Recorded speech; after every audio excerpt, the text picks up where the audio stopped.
Introduction asterisk. In the realm of Elden Ring, the world has succumbed to desolation through countless cycles, with tarnished souls traversing its expanse until, at a certain nexus, a transformation occurs. Malenia has dreamt countless dreams, awakening in the world of a tarnished soul. She journeys to the roots of the land, seeking her brother, Miquella, in the shadowy domain. Malenia, brother, have you ascended to godhood? Miquella, could you allow me a change of attire before we converse? Malenia, did you not enjoy being a girl?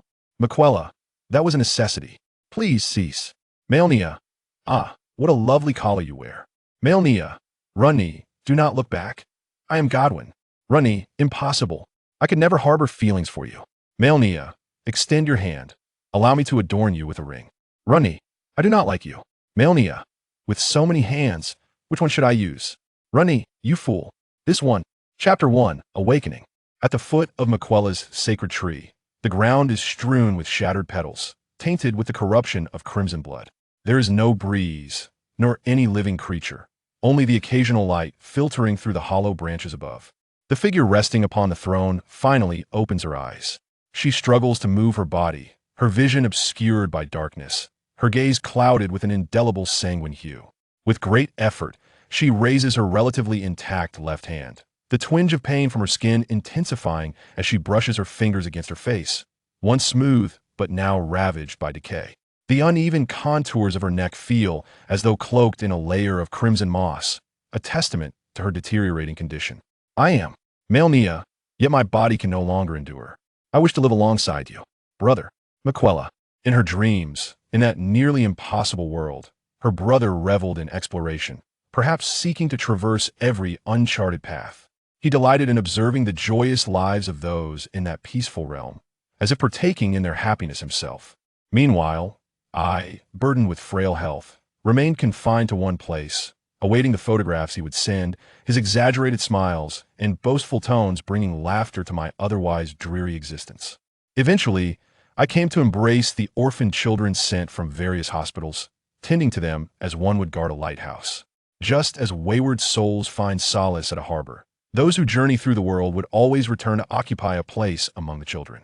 Yet, upon awakening from this fainting spell, I find myself not in a sterile hospital filled with the scent of antiseptic, nor beneath glaring lights, but rather back in this realm, more agonizing than any nightmare. Ultimately, all is but a dream. However, I am the Valkyrie, Malenia. The essence behind this name is the very reason for my resurgence. Malenia gazes unwaveringly at the golden mist enveloping the cave entrance, sensing that while it protects her, it simultaneously binds her. Should she remain, she would truly rot beneath this sanctified tree, long overtaken by decay. As a Valkyrie, burdened with the mantle of invincibility, how could I allow my tale to end in shadow? What manner of barrier has been established here? Regardless of its nature, I shall ensure that you fully comprehend what it means to face Miquella's blade, Malenia. This world brims with swords and sorcery, a realm of infinite possibilities, in stark contrast to the mundane yet blissful existence I once knew. Yet before embarking on that journey, I must first confront my own dilemmas. Shedding the weighty golden prosthetic hand, a slight relief washes over her right shoulder. To attempt using it again would only burden her fragile form. Though it has borne witness to countless victories, it now serves as a hindrance. She traces the intricate, beautiful patterns on the prosthetic, once a symbol of royal lineage. Like her twin brother Miquella, eternally youthful, she too was born without a right arm, corrupted and parasitized. From childhood, decay has gnawed at her being. The so-called goddess of decay has gradually claimed dominion over her body, whispering temptations into her ear. Yet, she remains unyielding, an unwitting pawn of an alien deity. Bound by her will to seal her and her body's essence. As the daughter of royalty, she bears the weight of her inherited responsibilities. To escape decay is both fate and a desperate gamble for rebirth. To break and rise anew is to attain nirvana. Though born of royalty, even I cannot withstand the whims of fate.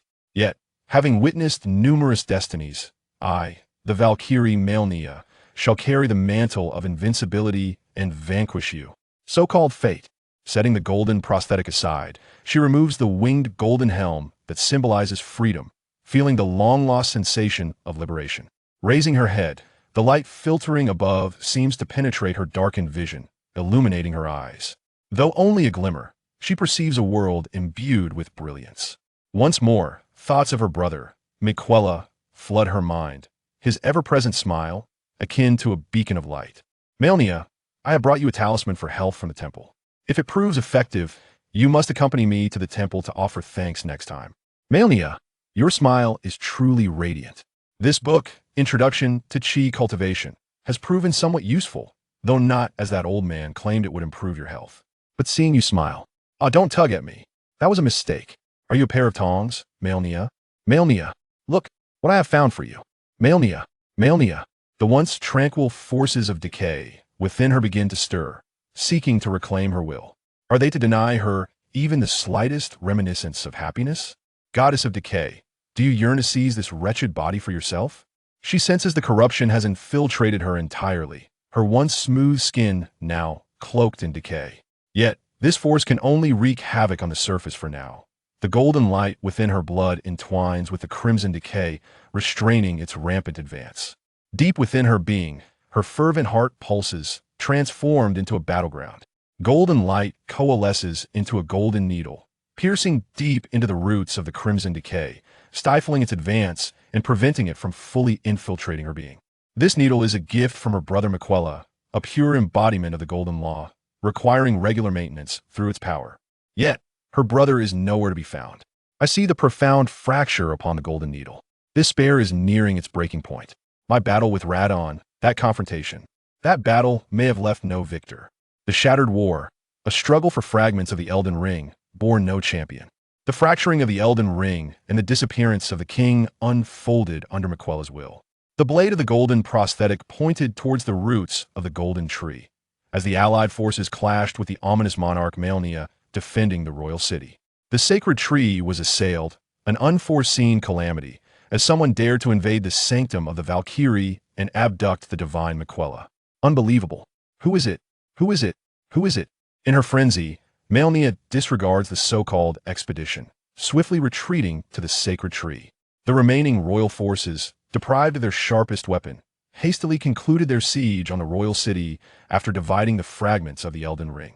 The divination reveals that Lord Miquella now resides in the Caelid region, that Miquella's blade, Malenia, alongside the knights of the far north, swept across the snowfields and traversed the Altus Plateau, advancing southward, leaving desolation in their wake.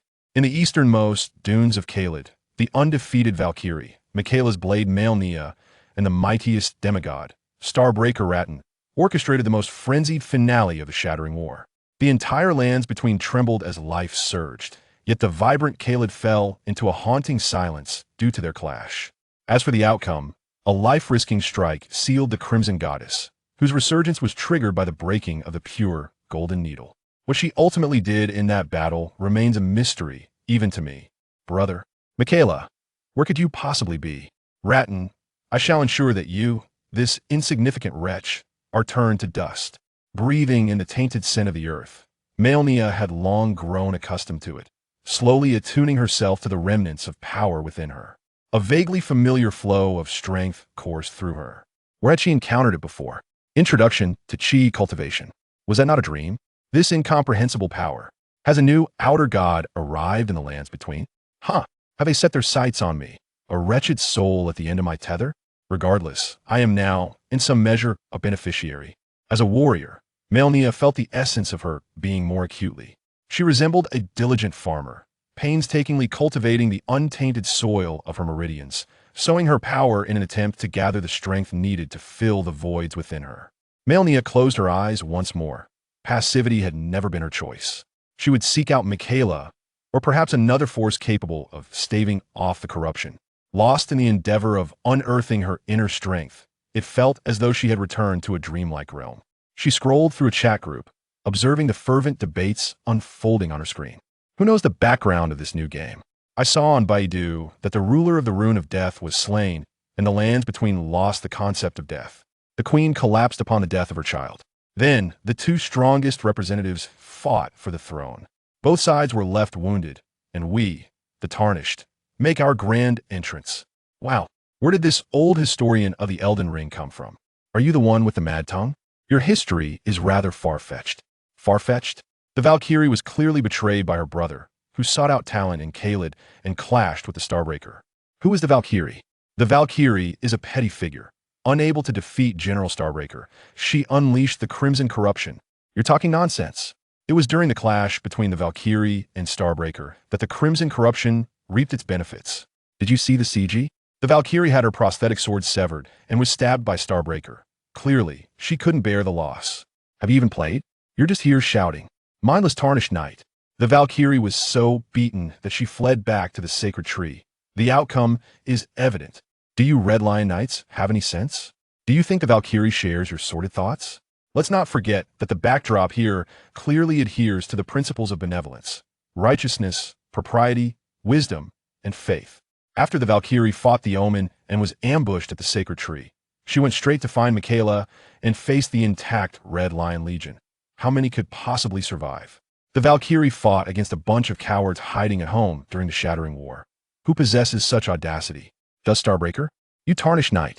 General Starbreaker aimed to seal the stars, wielding only a fraction of his power. If a real battle ensued, could the Valkyrie prevail?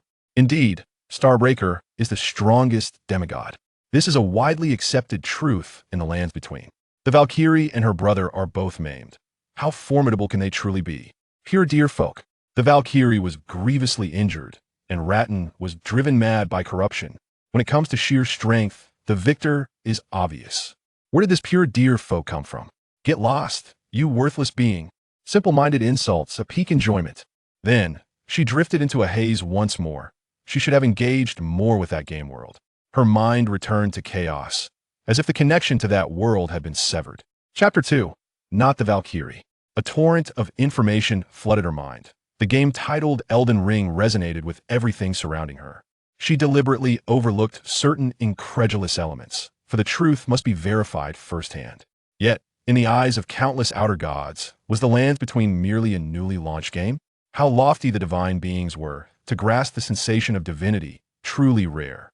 Could this indeed be the power of an outer god? To convey this to me is to wish for me to undertake some task. The arrival of the Tarnished, perhaps?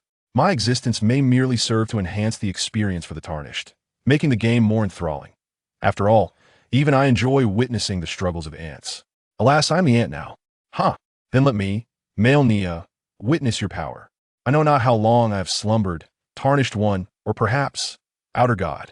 I shall provide you with an unparalleled gaming experience, and I hope you can endure it. Flowing swordsmanship, taught to her by a blind swordsman in her youth, imparted the means to combat corruption. The pure golden needle, a gift from her brother Miquella, served as her final bastion of protection. And then came the gift from the outer god, introduction to chi cultivation, a strange essence that became the turning point. She recalled her teacher's words, stagnation leads to sediment, and sediment invites corruption. Remember to act with unceasing flow and shun lingering. Uncertain if the slumbering Valkyrie would once again struggle to awaken, she donned her golden prosthetic hand. With the prosthetic blade raised high, the Valkyrie stood quietly beneath the expansive sacred tree, balancing on one foot, the energy swirling around her, her cape billowing. Like a solitary waterbird standing on the tranquil surface of a lake. She then swung her blade, arcs of light enveloping her, flowing like a waterbird unfurling its wings, dancing freely upon the water surface. Splash. It sounded like flowing water. Waterbirds dance, the Valkyrie's renowned technique, striking terror into her foes with its blade. The corruption within her, the golden law's power, and the mysterious essence coursed through her being. Her form swayed once more, the fluttering cape symbolizing the Valkyrie's repeated leaps. The energy flowed, ascending from her crown to her toes.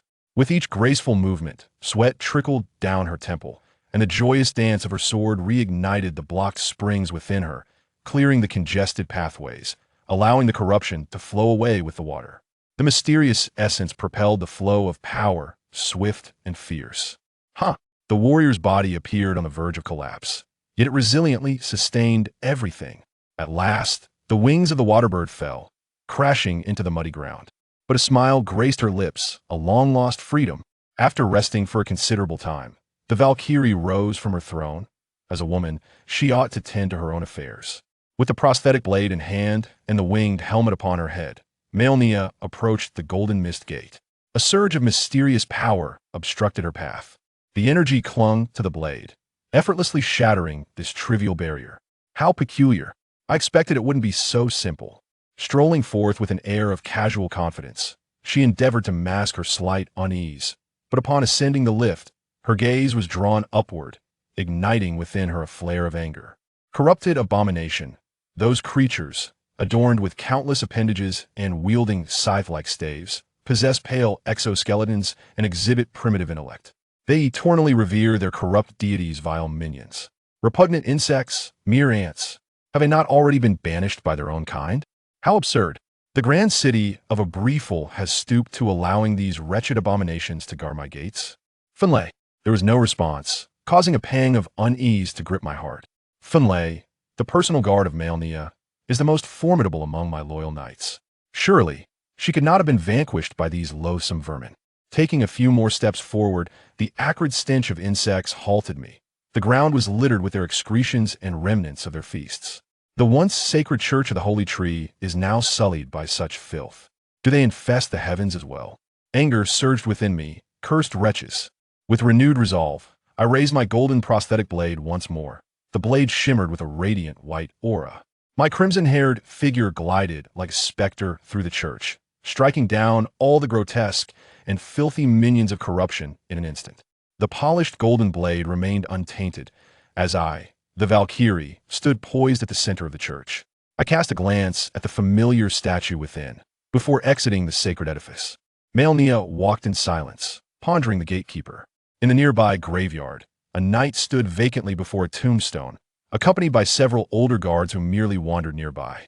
It was Elvin, a loyal fellow I had once discovered in the snowy plains, possessing average strength but unwavering fidelity. He could often be seen at the church's entrance, grinning foolishly, only to be teased by the knights who came to pray. He aspired to be a knight of corruption and follow Malenia, yet alas, all the knights were women, each a powerhouse in combat. Lacking the aptitude for sorcery, he opted for the role of church gatekeeper, as it allowed him to gaze upon the emblem of freedom, the winged helmet. I wonder how those foul creatures managed to infiltrate the church. It turns out you were slacking off. I teased the earnest Elvin, akin to my fellow knights. Yet, Elvin remained silent, turning away only to draw his knightly sword from his side. Elvin, do you intend to challenge me? Are you certain you wish to defy your lord? Once again, I raised my golden blade.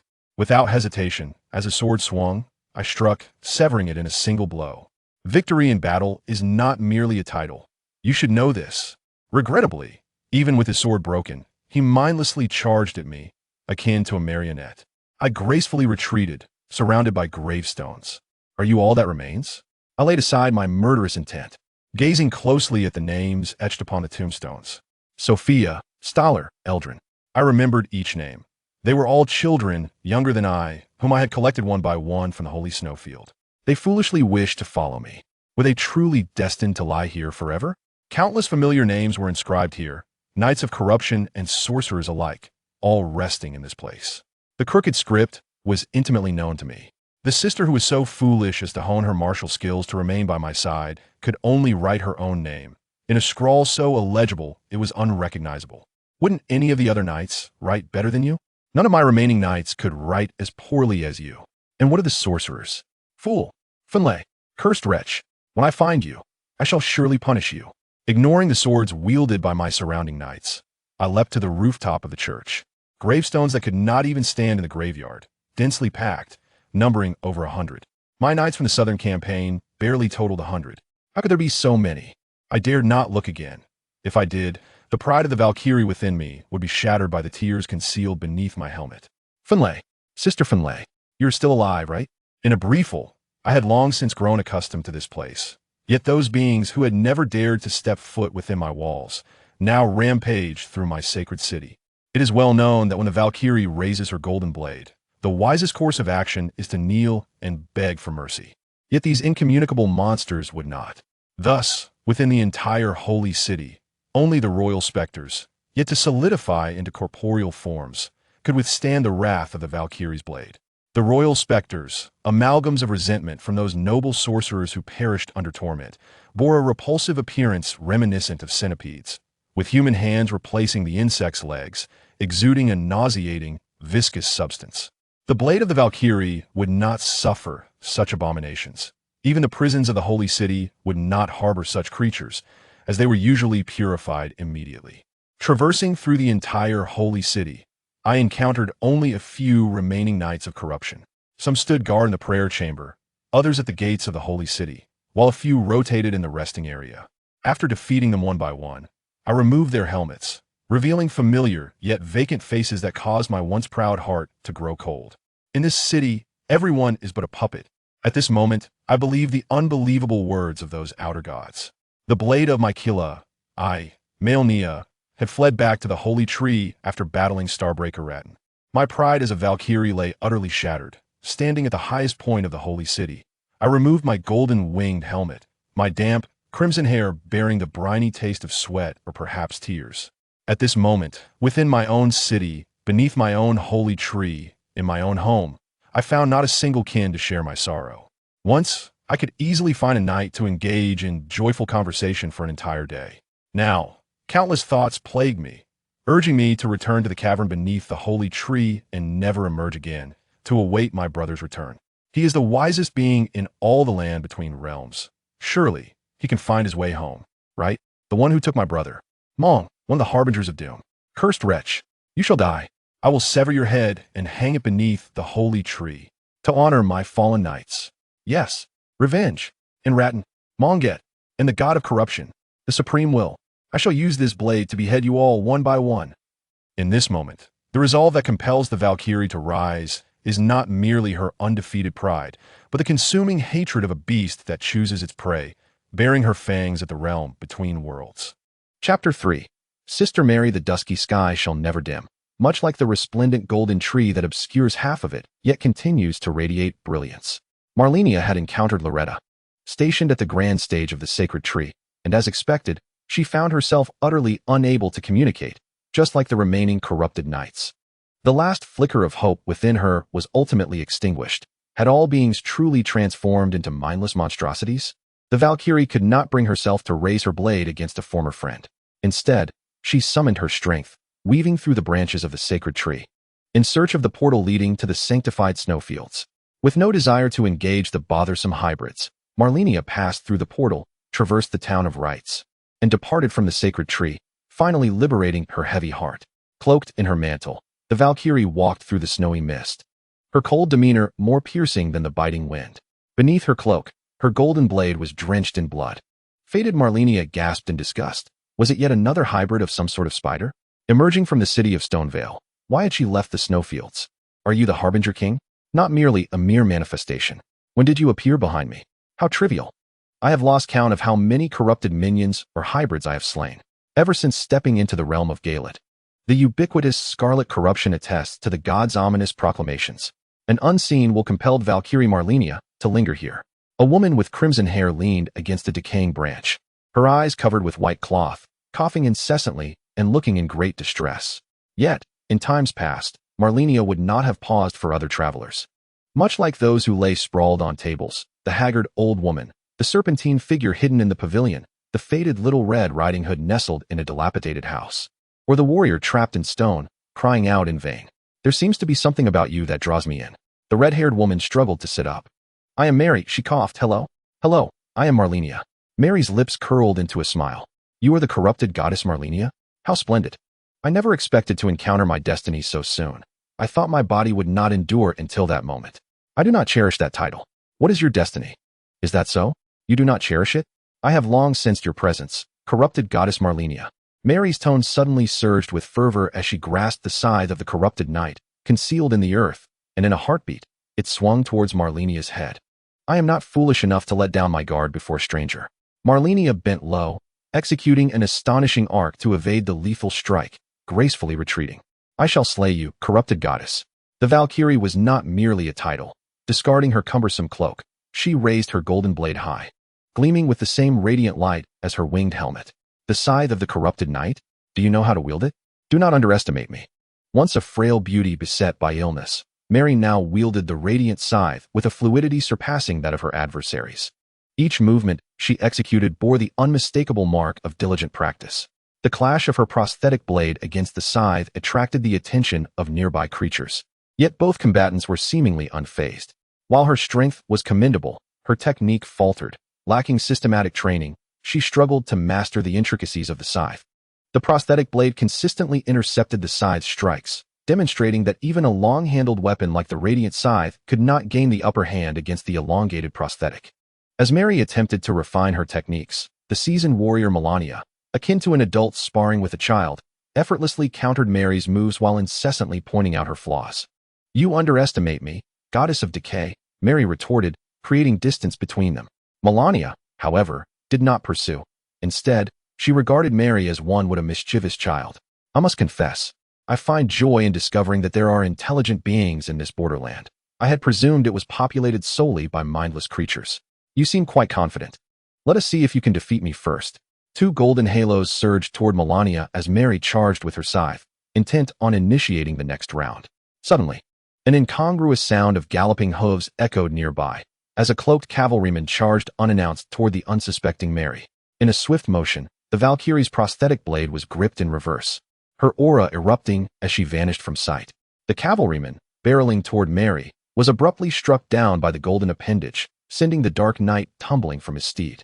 Unfazed, he drew his knight's sword, while the shadowy horse vanished without a trace. Mary stood momentarily dazed, her heart racing, though her scythe had not struck Malenia. The two halos remained relentless in their pursuit. One golden halo crashed upon the Valkyrie's helmet, causing her only to tilt her head slightly, her voice dripping with mockery as she dispelled the rising anxiety within Mary. "Do you truly believe that the magic of the corrupted knight could harm their master?" Upon closer inspection, the golden-winged helmet bore not a scratch, still gleaming with its radiant luster. How could armor imbued with pure golden magic be marred by the mixed purity of Miquella's halo? The rustling sounds around them redirected Mary's scythe, as the beasts lurking beneath the hillside joined the fray. They were the corrupted hounds, akin to wolves. Yet these creatures would not flee even if their lives were at stake. "Be cautious of their bite. It carries the infection of scarlet decay. Do not worry about me. Focus on your own survival," Mary replied, though her heart was heavy. The golden prosthetic gripped the Dark Knight's neck firmly, his knight's sword already sent flying aside. Mary felt a profound silence within. This woman was simply too formidable. While she would have to evade the dark cavalryman, Malenia had effortlessly subdued him with ease. Suppressing the thoughts within her heart, Mary found the elongated gun barrel of the halo scythe rather unwieldy against the close-quarters assault of a pack of feral dogs. Faced with the relentless onslaught of several decayed canines, she appeared somewhat beleaguered. The esteemed Knights of Corruption would wield the halo scythe alongside a knight's sword for melee combat. At some point, Malenia had sheathed her prosthetic blade, crossing her arms and watching the spectacle unfold. Only a dozen or so carcasses of the decayed dogs remained, alongside the signature armor and cloak of the Knight Cavalry. Gritting her teeth, Mary felt a surge of anger. Having this woman around rendered her own defiance inconsequential. Ignoring her fatigue, she swung the halo scythe with fervor, golden halos swirling in the air as her blade cleaved through the tenacious beasts. Breathing heavily, she leaned against the overturned halo scythe. Malenia recalled her devoted knights, who, when utterly exhausted from training, would also rest against the inverted halo scythe. At this moment, what would Finley do? The Valkyrie clumsily approached, cautiously grasping the scythe's shaft with one hand while the other rested on Mary's shoulder. "Is that so? Have I suddenly become foolish?" Feeling the warmth of breath against her back, Mary stiffened, murmuring softly, "You are far superior to me. Do as you wish." Gradually, she relaxed, leaning quietly into the Valkyrie's embrace to regain her strength. A sense of maternal warmth surged within her heart, clouding her mind, as if she had found her sanctuary. She gently closed her eyes. "Mary? Have you fallen asleep?" Another abandoned child reclaimed. Chapter 4. The Lost Child. Lien, do not call me that. Is it an affront to the Valkyrie's renown? Just this once. The last time. By the campfire, two crimson-haired women nestled together, draped in a shared cloak, not the one of the Knight Cavalry, which was unworthy of being trampled upon, but rather Malenia's own mantle. Cuddled within Malenia's embrace, Mary quietly recounted her untold stories. The sage Grui, while wandering in Galed, had adopted 5 red-haired children. He instructed them, "Children, you are born bearing the mission to return to the corrupted goddess. To dedicate your lives to her and awaken her is your duty. You shall inevitably tread the path to the northern snowfields to meet the great corrupted goddess, Malenia." Yet the children, chasing their own free will, fled from Grui's control, each embarking on a quest for liberty. Curiously, while they traversed the Scarlet Lands ravaged by corruption with ease. They found it difficult to cross the low-burning walls of fire in pursuit of the freedom of soaring birds. They harbored the essence of corruption within, holding their heads high, unwilling to return to their so-called destined mission even when faced with the end of life. Malenia silently caressed Mary's long red hair, matching her own hue, reminiscent of her father Radagon's fiery locks. So what is our relationship? Lien, you ought to seek counsel from the wise second sister. I am but aware that Lien's heart is heavy with sorrow and anger. She requires a companion to provide her solace. Malenia feels somewhat uneasy, as her innermost thoughts are easily discerned, even by one with whom she shares a mysterious yet relatively intimate connection. Perhaps it is kinship? No, indeed not. No. Mari retorted in a tone reminiscent of Malenia, playfully mocking. She lowered the Valkyrie's noble head and removed the golden-winged helmet. The gentle eyes hidden beneath the white cloth remained inscrutable, concealing the sadness of her dark orbs. Their smooth foreheads touched, as if the entire world was enveloped in warmth. A flicker of rationality began to resurface, soaking from her mind into her very core. The Valkyrie's tenderness and forbearance returned, and the desire for slaughter within her heart diminished significantly. Following the scorched wall of fire and traversing the decayed territory of the White Dragon, Second Sister Jasmine awaited at the cliff's edge. Her wisdom could unravel many of Lien's perplexities. Accompany me. It shall not be I who walks this path with Lien. I will remain here and await your return. Hurry, for she may depart in a few days. It is agreed. Once I find a place to rest, I shall take you with me. No sage, Guinevere, shall impede my way. The Valkyrie Malenia set forth once more, as Mari adjusted her helmet and draped her in a gray cloak. There is a formidable corrupted dragon along the way. Exercise caution. The Valkyrie did not look back, but raised her victorious golden arm, waving it, shimmering with golden light, until her slender figure vanished from sight. The red-haired woman kneeling by the campfire added a log to the flames, whispering softly, "Mother, I too am the Valkyrie Malenia. I shall pursue my own destiny." Subsequently, that figure finally crossed the scorched wall of fire and headed south. At this moment, accompanied by the snorts of the ethereal steed Torret, the drifting graveyard welcomed a new fated one. "Do not worry, Torret, there is still hope." The one-eyed witch poured the holy elixir over the fated one before her, then set down the chalice. "At last, I have found you." Unable to resist, she crouched down and lifted the hood of the stargazing fated one, who seemed on the verge of awakening. This individual would undoubtedly seek the Elden Ring, even if such a pursuit diverged from the Golden Law. Once distanced from all, the one-eyed witch could no longer refrain from questioning Torret. "Your choice of her cannot solely be based on her appearance, can it?" A few snorts responded to Malenia.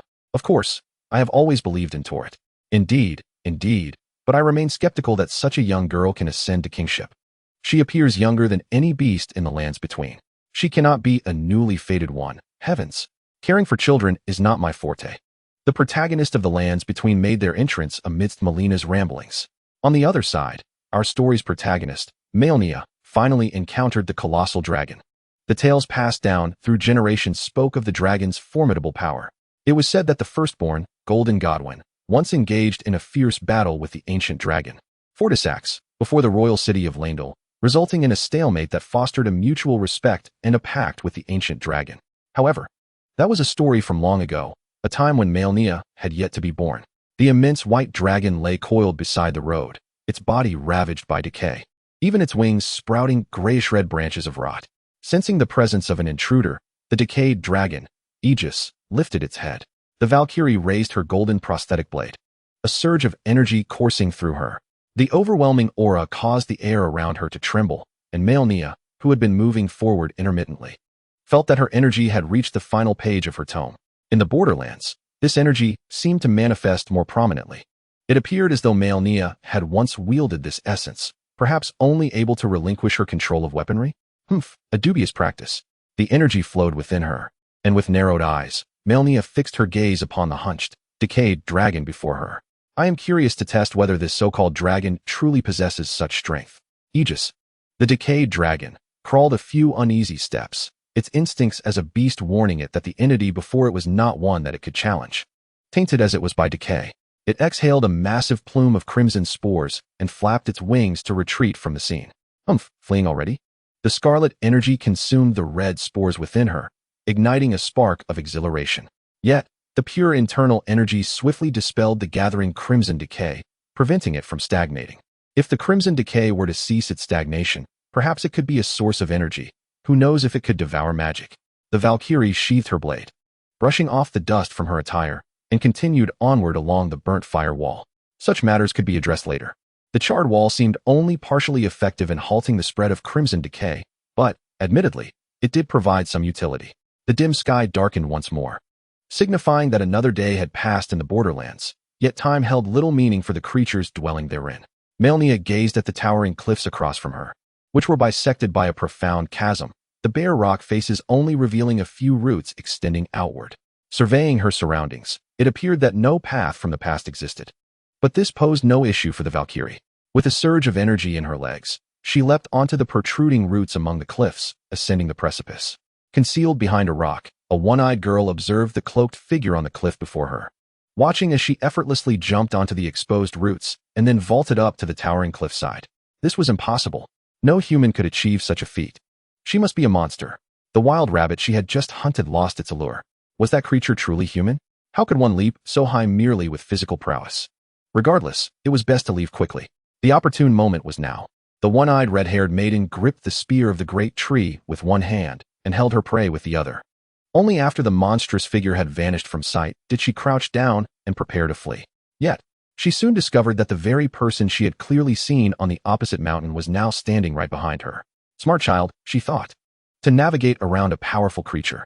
The teasing banter unique to the Valkyrie brought both irritation and an inexplicable sense of comfort, but only as long as the formidable being remained unaware of her presence. By the way, do you know Jasmine? No, you must be Jasmine, right? The one-eyed red-haired maiden adjusted her posture and spoke in the most reverent tone she had ever mustered.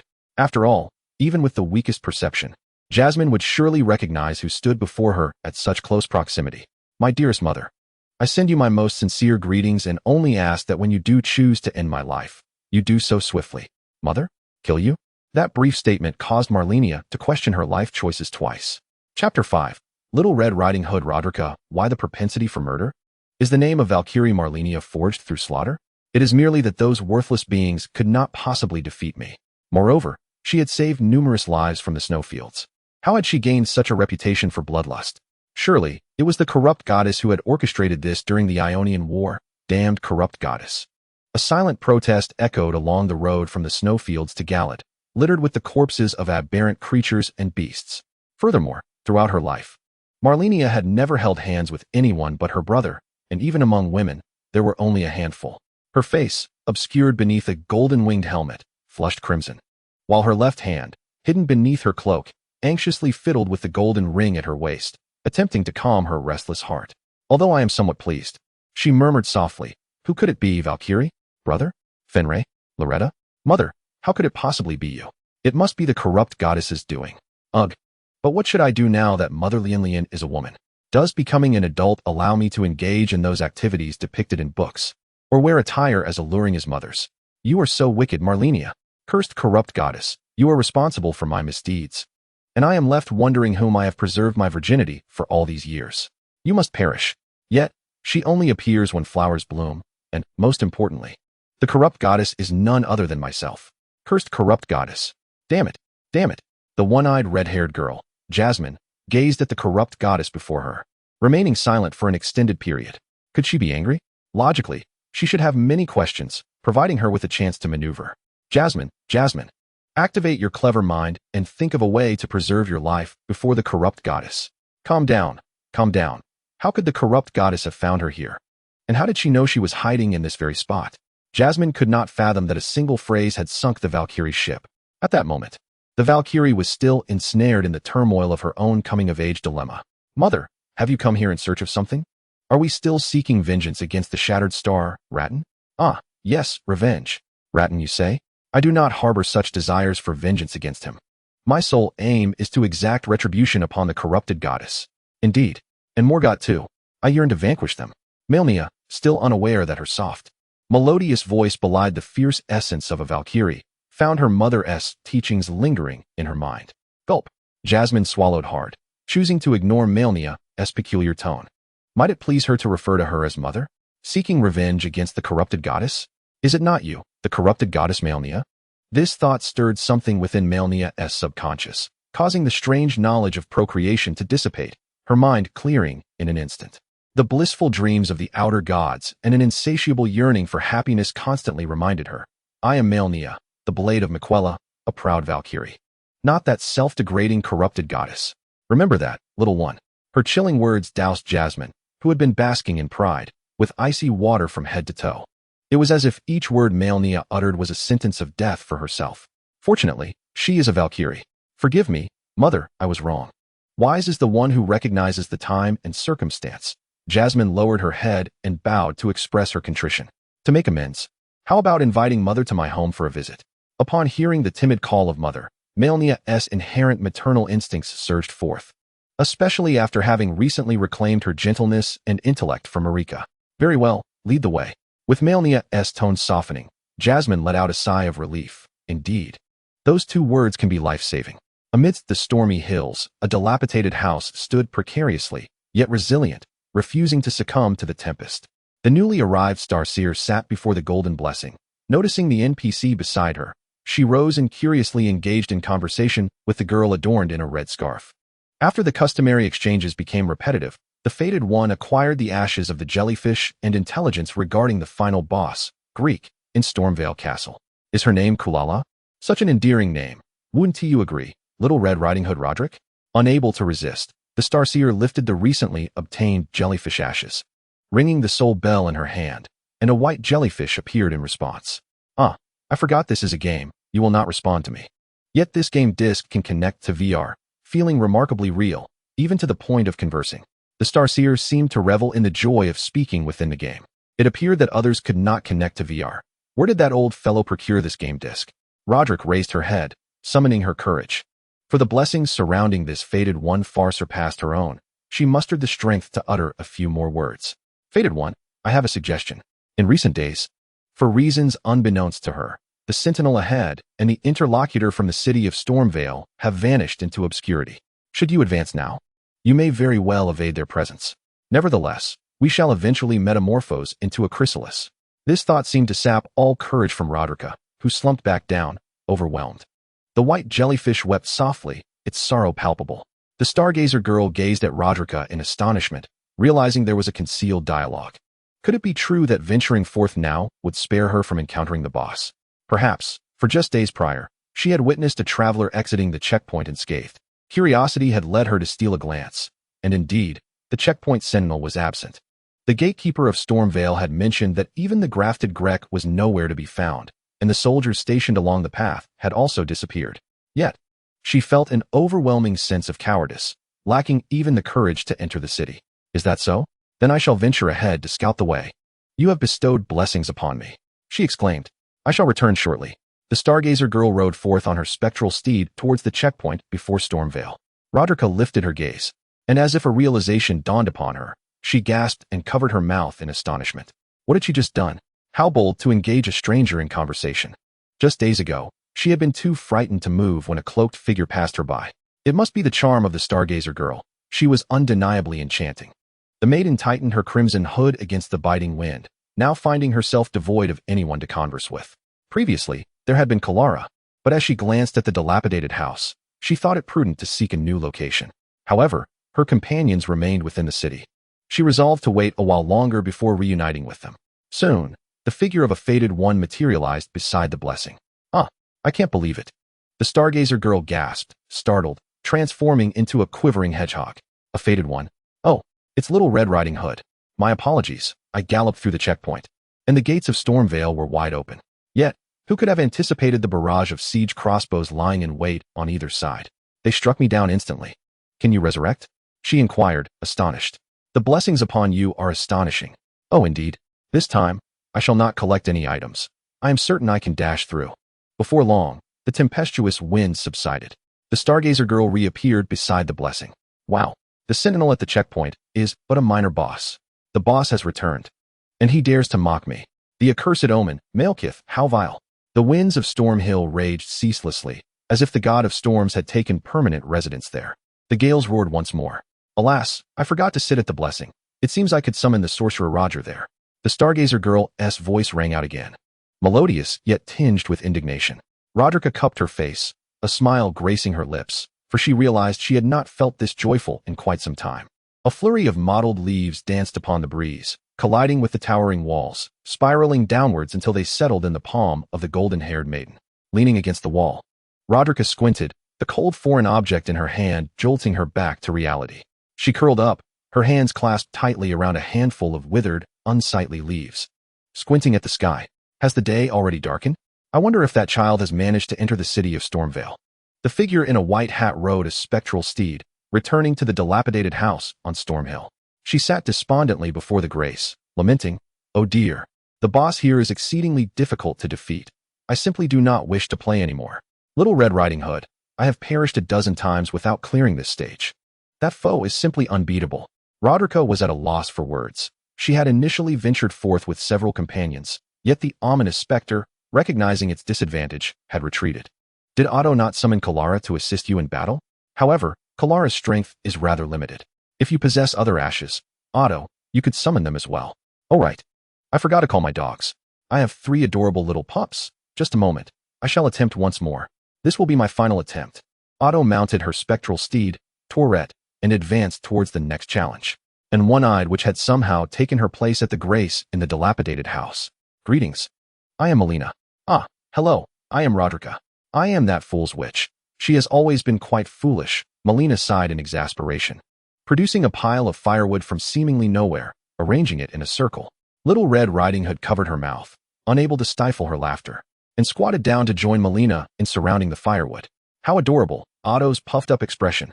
Malenia ignited the pile of kindling with a spark of flame from her palm, skewering strips of dried meat over the fire. As she sprinkled various seasonings upon the meat, she remarked with resignation, "After a while, you will cease to feel that way." Ever since I took her hand to guide her through the rune energy, I find myself reluctant to engage with her in conversation, for she always diverts the topic to, "Wow, Sister Malenia, you've appeared again. You've helped me so much. How can I ever repay you?" A sweet, melodious voice rang out as Otto returned from her demise. "But I have nothing to offer, so I must surrender myself instead."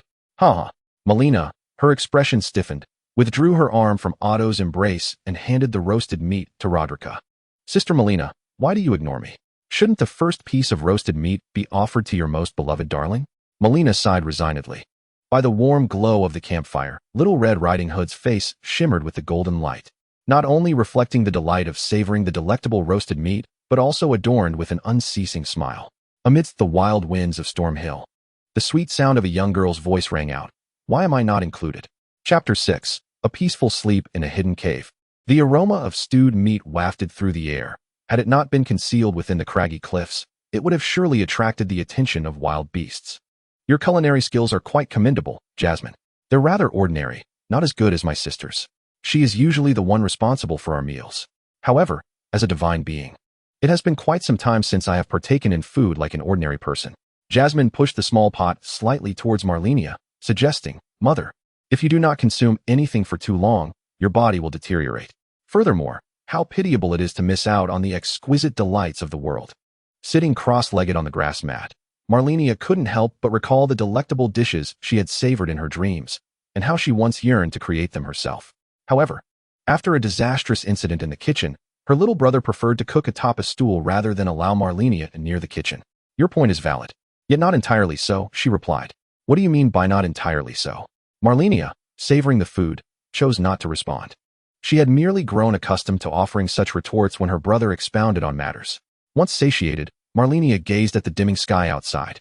Ordinary folk would likely be resting by now, yet there remained a pressing question that demanded clarity. Though it seemed somewhat peculiar, she inquired, "Who is the father of you sisters?" "I am not trying to corner you. In truth, I cannot recall either. If it weren't for Mary, I wouldn't even know how many sisters you have." "Father? Of course, it is Gwei. We sisters number 4 in total. Our third sister, Amy, is the strongest. The youngest is the most adorable, the eldest is the best, and then there is the most unique, Millicent. You can find her at the decayed church in the southern region." Hold on.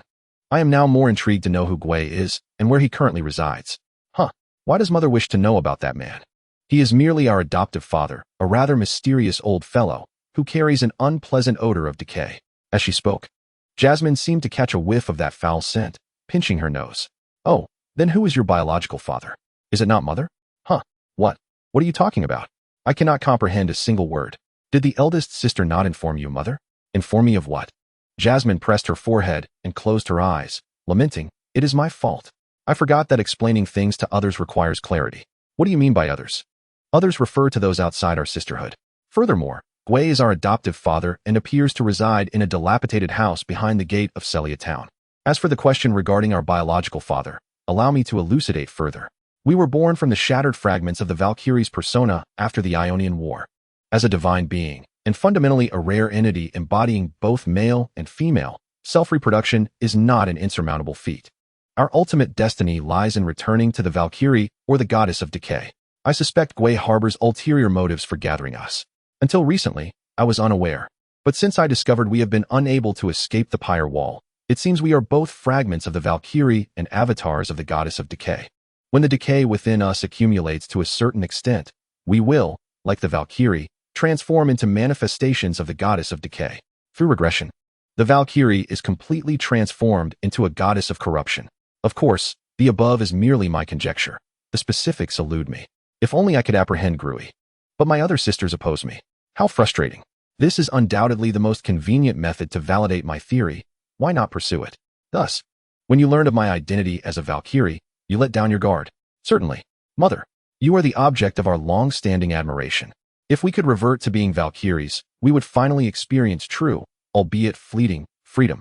Mother, I yearn to return to you. I hope you will not deny this request. Is that so? Just as dusk descends, what shall I do? Please, allow me to remove your outer garment. Malenia opened her arms, allowing Jolie to unfasten the delicate cloak and remove the gilded winged helmet.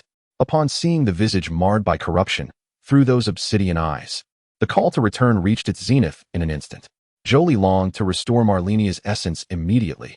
However, the grand feast is best savored at the end. Gasping violently, Malenia trembled, her complexion slightly flushed. Though she could not clearly see, she sensed the excitement radiating from the girl before her. Are you well, Jolie? Allow me to handle the rest. After all, I am no longer the little princess of the royal city. I have grown accustomed to fending for myself. I genuinely enjoy resting with the children. It feels like a way to make amends. Malenia removed her golden belt and shed her noble attire. Jolie knelt beside Malenia, enveloped by an enchanting floral fragrance that was even more intoxicating than the color-changing leaves. At that moment, the corruption within her stirred, as if longing to burst forth from her heart and return to the goddess of corruption. Soon, a mottled hand embraced Jolie, the seductive scent permeating her very soul, as if a thick, disorienting fog enveloped them. In that instant, Jolie's intellect dissipated, replaced by a singular thought: to remain forever entranced, to relinquish all, whether spirit or crimson corruption, back to the embrace of mother. It has indeed been a while since I last bathed. Though lacking in odor, I still feel somewhat unclean. Jolie? Has she already succumbed to slumber? I am not asleep, I assure you, mother. Jolie is too greedy. Please save me. I can barely endure. Like a small kitten, she longed to nuzzle against her, yet regrettably, her skin felt somewhat coarse due to the corruption. I believe it will soon subside. Compared to Malenia, Jolie appeared more childlike, her mind filled with visions of her mother, yearning to return to her, to become her, to replace her. Yet Malenia remained oblivious to this impending crisis. She simply held Jolie close, lying upon the blanket-draped mat, enveloped in a large, warm cloak.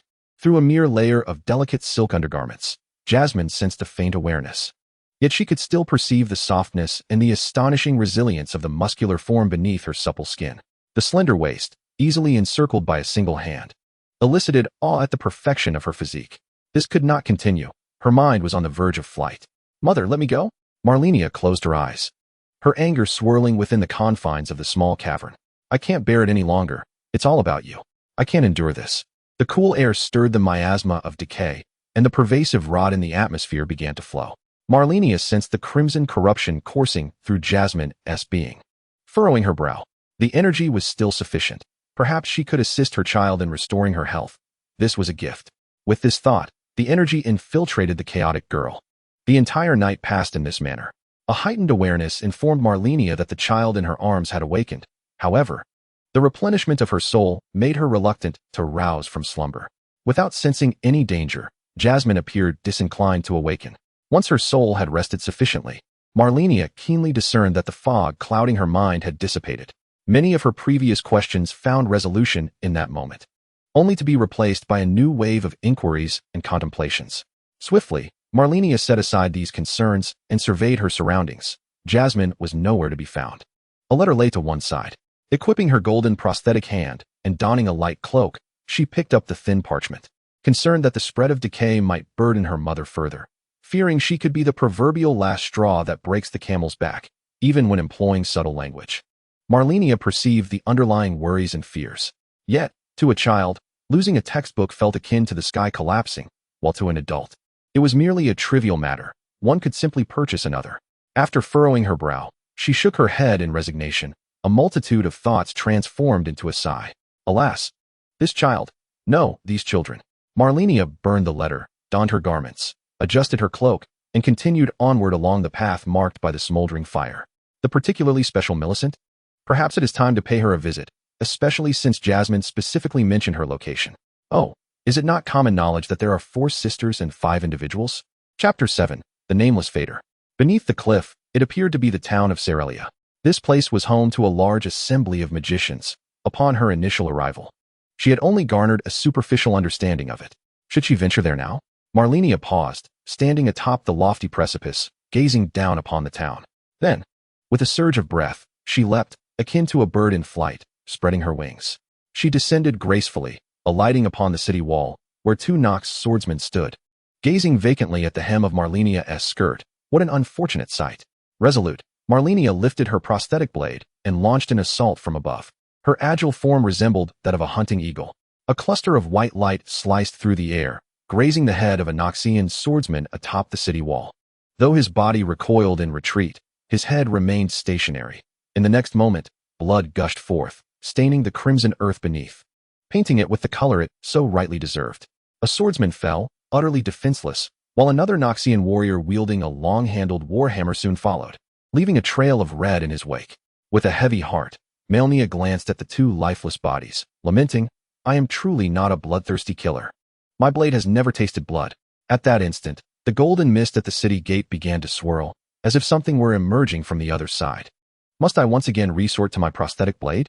With a swift turn, a Starseer entered the scene, raising a bell without uttering a word, summoning the spirits of 3 small wolves, and then brandishing her meteor staff.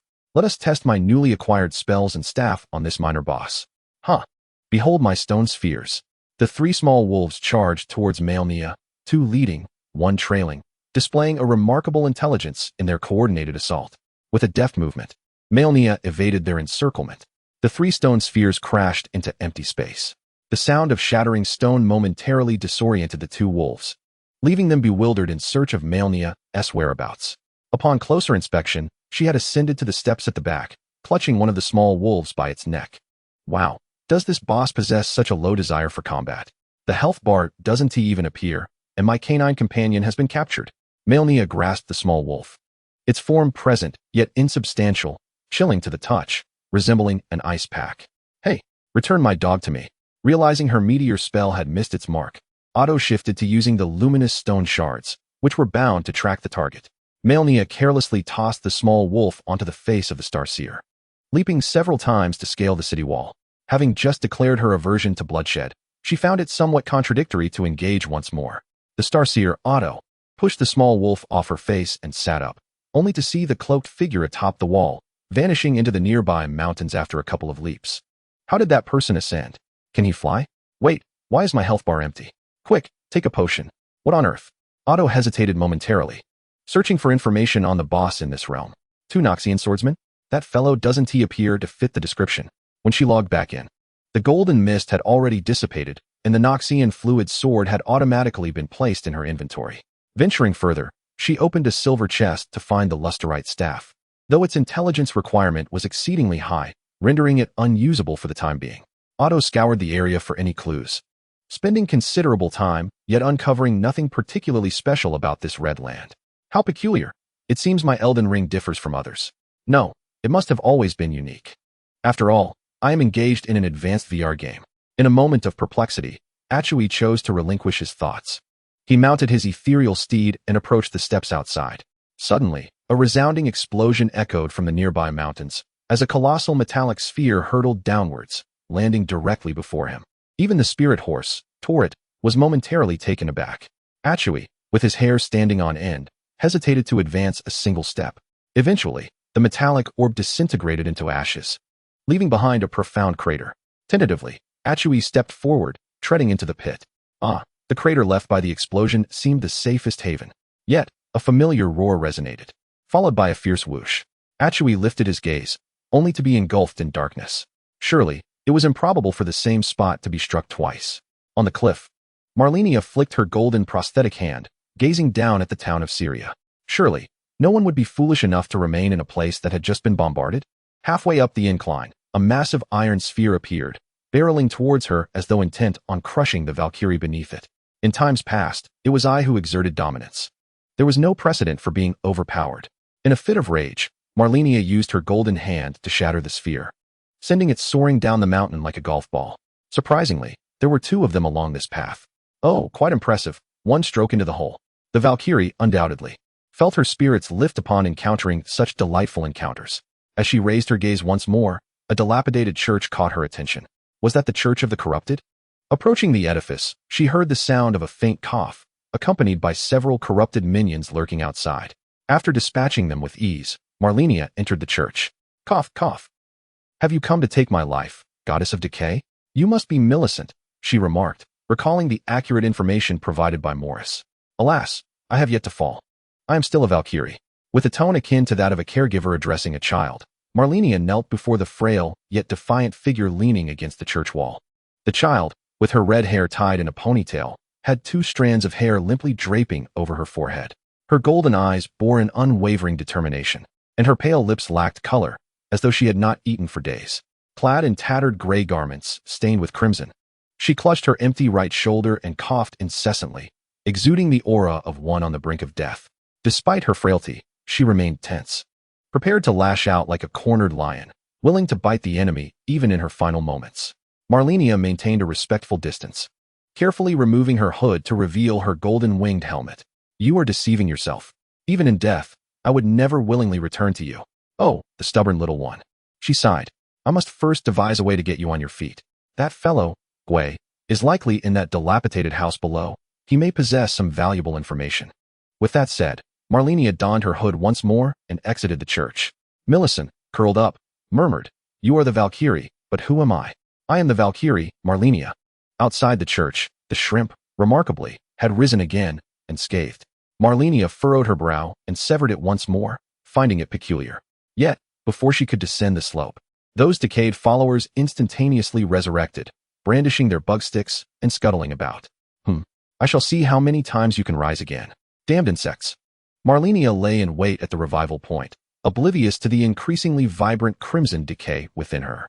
After slaying several more insects, Malenia frowned, realizing these creatures seemed to revive indefinitely, with intervals that were anything but regular.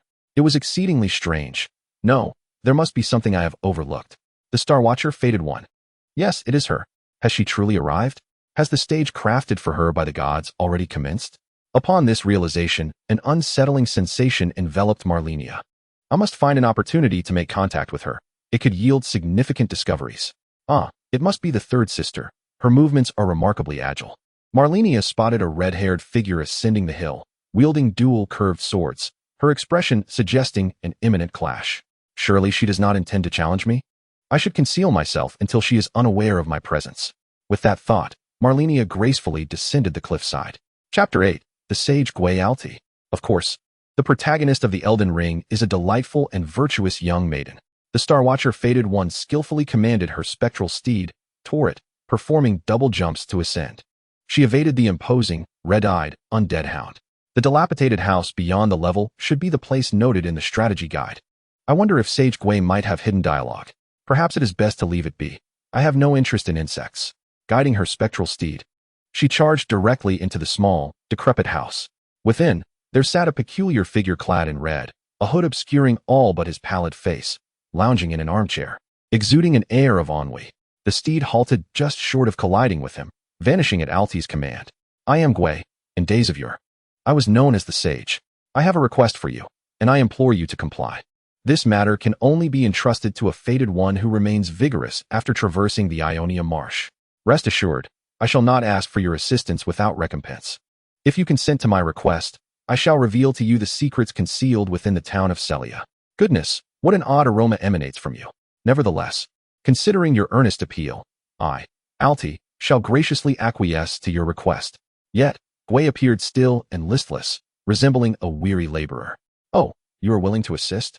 To be candid, I require your assistance in healing a girl named Millicent. She is currently bedridden in a church atop a cliff. Having succumbed to a disease of corruption after traversing the town of Celia, Millicent's affliction is deemed incurable, a malady that even the most divine demigods during the illustrious era of the Golden Tree find themselves powerless against. Although it cannot be cured, there exists a means to suppress it. I implore you to seek out a needle that can inhibit this corruption. Deep within the expansive and crimson-hued Ionian swamp, situated ahead of Celia, lies a pure golden needle. I am aware that the strategy guide mentioned an old general named O'Neill, a minor boss, who has long since secured it. Otherwise, I would not have gone through the trouble of descending offline to discover the purpose of the broken golden needle. 8 presents the fractured golden needle. Oh, you have found the pure golden needle. The secret of Celia Town, as previously mentioned, is inscribed within this. Please accept it. Secret of Celia Town X1. You receive a small note. Now, allow me to examine that needle closely. Greavy takes the broken golden needle, cradling it in his palm with rapt attention. Ahem. Oh dear, this is indeed exquisite craftsmanship. It embodies the essence of life, delicate yet fearless, a hallmark of master artisans. Might I ask you to wait a moment? For even the finest needle, if broken in two, becomes utterly useless. 8 rolls his eyes, exasperated yet relieved by his ability to log off swiftly, and promptly vanishes only to return online once more. The needle has been repaired. It is now capable of suppressing the disease of corruption. Could you deliver the needle to that girl, Millicent? Of course. I shall provide a commensurate reward. Pure golden needle X1. Millicent lies ill in a church atop a cliff, having passed through Celia Town. A host of ignorant, vile creatures tend to her, misguidedly revering her corruption as divine. Do you not find this absurd? She deserves no such treatment. Do you find it astonishing? The reason for my concern for Millicent is that she is my adopted child, whom I found and raised. I discovered her in the Ionian swamp when she was but an infant.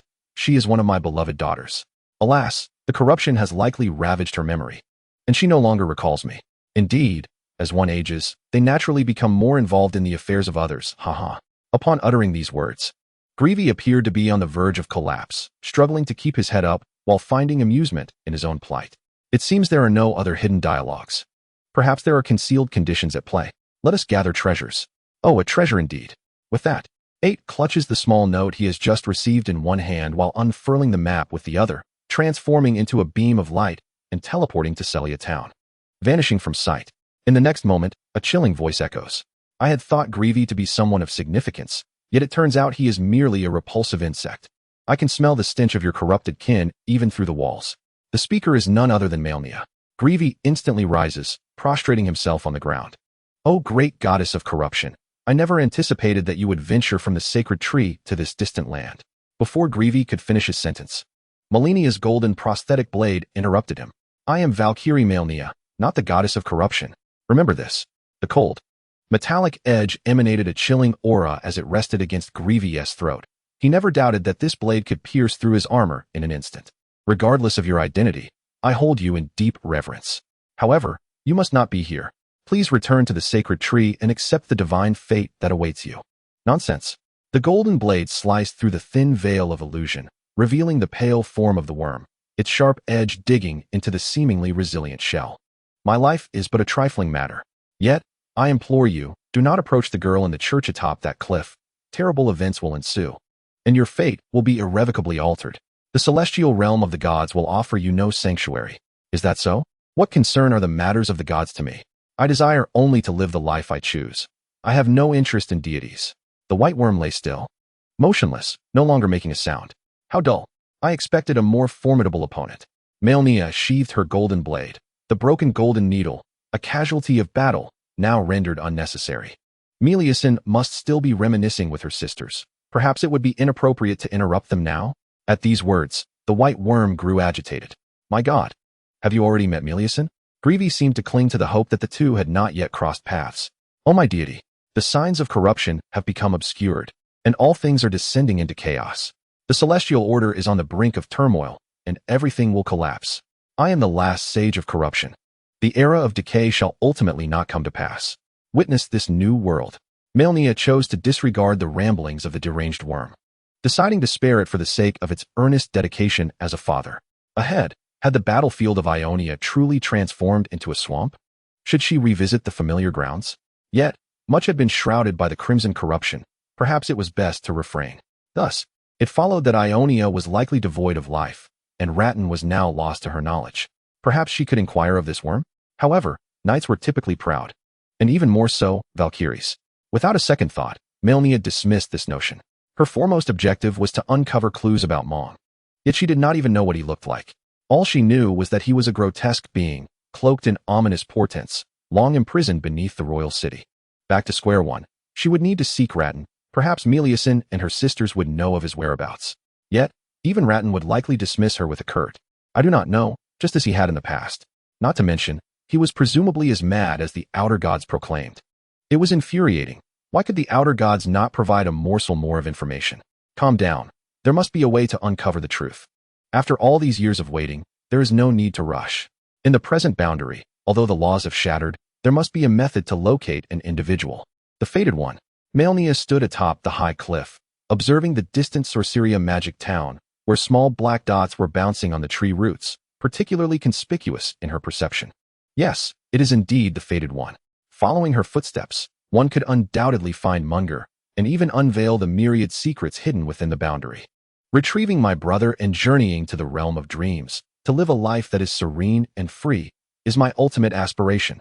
The winds of Caelid always carry a taint of decay, yet at this moment, it seems that with a little time, these winds will transform into a breeze of freedom. Chapter 9. The Knights of Decay, the Chapel of Corruption. Millicent, I feel your summons. The red-haired, blind swordswoman sheathed her twin curved blades, standing before this feeble-looking wretch. Initially, she anticipated a fierce battle, but it appeared that the corrupt minions outside had already been dealt with by someone. Millicent remained curled up, seemingly devoid of the strength to even speak. Do you wish to return, Amy?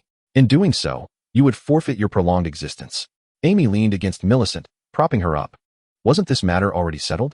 We had long agreed that if the Radahn was a Valkyrie untainted by corruption, there would be no need for hesitation. If Malenia has indeed become the goddess of decay, and if escape is not an option, then self-destruction before forced return is the only recourse. Though I am reluctant to keep avoiding her, I genuinely wish to meet the goddess of decay to understand her true strength.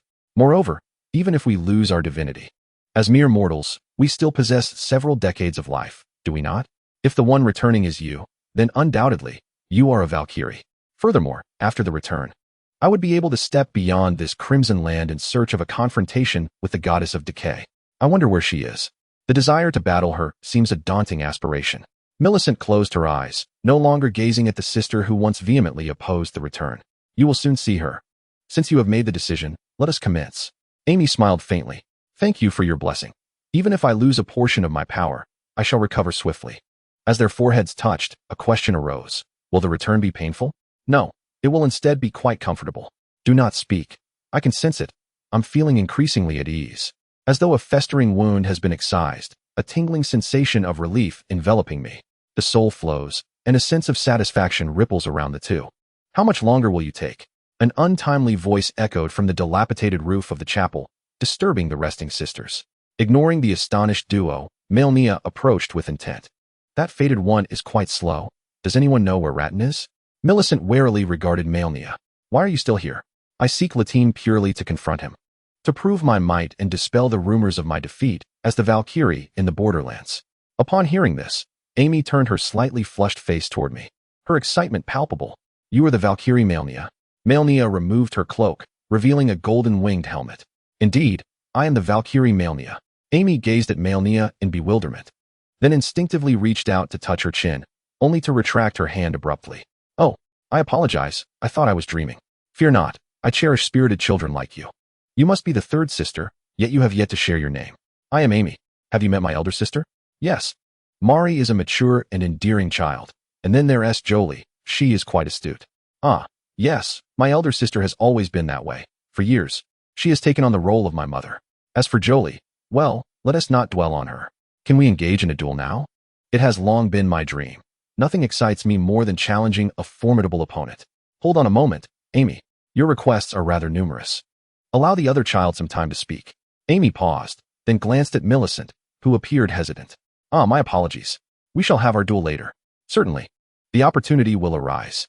With that simple promise, Malenia scrutinized Millicent, who lay sprawled on the ground due to Amy's sudden movement. Malenia extended her hand to assist Millicent. Do not touch me, Millicent exclaimed, her emotions surging. Amy, help me. She was then overtaken by a fit of coughs. Malenia retracted her hand awkwardly, feeling slighted by the child's disdain. Oh well, it's no matter. I am not at all disheartened. Ahem, it seems Millicent does not trust me. I shall take my leave then. I can inquire with others. Malenia adjusted her helmet, donned her cloak, and was about to depart. Wait. Ahem, Latine has gone into seclusion. Do not speak. Your words are laborious to hear. I have never enjoyed your discourse. Latine is indeed in seclusion, but recently, Red Lion City is preparing for a celebration. There might be pertinent news. Red Lion City is situated on a solitary island southeast of Gelid, accessible via a bridge. Amy helped Millicent to her feet, brushing off the dust clinging to her. Thank you. I shall set forth for Red Lion City at once. Malenia coughed again. Do you truly possess no ulterior motives? What do you mean? I cannot comprehend a word. Mari and Jolie have informed me of your sister's matters. What possible motives could I have regarding you? It does not sound like a fabrication. Are you truly willing to touch me? I am uncertain of the consequences. Will you be harmed? Or perhaps something else? I shall remain unscathed, yet you may not be so fortunate. If that is the case, there is little left to discuss. Allow me to caress you, O pitiable, frail young lady. Hee, do behave, one to you? Beneath the helmet, the corners of her mouth curved upwards in an instant. Malenia extended her warm left hand, cautiously brushing against Millicent's cheek. In that fleeting moment, their souls synchronized. Malenia's previously nebulous childhood memories crystallized at that instant, recalling a time when her body had not yet been fully consumed by decay. Following the Ionian War, a scarlet chaos lay strewn about, with withered leaves of corruption clinging to her form. A colossal crimson flower blossomed, enveloping that fragile body. Twisted petals, vibrant and resplendent, leaked a viscous, decaying liquid, akin to blood, staining the once golden earth. Corrupted butterflies flitted between the petals, as if celebrating a rebirth. A cadre of corrupted knights knelt before her, with Finley in the forefront, her golden armor stained with crimson. Lady Malenia, please awaken. Whoever you may be, I beseech you to let me take you away. The Red Lion Legion has gone mad. They are on the verge of attacking again. We cannot afford to lose you. Dozens of corrupted knights knelt, each one stained with blood. As a Valkyrie, defeat was not an option. As Miquella's blade, she must not falter, even if it meant perishing here. Finley removed her helmet, staggering closer to the immense crimson flower. Lady Malenia, even in death, I shall bring you back to the sacred tree. My utmost admiration is not for Lord Miquella, but for you, Lady Malenia. Your prosthetic blade has led us to freedom, yet you have imprisoned yourself. You were not destined to be Miquella's blade. At the very least, allow this one moment to live for yourself. Tears streamed down the face of the formidable knight, as the other knights silently wiped away the mingled sweat and tears within their helmets. Lady Malenia, just this once, please awaken. You rescued me from the jaws of the rune bear. Now, all we desire is for you to live. Lady Malenia, we must retreat. The sacred tree cannot lose you. Voices of young women resonated from within the helmets, each a strong-willed child, their bodies inhabited by scarlet decay, yet never expressing regret, only wishing to alleviate Malenia's suffering. They were fervent devotees, purer than the corrupted, and knights who had never wielded the powers of crimson decay. Their cries, akin to prayers, penetrated her mind. Children, I hear your voices. Finley yearned to touch the soul-blooming crimson flower, but the petals suddenly retracted, denying her contact, and a flicker of joy crossed Finley's face. If Lady Malenia, you can hear me, please allow me to touch you. As the colossal petals gradually retreated with the approach of Finray, they drew back into Malenia's form. She opened her eyes, vacant and indifferent, extracting a golden needle from her chest and carelessly discarding it. From that moment, the Valkyrie's spirit flowed away with the viscous crimson liquid, leaving only a singular thought of returning home. Lady Malenia, your will shall bless me to be invincible in battle. For the Valkyrie, Finray offered a simple prayer, tenderly embracing the Valkyrie's form, continuing to murmur, you do not fancy this broken golden needle. There is a complete spare at home. Thus, we must return. For the little ones at home have just become esteemed knights and may not be able to hold their ground, right? A rugged voice resonated from behind the roots of a tree, fervent and passionate. The Red Lion Legion has arrived. The old man is determined to fight today. What is a half-life to us? It matters not. Sons, follow me into battle. Fight, fight. It was the venerable General O'Neill, leading the souls of the Forsaken Knights. Fenray, dear sister, I entrust our mother to you. Indeed, you are the mightiest among us. No, you must come with me. The target is too significant, Fenray. Besides, we esteemed knights cannot continuously hide behind that old man. Right, sisters? Yes, yes. I am the supreme commander. Follow my lead. Break through. With over 100 knights in the order, you are all I have left. Without you, how can I be the commander of the knights? Damn you, Eldrin. The esteemed knights brought forth a battle-scarred giant wolf. Sophia, that wretched woman. Finally dead, yet unexpectedly useful even in death. This wolf will guide you back to the snowy plains. Eldrin, you listen to me. Come on, hold Fenray down. Though I, Eldrin, am merely the vice-captain, I shall still lead you, paving the way for the Valkyrie. Ignoring Fenray's cries, Eldrin directly removed Malenia's conspicuous cloak, draping his own over the restrained Fenray. Sister Fenray, if it were you, you would surely lead Lady Malenia back to the sacred tree. With that, he donned Malenia's cloak upon his shoulders. Esteemed knights, for the Valkyrie, charge. Accompanied by the unsheathing of the esteemed knights' swords, the remaining few in the order still raised the vivid red banner. For the Valkyrie, for the Valkyrie. That striking shade of red marked the conclusion of the most chaotic era of the lands between. Chapter 10. If we were to swap roles, I remember now, cough. I recall everything. But cough. I am truly not the corrupted goddess. My eyes feel so heavy. Why can't I open them? It hurts. Something is biting me. The children. No, no. I am the Valkyrie, cough, Malenia. I am the true Valkyrie, and I shall seek an audience with the Elden Ring, restoring the lands between to normalcy, and then reclaiming my freedom. In a moment of disorientation, I beheld my own reflection, speaking as I walked, while the sorrowful wail of an abandoned soul echoed around me. We were once one. Within the hushed confines of the dilapidated church, a brisk, piercing breeze from the east of Galilee threatened to obliterate the already crumbling structure. A girl, leaning against the wall, furrowed her brow tightly, ensnared in a nightmare. Even in slumber, decay relentlessly gnawed at her. Yet, she appeared not to be asleep. Her breath waned gradually, her frail body unable to endure the relentless assaults. Even the incessant cough that escaped her lips grew fainter. The sound of hooves striking the ground resounded, as the spectral steed, Torrit, halted before the girl, sniffing and then letting out a sharp snort. Ah, Millicent, how is it that your vitality has dwindled to this? Why do you keep losing blood? You're not dead, are you? Would administering the red elixir help? The cold droplets of the potion were forcefully poured into the girl's pallid mouth, only to trickle out from the corners of her lips. A frigid hand grasped at Althea.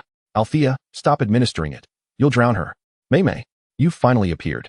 How do we save her? Hurry, tell me. Malenia cast a peculiar glance at Althea. You don't even know her. Why do you wish to save her? From my recollection, you seemed unconcerned just moments ago while rummaging through Celia. Oh, Malenia, she is so pitiful. I cannot bear to witness a vibrant life slipping away in my grasp. It's hopeless. Malenia turned her back on Althea. May, you cannot be jesting. Althea hastened to follow. In my eyes, you are omnipotent. It is futile. It is highly likely that it was that cloaked figure you encountered in Celia who caused this. This is a violation of the predetermined fate. Her soul fragments are too feeble. They are already dissipating on their own. Look, could this golden needle save her? Malenia shook her head. Is there truly no hope? Are there no others who might rescue her? She turned once more, approaching the church entrance. Honestly, I do not know. Nor do I possess the power. Even though I sense a connection between our fates, the essence of destiny becomes utterly chaotic when one arrives at the threshold. Then, like her arrival, she dissipated into motes of light. Althea cradled the pure golden needle, gazing at the red-haired girl, whose plight was even more tragic than that of Little Red Riding Hood. Amen, Amitba, hallelujah, may you find rest in paradise. Returning to the Hall of Heroes would also be commendable. In your next life, remember to be reborn into a fortunate circumstance. A myriad of techniques were employed in unison, as if they were about to guide Millicent into the afterlife. Is anyone there? A timid voice echoed from the church entrance, belonging to a short-haired girl with a single eye, brandishing a dagger, breathlessly leaning against the wall, warily observing those within the church. Hello there, fair maiden. Who are you seeking? Is it Millicent? Regrettably, I do not know how to save her. Although who had hastened to arrive, it was too late. The call of the soul had vanished, and Pollyanna was left abandoned. Fear not, for I too share your plight. You may accompany me. With a morsel of my flesh, you shall not lack a sip of broth. Moreover, do you possess a means to save her? Drawing closer, Pollyanna cast a timid glance at the dying maiden, shyly closing her eyes. Though you may all harbor disdain for me, I shall endeavor to rescue you, forcibly bestowing upon you a destiny. Do not harbor anger towards me. Upon finishing her words, their smooth foreheads touched, and the soul flowed between their breaths. Miraculously, the dying girl gradually regained her breath, as the sound of coughing emerged. Her crimson lashes began to tremble. Wow, a divine healer. The health bar has stabilized. What is impossible for Mei, you accomplished effortlessly. A cold hand suddenly struck Atue's head. A ghost. Pollyanna screamed, rolling her eyes and collapsing straight down. Atue hurriedly supported her in a fluster. Wow, you frightened her. Malenia, who called you to speak ill of me? The timid Pollyanna was nearly paralyzed with fear by Malena's ghostly entrance, plunging the scene into chaos. Cough, cough, how noisy. The red-haired maiden leaning against the wall opened her eyes. Upon witnessing the awakening of the slumbering woman, Malenia once again concealed her form, wishing to withdraw from the fray. The golden eyes starkly contrasted with the faded gray pupils. They resembled a distant, resplendent golden tree, even more dazzling against her pale cheeks. Are you all right? The faded girl beneath the stargazer's hood had a rosy complexion and a charming smile, as if she beheld the most exquisite treasure of the world. Perhaps she pondered how to tuck this glimmering bounty into her own pocket. I'm cough cough fine, just still unaccustomed. By the way, the golden needle. Gui mentioned this could save you, though I have not reviewed the subsequent strategy. Atue presented the pure golden needle, placing it gently in the palm of the red-haired maiden. The pure golden needle cough cough shall be of great assistance. Without hesitation, she unfastened her garment at the chest and plunged the needle into the most agonizing part of her heart, gnawed at by despair. Accompanied by a breath akin to that of a wind machine and the startled gasp of the stargazer, pure magical energy coursed within her. She closed her eyes, sensing the decay of her own form. If Malenia's body resembled an egg painted in vibrant colors yet intact within, then Millicent's body was akin to an egg forgotten in the kitchen during summer, its exterior gleaming while the interior had succumbed to ruin. Even this hand had recently rotted completely, necessitating Millicent to sever it. Yet now she comprehended that she was merely a fragment of Malenia. The Valkyrie bore shame in her evasion. Simultaneously, the Valkyrie harbored pride. She would not easily relinquish her dignity, nor would she sit atop the heights of Abereful City, wallowing in self-pity, allowing hatred to become her driving force. The Valkyrie wields her sword only against the mightiest, too proud to allow her golden prosthetic hand to be tainted with impure blood. In this light, she truly appears to embody the lofty divinity. Meanwhile, I am but a discarded vestige of humanity, indulging in my whims, devoid of the grace expected of a Valkyrie. Thus, upon my return, I was forsaken by her, left to languish in this decaying vessel, transformed into putrid flesh, awakening in solitude to the gaze of the star-gazing maiden, who lingered over the open chest of Malenia. Slowly, Malenia rose, her expression imbued with an indescribable emotion as she regarded the star-gazing maiden. Thank you for saving my life, fated one. I am Amirison, but you may call me Lian. Should you ever require my assistance, do not hesitate to ask. The star-gazing maiden, her cheeks flushed with embarrassment, embraced her unconscious sister, Pollyanna, with one arm while placing the other upon her own chest, murmuring, "It doesn't seem that significant. I am the fated one. You may call me Atue. Furthermore, my days are consumed entirely by battles, so I require no assistance from you." "Oh, indeed. This broken body cannot offer you much aid. I sincerely apologize for that. However, I believe I can impart some combat techniques to you." Drawing the star-gazing maiden closer, their foreheads touched, warmth radiating between them. Combat technique. Waterbird Dance X1 Charm. Blessing of the Valkyries will X1 Blessing of the Valkyries will, a boon forged from the remnants of the Valkyries' power, granting the mage the ability to engage enemies directly. It is said that the esteemed knights under the Valkyries' command possess this blessing. When equipped, the might of the combat technique receives an intelligence bonus. In the future, I shall have opportunities to repay you. By the way, is that my little sister in your arms? What has happened to her? Sensing the mysterious connection with the girl cradled in the star-gazing maiden's embrace, Malenia took Pollyanna into her own arms. Yet, weakened, she collapsed once more onto the grass mat. Forgive me for startling you, Malenia. She is my witch, perpetually elusive. Are you truly unharmed? Fear not. If the fated one has other matters to attend to, I shall take care of everything. I am not in a position to allow a patient to care for the healthy. How about we prepare a meal together? I recently discovered that the corrupted fallen leaves in the game taste quite spicy. Let us have hot pot. You need not lift a finger. Just sit back and relax. It's the perfect opportunity for you to meet Malenia. She shall surely emerge. Lian obediently settled onto the tattered grass mat, allowing Pollyanna to lean against her shoulder. Why do you not inquire as to why? The red-haired maiden, unbinding her ponytail, spoke in a soothing tone reminiscent of her days as the head of an orphanage.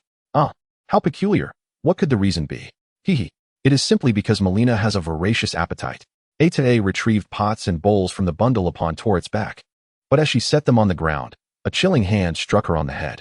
Do not speak ill of me. It was indeed Malenia who appeared. Unlike Pollyanna, Marnie was not frightened. Instead, she felt a whimsical urge to laugh. The fated one before her seemed even more foolish than she had imagined. Truly, a mere child. Atai stood dazed, clumsily arranging the dishes, pondering how that red-haired maiden could display such a subtly suggestive expression imbued with the essence of a devoted wife. This was utterly unfair.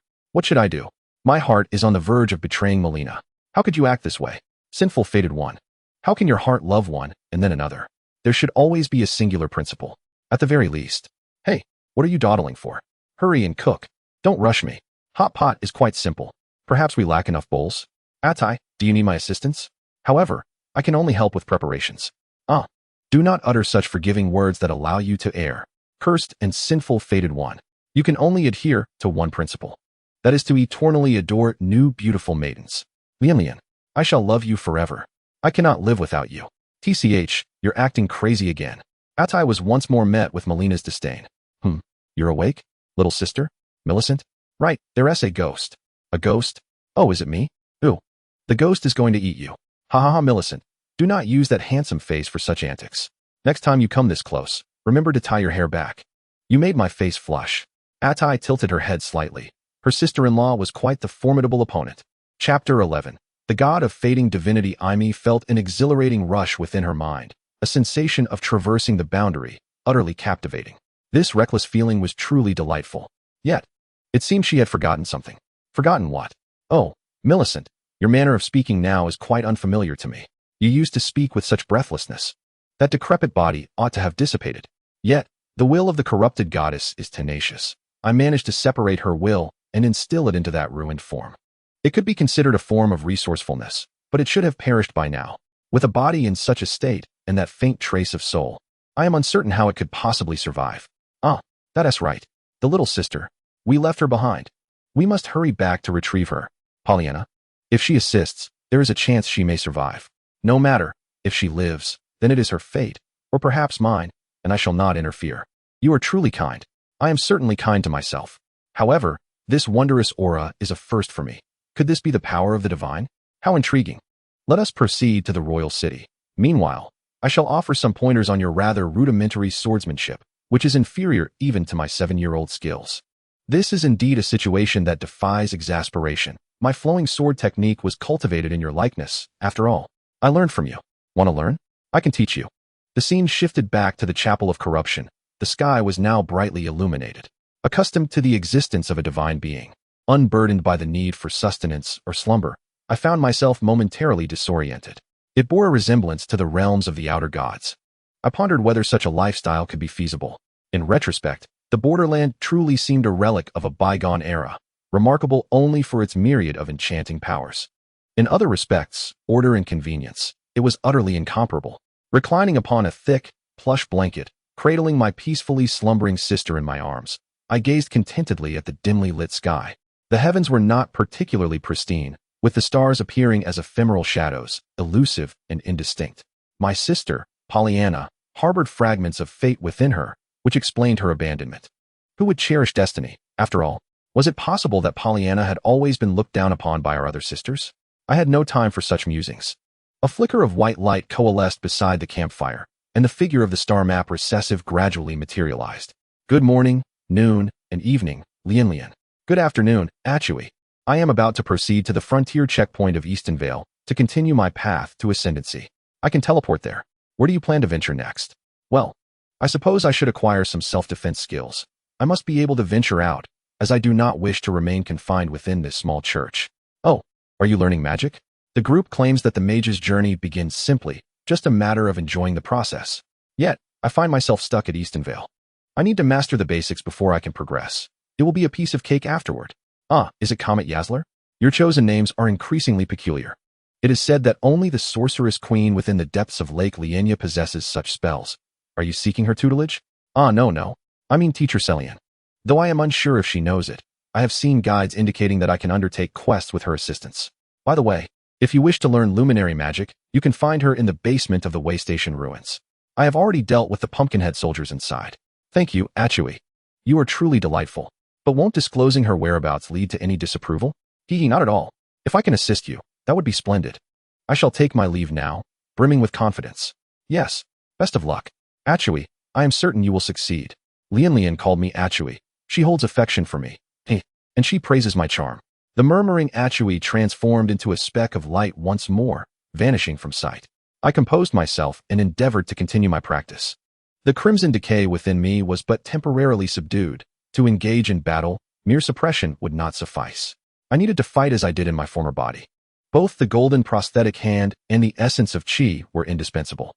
However, to my knowledge, there were no spare golden hands available. They had all undergone the sacred baptism. Unless my master, who taught me the flowing sword technique, were to be resurrected along with my brother Miquella, I would likely remain without. The golden hand was improbable as well. Oh well, I suppose being a one-armed mage would suffice. Sister Lian, where shall we go next? Anna, where do you wish to go? I will follow wherever you lead, sister. I only wish to stay by your side. Why is that? Don't you have any thoughts of your own? To the snowfields, to the volcano, to the Weeping Peninsula, or perhaps to the Magic Academy. Any of these would suffice. Oh, does my sister not wish for me to accompany her? Anna is aware of this. Pollyanna, feeling aggrieved, turned away, her eyes brimming with tears. Don't give me that. If you want to follow, then go ahead. Yay, Pollyanna exclaimed, spinning around with joy, her face alight with a cheerful blush. This is wonderful. But Anna is always so clumsy. I hope Sister Lian won't think poorly of me. Malenia gently tapped Pollyanna on the head, exclaiming, You should be the one not to think poorly of me. You'll need to take care of me in the time to come. The golden pupils reflected the girl's bashful face. Despite her physical frailty, she retained the innocent heart of a young girl. However, this joy was bestowed upon the wrong person. I am your mother. Malenia couldn't help but lament. Surely she had never encountered a normal man. Well then, let us visit the ruins of Station Street. I wish to discover if I possess any magical talent. Perhaps one day, the name of the great mage Millicent will echo throughout the borderlands. In that case, let us go. I recall that the ruins of Station Street are located in Nimguff. Since returning, Malenia felt increasingly estranged from her former self. The Valkyrie Malenia, the blade of Miquella, perhaps now wholly belonged to her, having lost that part of her soul. She wondered what remained of her. Was it merely flawed humanity left behind, as divinity faded? Perhaps only that brief span of over 20 years in dreams truly belonged to her. Yet life should reflect that as well. The borderlands are not particularly vast. Compared to the absurdly large world of dreams, the borderlands feel like mere specks. To become the ruler of an island nation? Is that truly amusing? In light of this, Malenia suddenly felt at ease. It would be better to follow her own desires, for that is what she truly sought. Living in such a small area for so long was indeed rather dull. However, although it appeared somewhat tragic now, it was far more exhilarating. Yet, if one treats the borderlands as a dream and dreams as reality, then I am akin to a frail maiden in a reincarnation game. Indeed, it is just so. Compared to the incessant coughing of my former fragile self, being able to walk and play now is a tremendous improvement. Let us embrace it thus. Since I am no longer a Valkyrie, I shall let it go. Alas, it seems I still find it hard to part with the title of Valkyrie. Why can't I cultivate my strength? It is truly perplexing. After a moment of contemplation, I arrived at a conclusion. It is a matter of constitution. The body of a Valkyrie is divine, while this body is merely that of an ordinary person. Who can cultivate so quickly? Achieving external energy in just a matter of days is unheard of. I wonder what the divine version of myself is doing now? At her pace, she would encounter Elden Ring in just a couple of days. I have a feeling that we will eventually meet again. Will I then have to return? It is preferable to discover a resolution to this matter before that time. The realization of being a fragment of another's soul is indeed disheartening. Chapter 12, The Valkyrie. Indeed, the Valkyrie has encountered the ominous King Morgott, who stands guard before the golden tree. Born of ill omen, his visage is marred by twisted horns. Yet it seems that some violent force has severed them. Beneath his broad, dark-hued garments lies a withered form, and beneath the parched skin pulses with latent strength. King Morgott of ill omen? Truly an eyesore. Valkyrie Malenia, Do you covet the Elden Ring as well? Morgott sits regally upon his throne, leaning upon his gnarled sword. Devoid of any hostility. I appreciate your restraint in not reigniting conflict. If you wish to seek an audience with the Elden Ring, you may proceed. Oh, is the solitary guardian of the royal city truly so lacking in resolve? Morgott remains unperturbed, quietly seated, eyes closed, murmuring softly, Goddess Malenia. Should you manage to restore the Elden Ring, it may indeed be a worthy endeavor. The Valkyrie disregarded him, advancing toward the golden tree. Upon entering the depths of the golden tree, the trunk, suffused with pure magical energy, formed a brief passage. The thorns of rejection unfurled before her, yet were obstructed by golden branches. She reached out with her magic, gently touching the golden tree, only to discover that she had not inherited the fate of the Elden Ring. The Valkyrie furrowed her brow, not inheriting the fate of the Elden Ring? Just as she was about to turn away, a thought struck her. This must be the destiny I cast aside, yet in the end, it is still the very thing I pursue. How absurd. Am I to return in search of that soul which bears the weight of destiny? Absurd indeed. With a surge of energy, the golden prosthetic blade erupted in a dazzling display of intertwining white and gold light, mercilessly cleaving through all. The very essence seemed to be born for such a warrior, surging ever more fiercely. The white energy transformed into gold with each swing of the golden blade. A power unique to the Valkyrie. Raising the golden sword high, all lies beneath the edge of the Valkyrie's blade. Even the divine. The golden branches shattered in response. Golden blood splattering forth like a ruptured water sack, the fragments cascading to the ground, illuminating the earth with their brilliance. Can even gods be wounded? The golden tree. Undeniably divine. Yet, even as it governs the rules, it bleeds under the Valkyrie's formidable might. In the next moment, the misted gate trembled violently, the branches quaking in tandem. Even the ethereal visage of the golden tree, which obscured the sky, began to quiver. Welcome to the shadow beneath the golden tree. Here, may you encounter the divine. It was as if she heard the voice of her mother, Marika. The Valkyrie's soul ventured to the rear of the golden tree, seeking greater truths of the interstice. Morgott trembled as he left his throne, gazing at the quaking sky, his heart momentarily stilled. In haste, I rushed towards the thorns of the golden tree, only to behold the Valkyrie Malenia standing vacantly before them. The golden branches, wounded, oozed a liquid that gradually enveloped her, as if transforming into a piece of amber, forever devoid of life. This was the divine punishment bestowed upon us. Let mortals revere the gods. Only by following the divine can we attain our soul redemption. Like a devout acolyte, the harbinger of doom, King Morgott knelt at the foot of the tree, beseeching forgiveness. After a protracted silence, the golden tree ceased its trembling, and everything seemed to revert to normalcy. Yet, only Amy remained, gazing blankly beneath the golden tree, where the Valkyrie, encased in amber, slowly succumbed to the golden barrier. Confused by the unfolding events, she felt an inexplicable loss within her heart and sought out Jasmine, for she was undoubtedly the most astute among them and would know what had transpired. In the village of Watercall, the crimson-haired traveler stood upon the desolate road, confronted by an inexplicable spectral vessel that lingered before her, its ferryman's eerie bell chiming incessantly, provoking irritation. A gaping crack marred the dilapidated hull, gradually mending itself. This obstruction had been cleaved apart before. How had it re-emerged? Sister Lien, can we circumvent this obstacle? I am unable to confront it, she lamented. The bell continued to toll. Pollyanna clung to Malenia's arm, shivering as she fixated on the shadow upon the spectral vessel. Then, she turned and assisted Malenia in seeking an alternate route. Not long after, the spectral fairy reappeared, accompanied by that insistent bell. We cannot escape. We may be targeted. A novice and an injured warrior, while others pass without provoking it. We must secure a bodyguard for the path ahead. What shall we do? Hey, do you truly wish for death? Malenia cried out to the ferryman. The skeletal figure trembled, as if laughing. A cripple and a weakling dare to threaten me? How amusing.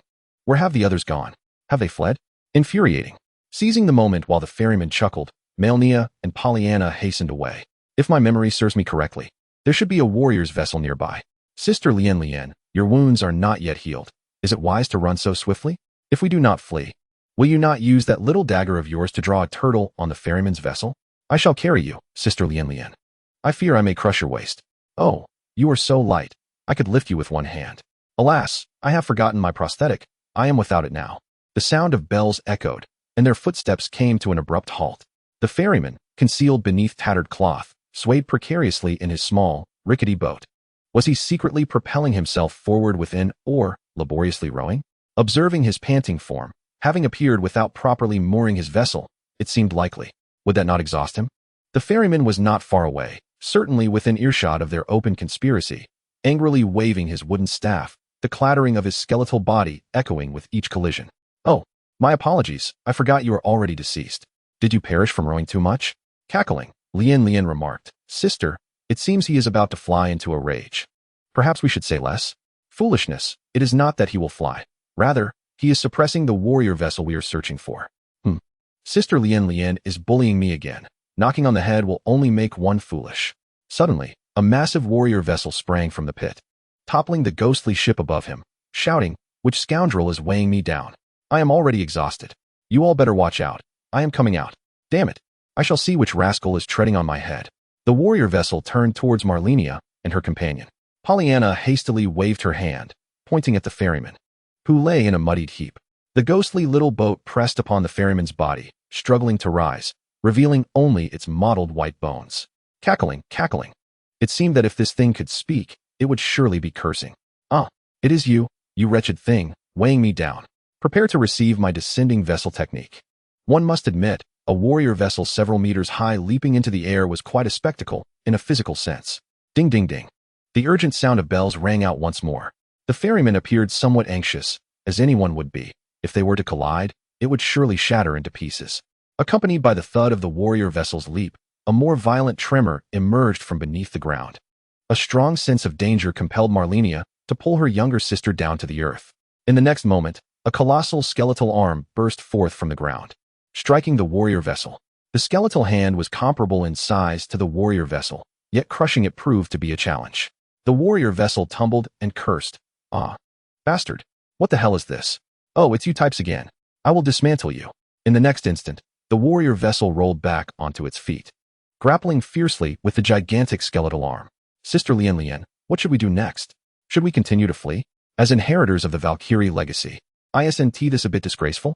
Indeed, so you are aware, little sister. Therefore, you shall go draw a small turtle on that wretched ferryman-esque boat. Now, I should go? Will that ferryman not be furious? Do not worry. I am not sending you to your doom. Do you see that crack on the wrecked boat? That is undoubtedly its weak point. If you strike along that fissure, it will be easily resolved. Moreover, I recall that your dagger possesses a holy attribute. Using it should allow you to vanquish this rowing skeleton entirely, correct? Pollyanna glanced at the struggling ferryman, resembling a pitiful creature trapped against the wall, destined to be at the mercy of others. There was no escape. The cost of capsizing was universal, regardless of who it befell. I am afraid. Sister Lien. Well, I knew it. You are but a trifling nuisance, still reliant upon me. However, my left hand lacks proficiency. Drawing the dagger from Pollyanna's waist, I tread cautiously, evading the cacophony of the battlefield, intent on stealthily dispatching the ferryman. Creatures like the ferryman, a mere skeleton, are familiar to Malenia. Though the wound on her arm aches, it is of little consequence. My sincerest apologies, but your time has come. Channeling the sacred attributes of the dagger, I plunged it into the ethereal flames within the ferryman's skull. Roar! The colossal skeletal arm swung violently. Malenia hastily ducked, narrowly escaping this lethal blow. The ferryman lay lifeless, yet the gigantic skeletal arm persisted. It seemed necessary to dismantle this vessel of summoning. Whoosh! Rolling to evade the impending strike of the massive skeletal hand, I realized the dagger had been left behind. Bang! The vessel of summoning was launched away by the impact. Yet it appeared remarkably resilient, suffering no significant damage. Struggling to rise, Malenia felt a sharp pain radiating from her right arm, assailing her senses.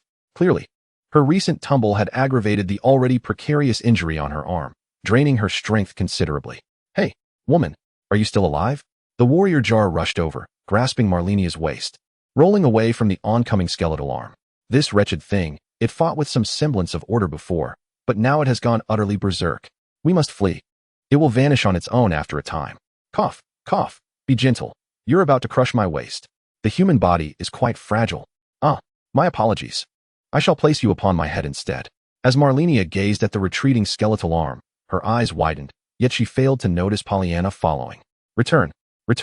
My little sister is still there. Do not abandon that trifling nuisance. Ah, you should have spoken sooner. Hold tight to my head. Upon racing back to the battlefield, where moments ago chaos reigned, Now an eerie silence enveloped the scene. Pollyanna lay quietly in the center of the road, tightly clutching the mission dagger. Sister Lien, I followed your instructions and drew a little turtle. Silence. I shall devise a means to rescue your insipid sister. Cough, cough, little turtle. Chapter 13. The Dream Roundtable Conference, Madam. I believe your injuries are more severe than hers. She merely fainted from the blow. And an ordinary person would recover swiftly with a warm stone. Shall I strike you to test that theory? Given her foul mood and physical distress. Conversing with Malenia at this moment was certainly unwise, Bernard considered. Perhaps, like that warrior jar, I should sit outside, beating on tree trunks. That might prove more beneficial than remaining indoors. Ah, Alexander, you have truly landed me in a predicament. Is that so? My sincerest apologies. But that woman is utterly merciless when angered. She nearly dislodged my lid just moments ago. Warrior Ku Alexander, a paragon of martial prowess, harbors a singular aspiration, to perish gloriously in the midst of a fierce battle, a dream long pursued by warriors of his ilk. The fated one, Benel, recently returned from his sojourn in Nimguf, is unperturbed by the arrival of new fated ones at the borderlands. He generously imparts knowledge of common combat techniques to aid their progress in this realm. Indeed, he is a formidable warrior himself. Shall we engage in combat? I believe the finest form of communication between men is through battle, he declares, drawing his knightly sword and assuming a combat stance. Ha ha ha, splendid. I am ready. If the clash between these two warriors were to occur at a sufficient distance, perhaps Malenia would be less incensed. However, in the present moment, her mood has soured considerably. The tempestuous winds of Storm Hill are already disconcerting, and now, combined with the intermittent thuds reminiscent of a construction crew on a Sunday morning, her agitation intensifies. Unable to maintain her composure, Malenia ultimately succumbs to a fit of crimson corruption. Her throat grows parched, and an uncontrollable urge to cough overwhelms her. Slumped upon the tattered carpet, her pale fingers clutch the warm stone tightly as she coughs. What am I to do? Her vision blurs, and an odd sensation prompts Malenia to seek answers once more in her dreams. Her beleaguered body, weary from relentless exertion, succumbs to a deep slumber.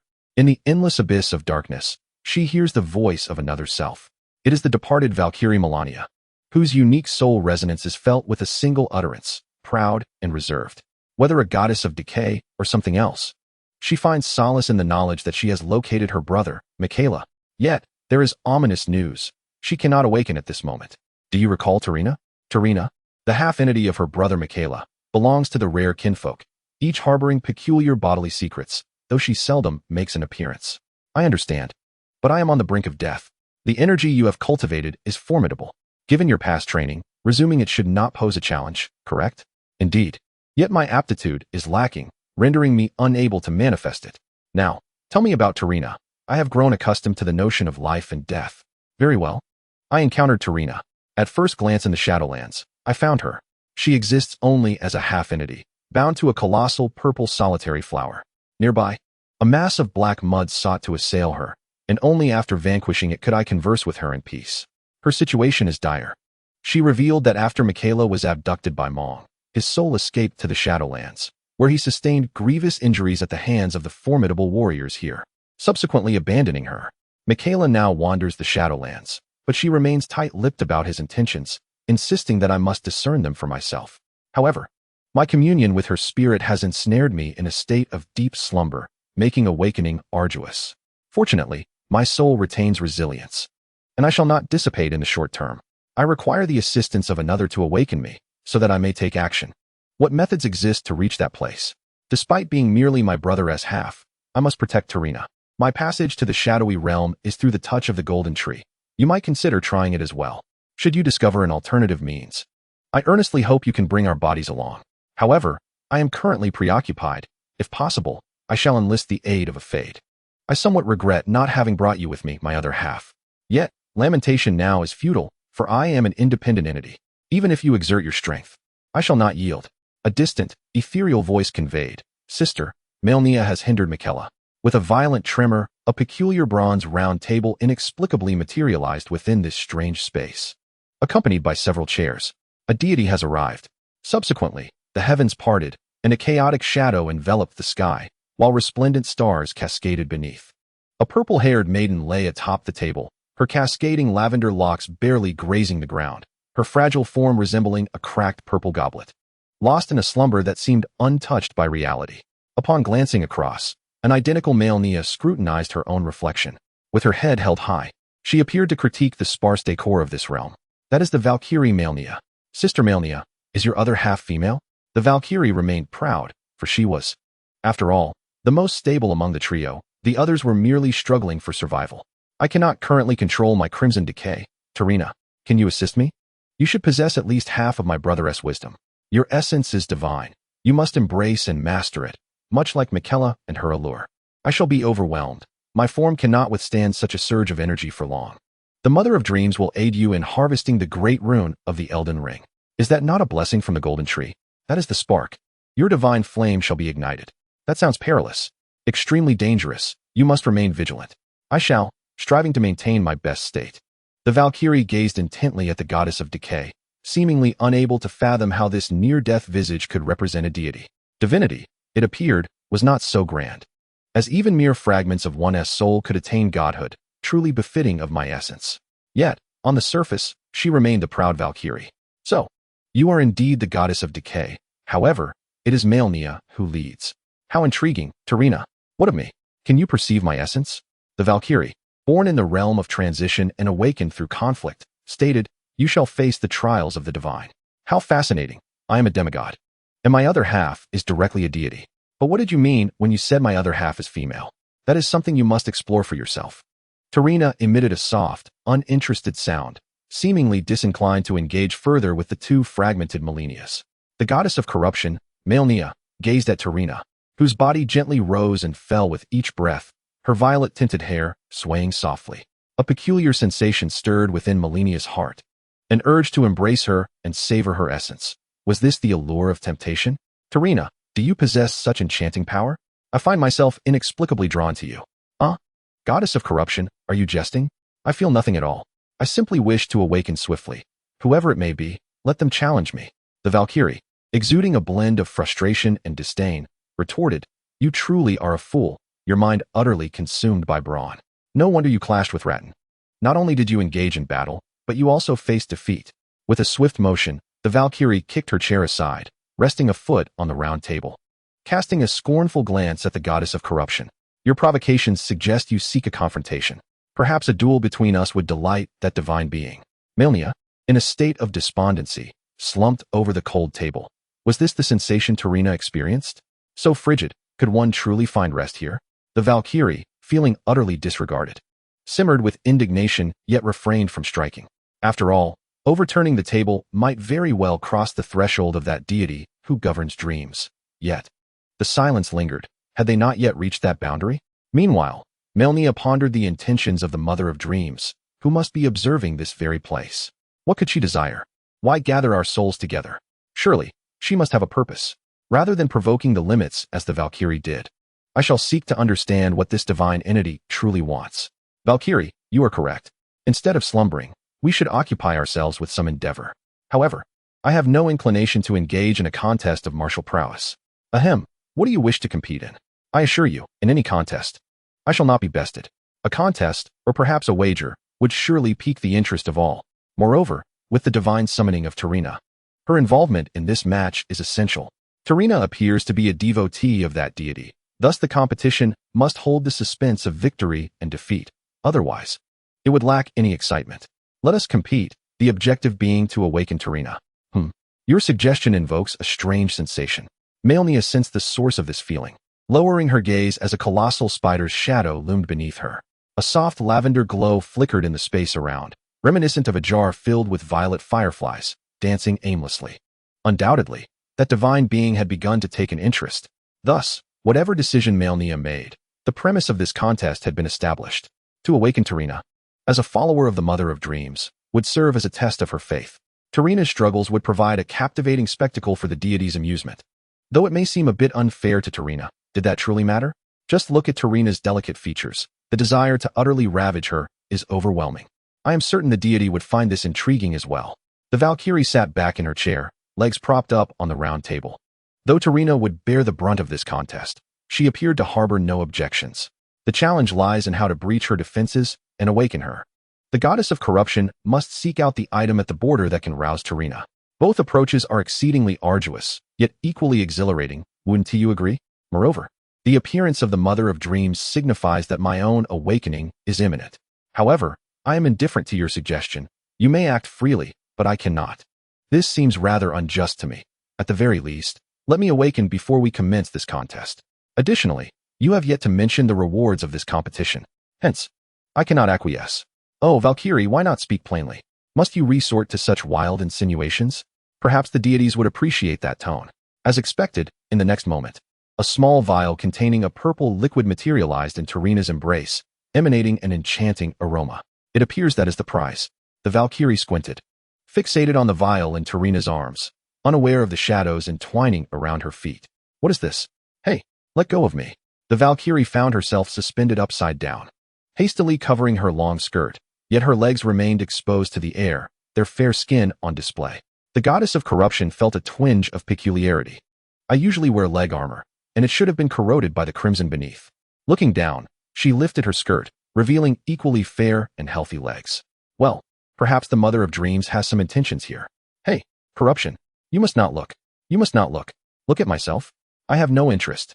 A glance at Tarina revealed her still fast asleep. Yet suddenly, the goddess of corruption felt certain that she had been seen just now. Turning her head, she hurriedly covered her mouth, attempting to avoid detection by the Valkyrie. The Valkyrie's hands were also bound, rendering her incapable of covering her skirt. What a cute little lion. You mustn't laugh. Ahaha. I apologize, though I am a professional. I truly cannot help it. How infuriating. It's so cold. Isn't the little lion warm? What are you saying? Be quiet. Corruption. I cannot endure this wretched place for another second. Corruption quickly glanced down at her skirt, closed her eyes, and prayed fervently as the most devout of believers. O Mother of Dreams, I shall forever worship you. Then, with a whirl, as awakening began, this entertainment began as well. Chapter 14. The Broken House of the Practitioner. Why is it so hot? Who intends to roast me for a meal? Water. It's so hot. Sister Lien, you're awake. Drink water. Drink water. It was Pollyanna's voice, sounding as if she were unharmed. Cough, cough, cough. After a brief respite, Malenia felt her body was somewhat improved. However, pouring water is not the same as flooding it. Why must you be like that rascal ATU? Struggling to avoid choking, Malenia seized the cracked bowl and took matters into her own hands. With bleary eyes open to the dim surroundings of Benar's dilapidated abode, I found myself encircled by warm stones, resembling an ancient altar in its peculiar arrangement. Pollyanna, am I still alive? Is this some bizarre summoning ritual? Pollyanna grasped her hair, lowering her head, as this was the arrangement I had insisted upon for those two fellows, believing it might expedite Sister Lien's recovery. You worthless wretch. Why did you not flee with us? Marian's golden gaze bore down on Pollyanna, scrutinizing the mind of this fool. That ferryman, I am not useless. I shall protect Sister Lien. I yearn to prove myself. Silence. Pollyanna, come here. No rebuttals. Marian's voice rang out sharply, interrupting her. These words evoked memories of profoundly distressing events from the early days of the Sacred Tree's establishment. Thus, certain matters are non-negotiable. Uncertain of her transgressions, Pollyanna timidly approached. Eyes shut tight. She had never witnessed Sister Lien in such a furious state. Come, approach me. I am not angry with you. I am angry with myself. Marian seized Pollyanna's wrist, gazing down at the little foolish girl in her embrace. My dear sister, it is entirely natural for you to harbor such thoughts. I have failed to protect you, thereby rendering myself an incompetent sister. Under the aegis of the Sacred Tree, an elder must embrace your mistakes, rectify them, and guide you through the consequences they entail. Elders permit you to err, but absolutely do not allow you to suffer harm due to those errors. This is the fundamental duty of an elder. I do not require a child to concern herself with my safety. Before me, you need only to be my little wretch. But I cannot remain a wretch forever. Let me reiterate, in my eyes, regardless of your potential, you remain a child. You must prioritize your own safety. Do you understand? You are my little wretch, belonging solely to me. Only I shall allow you to remain a perpetual child. Should others wish to dote upon you, they must first seek my consent. Sister Lien, though I could not discern Pollyanna's expression beneath the dim glow of the warm stones. Marian felt her own face, flushed with warmth. In her 2 lifetimes, she had never uttered such domineering words. Nevertheless, this approach seemed to be the most effective means of addressing the current predicament. Observing Pollyanna's obedient demeanor, akin to that of a small kitten, it was likely such incidents would not recur. She certainly did not wish to awaken one day only to learn that her own child had run away. ultimately discovering a half-frozen corpse in the snowy expanse. Reflecting on her own battered form, she noted the chaos within. Crimson decay clung to her like threads entwined around branches, threatening to sever the very limbs of the trees with an uncountable number of strands. Although aided by the Mother of Dreams, it merely added a layer of plastic to the branches. Ultimately, one must devise a means for the body to truly grow amidst the countless crimson threads entwining it. Next, should one journey to the southern realm of Ningfufu to seek the esteemed sorcerer revered by Otto, or venture northward to Stonevale to confront Grek and seize the Great Rune? The dangers may be significant, yet the potential rewards could be even greater. Regardless of the path chosen, possessing the strength for self-preservation is imperative. Currently, however, such strength eludes me. Thus, I shall temporarily borrow the power of those two warriors. Though this is but a stopgap measure, it is the most reliable means of advancement at present. As for that little waste of space, truth be told, her aptitude is merely that of a common mortal. Without the assistance of others, her ultimate fate would be that of an ordinary witch. And those two muscle-bound warriors? Perhaps they are once again embroiled in a skirmish somewhere. They are warriors with an insatiable obsession for strength. So, they have carelessly left two ailing individuals in this dilapidated shelter? I recall this vicinity is not particularly safe. Oh, Sister Lian. Alas, what irresponsible men. Though I possess no such responsibility myself, I am a woman. With such a lack of accountability, why venture from the sacred tree in search of a brother, and slay so many frenzied beasts in the process? Why do you concern yourself with such matters? I shall do as I please. Malenia shook her head, casting away the petty notions of good and evil that plagued her mind. It is imperative that I consult them regarding certain matters, for there are few things to converse about in this borderland. As I lay resting, I quietly listened to the tempest raging between the hills. Its might shook the branches fiercely, yet it was also fragile, unable to pierce the faint glow emanating from the circle of warm stones. At some point, I felt the floor tremble, accompanied by the coarse voice typical of rugged men. How are the two ladies faring? Much better, thank you. I truly appreciate your ability to produce so many warm stones at once. I recall someone mentioning they only had one for their collection, didn't they? Hey, I'm not arguing with you. Speaking of which, you two ladies, amidst the perils of the borderland, are still roaming about? What do you intend to do? Benel took the jar from Alexander, which had been retrieved from outside the dilapidated house, filled with river shrimp, and handed it to the sisters. Alexander, due to his large physique, sat outside the shelter, but could still lean in to overhear their conversation. Of course we're going, Malenia contemplated. We must eliminate Grek. It is said he has set traps in Stonevale, using the limbs of the fated ones. It is utterly repulsive. This information was certainly relayed from Otto, and as for its veracity, it was merely said to be so. You two intend to eliminate Grek? Ha ha ha.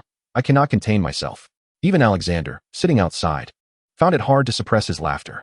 As far as I know, even if Grek is weak, he is not so feeble as to require your limbs for his purposes. If you are to lie, let it at least carry some weight. You too, allow me to finish my words. It is precisely for this reason that I seek to journey to Nimgruf to find a sorceress, reputedly a witch scorned by the Magic Academy, who is said to be immensely powerful. We are on the cusp of seeking her tutelage, Malenia assured us, using a tone she had never employed in her lifetime. As she uttered these words, it is utterly foolish. Why must an elderly woman feign the speech of a young girl?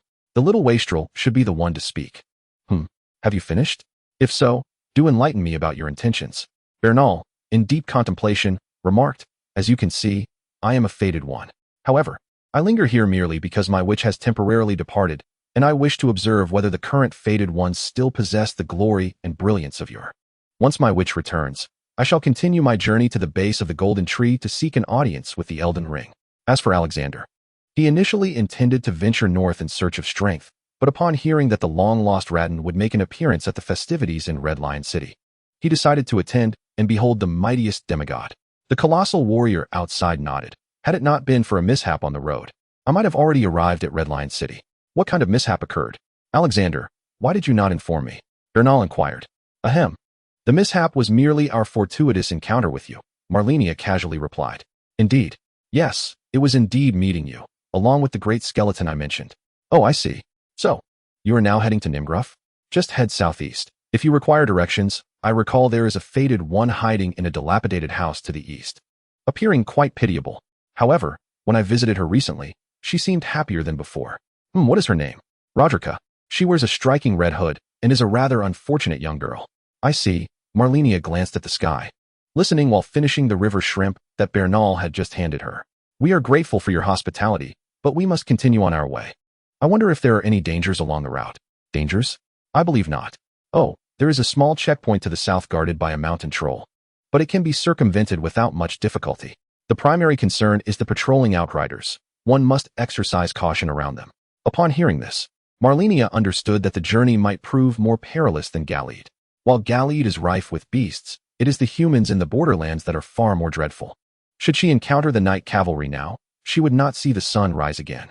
That does sound somewhat dangerous. What if we head to Stonevale City? I have a friend, also a fated one, who may have already slain Drake. I wish to see her. Is there such a formidable fated one?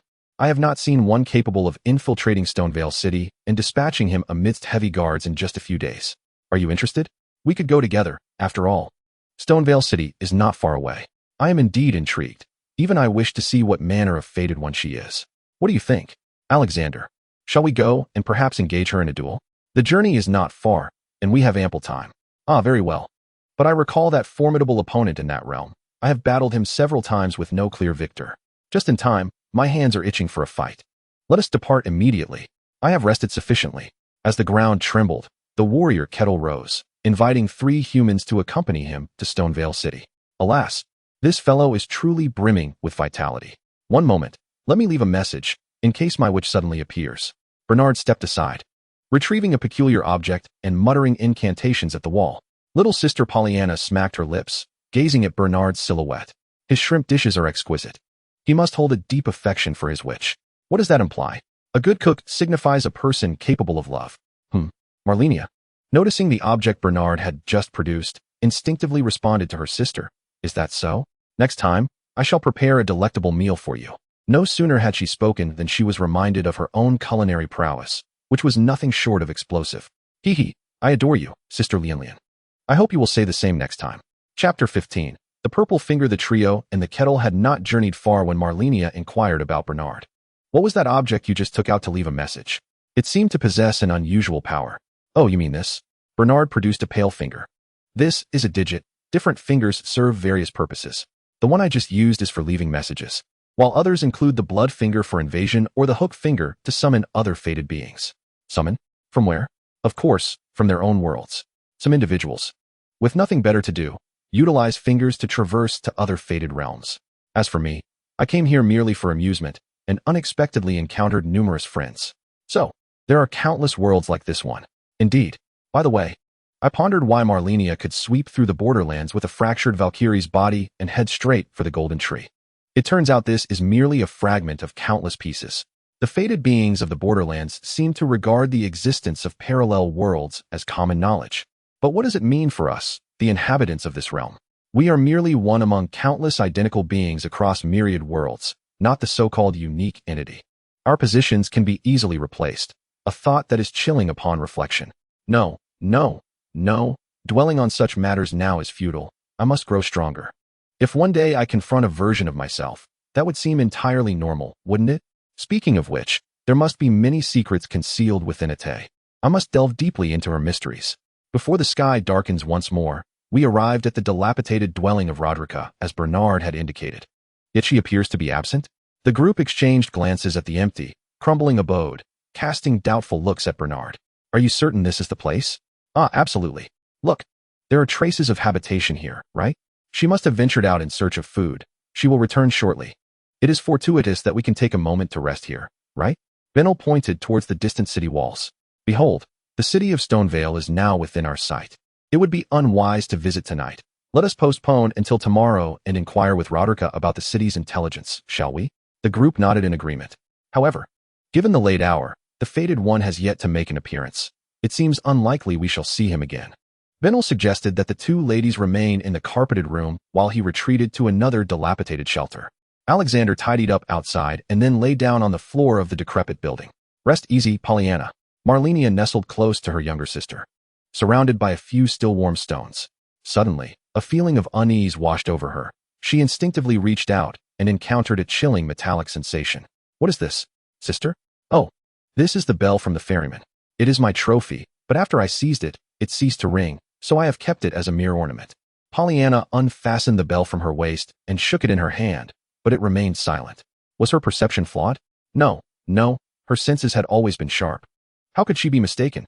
Upon closer inspection, under the dim light, Pollyanna noticed a pitch-black thread encircling her wrist.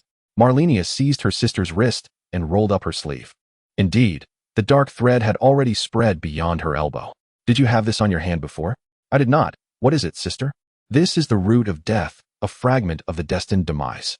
I have seen it before, yet I cannot believe you have directly absorbed its power. Curse it. How did I not realize that it was Tibia's call ship? It is all that thing's fault for being so weak. The destined demise. That is the power wielded by our mother's brother-in-law, Blackblade Malekis. The night of the Black Blade, the destined demise was stolen, leading to the death of Golden Gedevin. Malekis, burdened with guilt, vanished without a trace. Hence, it is impossible to resolve the issue with Blackblade Malekis at its source in the short term. Is this thing truly terrifying? Not at all. It is a potent force, and if you can master it, all will be well. Otherwise, extricating such a thing is quite troublesome. If you feel anything unusual, make sure to inform me immediately. Understood? Pollyanna nodded obediently. I understand, Lian. The sky had fully darkened, and the stars began to twinkle. Just as she was drifting into a deep slumber, Malenia opened her eyes. A girl draped in a pure white cloak had, unbeknownst to her, nestled upon her lap. When she lifted her head, the girl's eyes remained closed, her expression serene. She extended a hand, offering a peculiar purple finger to Malenia. Malenia, tensed, glanced outside the dilapidated shelter. Benel was keeping watch, having cast a fleeting glance in their direction. Yet he remained oblivious to the presence of the girl in the white cloak. How could this be? The girl in the white cloak observed that Malenia hesitated to take the purple finger, pausing for a moment before gently grasping the hem of Malenia's skirt and giving it a slight tug. At once, Malenia caught sight of the striking pallor, instinctively curling up her legs. I understand now.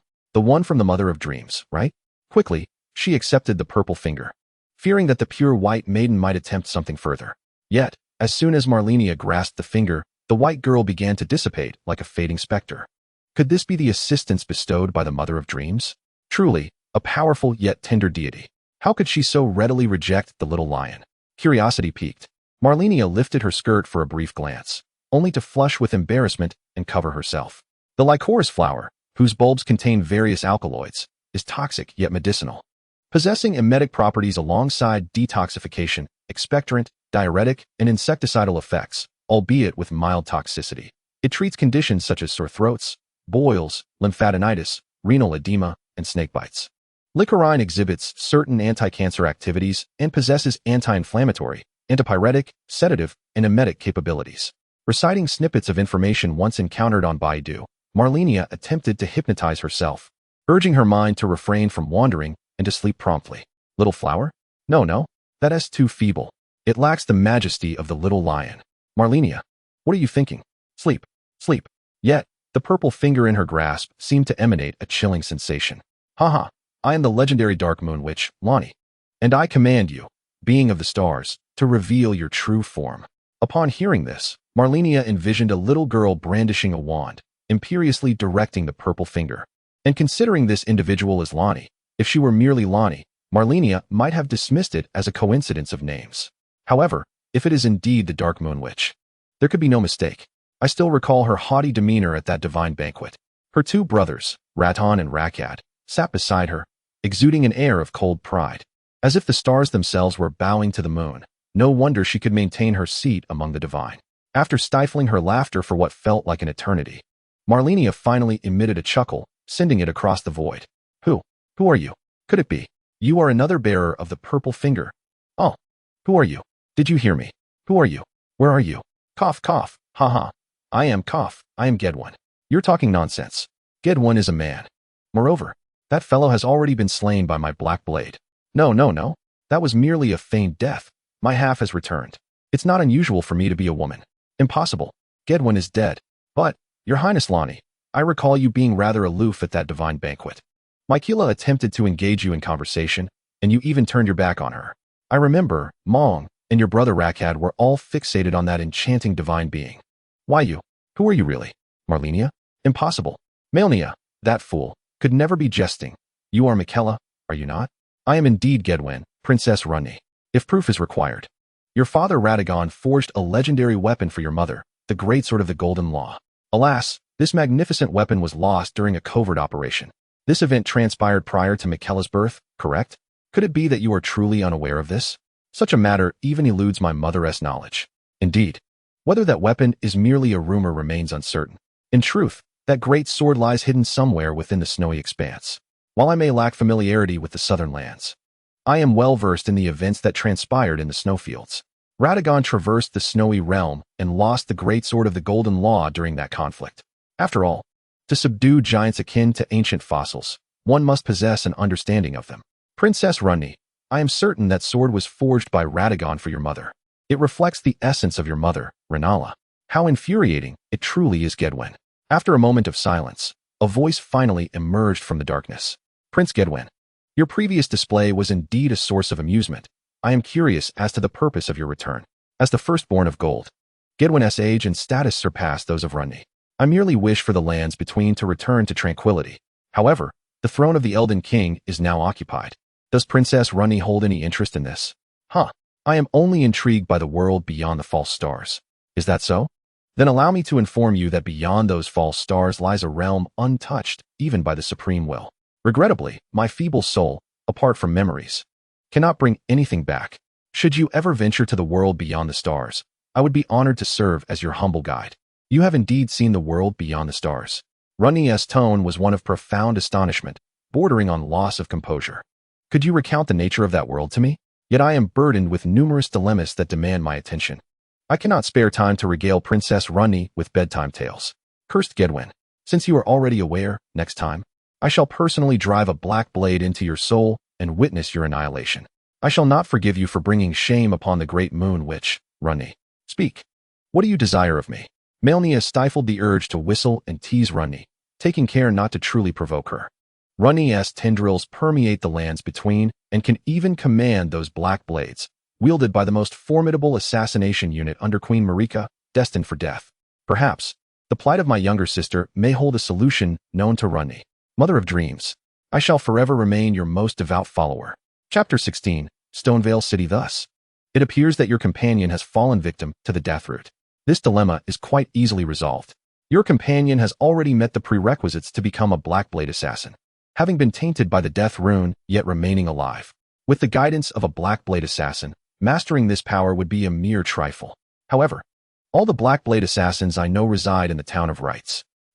Indeed, they must have crossed paths with you. Why not seize a Blackblade from their hands? Your companion could then harness the blade to absorb the excess death rune and survive for a time. Subsequently, a leader among the Blackblades whom I am acquainted with could instruct her. By the way, where are you currently? Let me ascertain if there are any Blackblade assassins nearby. I am presently awaiting Lady Laney. You wouldn't let them complete their unfinished tasks again, would you? Oh, how could that be? Does the name of the Moonlit Witch sound like a synonym for treachery to you? Certainly, unless I have been deceived during the night of the Blackblades. Malenia is unaware if Gedwen has been duped, but Gedwen has already perished. When I say I have been tricked, I have indeed been tricked. I now don the guise of a woman with 3 layers of deception. Aside from the little lion, I trust no one. After all, it was the little lion who, under those dire circumstances, specifically extracted me and placed me within Millicent's vessel. This speaks volumes of her trust in me. Yet, does one truly lament over a portion of oneself that has been cut away? If she is untroubled now, then let it be. No more thoughts on that. Lord Gedwen, I wish for you to regale me with tales of the stars. How could one ever contemplate assassinating you? There exist numerous underground caverns and heroic burial sites in the borderlands. You might inquire of the nearby fated ones. They are particularly fond of delving into such places. Very well, I appreciate Princess Laney's guidance. Now Prince Gedwen shall commence his narration of the mysterious tales from another realm. Quickly now. I can hardly contain my excitement. The tale begins with Pangu's creation of the heavens. It is said that the stories of the ancient, mysterious Eastern Kingdom began on the first night, and merely uttering the prologue caused everything to become hazy. The howling winds of Storm Hills once again echoed in my ears. It was not only the dreamlike, misty night that departed, but also the chilly breeze beneath the skirts. Malenia found no trace of that purple finger anywhere on her person. It likely only manifests during slumber. Benel, did you say that Roderica has not returned? Alas, she may have departed forever. I pondered her recent buoyancy. And now it becomes clear, perhaps it is for the best that she has relinquished her burdens and will suffer no more. Such silent deaths are commonplace in the borderlands. A few mourned for the possibly deceased Roderica before continuing onward to the next checkpoint. The ominous Harbinger had vanished without a trace. Speaking of which, this Harbinger was a manifestation of the ominous King Mungard, while the Lord of Stonevale is Greg. Could this be considered a peculiar case of an uncle protecting his nephew? It appears that Greg has also perished. I distinctly recall dispatching them all during my arrival. The gates of Eastonvale stand wide open, exhibiting a dilapidated appearance. Shall we attempt to enter through the main entrance? Or should we proceed with caution? Suddenly, an unusual tremor ripples through the air. The group gazes toward the towering Nimgulf Divine Tower in the east. Greg's grand rune lies shattered, and the twin fingers atop the Divine Tower have also met their demise. Thus, does this imply that Greg's grand rune can now be claimed? However, that artifact holds little value. I recall others mentioning that Greg's rune enhances all attributes. Yet it requires the consumption of a golden arc fragment for empowerment, and after a period, it dissipates, necessitating the crafting of another. Miss Millicent, are you intrigued? Yet, such an item can only be acquired by vanquishing the wielder of the Grand Rune. It cannot be claimed by just anyone. Bernal seems to revel in the role of an instructor. He is indeed somewhat interested, but let us first seek out Otto, who should still be in the city. Conveniently, I have a few inquiries for her. Let us proceed directly. After all, the soldiers have mostly perished. Even if a few remain, we can dispatch them with ease. I wonder what you wish to ask. That is quite a list. However, my foremost question pertains to whether she is aware of any nearby hero's grave or subterranean caverns. You could simply ask me. Beneath the bridge of the Divine Tower nearby lies a burial site known as the Grave of Death, rumored to yield a commendable blade weapon, particularly suited for novice tarnished. The Grave of Death, you say? I may need to explore it. Perhaps I will find a weapon that befits me. With all due respect, Miss Millicent, seeking a staff in the Landel region would be more suitable for you. Is that so?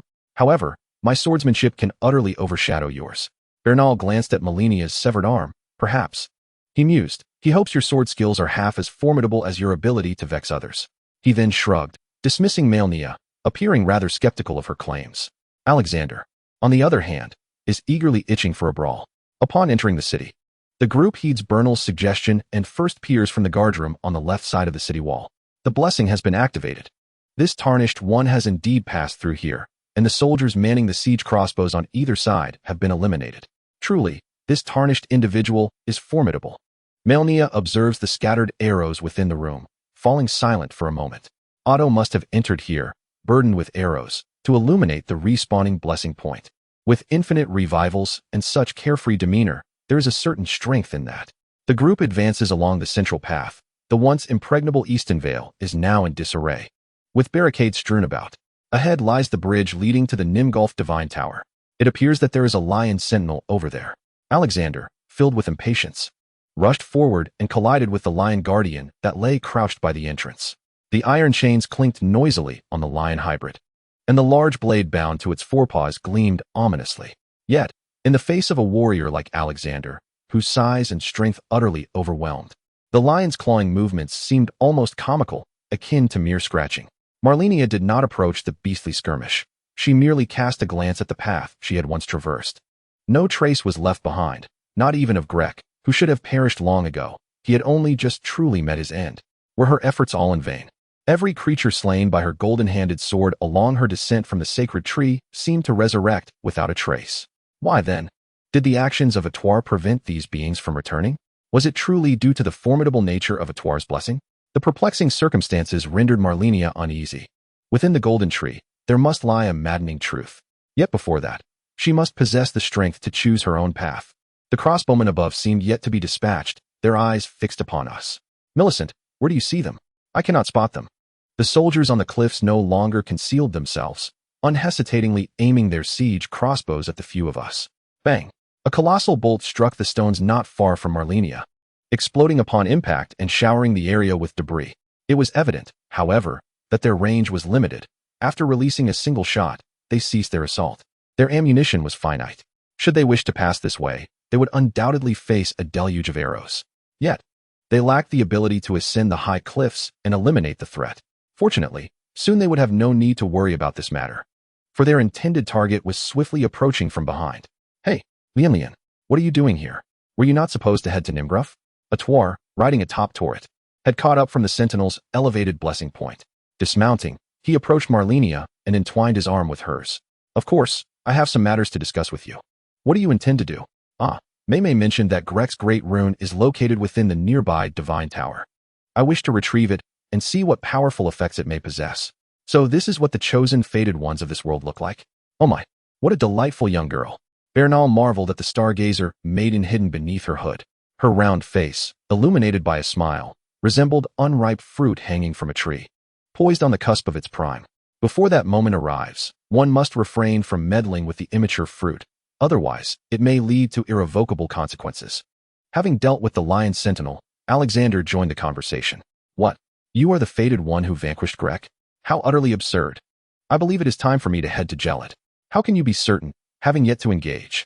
As long as you can offer a compelling reward. Malenia smiled as she pulled Otto close, for the little fellow is indeed quite formidable. Moreover, before we proceed, wouldn't you wish to catch a glimpse of the towering Nimgruff God-given tower? For prudence's sake, it would be wise to bring along a few more companions to avert any potential dangers lurking within the tower. It would be unfortunate to meet an untimely demise. What do you say, Otto? Of course, Lien.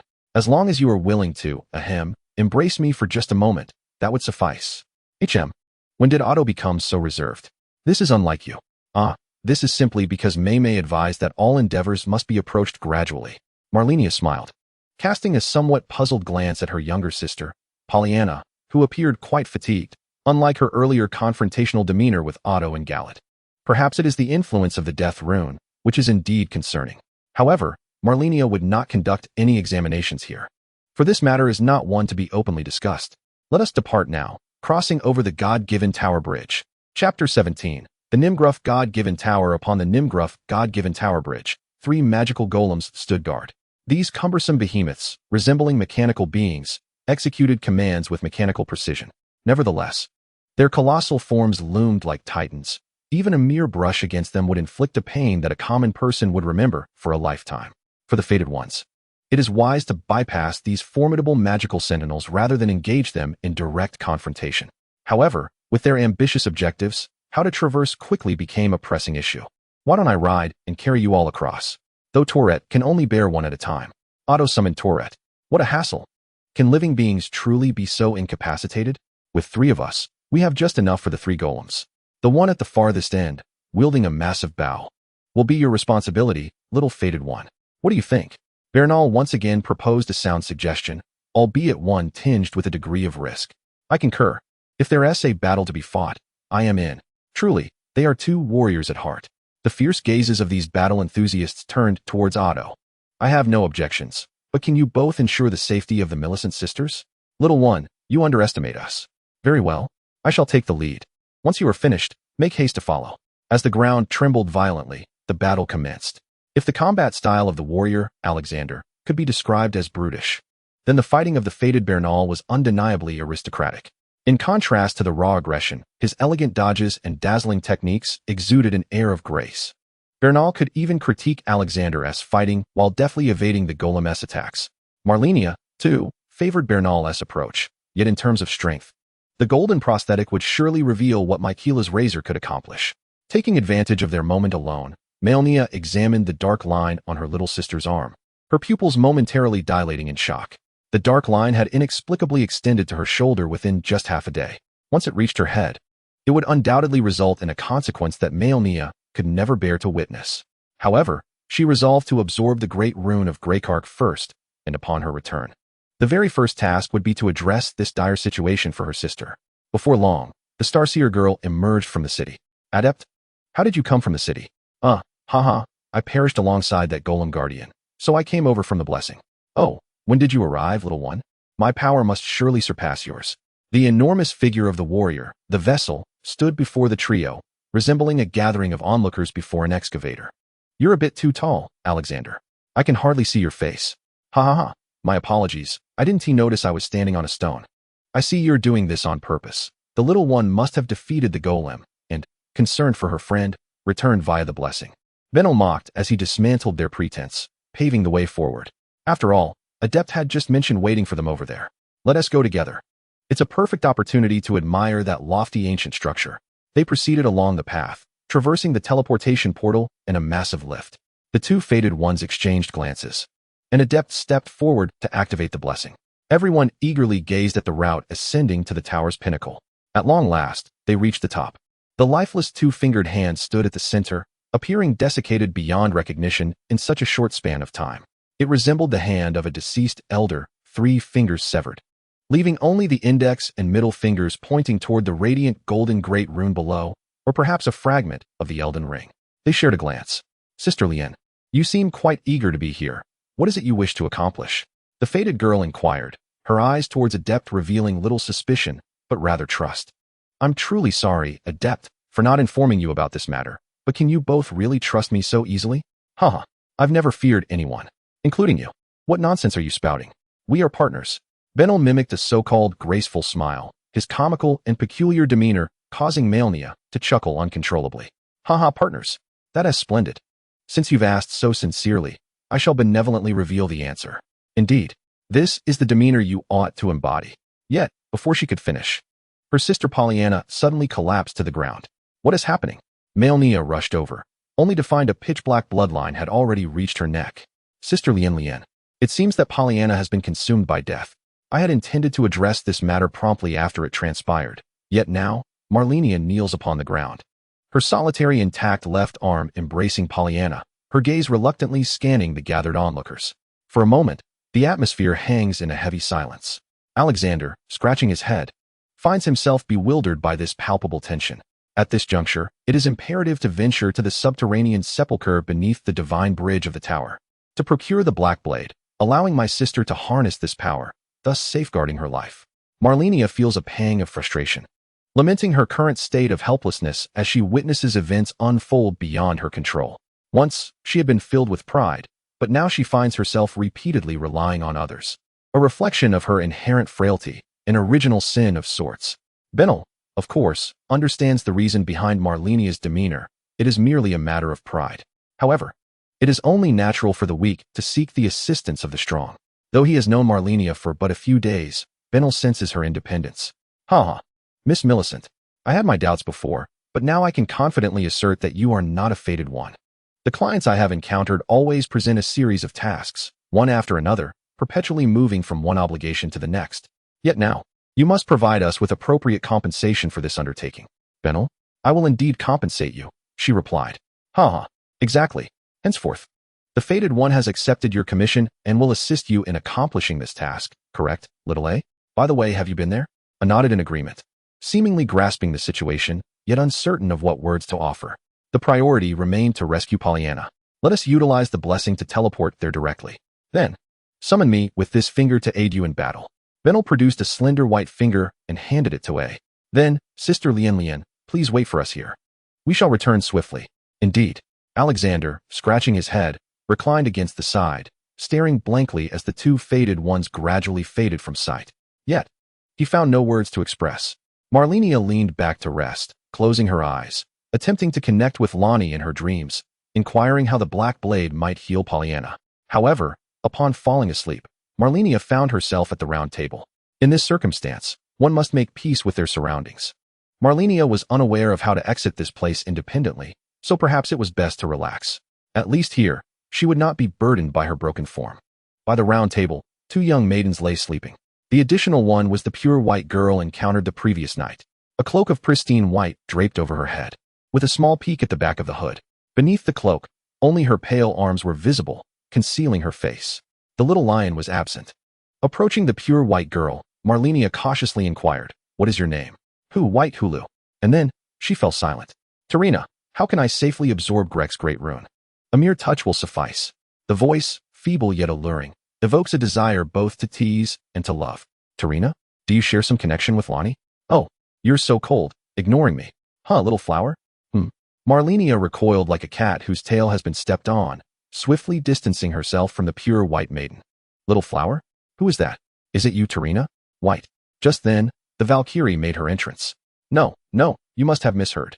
Valkyrie, you've arrived. I have something to discuss with you." "Huh, little lion?" The Valkyrie's face turned a visible shade of crimson in an instant. "Miss Bai, please silence yourself." Yes. Quiet. Valkyrie, let us move to another area to converse." The 2 took their seats away from the 2 slumbering figures. "Corrupted goddess, just now, Valkyrie, I was discussing serious matters." I have discovered that there seem to be numerous boundary realms, with the distinction among them being the core fated ones. These fated ones possess the ability to influence the development of these realms, even altering them. Moreover, they should be capable of infinite resurrection. So that's how it is. I wondered how that fellow kept resurrecting. Who? A fated one who foolishly sought to challenge me. It appears he ingested Tarina's nectar. Entering her dream realm, I was conversing with Tarina when he brandished two small curved swords and charged at me, attempting to strike. I obliterated him in one breath. Not long after, he returned, this time wielding a prayer mark, unleashing a prayer that covered the ground in thorny death. I dispatched him once again in a single breath. Then came the third encounter. I heard a chime as he approached brazenly with a perfume vial, igniting it. Strangely, this time my energy could not destroy him. He pursued me with that explosive vial. In a fit of anger, I pressed him into the ground, seemingly trapping him. Shortly thereafter, he dissipated on his own. During the fourth encounter, as soon as he appeared, I heard a series of chimes. He moved like a deity, soaring through the skies at incredible speed. His weapon seemingly infused with the essence of death. I could sense that a mere touch would surely spell my end. Unkillable and uncontainable, yet he appeared to be vulnerable. Utilizing the absorption power of the Crimson Force, I pursued him, striking to prevent him from retaliating, thus escaping death. Is it true? There exists a fated one even you cannot defeat? How did you ultimately prevail? I do not know. I remain unsure. He ascended to great heights in the sky, and I could not leap high enough to reach him. In a fit of frustration, I gathered all my energy, infused it with the Crimson Force, and prepared for a full-screen attack to bring him down. Then, he simply ceased movement and eventually dissipated on his own. He has not returned since. Thus, he dissipated? Infusing energy with the Crimson Force? What is that like? Show me. The Valkyrie extended her hand, a small golden-red orb shimmering within her grasp, which she hurled into the distance. It left behind a trail of brilliant and resplendent light. Upon detonation, countless golden-red particles danced through the air. Should the Valkyrie unleash her full power, the spectacle would rival that of a grand fireworks display orchestrated by a computer. Indeed, a frame-rate assault. Chapter 18, The Corrupted Goddess. A frame-rate assault. What does that signify? I find myself somewhat perplexed by your words. One might interpret it as their minds being unable to keep pace with your powerful move. Very well, but that entity is truly formidable. I cannot fathom how they achieved it. Perhaps they are employing cheats, yet the Valkyrie possesses no memories of the outer god realms. If I were to explain the concept of a cheat to her, she would undoubtedly continue to inquire, and the struggle of elucidating something I barely grasp would be exceedingly arduous. So, are we indeed unique, or merely one among countless others within the myriad of intersecting realms? Ah, no, little flower, you are my one and only. At some point, a pure white maiden had nestled beside the two. Thank you for your insight, White. It appears that Tarina here is also the singularity of this parallel realm. To awaken her, one must offer something equally unique. Valkyrie, are you listening? The Valkyrie Malenia was resting her chin on her hand. Oh, I understand now why you are called Little Flower. Splendid. Allow me to see. What are you planning to do? Stop. Have you lost your mind? Cease. Don't tug at my clothing. Remain still. You have seen all of me. I wish to see you as well. Ah, stop it. I am you. Ah, huff, huff. You are blushing like a teapot. Clearly, it was you tugging at my clothes. Are you out of your mind? I am you. If I am unwell, then so are you. Besides, we are inherently flawed. Insanity. White had long distanced herself from the battlefield, approaching Tarina and inhaling the intoxicating fragrance of the flowers, slipping into slumber. A gentle smile gracing her countenance beneath her hood. Meanwhile, on an unknown forum, Tarina's razor edge. Valkyrie's perverse mod. Even with cheats, you cannot prevail. The new DLC for the Ring of Law is simply delightful. Everyone, do not download this mod. Several streamers have already met their demise. What kind of mod is this? The Valkyrie's skirt clearly reveals golden leg armor. Why has it transformed into deathly long trousers? Oh, then I must sample it myself. Forum owner. Reimburse me for my computer. You have caused great harm. I forgot to change Lonnie's attire. I will log in and wear it. Haha. Another one. At the God-given Tower's summit. Little sister. Malenia sprang to her feet. What a nightmare. I dreamt of Valkyrie Malenia. It was truly terrifying. It seemed as though an eternity had passed, yet it was merely a fleeting moment, when Pollyanna's complexion turned ashen. Malenia remained silent, observing her younger sister, who had been in a deep slumber, her face smooth and serene. Gently brushing aside her crimson locks, one could see her damaged eyes, bound in bandages. At the very least, let us save those beside us, thought Pollyanna. A hazy gray mist enveloped the entire border, and from the heights of the divine tower, the view was no different. They appeared unchanging, an eternal presence. Atair and Benel hurriedly ascended from the blessing point below. Sister Lien, we have returned. We have successfully retrieved the black dagger. Malenia took the oddly shaped dagger, its black and red glow slowly entwining around it, and placed it in Pollyanna's palm. The moment Pollyanna made contact, even in her unconscious state, the agony forced a scream from her lips. Her veins throbbed violently, dark power surged within her, spreading like black threads throughout her body.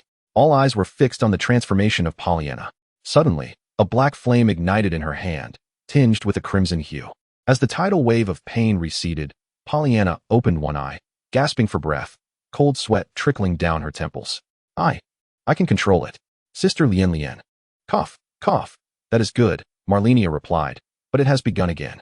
This power disturbed the fragile balance within Malenia, the scarlet decay stirring restlessly.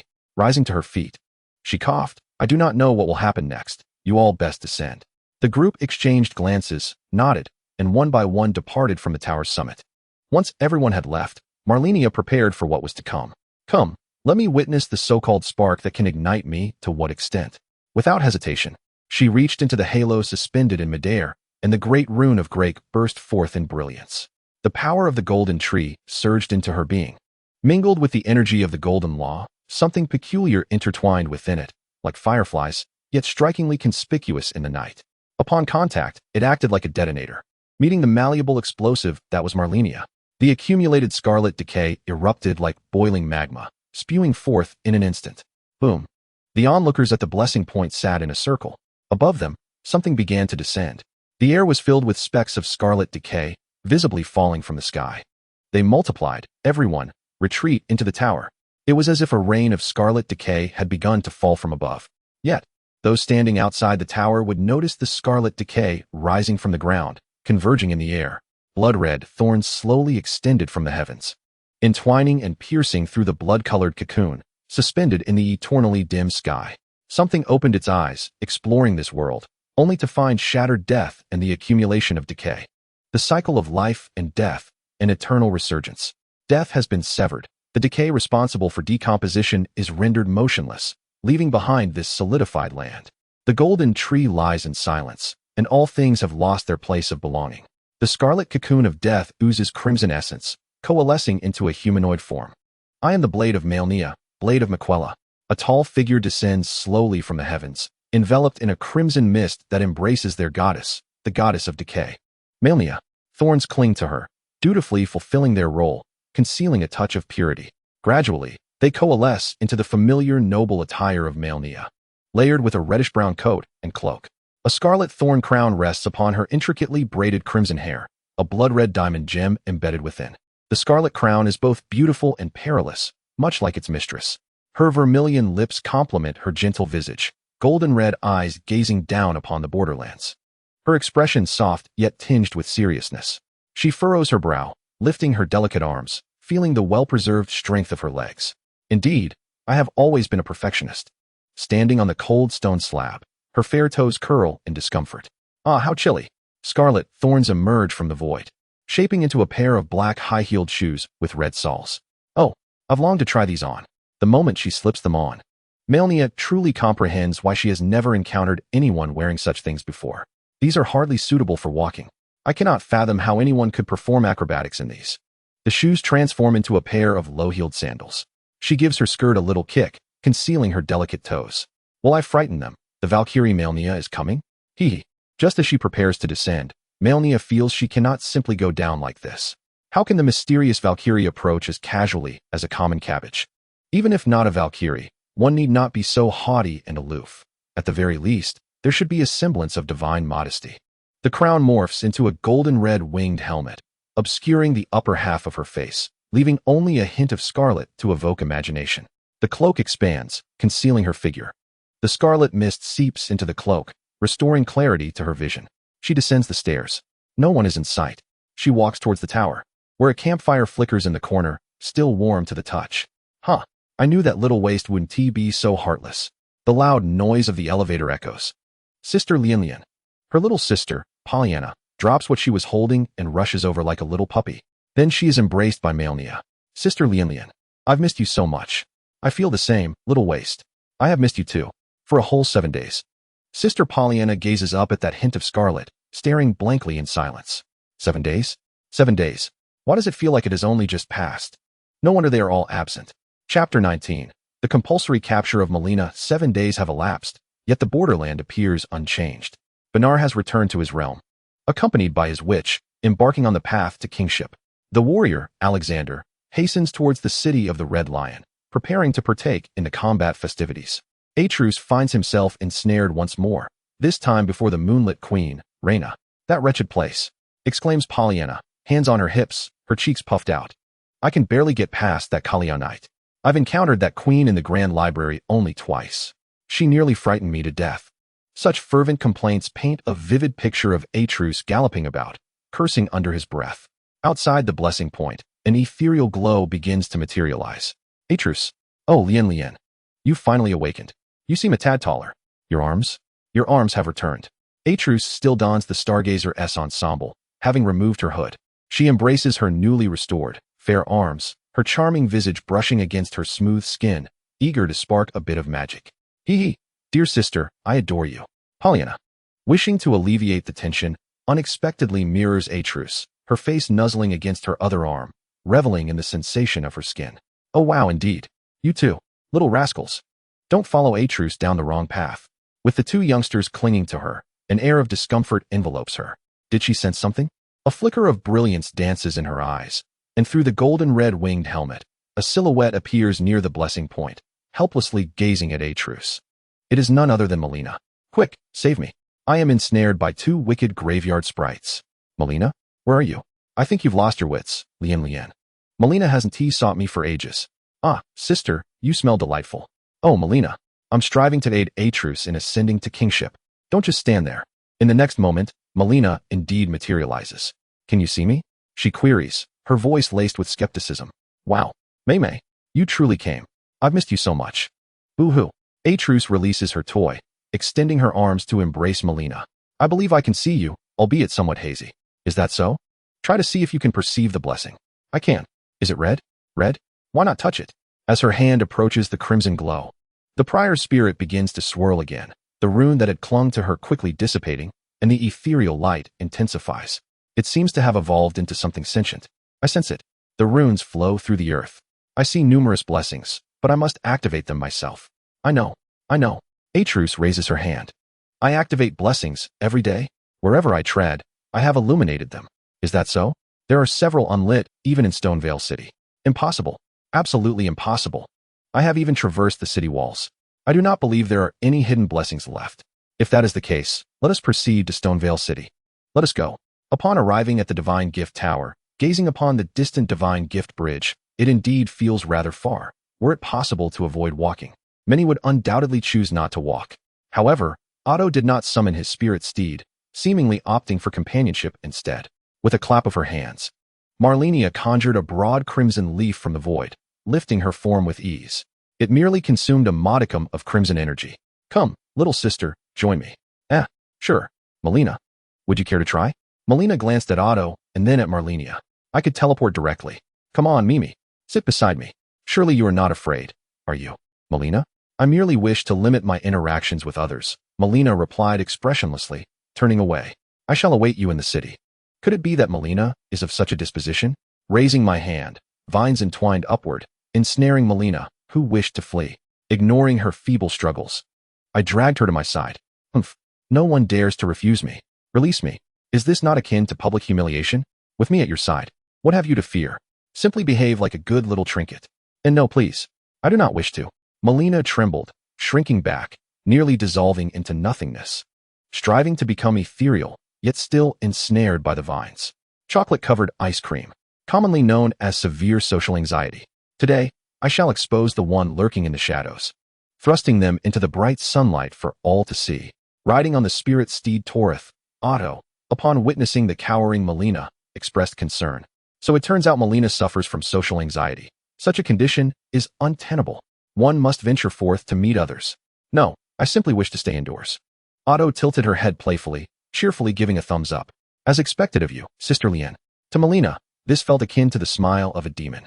Compared to the jolts of the spirit steed, the vast foliage offered a smoother ride, even allowing for a DIY backrest. There was a scent of wood emanating from Malenia, reminiscent of agarwood. Though I had never truly encountered it, I surmised it to be a similar fragrance. Her aversion to exercise, coupled with her penchant for late-night snacking, had rendered Malenia somewhat voluptuous. Typically cloaked in a large cape and wearing loose clothing, her figure remained concealed. Yet, upon contact, one could perceive the difference. Unlike Pollyanna's youthful form, Malena's pleasing curves were undeniably captivating, particularly her soft belly, which became the focus of my attention. Stop, that is quite enough. We have reached my navel. Oh, my apologies, Malenia. Your texture is quite delightful. You may embrace me as well. Come, there is room for another in my embrace. If you do not wish to be near the little trinket, you may rest upon my lap instead.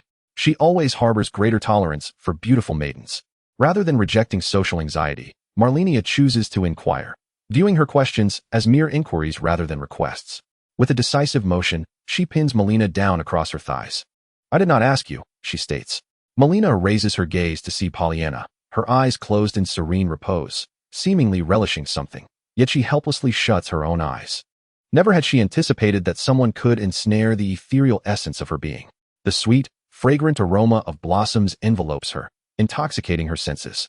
So soft, she muses, realizing that Malenia's thighs possess a tenderness surpassing that of her own hands. A pang of hunger arises within her, an insatiable yearning for sustenance. A faint desire wells up in her heart, only to be quelled once more by the mischievous hand resting upon her waist. Malenia, nestled in Lilian's embrace. Is it not comfortable? No, she murmurs. Pollyanna shifts closer, seemingly attempting to bury her head into the softness of her abdomen. The cold, gilded gemstone waist ring presses against her face, eliciting a displeased expression, yet she buries her head deeper still. As Malenia gazes up, she observes Malenia reclining against the backrest, her eyes fixed intently upon the path ahead, guiding the enormous petals forward. Without uttering another word, Malenia lifts Malenia's cloak to cover her face, as if to shield herself from a modicum of embarrassment. Chapter 20. The Dead Prince Resurrected? The seemingly perilous city, under the advance of thorny pathways, finds all obstacles rendered futile. These impediments are mere trifles that cannot thwart Malenia. Beneath the tendrils of thorns, the secrets of the city of Stonevale unfold before Malenia's eyes. Lilian, what is so fascinating about these silkworm pupae? She inquires. That cloak is quite extraordinary. Hey, isn't that Little Red Riding Hood's cloak? After I bestowed the relic upon her, did she come here as well?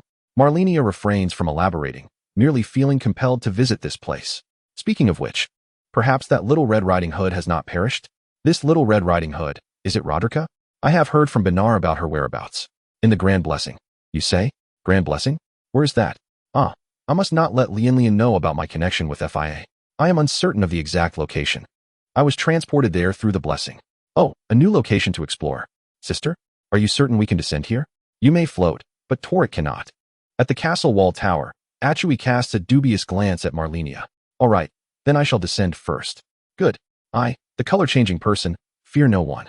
The sound of muffled thuds accompanies Malenia's assistance in preventing Achui from jumping too high.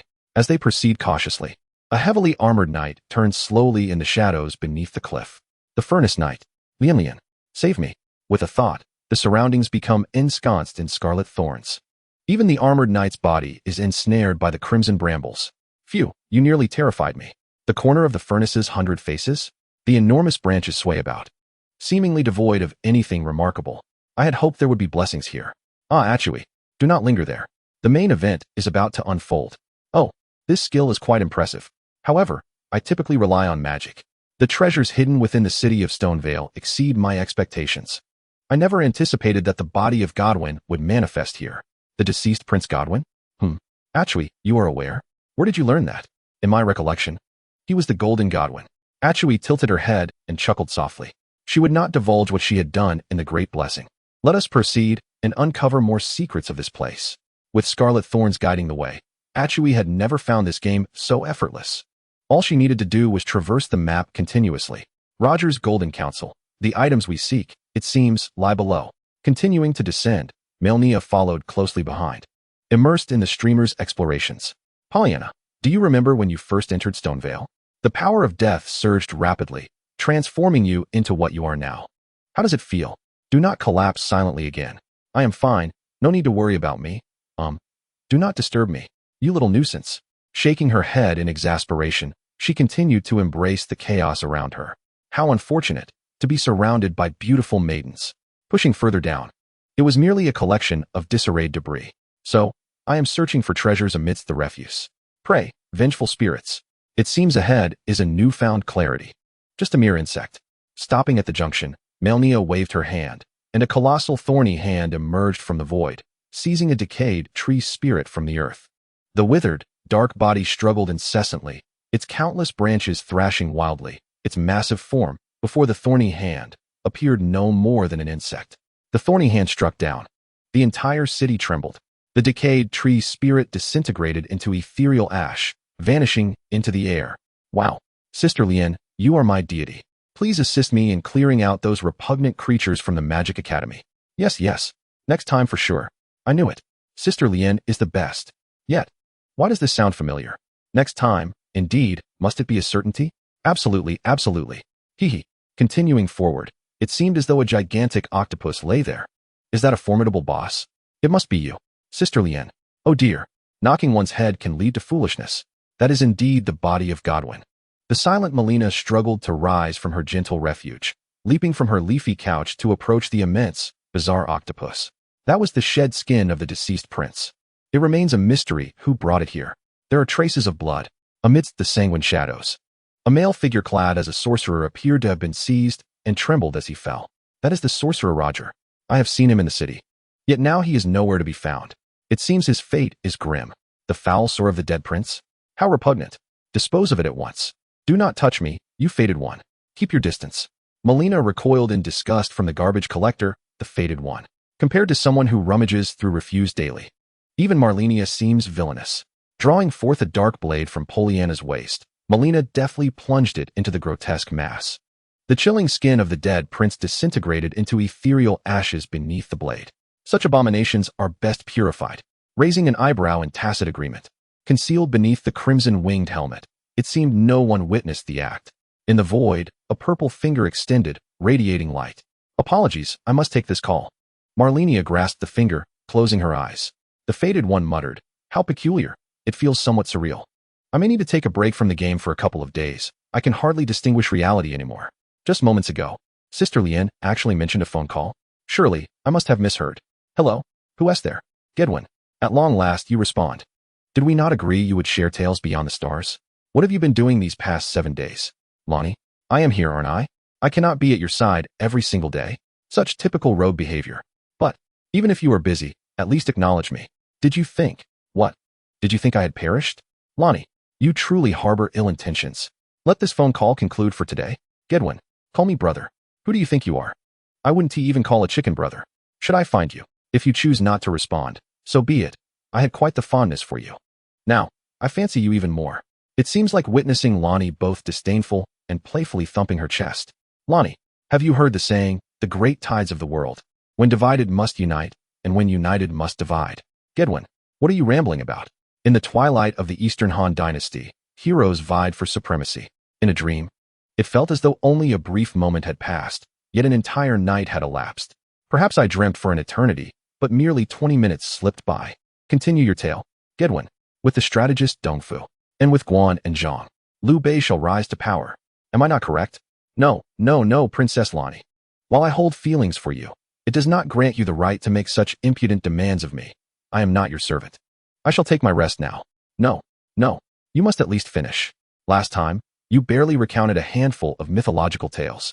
You merely skimmed through the Xia, Shang, and Zhou. Speak to me. Gedwin, Brother Gedwin, what did you say? I didn't quite catch that. Brother Gedwin, did you hear me clearly now? Please continue. I can already envision Lonnie's blushing visage. All right, dear sister, I shall proceed with my narration. Chapter 21, Lonnie's request. After teasing my sister, I shall rest, and after resting, I shall eat, and after eating, I shall wander about. If only some incessant voice in my head would cease its clamor. The dreamscape has been invaded by a certain force. You should not ascend to divinity. The deities shall punish you. You, who have stolen my power. I shall corrupt you. I shall erode you. Such is the consequence of merely embarking on the path to godhood, yet already attracting so much attention. Who covets me? I shall slay those who do. I am not a Valkyrie. I am Malenia. Come forth. Witness the reason for my ascension to divinity. The dream becomes clearer, and the shadow of the dark moon reemerges.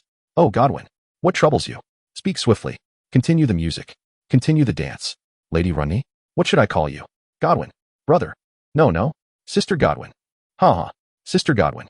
The dark moon sorceress Runny sings your praises. I shall surely find you a fitting partner. Do you still wish to hear a tale? Indeed. Then first tell me, after finding the black knife, how can one truly master the power of the fated death? I have a plan. You have a plan as well? Speak quickly. The leader of the black knife is sealed at the moonlight altar, if you can win her loyalty. Controlling the power of the black knife will be effortless. The leader of the black knife? Runny, do you wish for me to die once more?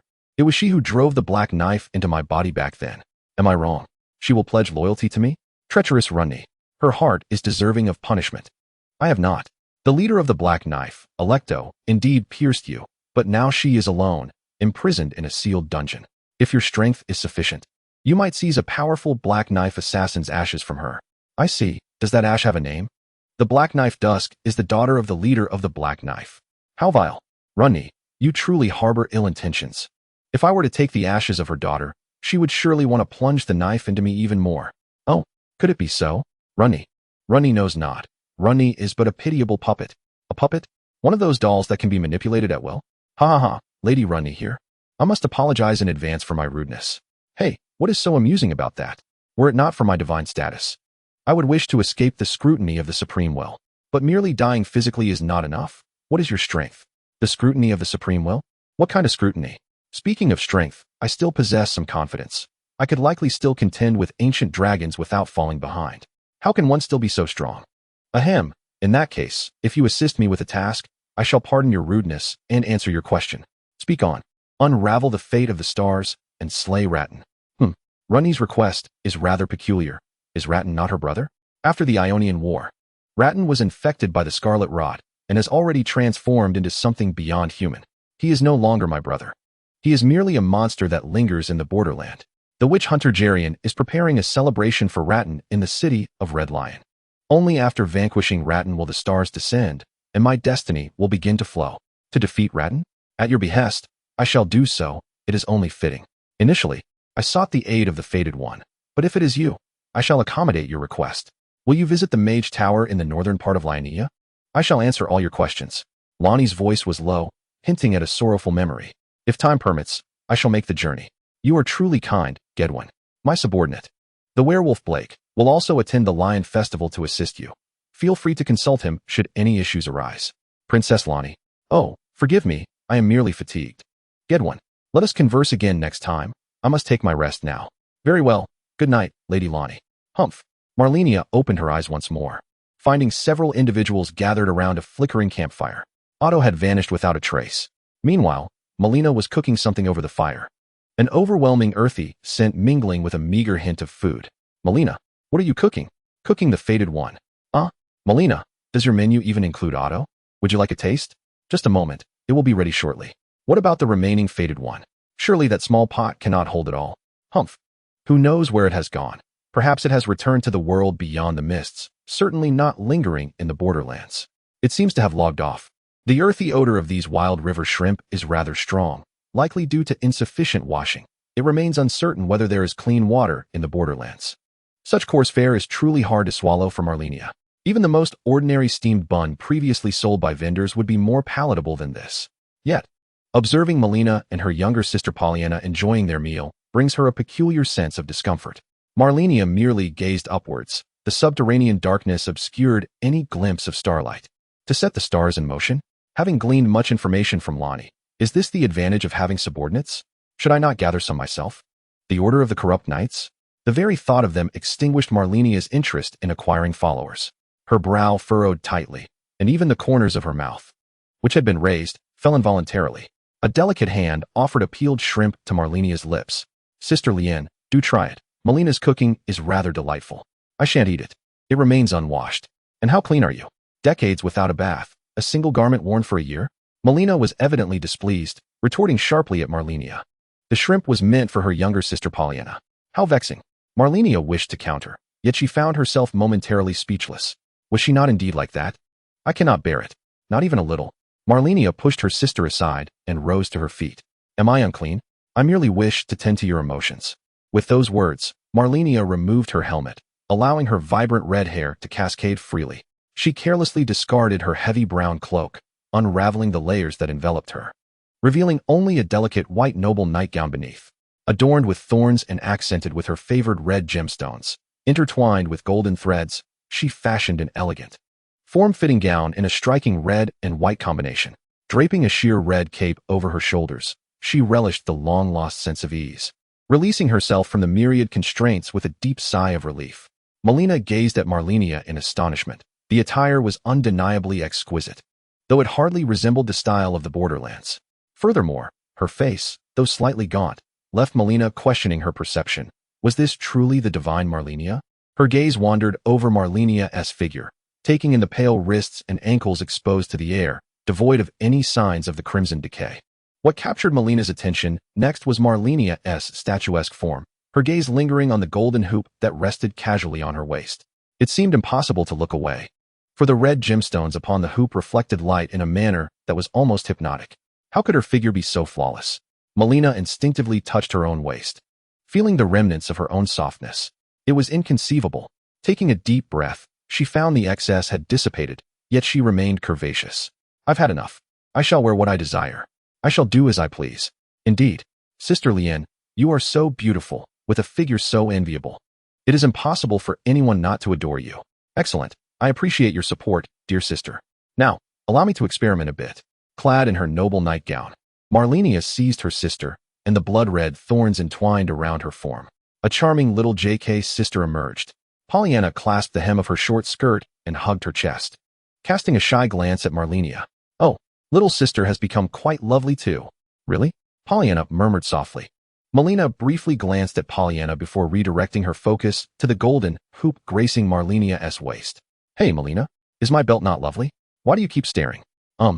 No, it's just that golden hoop. Oh, this was a gift from my mother, intended to remind me to maintain a purity akin to gold. I recall it being about the same size as the belt. Why does it seem loose? Oh, it's not that my waist has shrunk. It's merely that I crafted it based on my memory. Do you like it, Malenia? If you do, I could make one for you too. No, please. No more adding a swimming ring. Chapter 22. Breaking into the round table hall along the shores of Lake Linnea, I walked onward. There stood a small Illis church, within which resided a bald, bearded sorcerer.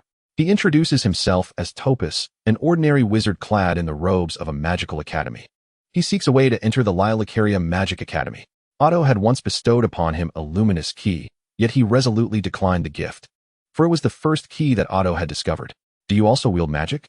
Ah, indeed, merely some inconspicuous spells. Should you wish to learn, a touch of rune is all that is required, and I can impart my knowledge to you. Could you demonstrate? Malenia observed Topus with keen interest. A glimmering stone floated above his head, casting a gentle glow. This spell is known as starlight, utilized for illumination. And here are the glimmering pebbles. And this is the glimmering arc, merely commonplace magic. Oh, how truly unremarkable. But why do you wish to return to the academy?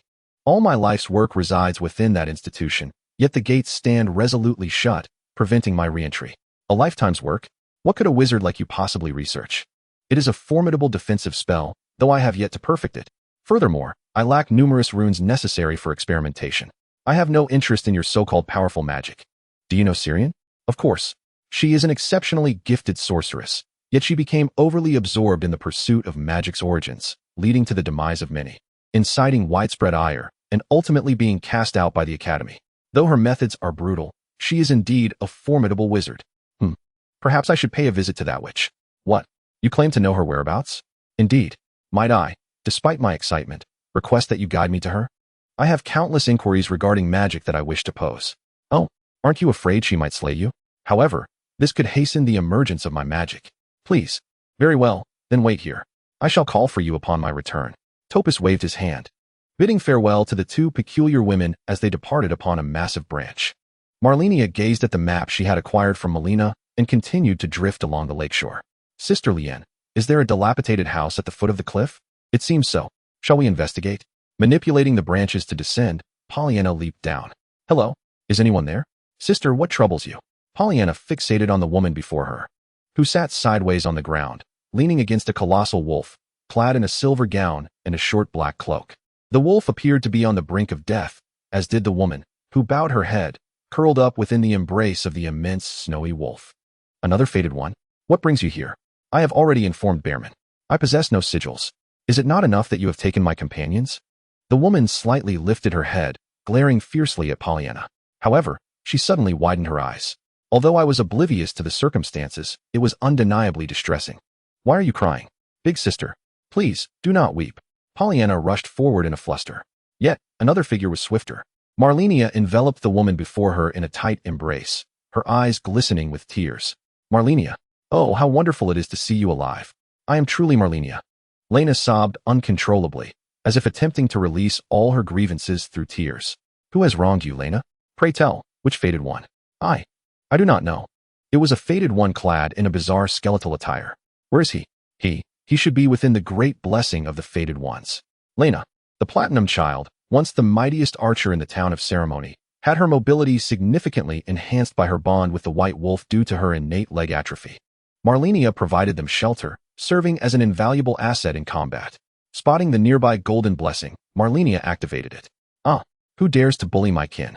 Where do the fated ones hide? I have found you.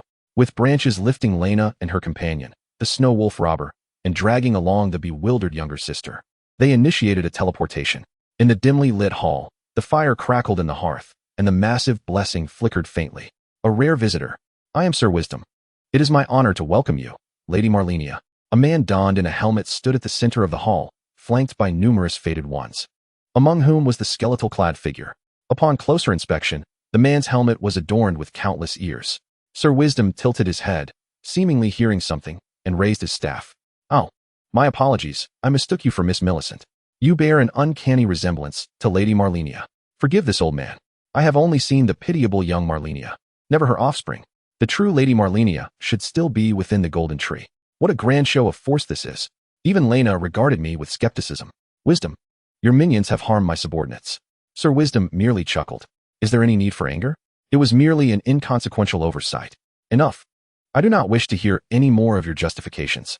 You there, the one adorned with shackles. You are a cleric, are you not? I thought my attire was sufficiently unconventional, yet there exists a warrior among us. Cybermonk, heal them, or I shall dismantle this place. Pointing at the cleric cowering in the corner, he quickly approached Malenia. As a cleric, it is my duty to heal and save. Humph.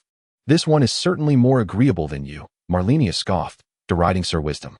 Two factions faced each other on either side of the round table. Although Baiji was somewhat perplexed by Millicent's audacity, he surmised that such boldness must stem from a substantial reason. According to the records, Malenia had previously visited Galat, perhaps having encountered this Millicent, who bore a resemblance to her. The recent anomalies at the Nimfufu Divine Tower must also have been orchestrated by the individual before him. It would be prudent to send Xia to probe further. He appeared to be barely able to contain himself. Baiji shifted aside, prompting Xia to step forward immediately. I beg your pardon, but I am merely seeking the secret sigils of the sacred tree.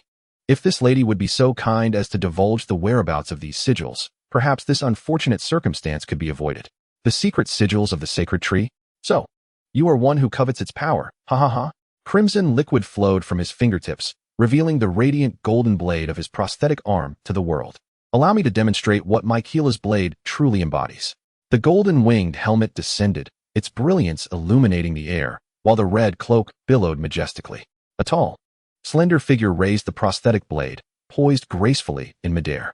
Is that a dance of waterfowl? Protect Lord Baiji. We must interrupt her at once. Yet the tempest unleashed rendered the fated ones unable to evade. The dazzling dance, accompanied by lethal flashes of light, was both reckless and flamboyant. Baiji rolled into a corner. His dark eyes hidden beneath the helmet trembled involuntarily. In that moment of overwhelming radiance, Shun was struck by countless blows. The razor-sharp blade, coupled with deadly speed, cleaved through him. By the time Malenia sheathed her weapon, Shun, who had just prepared to grasp his arms, was reduced to a pool of blood and flesh.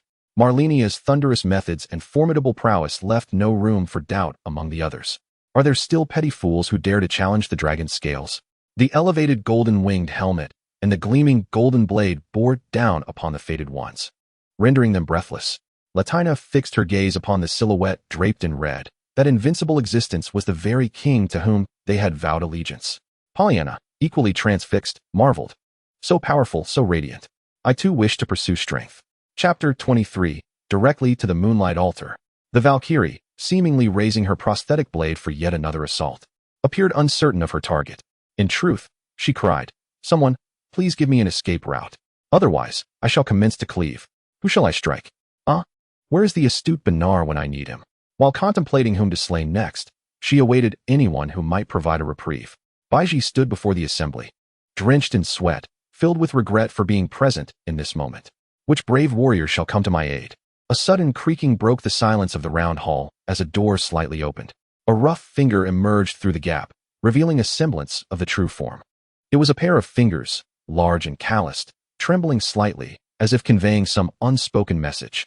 Voices scream within my mind. The goddess of decay, Malenia, dare you raise your blade against the emissary of the divine? The supreme deity shall unleash divine retribution upon you. Silence. What are you? You are courting your own demise. The glint of the blade slices through the heavy door, the golden prosthetic sword aimed directly at the two fingers. All are caught off guard as a searing beam of golden light surges into the depths of the chamber. Boom. The profound radiance above the two fingers blossoms. Upon contact with that golden brilliance, the entire round table hall erupts in a silent tremor. A suffocating wave emanates from the point of intersection. The fated ones are all cast down to the ground. All the slumbering beings that once resided here awaken in unison. How detestable is this divine power? The spark in my mind flickers with light, crimson hues clinging to the golden blade. The blossoming scarlet glow gradually suppresses the two fingers. Thief, you steal my power. You aspire to become divine. The endless crimson force seems to falter, the torrent becoming obstructed. It is the interference of the scarlet old god. Malenia trembles, her hands shaking. Yet her indomitable will grows ever more resilient with each step. Worthless. I shall slay you first. The two fingers swiftly converge. A shrill wave of sound penetrates the minds of all, rendering them momentarily dazed. Malenia is no exception. Seizing this instant, the two fingers expel Malenia and her companions from the great blessing, swiftly sealing it away. Divine punishment shall descend, collapsing in the dilapidated abode of the slumbering wolf. Malenia brushes off her cloak, finding herself unscathed. Just a worthless wretch holding on by a thread. Divine punishment? Who are you trying to scare?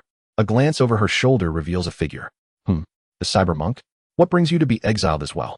Indeed. The cleric Colin appears remarkably composed. Having healed both of their wounds with the grace of the golden tree, I must pursue the trail of the golden mask to the Altus Plateau. Farewell. Wait. Who is the golden mask? A scholar with profound knowledge of the laws of gold. If it is he, perhaps he can uncover the great rune to restore the Elden Ring. The great rune to restore the Elden Ring? Should the opportunity arise, I shall pay a visit. Farewell, cyber monk. May the golden tree forever bless you. With that, Colin departs using the blessing of teleportation. This fellow seems rather impressive. Even after I dismantled the round table hall, he remains so composed. Lady Malenia, are you Millicent? Or perhaps foolish Latina? The moment we met, I called your name. And yet you remain perplexed? Why not swiftly return to my side? But Lady Malenia, she has never been this gentle. Her kindness is always reserved for Lord Miquella. Is that so? Do you not prefer a gentle Malenia, but rather a stern Malenia? Latina, your health seems to be failing. You must prioritize your physical and mental well-being. With a flushed face, Latina struggled to find her words, clutching her black coat tightly. After a moment of hesitation, she finally managed to exclaim, I will always adore the gentle Lady Malenia. I love you. Latina, when did you become like a child? With that expression, are you feeling better? Good. Very good. I see you're just itching for a scolding. Absolutely not. I am in perfect health now, Lady Malenia. I wish to follow you as I always have. And love you forever, eternally. Oh dear. Please, control yourself. I'm covered in goosebumps. Hee, Lady Malenia, I'm just overly excited. The snow wolf echoed Latina's enthusiasm. Let us make it clear. Stay close to me and do not stray. Yes, Lady Malenia. Pollyanna, with longing eyes, nestled closer to Malenia, wrapping her arms around her. Looking up with a pleading gaze. Be good, my little sister will always be my little sister. But I don't want to be the little sister forever. What do you wish to be then? My subordinate? You're too weak. Latina could easily defeat you. I know, but I want to grow stronger. Is that so? At last, Pollyanna's resolve to become stronger was ignited, allowing them to continue their journey. Yes, Sister Lian, I want to be strong. Every time I see her, she grows stronger. I want to be like her. That is quite simple. Do you remember your black dagger? It holds immense power. If you wish to learn to master it, I can find you a teacher. Really? That is wonderful. Then let us go. The three companions advanced together. Ahead lay Platinum Village, nestled beneath the cliffs, where half of the sacred tree's secret sigil was safeguarded by the village chief. Latina shared her information. However, our destination was not there. Although I did not possess the sigil, I had no need to retrieve it. Before approaching the cliffs, the trio began to float. They glided past the Manus Serilis church below. In the distance, the moonlight altar was visible. Malenia searched the surroundings intently. They floated over a forest, where a white turtle hovered in midair. Malenia blinked and pressed onward. Here we are, the prison of the Blade's apex. Gazing down at the prison, encircled by a multitude of alien spire stones, Malenia raised her hand, channeling crimson energy into the blade of her prosthetic arm. The divine flames flickered, exuding a mysterious aura. And with a single, decisive strike, she cleaved downward. Boom! Accompanied by a tremendous cracking sound, a vast fissure appeared in the prison. Debris of alien spire stones scattered like rabbit droppings across the ground. A deep glow emanated from the crevice, and a pitch-black figure began to emerge from within. A shadowy figure cloaked in black, its form obscured beneath a voluminous robe, tattered cape, and dark hood. The person lifted their head, revealing an empty hood that was chillingly devoid of a face. The leader of the Black Blade, Aleto. You are Malenia, daughter of Malika?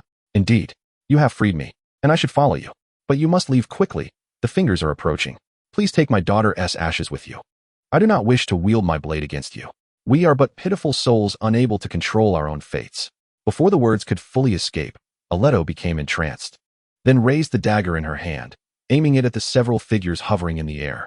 Malenia descended like a bolt of lightning, positioning herself behind Aleto, grasping her head with one hand. Aleto's head instantly became a battleground for two divine forces, her knees buckling as she collapsed onto the ground. The fingers? I will hunt you all down and slay each of you with a single stroke. Chapter 24. The gluttonous Malenia, typically, for ordinary mortals incapable of bearing divine power. The internal conflict of such forces culminates in death. Thanks to Malenia as protection, Aleto was spared immediate demise. Divine power embodies a higher order of strength. The power of the fingers is merely borrowed, while my strength is eternal. Through divine fire, the crimson force is transformed into divine power. A mere flicker of flame possesses such tremendous utility. The tide of control from the fingers was overwhelmed as Aleto, eyes rolling back, collapsed to the ground, her innate invisibility momentarily failing her. She trembled uncontrollably, unable to command her muscles. Foaming at the mouth, she murmured, I seem to see the call of the divine. Malenia pinched her nose and, using the sole of her sandal, maneuvered the disheveled leader of the Blades into a more dignified position. Viewed from the front, Aleto's high cheekbones and gaunt cheeks bore a striking resemblance to a famine-stricken victim. Indeed, there was no food in the prison. Sister, look, this is your teacher. Remember this wretched state well. If your skills with that decorative dagger at your waist do not surpass this individual, you may find yourself in a plight where even this appearance seems a luxury. Aleto's miserable visage was indelibly imprinted in Pollyanna's mind, ensuring that Aleto could never raise her head in Pollyanna's presence thereafter. After a brief respite, they decided to visit the nearby magical academy. On the way, they encountered a familiar face, Malenia. Malenia, what brings you here? In a small hut within the marsh, Malenia sat before a large pot, steam rising with a faint odor of river shrimp. Malenia, do you have such a fondness for shrimp? There is a master shrimp cook here. I merely came to learn from them. Malenia appeared somewhat embarrassed, but still responded to Malenia. Oh, how clean they are, Malenia remarked, peering into the pot. And you've added quite a bit of seasoning. A figure adorned with a headpiece of restraint sauntered nonchalantly from the south, each step taken with an exaggerated outward stance, while he swung a necklace in his hand. Now, let me make it clear. All of this demands a price in runes. Runes? How many runes? I pilfered these shrimp straight from the grand shrimp nest. This is a perilous venture. The price must be raised. At least 3,000 runes apiece. Oh, Malenia, have you mastered your craft? Malenia merely swallowed hard, fixated on the half-cooked shrimp in the pot, motionless. Alas, I say, the swamp is teeming with shrimp. Is it worth your life to seek the smaller ones? Besides, with so little, who will it satisfy? Malenia cast a glance at the enormous river shrimp wandering in the distance. Thorns emerged from the void, piercing the river shrimp's head and dragging it toward the cottage.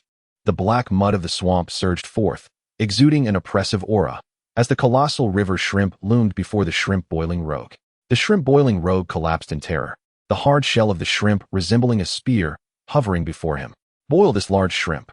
If you fail, I shall take your life. Ah, my lord. I am but a fool, blind to your grandeur.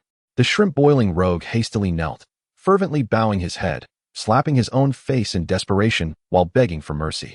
I beseech you, noble sir, do not hold my faults against me. My mouth is simply too reckless. Look, I shall beat it, if you desire shrimp. Please indulge as you wish, as long as you are pleased. Not a single rune shall I ask of you. Are you suggesting I dine without recompense? My lord, it is my honor for you to feast upon my shrimp.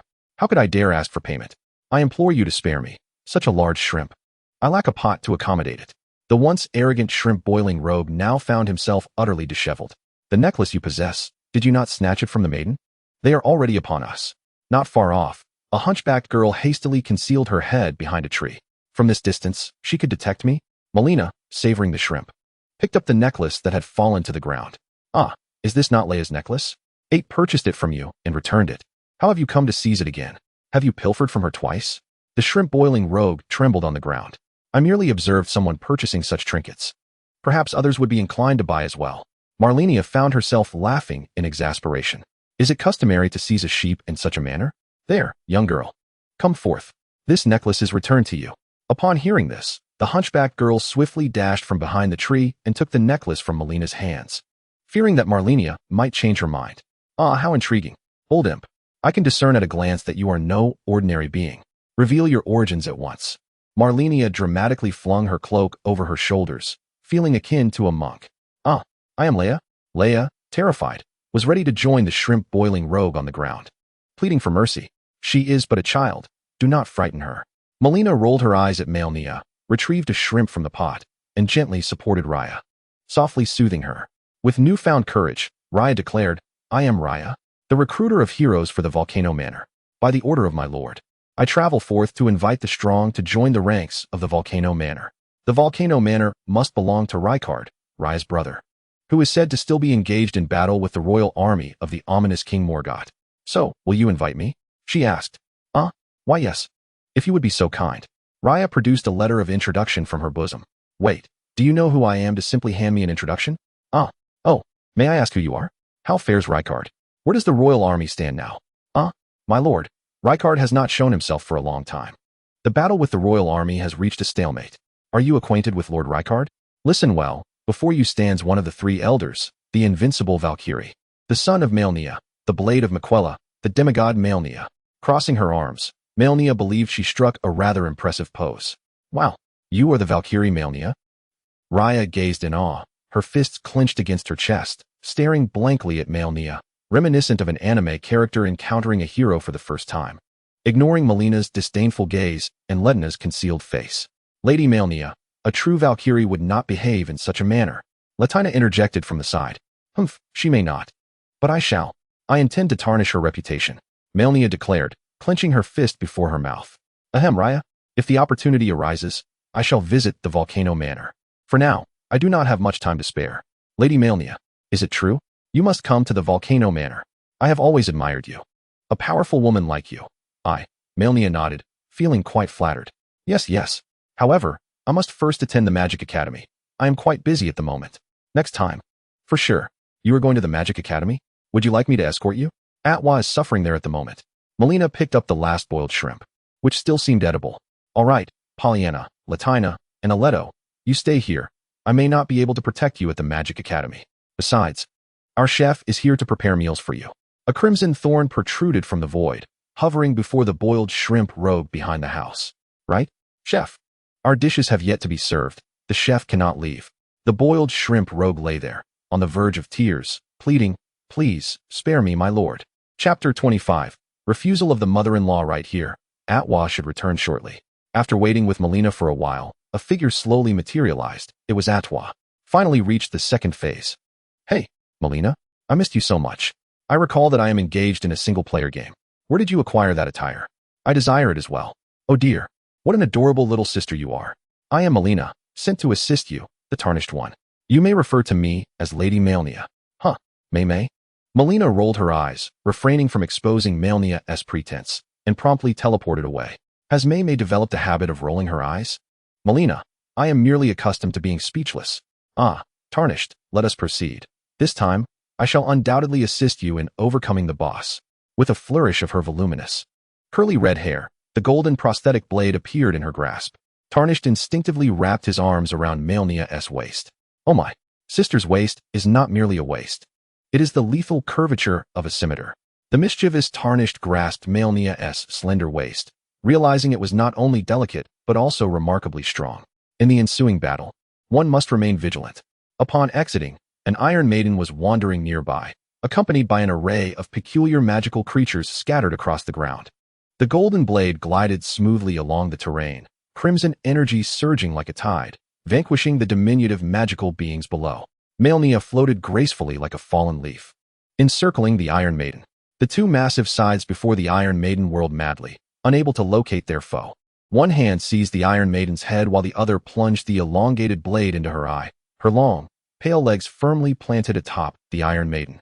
With a single strike, the mechanical construct found itself immobilized. What comes next? Where shall we go, Tarnished? Ah, Sister's legs are truly magnificent. Tarnished wiped away his drool.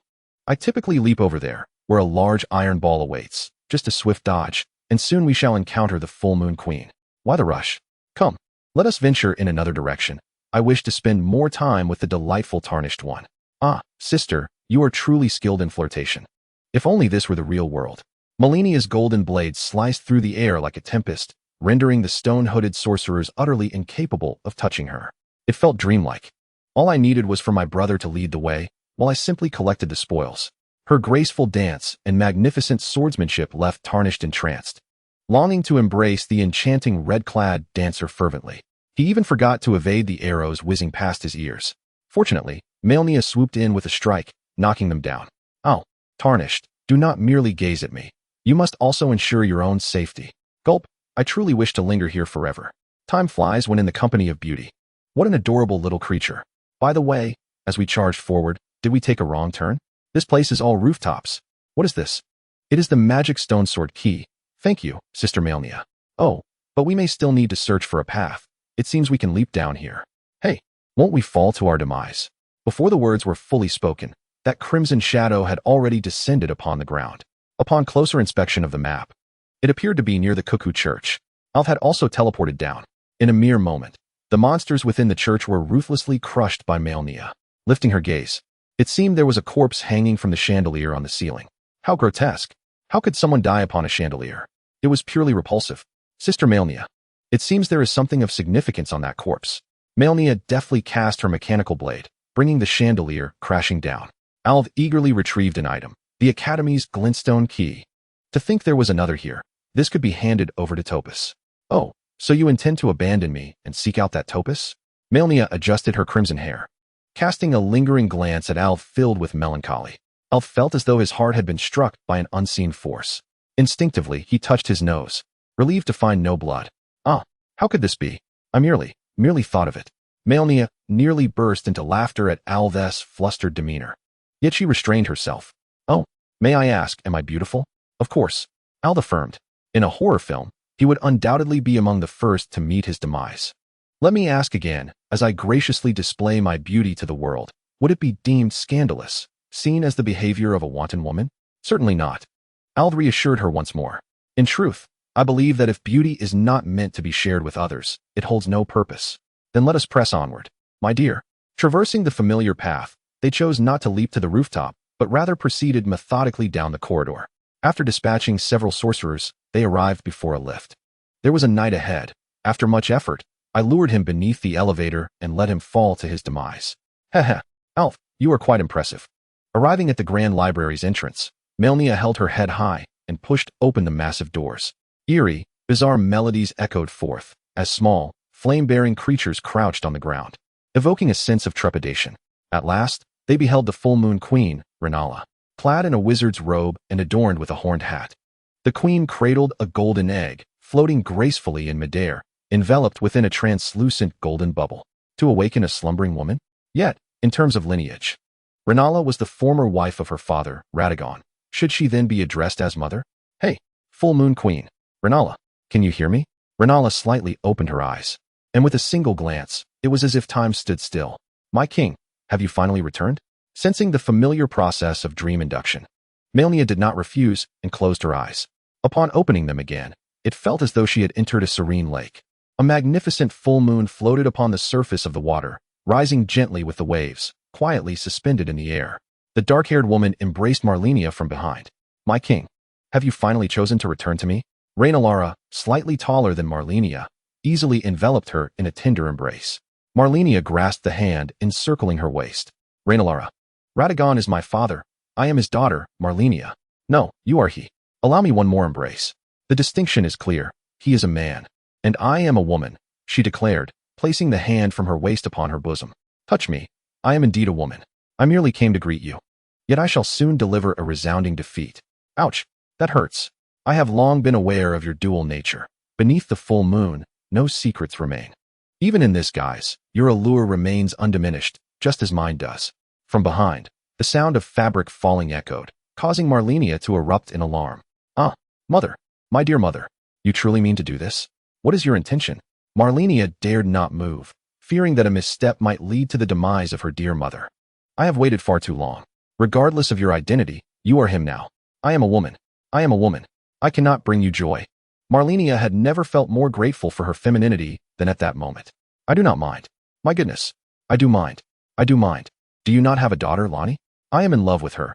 We have pledged our lives to one another. Spare me. Will you agree if I entrust Lonnie to you?" Malenia's thoughts momentarily faltered, leaving her speechless. "Your silence indicates consent." I did not. Wait. I am not interested in you. Just look at yourself. No curves, no allure, aged and faded. How could you possibly be worthy of my youthful beauty?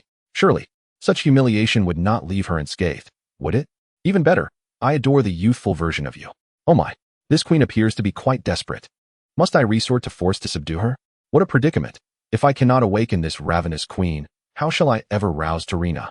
Chapter 26. Awakening Rhaenyra. Resolving dilemmas through force is not my desire. However, abstaining from violence is merely an option. Malenia deftly seized the throat of the moonlit Queen Rhaenyra, her expression cold and indifferent as she gazed upon her. In those deep, dark eyes, Malenia perceived a sense of relief, perhaps even satisfaction. It was then that she understood. Rhaenyra's wish had already been fulfilled. She seemed to dream of her beloved's return. Whether to perish at their hands or to share a life of unbridled desire, she would accept either fate. What a curse, to have her desires already met. Surely, I cannot bear the weight of a parasite's guilt, even if she is merely my father's former wife. Malenia released her grip. "Very well, I am thoroughly astonished by you. Rhaenyra, let us discuss a matter." "I agree. Well then, I shall inform you now, Rhaena. First, I consider myself a pen pal of your daughter, Lonnie, and as you are my elder, I may temporarily reside with you, allowing us to see each other daily. This way, you surely won't contemplate despair. Second, you may regard me as a substitute for your father, but only when we are alone together. Third, and most importantly, do not remain lost in dreams. Awaken to reality. Reclaim your wisdom and spirit, for otherwise, you shall be unable to experience true happiness and love. I do not wish for Lonnie to become like you." Rhaena seemed dazed after hearing these words, as if she were straining to comprehend Malenia's message with her dwindling clarity. "Rhaena, since I am residing in your home, shouldn't you prepare and tidy up, presenting a warm welcome to your guest?" Malenia cupped Rhaena's cheeks with her hands, causing her face to puff up. "Ouch, that hurts." "I understand, dear. My heart aches too. You realize how excessive you were just now. Let us go. Ate must be waiting anxiously." "No. I wish to stay with you a little longer." Clad only in a faded white nightgown, stripped of her regal attire, Rhaena remained beautiful. Even the memory of Lonnie's appearance at the divine banquet seemed more mature than her own. Paired with the striking red-haired beauty, tall and poised, they appeared quite harmonious. Did they not? Shake off those chaotic and bizarre thoughts. Here, after all, is merely a dream. You must see me in reality to experience authenticity. Do you not agree? Very well, dear. In the blink of an eye, Malenia returned to her original position, while Rhaena floated in midair within the grand library. Ate was still eager, as if only a moment had passed. This familiar sensation. Could Rhaena be a devotee of the Mother of Dreams? Rhaena opened her eyes, cradling a golden egg, and slowly descended. The children born of twisted magic dissipated with her descent, turning to ethereal ash. What? Is it over already? Have the rewards been granted? Indeed. Rhaena sat in the center of the grand library, her gaze fixed upon Malenia with a glimmer of hope. I shall ignite the blessings. Very well. Malenia approached Rhaena. What is it that you hold? The great rune of the unblessed? How splendid. Finally, I can wash it. Tay chimed in from the side. Reyna opened her mouth, struggling to find words. Perhaps it had been too long since she had conversed with anyone. This imperfect great rune was left by Father Radahn, was it not? How absurd of him to craft it by hand. May I see it? Reyna hesitated, but upon seeing Malenia's red hair, she unhesitatingly handed it over. The divine flames flickered, and Malenia felt the essence of what Radahn had once left behind. I am Radahn of the red hair. In the beginning, I was merely the vessel of the supreme will, destined to vanquish the royal lineage of Curia. However, these sorcerers, steeped in ancient wisdom and profound heritage, compelled me to unite in matrimony with Princess Rennala. Rennala, burdened with the responsibilities of royalty, remains but a child at heart. Her innocence is endearing, and I vow to protect her. She has fallen in love with me, of that I am certain. Yet, I cannot claim to love her in return, at least. I did not at the outset. We have borne offspring, remarkable children, yet as the vessel of the supreme will, I find myself grappling with emotions I ought not to possess. In this moment, Marika awakens within me, and I can no longer suppress her. I have come to love her visage, her resilience, her nobility. I shall pour all my affection into this great rune. By the command of the supreme will, I am to return to the royal city, to infuse it once more with my love. Yet this egg is destined to be flawed, for I myself am incomplete. I am but a half-being. Love should not arise from me. As the vessel of the supreme will, I leave behind my longing, my admiration, my happiness for Rennala. Perhaps I shall forget her. This is love born of unlikelihood. Malenia is perplexed. Could this be a love letter? Should she read it to Rennala? Perhaps not. I once thought that cold-hearted figure devoid of emotion. Yet, why then did Radahn forge the golden law greatsword? His love for Queen Rennala seems to have never waned. The vessel of the supreme will is merely a coward, forever evading. If father and mother are but one, then the events of those early years are hardly surprising. Some truths begin to surface. Mother Marika recognized the imperfections of the golden law and has long schemed for its alteration, but Father Radahn steadfastly defended its dignity. Yet, amidst his meticulousness, the golden Elden Ring was shattered by Mother, and perhaps the death of Godwyn, the heir to the golden law, was orchestrated by her hand. The golden law remains without a successor. At this moment, Mother Marika issues a new command. The powerful tarnished warriors, once banished by Marika, along with the original Elden King, Godfrey, return, rekindling the possibility of reconstructing the golden law. Thus, understanding these revelations, Malenia feels a sense of helplessness. Is this the opportunity Mother struggles to secure for the lands between under the manipulation of the supreme will? As the goddess of Rot, Malenia perceives the flaws of the golden law more acutely. Though life may be prolonged, creativity has waned, and the land is rife with decaying immortals. Even upon returning to the tree, those who awaken continue down a path devoid of potential. The ultimate result of decay is annihilation. After a moment's reflection, Malenia returns the great rune of the unborn to Rennala. Rennala, know that your father Radahn has always loved you, but he is but a half-person, and under the control of the supreme will. Thus, this incomplete love renders the golden egg unable to hatch. Reyna's vacant eyes slowly lifted as she cradled the egg, staring blankly at Malenia with a look of inquiry. The other half of me is my mother, Marika. Reyna bit her lip, her eyes reddening. If it were that person, there would be no comparison. She lowered her head, tears falling silently. Lonnie, my Lonnie, do you know where she is? She should be in the Kalia fortress. Should I call her over to see you? She would surely be delighted to see you awake. Reyna nodded and pointed to a corner where a silver box lay. Malenia forcefully opened it to reveal a delicate and elegant ring, at the center of which was a gem resembling the dark moon. That is Lonnie's dark moon ring. It can summon her. Oh, a token. I understand. I will call her over. She slipped the dark moon ring onto her finger and heard Reyna's admonition. You should come too. I know. Chapter 27.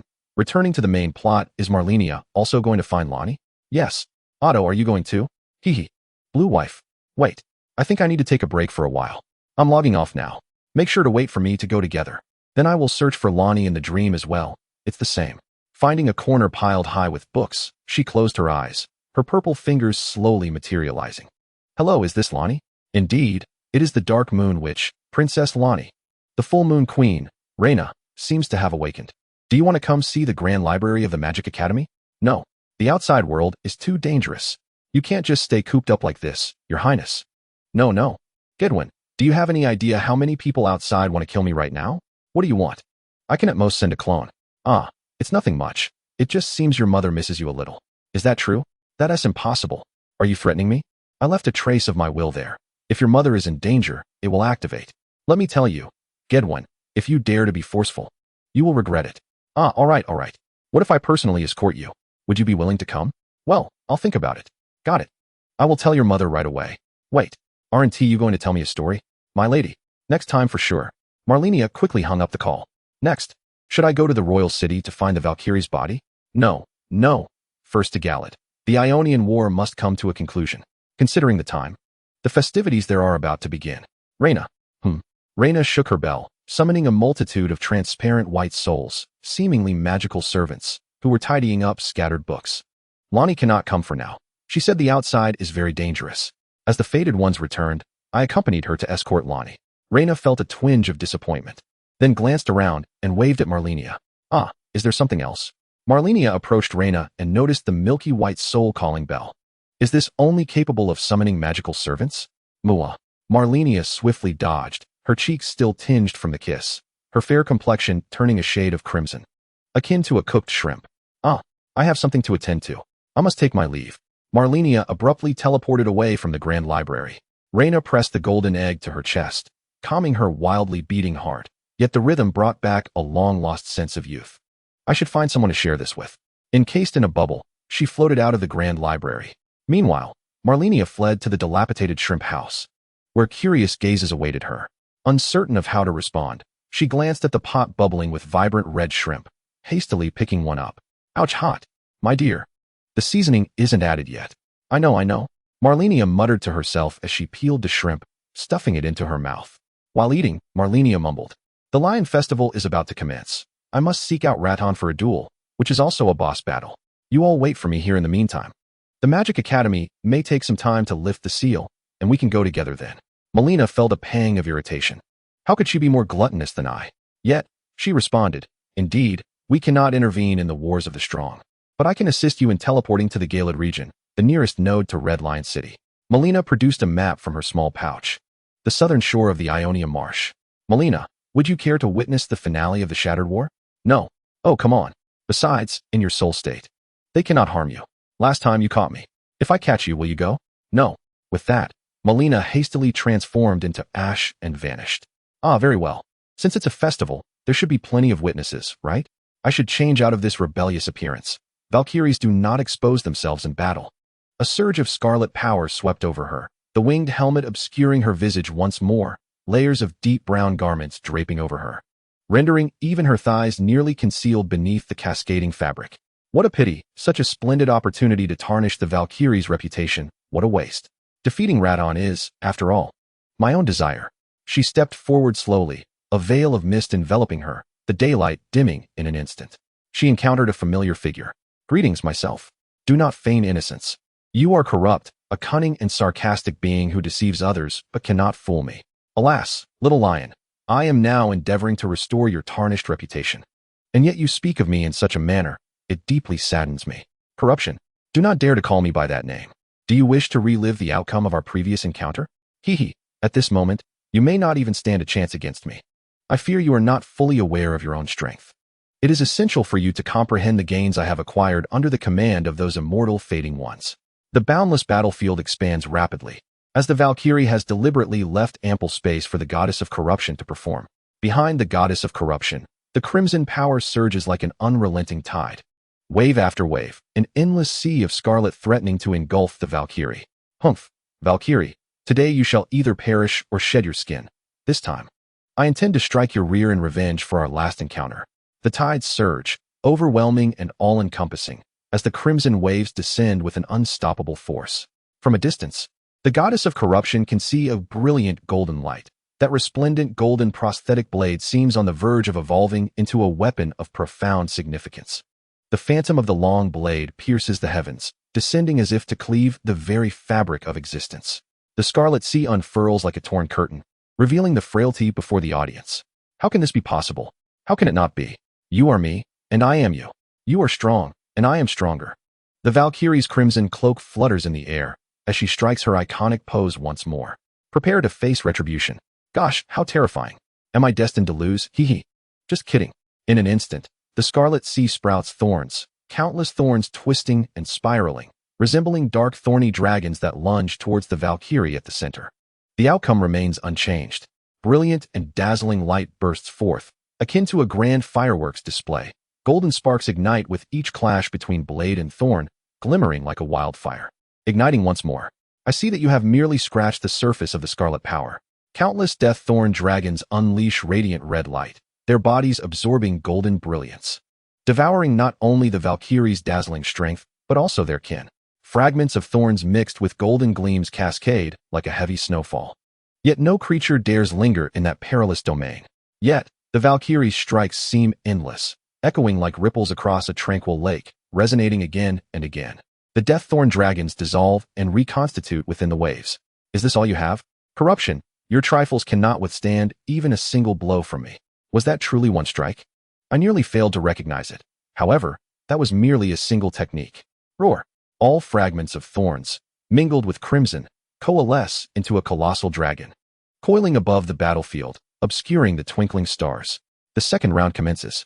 Chapter 28. The despicable scoundrel and the corrupted goddess in a diminutive garden. Abundant with purple Torino water lilies, the blossoms droop as if entranced in a dream, utterly defenseless. Yet, upon contact, the fierce toxins would ensnare one within an eternal slumber. Alongside the Torino lilies, at the heart of this quaint garden, a pair of swings, one clad in pure white, the other in soft lavender, each occupied by a maiden who, rather than swinging, leaned against one side, quietly observing the distant landscape. Upon closer inspection, the two maidens bore striking resemblances to one another. I have always found delight in witnessing women clash. The maiden in white wore a sinister smile, her eyes perpetually narrowed, betraying no discernible emotion. In the distance, a formidable thorn dragon loomed over the minuscule humans, as though it could extinguish their lives with a mere breath. From some hidden recess, the maiden in white produced a cup of honeyed water, which she handed to Torina, who reluctantly accepted it. Such a trivial indulgence for one so exalted as a deity? Indeed, it is precisely because I am a high deity that I can indulge in such trifles. The feeble gods, even in survival, find themselves ensnared. Why orchestrate this internal strife? Oh, it is simply captivating. Torina fell into silence for a moment. My sister has always been quite enchanting. You are enchanting too, Torina. The thorn dragon swooped down, its maw gaping wide to swallow the Valkyrie whole. A brilliant golden light never dimmed nor shied away, even within the belly of the dragon. It radiated an undeniable luminescence. The Valkyrie broke through the impediments, the golden power of the warrior and the crimson force of decay clashing in a cataclysmic embrace. From the dragon's head to its tail, the resplendent golden prosthetic blade cleaved through the thorned dragon's belly. Enough. Decay. The Valkyrie descended from the heavens. Her golden blade aimed directly at the head of the corrupted goddess. Is that so? The corrupted goddess, with a smile, gazed upward. A sense of foreboding crept into the Valkyrie's heart. Whatever schemes you may harbor, I shall shatter them all. In the instant the blade pierced the corrupted goddess's crown, the Valkyrie felt as if the blade had plunged into a viscous substance, rendering her ensnared. Enormous petals unfurled beneath the feet of the corrupted goddess. Life surged anew. The shattered dragon in the sky succumbed to decay, transforming into spring rain that fell from the heavens, nurturing the newly blossomed petals. The petals swiftly converged, enveloping the Valkyrie within. A colossal bud shrouded her entirely. Tendrils entwined and tugged at the Valkyrie, akin to sinking into a mire, rendering even the mightiest strength futile. Standing beneath the bud, the corrupted goddess observed the Valkyrie's desperate struggles. Even the golden blade had been wrested away, now firmly in her grasp. Is victory assured? Valkyrie, have you become overly feeble? The once resplendent golden blade lay horizontally, its intricate patterns gleaming brightly, emanating a powerful force that nearly overflowed. Truly, it is stunning. As I drape it around your neck, it becomes even more exquisite. In a flash of brilliance, the golden prosthetic blade has been seized by the Valkyrie and placed upon the neck of the corrupt goddess. Within that flower bud, the Valkyrie continues to struggle. Light. You cannot grasp it. In the next moment, that body radiates brilliance and vanishes. Ah, have you truly mastered the Admiral's technique? What? A yellow flash. Yet, I too am not to be underestimated. The corrupt goddess transforms into a scarlet force, scattering through the air. The pure white swing begins to sway, as the innocent maiden gulps down a sweet, cloying beverage. Ah, remarkable indeed, to achieve the manifestation of myriad forms in a realm where energy converges at its zenith.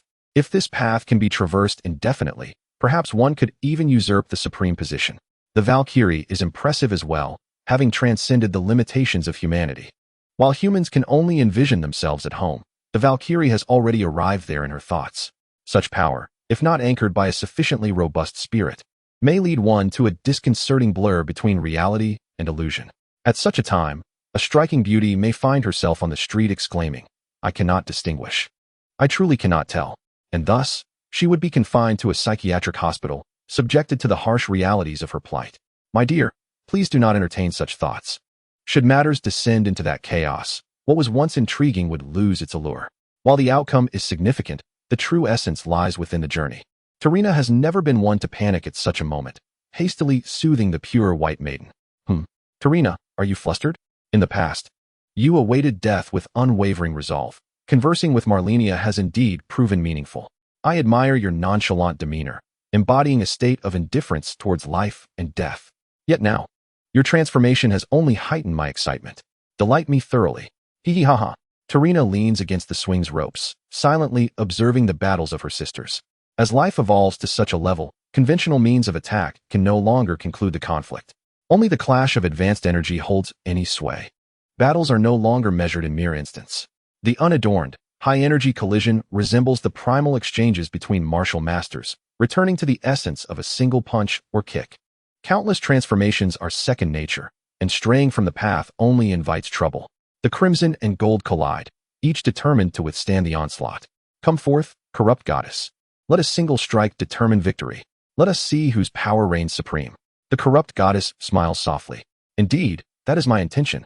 A dazzling array of radiant light occupies half the sky, each droplet of energy cascading like falling meteors. They coalesce upon the Valkyrie's golden prosthetic blade. The overwhelming power of the war god converging with indomitable momentum, all focused upon that beam of golden light, accompanied by the descent of the long blade. The horn of charge sounds, igniting the advance. On the other side, the pervasive crimson corruption retracted entirely, layering upon itself like a towering edifice beneath the feet of their goddess. Beneath this tower, the crimson sludge surged upwards, from which magnificent crimson lotus blossoms unfurled, untouched by the slightest speck of dust. At the center of the flower, an eye seemed to open, unleashing a furious assault from the scarlet orb. The clash of golden and red beams erupted. The intense energy fluctuations set the very fabric of space trembling. The goddess of corruption upheld the vast crimson flower, gazing upward at the blinding golden light. Valkyrie, today, you too shall succumb to corruption. The Valkyrie raised her blade of righteousness, charging relentlessly towards the golden radiance. I am stronger than you. This is beyond dispute.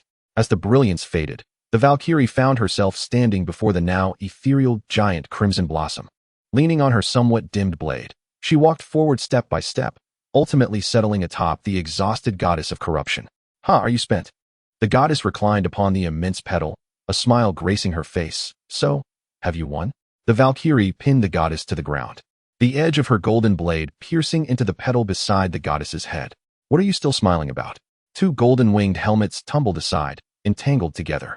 Their red locks mingled indistinguishably. The eyes of the goddess of corruption locked onto the Valkyrie, who, feeling somewhat flustered, averted her gaze, refusing to meet the goddess's stare. Ouch! That hurts. What are you doing? A familiar cry of distress. Seizing the opportunity, the goddess of corruption flipped over, now seated upon the Valkyrie. This is a new trick I've learned. If I leave a blade plunged into your chest, you would perish. Despicable. The Valkyrie, utterly exhausted, resigned herself to the ground, unwilling to lift a finger. The goddess of corruption exerted all her might to pin her shoulders down, then fell heavily upon her. You fiend. Are you resorting to underhanded tactics again? I am the goddess of corruption, not the Valkyrie. I am not so straightforward. Besides, I lack the strength now. Merely a wretched rogue. Does it hurt? Should I use my tongue to soothe you? Get lost. Chapter 29. Disdain from the Valkyrie when the two identical Malenias, well acquainted with each other's nature, entangled in an unseemly manner. What was their greatest fear? Answer, being seen. The Valkyrie felt the same, especially wishing to avoid being seen by Tarina. Turning her head, tilting it further, just a bit more. Oh, Tarina, you have come too. Though the goddess of corruption lay sprawled, she still greeted Tarina with enthusiasm. Could you help separate me from this fiend? No. Valkyrie, who are we to each other? Since we've been seen, let us embrace the chaos. Tarina squinted, her lower half absent, gracefully floating in the air clad in a white short-sleeved garment. reminiscent of a genie from a lamp. What you prefer is beyond my concern, she remarked. Valkyrie, do not forget the matter at hand. With that, she drifted away leisurely, fearing that lingering any longer would make her unable to face her sister. Ah, the matter at hand. Valkyrie, why have you summoned me? The corrupted goddess tilted her head, her face mere inches from the Valkyrie's, inquiring earnestly. Hee, let us be clear. I am utterly exasperated. The Valkyrie inhaled deeply, gathering her strength. With a firm push, she sent the corrupted goddess away, rolling swiftly to distance herself from the Valkyrie. Do not press so close. I concede. In terms of shamelessness, you have triumphed. Hee, do tell. This visit is prompted by that pure, white maiden's instructions. She asked me to convey that if one were to slay Radahn and unseal the stars, the boundary realm would become accessible. The outer gods would then enter with greater ease, and they would undoubtedly hunt you, a half-entity. Prepare yourself before deciding. Additionally, it is worth noting that the Twin Fingers are monitoring the entire boundary realm. The Twin Fingers overseeing me and the Great Rune are isolating the Divine Tower. There exists a teleportation portal at the side entrance of the first floor of the Royal City's bastion. You must go through there. Time is of the essence. Once I return from the Royal City after the festival, finding Radahn will be exceedingly difficult. Perhaps you could endure the outer god's pursuit and eliminate the Twin Fingers watching you? Do not jest. Those Twin Fingers likely possess some form of special protection. Even with divine power, defeating them would require considerable effort. It would be impossible if someone interferes. You, however, can simply hide here. The corrupted goddess lay sprawled on the ground, staring vacantly at the dark canopy above. I wish it were different, but it seems only the mother of dreams could awaken me. I inquired with Bai, and she claims she is not the mother of dreams. Ah, by the way, I recall there is a backup passage to the isolated Divine Tower. It is located at the southernmost watchtower of the Weeping Peninsula. Opening the trap chest there will allow transportation to the isolated Divine Tower. The corrupted goddess struggled to turn onto her side, propping her head with one hand, her legs together, striking a pose of elegance. What do you think of placing it at the Weeping Peninsula? That might be more accessible than the heavily fortified Royal City. The Valkyrie nodded, earnestly advising, if you truly cannot prevail, after the stars fall, you could seek refuge in other worlds of the fated ones. However, those small realms have NPCs that only speak in accordance with their scripts, which is rather dull. Have you been there? No, but I have seen it while with Tarina and the others. There is a fated dragon knight currently ranked first, having flown directly beneath the golden tree. Now nearing the summit of the giant mountain. What? You can watch movies? How enviable. My days are not easy either. Daily, I am plagued by countless indestructible fated ones. Messages inundate me, a plethora of absurdity, each more bizarre than the last. I have truly witnessed the vast diversity of humanity. Two individuals lamenting together, exchanging grievances and engaging in furious diatribes, sharing their experiences as if they were of one mind. Having a confidant who understands you deeply is indeed a treasure. I must see how you deal with the fated ones. But do not perish just yet. That is impossible. After our confrontation, I have gained clarity on how to wield my strength. The thorns of death are merely auxiliary. I shall likely return to them. For only the crimson power is truly mine. Until we meet again, my own self. Do not be so presumptuous. I do not consider you a part of me. At this juncture, the Valkyrie has long regarded the corrupted goddess as a separate entity. Yet, the Valkyrie Millicent occupies the name of the corrupted goddess Malenia, which is quite perplexing. As the black curtain slowly recedes, Malenia returns to the Scarlet Land. Adjusting her attire, she must not be underestimated. Armed with a golden prosthetic blade, she approaches the indomitable bridge before the Red Lion City, assuming the stance of a Valkyrie. The soldiers stationed at the bridge wear pale expressions. As survivors of Galed, they have felt the terror that this woman embodies. It is a fear etched into their bones, awakening their long-dormant souls. The soldiers' spirits tremble, yet their bodies advance, helplessly directing their necks toward the radiant golden blade. The ground is littered with corpses, heralding the beginning of an ominous chapter. Malenia strides toward the teleportation portal at the bridge's edge, vanishing directly into the city. The vast expanse of Red Lion City is deserted. As she moves forward, all gather in a modest square, seemingly awaiting something. The arrival of Malenia compels all the heroes present at the celebration to rise, their expressions a mixture of shock and awe. Valkyrie, Your Excellency, the Valkyrie, they exclaim. Humph, a gathering of the aged and frail. Where's Radahn? Though this sentiment rings true, the gray-haired elder, the witch, the portly warrior clad in heavy armor, the soldier Alexander, the werewolf Blaze, and the bald man lurking in the corner, along with several odd characters, indeed resemble a disorganized rabble.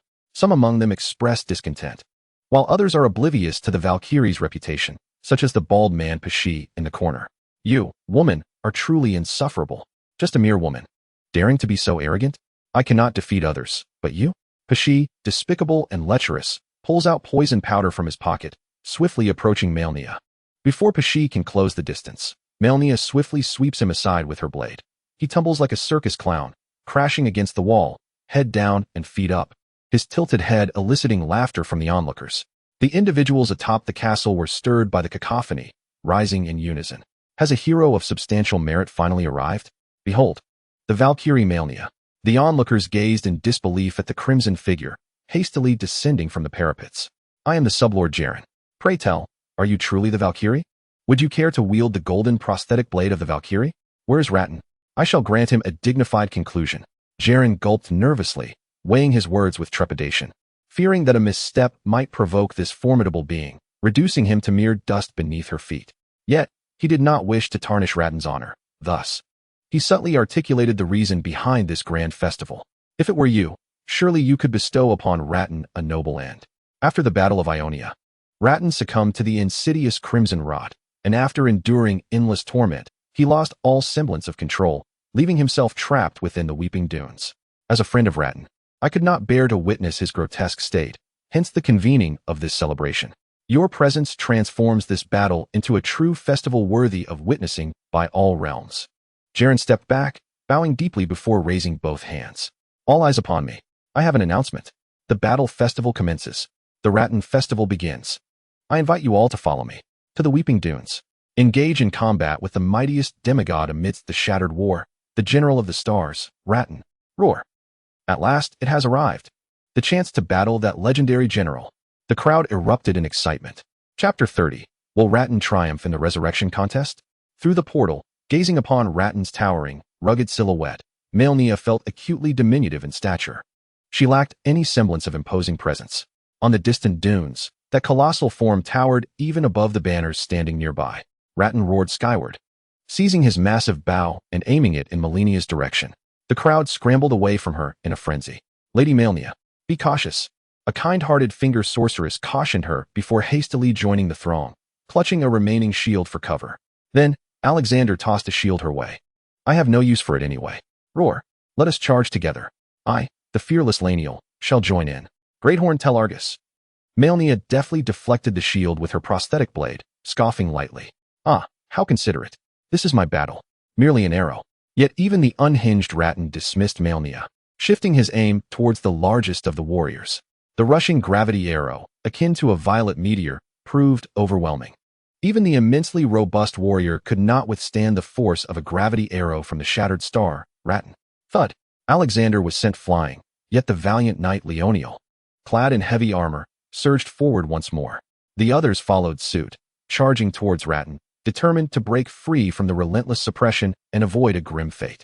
The sorceress known as Saralina raised her sacred emblem, casting a restorative prayer upon the ever-rolling warrior. Another arrow was loosed. This time, the armored Leoniel was similarly struck down, his armor dented and likely sustaining severe injury, unlike the resilient warrior who could still roar and charge again. In the midst of the chaotic battlefield, only Malenia advanced steadily. Step by step, brave warriors, this is your moment to shine. A ceaseless downpour of arrows rained from above, while the werewolf Blazer, acting as the vanguard, pressed forward with his greatsword, evidently one of Ronnie's subordinates. Howl. It seemed to be a form of prayer or combat technique, as a powerful wave tore through the impenetrable barrage of arrows, allowing the werewolf to leap towards the shattered star Radahn. Radahn unsheathed the two colossal Starbreaker swords from his waist. Though they were great swords, in the hands of the giant demigod, they appeared as mere small sabers. Ah, Lady Malenia, if you have any reservations, you may follow closely behind me. Though I must admit, I am more of a mage, said the armored warrior, the fearless Leoniel. As he continued his assault, the round armor already showing visible dents. Crimson blood seeped through the gaps in his armor, and despite receiving the sorceress's healing, he still bore the signs of fatigue. When Radahn faces me, you shall have no opportunity to display your prowess. I believe your words. However, with such companions, I feel we may indeed triumph over that demigod. Leoniel adjusted his conical helmet, casting a glance at the other warriors. The warrior was struggling valiantly against Radahn, while the werewolf provided support, entangling the foe. The elderly man proved remarkable, his swordsmanship confounding Radahn. Though somewhat tardy, you have yet to make your move. Now seems an opportune moment. Once you strike, we may miss our chance. The Lord Jaren hurriedly approached through the portal. The sorceress, having finally found a moment of respite, was initially poised to observe further, but upon hearing the Lord's words, she hesitated, casting a glance at Malenia. Are you truly so formidable? Being a woman herself. Perhaps Saralina's timid nature ultimately led her to remain silent, merely stepping forward to chant prayers for the warriors. Though uncertain, Malenia remained composed, strolling forward with grace. Radahn plunged his two immense Starbreaker swords into the earth, infusing them with gravitational magic. Spinning the dual blades, he summoned 4 colossal meteors that hovered in the air around him. A few warriors pursued relentlessly. The emaciated horse beneath Radahn unexpectedly exhibited remarkable speed, racing across the dunes with fervor. Did Radahn feel compelled to ride that steed? Thanks to the involvement of the finger witch Saralina, the tide of battle became precariously balanced. With widespread healing incantations, Radahn frequently turned his gaze, yet the warriors who regarded death as a badge of honor remained tenaciously engaged, soon leaving Radahn. Already in a poor state, appearing somewhat fatigued, Malenia gazed up at the heavens. The stars began to shimmer. Indeed, Radahn howled as he looked skyward, a potent gravitational magic erupting amidst a cloud of dust. As the sandstorm spread, the crowd lost sight of Radahn. Where had General Radahn disappeared to? Malenia chuckled softly. Yes, in the sky. I advise you all to flee swiftly. That demigod seems to have returned. Suspended high above, Radahn lingered, and the crowd turned their puzzled eyes toward Lord Jaren. Brave warriors, we have come this far. Victory is at hand. Roar, howl, fight. Ha ha. What a glorious battle this is. Though I am aged, my arrows remain sharp, and my longsword is no less effective. Truly a bunch of fools. I fear there may be unforeseen circumstances. Roar, Malenia. Radahn, amidst the shattered stars, roared down at Malenia, even calling out her name. What? Has General Radahn not lost his sanity? How can he remain suspended in the sky? How can we fight? Malenia's scornful smile was piercing. The onlookers, with a sense of morbid curiosity, awaited to see how this seemingly inept demigod could confront Radahn in the skies. Was this a challenge? She was more than willing to oblige. Countless scarlet butterflies surged forth from beneath her, a crimson tide ascending as Malenia soared like a vision upon red clouds toward the heavens. Could she truly ascend? How was she flying? Malenia had long since gathered the scarlet energy of the borderlands at the Crying Dunes, enveloping the entire world in a crimson veil. In her ethereal vision, she beheld the divine fire ignited within Radahn's fractured soul, her expression grave. I never anticipated you could ignite divine fire. The grace of my lord, the god of war, returned from the divine realm. Grant me the chance to erase this humiliation. So, it was a beggar's plea for scraps, then? Does the divine realm truly harbor such entities? Surely, these must be self-proclaimed deities, utterly ignorant. Malenia's lips curled in merciless mockery of Radahn. In a venue reminiscent of a gladiatorial arena, countless bizarre creatures laughed heartily at the screen suspended high above the center of the field. The eerie cacophony reached Radahn's ears, twisting his features into a grimace. You shall regret such arrogance, Malenia. You will become the plaything of the gods. Roar. The vast desolation shall fall. Radahn's colossal form, imbued with unparalleled power, wielded dual blades enhanced with gravitational magic. Aiming directly at Malenia, a tremendous force descends from the heavens, akin to a falling star. How amusing. Come forth and witness the prowess bestowed by the Valkyrie. Malenia, with her golden prosthetic blade held high, radiates an iridescent power that resonates with myriad forces. This technique is known as the Vitality Slash. The resplendent golden blade, enveloped in a crimson aura, entwines the chaotic energies surrounding it, resonating in the void. Amidst the cascading ripples, a vortex emerges, confronting the star-like descent of Radahn. The formidable Radahn charges into the vortex, his momentum akin to a force of nature, hurtling towards Malenia. Though the gravitational magic enveloping him has nearly dissipated, his strength remains undiminished. In the face of the blazing Radahn, Malenia shows no sign of complacency. The technique she pilfered and refined from the Valkyrie may not suffice to withstand him. Thus, she must prepare for contingencies, should she resort to the tactics of a warrior. Despite her identity as a mage, Malenia stands at the vortex's epicenter, flecks of crimson energy coalescing around her. Fortuitously, she had previously engaged with the Valkyrie, or she might have found herself at a loss. The onlookers gazed skyward, envisioning themselves facing Radhahn's onslaught, shivering with trepidation. The colossal figure, accompanied by violet luminescence, barrels into the crimson vortex, forcefully striking down the diminutive form. The once valiant warriors opted to retreat, for they were wise enough to avoid becoming embroiled in such a divine conflict. Piercing through the crimson clouds, they plummet onto the weeping dunes. Windswept sands surge forth, a torrid wave of scorching dust engulfing the landscape. How formidable! Is victory attainable? The spectators huddle in the corners, their eyes fixed upon the gargantuan vortex at the dune's core. They cannot help but wonder, yet soon resolve with determination, victory shall be theirs. Chapter 31.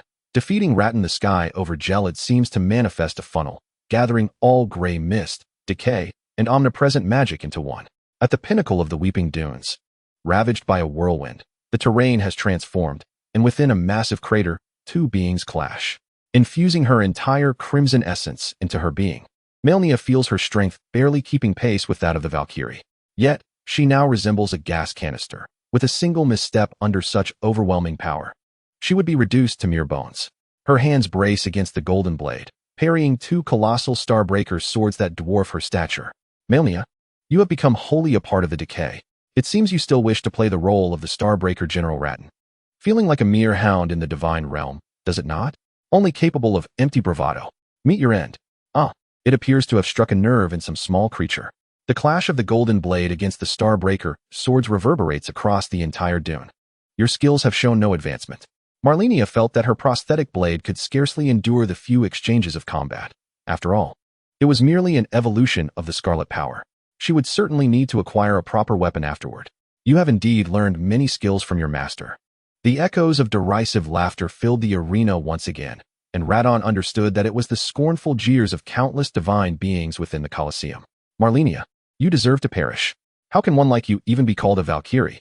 No longer engaging Radahn directly, Malenia danced with an uncanny grace. Swirling and leaping like a beautiful dancer, her movements a delicate serenade as she lightly trod upon the spine of Radhahn's colossal sword. Her laughter rang like silver bells. Radhahn's fury intensified, and he struck the ground with a mighty blow. Roar! Yet, Malenia, taking advantage of her agility, ascended to Radhahn's shoulder. Her prosthetic blade poised to deliver a stealthy strike. Clang! The blade shattered beneath Radhahn's enormous fist, setting aside his twin swords for close combat. He found his fists far more effective. I have shattered all your weapons. You are doomed, Malenia. Malenia leaned closer, her golden-winged helmet brushing against Radhahn's ear, whispering as if sharing secrets with a lover. You are quite formidable. It was at that moment Radahn sensed something amiss. Unbeknownst to him, crimson veins had crept across his entire body, the power within his blood thoroughly corroded by the scarlet decay. How could this be? I possessed the blessings of the war god. The scarlet decay, like a parasite, rendered Radahn helpless, as he turned to find Malenia had vanished, leaving behind a thick, crimson mire that encroached upon him. Roar! Impossible! This cannot be. That scarlet figure loomed above, amidst the crimson clouds, gazing down upon Radahn. From the very first strike, she had been gathering strength for this blow in the air. Although it took some time, its concealment was paramount. And Malenia was confident that this strike would surely obliterate Radahn. Foolish demigod! What ignites is merely a false divine flame. This strike shall be your demise. The crimson clouds surged, and a colossal corpse flower blossomed in the sky, beams of scarlet light shooting forth from its petals, descending heavily like the sword of Damocles hanging over the heads of mortals.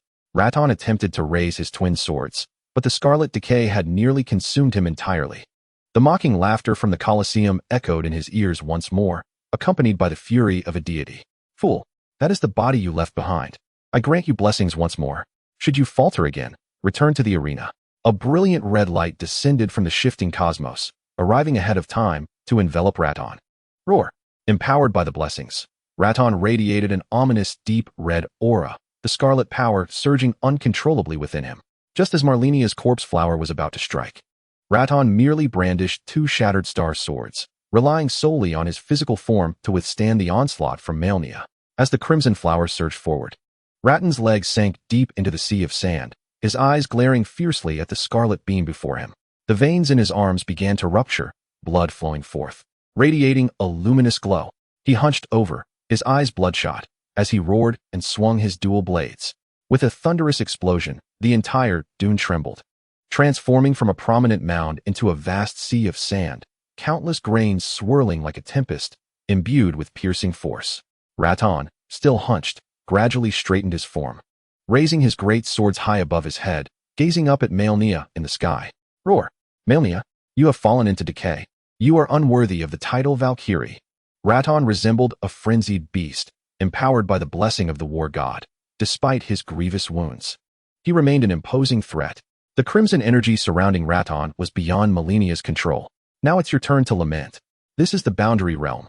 This is my domain. How can any foreign power rival me? Should one gaze upon the Ionia swamp from afar, they would observe that the originally viscous crimson liquid had become diluted, and the eternally red sky of Galad had turned clear. Did you think I had only prepared above? Look beneath your feet. Radahn belatedly glanced down. The Ionia crimson swamp seemed to have been transported to the Weeping Dune, where countless enormous hands emerged from the mire, clawing at Radahn's arms, gripping his throat, seeking to drag him into the abyss. Radahn radiated a brilliant red light, struggling fiercely. With each of his desperate movements, the entire Weeping Dune quaked. All spectators were transported back to the Red Lion City through the portal, standing atop the city walls, gazing at the battlefield. The further they observed, the more astounded they became. The sky, earth, and sea were all tinged with crimson, as if the deity standing in the heavens was the very essence of the world. And that shattered star general, relying solely on his corporeal form, dared to contend with the heavens and the earth. Pesci climbed the city wall, staring in awe at this breathtaking battlefield. Thankfully, he had not provoked that divine being, Malenia. I'm fortunate to have fled swiftly, otherwise the taint of crimson decay would have consumed me. Is that woman up there the same one from earlier? Pesci, if you seek death, do not drag us into it. Remember to show respect. That is one of the three deities. Malenia? Deity? Who is stronger, a deity or a demigod? Is it not apparent? Just look at the battlefield. A deity is a complete god. How could a demigod compare? Gulp. Then I should hasten my escape.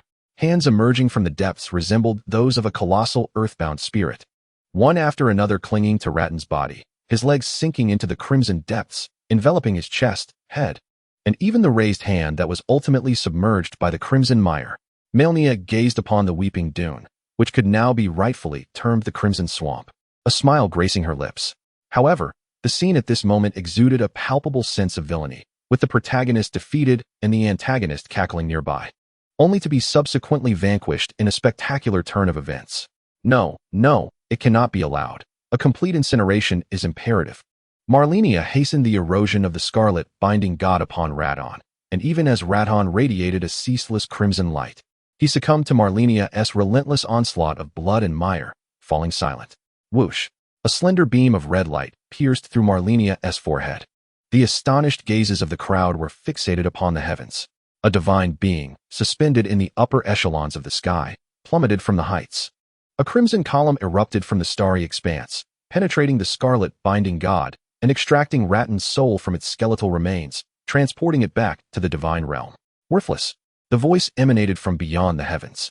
It was unclear whether it referred to Radahn or Malenia. Chapter 32. The Fated One arrives late. The scarlet hues sank into the mire, as the sky above Gelad turned a sallow yellow. The once unchanging crimson sky now bore witness to the luminescence of the golden tree. Malenia, having fallen into the scarlet swamp, clicked her tongue in vexation. TSK. The contingency plan she had meticulously prepared was unexpectedly utilized at the outset. The death thorns, which had yet to manifest during the battle, were precisely employed for this purpose. Their essence lay in the power of predetermined demise, possessing the capability to obliterate divinity itself. By incorporating this formidable force within her, she established the most robust defense against external encroachments. The scarlet power, which incessantly consumed others, had ultimately been pilfered from her, a grievance Malenia had no recourse to address. The divine strength of the war god now dwelled within Malenia, ensnared by the predetermined demise, thrashing violently, yet upon encountering this force, it recoiled as if confronting a searing iron pan. After a brief interval, however, it launched an assault upon Malenia's divine flames. Alas, while the predetermined demise lacks a true master, it is imperative to swiftly rectify this situation. Indeed, the predetermined demise has always been a borrowed entity. Creatures obliterated by this force are subject to the corrupting decay of crimson, subsequently serving as fertilizer for the emergence of new life, though Malenia frequently utilized it to cultivate death thorns. In this cyclical dance of death and rebirth, the absence of a guardian of death is now conspicuous. It is the duty of death to discern what should decay and what ought to endure. With death absent, Malenia can exploit the predetermined demise to gradually erode the formidable divine power of the war god. Although this will deplete much of the predetermined demise, Malenia remains unconcerned. Lying in the scarlet mire felt akin to reclining upon an opulent bed. The starry sky shifted, and the illusory heavens welcomed liberation. Countless stars cascaded down, their landing places unknown. Reclining upon Radhahn's remains, gazing upward, Malenia discerned a profound secret within Radahn. It resembled some conceptual threshold of confinement. Yet, isolation and insularity are not viable solutions. Radhahn's cadaver sank into the depths of the Scarlet Swamp. After the Weeping Dunes, this place ought to be called the Weeping Marsh. When any formidable warrior possessing the Great Rune meets their demise, the entirety of the lands between is made aware. The warriors resting in Red Lion's city gaze skyward, knowing that General Radahn has fallen, yet the divine being Malenia still endures. Perhaps she has sustained further injuries. I find it hard to believe that she could emerge unscathed after being assaulted by an otherworldly deity. Engaging in battle with General Radahn has been immensely beneficial for me. Oh, dear vessel, it seems you have fractured somewhat? Is everything all right? Absolutely fine. To my knowledge, a warrior's vessel cannot repair itself, and currently, there are no rumors of a vessel master in the lands between. Oh, Finger Maiden, thank you for your concern. I believe a dip in the volcanic waters would suffice. Well, that might be a solution. I apologize that my prayers cannot aid you. Clearly, I am not like you humans. The group gathered in small clusters. A few faded ones over there appeared to be discussing something with a hint of confusion. Upon listening closely, it became apparent that the great blessing had been sealed, rendering access impossible. Malenia had mysteriously appeared atop the wall, leaning against it, eavesdropping on their conversation. A latecomer, Aletheia, looked somewhat dazed, merely inching closer to hear about the fierce battle she had not witnessed firsthand. Shouldn't I be the one to confront the boss? How is it that my boss has been usurped by Malenia? Is this merely a straightforward progression of the storyline? Indeed. After all, how could I possibly contend with a boss that ascends to the heavens? Yet, why does my gameplay diverge so vastly from others? Of course, I am a hidden variant. Nevertheless, I must hasten to complete the quest. Following the sequence, with Radhahn's demise, I can now venture to the eternal city of Nokron. Hey, Lion Dog, do you wish to accompany me? The werewolf scratched his head, stating he needed to consult his master. Very well, I shall proceed alone. I must first head to Nimgulf. Malenia, however, did not intend to investigate the eternal city. Rather, it seemed she had forgotten to inquire about Radhahn's whereabouts.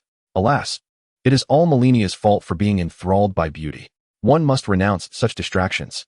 Thus, Malenia promptly returned to the ramshackle abode of the shrimp-cooking rogue. Malenia, are you still here? Indeed, I believe I have grasped the essence of shrimp cooking. What do you require?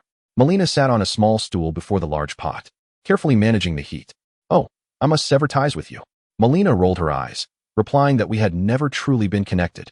Oh, then it is of no consequence. What of Aletheia and the others? They are in the woods over there, instructing Pollyanna. I shall return shortly to taste the shrimp you have prepared. You shall be astonished. Malenia found Aletheia and summoned her aside. Anna, practice diligently. Understood. Teacher. Malenia and Aletheia stood behind the trees. What matter does Lady Malenia seek me for? Within me lies the power of an outer god, and I am endeavoring to exhaust it through my destined death. I urgently require a means to hasten its annihilation. After a moment of contemplation, Iltoth replied, Alas, I fear there is none. You inquire of me, surely in pursuit of a method to amplify your destined death. Am I correct? In truth, the essence of the destined death is safeguarded within the black sword Malikas. I am aware only that it should be concealed within the Sky City. Upon hearing this, Malenia lifted her gaze towards the heavens, fixating on the gradually crumbling citadel. How shall I ascend? The city is enveloped by storms. I cannot soar to such heights. I am uncertain of that as well. You might consult Lady Rania. She possesses considerable knowledge regarding outer gods and may have alternative methods. Though she confined me within a prison, it was, in fact, to shield me from the manipulation of the two fingers. I remain ever grateful to her. Very well, it appears Lady Rania indeed harbors a wealth of knowledge. By the way, Lady Malenia, if it is at all possible, I would desire a soul summoning bell. Should you possess any information regarding it, I implore you to share. I happen to know that Lena has one. No, Lady Malenia, I harbor no intention of coveting another's soul summoning bell. When individuals pass, Their souls return to the golden tree, yet some are burdened by lingering attachments, causing their spirits to cling to certain objects. The soul summoning bell is capable of calling forth souls tethered to ashes. The stronger the attachment, the greater the retained consciousness. She must undoubtedly possess memories of a dearly departed, hence her utilization of such an item. Is that so? The soul summoning bell is a companion entity to the spirit calling snail, which typically resides in caverns. I could procure one. The spirit calling snail. I believe I have encountered a few within the sacred tree, although that distance is indeed quite considerable. Perhaps I could inquire with Lena? Alternatively, I might consult Benel, who should possess some understanding of various caves. It seems that Benel once casually mentioned the hideouts of the Black Knife assassins, leaving a profound impression on Malenia. Just in time, I could retreat to another realm. Malenia returned to the dilapidated dwelling, noticing that Malenia seemed still unprepared. Thus, she decided to contact Rania first. Producing a violet finger, she seated herself upon a chair in the crumbling abode and closed her eyes. Chapter 33. Rania seeks to take the initiative. Why does one come to seek this princess with such frequency? What is it now? Radahn has perished. This princess is aware. If there is a matter to present, do so, otherwise, withdraw. This princess is fatigued. I truly ought not to have shared those tales of nobility. Previously, it was always Rania who sought my audience. Why today does she display such uncharacteristic behavior? Could there be treachery afoot? Has it truly only been a day or two? What could possibly transpire on Rania's end? Oh dear, it seems I may have an inkling. Malenia bit her finger, toying with the strap upon her shoulder. Ah, no. Cursed be it, I have been played. Is this not the very tactic of scoundrels? Pursue fervently and take the initiative passionately. When the opportune moment arrives, feign indifference. Such a tactic will undoubtedly capture that individual's attention and elevate your significance in their eyes. How naive. A strategy so simplistic that I could discern it at a glance, especially after being tempered by the trials of the information age. Oh, must I refrain from contacting Lonnie? If that is the case, it is indeed prudent. Frequent communication may lead others to misconstrue the nature of our relationship. So it would be wise for us to limit our interactions. Upon hearing this, Lonnie immediately became flustered, hastily rifling through a small booklet in her hands. How could the 36 Strategies of Love by the Strategist not contain a solution for this predicament? How vexing. Lonnie descended from her stack of books, pacing in distress. Should I summon the strategist e.g. now? No. If he finds out, I might as well leap out of the window. Lonnie, can you hear me? A purple finger hovered over the desk. Yes, I hear you. Just a moment. The clip nearly dislodged Malenia's consciousness. Could my dear Lonnie be possessed? Even if her temperament has changed, it shouldn't be to such an extreme. I recall Lonnie being taller than I am, although her entire family is peculiar. Yet, this does not justify Malenia enduring a 2-meter-tall red-haired giantess calling her brother. Stop. Lonnie, I was wrong. Please call me normally. What, Gedwin? Does my royal voice not sound appealing? Lonnie quickly covered her mouth. I was not being coy, merely flustered and speaking out of exasperation. Very well, princess. I have heard you. Lately, I feel as though something is buzzing incessantly in my ear, and they claim to be watching me. Oh, that is the twin fingers surveilling you. You are indeed extraordinary. Although you have retreated, your return to the crossroads may have attracted new twin fingers to observe you. Lonnie regained her composure. The Dark Moon sorceress had returned. Do you know why I wish to summon the stars? It is because I seek to acquire something of great importance from the Eternal City. What is it? Deep within the Eternal City. I have already enlisted the aid of the Fated One to retrieve it. Once I have utilized this item, I can lend it to you, alleviating the threat of the twin fingers. Lonnie spoke cryptically, yet Malenia could sense her resolve. I cannot take your possessions without offering something in return. I believe I can assist you in some way. The foolish Fated One can scurry about attending to trivial matters, so you need not concern yourself with those tasks. Instead, why not come and see me? Coincidentally, I have a subordinate who seems to be causing quite a stir lately. The Fated One? Which one? Oh, she is a stargazing girl, extraordinarily obedient. Whatever I ask her to do, she complies without hesitation. It is truly amusing. However, she is diligent, far surpassing your troublesome nature. Indeed, it must be A2A. Next time, shall I visit you alongside her? Why must you accompany her? Because A2A and I are good friends. And she is quite adorable. Please do not bully her. I saw her in Red Lion City before. She has now likely gone to Eternal City to find something for you. A2A? Yes, what of it? I have always called her that. Hey, you mustn't come with her. Otherwise, I shall refuse to see you. It was you who summoned me, yet it is you who wishes to avoid me. Oh dear. What does Lonnie truly mean? I cannot comprehend it at all. Might Princess Lonnie offer me an explanation? Get one. Lonnie's face flushed crimson as she grasped the wide brim of her hat tightly, exclaiming, "You are doing this on purpose. I shall tear you to pieces." Ha ha ha, Princess Lonnie. Please do not be angry. A2A and I share merely a platonic friendship. A2A is just a young girl in her teens. How could she possibly compare to you? Is that truly the case? Princess Lonnie is being toyed with. Love renders one blind. Of course it is true, and moreover, Princess Lonnie possesses far more charm than that little girl A2A. I have no reason to choose anyone but Princess Lonnie. I shall take your word for it. Today us offering. Present it at once. Very well, Your Highness Princess Lonnie. Where did we leave off last time? Fool, have you forgotten your own tale? The east bank of Lake Linnea, the bonding church. Reyna sat atop a gigantic white turtle, gazing at the bonding statue, her bare feet swaying as she pondered. Reyna, you are just as mischievous as your grandfather, always climbing onto my back. It seems you haven't visited me in quite some time. Indeed, it has been a long while. Grandpa Turtle and I have grown up. I am no longer a child. Oh, yes, you are married now, to that red-haired lad. Where are your children? Did you not bring them along this time? That was decades ago. He has long since departed. I believe I mentioned this to you. The white turtle moved slowly, making its way outside the church to greet the rising sun. Is that so? Yet I only recall your joyful visage from that time. You visited daily, along with that red-haired lad and your children. 1, 2, 3, they all enjoyed riding on my back. Reyna, you were so very happy during that period. Ah, indeed. Those were joyful days. After he left, it felt as if my heart departed with him. I dreamt for a long, long time, and now another red-haired figure has appeared. She awakened me, and not only in intellect, she is far gentler than Radahn. If only Radahn were like that. The white turtle chuckled slowly, then spoke in its leisurely manner. But you did tell me that you would only love one person in your lifetime. Reyna adjusted herself to face the sun, replying, Grandpa Turtle, I said that when I was but a child. Moreover, she is a girl, the daughter of Radahn and Marika. How could I ever develop feelings for her? As the sun fully ascended, the slow-moving old turtle continued its leisurely crawl back to the church, speaking as it went. You now appear to be even more joyful than when you brought your child to play here.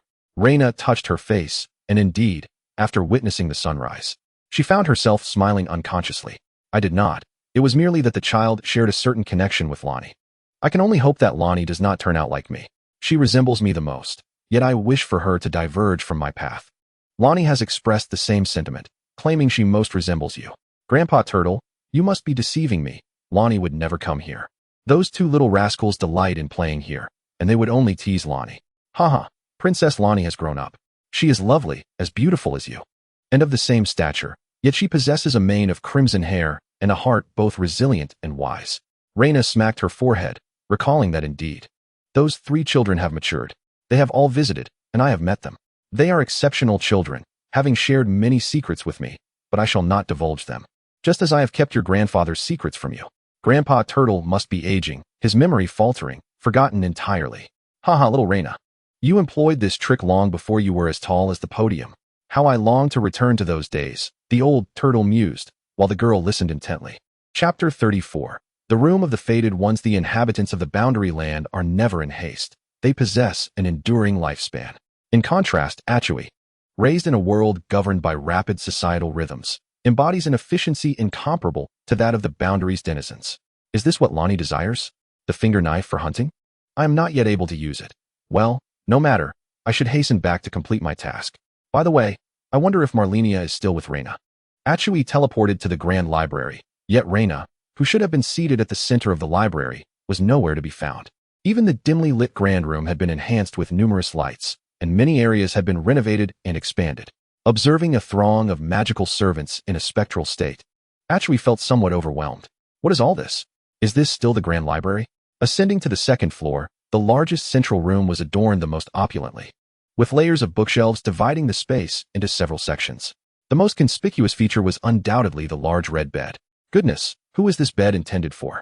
Even Radahn would find it ample for his needs. Would you like to try it? However, you are not yet permitted to sleep on this bed.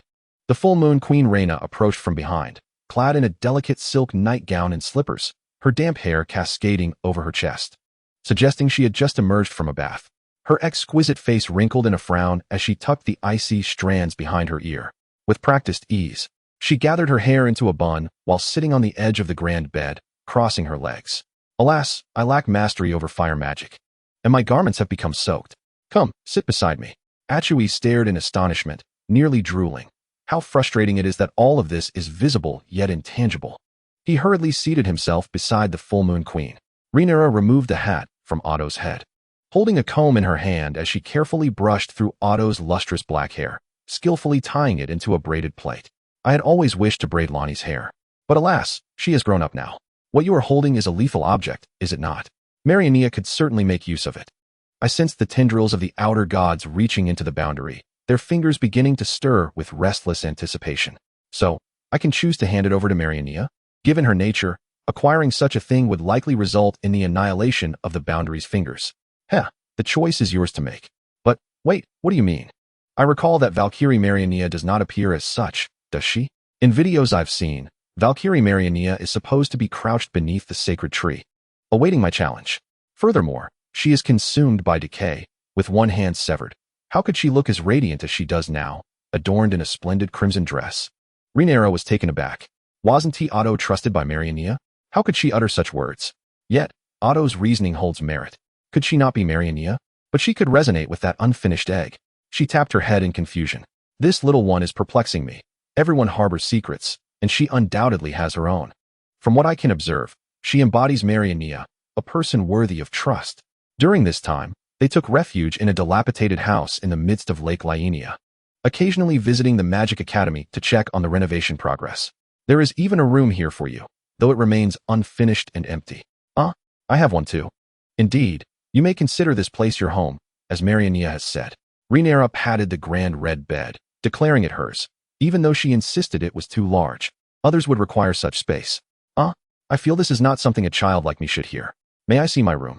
Rhaenyra stood up, taking Otto's hand as she chattered on. Whenever you feel weary from your adventures outside, you can come here to rest. Though it seems the fated ones do not require it, a place to lay your head is essential. This is Lonnie's room. This is the room chosen by Pollyanna. Your room is right next to Pollyanna's. Should you have any requests, feel free to voice them, and I shall do my utmost to fulfill them. Adjacent to you is the room I have arranged for my disciple, though she is yet unaware of its location. However, with her prowess, she will surely return. There are other rooms nearby, and 3 staircases for easy access. The first floor features a dining area. I believe Malenia would appreciate it. Upon opening the door, Otto stood in awe at the opulence of the room. I seriously suspect that this game should not be called Elden Ring, but rather Cozy Ring.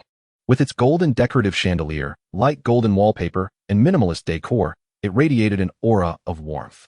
The wall features a conveniently placed light switch, alongside an oversized bathtub that magically dispenses hot water at the touch of a button.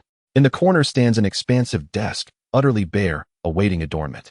A balcony spacious enough for a table complements the transparent white glass door. Oh, are there even curtains? Although the decor is somewhat eccentric, it offers unexpected convenience. Malenia assured me you would enjoy this, did she not? Do you like it? I do. It would be perfect if there were a computer. That is precisely what should grace the desk. A computer? Alas, there is none in the borderland. That cunning Malenia must be deceiving me. She is undoubtedly another player. I must seek her out. My queen, do you know where Malenia is now? My queen? Very well. I shall reveal that she is right behind you. Atrus turned around, immediately donning a smile. Sister Malenia, I spoke thoughtlessly just now. It was truly my folly. In truth, I hold you in sincere admiration. No one. Rhaenyra's eyes sparkled with mirth, just as she had described. Atrus is indeed an easily bullied little fool. Not at all. She has gone downstairs. This time I did not deceive you. Did you not say last time that Malenia has been waiting for you to join her in seeking Lonnie? Really? My queen would not deceive me again, would she? Indeed. Then I shall head downstairs. Atrus, her braids swaying, joyfully dashed down, scarcely believing she could relive the warmth of maternal love within the game at this moment. The once dim library now radiated light, with magical servants bustling about, organizing books and enchanting the entire grand library. The renovation of the side hall on the first floor was quite satisfactory, and Malenia awaited Atrus there. You've arrived, Atrus. Let us be off. We had agreed to go together, and time has slipped away from us. Hey, Malenia. You cannot be Malenia, can you? Why do you say that? In others' videos, Malenia bears the marks of corruption. She should be lurking in the sacred tree, waiting for me to challenge her. I feel you resemble another player. Otherwise, you would not be so. Atrus glanced at Malenia's seductive form, her gaze drawn to the golden ring at her waist, then fixating on the expanse of her white thigh revealed by the split. She quickly shook her head and looked up in contemplation. I remember needing to retrieve the sacred tree tokens, half in Platinum Village and half in the Snowy Soul City. Uffed, Atrus, only now do you find something amiss? Ha ha.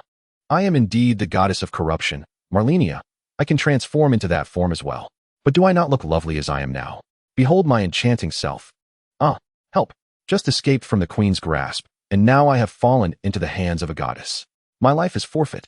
Ha ha, from now on. You shall reside here. I have meticulously prepared a room for you. Malenia wore a sinister smile. Hey, don't scare me. Lady Full Moon has already shown me around. I even saw that enormous 5-meter bed in your room. Alas, it's quite disheartening that I couldn't frighten you. My room was decided by them with just a few words. Especially that vast bed.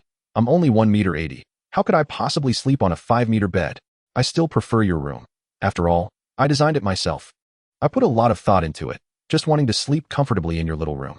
When the time comes, you mustn't kick me out, okay? That 1.5-meter bed of yours is more than enough for the both of us. Well, fine. I often run around the map anyway and hardly ever sleep. Of course. It wasn't long before Otto regretted this agreement. Chapter 35, Tiny Lonnie? How convenient it is to have Malenia around. Otherwise, Malenia, how about being my personal chauffeur? Malenia, chewing on some jerky, rolled her eyes at Malenia. It's your fault your snacks are too delicious. I can't even diet. Humph. As soon as she finished speaking, she vanished. Otto smiled at the sight of Malenia's puffed-up demeanor, surprised that she could be like this in private. She had never smiled or even shown anger in front of me. Are you only concerned about your Malenia and not your Lonnie sister? I've been smiling right in front of you. You are Malenia, not Lonnie's sister.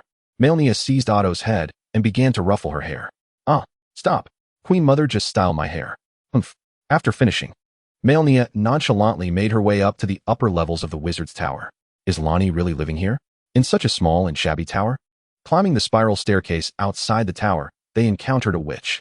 A blue-skinned sorceress cloaked in a grayish-white snow witch's mantle, adorned with an enormous white wizard's hat, sat regally upon a towering throne. With 4 hands resting on her abdomen and her body upright, she fixed her remaining eye upon the newcomers. Both Malenia and Lonnie furrowed their brows. Who are you? Why have you come here? Wait, where did you get that ring on your hand? I was about to ask you the same. Who are you? You don't look like Lonnie at all. The two confronted each other, their royal auras clashing from birth. Otherwise, Malenia wouldn't have been angered by Lonnie. Otto caught up with the scene, scratching her head in confusion. Malenia, haven't you been looking for Lonnie? This is her. She is Malenia? She is Lonnie? I don't believe it. The two exclaimed in unison. Actually, I don't believe it either, Otto muttered softly, quickly stepping in as a peacemaker. I have no evidence. How about this, Malenia's sister? Let me complete my task first. Malenia huffed and walked straight out of the small loft. Is this person someone you brought? Lonnie's voice was icy, clearly angered. The woman's figure is excessively alluring, her attire exceedingly revealing. She undeniably embodies the epitome of seduction. It is inconceivable that she could be the eternally devoted sister of Malenia.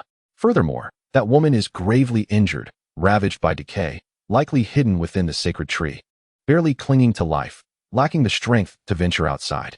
Ah, this finger-slicing dagger is precisely what you desire. Otto changed the subject. Here, it is yours. Thank you. This gift is for you. What is this object? An inverted likeness of the Korea study? Thank you, Sister Lonnie. Who was that woman? Where did her ring come from? Lonnie eagerly inquired of Otto. She claims to be Malenia. As for the ring, I cannot say. Very well, I understand now. Merely a thief. Lonnie pondered for a moment. I have one more request of you. Once this inverted likeness is installed, it will turn the Korea study upside down, where a divine tower resides. And at its pinnacle lies a significant rune of the deceased prince, Godwin. This task was originally entrusted to someone else, but that individual stated she is your friend. Therefore, I entrust it to you as well. Even that ring was one of the gifts I had prepared, but alas, it was snatched away by a thief. Once you complete this task, I shall present you with another gift. As for that thief, considering she is your friend, I shall spare her for now. Oh, yet another new task. I understand. Then I shall take my leave, Sister Lonnie. Behind her, Lonnie remained silent as Otto exited the attic, only to find Malenia already awaiting her at the foot of the sorcerer's tower. Surely, she did not leap down directly? If I jump, I would immediately return to grace. Perhaps descending would be wiser. Malenia strolled casually, surveying the surroundings, searching for something. Perhaps Lonnie is not in this magical tower, but in one of the other two? Let me inquire with someone first. With a few swift movements, Malenia arrived at the lower magical tower, where she found an individual inside. A masked male sorcerer? As Malenia walked, she scanned the interior, her heightened perception warning her that the sorcerer harbored ill intentions. Ah, beautiful lady, I am the sorcerer Selvies. Your beauty indeed dims the moonlight, and your presence fills me with honor. I believe I heard a woman's voice here. It seems to be coming from below. There is a woman stammering. Is there? My sincerest apologies. That must be my experimental assistant, causing yet another ruckus. You know how scientific endeavors are fraught with uncertainty. If you are interested, I could introduce you to my latest experimental results. Malenia suddenly laughed, watching with keen interest as the jester before her began to perform. Selvies picked up a vial, proclaiming, "This potion is my latest research achievement. Once consumed, it will render a woman's skin even more radiant and fair. Although you are already stunningly beautiful, I still present this gift to you." Malenia grasped the peculiar vial, twisting it gently between her fingers, the violet liquid within exuding an inexplicable aura of eeriness. What a marvelous potion it is, yet I am not one to consume offerings from strangers. I am no mere adolescent girl. A sinister smile spread across Service's face, overtly threatening Malenia. But, my dear lady, if you do not drink it now, I shall have to grasp your chin and pour it down your throat myself. Would that not be rather rude? Your unguarded entrance into the tower of a grand sorcerer is akin to presenting yourself as a plaything. Icy mist began to swirl, coalescing around Malenia. Frost crept across her visage, rendering her seemingly as lifeless as a frozen statue. Service took hold of the potion and laughed heartily. What a perfect body. What a splendid creation. This shall be my most magnificent trophy. He cautiously raised his hand, poised to pour the potion into Malenia's mouth. Stop. What are you doing, Service? Oh, the Fade? As you can see, I am merely feeding this beautiful lady her potion. The Fade rushed into the icy mist, placing a hand upon Malenia's shoulder. In an instant, Malenia melted away, transforming into a pool of scarlet blood that crawled up the Fade's body. Ah! The wretched wails echoed throughout the fortress of Kalia. In less than a second, the Fade dissolved before Service, akin to cotton candy dissolving in water. Service stood frozen in shock, his eyes wide. Had he but touched Malenia, he would have met the same grim fate as the blood beneath his feet. The true Malenia had not remained in place since the moment she heard the woman's voice. She had just emerged from the underground laboratory, cradling several unconscious witches. To her surprise, one of them was a familiar face. Wasn't he this the finger witch, Seralina, who had challenged Latine? She witnessed the scene of the Fade's dissolution and couldn't help but shake her head. What a disaster. A little fool at home and another outside. Upon seeing Malenia, Service leapt back in fright, hastily reciting incantations as he made his escape. Chapter 36. Sister Knight Loretta. The magic tower was on the brink of explosion. Quite decisive. If it were only Malenia, she could effortlessly transform into Scarlet and vanish in an instant. However, she was still holding on to a sister.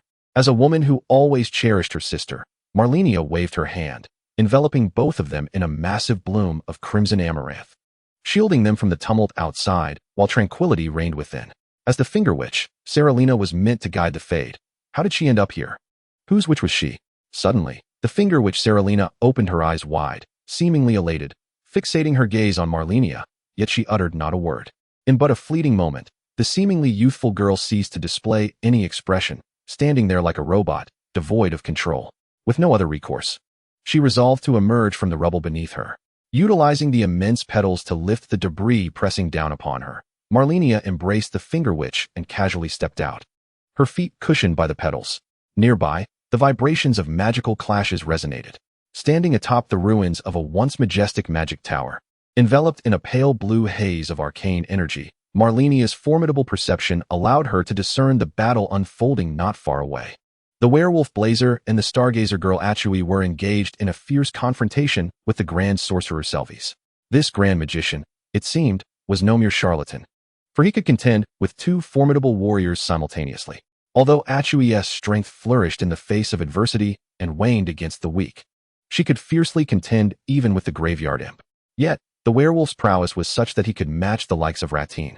Suddenly, from one of the many gaps in the ruins of the mage tower, emerged a bare-chested man adorned with a warrior's helm, hastily joining the fray to act as a shield for Selvies, entangling himself with the werewolf. Before Achui could utter a word, the werewolf, akin to cleaving through ice, struck down the helm-clad man with a single blow, proving himself a true iron-willed warrior under Lonnie's command. with the werewolf's arrival. Could it be that the peculiar blue-skinned sorceress was indeed Lonnie?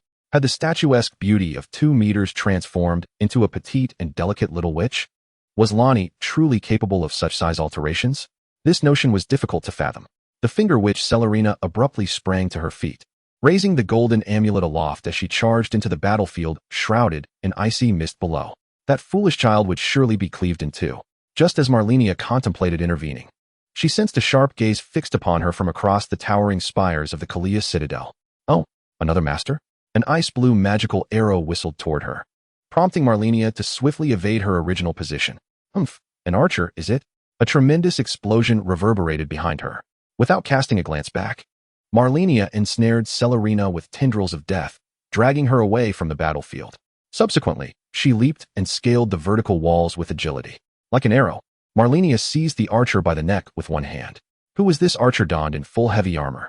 Malenia's delicate grip was ineffective, and the archer retaliated with a brutal strike that sent Malenia reeling. Then, a broadsword descended upon her with lethal intent. In her peripheral vision, she caught glimpses of luminous magical blades. The familiar energy and combat style suddenly sparked a realization within Malenia. Typically so concerned with her appearance, she now rolled upon the ground without a care, launching herself forward like a face-hugging insect. Loretta, huh? The warrior, clad in heavy knight's armor, stood frozen in place, halting the motion of drawing his sword from his waist. Initially, I believed the person before me was intent on engaging in close combat, yet unexpectedly, they merely maintained proximity without confrontation. Oh, how I long for you. Sob. Malenia nestled against Loretta's shoulder, her delicate visage pressed against the frigid armor. What are you doing? Who are you? A melodious voice resonated from within the armor, evoking the sensation of crystalline springs cascading into a serene pond. The echo akin to the enchanting strumming of harp strings, captivating and intoxicating. Ah, it is indeed Loretta. I nearly perished from the absence of your voice for just a day. It is a pity you are not a broadcaster with a voice like yours. My voice. Could it be that you are Miquella? Ah, how could you think such a thing? The armored knight, with a heavy helmet removed, gazed upon Malenia with a warm smile. Dear Malenia, you have become even more beautiful than before. With tears brimming in her eyes, Malenia looked up at the towering knight. Sister Loretta, sob, I have been bullied. Sob, sob. Loretta embraced Malenia gently, patiently whispering soothing words. Do not cry, do not cry. Who has made my little lord weep? Malenia wept uncontrollably, tears streaming down her cheeks without respite. Since awakening at the sacred tree, Malenia had finally encountered a true family member. Loretta was the knight of the sacred tree, bestowed upon her by their father. In Malenia's youth, Loretta had protected her and her siblings until their departure from the royal city. And even after establishing her own stronghold at the sacred tree, she remained to safeguard them. In contrast to their cold and unyielding father, Radahn, this knight embodied the essence of a father figure, steadfastly shielding the sacred tree and the frail young siblings. I am so sad. I awakened, and you all were gone. No one speaks to me. You, too, are so cold and silent, without a hint of expression. I was terrified, Malenia sobbed, her voice choked with emotion. Loretta's heart ached at the sound of her distress, realizing she had nothing to offer to wipe away her little lord's tears. She recalled how she had once aimed her bow at Malenia, leaving her momentarily at a loss. Do not cry. I left that other one behind. Though merely a projection, she is formidable, even stronger than I am now. She will certainly protect you. I do not want the projection. Malenia exclaimed loudly, clinging tightly to Loretta's waist, fervently expressing her feelings. The journey had been fraught with the deaths of countless individuals, an unfamiliar environment, and the uncertainty of the Valkyrie, Terina, Miquella, and the missing mother awaiting her rescue. Now, having finally achieved a semblance of self-preservation, the outer gods still loomed ominously, making her feel overwhelmed. The pressure, unvented, found an outlet in this long-awaited reunion. All right, my little lord, no projections. I am right here beside you. Is that acceptable? I shall not leave, I promise. After a considerable time, Malenia's warmth finally thawed the cold armor, and she blinked awake, still in a daze. Malenia blushed, unable to meet Loretta's gaze. All right, I shall change my clothes now, as yours are drenched. I want to change too. Malenia clambered onto Loretta's shoulder, stubbornly refusing to come down. All right, my little lord. How you've transformed. You have become a truly enchanting woman. Do I look good? Indeed. Where do I look best? Everywhere. I mean specifically, your figure. And that lovely little face of yours. Your gently curled red hair and that charming cherry blossom mouth are the most exquisite. Yay. If I look good, I'll show you every day. Then can you please come down from my shoulder? You are quite grown up now. No, in front of you. I wish to remain a child. I won't come down. My family has a tradition of riding on shoulders. It seems I have forgotten something. No matter. Anything that can be forgotten is inconsequential. Chapter 37. The night in a Cheongsam. Loretta was the first to protect the artificial life known as the Platinum Children. The Kalia royal family took in the Platinum Children, and thus Loretta joined their ranks. Her formidable strength earned her a position as a guardian of the Kalia royal family. After forming a bond, Loretta remained in the Kalia fortress, leaving behind a doppelganger. However, after Radagon's departure, Queen Moonskar fell into despair, and young Ranni was left without guidance. The Kalia royal family had no successors. The power of the academy was immense, yet it harbored ill will towards the Platinum Children. Protecting them single-handedly proved to be an insurmountable challenge. Consequently, she allowed a portion of the incapacitated Platinum Children to remain in Liwenia, while another group followed Rennala in her departure. Rennala sought refuge with the newly crowned Radahn. Yet the inhabitants of the royal city found it exceedingly difficult to accept such peculiar beings. Only the siblings, Miquella, embraced the diversity of existence with open hearts, and Loretta grew ever closer to them. As the siblings matured, they established the sacred tree, and Loretta became its nightly guardian, standing watch at the gates of the holy city. After the devastating war, burdened by guilt for allowing thieves to abduct Miquella, she devoted herself to protecting the holy city of Abrith from invaders. One day, she received a signal from her doppelganger in the Kalia fortress. The Platinum Children were being slaughtered. Loretta found herself at a crossroads. On one side were the Platinum Children she had vowed to protect, and on the other was Malenia, gravely injured and mourning the loss of her brother. She descended to the lower level of the sacred tree and awakened Malenia. My little lord, I must return to Liwenia. Am I dreaming? You are so tall and beautiful. If you must go, then go. I have grown accustomed to it, and my brother never liked staying home. Thus, she left behind a significant portion of her power in her doppelganger and departed from the sacred tree. Alas, she arrived too late. The Platinum Children had already suffered greatly at the hands of Rykard, and her plans for the return were postponed due to Ranni's pleas. Malenia perused Loretta's wardrobe, which was filled exclusively with practical male attire, the sole exception being an ornate noble gown. There wasn't even a single piece of lingerie. With crimson silk thread, she conjured several kipeos, casting a glance at Rena's statuesque silhouette and her lustrous, flowing black hair, nodding in approval. Was this the reason for Loretta's departure from the sacred tree? And what of Lonnie? Why had Lonnie transformed into a blue-skinned little witch, oblivious to the imminent danger? Loretta stood with her back to Malenia, loosening the ties at her cuffs, preparing to change out of her damp undergarments. After Black Blade Night, Lonnie had, in a desperate bid to escape the pursuit of the Twin Fingers, sacrificed her corporeal form, leading to the decay of the Twin Fingers who had been monitoring her. Lonnie's soul now dwelled within a puppet, no longer stepping beyond the confines of the magic tower, yet somehow, she had been discovered by the Twin Fingers once more. This was also the reason she sought my assistance. Malenia grasped Loretta's hand. You've developed quite nicely. At this rate, you'll be deformed. With a swift motion, she helped Loretta remove her undergarment, donning a black corset on her, adjusting it with care. Throughout this process, Loretta's gaze remained fixed on Malenia, her expression one of hesitation. Was this merely the concern of good friends? Perhaps I was overthinking. Now, let us try on this garment. I crafted it especially for you. Every martial artist must wear a qipao. What is this? I absolutely refuse to wear it. The deep blue, sleeveless qipao, adorned with purple stars, featured a neckline encircled with golden thread, showcasing diamond-shaped cutouts for arms.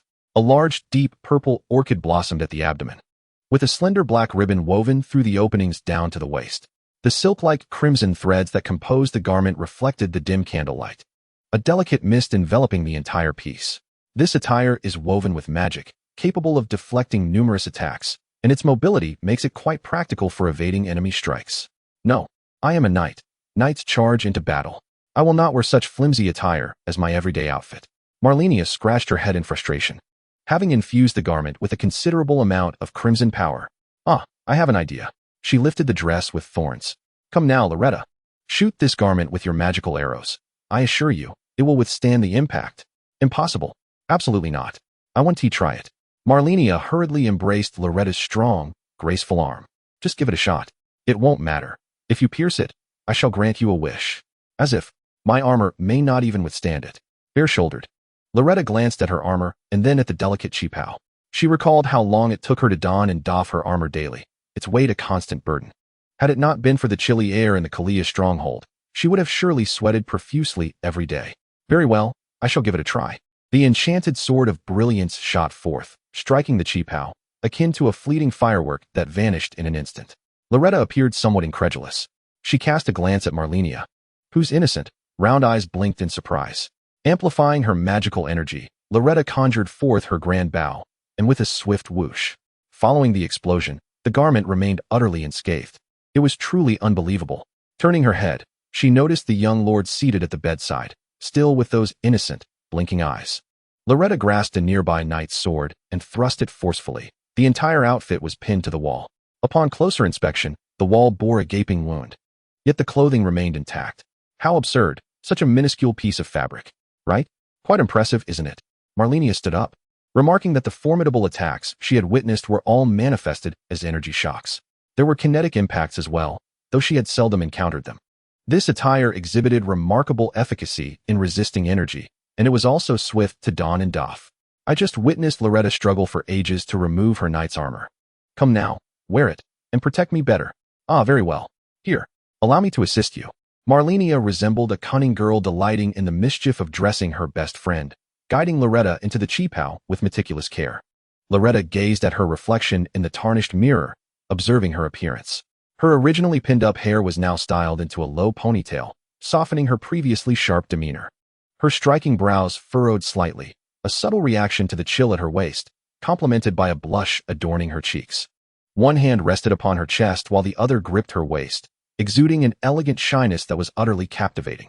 Antiquated ornaments harmoniously accentuated her features, enhancing her distinct beauty that was further revealed through this exquisite attire steeped in Eastern charm. The owner of the antique shop had just unveiled her latest masterpiece. Malenia beamed at her creation, then reached for several other outfits she had prepared. How beautiful you are, Loretta. I now understand the joy of a dress-up game. Initially, I had intended to assist you in changing into these other garments, but it seems Loretta appears rather bashful.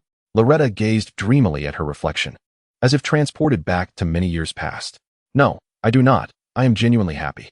I had thought that my years as a knight had rendered me into a soulless old hag. Loretta pinched her aching nose, lowering her hand from her chest. Standing confidently before the mottled brass mirror. I recall many years ago, I too was a girl in pursuit of beauty. Those memories feel as if they were merely yesterday. Thank you, Malenia. I truly adore this outfit. I had not expected it to fit so well. Do hand me those others as well. Wait. I shall take you to meet Lonnie. Allow you to become acquainted with her. Very well then. Chapter 38. Another Clash of Auras. Loretta donned a deep blue Chi-Pao, her feet adorned with short heels. In contrast to the cumbersome knightly boots that hindered her movement, Loretta effortlessly navigated in these petite heels. One hand grasped a pure white shawl, while the other held Malenia's hand. It has been quite some time since any living soul graced this place. I cannot recall when it began, but the souls of all beings at the boundary have succumbed to a deep slumber, with only a few conscious entities remaining in a state of confusion. However, upon encountering you, I find my mind has regained considerable clarity, allowing me to recall events from many years past. Malenia gazed at the raven-haired proprietress clad in a Chi-Pao, her high heels clicking gracefully against the ground. It was hard to fathom that this elegant woman had once been a formidable knight, clad in armor for decades. Loretta, you wouldn't happen to harbor any greater secrets, would you? The more Malenia observed, the more she suspected that Loretta might be from her hometown. Do you wish to know, my little lord? Of course. Loretta turned her head, narrowing her eyes, her index finger resting upon her crimson lips, her alluring gaze leaving Malenia momentarily spellbound. I shan't tell you.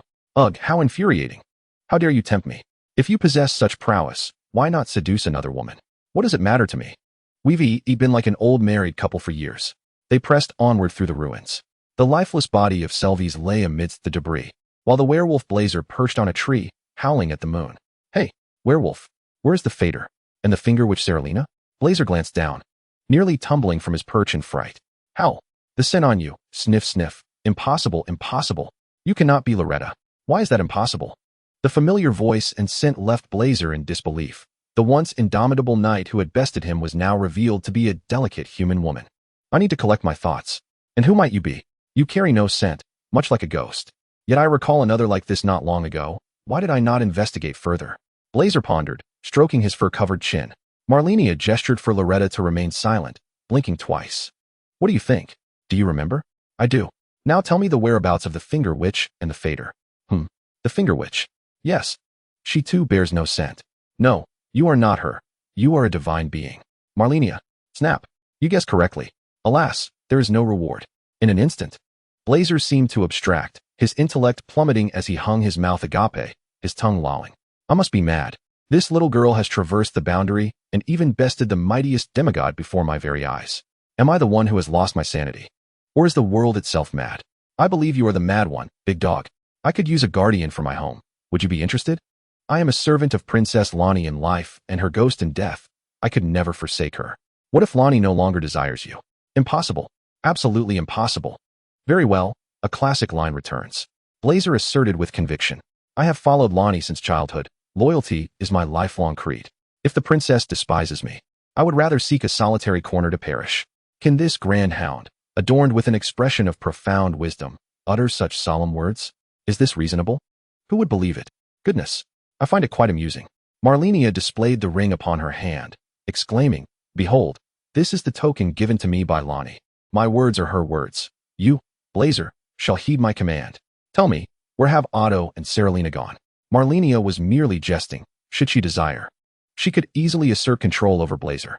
Yet, who could fathom that Blazer remained fixated on the ring encircling Malenia's finger, seemingly entranced. At that moment, Otto emerged from some hidden basement, leading the wooden-like figure of Saralina by the hand. Hey, Sister Malenia, look what I've discovered. Selvi's secret laboratory? Wait, what are you all doing? Otto's gaze was drawn to Loretta, and he rushed over with eager steps. Loretta, with sharp eyes, regarded Otto warily, for in her memory, this peculiar fade was quite formidable. Ah, this elder sister in a Cheongsam. Allow me to study her closely. Oh, such ethereal beauty, and those long, flowing locks. Oh, those elegantly contoured thighs. They resemble winter's iron railings. My tongue would linger upon them endlessly. The fade grew increasingly abstract, resembling a wagging puppy, circling around Loretta. Malenia, what has become of this fade?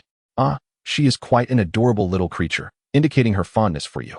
You should know, I once attempted to entice her. Yet she remained indifferent. Your charm is greater than you realize. After all, it has ensnared even me. Malenia leaned against Loretta's neck, inhaling the delicate fragrance of the orchid. Loretta found herself momentarily perplexed, but still maintained the demeanor of a knight. Let us proceed. This grand hound seems to be malfunctioning.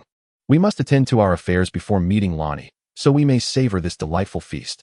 Following Otto into the dimly lit basement, they discovered an array of peculiar instruments and scattered bottles, books, and other assorted items in disarray. It appeared that the Finger Witch had been transformed into a puppet by Selvi's. One could only wonder if a solution lay within this place. Otto, you truly possess a kind heart, despite it being a girl you do not know. Oh, it is only right. This wall seems empty. Loretta knocked on the wall, producing a hollow echo. Then, with a forceful kick, the magical illusion collapsed in an instant. Another beautiful doll? Selvi's is truly repugnant, Otto scoffed. Concealed within the secret chamber was a female doll clad in a magical robe, adorned with a luminous stone hood, reminiscent of the female sorcerers common at the academy. Gazing at the doll, Otto suddenly recalled something. Then, a peculiar gem was gently placed in the embrace of the wizard doll. Malenia drew closer, sensing that this might be a form of magic. This gem, the source crystal belonging to Master Celine, is her essence, harboring all her strength and spirit. Quite fascinating, isn't it? Malenia inquired of Otto, including her personality. The once motionless doll suddenly stood, responding to Malenia. Yes, I can still hear and see. In that state, I am merely a gem. Oh, could this be considered a rather peculiar play? Malenia felt a sudden thrill. What does it feel like to be held by Otto? Malenia leaned closer to Otto's Master Celine. It feels nothing at all. TSK, how boring. You are the sorceress Celine, aren't you? Indeed, my apprentice frequently mentions her two elder sisters. You must be Millicent, correct? Here. I thank you for your care. This sentiment was uncomfortable to hear. From what position do you express your gratitude towards me? Are you Otto's mother? Or do you still fancy yourself my elder? The clash of energies was palpable, absolutely. Thankfully, I did not seek this woman as my mentor. Otto quickly interjected, this is Malenia. Sister Lianlian is not like her. Very well, very good. What is wrong with me? If you do not wish to see, then do not.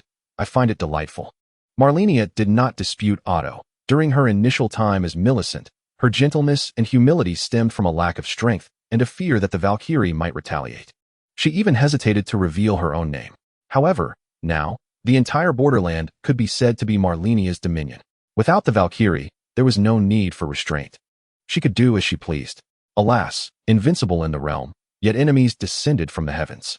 Chapter 39. Lonnie is anxious as Malenia exited the basement with Loretta.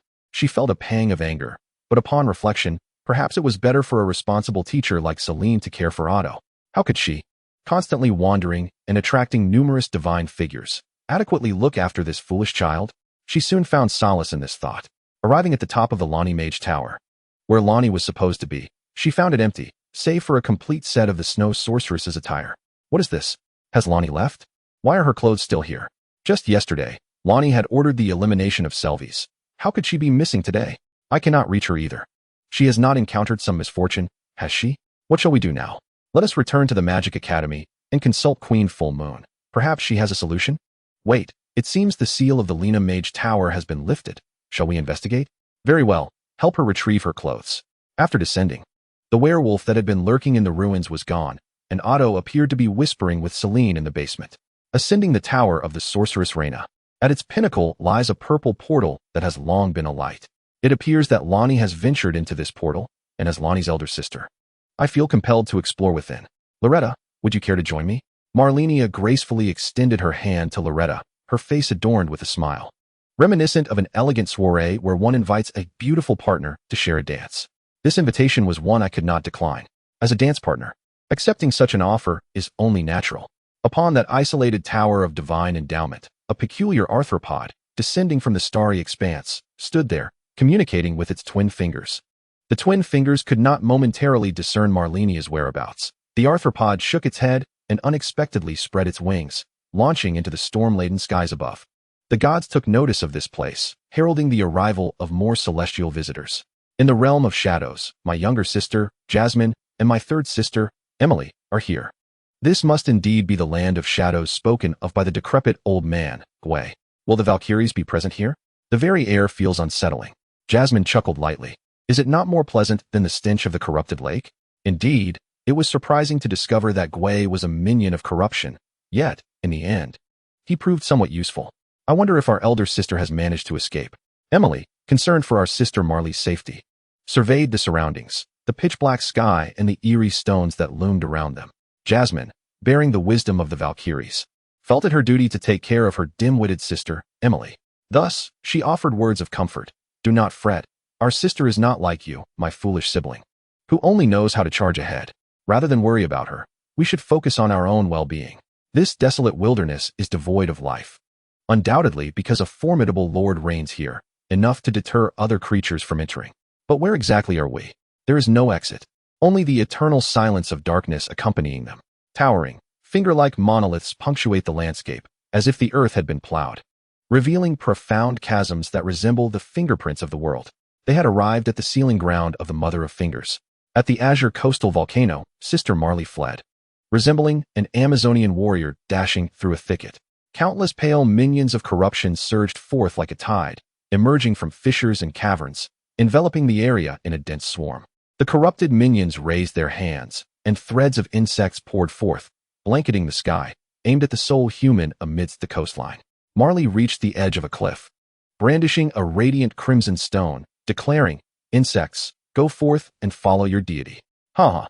Without hesitation, she hurled the divine essence of corruption over the precipice. She laughed. This is the most exhilarating experience of my life. Ha ha ha. And with that, she leapt off the cliff. Meanwhile, Malenia traversed the portal with Loretta, initially intending to pave the way with the thorns of death to investigate the situation. Malenia soon discovered that the fated demise was beyond her control. Had the one who governs this predetermined death already come into existence? The manifestation of the fated death, currently clashing with the divine power of the god of war in her mind, appeared feeble, indicating that it was on the verge of losing control over this formidable force. When that moment arrived, it would also signal Malenia's end. This was beneath the earth, and if I am not mistaken, it is near the eternal city of Noxtala, along the Ansel River. The air brims with a rich spiritual essence, indeed. I once believed I would never return in this lifetime. Lorelei sighed deeply. Malenia? Oh, I'm fine. I might need to rest for a while. I feel somewhat unwell. She then lay in Lorelei's embrace, closing her eyes. However, this time, She did not arrive at the round table, but instead beheld that purple finger. How perplexing. Previously, when seeking Lonnie, she arrived at the round table, and now, in her quest for the round table, she found Lonnie. Is there a pattern that dictates which one draws closer? Hey, Godwin, what is the matter? Why contact me at this hour? Have you reached the city of Kalia? If you don't hurry, I will proceed to execute the final step of my plan. At that point, you will never find me again. Lonnie, I apologize. I am currently entangled in a bit of trouble. What kind of trouble? Do share with this princess. I have been struck by the divine power of an outer god. I fear I am nearing death.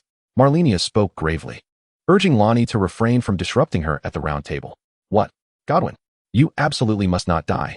If you perish, who will tell me bedtime stories? Where are you now? I am about to slay a deity.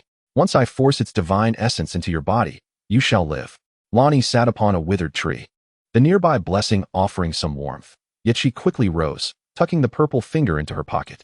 She lifted the dark moon staff, ringing the bell in her hand. Hey, Godwin, respond to me.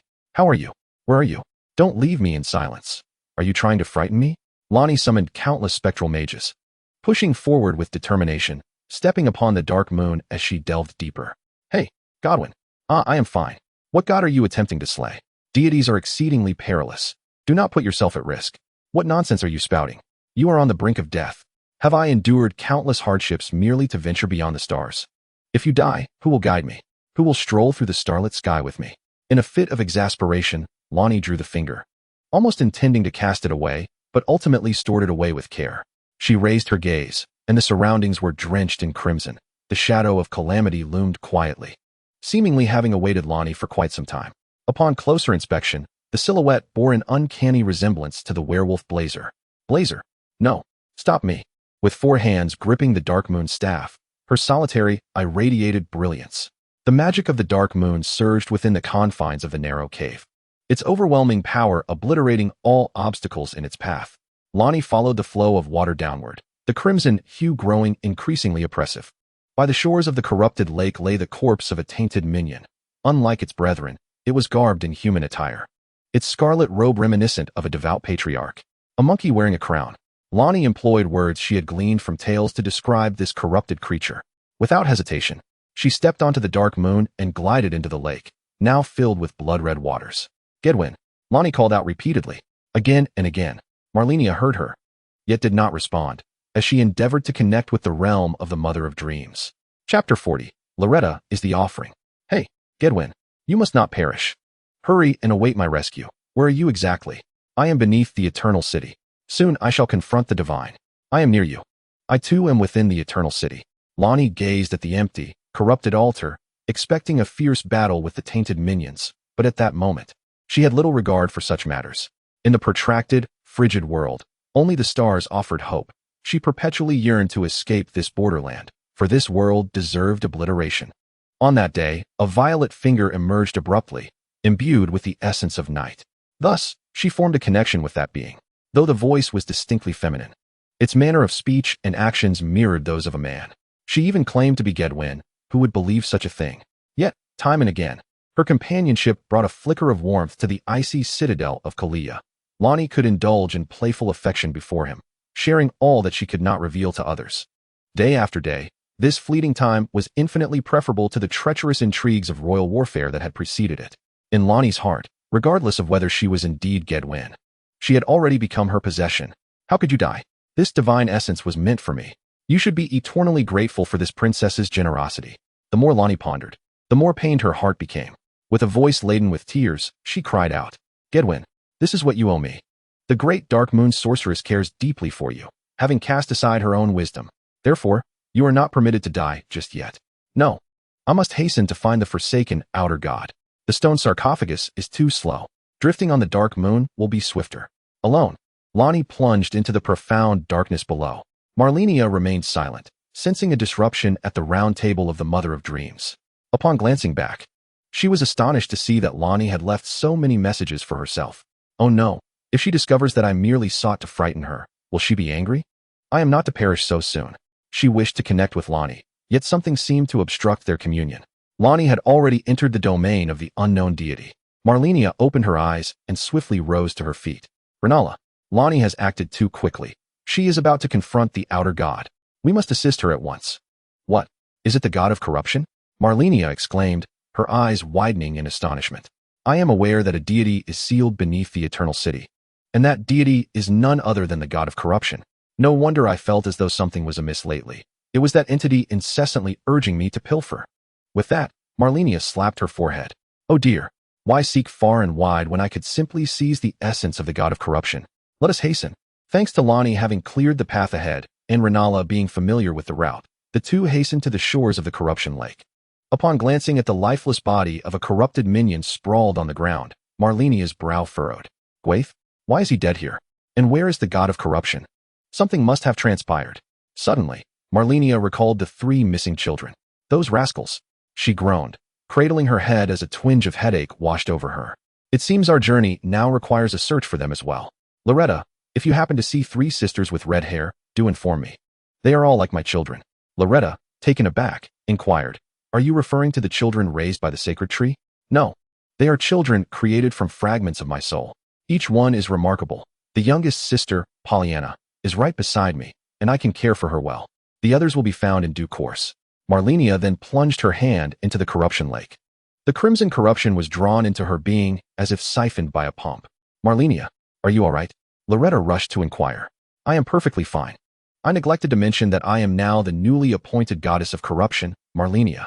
Such a revelation would have felt like the sky collapsing for the knights of the sacred tree, yet it rolled off Malenia's tongue as casually as dining out. What? Malenia? Have you been utterly consumed by corruption? I knew it. I knew Malenia would not succumb. Loretta, as someone who watched me grow, both as my knight and my dear friend, cannot you discern whether I have been corrupted in mind? I suspect your brain has frozen in that Kalia fortress. Malenia remarked with a hint of exasperation. Upon hearing Malenia's words, Loretta suddenly regained clarity. Ah, well indeed. You remain as you have always been. Aside from your sharp tongue and cunning nature, even your rigid habits have vanished along with your integrity. Enough of this critique of my flaws. I have purified this area completely. Now I must flow into the depths below. You cannot intervene in this battle. Perhaps you could assist me by searching for those red-haired children in the meantime? Ah, very well. It seems I can no longer interfere in your battle and must bolster my own power instead. Do not lose heart. There will be more opportunities to feel disheartened in the future. I shall take my leave now. With that, Malenia swiftly leapt into the crystalline waters of the lake, instantly dissolving and vanishing without a trace. Loretta sighed, reminiscing about the once glorious eternal city of Noxtella. The clear waters flowed gently, rippling softly on the surface. Where once lay the grandest underground lake of the eternal city, connecting to the Ansel River. Gazing into the heart of the lake, one could see a stage submerged beneath the water. Treading upon the stone slabs at the bottom, countless residents of the eternal city gathered to pay homage. The blue-clad dancers performed at the altar, venerating the Lord of Night and extolling the greatness and generosity of darkness. At the center stood the most radiant of priestesses, and whenever her skirts began to sway, the crowd erupted in fervor. Loretta vowed to protect her at all costs. Loretta, I adore those beautiful garments. Yet the Divine One insists that this blue dance dress suits me best. Could you grant me this small wish? Thus, the priestess and the knight crossed paths. Alas, one fateful day, the Lord of Night departed, and the eternal city began to decline with the eruption of the corruption god. Amidst the internal strife of the mightiest force, the eternal city, a subterranean war ensued. The denizens of the ancestor forest, the colossal ant tribe, and the corrupted kin, some of the Noxians departed from the eternal city of Noxtella to establish a new underground kingdom, Noxlorn. Others remained, battling against foreign races. Throughout the long years, the Noxians prayed for the return of the Lord of Night, yet hope remained elusive, while other subterranean forces lurked menacingly. Thus, they resolved to create their own deity. The son of Platinum was born, a life formed from tears, yet inherently flawed, marking an experimental failure. Nevertheless, the priestess held deep affection for these short-lived, imperfect beings. Yet, there were gains amidst the losses. The failed creations, dark metallic liquid slimes, significantly enhanced their combat prowess, ensuring their survival. In that life-and-death struggle, the priestess, unable to contact the deities, was cast aside by the multitude of Noxians. When she became the target of contempt from the underground dwellers, only those once sheltered by her, the Sons of Platinum, were willing to step forward, escorting the priestess to safety beyond the depths. The ashes of the priestess were interred on the floating isle to the east of Noxlorn, in hopes that she would remain undisturbed. Standing at the center of the altar, Loretta seemed to glimpse the history of the Noxians. A purplish specter materialized before her. The pure white maiden appeared to awaken, smiling gently. Malenia's offering. How delightful. Malenia's offering? Who are you? You stand upon my altar, and you inquire of my identity? Your attire is splendid. Do dance for me, and let it be a beautiful performance. Lord of Night. Divine One. But I am merely a knight, not a priestess. And I cannot dance. Well, then there is no alternative. Surrender your body to me. Your Divine One has requisitioned your form. What? I can dance. Please grant me a chance. The girl draped in a pure white cloak obscures her expression beneath the hood, yet her cherry-red lips curl slightly, seemingly filled with anticipation. You must perform well, she is advised. Chapter 41. Pursuing Lonnie at the heart of the underground lake, a stage devoid of spectators. A woman in a cheapao with black hair and dark eyes furrows her brow, clumsily attempting to replicate the dance steps that the priestess has performed countless times before. Her execution is impeccable, yet it lacks vitality. Loretta, your dancing resembles it closely, but alas, it falls short. The Divine Lord will not appreciate such a soulless performance. When revealing your form, you must be liberated. The Divine Lord favors fair thighs, especially when they glimmer in motion. The Divine Lord also mentioned that stockings would enhance the allure, though I am at a loss on how to create them. What a Divine Lord! Is it the god of lust? Loretta's head is lightly tapped. Do not insult the Divine Lord. If only Malenia were to dance, it would surely be splendid. Cursed lustful goddess. I heard that. The little knight interjects. The Lord of Night has finally pinpointed the coordinates of the boundary. To be frank, the little priestess dances far more beautifully than you.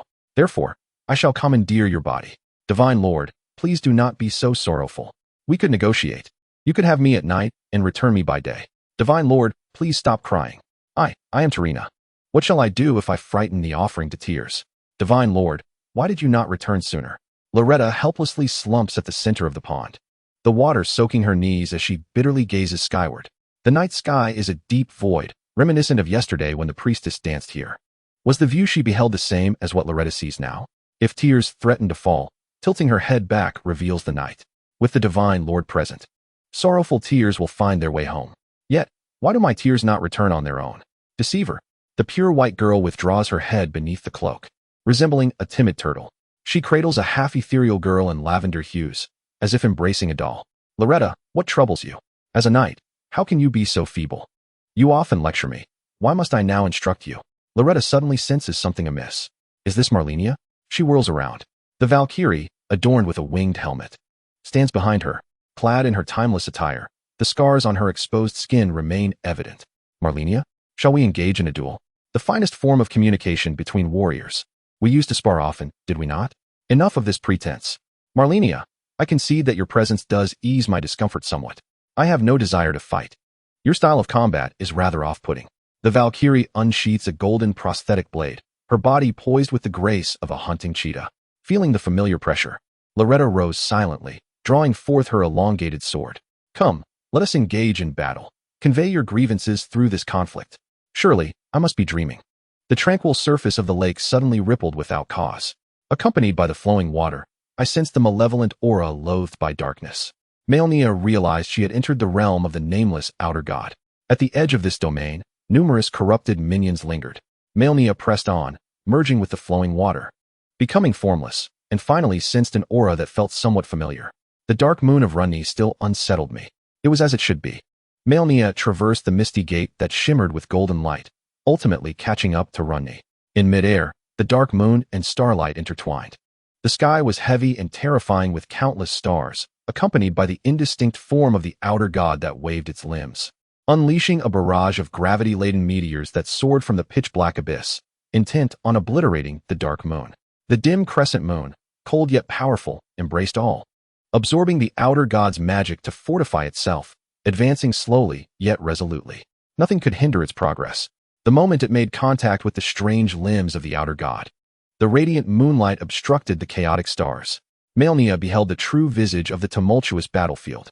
The god of darkness and disdain bore a colossal skull with long horns, while the magic of the stars coalesced behind it into slender wings. Its pale, terrifying claws brandished menacingly, and a massive tail, woven from interstellar source magic, trailed behind. The entirety resembled a winged scorpion, gazing down upon the diminutive humans plummeting from the dark moon. It emitted a shrill roar, reverberating through the vast underground caverns like the plains, echoing a sound that instilled fear in mortals. Malenia swiftly arose, catching the nearly exhausted petite sorceress. I told you not to overextend yourself. A colossal red spider lily, akin to a small tower, blossomed beneath her feet, rapidly unfurling, transforming the entire underground cavern into a vibrant crimson garden. They displayed their forms unabashedly, power flowing within their roots. Drops and clusters converged to form a sea, seemingly intent on submerging the starlit expanse. The scarlet roots climbed up Malenia's shoulders, twisting and intertwining, becoming a pair of wings for the deity, claiming a territory in the skies and achieving an equal standing to contend with other gods. After inheriting the legacy of the corrupt god, I could scarcely fathom how strong I had become. My hair, imbued with crimson power, danced wildly, and my golden eyes radiated with defiance, surveying the scorched earth before me. The scarlet force corroded the divine domain of the Forsaken, clusters of vibrant red flowers blossoming profusely. They advanced with an overwhelming force, in accordance with the will of the deity, unstoppable in their path. The Forsaken god scarcely mounted a worthy counterattack before falling into the mire. The once proud deity now reduced to ruin. Until the dark Forsaken child was adorned with crimson blossoms symbolizing power, this outer god found liberation. Is this all? It pales in comparison to the half-dead Latine. From the mounds of clustered Valah, she plucked a gem glimmering with a dim light and presented it before the nearly depleted Lonnie. The petite sorceress opened her sparkling eyes, and seizing the moment when Malenia was caught off guard, she swiftly swallowed the gem whole. In an agile twist, she escaped Malenia's embrace. Is it permissible to consume the essence of this outer god? Malenia, I never anticipated your strength had escalated to such heights. However, I currently have more pressing matters to attend to. Lonnie rummaged through her pocket, retrieving a purple finger, but within mere seconds of exposure to the air, it withered rapidly, eventually turning to ash. What on earth is happening? Malenia exclaimed, slapping her forehead. You truly are Lonnie, aren't you? I had thought the aloof, towering figure would be more composed, but now your sudden disinterest is quite perplexing. Lonnie shot Malenia a glare, questioning why she appeared so familiar. Our interactions have merely been fleeting encounters. If you find amusement in my plight, it is unnecessary. This finger is not of paramount importance. Alas, Princess Lonnie, have you not discerned the truth? Malenia raised her hands in exasperation. Gedwin has long since arrived as promised. I have been trailing you closely. What?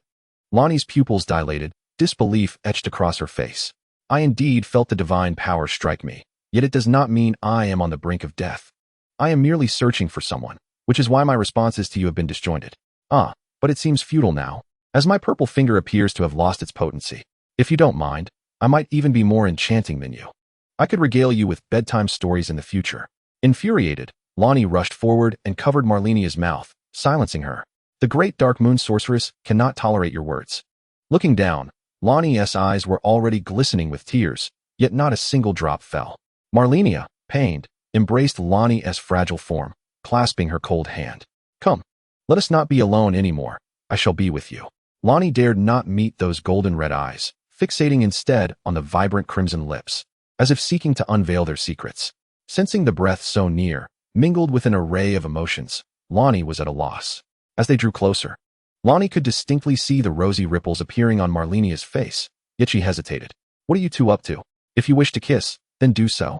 A familiar voice rang out. Strong hands firmly held their heads together. The soft petals met, one side ice cold, the other ablaze. The crimson moon and the shadowy moon converged, as if the night sky itself rejoiced for the newlyweds. With just a grand wedding, they could enjoy a lifetime of harmony and welcome their offspring. The couple hurriedly parted ways. Loretta, Loretta, they exclaimed in unison, causing the newlyweds to blush once more. Were it not for Lonnie's doll-like form, she might have turned as red as Malenia. Chapter 42. Lonnie is sunk. If you two could become a pair, I would find that quite agreeable. I would hate to witness a missed opportunity leading to a lifetime of regret. Lonnie was rendered speechless by Loretta's proclamation. She glanced at the feigning Malenia, and then at the amused Loretta.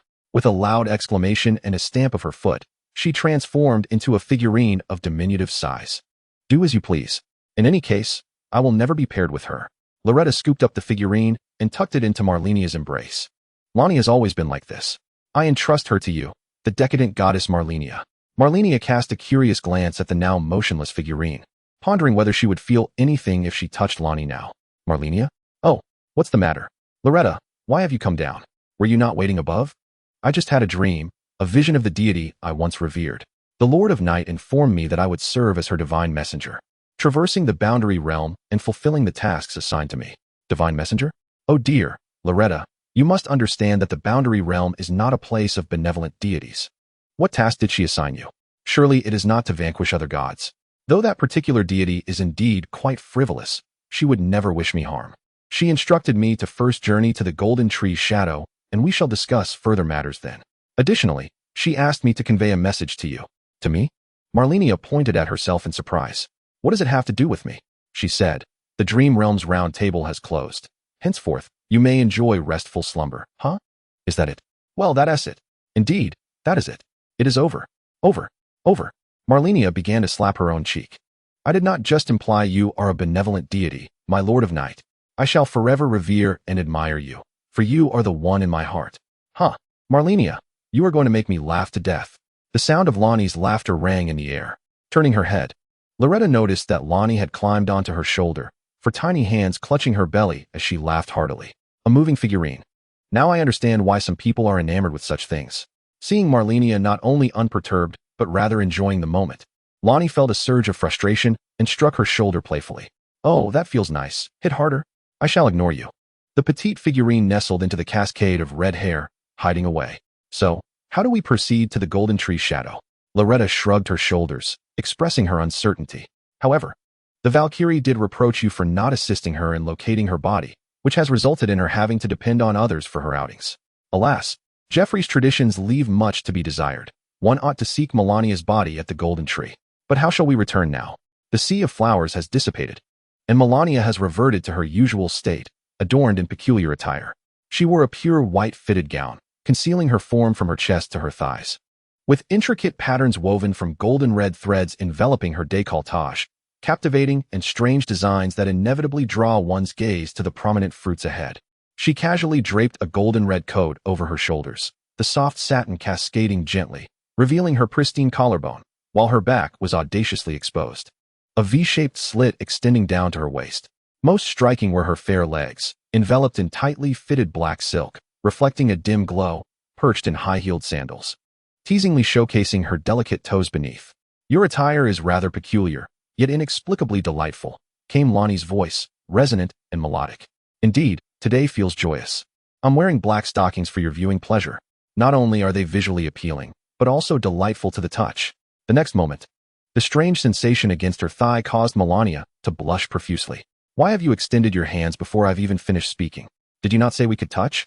Loretta instinctively squeezed Malenia's soft thigh, gently caressing it while softly inquiring, is this what stockings feel like?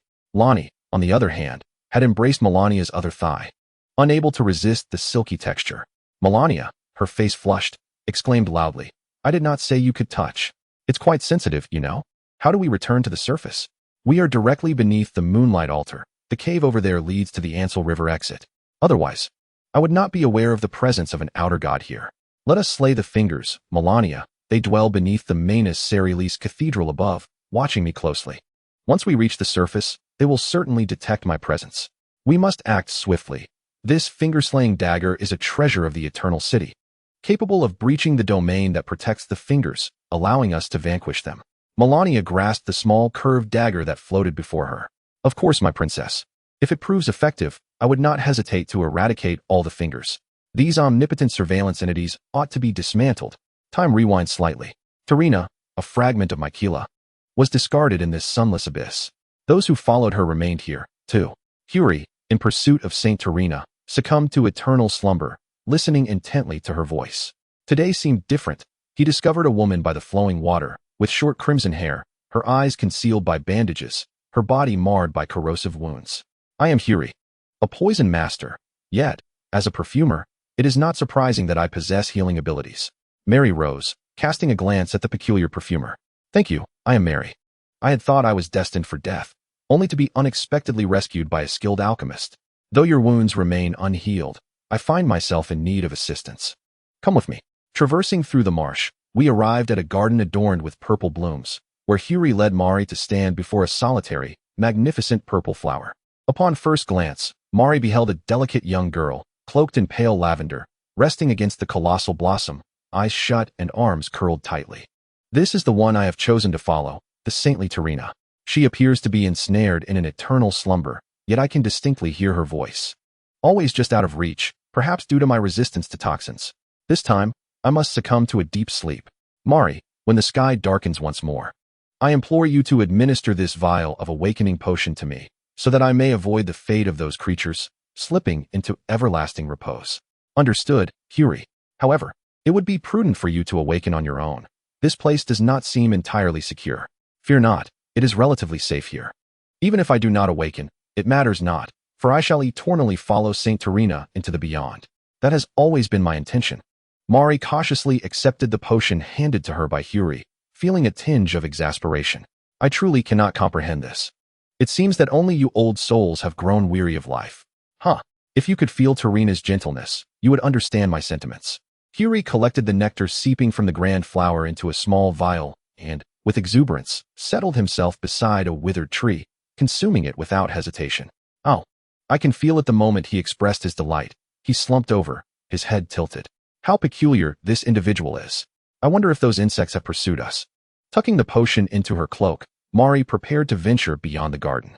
Yet, a familiar sensation caused her to pause. It seemed as if something had rested upon her shoulder. When she turned to investigate, there was nothing there. How strange. Nevertheless, I shall explore the surroundings. I have an inkling that those insects will not relent easily.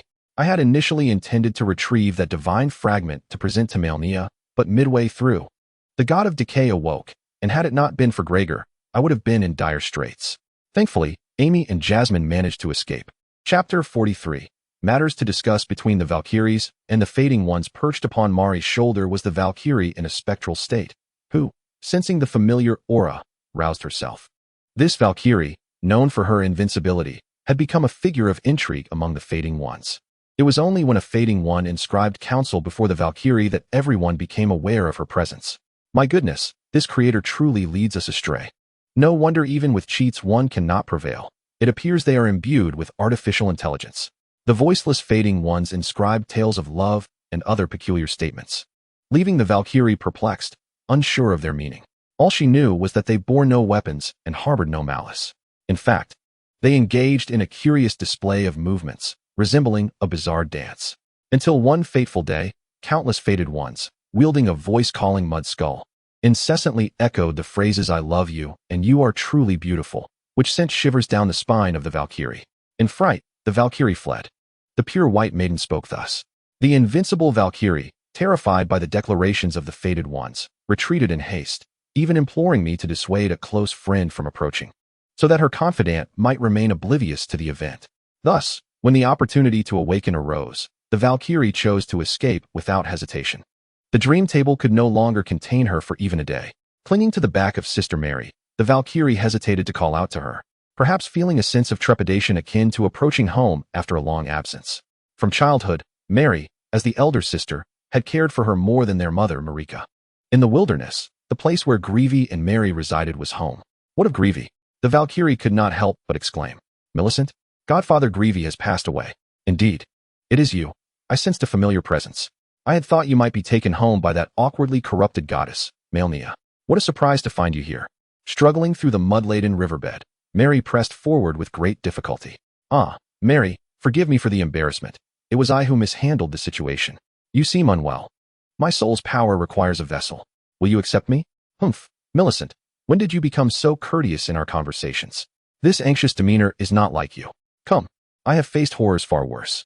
Mary lifted her gaze to the distant mountainside, where a multitude of white creatures lay sprawled in peculiar postures, collapsing and plummeting. At the cliff's base, the corpses of the corrupted lay scattered, oozing a white, putrid fluid, atop which more corrupted beings continued to fall. The river's waters were tainted with the stench of decay, mingling with the muck, an odious combination that no human could endure. Yet, upon that precipice, countless corrupted beings leapt eagerly, drawn to the pulsating red light emanating from the corpses of countless insects. Truly a spectacle.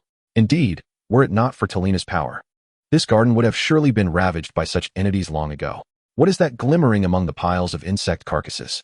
The essence of the corrupted god, which I cast down. It appears I can retrieve it now. Is that not the property of the corrupted goddess? Can you really seize it from her? The Valkyrie expressed her disbelief. No, it belongs to the former corrupted god. Mary elucidated how they had stealthily acquired the essence of the former corrupted god by the altar near the Lake of Corruption, only for the corrupted goddess to awaken suddenly, unleashing countless corrupted beings in pursuit of them. Yi forcibly sealed the perception of the corrupt goddess from the outside world, leaving her eternally trapped within.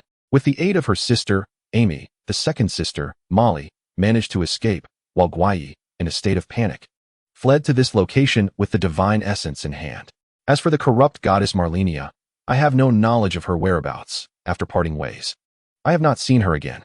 Molly, covering her nose, washed the crimson gem reeking of decay before departing from that place. The Valkyrie pondered for a moment. Casting a glance at the mountain of white insects, they must be incinerated. The two returned to the purple garden, where Huri lay curled up, enveloped in a soft lavender glow, seemingly in a deep slumber that would not be disturbed anytime soon. Millicent, is there a place here to conceal this item? When I locate Malenia, I shall bring her to retrieve it. You intend to hand it over to Malenia? Perhaps I could be of assistance. Sister Molly, please wait a moment. Back in that dark realm, Tarina lay upon the bronze round table, still in slumber. Not far away in the purple garden, Loretta sat on a swing, appearing rather bored. Loretta, you seem somewhat disinterested. Naturally, I only hope that the divine being does not damage my body. Do not fret. She is quite benevolent and will not harm you. I came in search of Bai. Since she is absent, I shall return later. Loretta, you appear quite bored. Would you care to join me to visit the Fated Ones? In this attire, your allure surpasses mine. Surely, they would greatly admire you. Upon hearing this, Loretta lifted her head. Is that truly possible? Let us go. I am nearly bored to death gazing at these flowers. Apart from combat and practicing magic, I have no interest in such matters. After informing her elder sister Molly, the Valkyrie Millicent led Loretta to the usual meeting place of the Fated Ones. It resembled a grand arena suspended in the sky, with a large golden high-backed throne at its center. As customary, the Valkyrie Millicent took her seat upon the throne, while the Holy Tree Knight Loretta stood tall at her left side. Her posture and beauty were enough to inspire awe. Only one of such caliber could stand beside that divine figure. The figure of a Fated One slowly materialized nearby, adorned in an extravagant red dancer's outfit. Pausing momentarily, she approached with a vacant expression, moving mechanically as if a robot, leaping continuously. After circling Loretta twice, she jumped a few more times. It was akin to a silent performance. The Valkyrie leaned back in her chair, while Loretta stood guard beside her. The Fated One danced expressively. Yet no matter the pose she struck, Loretta remained utterly silent.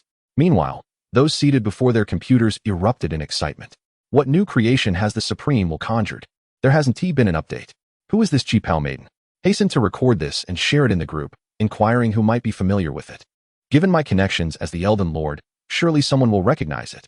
The classic 6 degrees of separation suggests that any two strangers can establish a connection through 6 intermediaries. Not to mention our resourceful friends in the group, whose capabilities are boundless. The Windows system is indeed a realm of diversity. Thus, our Supreme will has encountered a video that has likely been circulated countless times. It enjoys the reverence of numerous fans and claims that this mod can only be accessed by one individual at a time, upon logging off. It will self-delete and automatically transfer to the next user. Updates are made sporadically. In reality, he has accomplished nothing. He is merely the first to share this mod. Revered as the Supreme will, he can now relax at home and earn money effortlessly. Similarly, a young girl, compelled by her grandfather to take a break, stumbled upon this video while browsing through content on beautiful women as a fan of the game. She scratched her smooth head and rubbed her slightly sunken eye sockets. Loretta? Chapter 44. Malenia has her temper returning to our borderland. The moonlight altar at the Cathedral of Manus Celeries. Loretta, controlled by a pure white maiden, stands before a small podium. Ahem, Lady Ronnie, do you take Malenia to be your wife? Will you love her and remain loyal to her, in sickness and in health, in poverty and in wealth, cherishing and protecting her consistently until the end of time? Malenia, dragging her twin fingers, had just emerged from the underground passage. Upon hearing these words, the slaying of the twin fingers had not shaken her in the slightest, but this proclamation nearly made her spit blood. Loretta, if you intend to harm me, just say it directly. Turning her head, she found Ronnie perched upon her shoulder, hands covering her face while pulling Malenia's ears, delivering relentless punches and kicks. Oh, Malenia, how dare you mock me? Loretta, are you the priest summoned by this wretch? The piercing scream penetrated her mind, leaving Malenia in a daze. She observed as Ronnie floated above Loretta's head, continuously tugging at her hair while muttering incessantly. After a gentle pat on her face, Malenia exited the cathedral, a crimson hand dragging the bound glintstone dragon, Agila, over. Hey, glintstone dragon, are you still so arrogant? Roaring. Glintstone dragon Agila lowered its head, letting out a couple of subdued calls in submission. Do you still dare to roar at me? Malenia leaped onto the dragon's back, unleashing a flurry of punches and kicks against the dragon's robust glintstone armor, shards scattering everywhere. Grasping the dragon's head, she demanded, Are you still roaring? Huh? Am I unable to subdue you? The glintstone dragon bowed its head, shaking it in a pitiful manner, too fearful to utter a sound. Huh? Speak. You should at least be able to talk. A dragon that can't even speak? Weren't you quite boastful upon our first encounter? Huh? Another round of punches and kicks ensued. Following closely behind were Loretta and Runny, who marveled at the scene before them. Malenia is truly entertaining, they mused. Runny, however, perched on Loretta's shoulder, whispered softly, So handsome. How I wish to be bound by her crimson locks. Loretta turned her head in disbelief, wondering if Runny might possess some peculiar inclination. Loretta, did you hear that? Asked the fair-faced knight, her voice ethereal as she slowly turned around, confidently replying, No. Then you didn't hear me say I would like you? No, Loretta. I truly cannot hear. Runny, the red-haired woman, currently engaged in a one-sided battle against the crystalline dragon, turned in surprise, silently retracting her colossal crimson fist. Loretta and Runny, when did you arrive? Have you dealt with the corpses? Of course. When this princess takes action, it's a piece of cake. What did you say? I can't hear you. Malenia, arms crossed, raised a finger. I have a plan. Loretta wears black lace. Thud. Our daughter has blossomed, delivering a fatal blow to the guardian. Malenia was sent flying, landing at the feet of the battered crystalline dragon. Malenia, this lingerie was given to me by you, wasn't it? Is that so? It seems to be. Loretta remarked with a teasing tone. See, your deafness has been cured. Loretta clenched her fist, feeling embarrassed as Malenia publicly revealed the color of her undergarments. It was utterly lacking in decorum. Not at all like a Valkyrie, she thought, but then dismissed it, reminding herself that Malenia was still just a child. After the commotion settled, they sat upon the crystalline dragon, arriving at the dilapidated abode of the shrimp rogue by Lake Liurnia. Before the dragon had even landed, Malenia had already leaped down. The crowd, initially tense, relaxed their weapons upon seeing Malenia's arrival, for with her presence, even a dragon could not satiate their hunger. Special mention goes to Malenia, who was still crouched by the large cauldron. Sisterline, this big sister is so beautiful, and what about this doll? Is it a toy for Pollyanna? Malenia playfully tapped her younger sister's head. You little fool, how uncouth. This enchanting beauty in a cheapao is my sacred tree knight Loretta. Not only is she formidable in strength, but she also possesses profound knowledge of magic. And this little doll is Runny, the daughter of the Moon Queen, my dear friend. She is actually quite the stunning beauty herself, though due to certain circumstances, she has taken on her current form. Seems like a new girl has joined. I am Malenia, a faded witch, the brown-haired witch sat by the cauldron, brewing her meal. Hey, sorry about that. Sister Loretta, Sister Runny, I am Pollyanna, Lena's sister, currently training in martial arts. The one-eyed red-haired young witch greeted her new sisters with a cheerful smile. Lonnie, it has been a long time since we last met. Along with the steadfast knight Loretta, Elito bowed in gratitude for your assistance. Though much time has passed, my blade remains as sharp as ever. Should there be any formidable challenges, do not hesitate to inform me. Greetings to you all. I am Lonnie, the princess of the Korea royal family, proficient in lunar magic and an ordinary friend of someone. I am Loretta, merely a knight of protection. Very well. Now that everyone is acquainted, let us prepare to embark toward the royal city of Radahn. Where is Ate? Where has she gone? I do not know. Malenia remains expressionless. Yet the Moonlit Queen has stated that the Grand Library has been renovated and beckons us to reside there. Marlenia cast a glance at the petite Lonnie, who sat elegantly upon Loretta's shoulder, legs crossed and hands resting on her lap, her wide-brimmed hat concealing her expression. Very well. Then we shall first head to the Magic Academy. Hey, Obsidian Dragon, can you bear our weight? The pitiful Obsidian Dragon dared not decline and lowered itself for the group to mount. Malenia pointed toward the bubbling cauldron still bubbling away. Marlenia patted her smooth forehead. All right, I shall assist you. Truly, this is quite the task. After transferring the still-burning stove along with the cauldron onto the dragon's back, Marlenia clapped her hands. Well, there should be nothing left behind, right? Malenia waved her hand. I shall teleport ahead and inform the Moonlit Queen. After the barrier is opened, you must also relay Lonnie's arrival. Malenia cast a peculiar glance at Marlenia. Are you not going to pull me along again? The next moment, Malenia transformed into ethereal ash and hurriedly departed, fearing Malenia would cause mischief once more. As the group settled on the dragoness back, Malenia clapped her hands. Oh, how could I forget about him? Gazing at the figure hastily fleeing into the depths of the swamp, Malenia waved her hand. Crimson tendrils ensnaring the silhouette and drawing it onto the dragoness back. Ah, it turns out to be Shrimp Brother. Sister Lien, you are truly remarkable. We would have searched for him for ages. Little sister, you call me sister, yet refer to him as Shrimp Brother? Has he deceived you into calling him brother? The shrimp rogue trembled on the dragoness back. Oh my goodness, how could I dare? Young lady, you may call me Shrimp Brother, Shrimp Son, or Shrimp Grandson. Just do not call me brother. I assumed he is older than I, thus I should address him as brother? Seeing you wear that prisoner's helmet and unable to see, you shall henceforth be called Shrimp. Very well, your chosen name is splendid. I cannot see the path. Indeed, I am quite blind. Oh dear, how is it that I cannot see? There is still a pot of shrimp. If you are blind, how can you cook shrimp? Perhaps we should cook you instead. The shrimp rogue stood dumbfounded. Lonnie was the first to react, covering her mouth with a light chuckle. At this moment, the others caught on. This shrimp is not the same as that blind one. The rogue shrimp hurriedly pleaded for mercy, like a performer, causing the girls to burst into laughter. The profession of jester in ancient times was not without its reasons. Chapter 45, The Grand Opening of the Magic Academy. The once somber and gloomy Magic Academy has undergone a remarkable transformation in recent days, adorned with magical lights and beautifully restored buildings. Queen Reyna, the true heir of the Kalia royal family, effortlessly subdued the mindless sorcerers, confining their activities to the academy grounds. As a result, the entire Magic Academy appeared somewhat desolate. However, with a heavy thud, the academy regained a semblance of life. Queen Reyna and Malenia stood guard at the Grand Plaza. And after the descent of the radiant dragon Yudura, a group of joyful figures leapt down, particularly Pollyanna, who was the most exuberant, her smile a sight to behold.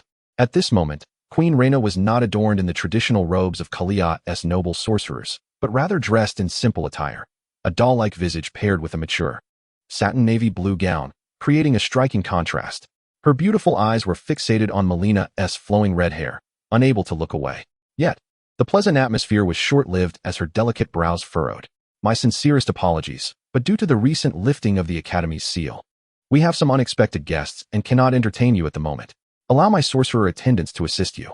Do you need assistance, Reyna? Malenia inquired. Reyna, beaming with a smile, replied, No, it's just a minor issue. With that, she hurried towards the southern gate of the Academy. It hardly seemed like a trivial matter. Upon reaching the southern gate via the central teleportation array, Reyna found dozens of black-furred dire wolves silently waiting, as if anticipating someone. Are you the master of this place? A half-dragon creature, cloaked in black smoke, leapt down from a nearby rooftop. The moonlight surrounding Reyna shimmered. I am Queen Reyna, the master of the Magic Academy. I care not for your titles of queen or empress. Kindly hand over the eye of stargazing. It would be safer in our possession. Do you think you can act recklessly in front of me, the Queen of the Full Moon? Queen of the Full Moon? You are only worthy of smelling the farts of my deity, Carl. If you do not heed my words, my divine general will bring you death. Such audacity. I shall see what qualifications you possess to boast before me. The Kalia scepter radiated brilliantly, and the cool moonlight, in conjunction with the scepter's motion, transformed into countless sharp blades, raining down upon the foes ahead. The Queen of the Full Moon morphed into a human-shaped shotgun, unleashing a relentless barrage of piercing blades that obliterated the creatures before her. As she surveyed the ruins that lay in front of her, reduced to rubble, and the wolves that had been pierced into black smoke, Reyna turned to leave. Before she could enter, the black smoke reformed into the wolves, charging forward once more. Reyna's mood darkened further. The moonlight shall purify you. The full moon descends. She curled her body, slowly floating in the air, transforming into a resplendent full moon, exuding an unwavering demeanor as she glided forward, dissipating the bothersome black smoke entirely. Is that all? After finishing, Reyna leisurely traversed the teleportation array back to the Recaluria Academy, unaware that tendrils of black mist clung to her form. Malenia rested her hands behind her head, solitary in her ascent to Otto's chamber, gazing from the balcony at the distant golden tree. Suddenly, she felt content in solitude, free from interruptions. Soon there shall be company, yet she relished her own company too. Humanity is indeed a complex being. You have a point. Yet Pollyanna's startled expressions remind me so much of my daughter. I miss her a bit. Aletto, aren't assassins supposed to be devoid of emotions? With your deep feelings, You ought to be cautious not to expose vulnerabilities. It matters little now, for you have already seized my weaknesses so thoroughly. Aleto rolled her eyes at Malenia, resignedly leaning against the railing, her form accentuating its graceful lines. Wow, Aleto, you still possess an enchanting allure. What? Ahem. I meant to ask if you would like a new outfit. That cloak of yours resembles a sheer veil. How about I craft something similar for you? Like Loretta's? Not quite. Though you both embody the elegant femme fatale, you might need to incorporate a touch of darkness. Come. All right. Remove your garments. Here? What's the matter? Besides us, the Magic Academy is devoid of life. What are you worried about? Furthermore, if one seeks excitement, one must embrace it fully. But should I assist you in undressing? No. Hand it over. The chilling crimson energy surged through Aleto's sleeve, enveloping her in a sensation akin to plunging into icy waters. An asphyxiating weight pressing down upon her chest, entangling her form as it ascended. What is this? Whoa, don't panic, it's merely a mask. Upon shedding her leather armor, a layer of gel-like black skin clung tightly to Aleto, sculpting the exquisite silhouette of this elite assassin. The golden tree's radiance fell upon her, yet failed to reflect any light, as if ensnared in a pitch-black mire. Shrouded in translucent black veils, adorned with a nun-like black hood, and wearing transparent high-heeled shoes. Coupled with the black mask, she would likely remain undetected under the cover of night. It seems rather fitting. Though, I feel a bit uncomfortable. To evade scent tracking, this outfit is non-breathable, so remember to bathe frequently. How am I supposed to bathe? Bathe while wearing it, and you can wash the garment simultaneously. It's truly a two-in-one solution. So, does this mean I shall never remove this burning and prickly attire for the rest of my life? You don't like it? Not at all. Why not? I have found a way to revel in joy. Is it not enough to simply be happy? I refer to that kind of joy. Oh, it matters not. This garment possesses remarkable elasticity. Are you suggesting I engage with you through a layer of fabric? That would surely diminish the experience significantly. Very well. I shall fashion it into an open style. How does it fare now? Gulu is truly impressive. Aleto, adorned in black stiletto heels, leans against the railing, her legs intertwined, creating an intoxicating spectacle, accentuated by the latex that highlights her exaggerated waist-to-hip ratio. She envelopes herself in a sheer black cloak, as if sinking into the abyss. Were it not for the fading glow of the golden tree revealing her indistinct, shadowy outline, one would hardly discern the presence of a black-bladed assassin. Aleto, indeed, embodies the essence of the leader of the black-blade assassins, as Malenia realizes she can scarcely perceive her. Yet, upon closer inspection, she notes a faint blush upon Aleto's cheeks, her hands exploring something within the folds of the black fabric. Malenia pauses, sensing the arrival of uninvited guests at the Magical Academy. Nearby, a sorceress clad in a stone mask, the magic block sorceress Celine, strolls about, surveying the newly refurbished academy. I shall go greet Celine. I recall having made an agreement with a bald fellow. Chapter 46. The Stargazing Maiden and Celine before the Grand Library of Real Icaria. Welcome, magic block sorceress, Professor Celine. The red-haired goddess of corruption greets Celine with a smile. It is merely Malenia, a common acquaintance of Alette. Thankfully, my pupil does not exhibit such a lack of decorum as you do, parading in such inappropriate attire and extending a welcome to the master of this house. Malenia, initially elated, finds herself stifled by these words, engulfed by a sense of helplessness. Now she understands the sentiments of the Valkyrie she has offended. While the esteemed Valkyries may harbor no ill will, the goddess of corruption certainly will. Is that so? If you claim to be the master here, why have you been expelled from the Magical Academy? Now, like a stray dog, you return with your tail between your legs, declaring yourself the master? Furthermore, with your antiquated sense of aesthetics, it is no wonder you fail to grasp the allure of a youthful maiden's snow-white thighs, always lurking in the shadows like a rodent. You youthful. Celine, far from angered by her expulsion from the academy, erupts in fury at Malenia's audacious claim of youth. In comparison to my pupil, you are merely an old cow grazing on tender grass. Do not think I am oblivious to your intentions towards Alette. In my eyes, she is the most promising student in magic, and your actions will only lead to her downfall. Oh, by the way, I know you are not but a mere mortal unversed in magic, relying solely on your walnut-sized intellect and blunt force to grapple with the truths of existence. Alette, what have I done to provoke such a reaction from you? If you forbid me, I shall do it regardless. I see you are merely envious of my figure and beauty. You shall find no second in the borderlands as stunning and unreserved as I. In terms of strength, 10 of you combined would not equal the force of my single fist. What are you shouting about? 2 individuals, exuding an aura of unmatched intensity, stood defiantly at the entrance of the library. Malenia harbored a fervent desire to strip Selene of her ancient, cumbersome robes of a grand sorceress and instead adorn her in the most audacious of bikinis, ensuring that she would never be able to remove it.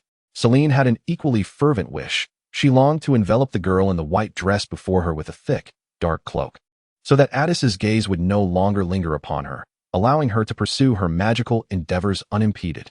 Ah, it seems I have arrived at an opportune moment. An elderly figure clad in heavy armor, wielding a formidable weapon, emerged from the elevator.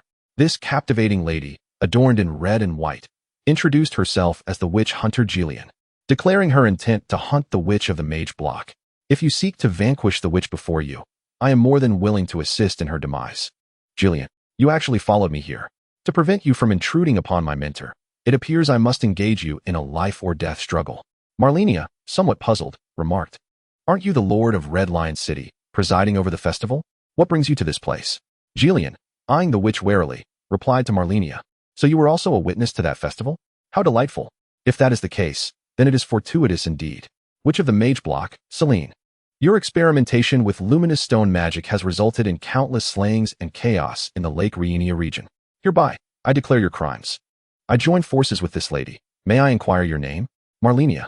You are joining forces with Lady Malenia to vanquish the witch Selene. The witch hunter Jillian's attention swiftly shifted toward Malenia, as the tumultuous battle had evidently left a profound impression on him. Lady Malenia, were you not ensnared in slumber during your battle with General Radahn? Malenia, hands on her hips and toying with her crimson locks, responded somewhat defensively. So what if I was said to be asleep? I merely chose to avoid unnecessary trouble. I am not cowardly. The lingering divine power of that ancient war god still wreaks havoc within me. Had it not been for the inheritance left behind by the former corrupt deity, I would not have the means to squander. I shall consult with Lonnie later to see if she recognizes this war god. The witch hunter Jillian felt a bead of sweat trickle down his back. The current scenario was akin to being caught between a wolf and a tiger. He had just invited Malenia to confront Selene, and should he find himself in the midst of battle? If Malenia were to become displeased and unleash a torrent of crimson corruption, it would not be a mere jest. Yet, should he attempt to flee, the witch Selene would undoubtedly pursue him relentlessly. Malenia, do you wish to slay me as well? Although I harbor no fondness for you, I do not wish to harm you. You should leave. And remember, do not disturb my mentor in the Grand Library. The witch hunter Jillian observed, steadying his resolve. This witch Selene was exceedingly arrogant, likely unaware of the formidable capabilities possessed by the divine Malenia, thus underestimating her. Surely, she would soon be crushed into ethereal dust by the wrathful deity. How could one possibly lose to the Dragon Knights? Indeed, let us showcase our prowess once more. Who knows, perhaps a divine being may consider taking me as their subordinate, which would be most exhilarating. Ahem, the sorceress of the magic block. It appears you have become so delirious that you can no longer recognize your own strength, foolishly believing you can vanquish a divine entity? If Lady Malenia were to intervene, I fear you would be reduced to mere ashes. Malenia nodded in agreement, then suddenly recalled something. Is Serlen's mentor in the Grand Library? Coincidentally, Reynalda also has a disciple. Could it be that Serlen's mentor is Reynalda herself? Goodness, that seems plausible. However, Reynalda is like a mother to me, and Serlen is her disciple. Thus Serlen should be of a lower standing than I. If that is indeed the case, I could utilize Reynalda to subdue Serlen and see if she dares to boast in my presence again. Yet, Jillian has already engaged Serlen in combat. The sorceress of the magic block lives up to her title. Her formidable magical power subtly alters the very heavens, and within the confines of the Magic Academy, she is even more formidable, surrounded by a vortex of magical energy. Her mastery of the gemstone magic resembles meteors streaking across the sky, vibrant yet lethal. The thick beams of magical energy strike with the force of cannons, delivering a staggering visual impact. However, Jillian is known as the Witch Hunter precisely due to his unique ability to counter magic. He is enveloped in a faint luminescence, rendering gemstone magic ineffective against him, with only the overwhelming force of her attacks causing him slight concern. Sorceress of the magic block, your path has reached its conclusion. Surrender now, and perhaps I shall grant you a chance at survival. Huh, do you think I am still the same as I was decades ago? It would be wise for you to depart at once. Otherwise, you shall witness the terrifying origins of gemstone magic. I, an old hunter, have encountered countless foes. Do you truly believe that your petty tricks can defeat me? You underestimate me gravely. Serlen continuously leaped back to create distance, while the witch hunter relentlessly pursued her, denying her any respite. It seems that Serlin's defeat is merely a matter of time. Once she is vanquished, I shall spare her. She will then be as malleable as a Leto. Speaking of which, Aleto was clearly in a precarious situation. No, that cannot be. Once the path is embarked upon, there is no turning back. At this juncture, the sound of the lift captured everyone's attention. The stargazer girl, Ate, along with a woeful-looking werewolf named Blazer, made their appearance. Upon spotting Malenia, the werewolf immediately sank to his knees, howling, "My lady Reynalda no longer wants me." Boo-hoo. Despite being a rather large wolf, he now resembled a neglected puppy, seeking solace from his master. Chapter 47. The stargazer girl is quite foolish. Is there more to this? Pray tell. Blazer slumped at Malenia's feet, beginning his lament. Upon awakening, Reynalda suddenly declared she no longer desired Blazer. After much contemplation, Blazer realized he had been assigned as a monitor for the divine, and due to Reynalda's rebellious hunting of the divine, he was manipulated into an ambush against her. To speak candidly, Ronnie has committed no wrongdoing. Blazer is a double agent, a potential traitor at any moment, who would willingly keep a ticking time bomb nearby. However, as long as I eliminate both double agents, the issue resolves itself. Blazer, you shall remain here to safeguard our home while I converse with Ronnie. Fret not. Oh, when shall you and Mistress Ronnie wed? Huh. Malenia barely had time to observe the battle between Selene and Jerian. What a ruckus. You, a hound, are making a fuss without reason. Ronnie has yet to utter a word. But are you not already engaged? The Dark Moon Ring, a legacy of the Korea royal family, has been bestowed upon you. Currently, the only unwed individual of the Korea lineage is Mistress Ronnie. Blazer pointed to the Dark Moon Ring adorning Malenia's finger. So, does this ring signify my adoption into the Korea family? Malenia swiftly removed the Dark Moon Ring, realizing it may have been worn by her father, Radahn.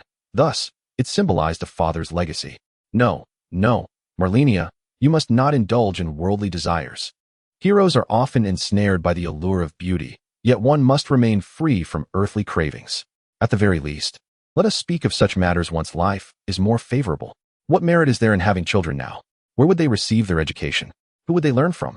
There are no friends to accompany them. Some may profess a disinterest, yet secretly ponder where their children would attend school. Jerian, do you dare to bully my teacher? Behold my magic. Come forth, you witches. You all deserve demise. This witch hunter, Jerian, appeared consumed by rage, perceiving any magician as a witch. Conversely, Malenia was captivated by the performance of the fated girl, charging into the fray without hesitation, brandishing justice and wielding truth. Selene's mage robes were torn, as she incessantly summoned magical beings to impede Jerian, who bore numerous wounds. Though Jerian appeared worse for wear, he was a warrior, while Selene's magical prowess seemed to be waning. In this evenly matched battle, even a seemingly frail fated girl could tip the scales of war. Atai, with a luminous magic staff in her left hand and a beautifully crafted one-handed sword in her right, must surely unleash a spell of brilliance to vanquish her foe, making her magic teacher proud. Behold my crescent moon strike. What? Is this sorcery? Is there a problem? The famed Moonshadow Blade carries its own magic. Well done. You are indeed my disciple. Press on and defeat him. Atai appears quite formidable. Does this mean I am no longer needed? If so, how can I maintain my facade? How vexing. Now, my timely assistance may merely add embellishment to an already splendid situation. Lady Malenia, I cannot hold on any longer. Must you not act swiftly? Did we not vow to eradicate the witches together? Jerian, finding himself at a disadvantage, urgently beckoned Malenia. Malenia glanced skyward, her expression sharp. Do not wrongfully accuse the innocent, for I have never made such a promise. Are you attempting to drag me into this predicament? While an ordinary person might fall prey to your schemes, I am no such individual. I am the esteemed sister of Achui, who would undoubtedly place her trust in me. What? Sister Malenia is also your accomplice? The great wolfhound has come seeking Malenia as well. It seems our chances of victory are slim. Teacher, we must flee at once. Is that so? However, I must leave the witch hunter behind to prevent him from causing trouble for my mentor in the Grand Library. There appears to be no other option. Teacher Syrian. This foe possesses formidable magical resistance, and I shall have to resort to that technique. Achui took a sip of the blue potion, retrieved a diminutive vial of holy elixir, and concealed herself behind Syrian, raising her luminous staff high. Here it comes. Comet Azrael. Prepare to be struck by my magic. A torrent of ethereal energy surged forth from Achui's hands, just as Jelian dodged the oncoming comet from Syrian. he was met with the prolonged cacophony of the fading one's quack. Jillian raised his great sword in defense, but the overwhelming force sent him staggering backward, his body trembling under the strain, unable to recover fast enough from the dissipating magical energy. In mere moments, the witch hunter was violently stripped of his defenses, flesh torn asunder, leading to his ultimate destruction, leaving only ethereal ashes to drift away in the wind. The aged hunter finally succumbed to slumber, his title as witch hunter fading into history. Malenia felt a twinge of melancholy. The borderlands offered little opportunity for communication, and Achui had slain one after another. Truly a relentless force, unlike me, who can only feel pity for them. Wait, Achui, what do you mean by pointing your staff at me? My apologies, Sister Malenia. Even you cannot defy Teacher Syrian's wishes.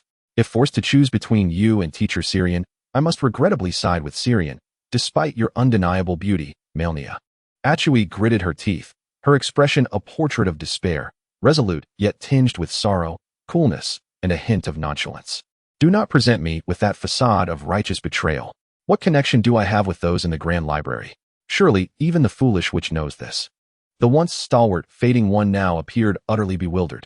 Within the Grand Library resides Queen Linoire of the Full Moon. I have fought alongside Sister Malenia against the wayward disciple. Ah, Teacher Syrian, allow me to explain. Please, let me clarify. What is left to explain? You shall join me in hell, the wrath of which Syrian rumbled like thunder from the heavens. Were it not for her depleted magic, she would never resort to such an undignified act as kicking Achui to vent her fury. At this moment, Diao Chan was still en route. No, it is Linoire. She stands upon the high windowsill. Halt, teacher, Queen of the Full Moon. Linoire, clad in a flowing navy blue gown, Reina gracefully descended, one arm encircling a figure, effectively ensnaring the two small individuals at her waist. Her towering stature, surpassing 2 meters, accentuated her advantage. You two, one is my disciple, and the other is my disciple's disciple. What, do you still wish to fight? Scolding Syrian, she remarked, look at you, an adult, yet still bullying children. And you, Achui, haven't you visited the Grand Library countless times? Do you not understand the nature of my relationship with Malenia? As Malenia observed the scene, she experienced a familiar sensation akin to a mother reprimanding her daughter. Achui hastily shielded his head, adeptly evading Reina's playful swats, while Syrian covered his ears, feigning ignorance. With her stone headpiece, Reina was at a loss on how to chastise him further, ultimately relenting, for they had grown too old for such reprimands. Thus, she embraced each of them at her side, both hanging their heads in despair. Ah, Blaze is here too. Let us depart together. Malenia is preparing dinner, and we shall host a lively banquet this evening. Finally, Reina's gaze softened as it turned to Malenia. Ah, Malenia, so you are here. Everyone was saying you went hunting with Alito. Meanwhile, I am left alone in this frigid Grand Library. By the way, why aren't you wearing the ring I gifted you? Do you dislike it? The perfectly timed modulation in her tone revealed an unusual significance that did not escape the notice of the other two and the dog present. All eyes discreetly fixated on Malenia's expression. Oh, Malenia has exhausted the wisdom bestowed upon her by our second sister, Jasmine. In this moment of electric tension, she exclaimed, Ah, Reina, it seems Lonnie still prefers not to be with me. Thus, I shall return this heirloom dark moon ring of the Kalia royal family to you. Syrian pondered, tilting his head. If that were the case, Malenia and Lonnie could remain together, alleviating any concerns about Achui being led astray. The werewolf, Blaze, breathed a sigh of relief, having feared Malenia's intentions were more severe. Malenia promptly retrieved the dark moon ring and handed it back to Reina, whose expression darkened as she turned away, striding into the Grand Library without a glance. I cannot hold it now. Perhaps you should spend more time with Lonnie. I shall speak with her later. Ha ha, Reina. You are a master sorceress. Syrian, why not take this simple gravity spell? Syrian felt as though he might bury his head in the ground. Acutely aware of the lethal glare from his mentor, having imagined his neck being severed 1,000 times already. Don't look at me, Malenia. Syrian appeared to swoon. And thus Reina quipped. Ah, since Syrian has fainted, here, Achui, you take it. Achui scratched his head, still sorting through his thoughts. Just as he prepared to extend his hand, he felt his small waist being grasped by the moonlit queen. Your Majesty, I am about to be squeezed to death. Heh, it seems that Achui is quite occupied. If that is the case, why don't you hold on to it for now? I shall come to retrieve the ring from you later. With that, Reina forcefully pushed open the heavy stone doors of the library, clearly somewhat irked. Blazer recoiled slightly, observing Malenia's immobile stance, and he merely sighed softly. Upon turning, he noticed Malenia, his future mistress, glaring at him with a fierce intensity, her entire being radiating a crimson glow. "Blazer, your sigh was rather audible," she admonished. Blazer promptly covered his mouth, though even his exhalation remained somewhat loud. Opting for discretion, Blazer decided to leave. "Who told you to depart?" "Ahem." Malenia hastily followed Reyna, her voice soft and ingratiating. "Lady Queen of the Full Moon. Wait for me." Chapter 48. The Secrets of Aleto. The feast commenced long before the cooking even began. The petite and charming girl was forcibly dressed in a bright yellow princess gown. Yet Reyna gazed at the vast wardrobe, feeling it still lacked sufficient attire. While Malenia might possess greater creativity, Reyna chose to exercise patience, refraining from seeking her out. The moment was not yet ripe. Upon escorting Achui to the dining hall, the predatory gazes of several large gray wolves made Achui feel as though he were on the brink of being devoured, instilling a blend of fear and excitement within him. Hands dusted with flour or stained with water playfully kneaded Achui's adorable visage. Trailing behind Reyna was the sorceress Selene, adorned with a stone headdress. Yet at least she had exchanged her long-standing robe for a light azure gown, one of Reyna's cherished possessions. However, the outfit she specifically selected seemed to bear a resemblance to her own, which raised some concerns. But enough of her. She had her own issues to contend with. Stifling the urge to glance back at Malenia, Reyna cast a fleeting look at the shadowy figure leaning against the corner, legs crossed, a wine glass gently swaying in her hand, exuding an air of contentment. "Aleto, come and converse with me. We are both inept at cooking and need not meddle here." The leader of the Black Blades raised her wine glass and, taking up an adjacent glass and bottle, gracefully followed Reyna with feline elegance. Upon reaching the balcony at the corridor's end, Aleto set her items down and shot a mischievous glance at Reyna, who was leaning over the railing.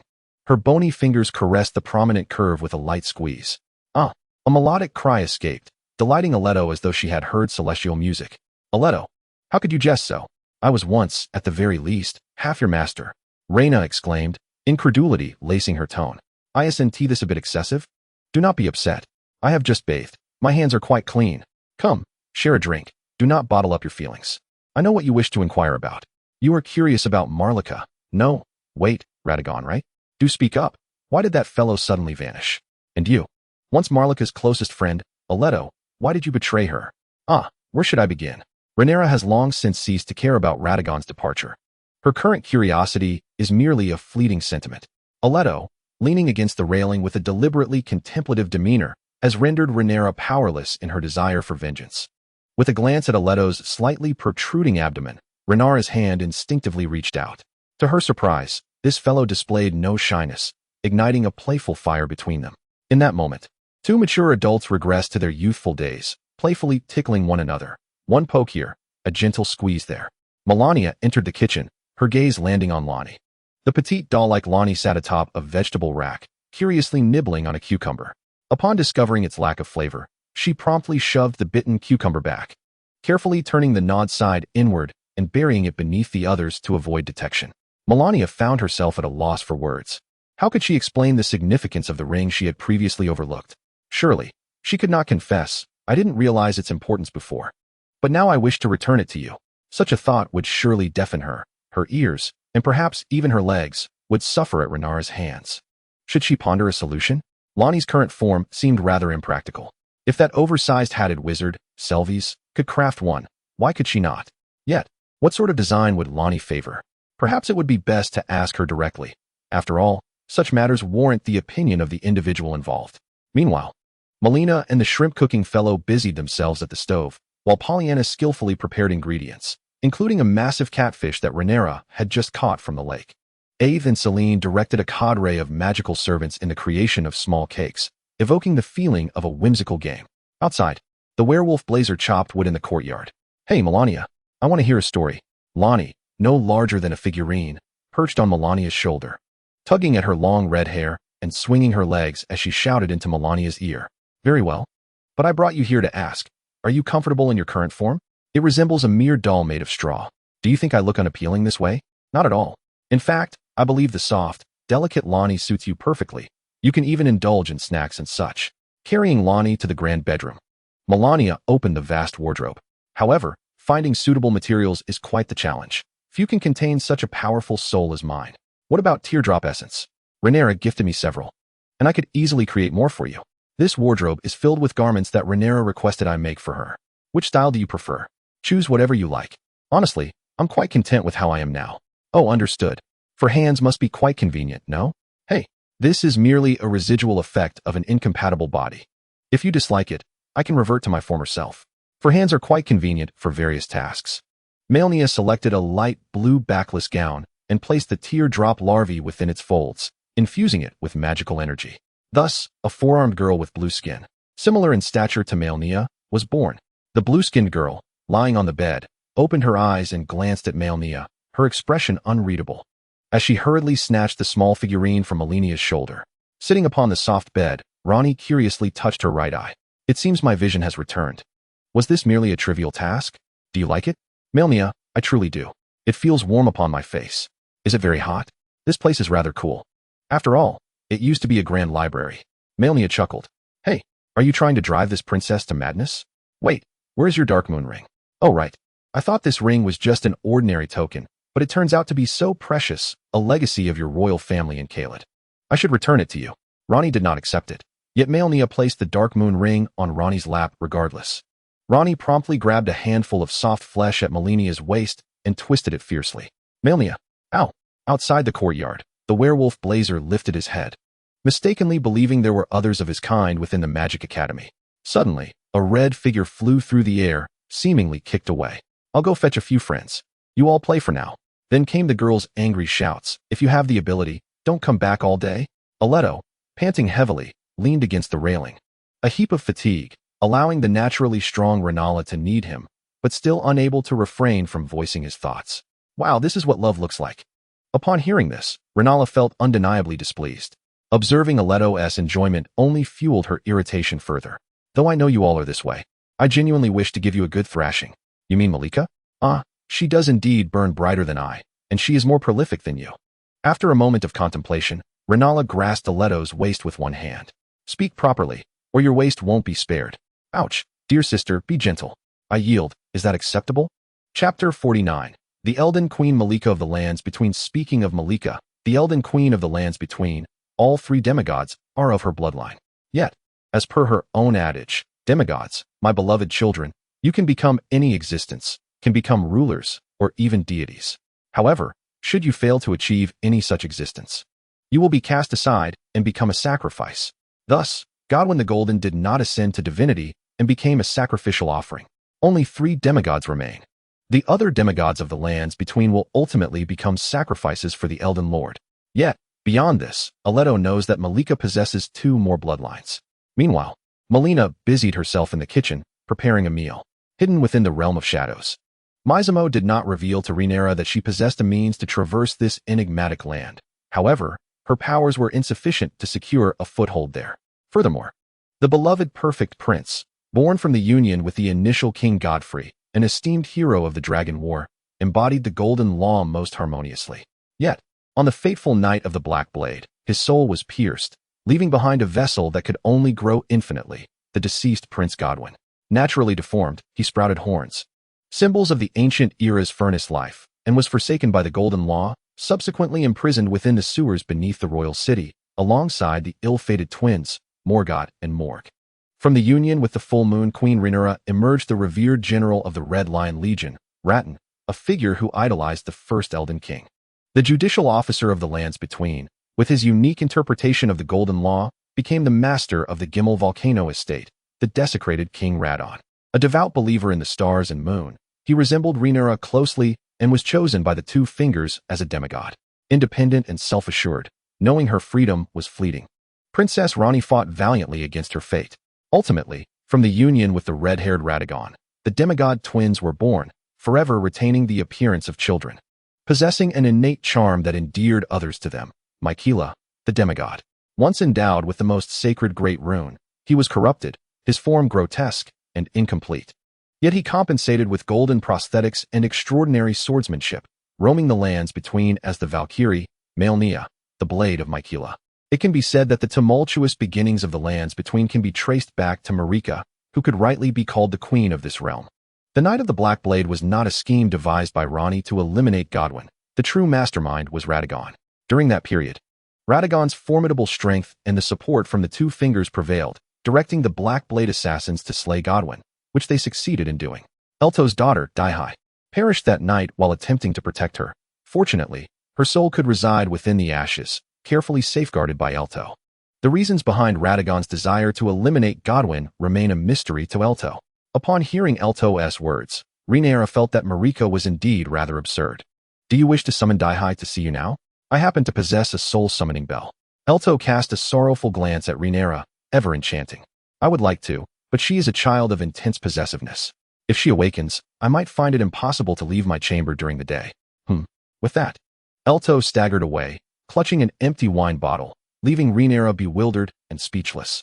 After a considerable pause, Rhaenyra finally understood, murmuring, in that case, Syrian must also be disciplined to prevent a similar occurrence. Malenia has had few acquaintances since departing the sacred tree. I recall that bald man seemed to be at a small chapel south of Lake Linnea. Where was it? Ah, found it.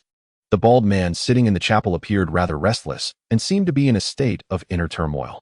Now that I have obtained the pyrite key, should I return directly to the Magic Academy? Yet that woman promised to introduce me to the witch Selene. If I leave now, might I forfeit this opportunity? Perhaps I shall leave a letter, though would that not be somewhat disrespectful? Oh, what a conundrum. Oi, bald man, what are you mumbling about? Ah, Lady Malenia, you have arrived. I have awaited your presence for quite some time. Is that so, bald man? Let us be on our way. The moonlit queen, Rhaenyra, is hosting a banquet. I once promised to take you to meet Selene, and fortuitously, she will be present as well. Surely, the more attendees, the merrier. Who? My lady, you cannot deceive me. The moonlit queen has succumbed to madness and fallen into slumber. This is well known among sorcerers. What purpose would there be in deceiving you? It appears you have not absorbed rune energy in quite some time, nor have you eaten, and you seem rather emaciated. It is a miracle you have not perished from hunger. I do not collect your runes. Just then, a colossal pyrite dragon soared across the sky. It was Adura. Despite Topus' legs quaking in fear, he resolutely stood before Malenia. Lady Malenia, you must flee. You should not bear this unwarranted disaster. I shall remain and distract this dragon. Malenia crossed her arms, carelessly adjusting her crimson sleeves, and lifted one shoulder to conceal her enticing collarbone. Oh dear, to be remembered while out and about. It makes me feel rather bashful. As the immense form of the pyrite dragon descended before the chapel, Topus turned pale. Yet he struggled to raise his staff, aiming it at the dragon. Miss Malenia, you must leave. It is the pyrite dragon Adura. It is the bane of pyrite sorcerers.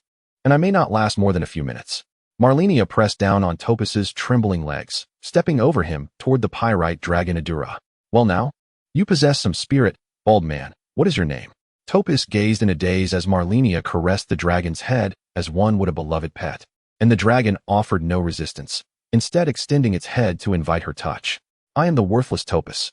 I never imagined that in the most destitute moments of my life, I would find myself in the most glorious instant of my existence. The entire Magic Academy could scarcely rival the pyrite dragon Adura, and yet here I am, riding upon its back, soaring towards the Academy. Those sorcerers who once looked down upon me shall surely gaze upon me with awe. Although this honor is bestowed upon me by Lady Malenia, it is enough to bring me joy for a long while. Regrettably, this is not the truth. It is merely a transient state. I long to return to that hall brimming with wisdom and magic, where I shall endeavor to cultivate my own sorcery and earn the recognition of my peers and mentors. I am more than just a mere stone. Topus. Chapter 50. Vic and his witch. After Malenia sent Topus on his way, she discovered that he was quite familiar with the Stargazer girl, Otto. However, what irked Malenia the most was that Otto had given Topus the precious gem key to her magical academy, a gesture that left her decidedly displeased. Otto, you seem to get along quite well, don't you? Haha, Sister Malenia, Teacher Topus is actually rather humorous. Humph. Do you know where the warrior, Alexander, is? Huh. You know Alexander? Why do you care? Let me check online. It won't take long. With that, Otto transformed into ethereal gray and vanished, causing Topus to panic and shout. What are you so excited about? Otto is indestructible, Malenia retorted, scolding the bald Topus. I recall I had a certain agreement as well with the warrior Benar. At that moment, Malenia produced a slender white finger and closed her eyes. In the void, she sensed wandering solitary flames all around, the white finger guiding her direction. Malenia's divine fire flickered gently, as if two fingers were communicating. Yet amidst it appeared a vast entanglement of yarn. Fated one, rebel. Eliminate her. Error. The black blade cannot be controlled. Error. The world line is in chaos. Error. A new outer god has descended.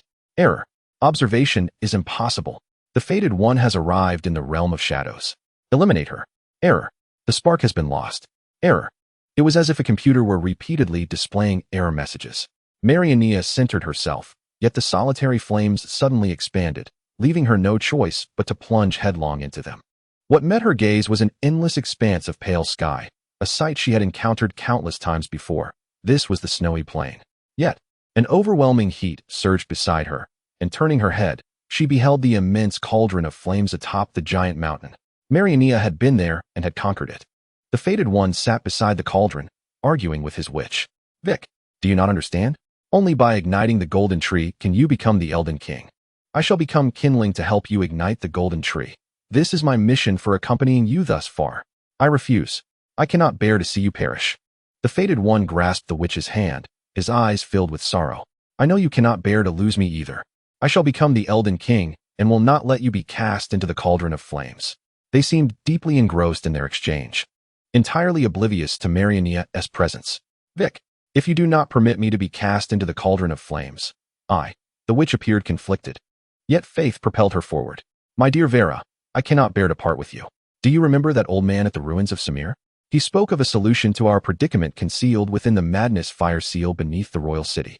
Yet, we remain utterly ignorant of what this madness fire seal entails. Regardless of its nature, shall we not endeavor to explore it, my dear Vera? However, Malenia could hardly bear it any longer. I inquired, do you not see me? Who are you? Vic sprang to his feet, brandishing his weapon towards Malenia. However, noticing the absence of a crimson glow surrounding her, it seemed she was not the invading red spirit. I am the divine being, Malenia. Impossible. Malenia has already perished by my hand, transformed into a colossal scarlet flower.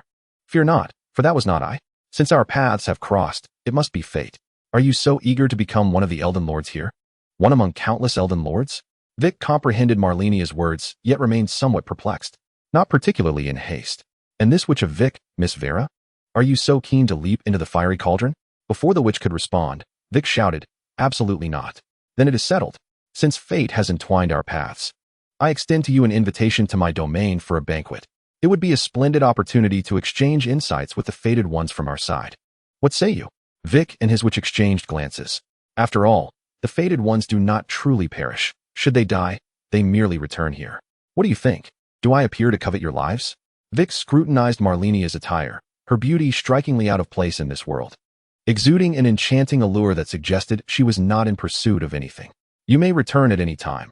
Exploring other realms can be quite refreshing, no? Why the urgency? Very well, Malenia replied with a smile. Let me take a moment to sense the coordinates. Oh, how peculiar that the great blessing here remains unsealed. Shall we venture inside? I perceive the familiar essence of the two fingers. Vic cast a curious glance at Malenia. Please proceed. There are not many within who concern me. The three companions traversed through the blessing into the round hall of the great blessing beyond the world. In an instant, the two fingers seated at the center of the hall emitted a frantic pulse, attempting to expel Malenia once more. Yet this time, Malenia was no longer the fledgling deity. How could she be cast aside? What a grand spectacle. Sir Hundred Wisdom, we meet again. I wonder if your multitude of ears has caught wind of my visit? Truly astonishing, Lady Malenia. I did not expect you to traverse from the realm of other fated ones into the great blessing. Malenia produced an oddly shaped dagger and gracefully entered the chamber of the two fingers, whose tumultuous vibrations were excessively cacophonous. The elder Enya, who served the two fingers, knelt before a small table, frantically waving her staff, her madness rendering her already aged visage even more grotesque. The massive two fingers incessantly trembled, as if they had already sensed their impending fate. Malenia, with a serene smile, repulsed the tentative assaults of the other tarnished and gently plunged her dagger into the center of the fingers. I must say, isn't your skin rather thin? How is it that a mere poke can pierce through? Sir Gideon appeared restless, acutely aware that among the tarnished present, only Vike could possibly stand against Malenia. Vike, quickly, stop her. If she slays the fingers, your aspirations to become Elden King will be dashed. Yet, Malenia's formidable scarlet power unfurled, suffusing the entire round table hall with a dense, crimson mist, overpowering the tarnished, rendering them incapable of wielding their weapons. The dagger effortlessly sliced through the fingers, shattering their formidable divine barrier as if it were mere parchment.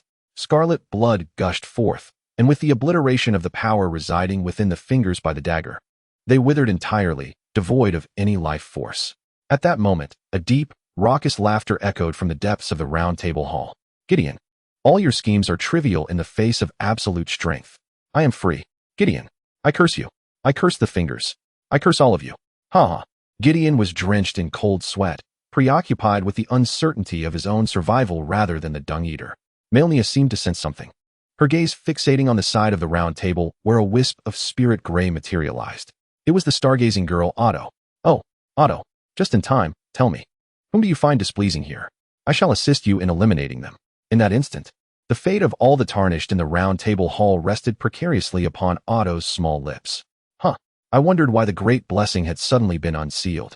It turns out Sister Malenia is here. I have ascertained that Alexander should now be located near the painter's dilapidated abode, south of the Curia Manor, waiting for my rescue. Everyone within the great blessing is quite well, right? No need to slay them, is there? Otto's sweet, youthful voice rang out, filling the once silent round table hall. She remained as adorably chatty as ever. A collective sigh of relief echoed among the gathered.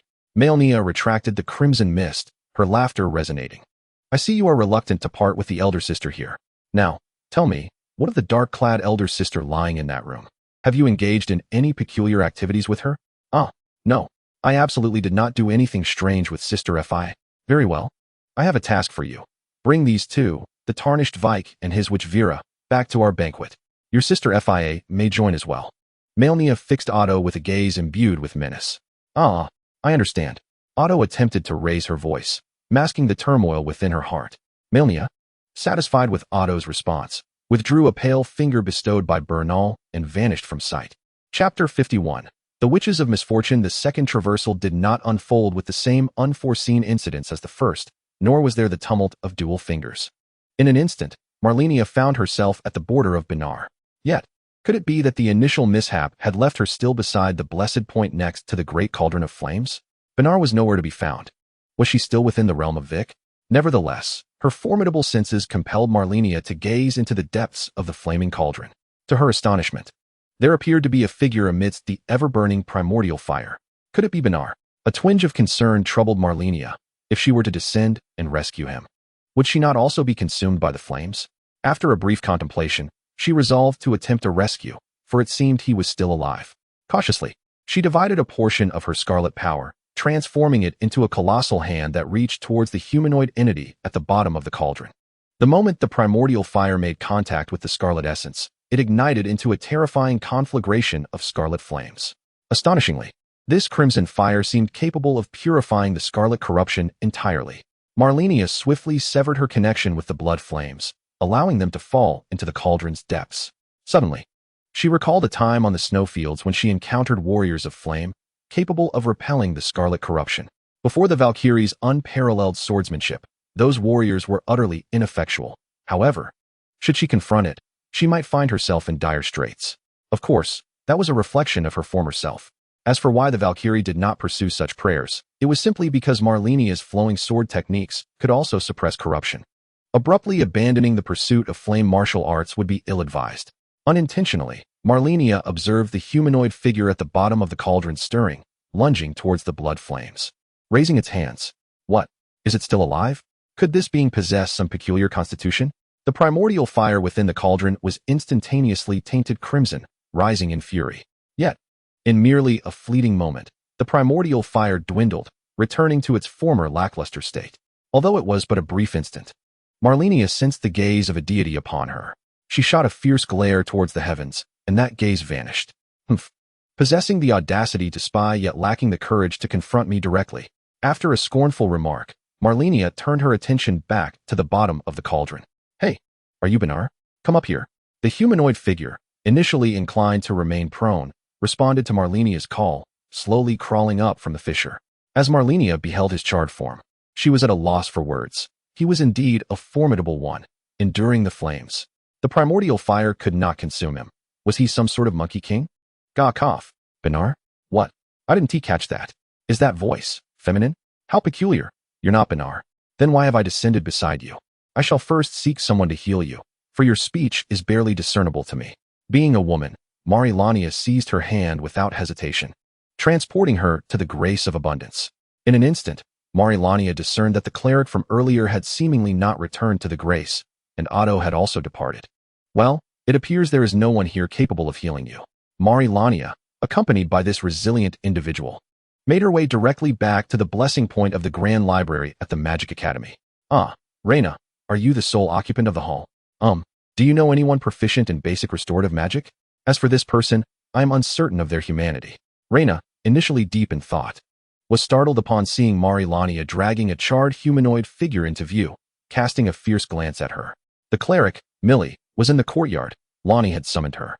She is an immense tortoise, among the oldest of her kind, aged to the point where I might refer to her as grandmother.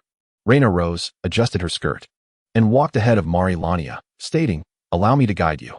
Although she is a rather amiable tortoise, do remember to show her the respect she deserves. It was she who officiated the wedding between your father, Radahn, and me." "Oh, understood," Malenia replied somewhat timidly. Descending the stairs, golden light illuminated the expansive courtyard, where a gentle breeze from the Lake of Linnea carried the fragrance of fresh flowers and grasses, drawing a crowd that lent a lively atmosphere to the scene.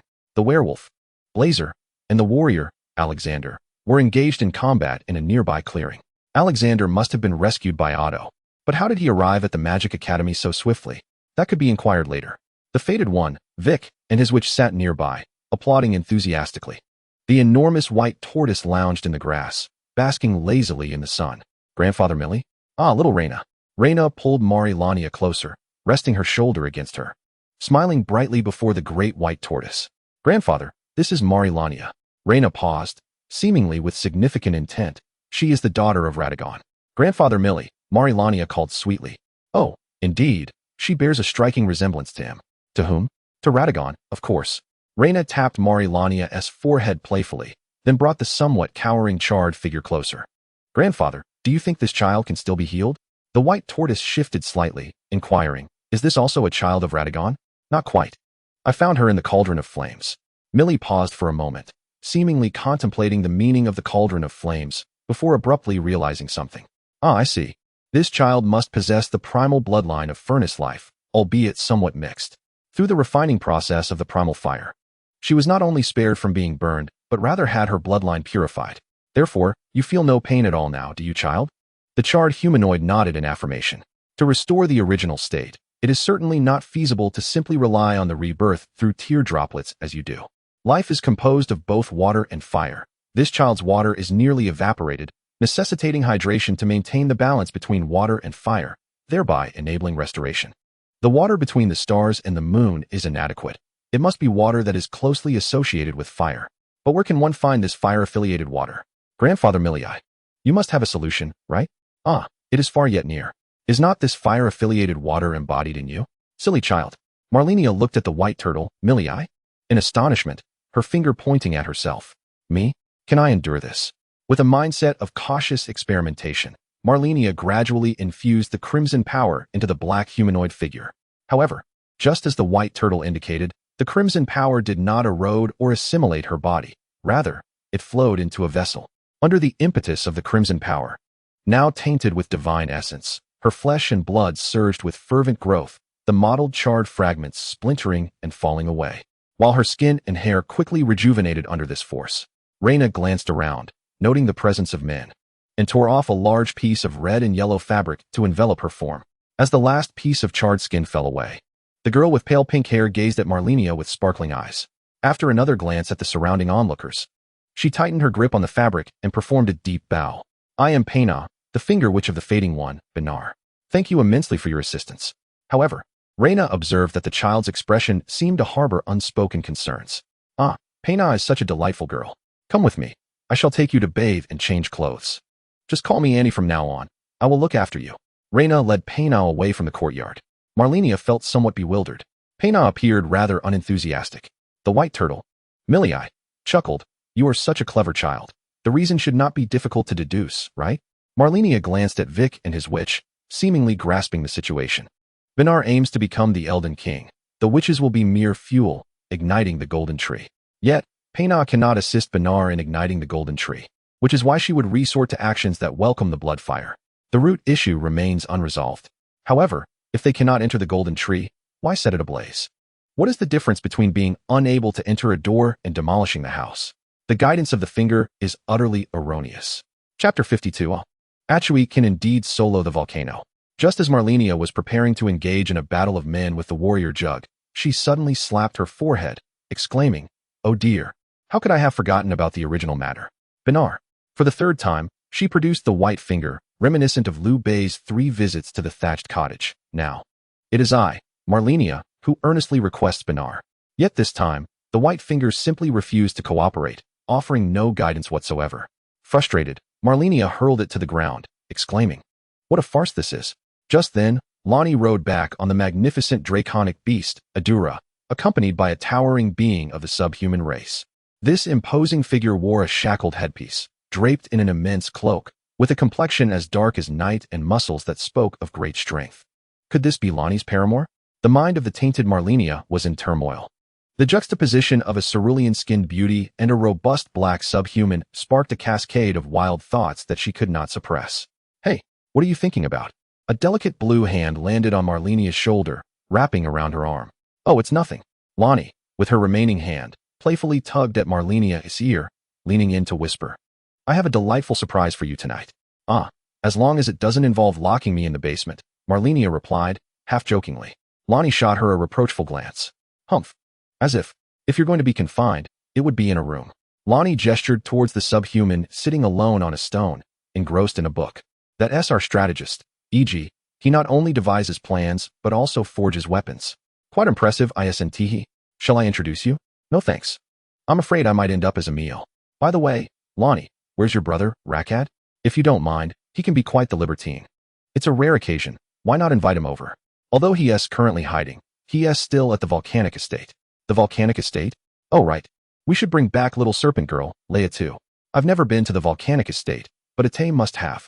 Let us find our dedicated driver, Malenia, to take us there." Lonnie smiled at Malenia. "Wait a moment. Do you know there is a quick teleportation portal to the volcanic estate in the Magic Academy?" "Where is it?" "Hee, it's in the belly of the Iron Maiden." "Are you joking? Do you want to feed me to the Iron Maiden?" "Just a jest.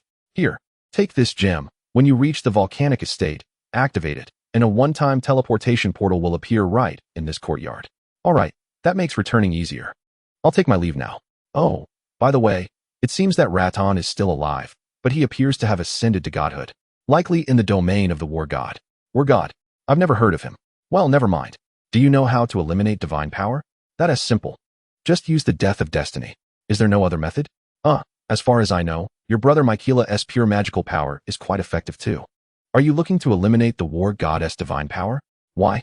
Am I going to have to live a life of needles again?" "I'm just asking.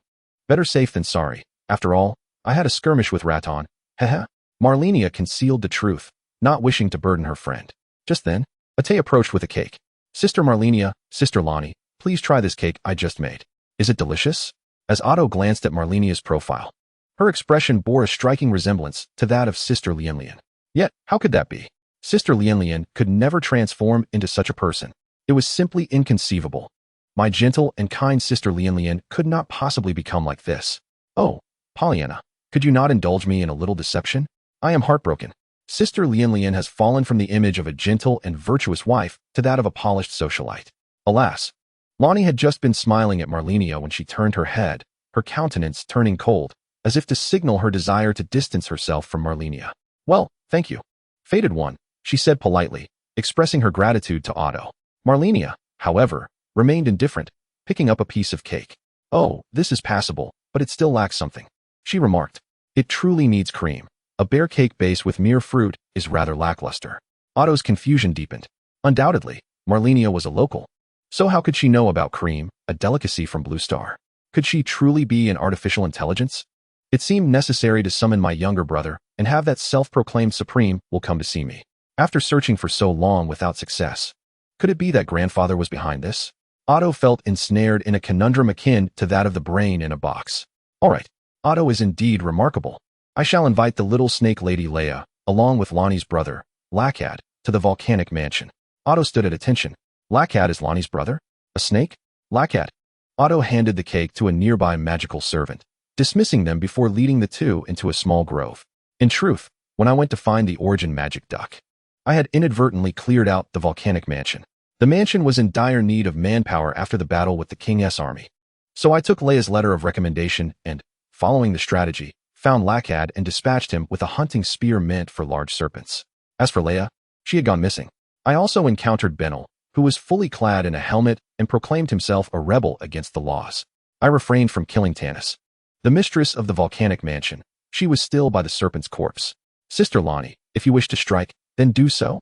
I truly did not know Lakad was your brother. Lonnie remained cold, her expression inscrutable as she cast a glance at Otto. Do you know how Lakad transformed into a serpent? I am not quite certain. However, the serpent bore Lakad's face, marred by grotesque strands of blood. Otto recalled, oh, by the way, look. This is the desecrated holy sword he wielded. Everyone recommends using it. Otto produced a large sword of vibrant crimson, which at first glance appeared to be a golden sword adorned with red patterns. Upon closer inspection, the golden sword was not embellished with red designs, but rather smeared with scarlet strands of blood, resembling countless arms clawing at the air, accompanied by a strong scent of rust. Lonnie quickly recoiled in alarm. Lakad still indulges in such distasteful matters. I never anticipated his union with the great serpent. Likely in pursuit of its power, what a profound desecration it is. Malenia furrowed her brow, pondering the weapons of fixed power, which appears to be significantly related to the Crimson Curse. Otto, please put that away. It is indeed rather revolting. You mentioned seeing Benel? Do you know where he is headed now? I still owe him a favor. Otto shook his head. He might be off researching strategies. Oh, that's fine. It's not an issue if we don't know for now. I also appreciate your help with Rhea. By the way, the warrior Alexander, is he with you? Yes, I visited the Academy of Kuria, and on my way, I encountered the glintstone dragon, Egela, and decided to accompany him. Malenia glanced at Vike, weighing her words carefully. Otto, are you familiar with the Frenzy Flame? Could you look into that as well? Frenzy Flame? I haven't heard of it. Suddenly, a chilling gust swept through, and Malenia appeared unannounced, wielding a spatula, her gaze fixed intently on Otto. Otto, I implore you not to engage with the Frenzy Flame. Under no circumstances, will you promise me this? Malenia's eyes were devoid of color, coldly scrutinizing Otto. I promise, Malenia. I will not touch it. Good, remember your vow. Malenia vanished as she had come, dissipating into ethereal ash. Wow, Malenia seemed quite fierce today. Isn't she supposed to be a homebody and a foodie? Suddenly, Otto, it seems Malenia cares for you. Sister Malenia, I shall log off now. This is the first time Malenia has acted this way. She must regard this matter with great seriousness. My apologies for making you face her wrath. Hee, it's nothing. Farewell. Goodbye, Otto. Indeed, Sister Malenia is utterly modern. Chapter 53, The Ancient Dragon, Length Sanks. Frenzy Flame Malenia gazed upon the colossal white tortoise, Milia. Having lived for so long, it is a veritable living fossil. Grandfather Milia must possess countless secrets. With a heart full of questions, Malenia left Lonnie and approached the white tortoise. Grandfather Milia, do you know anything about the Frenzy Flame? The tortoise lazily lifted its head, casting a glance at Malenia. The Frenzy Flame is the end of all things. The moment it ignites marks the world's arrival at its conclusion. All shall ultimately be destroyed, returning to chaos. The one-eyed girl who cooks knows more than I do about the Frenzy Flame. If you express goodwill, she may be inclined to ally with you. Oh, is that so? That sounds rather sinister. Malenia, I indeed need to speak with her. Moreover, that Black Knife assassin may possess more knowledge regarding the divine matters you seek. Aletto? Really? Isn't she merely a Black Knife assassin? I recall my father being rather indifferent towards her. The tortoise yawned and squinted its eyes again, basking in the warm, muted sunlight. Well, it seems I have indeed neglected communication with my friends. Malenia pondered for a moment, recognizing that Malenia was in a foul mood. It would be wise to find something to appease her. She recalled a delectable and unique ingredient found in the bountiful forest outside the royal city of Radahn, the Thunder Goat. Summoning the crystalline dragon, Agila, Malenia soared towards the royal city. Before long, upon reaching the Yatan Plateau, a breathtaking vista of golden woods and verdant foliage unfolded before her. A dazzling display of the resplendence of the Golden Dynasty. The towering walls of the royal city stood resilient against the tempestuous elements, enduring the passage of time. Reminiscent of an ancient, steadfast giant that would never falter. Yet, this was merely an illusion. In the presence of true strength, those lofty walls appeared as fragile as paper. During the nascent days of the Golden Dynasty, the ancient dragon, Gulen Sanks, had pierced through the walls with his thunder spear, an event unparalleled in history, igniting the subsequent wars with other ancient dragons, known as the Dragon Wars. Ultimately, it was the demigod, Gedwon, who put an end to that conflict, forging an alliance with the ancient dragon, Volsanx, after a prolonged battle. Malenia's destination was precisely the site of that fierce contention. As Agila landed, stray bolts of lightning crackled through the air, though to them, a dragon and a human, it felt merely like a tickling sensation. However, Malenia swiftly raised her gaze as a rock dragon descended from the heavens. Unlike Agila, a bipedal dragon, this creature possessed 4 limbs and 4 wings, its form exuding a stony texture. Its forelimbs, horns, and spine were entwined with crimson lightning, emanating a formidable aura. With a thunderous roar, the rock dragon intimidated Agila, causing the dragon to tremble. Malenia gently stroked Agila's head and stepped forward to confront the rock dragon. To her astonishment, a dragon still lived. Had Famyazra not been completely destroyed? As the rock dragon prepared to raise its claw, Malenia crossed her arms and regarded it with mockery. It appeared that an alarm was ringing furiously in the dragon's mind, sensing the extreme danger posed by her presence. "Who are you?" it growled. "What is your connection to Gedwin? I sense the aura of the golden law upon you." Malenia raised an eyebrow and lifted a hand. Her crimson locks entwined around her ear. "Perhaps he could be considered my elder brother?" The rock dragon flapped its wings, spiraling through the sky before descending like a flash of lightning before Malenia. As the smoke dissipated, the striking figure of a dragon maiden stood before her. Malenia, though slightly taller than Reyna, found herself dwarfed by her stature. The dragon maiden's vulnerable areas were shielded by white rocky armor, while her back and thighs remained mostly unprotected, presumably for agility. The massive tail, adorned with gleaming white scales, could deliver a blow that would leave one battered and bruised. "My name is Ransanx, and I have come in search of my brother, Fransanx, who was close to your prince, Gedwin of the Golden Dynasty. However, I have recently discovered that he appears to be missing. Do you have any knowledge of what transpired?" Malenia scoffed. "Gedwin has long since perished." "What? He is dead?" Ransanx looked at Malenia in disbelief. "I cannot accept this."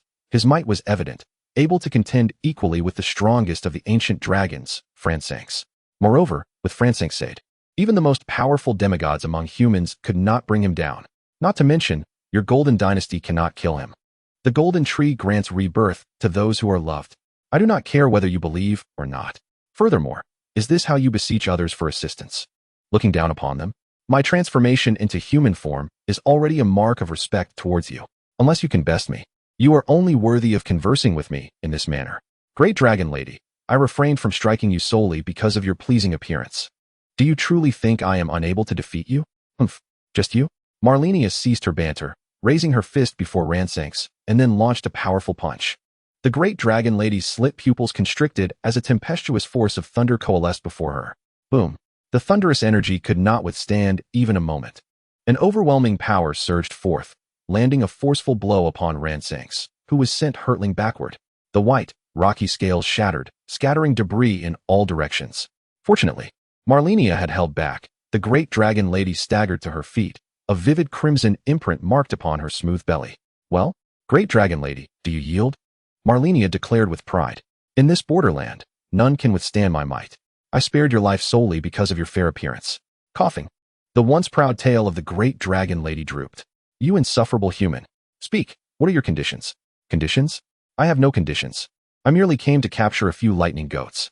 The Great Dragon Lady, Ransanx, looked at Malenia in bewilderment. "You do not desire dragon scales, nor dragon blood, or dragon hearts. What would I do with those? Is dragon flesh delectable?" "Not at all."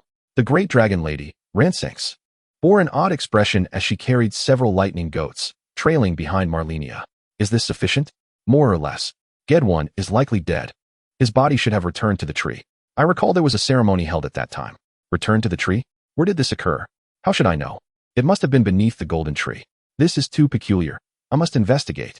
With that, the Great Dragon Lady prepared to depart. Her wings, as white as jade, unfurled from her shoulder blades, gleaming with a hint of red lightning. "Wait, do you know the way? I happen to be hosting a banquet, gathering many heroes who may possess knowledge of Gedwin or perhaps the whereabouts of your brother." "Very well, I shall accompany you to see. As I cannot hope to defeat you, there is no need for deception." "Ah, a teachable child. Foolish dragon, Adura, let us depart." Roar. Chapter 54. The royal city barely having taken flight, Malenia soon spotted a familiar face. "Ah, it is that unconventional cleric. Descend. Let us go take a look." At the crossroads of Yatton Avenue, The cleric Colin noticed a massive dragon soaring through the sky and promptly beckoned the nearby beastfolk Taylor to flee. Burke, a dragon approaches. Run. Ah, where do we run to? Hurry. Let us find refuge beneath that cliff over there. Before the two could make their hasty retreat, Malenia descended from the heavens. Why are you running, my dear fellows? Now that I have spotted you, you shall obediently be captured and enslaved. She laughed heartily. Ah, Burke does not wish to be taken away. Master, where are you? Help. Upon recognizing Malenia, Colin's feet halted. Oh, it is merely Lady Malenia. You have truly frightened us. Burke, there is no need to flee. She is a friend. A friend of Mr. Colin, is she? Burke is frightened. Hee. Ugly little rat. The wicked and corrupt which intends to capture you and brew potions with you. Ah, Mr. Colin, save me. Lady Malenia, please, do not jest with my timid friend. He is easily frightened. Malenia shrugged. Oh, very well. Clerics are rather dull. I am hosting a banquet. Would you care to join? Many heroes and tarnished souls will be present. My apologies, but I am still in pursuit of the Golden Mask Trail, seeking a means to restore the Elden Ring. I fear I cannot attend. Tarnished? My master is also tarnished. What a pity. Oh, little rat. Who is your master? My master says her name is Atten. Oh, a friend of Atten's. Come, take a seat upon this glistening dragon. Fear not. I shall protect you. Malenia cast a glance at the golden tree. Very well. Since I am here, it would be unwise to hide indefinitely. Great dragon, I implore you to look after these individuals. I must make my way to the golden tree. Perhaps, upon my arrival, the Elden Ring will be restored. However, it is equally possible I shall encounter formidable foes. First, I must retrieve the body of the Valkyrie. If it can be repaired, then let it be so. If not, a swift retreat shall be in order. You venture forth alone? Indeed. I shall scout the path. Malenia leapt gracefully, soaring towards the base of the golden tree. Beneath the golden tree lay the familiar royal city, the well-known palace, and the grand ancient dragon's body, which served as an ornament. She landed before the well-remembered chamber of Marika. Casting a glare at the black knife assassin guarding the door, she exclaimed, Oh, it is Princess Malenia? You have visited before, have you not? Ah, you possess awareness? What is your name again? Wait, I am certain I shall recall it. Your Highness?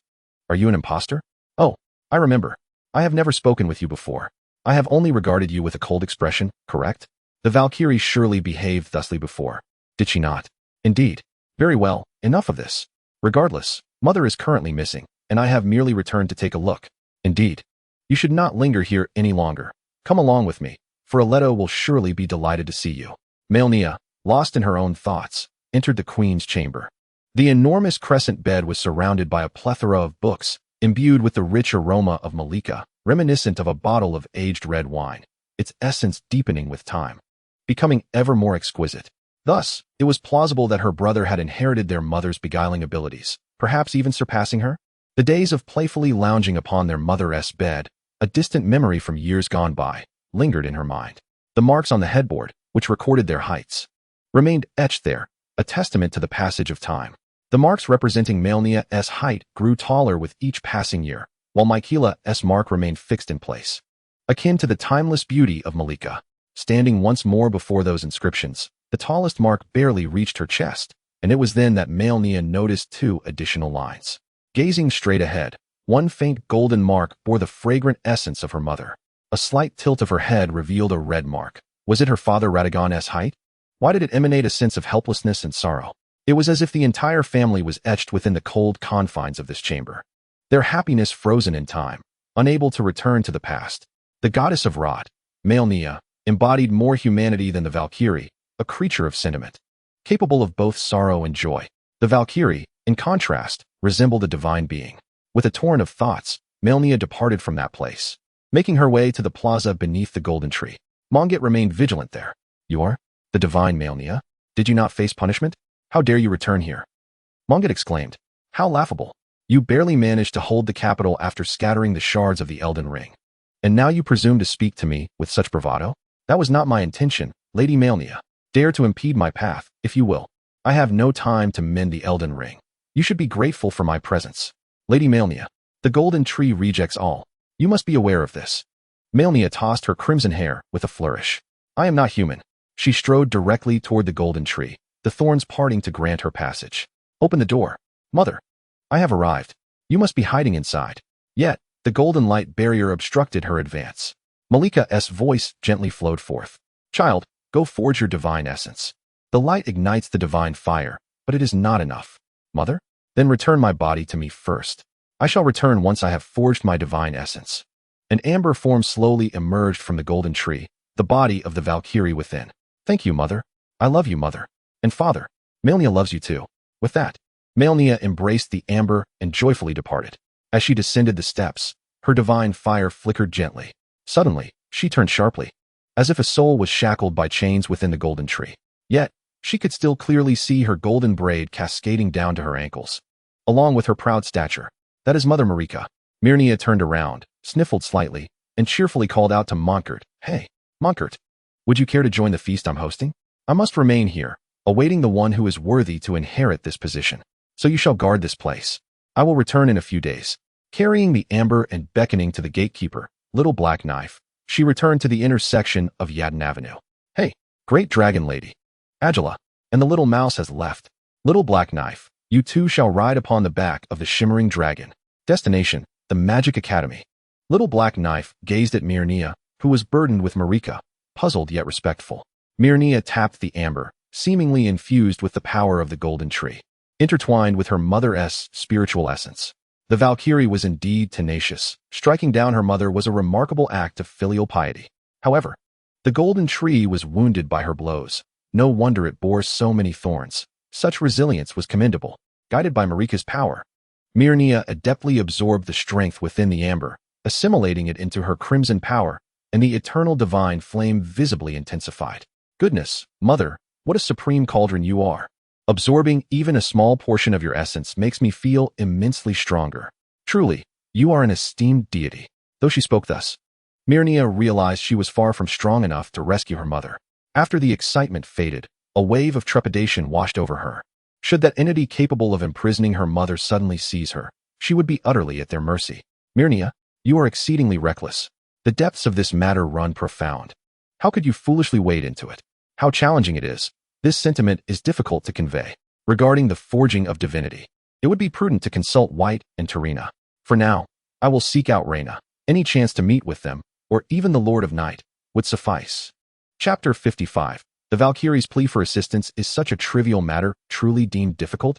The corrupt goddess, you are exceedingly inept. Quickly send my body over. I have encountered an adversary even more repugnant than yourself. The Valkyrie? Malenia reached into the golden amber, making contact with the Valkyrie's form, and as the power surged, the rippling waters gradually calmed. The Valkyrie was embroiled in combat with an indistinct figure, an unending torrent of sword energy engulfing her. The crimson power enveloped the Valkyrie's form, transporting her to this battlefield. The Valkyrie swiftly returned to her true self from her sister Marika.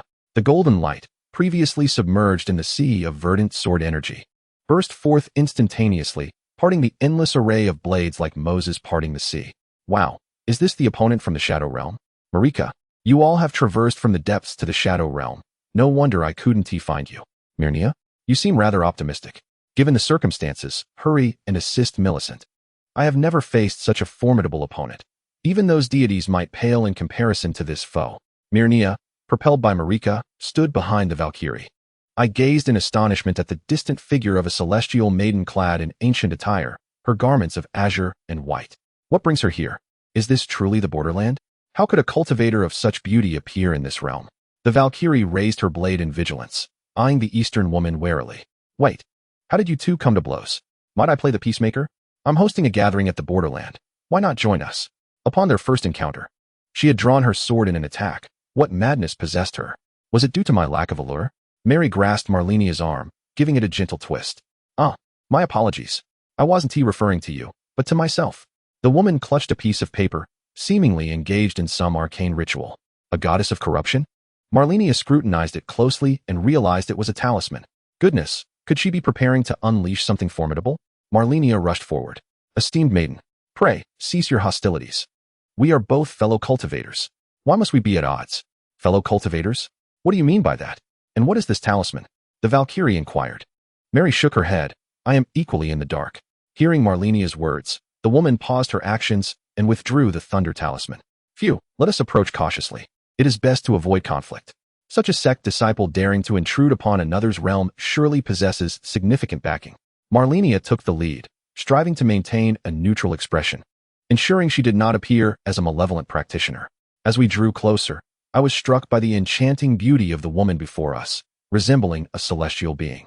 Her aura was harmonious and ethereal, enveloped in a mist of violet energy, with spiritual essence swirling about her. Though her attire appeared to be a simple azure and white palace robe, it shimmered with an otherworldly light. The wooden hairpin at the back of her head, albeit cracked, emanated a life force, suggesting it was a precious artifact. Malenia bowed respectfully. I hail from the borderland, and my name is Malenia. I am curious as to why you insist on confronting my friend. Though she bears an aura of malevolence, it is merely the residue from her vanquishing of demons. The female cultivator lifted her gaze to Malenia and returned the bow. I am but a humble outer disciple of the Nuwa Palace, known as Zishuan. I believe myself to be deceased, having descended into the abyss. This place is devoid of communication, filled with specters and malevolent entities, along with peculiar protections. I thought she intended to ambush me, hence my defensive strike. But it appears this is the borderland. I am unaware of the exit's location. Malenia's lips curled in disappointment. Merely an outer disciple, not the esteemed figure I had anticipated. My apologies, I too am in search of an exit, and had hoped you might summon some formidable allies to assist. Greetings, Zishuan. Though you may be an ordinary outer disciple, I extend to you an invitation to our banquet. Would you care to join us? What? But my storage pouch and numerous magical artifacts were destroyed in the chaotic flow of time and space. I possess no gifts. Nonsense. You need not fret. You are here all alone. Why not come to my home as a guest? There will be many people there, and perhaps they could assist you in finding the exit you seek. You would not dare to deceive me with such a pretext. I possess no riches, only this mere shell of a body. Surely, you cannot be the charlatan my master spoke of. What nonsense is this? With 3,000 beauties in my harem. Do I truly need you? Pray, do not jest. If you wish to withdraw, then so be it. Your actions are an affront to my dignity. Ah, wait a moment. I was merely jesting. Your demeanor just now bore a striking resemblance to our little junior sister. Zishuan gently lifted her delicate head, her lips parting ever so slightly, a subtle smile gracing her cheeks. Hey, Malenia puffed up, resembling a great blue frog. Sister Mary tenderly pressed Malenia's face down, deflating her indignation, and with a cheerful smile, said, let us forge the divine essence at the gate of the gods. Come along, Lian. Mary produced the essence of the corrupted god. Wow, is this something we can just take out, sister? The Valkyrie grasped Malenia's shoulders. Malenia, do not bring shame to that name. Hey, how am I bringing shame? The Valkyrie shook her head, gesturing ahead. Before them lay the town of towers, and beyond it was the gate of the gods.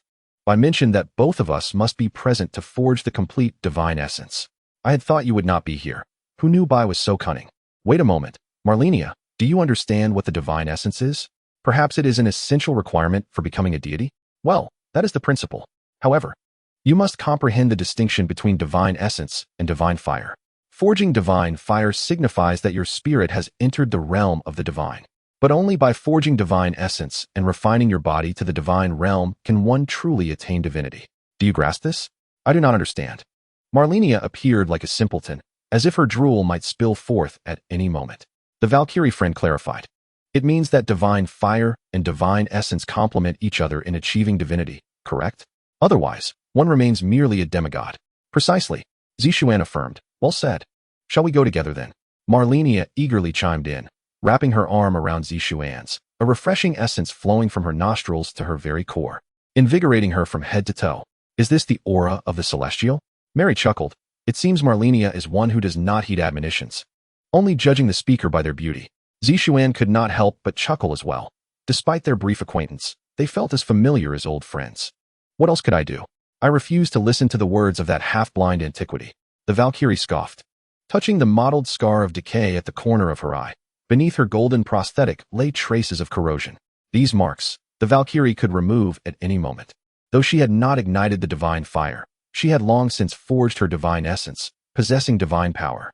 Yet it was precisely these scars that shaped the Valkyrie.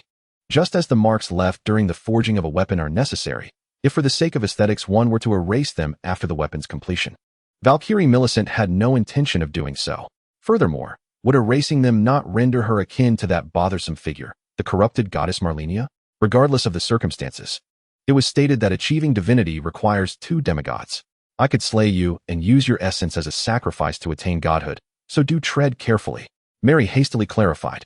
as the pure white girl remarked that the two demigods are indeed one entity, and that together they could traverse the gate of divinity to attain godhood. Do not frighten her, Millicent. Millicent shot a glare at Malenia and turned away with a huff. Malenia knew all too well that the Valkyrie was a woman of tough exterior but tender heart. Zishuan, on the other hand, found great delight in this amusing spectacle. The former sect was exceedingly dull, with everyone bowing and scraping, utterly devoid of interest. The Gate of Divinity stood atop a spiral tower, beneath which lay the town where the horned people conducted their rituals. With a wave of her hand, Malenia unleashed a crimson tide that engulfed the town, obliterating the mindless monstrosities within. Are these the horned people? Yet another elderly figure. Why is there a lion dance in the fog gate? Is the ritual a lion dance? What is going on? Truly a patchwork of oddities. The overwhelming crimson mist suffused the entire town, which had become Malenia's domain. Zishuan stole a glance at Malenia, astonished that she could wield such formidable power in a place devoid of spiritual energy. When she had escaped this town, it had taken considerable effort. Yet Malenia effortlessly vanquished the monsters with a mere gesture. Could she be a practitioner of dark arts? Clad in such unorthodox attire, yet her innocent demeanor suggested otherwise. Malenia gazed upon the towering spiral structure, its visage obscured by an impenetrable darkness. The aura of the shadow tree concealed its presence. It appeared that she must first dismantle this shadowy barrier. However, a direct assault would deplete much of her crimson energy. The Valkyrie adjusted her gleaming winged helmet and surveyed the dim sky. I have a plan. I shall cleave it open with a single stroke. Chapter 56. Primordial deity Malenia smacked her forehead. Indeed, you are remarkable, Valkyrie. But wait, my crimson energy has revealed something new. I didn't expect to find crimson decay here. In an instant, Malenia melted away and reappeared before a church, the Church of Budding Flowers. The ground, tainted by decay, was crimson, while the ancient structure was entwined with withered vines, its gray walls marred by soot from a past conflagration. Had this place endured a great fire? Embracing her philosophy of consuming whatever she encountered, Malenia extracted all the crimson decay present. Cherry-hued, Aeonian decay butterflies swirled around her, joyfully merging into the scarlet strands of the mother goddess's hair. Passing through the golden fog gate, Malenia encountered the mistress of this realm, the saint of budding flowers, Romina. Before her stood a creature both bizarre and grotesque, possessing a human form above, yet its lower half was a grotesque amalgamation of centipede and scorpion. Countless limbs and claws waved through the air thick with crimson mist, while the enormous scorpion tail bristled with glimmering, cold hairs, sending shivers down one's spine. Upon her back were 4 cherry-red butterfly wings, and in her hands she wielded a weapon reminiscent of those favored by the corrupt minions, a long, obsidian shaft adorned with a twisted scarlet blade. It appeared as though a nefarious sorcerer had forcibly grafted a scorpion's tail, half a centipede, and 4 butterfly wings onto the frail form of a young maiden. While it seemed perilous, to Malenia, it was merely a trifle. Romina charged forward with a roar, yet her body remained motionless. Despite her attempts to advance, her limbs were unresponsive, her original appendages trembling and curled inward, the scorpion tail coiling in fear, reluctant to reveal its deadly edge. The scarlet corruption clinging to the walls retracted like a receding tide, leaving the once vibrant red mushrooms withered and desolate. The pervasive scarlet decay gradually converged beneath their feet. Malenia stepped upon the head of the centipede and moved forward, pressing down on Romina's head. The deep-seated scarlet corruption slowly dissipated, taking with it the frenzied memories of suffering. The bud was an esoteric faith, and the Church of the Bud devoted itself to this very belief. They had hidden themselves in a corner of the ruins of Lavragu. During the so-called Holy War, the forces of Queen Marika, led by the malevolent Massimo, instigated conflict against the most formidable powers of the Shadow Realm. The Gate of the Gods fell under the dominion of these adversaries, and the ruins of Lavragu, adjacent to the gate, were consumed by Massimo's infernal flames, bringing devastation upon the Church of the Bud. In a moment of despair, enveloped by flames, Romina beseeched the divine for deliverance. Within the burning church, she discerned an unusual essence of godhood and implored the ominous scarlet corruption for aid. She wished for the bud to flourish anew amidst the ashes. The goddess of corruption answered her call, resurrecting her once more. However, this revival rendered her a mere puppet. Her body was grotesquely transformed by the fusion of 2 abominable creatures devoted to decay. Malenia sensed the malevolent intent emanating from the goddess of corruption. The deity sought to resurrect herself through Romina, yet the latter was far too feeble to bear the weight of a god's revival. Was this a contingency left by the goddess of corruption? How utterly laughable. Rest now, pitiful soul. The massive, deformed body turned to ash, and Malenia extracted the soul that resided within, condensing it into a luminous orb. This twinkling orb, radiating a gentle light akin to that of a sprite, melded into Malenia's form. As the ancient and dilapidated Church of the Bud was entirely freed from the scarlet corruption, it emitted a series of cracking sounds before collapsing in an instant. Malenia beheld the high altar, where cherry-red buds bloomed beneath the tree of seals, flourishing and ultimately carpeting the entire ruin. At the moment of the church's collapse, the previously unopened buds finally unveiled their beauty.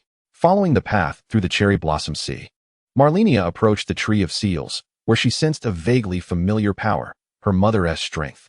The adversaries were the horned ones, the enemies of her mother. The divine gate, under the dominion of the cornered individual, was seized by the mother, leading to the ascension to divinity. The sealing tree is a remnant left by Marika after her deification. Malenia placed her hand upon the sealing tree, endeavoring to unravel its bindings.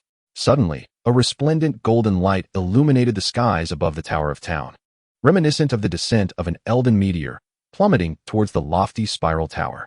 Layers of shadow rippled, and the dim sky brightened with the emergence of the golden radiance.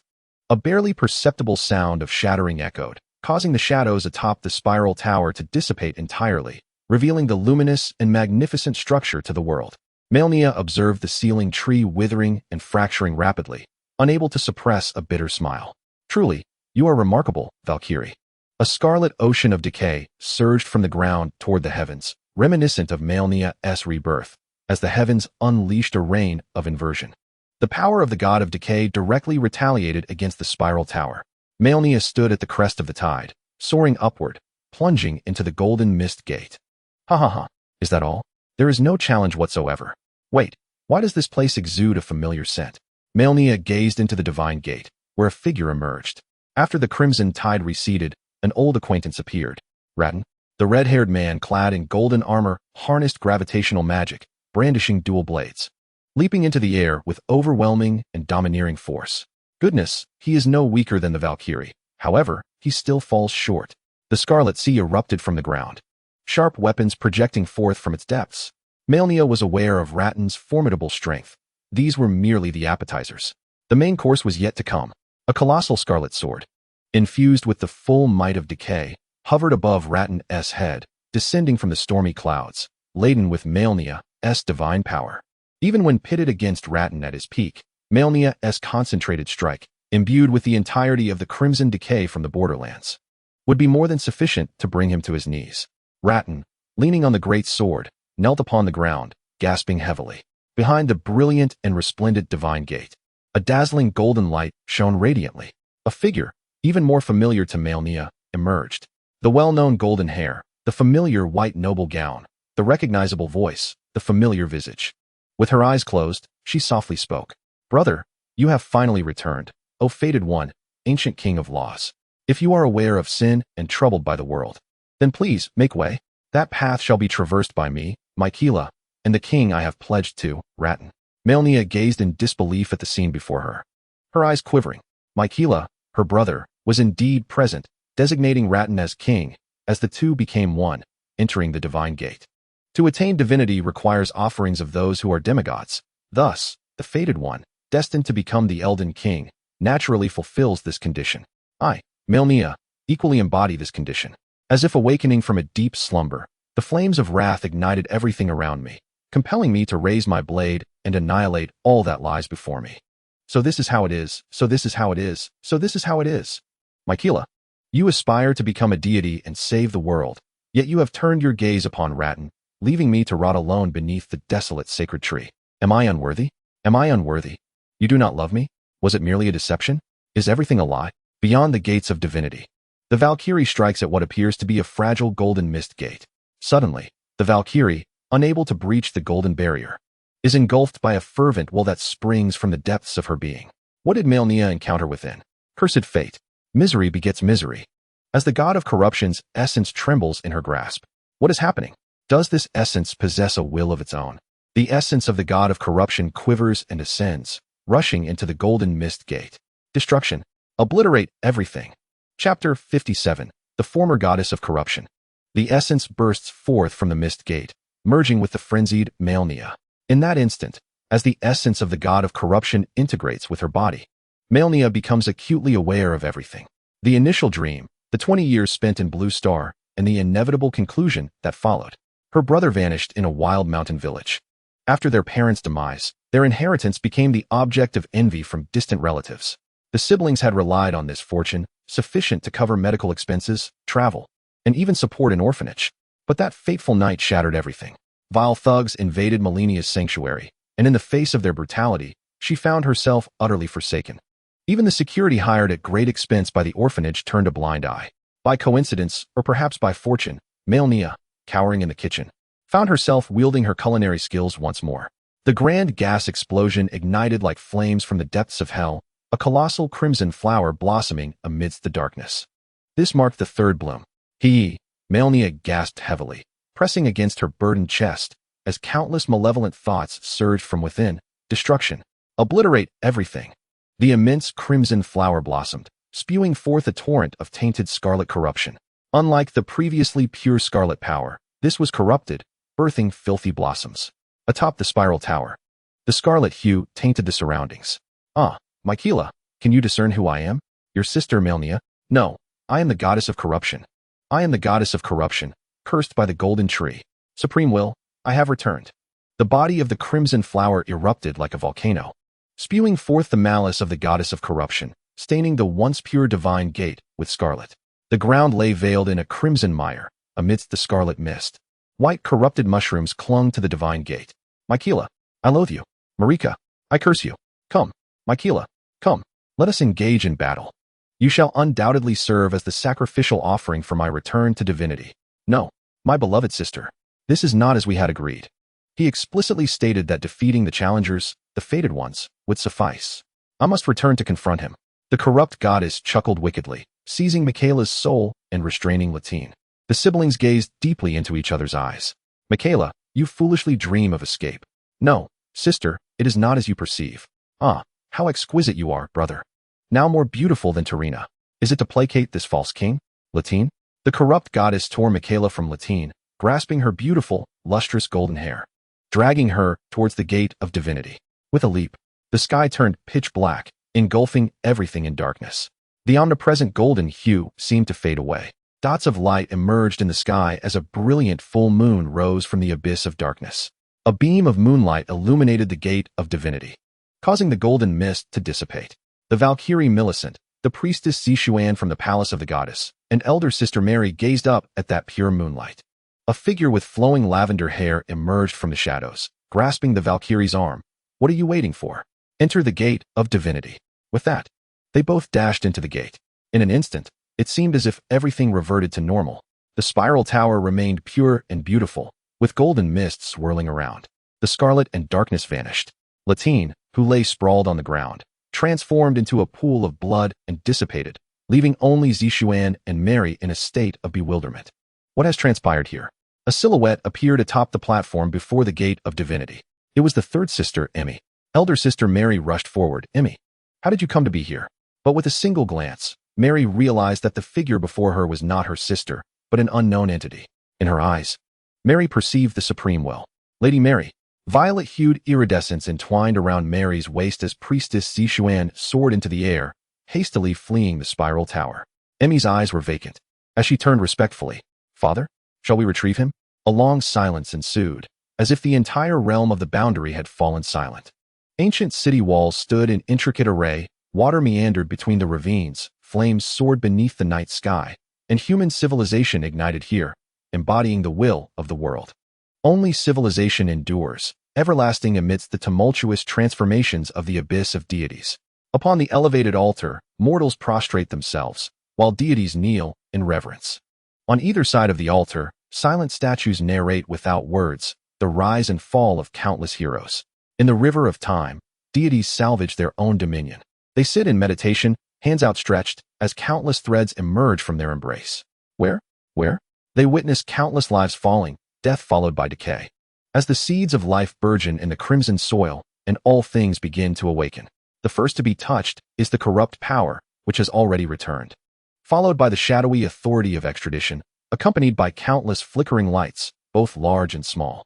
Life rests in her hands. The body experiences decay, and the soul is ferried across to the other shore. Yet it lacks the most vital element, rebirth. The time has come. The suspended moment clings to the divine altar, and in the final instant, he departs from this realm. A glance upwards seems to transport one back to a familiar place. Seated around the round table is the corpse of a deity, all once familiar presences, now ensnared in eternal slumber. Suddenly, turning towards the main seat, a young girl draped in a pure white cloak sits there, solitary. The god of darkness. The deity in the white cloak lifts her head, gazing at her with a beaming smile. Long time no see, goddess of life. In the era before the myriad forms of the furnace, the borderland was sheltered by three deities, where civilization flourished. The god of light, represented by the dimming sun, granted humanity illumination and flame. When the time arrived, humanity perished before the dark avian emissary. The god of life, embodied by the crimson decay, ferried souls across the Red Sea. Human bodies were cast into the scarlet depths, along with their memories and obsessions, ultimately sinking into the boundless ocean to attain rebirth. The god of darkness, signified by the brilliance of stars and moons, bestowed upon humanity darkness and tranquility.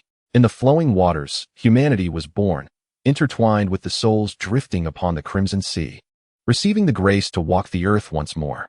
All was tranquil until the arrival of the golden star. It bore a unique life energy that transformed everything in the borderland. The first to feel the impact was the god of life. The life energy became chaotic, and the beings emerging from the Scarlet Sea were twisted forms of life. The cycle of life no longer proceeded in an orderly fashion. Humanity was no longer merely human. Some bore fish scales, others had the wings of eagles, and still others possessed arthropod limbs. The Crimson Sea seemed to morph into a furnace, amalgamating countless lives. Different races evolved into diverse forms of existence, and civilizations became intricate and tumultuous, like a brilliant constellation being born. Thus, conflicts began. After eons of strife, the disputes finally ceased, and the land of the borderland was dominated by a supreme ruler, the final beings born from the life furnace, the Horned Ones. They regarded their horns as symbols of spiritual power. The more horns one bore, the greater the respect accorded. They revered the horned beasts, deer, cattle, hippos, as wild spirit creatures, embodying their primal faith. The original deities did not arise from belief. Like the rocks along the shore, they were entities that existed in the baptism of time. Civilization seemed to thrive in harmony, until the emergence of the eternal goddess, Marika. The dimming sun extinguished, and the power of death fell into the hands of others. The golden tree was born, and the authority of life was solely bestowed upon the golden tree. Once more, a meteor descended, obliterating the very origin of the stars and the moon. The ancient deities were abruptly awakened, only to discover the ambition of the supreme will. The celestial dragon clan, sovereign of the skies, had already succumbed to this overpowering force, while the civilization of the Horned people was vanquished by the civilization of the golden tree. The queen of the night was slain, and the once proud goddess fell into madness. Beneath the Star-Moon Alliance, only the Noxian people struggled in the depths of the earth. And what followed? The girl clad in a pure white cloak let out a soft chuckle. The so-called Supreme Will was nothing more than a despicable coward, far inferior to me in direct confrontation.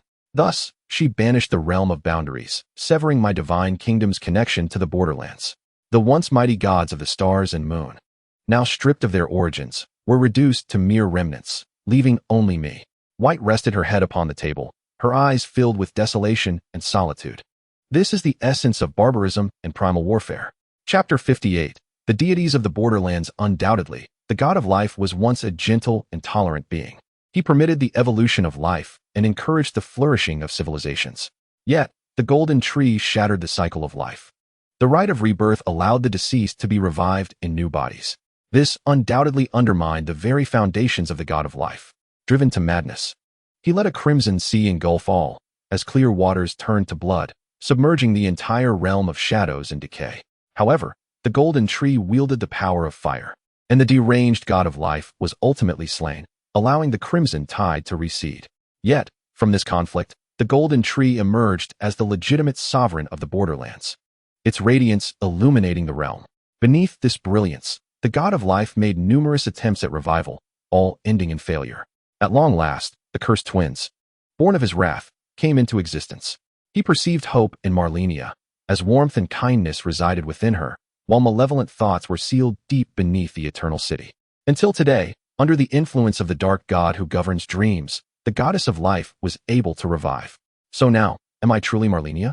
Or the god of life? Malenia turned her gaze, watching as the Valkyrie and Tarina grasped Miquella's hand, struggling to emerge from the temporal abyss beneath the divine abyss, gasping as they looked upon the towering divine platform. As malevolence intertwined with benevolence, the flames of vengeance surged alongside the waters of forgiveness. The girl in pure white seemed to delight in laughter, standing next to Malenia with a cheerful demeanor. Do as you wish. You are the balance of water and fire, the amalgamation of goodness and evil.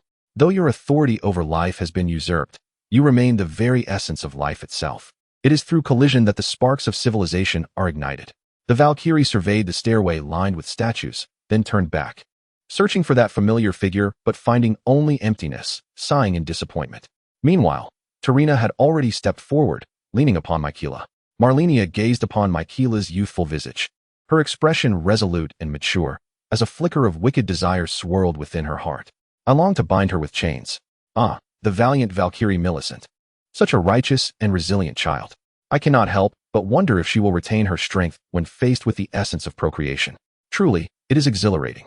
I return to the bronze throne, unable to suppress a sigh.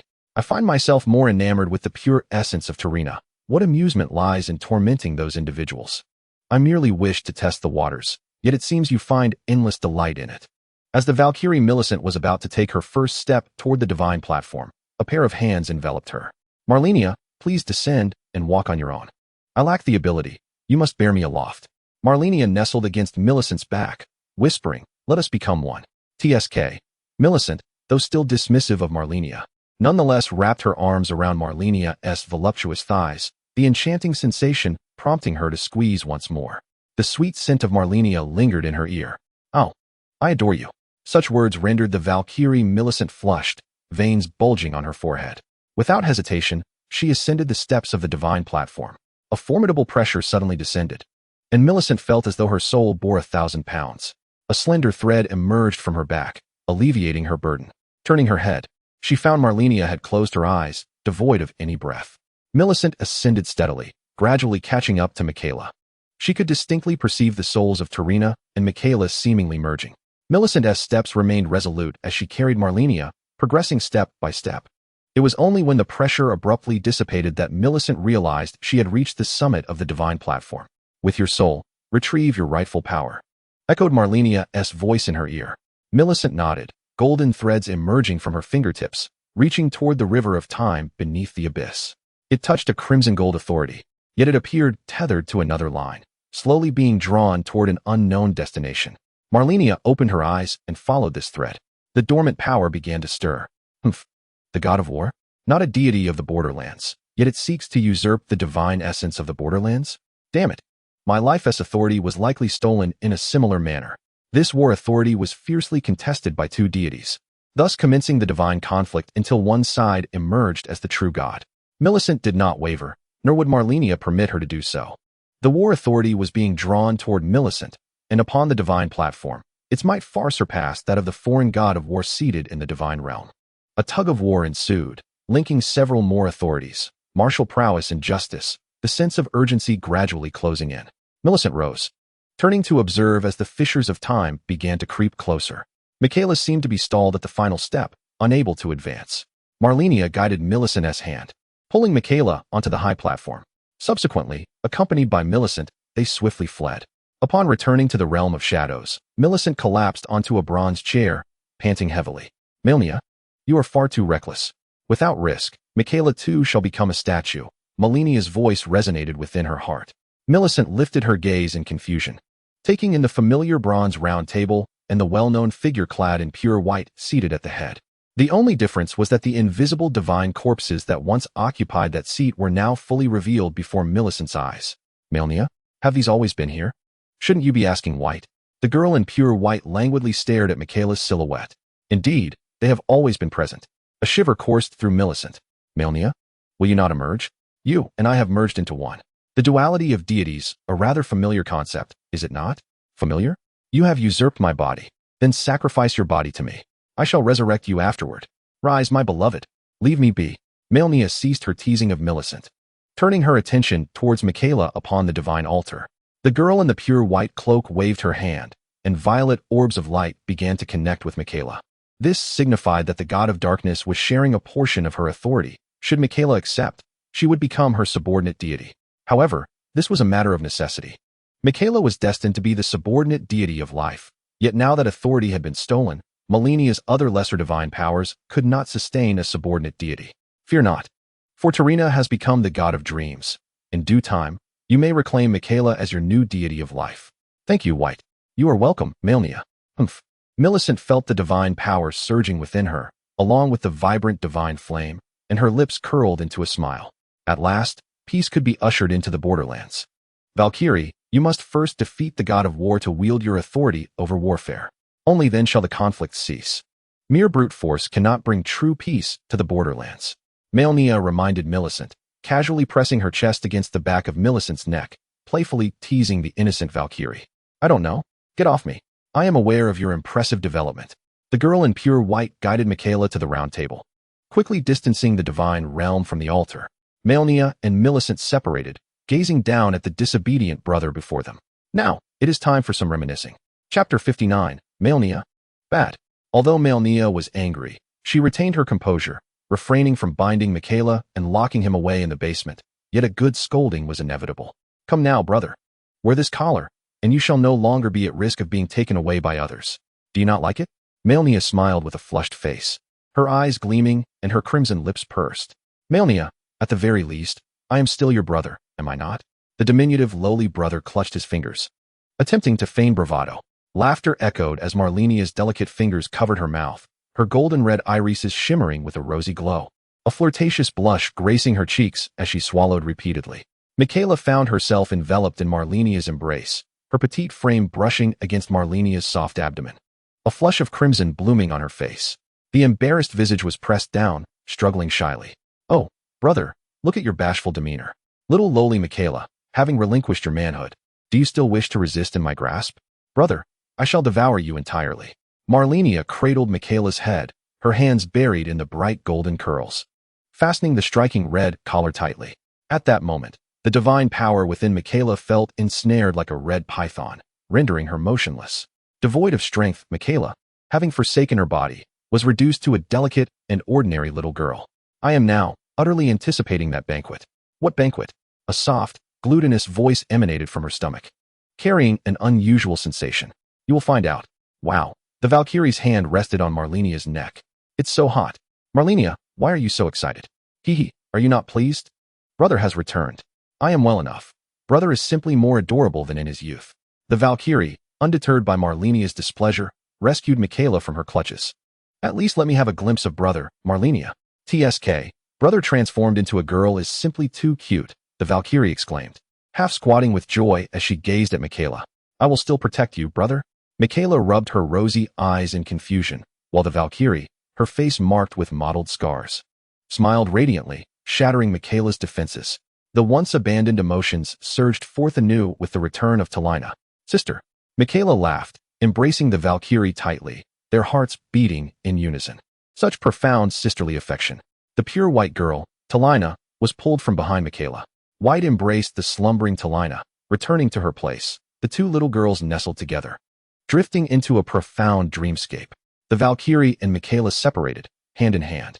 That is the Lord of the Night, who has always aided us. White adores Talina. As for me, I am one aspect of the Valkyrie, and for clarity, I typically refer to myself as Millicent. Malenia embodies the aspect of the corrupted goddess, hence, she appears malicious. Where am I wicked?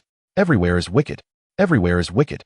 The sisters echoed in unison, pointing accusingly at Malenia. Humph. Valkyrie, you shall pay for this. And you too, little lowly brother. With the Valkyrie backing her, Miquella found a newfound courage. I am your brother. I am also a boy. Malenia, hands on her hips, glared fiercely at Miquella. A boy, you say? Tell me, how many times have you slept with Radahn? Behind the gate of the divine, did one indulge in the pleasures of womanhood? Certainly not. Radahn is not so easily swayed. Moreover, beyond the gate lies the supreme will. It proclaimed that should I vanquish the fated one, I would ascend to divinity, inheriting my mother's legacy. You must have been thoroughly deceived by that individual. Radahn has already scurried off to serve the war god. Impossible. Radhahn's essence remains in the spiral tower, aiding me. Humph, still in disbelief? It matters not. I am indifferent to your skepticism. You may return. I shall wander alone for a while. Is she angry? Miquella inquired with concern towards the Valkyrie. No worries. The Valkyrie sensed that Malenia was heading to the location where she previously met the Fated One and thought little of it, allowing her to venture alone. Let us return to the borderland, little girl's brother. Wow, Lian, how can you act like this too? The petite blonde girl, her hair cascading down, sprang up in anger, striking the Valkyrie's chest with her tiny fists. Haha, time to head home. Zhang San, who considered himself merely an ordinary gamer, lamented. Curse that old rascal Miyazaki. The DLC is infested with dreadful creatures, and this Mitan is as mad as a rabid dog. I am the esteemed Elden King. Yet I have been stuck here for ages. I wish to join the Wind Spirit Moonshadow sect. By the way, I wonder if the Valkyrie from that old man's egg hunt mod, who is undeterred by cheats, has arrived. Let me go see. Transported to the sky city of the borderland, the grand arena of the Dragon King awaited. The Dragon King had been defeated, leaving only a portal lingering in place. Stepping through the portal revealed an identical arena, though the surrounding scenery had vanished. Upon closer examination, Zhang San noticed a red silhouette upon the once desolate throne. Could that be the Valkyrie? It seemed improbable. Wasn't he the Valkyrie supposed to be a wretched figure, decayed and incomplete? How could she appear so vibrant? Approaching the figure with curiosity, he engaged the perspective of Radahn, scrutinizing the exquisite visage before him, untouched by cosmetics, yet radiantly smooth and fair. A short dress, intricately adorned with crimson floral and fish patterns, was cinched by golden threads, accentuating her proud curves, while a hollowed section at her navel was artfully concealed by golden leaves. A delicate lace sheer garment draped softly over her shoulders, veiling the profound valleys beneath. Those alluring, streamlined black silk legs proclaimed to all that her attempts at concealment were but an exercise in futility. Zhang San manipulated the model, rotating to one side of the throne to observe the lady reclining there. The goddess of decay cast him a sidelong glance, donning gilded, hollow high-heeled sandals, adjusting her posture to sit upright upon the throne. I am the goddess of decay, Malenia. Mortals, you ought to be mindful of your demeanor before divinity. Zhang San, seated before his computer, felt as if his face was nearly pressed against the screen. Goodness gracious, this author possesses a certain flair. Even her back is intricately hollowed. Such a perfect waistline. The goddess of decay is truly magnificent. He hastily took a screenshot to boast about it. Malenia sensed something, grasping that elusive clue. Oh, the network port is actually here. I searched for ages and couldn't find it. Wait, are you taking my picture? Upon hearing this sound, Zhang San, who had just captured a screenshot to share with friends, immediately turned around, closed the QQ window, and was astonished to take another screenshot. Hey, at least let me change my pose before you snap another. Malenia clasped her hands at the small of her back, puffed out her chest, and exclaimed, Aren't you all fond of this? Go ahead and take the picture. I am quite confident in this regard. Goodness gracious. Zhang San hurriedly captured screenshots as Malenia continuously altered her poses, resulting in dozens of unique images, all featuring her. He forwarded them to the group chat, shocking his friends. Not this again, buddy. Is your willpower so immense that the goddess of decay is posing for you? How thrilling. I adore it. More please. My dear brother loves this. Good. Ban the management. How much treasure have you hidden, group leader? Come forth and explain. Chapter 60, The Supervillain. Malenia. After the photo session, Malenia began to manipulate the network port. Let us see what treasures lie within the world of the fated. Searching for the orphanage where Malenia once lived yielded no trace, not even a hint of historical landmarks. Is this not that world? It is indeed not so easy to find. Glancing down, she saw the fated lying on the ground. I think you may be going a bit too far. Are you starting to take pictures again? Do you find me easy to deal with? The fated, oblivious, activated the burst shooting mode. Indeed, being ignored has successfully provoked me. A crimson hue began to spread, and Malenia ceased her laughter. Fated one, before you stands the goddess of decay, the ruler of the boundary. Presiding over the corruption of all things, and gazing down upon the rise and fall of civilizations, Malenia. The sky darkened, and mist enveloped the surroundings. The unguarded fated quickly succumbed to decay, ascending from the ground. Utilizing the Fated's network, Malenia crafted a tablet and directly uploaded videos to numerous short video platforms. Fated ones, come forth and challenge the existence you cannot conquer. Me, the goddess of decay, Malenia. Delight me with your humble struggles. Thus commenced the instigation of war. As a Valkyrie, a candidate for the divine office of war, only at this moment did the divine fire blaze fiercely. The Valkyrie, indeed a deity of incense, requires the offerings and worship of others. Her successful ascension to divinity is closely tied to her previous battles against the fated. Her invincibility has garnered the approval of many. The boundary is far too small, especially when compared to the multitudes of fated, which number in the billions. Goddess of Decay, what are you doing? I feel as if I am about to ignite. I want to battle. Malenia, engrossed in scrolling through short videos on her tablet, paid no heed to the Valkyrie, who incessantly messaged her. Haha, how delightful. That little cat is so adorable. Upon turning her gaze, she discovered the Fadewalker had returned. As soon as he entered, he rang a bell. A tear of mimicry replicated a Fadewalker. Beneath the crimson mist, the Fadewalker unleashed the principle of return, dispelling the aberrant state. The tear of mimicry surged forth, brandishing a blasphemous greatsword towards Malenia. She commenced recording a video.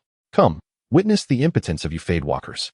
The crimson tendrils lashed out indiscriminately, inundating the screen with an onslaught from which there was no escape. Even the tear of mimicry succumbed beneath the tide of crimson within mere seconds, let alone the Fadewalker himself, who disintegrated instantaneously. A video was dispatched at light speed. Malenia located the recently encountered Fadewalker's realm and casually bestowed a crimson curse upon that borderland. A peculiar darkness wafted from the void. An outer god? Oh, how foul the stench. A formless black specter glided into the audience chamber. I am Death Carl. It is a pleasure to meet you, beautiful goddess of corruption. Upon closer inspection, he appeared to be a courteous scholar, adorned in academic garb. Beneath a black hood lay a youthful visage, his tranquil countenance betraying no alarm, as if the world were exploding before him. I am the goddess of corruption, Malenia. Have you come merely to extend greetings? Certainly not. I merely wish to propose a transaction. Many perceive the goddess of corruption as an alien deity, yet I know you are a primordial god. Your kind delights in devouring outer gods to amplify your own power. I possess more intelligence regarding outer gods. Would you be interested? Malenia cast a disdainful glance at the bowed figure of death and smirked. I am but a newly awakened weakling of an outer god, not a primordial divine being. You seek to acquire my assistance in eliminating them, do you not? But if I fail, I would be the one to perish, correct? Do you truly believe I am a madwoman? Not at all. You must understand that outer gods are suppressed upon reaching the borderlands. All I need do is lure them there, and you may have your way with them. Malenia reclined upon her throne, crossing her legs.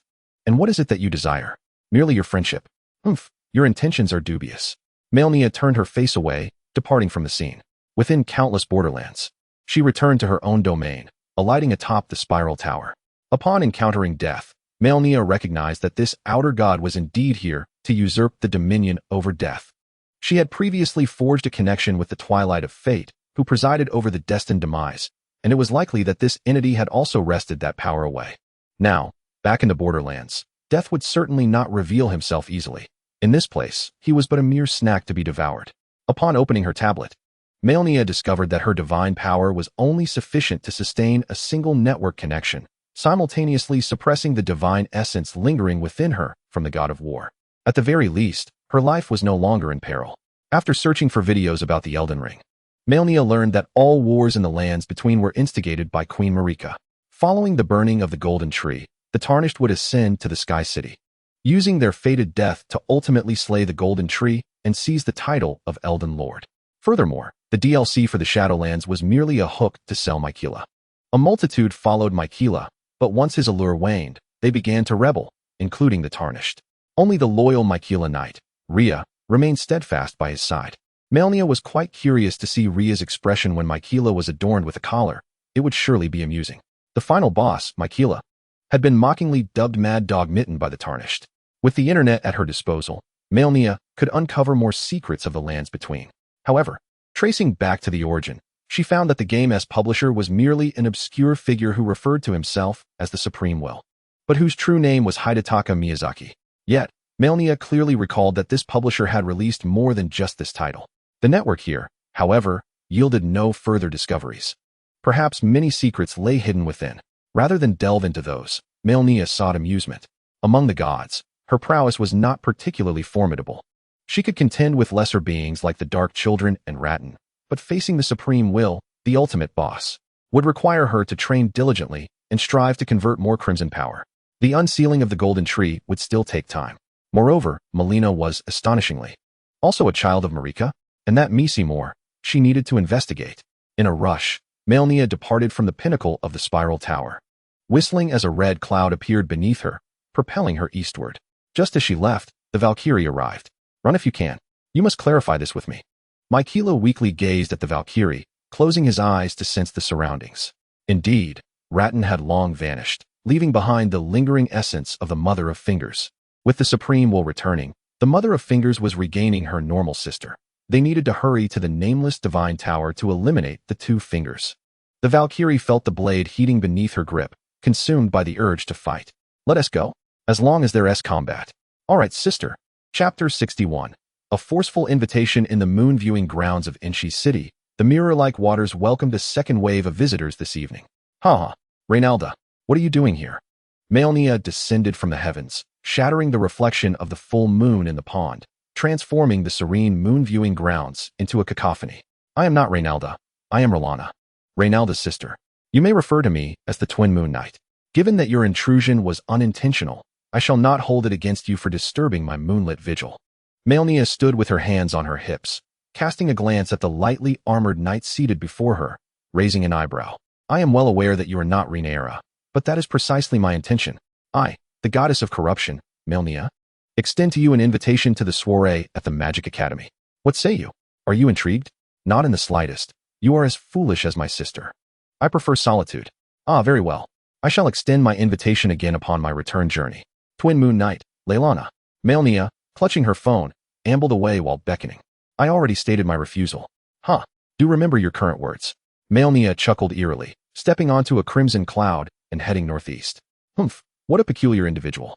Wait, can she fly? Leilana sprang to her feet. Where's she off to? Ah, never mind, I cannot possibly catch up. Leilana resumed her seat, gazing into the pond where the full moon had long since reunited with its reflection, appearing as a singular bright orb, eternal and unchanging. Upon arriving in the Shadow City, the first order of business for Malenia was to paint the ground crimson. Those who knew to flee after becoming tainted were merely human. Those who remained ignorant would be dealt with mercilessly. Is there any hesitation in exterminating cockroaches? The scarlet mist seeped everywhere, leading Malenia directly to the demigod of this realm. The piercer, Mesimo. When one is powerful, no one dares to defy. Mesimo glared darkly at the uninvited guest, tightening his grip on the spear. So it is you who shattered the seal of the spiral tower? Half of me is sufficient, piercer Mesimo, the forsaken child of Queen Marika, abandoned in the Shadow Realm. Mesimo's single eye glared fiercely at Malenia, yet he hesitated to strike. What terms do you propose? Patience. I am the goddess of corruption, Malenia, and the last child of Marika. It is I who shall escort you to the boundary, where you may meet Queen Marika. What say you? Mesimo rose, his serpentine gaze fixed upon Malenia. Impossible. I cannot venture to the boundary. It is a curse bestowed upon me by Marika. Ah, but Queen Marika has perished. Do you not wish to behold her remains? Impossible. How could she possibly be dead? A grown man hesitating over words. Will you go or not? Yes. Take me away. I wish to leave this place of the dead. Then let us depart. Climb aboard my nimbus. A crimson cloud materialized beneath Mesimo, lifting him into the air. First, we must retrieve my aunt, Leilana. Mesimo crouched slightly, surveying the Shadow City below, now painted a vivid red. Farewell, my cage. Malenia scratched her head, bemused by his odd, bubbly tone. Draped in a flamboyant crimson cloak with a serpentine pet by his side, he presented an aloof demeanor. No wonder Leilana forsook her identity as a princess of the Kalia royal family, devotedly pursuing him. Do not dwell on sorrow here. You have a sister, Malenia, correct? You shall reunite with her at the Magic Academy. Mesimo gazed at her in utter disbelief. You still know I have a sister? She's at the Academy of Magic? Oh yes. When you see her, persuade her not to devote herself entirely to becoming a fire seed. I rather like her. After a brief moment, Malenia escorted Mesimo back to the moon-viewing grounds of Insectoids City. She knocked on the window of the Valkyrie. Where are Mary and Zishuan? I'll go fetch them back to the borderlands. Queen Raylana has already taken them back. You rascal, have you finished your fun? Hurry back. The Sky City has been besieged by repugnant outer gods, and a horde of ghostly entities that I cannot vanquish. My divine power is too weak to cleanse them effectively. Ah, you only call me for the laborious tasks, don't you? I detest you. I never liked you to begin with. Malenia clenched her hair, viciously biting the air in frustration. Dreadful Valkyrie, you'd better clean up and wait for it. You shall reap the consequences. Turning around, she noticed the pair of resentful lovers in silence, like two wooden figures gazing into the moonlit pond. Oh dear, Mesimo brother, Let us depart and return to the borderlands. Malenia approached Mesamo like an innocent little white flower. Mesamo subtly evaded her. Even the pet snake curled into his embrace. Why are you avoiding me, dear brother? I am not your dear brother. If you wish to leave, do so quickly. With a provocative glance at Radahn, Malenia declared, very well, then we shall go together, just through this moonlight. Radahn, fuming, gritted her teeth, leaving a mark in the armor of her palm. Wait, I want to go too. You promised to invite me. You need not join the fray. Remain here and guard this place. Mesamo shot a cold glance at Radahn. Mesamo, can't you just concede? Is this how you yield? It seemed he needed to provoke her further. Brother Mesamo, will you return in the future? I can leave a passage here, so you may come and go freely. Radahn lifted her head once more, looking at Mesamo with eager anticipation. No need for that. I have no desire to return to this place shrouded in darkness. I had no choice before, but now I seek only the light. The expression beneath Radahn's helmet was one of desolation. Wow, Mesamo brother, you're remarkable. Hee hee. Shall we be off then? Mesamo remained aloof, the quintessential cold uncle. Malenia playfully tapped the rippling full moon in the clear pool. Let us proceed to the Academy of Magic. The Kalia royal family will host a banquet in your honor. Wait, the Kalia royal family. Malenia dragged the reluctant Mesamo into the full moon pool without allowing him a chance to refuse. There's no room for your refusal. Ha. The two vanished into the shadowy realm. The dual moon knight Radahn paced anxiously, drawing closer to the radiant moon reflected in the water. Her fingers brushed against the luminous orb. I am merely experimenting. Radahn turned her head, closed her eyes, seemingly in prayer. In the next moment, her half-squatting form staggered and fell into the realm of shadows beneath the full moon, hidden behind the golden light of the tree. The once deceased beings transformed into phantoms, journeying to the shadowy domain, where they must await the purging of their sins before stepping onto the ferry of the ferryman and being reborn. The shadowy land represents the underworld, and the shadow tree serves as its anchor. This realm was originally governed by 3 primordial deities, but now, it has reverted to the dominion of civilization amidst the divine battle of Malenia. Malenia, originally a spirit born from the underworld, can manifest in her spectral form solely due to her status as a powerful demigod. Chapter 62. Return to the Magic Academy. The Magic Academy, once shrouded in darkness and enveloped in black mist like a deep abyss, has now transformed into a city that never sleeps. The full moon, suspended in the sky, shines like the sun, illuminating the entire academy. The ground, once littered with corpses and shattered tomes, has been cleared, with the marble restored by the wizarding servants. Now smoother than the surface of water, some ancient structures seem to have been directly demolished, replaced with dazzling glass edifices that sparkle brilliantly. The witch Serlen, accompanied by a host of floating magical servants, arrived at the fountain, casting a glance at Malenia and then at Mesamo. Her expression was devoid of emotion, even tinged with resentment. In the next instant, countless snowflakes erupted from the hands of the wizarding construction team, transforming the grand fountain into a colossal ice cream sculpture. Even atop Malenia's head, a snowy cap appeared. Wow, how beautiful. Serlen, this is so impressive. I want to learn. Serlen, exasperated, released a flurry of snowflakes from her palms, splattering Malenia's face. Ah, truly bothersome. If you wish to learn, go find a teacher. She specifically crafted this snow-spraying magic for your banquet. I must go build snow walls. I have no time to teach you. The weary worker Serlen, with a face of indifference, led the construction team towards the city walls. Mesamo brushed off the snowflakes from his attire, casting a sidelong glance at Malenia. It seems your authority is lacking. Such a feeble sorcerer dares to show disdain before you? Have I truly arrived at the borderland, where all are so weak? Alas, Mesamo, you are destined to be lonely. What do you mean? Mesamo, arms crossed, coldly regarded Malenia, deeming her unworthy of his respect. Oh dear, you misunderstand my intent. Let me take you to Malenia. She will receive you. I have no fondness for your brooding, serpentine demeanor. Malenia turned to leave. Hey, Mesamo hurriedly followed. I'm not hey. I'm Chu Yushuan. What are you doing?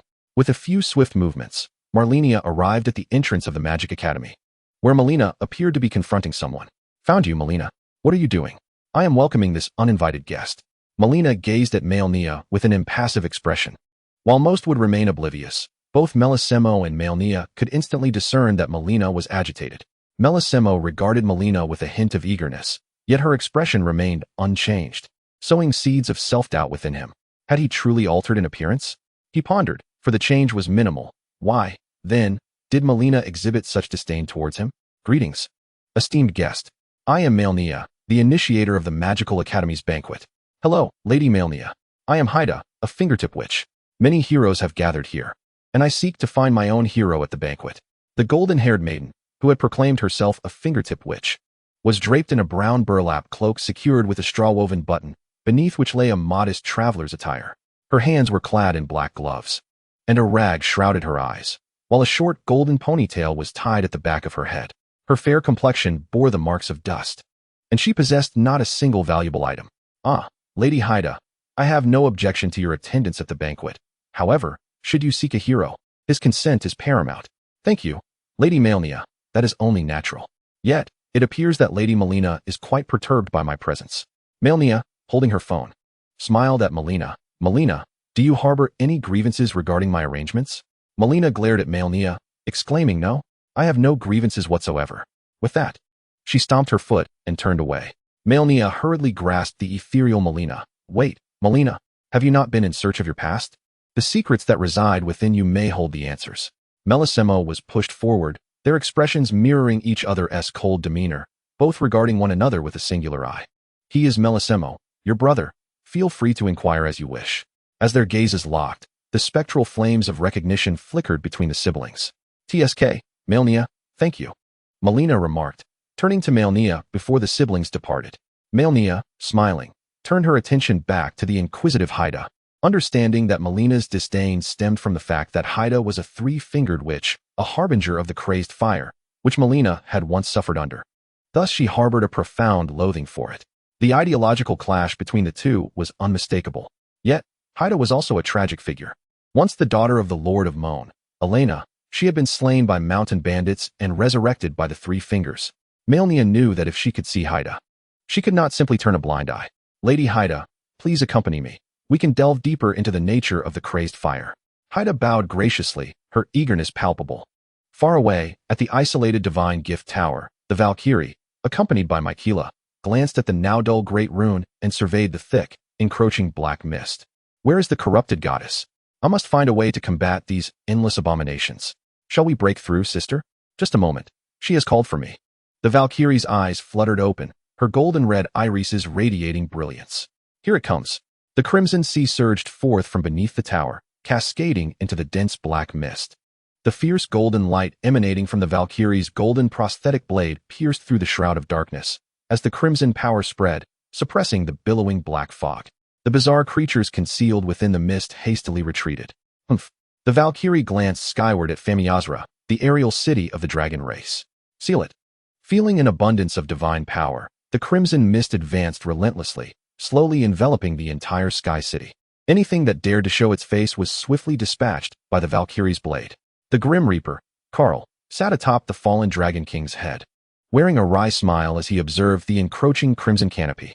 No scheme, no matter how clever, and no strength, no matter how formidable, could alter the inevitable fate.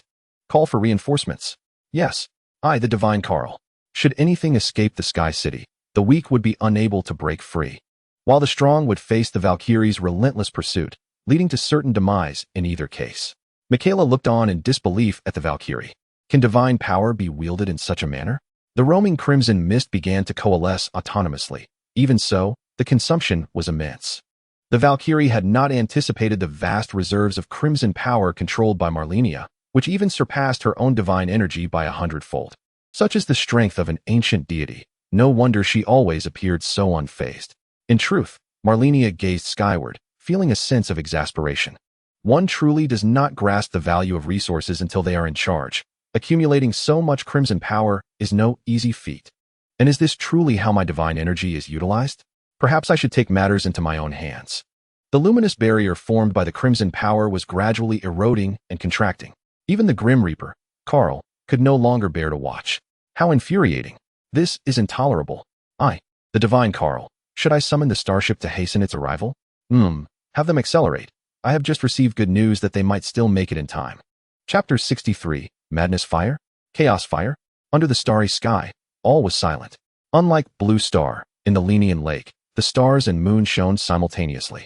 Moreover, the Magical Academy basked in a night that lingered longer than the day, with the twilight glow of the setting sun and the crimson radiance of dawn lasting even more exquisitely. It is said that this is a breathtaking sight at the Magical Academy. Malenia had intended to invite Lonnie to witness it alongside her.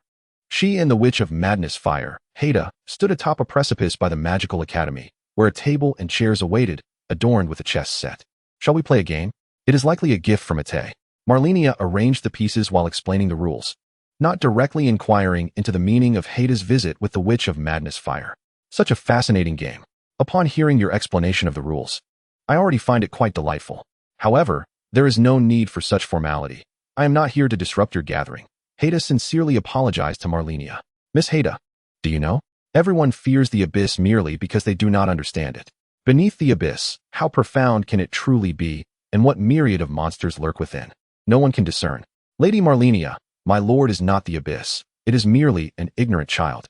A child? Malenia leaned over the table, her arms supporting her chest. Her brow furrowed as she gazed intently at Haida. Indeed, a child. It yearns for beauty, yet the tower of blocks before it is already riddled with flaws. Unlike that supreme iron-fisted entity, it gently urges each block, let us rebuild the tower of blocks. Haida, a devout believer, wore a sorrowful expression, her tone gentle and amiable. A child is heedless, devoid of desire and knowledge. How could it yearn for beauty? You are mistaken, Haida. Do not presume I am unaware. The frenzied fire was summoned by the vagrant people, who suffered persecution by the Golden Dynasty, harboring a desire for vengeance, calling forth the emissary of the outer god, Shabalili, to infect this land with frenzied fire. Malenia rose, turning her back to Haida, gazing down into the abyss beneath the precipice. I have long seen clearly what lies beneath the abyss. Lady Malenia, you are being overly radical. My lord does not intend to destroy this land. That is merely a means of self-development. Though summoned by the vagrant people who harbor animosity towards the Golden Dynasty, my lord treats all beings at the border with equality. Humph. Do you wish to preach here? Haida fixed her gaze upon Malenia's dazzlingly white, smooth back, the rough cloth strips having come undone unbeknownst to her. Not only that. Lady Malenia, if you, a deity of such formidable strength, could certainly care for an innocent and ignorant child. Her eyes, filled with a dim yellow hue, glowed intensely as she approached Malenia, standing and drawing nearer. Humph, I have no interest. A being so feeble that it must rely on preaching to sustain itself. Malenia lifted her gaze to the full moon. The girl in the pure white cloak was already asleep in the grand library, in the largest chamber, cradling Tarina, resting upon a massive 5-meter bed. Haida wrapped her arms around Malenia's slender waist from behind, her other hand gripping Malenia's chin, compelling her to tilt her head and meet those golden red eyes. Flames of a dim yellow burst forth from within, pouring into the body of this pitiful yet enchanting banquet host. I am truly sorry, Lady Malenia. Haida knelt on the soft grass, gently laying the limp Malenia down, resting her head upon her lap. I am sincerely sorry, Lady Malenia. Malenia was certainly not careless enough to consume the frenzied fire. This time, it was the frenzied fire that was careless, mistaking this for the former borderlands, believing demigods were the pinnacle. Malenia meandered through this dim yellow space, brushing past the mottled fingers, directly pursuing the source of the flame. Whenever the yellow flames sought to ignite Malenia, they were invariably overwhelmed by that crimson power. At last, Malenia beheld the source, as if plunging into the 8 trigrams furnace of the Supreme Old Lord, her tumultuous emotions erupting within her heart at all times. In the midst of a dim yellow flame, there lay an expanse of void, where the flame quietly flickered in the encompassing darkness, exuding a fatal allure. It embodied the temptation of a return to the primordial source. Beneath its manic fire, both fragile lives and mighty deities seemed destined to converge into that singular chaos. Unbeknownst to her, Malenia was perilously close to touching the manic flame. A delicate, snow-white hand grasped her shoulder. Hey, have you just been resurrected to provoke such a force? Malenia was instantly jolted awake, hastily distancing herself from the chaotic fire. White, is that you? How fortunate you arrived just in time. The moment you gaze upon me, I know you're about to stir trouble. Do not even entertain thoughts of controlling it. The sun met its demise in that manner, and at the height of its power, no less. Is that so? Then such a thing should not be permitted to remain. The girl in the pure white cloak shook her head. It may appear as fire, yet it is not fire at all. All who become tainted by it are those steeped in despair. Consider it a crucible of life within the boundless void. What countless souls seek lies right beside you. You must not only refrain from igniting it, but also protect it, lest it attract the mightiest beings from the endless void. Malenia felt a cold sweat trickle down her spine. You cannot be serious. You two always enjoy frightening me. Do not worry. I shall assist you, little Malenia. White patted Malenia's shoulder and waved her hand dismissively. Malenia jolted awake, nearly colliding with Haida's lowered head. Did you see that, Lady Malenia? Haida knelt on the ground, gazing up at Malenia's dim yellow eyes. Yes, I saw it.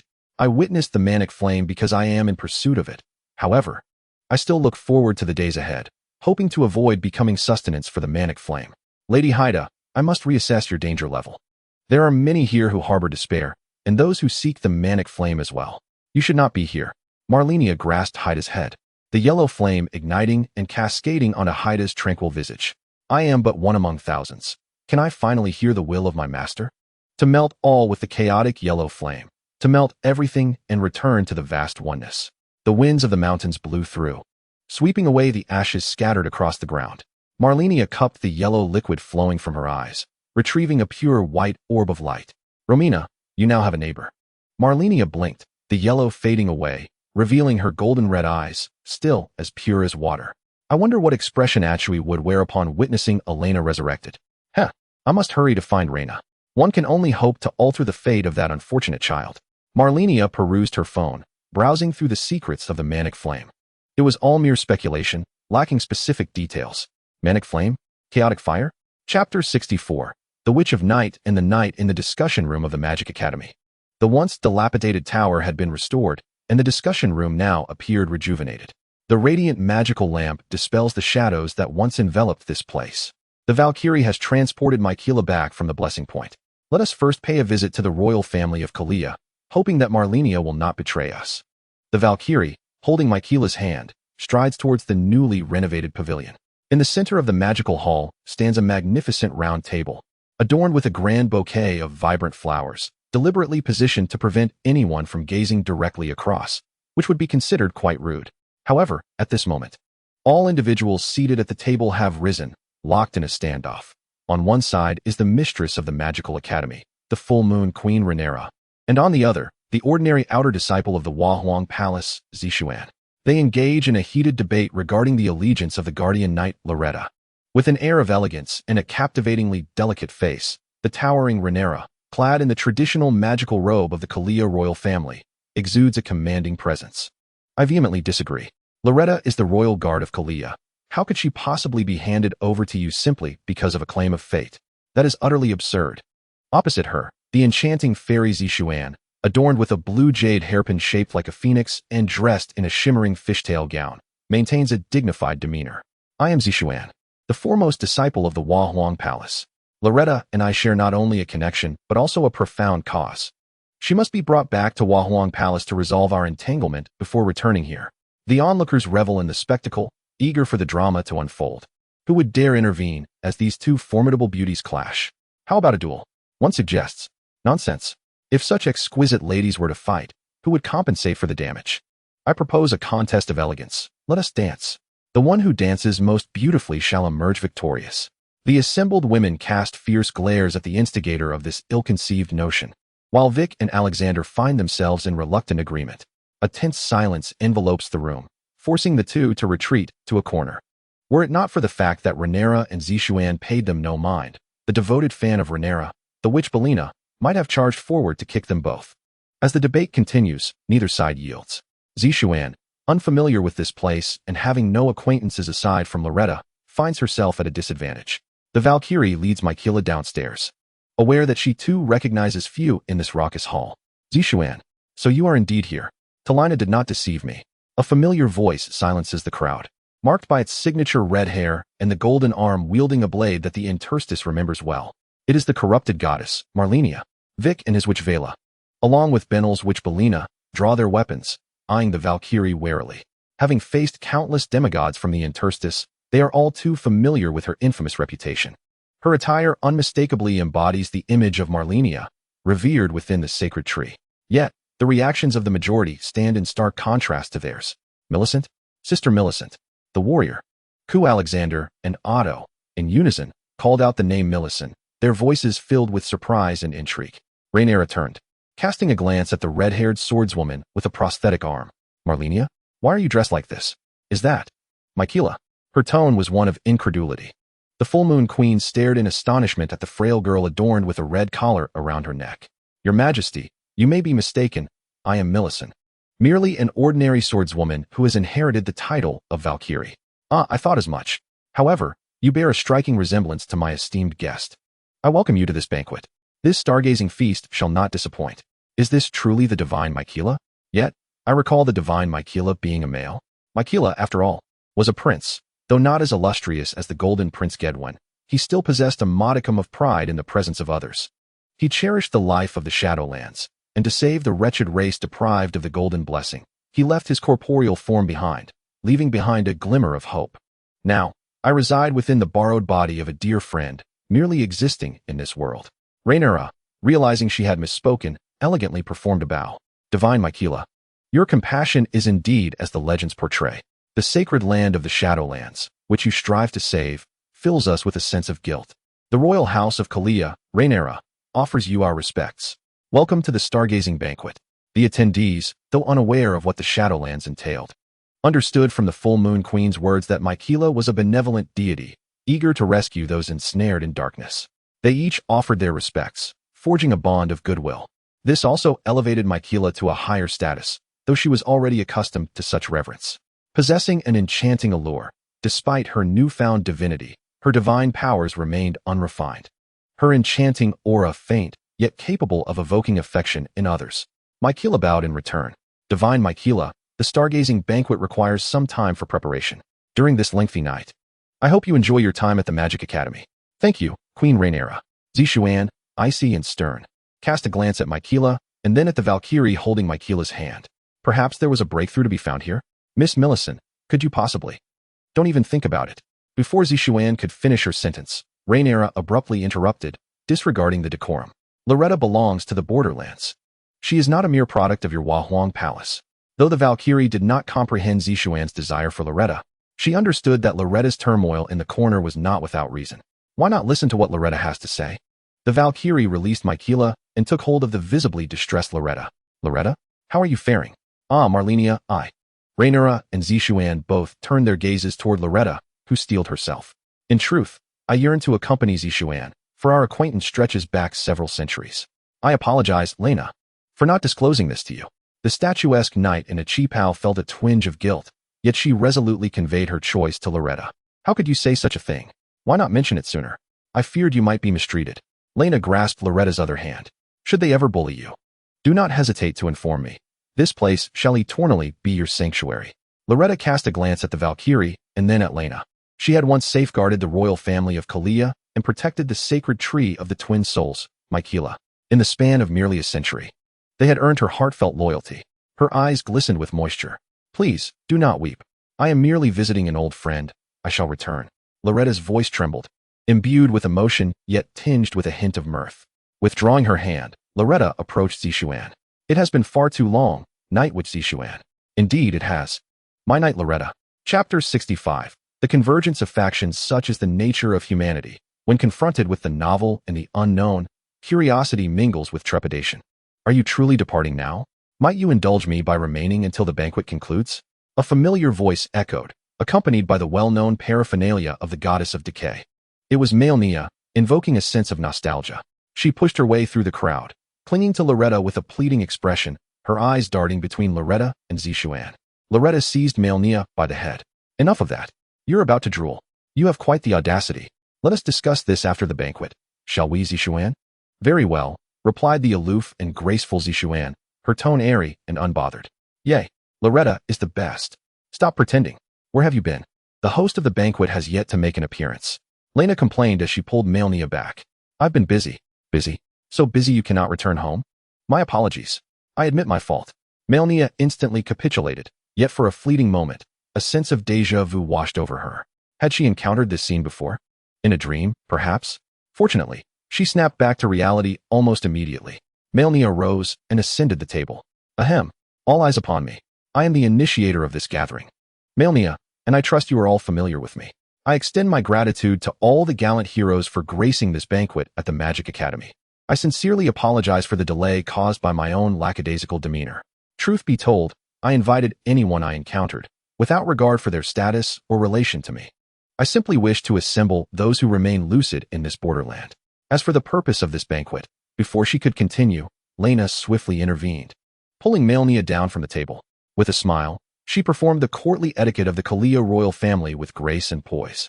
Esteemed guests, I am Queen Rhaenyra of the Kalia royal family, the esteemed organizer of this gathering. This evening's event is entitled the Stargazing Banquet. The Kalia royal family, once known as the Snowfield Stargazers, shall unveil the secrets of the celestial heavens. My daughter, Princess Rani of the Kalia royal family, is currently engaged in preparations at the Grand Observatory. As the stars twinkle, each one of you may obtain the power or legacy hidden among the stars during this banquet. I extend my heartfelt gratitude for your support. Malenia promptly applauded, exclaiming, "Wonderful. Absolutely splendid. Everyone shall grow stronger and gain power." The crowd, momentarily bewildered, soon grasped Rhaenyra's intent through Malenia's unique interpretation and joined in the applause. Truly remarkable. Our Hua Huang Palace hails from beyond the heavens, and should you earn its favor, I would gladly recommend you for entry. Hua Huang Palace, you say? Hardly worthy. A low voice resonated from the entrance, where a tall stone door appeared diminutive before the imposing figure of a giant. The Hall of the War God welcomes all. The red-haired giant cast a glance towards Rhaenyra, including her in his proclamation, Radahn. At Malenia's words, the crowd swiftly turned their attention to the red-haired giant, whose resolute visage bore a striking resemblance to the legendary star-shattering general. Radahn, Rhaenyra queried, perplexed. Have you not succumbed to madness? My power is irrefutable. The war god Ares himself has witnessed it and directed his gaze upon me. I have toiled within the sanctum, and now I have ascended to divinity. A palpable aura of divine power emanated from him, instilling an oppressive pressure that caused the assembled heroes to instinctively retreat, casting anxious glances towards Malenia. Radahn, the Star Shatterer, was indeed provoking. Yet, amidst the suffocating red mist, the tension dissipated abruptly. The crimson fog and the violet-black aura stood in stark opposition. Radahn, your strength has indeed grown. You do not exhibit the same arrogance as when you fled before. Vile wretch, Malenia, dare you engage me in combat once more? As an indigenous inhabitant of the borderlands, Radahn, unbound by rules, had attained divine combat prowess. Should he confront the Valkyrie, who had only recently ascended to divinity? The outcome remained uncertain. However, Malenia, being an original deity by nature, would not cower in fear. Come forth. Do you think I fear you? Malenia retorted, unwavering. An eerie chill pervaded the atmosphere. Lady Malenia, the god of death, Cal, has arrived uninvited, and I hope my presence does not perturb you. A mass of inky darkness materialized, shaping itself into the form of a youthful scholar, who then bowed respectfully, golden locks framing his countenance. The god of death? The Death Song Academy wishes to involve itself? The icy demeanor of Zishuan lingered beside Malenia. It is indeed the renowned Miss Zishuan of Hua Huang Palace. I have long admired your name. You dare to present yourself in the borderlands, in this obscure corner, without fear of the esteemed prodigy of Hua Huang Palace meeting an untimely demise? Do you dare to confront me? With your ambiguous existence? Are you brave enough to battle me? I see you do not possess such courage. I have come here merely to forge friendships. Stargazing? At this moment, the atmosphere grew somewhat somber. Malenia could no longer control the unfolding situation. Who would have thought that this seemingly indestructible Grim Reaper would have such a significant background? Dealing with a war god alone is already a formidable challenge. Truly, the Lord of Night is favoring us, as so many have gathered for this feast. However, the banquet is not yet complete. Any grievances or enmities should be resolved at the ruined Colosseum. If anyone seeks entertainment, one of my juniors has brought an array of toys, located in the Dream Market to the west. Rhaenyra, embodying the spirit of a host, spoke with unwavering composure. She then dragged the sullen Malenia away. Zishuan also snorted coldly before turning to leave. The Grim Reaper Carl, however, seemed indifferent, raising an eyebrow before exiting for a stroll. Miquella glanced at Radahn, grasped the Valkyrie's hand, and followed the silhouette of the red-haired giant. Before long, the Hall of Magic became rather desolate. Fortunately, magical servants were scattered throughout. These loyal souls would respond to the requests of many heroes, preventing the academy from feeling too empty and forlorn. In the center of the plaza, a massive fountain revealed a figure emerging from within the ice. She rubbed her arms, shivering from the cold. Who on earth set this freezing trap? How could they leave me here, abandoned? How infuriating. There are beings here whose magical power rivals that of Rhaenyra. Cursed Rhaenyra. After setting up the Dream Market, Attai, holding a small cake, strolled past the plaza, overhearing what seemed to be a plot against Rhaenyra. Instantly, he became alert. Where did this boss come from? Attai concealed the small cake, raised his luminous staff, and aimed it at the armored mage knight before him. Alas, before Attai could prepare adequately, he was swiftly dispatched with a single blow. What pitiful insects! Although the blessing points did not depend on Attai, the Marika wedge could certainly be excavated. Ever since Attai discovered this bug, he had strewn Marika wedges all around the vicinity. Consequently, Attai hurriedly dashed over, nimbly attempting to collect the golden runes that had fallen to the ground, only to be met with a flame that annihilated him. Ah, my hundreds of thousands of runes. Just as the twin moon knight Rhaenyra was about to depart, a familiar voice echoed nearby, followed by the sound of a bell. Come forth. Face the wrath of the fated one. Chapter 66. Not as good as beasts after inadvertently concluding a meeting. Malenia felt an overwhelming urge to eliminate those two bothersome entities immediately. With a disgruntled expression, Rhaenyra could not help but poke Malenia's puffed cheek. All right. It was merely a matter of overshadowing you. You must understand that engaging in battle with Radahn now would mean destroying our home. All I want is to chop them up and feed them to the dogs. Wait, isn't Radahn your son? Blazer suffers from an upset stomach. Rena closed the door and sat beside Malenia. Though Radahn is my son, our hearts do not beat as one. It was only then that Malenia realized she had been drawn into Rena's chamber. Just as she prepared to flee, Rena seized her waist with a firm grip. The pressure of Rena's thumb against her navel rendered her utterly uncomfortable. Ultimately, she was just a naive child. Such encounters had never crossed my path in ancient times. Well, in this regard, I must concede she is indeed a child. Rena, could you please let me go? This is quite unbearable, Malenia pleaded. Feeling utterly helpless before Rena's towering figure, unable to resist and resigned to her fate. Rena, a seasoned expert, exhibited a skillful touch that was both captivating and disconcerting. Alas, Malenia could not avert her gaze at that moment, as her cascading red hair was deftly gathered by those nimble hands, each strand ensnared in a simple yet binding motion, mercilessly kneaded just as its owner was. As the birds returned to their nests, the small boats docked safely at the harbor, and the sun drew the curtains. The little dog struggling in the water was finally rescued. An invisible hand pressed gently upon the beak of the fledgling, cradling the fallen anchor, allowing the stars to make their entrance first, drying the little dog with a towel. Everything seemed as though it had yet to conclude. Ah, good child. It appears I need not teach you more. You and Lonnie shall surely find happiness together. Rena, wait, are we not to continue? Foolish child. The first taste of happiness should be reserved for one as beloved. No, just a moment more. I implore you, Rena. After you and Lonnie are wed, then I shall teach you further. Wed to Lonnie? That is simply not the case. We have shared but a single kiss. Who knows when marriage may come? Despite being pinned beneath Rena, her eyes, as clear as water, reflected the innocence of childhood play. How could it be that you and Lonnie have only reached this stage? Lonnie is far too naive. I must teach her properly. Malenia quickly restrained Rena on either side. Good sister, after you teach me, will you then teach Lonnie as well? Huh. Malenia, you now resemble a monkey. Then what should I be?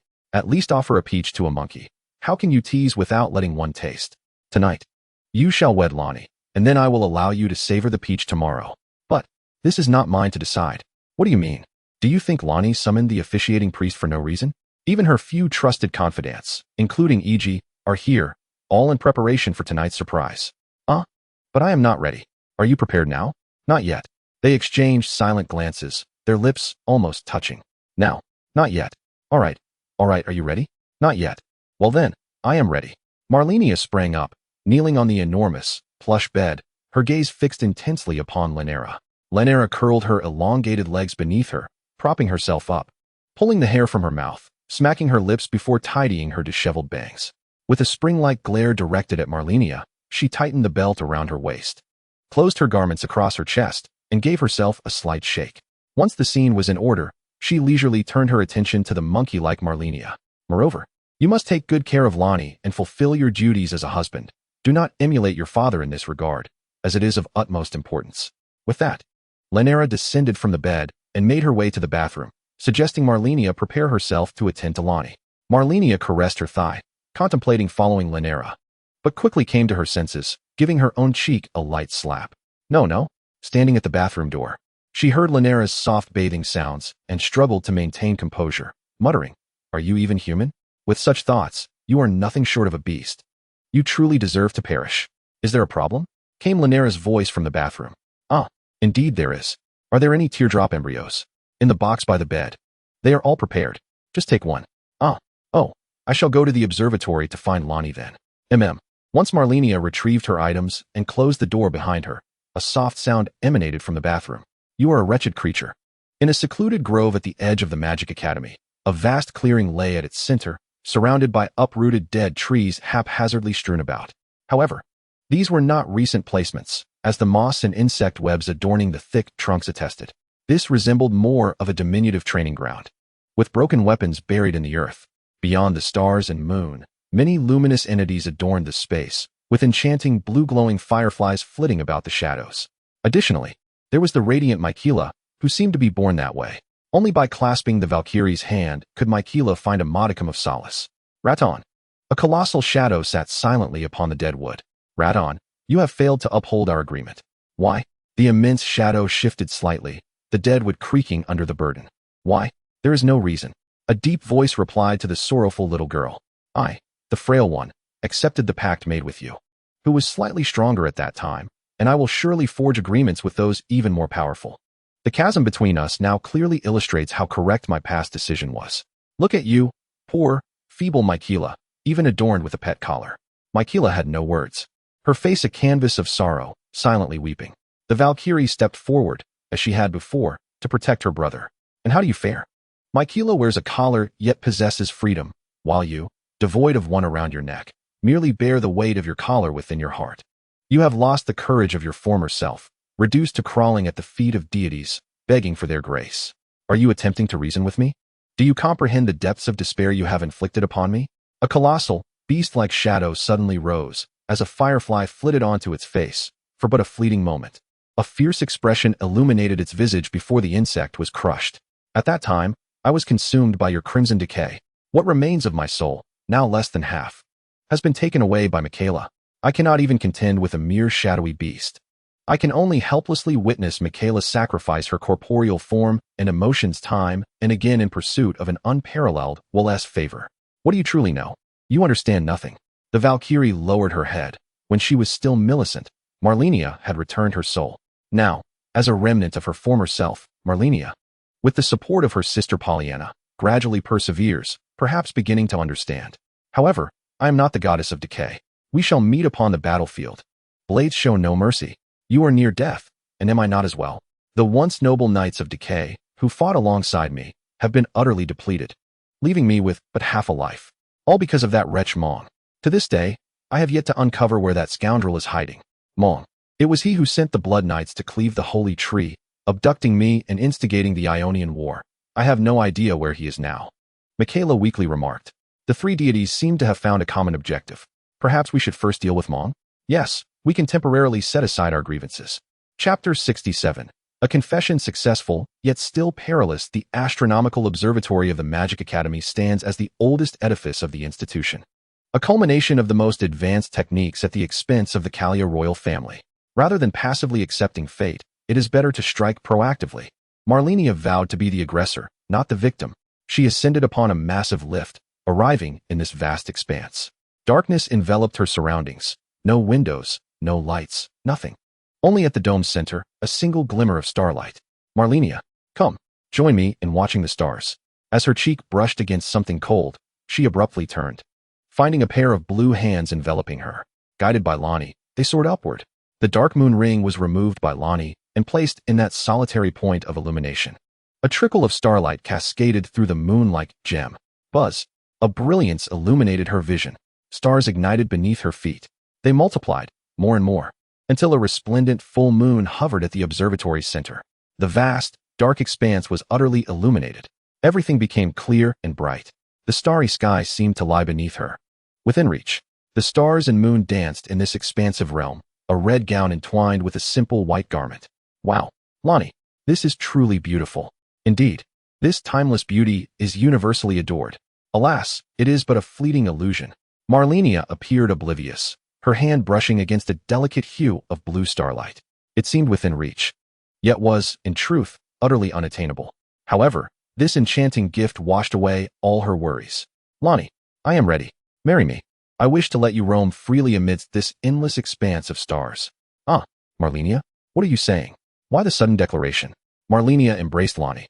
Clad in a simple white dress, her gaze fixed intently on Lonnie's soft blue eyes, preventing her from escaping. Lonnie, on my journey here, I pondered deeply. I feared I could not meet everyone's expectations and worried I could not provide you with a happy conclusion. Yet, all my concerns vanished the moment I beheld you. Upon seeing you, I asked myself, are we meant to be? My heart assured me. Choosing Lonnie will never lead to regret. I cannot articulate why, but marry me, Lonnie.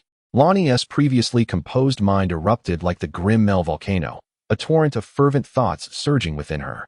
The starlit sky seemed to threaten a cascade of falling stars, igniting an eruption within her. The cosmos swirled beneath her feet, the earth trembled above, her crimson heart danced before her, her hands bound by soaring birds, her thoughts ensnared by melodies, her words governed by demons, her steps lured by sirens. Marry me, Lonnie, will you? Malenia bellowed, imploring the maiden in white. The lips of the white-dressed girl appeared to move of their own accord, softly articulating, then swallowing, though the sound did not quite vanish. All right. It was as if the confessor in red, awaiting execution, had finally received a pardon, joyfully lifting his beloved and spinning in elation. Dearest Lonnie, let these myriad stars bear witness. I shall love you, protect you, think of your desires, and cherish all that you adore, until the last star in the universe extinguishes. I shall journey with you. Sweet nothings exchanged, the bashful maiden in white clasped her beloved tightly, her gaze filled with anticipation towards the vast starry sky. Would happiness or joy prevail? Lonnie could scarcely believe that this fellow had so hastily confessed, and she had so carelessly acquiesced. Was it not too abrupt? Malenia, Lien, why did you suddenly profess your love? Isn't this what you desired? Reyna told me everything. Mother informed you? Of what, pray tell? Didn't you invite Grandfather White Turtle as the officiant? Were you not planning to surprise me? Alas, Reyna revealed it beforehand. Thus, I took the initiative. Lonnie, did you not anticipate this? Seizing the moment, Malenia boldly pressed her lips against the soft warmth of Lonnie's. Just as Lonnie intended to struggle, she surrendered. After an eternity, when the silver threads were severed, Lonnie finally gasped for breath. You mischievous thing, Lien, I truly intended to surprise you. But this was not the surprise I had in mind. Lonnie, in a fit of rage, stamped her feet while cradling the dark moon ring that floated above her head. This is it. This is the one. Is it? Indeed. Mother truly deceived Lien. I never imagined you would fall for it so easily. From now on, I must keep a close watch on you. Lonnie? Malenia stammered, at a loss for words, having been duped by Reyna. Was I just bullied like a little dog? Was it purely her wicked intent? If I am with Lonnie, does that mean she can torment me daily? Poor Malenia, toyed with by a nefarious woman. Malenia, you have vowed to be the one in control. If I am to be bullied every day, Malenia dared not dwell on it. Having made a resolution, she thought, drink today, for tomorrow's worries belong to tomorrow. Though she felt ensnared, what was so special about this ring? Previously, when the stars were obscured, it served no purpose. But now, Lien must take heed. Lonnie gently held the ring, and a faint touch of the soul seemed to cause something to bloom with radiance. In the starry sky, a flicker of brilliance shimmered. The divine fire flickered wildly, urgently warning her. Do not gaze upon it, do not speak of it. Extremely perilous. Malenia swiftly covered Lonnie's eyes, holding her tightly. Do you feel it? The power swaying in the starry expanse. It's coming again. With no hands free. She could only silence Lonnie with her mouth. Their foreheads pressed together, their thoughts intertwined. Do not speak, do not look, secure the ring. Lonnie, unsure of Malenia's intense reaction, complied and tucked away the ring. The myriad stars dimmed, the vast astronomical observatory returned to darkness. The sense of trepidation gradually subsided. What is the matter, Lien? Lonnie, are you all right? I'm perfectly fine, nothing feels amiss. What about you? Malenia merely grasped Lonnie's hand tightly. Is this your surprise for me? It is a bit too overwhelming. Lonnie, please place the ring upon me. In the darkness. The girl in the white dress adorned the girl in the red dress with the dark moon ring. Thus, Lien would be my wife. If such a precious item were to serve as a betrothal gift, it would only be fitting for me to take Lonnie as my spouse. However, I must inquire about the origins of this ring. Lien, you must have lost your senses. This ring has existed since the time of the Kalia royal family and the Star Watchers, long before the era of the Life Forge. Even Mother is unaware of its origins. Lonnie, you worship the stars and the moon, do you not? Of course, it has always been so. Very well, follow me. She should be willing to meet you. After all, you are on the verge of divinity. What are you saying, Lien? How many more secrets do you conceal? Speak the truth.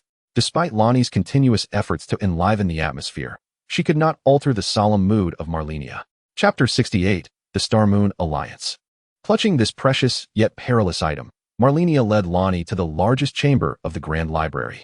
Lonnie, are we resting so soon? Is that appropriate? Lonnie's bashful demeanor indeed danced upon Malenia's XP system. While Lonnie's shyness was endearing, they were there to attend to serious matters. Malenia appeared somewhat intoxicated, her cheeks flushed and adorned with a smile, her eyes squinting as she exhaled deeply. Malenia, over here. Upon witnessing Lonnie's excessive shyness transform into indignation, Malenia sensed the gravity of the situation and promptly lowered her head in apology. I was wrong, Lonnie. She hastily knocked on the door to divert attention. Come in. Lonnie looked at Malenia in disbelief. You actually hid someone in our room? How dare you? Lonnie bit her lip in frustration, her long fingers pointing accusingly at Malenia. It's not like that. Malenia took Lonnie's hand and entered the room, closing the door behind them. Not far away, a girl clad in dark attire, holding a bell, was filled with anticipation to greet Malenia, only to witness her entering the room with Lonnie in tow. All joy was swallowed, leaving a bitter taste. The younger sister, Pollyanna, caressed the bell she had warmed, leaning against the corridor as she slowly squatted down. Sister Lonnie, I miss you so much. A pair of rough hands embraced her shoulders, pulling Pollyanna tightly into a comforting hug. Do not be disheartened, little sister. Malenia is quite busy. Let us wait here for them. It shouldn't be long. Sister Mari. Pollyanna gazed into Mari's eyes, which had been healed by Malenia, and the corners of Mari's mouth curled into a smile. Is that all right? Repeating the question, Pollyanna gradually nodded, embracing her elder sister Mari, cherishing this silent tenderness. Inside the room, on the enormous, soft bed lay a cluster of white and purple fluff. This is Lonnie, my wife, Malenia proclaimed proudly, puffing out her chest. Lonnie, be sure to keep Malenia in check. She can be quite unruly. You are Miquella's other half? The renowned Tarina, Malenia's sister? Lonnie hastily bowed. I shall certainly look after Malenia. The pale lavender girl clutched the pure white pillow tightly and closed her eyes completely. After a moment of silence, Malenia pondered. Was White afraid of losing face? Or did she disdain Lonnie? White. Shoo. Tarina is asleep. A glimmer of starlight escaped from the pure white girl's hand, floating into Malenia's grasp. Malenia glanced at the object in her hand, then relaxed. Indeed, it is connected to you, the master of the Star Moon Alliance, White. As they had arrived, Malenia and Ronnie departed the room hand in hand, making their way into the corridor. Once the door was securely closed, Malenia, under Ronnie's persistent urging, retrieved the Morning Star ring from her possession, adorned with the same intricate patterns, craftsmanship, and celestial emblems as the Dark Moon ring. It was indeed a wedding gift bestowed upon us. I shall place it upon you, Ronnie. With an expression of astonishment, Ronnie extended her 4 hands, eager to draw her head closer. With so many hands, which one should I wear it on? A wave of discomfort washed over Malenia, the girl's exuberance proving overwhelming. You fool. This one. Wait. Shouldn't we exchange the rings during the wedding ceremony to honor our covenant? You make a fair point. Without further ado, Malenia slipped the ring onto her own finger. However, the piercing gaze of Ronnie soon followed. In a flurry, Malenia hastily adorned Ronnie's left ring finger with the ring, narrowly avoiding misfortune. The two maidens grasped each other's hands, gazing with satisfaction at the rings upon their fingers. They lifted their heads, once again meeting the gaze of their beloved. Ronnie was blissfully unaware that since their reunion, a smile had not left her face. They broke into silly laughter, teasing one another's foolishness as the rings touched, congratulating the newlyweds. In an instant, Malenia and Ronnie found themselves in the realm of the White God. Here, the bronze round table was absent. Malenia tilted her head, pondering whether they should be below, above the bronze round table. The two gazed upward, confronted by an immense shadow that obscured the sun, stretching endlessly into the heavens. It continued to rise, until Malenia beheld him, a colossal, pure white spider. Countless compound eyes glimmering like rubies, radiating a brilliant light. Its chitinous exterior was as smooth and hard as porcelain, with sharp, pointed legs and lethal fangs hidden beneath layers of armor. With merely a glance, Malenia was entranced by this exquisite creature, an overwhelming desire to return to the realm of dreams swelling within her. Corrupt goddess, what are you up to? The Valkyrie, who had appeared unbeknownst to them, grasped Malenia by the nape of her neck, shaking her vigorously. Valkyrie? Hey, where's Ronnie? A cheerful humming resonated through the air. The familiar tone and cadence seemed to echo from somewhere, yet she could not quite place it until the owner of the voice materialized. A woman clad in pure white reclined against a throne of the same hue, her skin whiter than snow, echoing the beauty of the creature below. With her eyes narrowed, her hair gathered at her collarbone, a loose hood draping softly over her, she wore a flowing white gown that complemented her crescent-shaped lips, reminiscent of a figure from a dream. Indeed, it is you, sister. White is merely your avatar, isn't it? I recognized you instantly. The three ancient gods of the boundary. The fated sun is the eldest sister, the lord of the star and moon alliance is the second, and the youngest is the divine sovereign of life and civilization. Naturally, the smallest and most cherished. The squint-eyed woman suddenly assumed a serious demeanor. Little sister, before you stands the sovereign of the universe, one of the 5 celestial deities, the night star god, Baiji. Hurry and pay your respects. Malenia, instead of feeling anger, was filled with delight. You said it. Don't go back on your word. You know, I have a particular fondness for your type. Ha ha. Malenia charged forth like a fierce tiger descending the mountain. Her target, the jailer. The Valkyrie covered her eyes, unable to bear the sight. Oh dear, you hit my head again. It will make me foolish. I truly wonder where you picked up such bad habits. I merely wove a dream of another world for you. And suddenly you transformed? Hee hee. Second sister, how would you feel if Lonnie became my wife? I'll just sit back and watch. Baiji retorted, slightly annoyed. Lonnie reminds me of myself when I first left the boundary, both clever and ambitious. I adore that. Ambition? You may not know, but Lonnie has been able to communicate with the cosmos since childhood, which is why she yearns for the stars. Had she been familiar with the stories you tell, she wouldn't have fallen so easily into your grasp. So, can you guess who currently leads the greatest trade organization in the universe, the Star Moon Alliance? Judging from second sister's smug expression, Malenia didn't need to think hard. It's either you or Lonnie, I assent it. Ah, my sister is so clever. Baiji wrapped her arms around Malenia's waist, joyfully spinning around. So, does that mean I can be supported by a wealthy lady? The thought made Malenia's mood instantly shift. Humph, there's even more explosive news. Want to hear? Yes. Chapter 69. What is the boundary? Hands on hips. Baiji appeared to be an unremarkable individual. However, those who bore the title of celestial deity were not to be trifled with, let alone the deities themselves. Because you are a dual soul entity, the Valkyrie and the corrupt goddess are already intertwined under the name of Malenia. Anyone associated with that name inevitably affects both of you. Thus, before uncovering these secrets, Valkyrie, you must elevate your status just a notch. Defeating the god of war Ares would suffice. Malenia thought to herself, glancing at Baiji. If I can't even defeat that god of war, can the Valkyrie truly achieve it? The Valkyrie had yet to express her thoughts, yet you hastily spoke on her behalf. Merely seeking a favor from me. Baiji smiled at the Valkyrie. Do you remember your second sister, Jasmine? The Valkyrie nodded. I only know that our third sister, Amy, is currently ensnared by the Supreme Will, serving as the agent of the Mother of Fingers, Emer. As for second sister Jasmine, I need to ask the third sister. No need to worry. They are both excellent agents of the boundary, and will not face life-threatening dangers before the restrictions of the boundary dissipate. In fact, your second sister Jasmine is not merely a fragment of the god of life and the Valkyrie. She also embodies the goddess of wisdom and war, Athena. Another deity? Hee. The order of the celestial deities is quite chaotic. Ares usurped Athena's position and severely weakened her. Thus, she could only retreat in dismay to the boundary realm to conceal herself.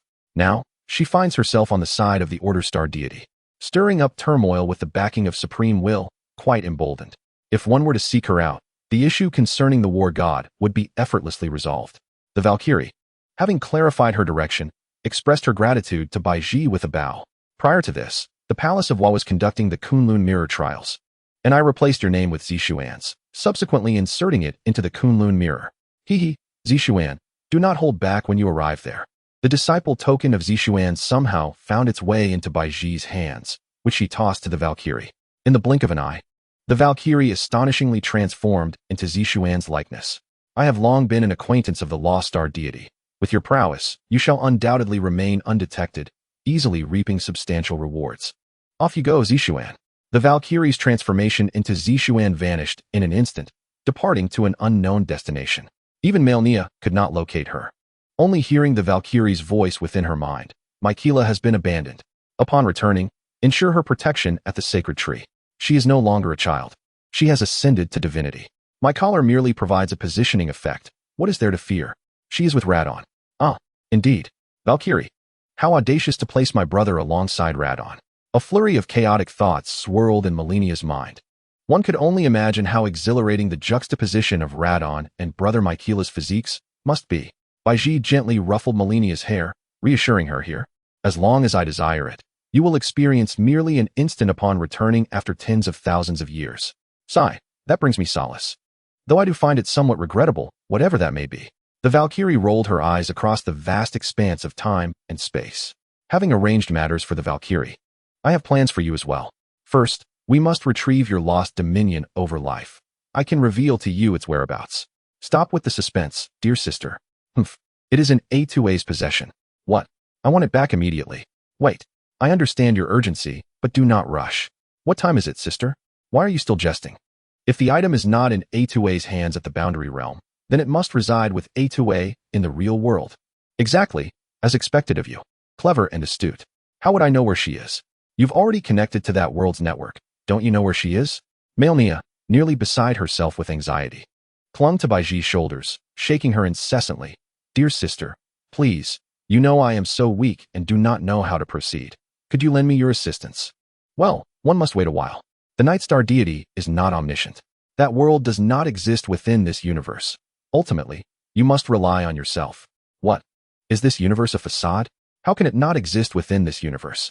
Baiji cast a vexed glance at her oblivious sister. Do you know why everyone acknowledges that place as the boundary realm? Why? This is because the boundary lies between the crevices of two universes.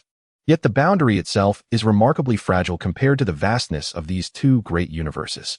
It is in a state of instability akin to Schrodinger's cat, existing in a realm that is simultaneously shattered and unbroken, imperceptible to all, leaving no one aware of its ever-shifting form. Malenia remains somewhat perplexed. What then? Is the nature of the world we inhabit? The boundary is akin to a constantly vibrating string, with your position being the closest to the true boundary, the most stable yet illusory threshold. Thus, the world beyond the gray mist is an unfathomable abyss. Therefore, the notion that we are all illusions does not quite hold. Are you also an illusion?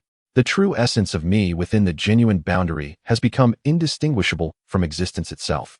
Am I an illusion, and are you an illusion? Rendering everything false.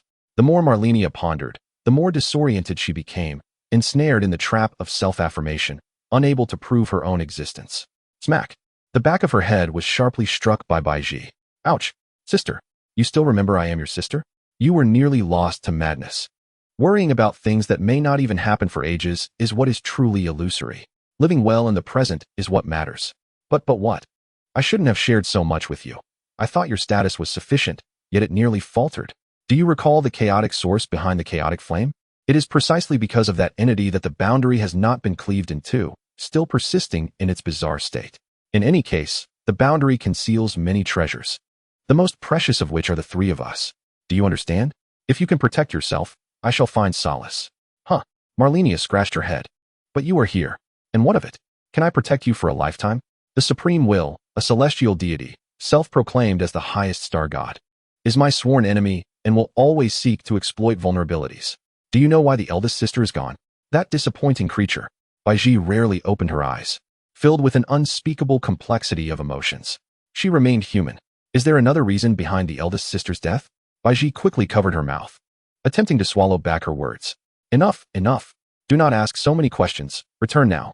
The function of the rings will be explained to you by Lonnie. Without mercy. Malenia was pushed back into the boundary. Baiji swiftly resumed her usual half-closed eyes, as if the previous events had never transpired, albeit with her lips curving into a more pronounced smile. Little sister, do not blame me for the pressure I place upon you. Alas, all I desire is to sleep. She yawned, to sleep. Chapter 70. My blue-skinned, four-armed little monster. The Dark Moon Ring is akin to a star map, an essential item for adventurers lost in the sea of stars. With the star ring, it can display her location on the star map, making it virtually impossible to lose one's way with these two rings in hand. Furthermore, with the blessing of Lonnie's stargazer bloodline, the star map will even reveal the presence of formidable beings. Lien, the cosmos is truly enigmatic, filled with formidable beings, particularly in the eastern star domain. Malenia nodded vacantly, evidently still lost in a lingering sense of unease. What troubles you? You seem rather discontented. Oh, it's nothing. Merely a blend of anxiety and excitement in the presence of so many powerful individuals. Lien, are you concerned that my strength may surpass yours? Fear not. For not only I, but you two can safely harness power through the contemplation of the stars. Now, let us commence the banquet. Very well. As the two descended the stairs, they encountered the youngest sister, Pollyanna, and the eldest, Mari, seated below. Lien. Mari tilted her head, her eyes covered by a cloth. Yet the upward curve of her lips betrayed her cheerful disposition. She patted the chair beside her, inviting them to sit. Sister Mari, Malenia, holding Lonnie's hand, took a seat beside them. It has been a while, Malenia. Indeed, it has been a long time, Mari. Do not worry. The Valkyrie has informed me that both the second and third sisters are safe, so rest assured. Malenia gently covered Mari's eyes with her hands. A soothing crimson aura flowing as the tainted spots on Mari's body gradually healed, the scarlet decay dissipating. With a tender tug, she removed the blindfold, smiling brightly at Mari. Now, the world is no longer merely red. Wow, how beautiful. Malenia, you are truly the most exquisite I have ever seen. There will be even more beauty to behold. Such as this one beside me, Malenia said, placing Lonnie on her lap. Lonnie, my fiancé. Hee. Lonnie cast a playful glare at Malenia before hurriedly standing to shake Mari's hand. Hello, Mari. So this is what Lonnie looks like, such a uniquely beautiful creature. Pollyanna often speaks of you. Malenia tilted her head, noticing Pollyanna's silence. She initially assumed it was shyness, but soon realized it was anger. Thus, she stood and walked behind Pollyanna's chair, who was clearly sulking. Soft, delicate fingers covered Pollyanna's eyes. Guess who I am? Pollyanna struggled to push Malenia's hand away. Don't move. You little rascal. I admit I haven't had the time to care for you properly lately. Now let me examine your condition. There should still be remnants of scarlet decay and fated death within you. Malenia furrowed her brow, realizing that the scarlet decay had fused with fated death, creating a new form of power. Yet, this power was not capable of purifying the scarlet decay. It felt somewhat familiar, yet undoubtedly a positive development. The energy within Pollyanna was barely sufficient to contend with demigods. To be able to merge fated death with scarlet decay is quite impressive, Pollyanna. I must ponder what reward to bestow upon you. No rewards. No rewards from the bad, Lien. Malenia paid no heed to Pollyanna's struggles. Pressing her body down and resting her head upon Pollyanna's shoulder, her warm breath causing Pollyanna to freeze in place, motionless. Lonnie, I must retrieve Miquella. It shouldn't take long. I plan to take my sister and Mari along, so I leave this place in your capable hands. By the way, I entrust these two children to you as well. The tear-infused souls of the young ones, Romina, the flowerbud saint, and Elena from Moan City, were entrusted to Lonnie, which eased Malenia's mind. Ah, very well. But do return swiftly. Our wedding preparations have yet to commence. Understood. I shall head towards the snowy plains. I am uncertain how long it will take to fly there. We will first seek out Malenia. Farewell, Lonnie. With that, she vanished with the two sisters. Lonnie nodded, regaining her usual frosty demeanor. This was the true essence of her character. A reflective surface materialized before her. Set the star moon eye to sail towards the chaotic sea. The borderlands have opened. Come with Silver Wolf, and do not forget to bring Luang. Are you departing from the borderlands, my lady? Yes. Merely hovering at the outskirts of the chaotic sea will suffice. I shall proceed on my own. That is out of the question. The chaotic sea is fraught with peril. Even Luang may easily become lost here, let alone the depths of the chaotic borders. There is no cause for concern. I possess a star map and bodyguards. Oh, very well. It is indeed regrettable not to see you at the earliest opportunity, but I shall remain on standby, my lady. Star, I have found a beloved. Do not project your expectations upon me. Oh dear. Luang, my Luang, does my lady no longer want me? Lonnie sighed in exasperation and deactivated the reflective surface. This secretary and acting chairperson was indeed more capricious than Malenia, yet not without her merits. Mama, just emerged from the bath, Raina's hair still damp. Donned in a simple, deep blue nightgown that reflected the moonlight, bright lights casting a glow upon her, highlighting the elegance of the beautiful woman. Come to my room. As Raina dried her hair with a towel, she turned and retreated to her chamber. Lonnie followed, closing the door behind her. Taking her mother's towel to assist in drying her hair. Lonnie, how is Malenia? Is she to your liking? What era are we in? Still clinging to the notion of parental decree? So, you do not fancy Malenia then? Raina teased her own daughter. Oh, mother. The rosy hues of the sunset danced upon the young girl's face as she embraced her mother's shoulders, gently swaying. Then you do like her? Lonnie, flustered and speechless, could not articulate a response. Raina's face beamed with joy. Seeing you so happy brings me peace. Oh, you wicked mother, always delighting in teasing me. Do you not wish to find a companion as well? I see you still possess your charm. Securing a youthful partner would be an effortless endeavor. Oh, So now the jest is turned upon me? Rhaenyra paused for a moment, contemplating. Well, the Valkyrie Millicent seems rather remarkable. Oh, a Valkyrie? Indeed. She claims to be the inheritor of the Valkyrie title, having acquired Malenia's winged helmet and golden prosthetic blade. There is a certain heroism about her. More so than your father. Ah, mother, if you truly like her, I shall assist you in assessing her. Lonnie, your presence is more than sufficient. Seeing you happy brings me great joy. You have your own endeavors. Do not concern yourself with my affairs. My dearest mother, your words only heighten my curiosity to see the caliber of this Valkyrie. As Malenia's successor, I hope she proves to be more dependable. Rhaenyra curved her lips into a subtle smile, choosing silence as she savored her daughter's attentions. Chapter 71. The maidens blush surpasses all flattery. A cool summer evening breeze wafted from the town square, mingling with the layers of snowflakes atop the castle walls. Infused with the peculiar scent of pyroxene magic, a faint sweetness lingering in the air. A mere breath of the atmosphere revealed hints of cotton candy, while soft cakes carried the essence of ice cream.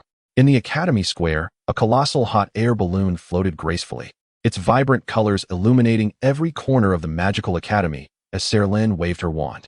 The raucous frogs, startled, retreated to the shadowy recesses of the pond, shy to seek mates under the bright light of day. Malenia clasped her hands behind her head, strolling towards the square, ostensibly to summon Malenia, but truly to prevent her younger sister from engaging in a quarrel with Lonnie. Sisters, allow me to share a secret about Lonnie. Just between us. Do not divulge it to anyone else. The secretly irritated Pollyanna's interest was piqued, yet she refrained from speaking due to pride.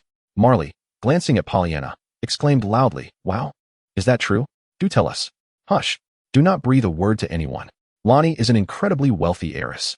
I only learned this after our engagement. See, I am eager to share this tidbit with you. You're lying. Pollyanna clearly disbelieved, asserting, Lonnie is quite poor. Don't think I am unaware. She wears the same outfit from the beginning of the year till the end, and her entourage consists of just a few scattered Blackblade assassins and her large dog, Blazer. The entire magical academy belongs to the Full Moon Queen. What wealth does she possess? Humph, you are utterly mistaken. Information is wealth. Facilitating the flow of information allows one to exchange little for much, trading abundance for scarcity. The circulation of informational wealth is the true path to prosperity. Oh dear. It seems my little sister remains a child, perceiving only the surface and completely blind to the depths. I am not a child. I have grown up. Pollyanna lunged at Malenia like a hungry tiger. Malenia, elegant as a matador, deftly dodged her younger sister's advance. Sister Marley, do watch over them. Be cautious not to tumble over the cliff. Humph. Let them push Lonnie down to her demise. I shall not perish even if I fall. Hee hee. The central square of the Magic Academy is bustling with people. It seems that some seasoned archmages have awakened and are gathered around the fountain, observing the spectacle. Ah, I have discerned your origins. But even if you are a creature from the DLC, I shall not be intimidated. The Stargazer girl, Achui, raised her staff. Her resolve to vanquish the Twin Moon Knight, Leilana, undiminished even after numerous deaths. Truly, as a descendant of the Stargazers, her determination is commendable. Fated One, do you seek a brawl? I am here to assist you. It is well known that where there is conflict, warriors brew, and where they gather, discord follows. All right, Alexander. Come to my aid. Vic, you too, lend me your support. Simple. Arise, my ancient dragon companion. The warrior Kettle, Alexander, fell heavily, creating a significant crater in the already dilapidated square, his form half embedded between the bluestone slabs. I seem to be stuck. Could someone assist me in extricating myself? Achui covered her eyes, pretending not to recognize Alexander, feeling she could nearly set up a 3-room apartment on the floor. The entire Magic Academy was illuminated in an instant. Looking up, it was revealed that Selene, the Moon Queen's apprentice and the Mage of Magic Blocks, had ignited the hot air balloons above. The Twin Moon Knight merely cast a glance, sheathing his twin swords. The familiar armor and serpents indicated a preference for composed women. But who was that brown-haired woman beside him? How vexing. Why are they so familiar? The Mage of Magic Blocks, seated upon her broom, descended to the ground. Her countenance dark as she surveyed the crater created by Alexander, and then turned her steely gaze upon Achui. She remained silent. Yet Achui felt as though she were being cleaved by Selene's aura. The atmosphere grew eerily quiet, save for a certain individual incessantly whistling. Come, my ancient dragon companion. Come. Come. Huh. Who ambushed me? Achui, brandishing her staff, cheerfully stepped on the unconscious Vic. With a flick of her staff, she sent Alexander, who was too timid to speak, flying far from the square. The Stargazer girl, blessed by the god of war, received an intelligence boost to her combat skills, which proved invaluable during her adventures. Vic's witch, Vera, hurriedly dragged the lifeless Vic away, simultaneously pushing Alexander toward the kitchen area of the Grand Library, perhaps to be disposed of in the stove for recycling. Achui, maintaining a forced smile, hastily employed her meteor spell to fill the crater, though it remained somewhat uneven. Only when she saw Celine's expression returning to tranquility did Achui exhale in relief. Hee, Celine, is everything arranged at the dream marketplace? Celine, with a hint of irritation, inquired as she used luminescent magic to smooth the protruding meteorite. Of course, it will be absolutely delightful. The esteemed guests, Leia and her devoted companions, have begun their revelry at the volcanic manor. How fortuitous, for I too have nearly completed my tasks. Serlan then turned, raising her staff in a respectful salute to the Crescent Knight, Laerana, the sister of her mentor. Although I hold you in high regard, I cannot stand idly by while a disciple is wronged, as per the traditions of the Magic Academy. Pray, make your move. Humph, you? The little sprite who once trailed behind her sister? You cannot hope to defeat me. Your arrogance persists. Thus, prepare to witness the full might of the magic block sorceress. Serlan's path diverges from that of her mentor. She seeks the primordial magic, the essence of the fallen stars, the very source of the luminous magical energies. Upon her return to the Magic Academy, the perceptive Laerana illuminated a clear path to victory through sheer numbers, producing a chest of fragmented source gemstones inherited from the royal family of Kalia. After conversing with the waste stone, Topus, she reformed her magic. Then, from the venerable sect of the Nuwa Palace, came Zishuan, a polymath, who, after a brief discussion, exclaimed, "A genius. You are the quintessential prodigy to create your own unique golden elixir path in this world devoid of orthodoxy." She proposed a clear and fitting plan for the self-created golden elixir of Sorceress Serlan. 3,000 golden elixirs. It was as if the entire Magic Academy had transformed into a chalice of water, with intense magical energy surging forth. The slow yet heavy vibrations rendered all present sorcerers solemn. They hastily cleared a vast arena for the two. The martial sorceress, Laerana, lowered her gaze, no longer underestimating Serlan, and with great effort, ignited her dual swords. Magic cannot solve all problems. Accompanied by the creaking of her lightweight armor under duress, the Magic Knight charged towards Serlan. Apologies. While magic may falter, strength can prevail. Laerana's twin swords extinguished, and in a daze, she beheld an insurmountable wall, or perhaps a tsunami swiftly approaching. It was not until a demigod stood before her that the invisible pressure dissipated. Is this still the essence of luminous magic? Laerana knelt, unable to accept defeat. From Mesamo emerged the shadow of a great serpent, ominous flames igniting. The tsunami and the serpent stood in a distant standoff, each exuding formidable might. The summer evening breeze became stagnant in that instant. My subordinate, indeed, pales in comparison to you. However, since today is a day of visitation, let us halt here. Shall we? The magic block sorceress, Serlan. And you are? The piercer, Mesamo, sovereign of the Shadow Realm. Malenia hurriedly stepped between them, saying, Serlan, you have just finished your duties. Let us retreat to the kitchen for a well-deserved respite. Mesamo is my brother, and considering I labor for you daily, let him be. Ah, with a brother, Malenia is indeed transformed, showing signs of concession. Then let us depart. Malenia, I am here. There is no need to endure such indignities. You must have suffered greatly here. I shall help you reclaim what is rightfully yours. Silence. You foolish brother. The sweet evening breeze began to flow, accompanied by a red silhouette that added a touch of allure to the wind. Ah, fair exchange. I have a brother. You do not. Is this your justification for being willful? All eyes converged upon Malenia, then shifted with her words toward Malenia. Countless gazes fixated on her wooden visage. Malenia felt as though she had swallowed a piece of burning coal, her body ablaze from earlobe to toe. The kettle atop her head boiled over after a moment of silence, and under the glow of the hot air balloon's light, her flushed face was illuminated for all to see. Ah! The flocks of birds over Lake Linnea took flight, hastily heading south. Even Celian, the shy creature hidden within the obsidian shell, could not contain his laughter. Those who understood Malenia knew that, aside from Otto, hardly anyone could stir her emotions. Yet now, she revealed a youthful demeanor due to Mesamo's presence. Malenia erupted in a burst of indignation, dissipating into ethereal ash, fleeing from this place of turmoil, regardless of Mesamo's fate. After tormenting Malenia beheld her expression, feeling that her life had been worth living. Radiating beauty, Malenia felt as if she were floating. Oh no, Malenia has escaped. Mesemo, bewildered, caught the swaying Malenia, exclaiming, "Do you often bully Malenia like this? I shall teach you a lesson." Not surprisingly, Mesemo displayed audacity. Malenia's demeanor inspired no sense of reverence. Under the bright lights, the peculiar sight of Malenia made her seem easily squishable. In the dark, imposing room of Mesemo, the overwhelming presence of Malenia, with her crimson appearance, was indeed formidable. As for the present moment, oh no, I'm going to be caught by Malenia's brother, who will come to my rescue. How infuriating. Do not think I am afraid to confront you. Mesemo glared fiercely into Malenia's eyes, suddenly noticing the reflection of a dagger aimed towards his back. He swiftly sidestepped, and the serpent instinctively bit down on the dagger. Mesemo quickly grasped the hand wielding the short blade, which belonged to Malenia, who had returned. "Sister, what is the meaning of this? Why are you so— Be quiet." Silence.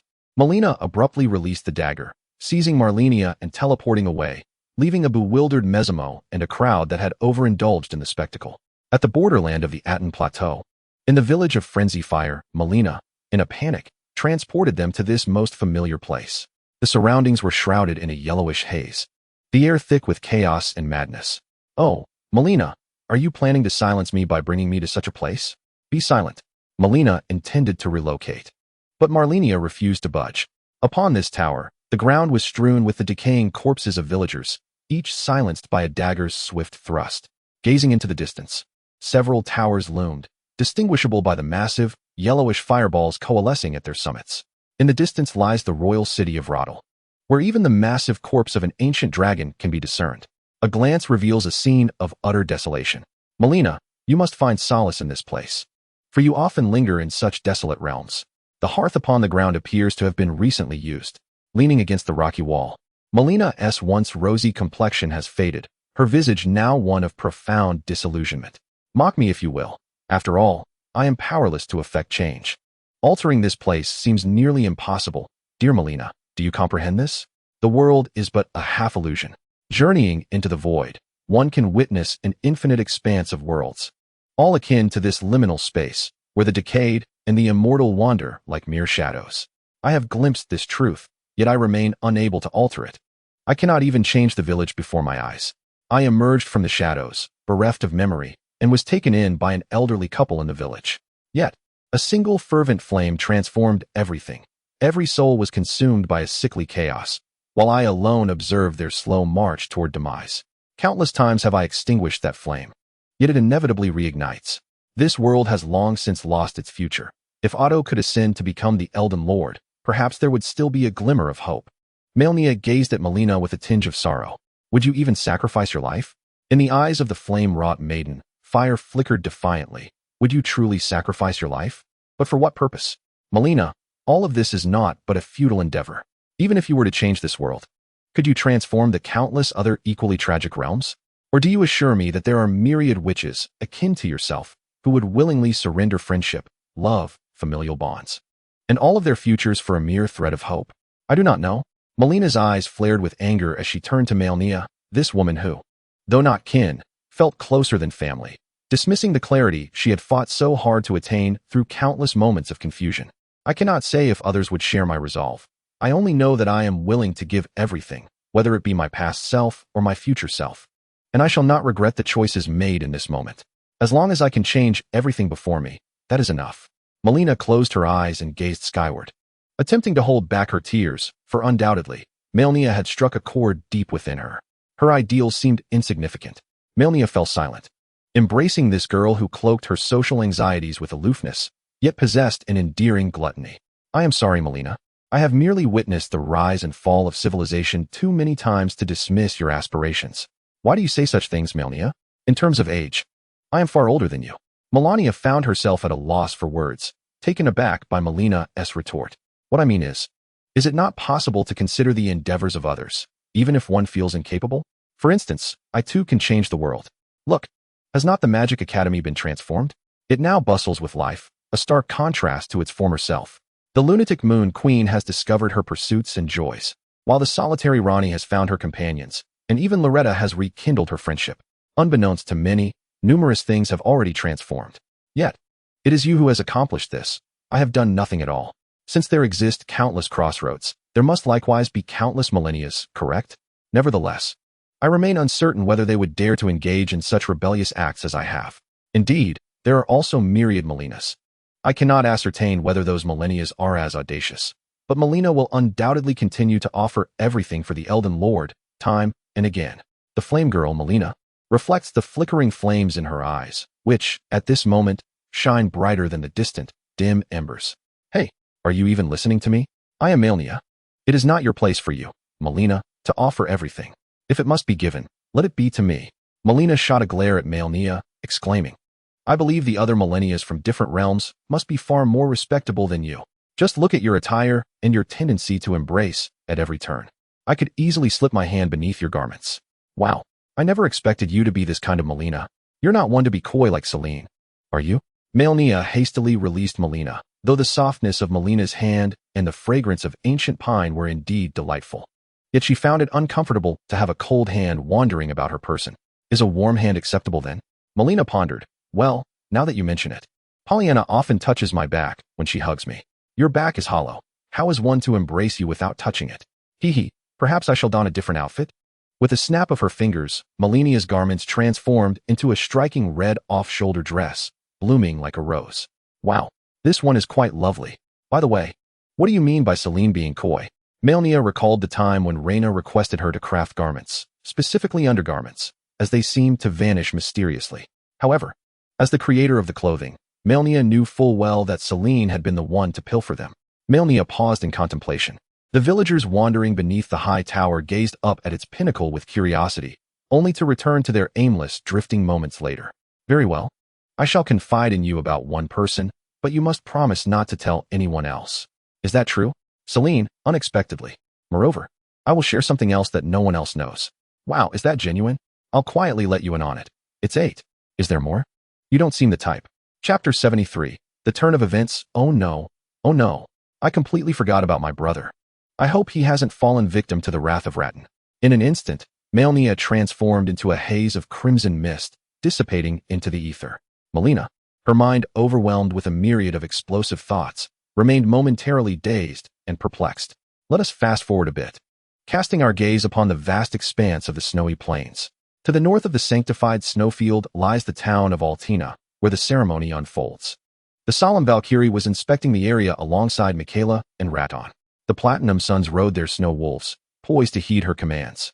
The adept scout, the Black Blade Assassin, hurried to the Valkyrie's side. I have found it, my lady.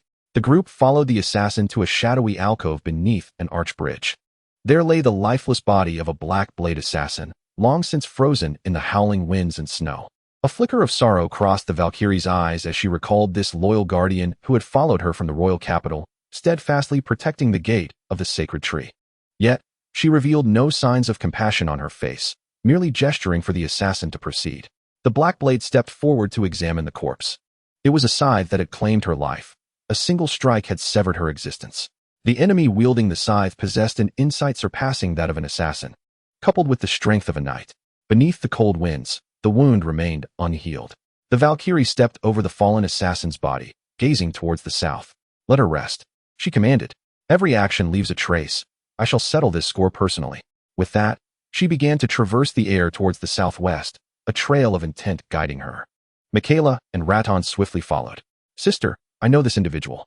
Though I was unconscious at the time, I later recognized him, the leader of Mong's Blood Knights, the pure-blooded Knight Emperor. After escaping Mong's grasp, I was relentlessly pursued by him, sustaining numerous injuries, even abandoning Terina in my flight. Where is he? I managed to charm him despite my grievous wounds, so he should be lurking in some corner of the Shadow Realm, preoccupied with his escape, oblivious to his whereabouts. And Mong, where is he? The Valkyrie's tone was colder than the sea winds of the sanctified snowfield. As previously mentioned, he is on an island somewhere in the void, though I cannot pinpoint its exact location. Oh, I bear no ill will towards you, brother. I am merely in a foul mood. It would be best if there were a portal or something similar. Otherwise, I shall turn the borderlands upside down in search of Mong. The Valkyrie effortlessly butchered a ferocious snowfield bear into minced meat. The sharpness of her sword aura caused Radahn's brow to furrow. Was this Valkyrie truly the embodiment of her title? With such power, given time, she might rival the war god Ares himself. Malenia pales in comparison to this Millicent. Like Malenia, the Valkyrie left a trail of corpses in her wake as she traversed the snowfield. Upon reaching their destination, The ground was carpeted with crimson roses, as if welcoming a beloved. A sense of revulsion washed over the Valkyrie from a distance. She swept past the scattered petals and a heap of bloodied nobility. Entering the portal, she emerged from the cave, her brow furrowed. As light returned, the stench of blood permeated the air, the dark purple subterranean sky sullied by the spreading crimson. The entire floating island resembled a platter of bloody sashimi, laying bare the darkness and despair upon the table without any pretense. In the distance, the second-generation son of Platinum patrolled the Blood Lake, where the grotesque creations, having undergone a second transformation, stood in stark contrast to the bodies impaled on the altar and the ignorant, kneeling hybrids. The scene was utterly repulsive. Miquella and Latine, following closely behind, were taken aback by the sight, reminiscent of a primitive tribe. Everything was shocking to behold. Mong Mong. A blazing golden light erupted from the Valkyrie's form. As the desecration of civilization and life crossed her threshold, the divine fire roared, igniting her wrath. How ludicrous! The ridiculous rodents. Golden flames surged from the raised golden prosthetic blade, slicing through the air, causing the entire floating island to tremble. Neither the colossal specters buried beneath the earth nor the seemingly immovable mountains could withstand the onslaught of this sword aura for even a moment. The massive floating island split apart like a cake, and the vast blood lake cascaded down the fissure, plunging into the abyss. The golden figure ascended to the highest altar, exuding a tumultuous aura that caused the entire temple to tilt and then collapse in ruins, leaving the cocoon of the divine being quietly perched at the summit. The Valkyrie cautiously dissected the divine cocoon, revealing Miquella's once tender and youthful body, now stained with blood, as if countless blood leeches had made their home within her. Each swollen blood-filled pustule was grotesque, and the desiccated white bones were clung to by blood, as if every inch of flesh had been violated by Mong. The sight was utterly unbearable. Golden flames surged, enveloping the divine cocoon in a fierce blaze, purifying all. The Valkyrie raised her head, seemingly gazing at the false starry sky beneath the earth. I had stated that once action was taken, traces would be left in unknown lands. The faceless deity trembled, and the chalice filled with the blood of the divine being accidentally fell to the ground. The horned harbinger of misfortune approached like a puppet, using its broad robe to wipe the floor clean before presenting another chalice brimming with divine blood. Mother of Truth? The faceless deity looked towards the blind, red-haired human woman seated across from her. Mother of Fingers, she sees me, the red-haired Valkyrie. He chuckled. Pray for your fortune, for our father shall not waste his might in such a place. This is not what we agreed upon. Lord Emer, I caught a glimpse earlier, and that red-haired woman noticed me. I did not know she was so formidable. Flee with your only companion, you frog in the well. Otherwise, when she finds you, you shall have no chance to escape. The Mother of Fingers, possessing the blind swordswoman, simply smiled before vanishing. Catch the big fish, who cares for the bait? By the time Miquella and Latine arrived before the now-turned-ash divine cocoon, the Valkyrie had left them with a phrase, "Wait for me a moment," before stepping into the void, disappearing without a trace. After a prolonged wait, the first to arrive was the red-haired figure, but it was not the Valkyrie. Her presence exuded an eerie yet formidable aura, transporting Miquella back to the threshold of the divine. Ha! How splendid! Fortune favors me. The Valkyrie has been whisked away by the dark night. Miquella and Radahn found themselves enveloped by an unyielding will, as if their fates had been irrevocably sealed the moment they stepped into the divine realm together. What a flawless offering, a warrior god presented as a sacrifice and a sheep that has escaped its pen. The fusion of two divine experiments is destined to herald the arrival of Father. The boundary will once again return to his grasp. Father, you are the chosen one. The singular entity. Chapter 74. The prelude unfolds. Rattahn's eyes brimmed with disbelief, yet his entire being was ensnared by the chains of war. Affirming the words of the Mother of Fingers, he was indeed a sacrifice offered to the supreme will. Meanwhile, Miquella, possessing frail combat prowess, stood as a lamb to the slaughter before the overwhelming divinity of the Mother of Fingers. It dawned upon her just how profound the sense of security granted by the Valkyrie's formidable power had been. The power imbued by the Supreme will seemed intent on obliterating her own will. Cursed be it, who will come to my rescue?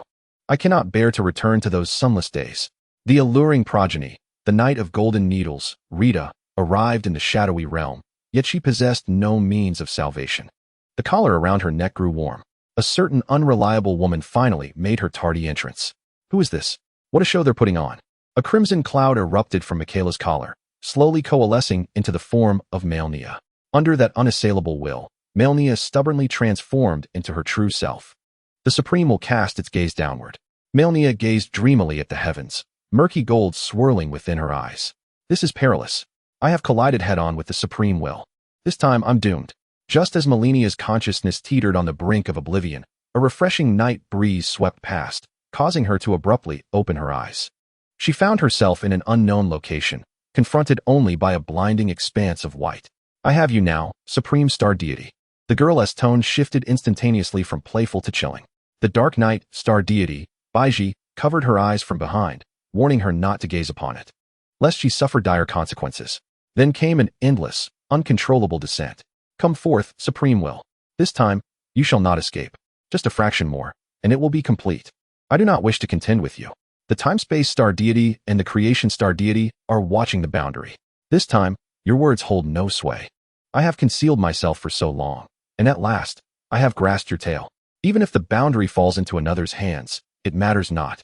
Are you truly so resolute? Words are futile. On this day, the entire universe trembled, and the Star-Moon Alliance formally declared war on the Supreme Dynasty. All could feel the ripples emanating from the void, as two star deities engaged in battle, based on the actions of two colossal forces.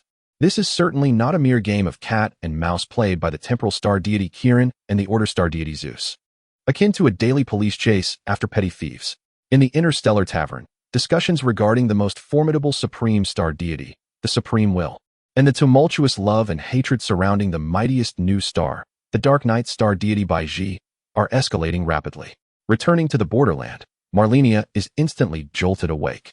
In the desolate underground expanse, various shattered floating islands drift aimlessly, as if some gargantuan entity has obliterated the Blood Dynasty. Malenia lifts Miquella from the broken altar, cradling her like a princess, and then fiercely kicks the unconscious brute, Latine, lying on the ground. Malenia? Are we all right? Latine rises, nonchalantly brushing off his backside. Perhaps. But it seems there is no one to protect us in the borderland. We must rely on ourselves, he muses, recalling how the god of war had betrayed him, darkening his already grim visage.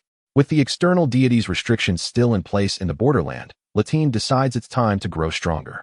He nods, understanding that rather than developing in the borderland, it would be more prudent to venture into the cosmos, where the god of war has a mining site in the chaotic sea. Malenia gazes down at the islands, spotting what appears to be a meteorite and the mother of fingers struck by it. Wow, truly impressive. You can change your demeanor in an instant, an authentic man. Even more so than Lu Bu. However, from being battered by Munger to evolving to the point where you can compete with me, you've certainly proven your mettle. Without uttering a word, Latine leaps powerfully, tearing through the void towards the boundless universe. All right then, let me confront the mother of fingers that has invaded Imi's body. Malenia embraces Miquella and leaps down, landing on the still scorching meteorite. So, Sister Baiji can summon meteorites? Wait, does that mean that initially, everyone in the Kaliao royal family, including Lonnie, were followers of Sister Baiji? Malenia shakes her head, clearing her thoughts. Ah, indeed, she is my sister. At the center of the meteor's deep crater stands Imi, the red-haired third sister. Upon Malenia's arrival, Imi no longer pretends to be asleep. Are you the corrupt goddess? Where is Millicent? Where am I? Startled, Imi's exclamations awaken Miquella. Malenia sets Miquella down and cautiously approaches Imi. Oh, the mother of fingers has been sealed by Sister Baiji. Ahem, Imi, you've been possessed by the mother of fingers. She is now sealed within you. Can you feel her presence? Huh. Oh, Imi exclaims, looking at Malenia with astonishment. I have a strange finger worm in my head. What should I do? She keeps shouting to be let out. Can you try to silence her? Why hasn't Sister Baiji eliminated this creature? It seems I can. I can even draw energy from her to replenish myself. Imi claps her hands in delight. Thank you, corrupt goddess, for your grace. Remarkable. I wish I had such a power bank. However, exercise caution. Here, take this bracelet. Should any troubles arise, shatter it, and I shall come to your aid. Malenia swiftly adorned Amy's wrist with the bracelet. Now, let us return. Both elder sister and younger sister are at the Magic Academy, and they had previously implored me to rescue you. The subterranean, illusory, starry sky remained unchanged, while the boundless cosmos roiled with turbulence. Malenia understood that the White Weaver was a gift to herself, but also a means to buy time at the borderlands. The Supreme Will was ensnared, and she could traverse the boundary unhindered to rescue her mother. Her mother, the eternal Queen Marika, surely held more secrets. After delivering Amy into Mari's care, Malenia hurriedly took Miquella's hand, and they soared away. Mari offered an apologetic smile toward the distant full moon queen. My apologies, but Malenia likely has more pressing matters to attend to. Renala, unfazed, plucked a freshly baked cookie, remarking that this was Malenia's home, and one need not adhere to such formalities. How is this so? Did Malenia not inform you of her and Lonnie's situation? Are you not her elder sister? It is not as it seems. In the royal city of Radahn, beneath the golden tree, Morgoth sat upon his solitary throne. Suddenly, the dimly lit sky appeared to witness a shooting star. In an instant, the divine siblings manifested before him. Malenia, under Morgoth's incredulous gaze, stepped directly into the golden tree. The golden tree trembled with a thunderous quake, followed by mournful wails. Malenia emerged, dragging the lifeless Radahn behind her. Mother, I have come to retrieve you. A scarlet tide surged from the depths, entwining itself around the trunk of the golden tree. Malenia disdainfully stepped upon the struggling, shattered Radahn. The eternally radiant golden tree, under the corrosive advance of the crimson decay, gradually desiccated, ultimately losing its vibrant hue. The dim sky succumbed to darkness, as moonlight pierced through the mist, and stars broke free from the shadows of the trees. That golden-haired, enchanting figure finally descended from the remnants of the golden tree. The eternal Queen Marika. Gazing upon that silhouette, Malenia stood tall, while Miquella, feeling a twinge of fear, grasped her sister's hand. Morgoth knelt upon the ground, welcoming the return of the queen. The woman with golden hair and eyes opened her gaze, outstretched her arms, and embraced Malenia with fervor. My dear child, I have returned. Chapter 75. Malenia's overly cautious nature. Malenia, the youngest scion of the most prominent family in the Borderlands. My ancestors have manifested through me, elevating me from a mere young master to a minor ancestor. I have roamed unchecked, for there are scarcely any normal souls in the Borderlands. Yet today is different. Today, the long-ill and bedridden eternal Queen Marika, the matriarch of our clan, has finally awakened. While my sisters trembled in trepidation, I, Malenia, stood tall. After all, it was I who roused her from slumber. Contemplating the invitation of my mother to my little castle, the so-called Magic Academy, to partake in my wedding, I find myself in a quandary. Wait, the Magic Academy is the domain of my mother's former lover, Leilana. Will she be displeased? Moreover, no. My connection with Leilana is non-existent. My sole intention is to rouse her from her melancholic reverie. Once my mother returns, I shall completely sever ties with Leilana. Yes, my heart is devoted solely to Lainey. Hold on. It is not uncommon for familial unions to occur in desolate borderlands, where the populace is sparse. As I reflect on this, my once straight posture involuntarily falters, coupled with my mother's persistent scratching at her waist. I can't shake the feeling that she harbors ulterior motives. Is such a prolonged embrace necessary upon our reunion? Does she truly need to be so close? I observe that Lady Marika, our clan leader, still possesses an alluring charm. Wait, has my mother always been inclined towards women? My ears tingle, as an exotic floral fragrance wafts tantalizingly to my nostrils. My daughter, you are truly remarkable. How should I reward you? The words of a certain and scrupulous mentor echo in my mind, as cold sweat beads upon Malenia's brow, her already bent posture further succumbing. This is not merely a show of authority from the eternal Queen Marika, but also a foreboding sign for Malenia's well-being. Mother, you are so indiscriminate. Regardless of Malenia's complaints, Queen Marika remains unperturbed, indulging in every morsel of Malenia's essence before finally departing from that enticing form. My daughter, you are far too conservative. It leaves something to be desired. Am I being referred to as conservative? I am barely one step away from donning a crop top and dancing around a pole. Malenia glances at Marika, who wears a golden circlet that resembles a crown, her golden tresses cascading around it, more abundant than the autumn harvest, more sumptuous than ripe fruit. The rich essence of gold gathers here, compelling even the birds to pause. Clad in a black and gold evening gown, adorned with mere strands of golden foliage, it clings to her mature form, akin to an embrace from nobility, thus leading to a life richer than true existence. From the endless sea, it appears as though pearls harvested by deep-sea dwellers embellish the queen's waist, each a unique treasure, glistening and rounded, poised to tumble down, revealing the breathtaking beauty concealed behind the jade-like pearls. Subsequently, the eternal queen proclaims to the world that physical beauty is the most worthy aspect of one's being, requiring no further embellishments.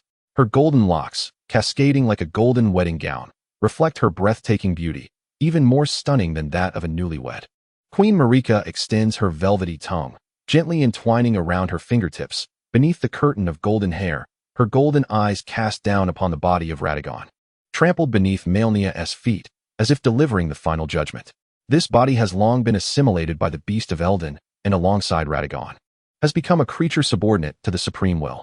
Just as I was about to act, I raised an eyebrow. The distracted Malenia was completely oblivious, silently chiding herself in her mind. I am such a simpleton.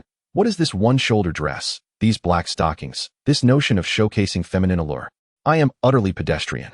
My mother is far more formidable. Malenia, are you fantasizing about my body? No, how could that be? Malenia swiftly denied, for you are my own mother. Oh, so it turns out Malenia harbors feelings for me rather than desiring this pitiful body beneath your feet? Once again, I find myself a pawn in the hands of a wicked woman. My face flushed crimson. I dared not protest. If you do not desire this body, I can simply offer you a new one. I shall not linger any longer. Malenia shattered the stone-like shell beneath her feet and extracted a small, dark creature resembling a century egg. What shall we do with this, mother? Humph, hand it over to me. The beast of Elden is, after all, a creature of virtual star caliber. Though it has supported the growth of the golden tree, it remains a formidable entity among beasts. The soul has fallen to such depths, presenting a sumptuous feast. Alas, the chef capable of preparing this banquet, Malika, paused and glanced at Malenia. Malenia quickly shook her head. Do not look at me. I cannot cook. No, you are precisely the one. Fear not the retribution of the supreme will. Your strength is ample. I am not afraid, I exclaimed. However, witnessing Malika's predatory gaze and the incessant cries of the creature being buffeted by Malika's power, Malenia chose to remain silent.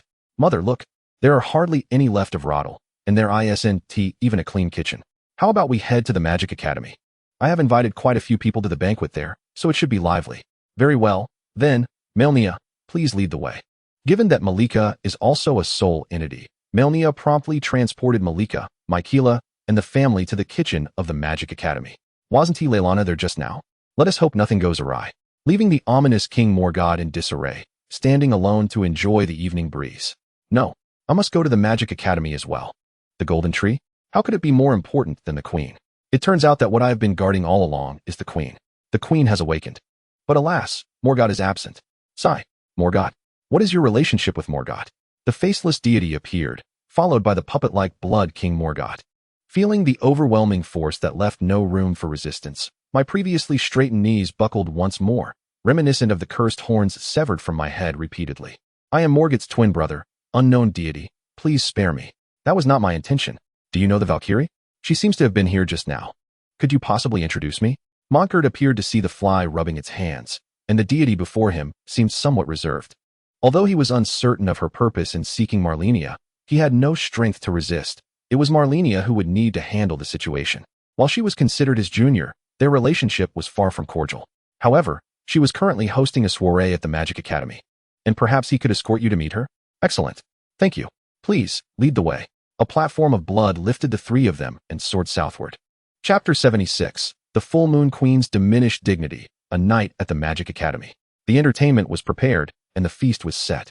To present the stargazing ritual as the main course seemed somewhat inadequate for a banquet that gathered nearly all the denizens of the borderlands. After all, only those with elevated spiritual prowess, particularly adept in magic, could comprehend the stargazing.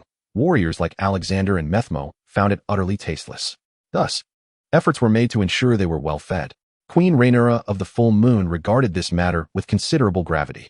Fortunately, her daughter-in-law, Tanis, the steward of the volcanic estate and widow of Rakad, had brought the remaining maidens of the volcanic manor to offer their assistance. This prevented Rhaenyra from having to lead the magical servants herself.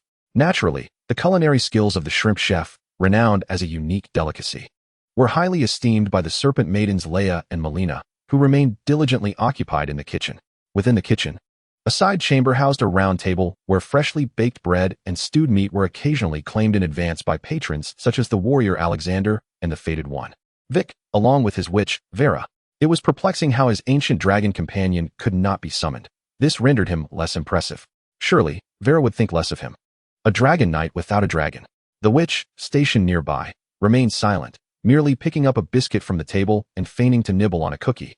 Avoiding Vic's gaze to prevent detection, her focus never straying from him. Perhaps it had grown weary of battling with you. I believe it would prefer to fight alongside me instead. Alexander, with his imposing stature, sat in a corner of the dining hall, savoring the freshly prepared stew. Fated one, fret not. The Sky City is currently sealed by Malenia.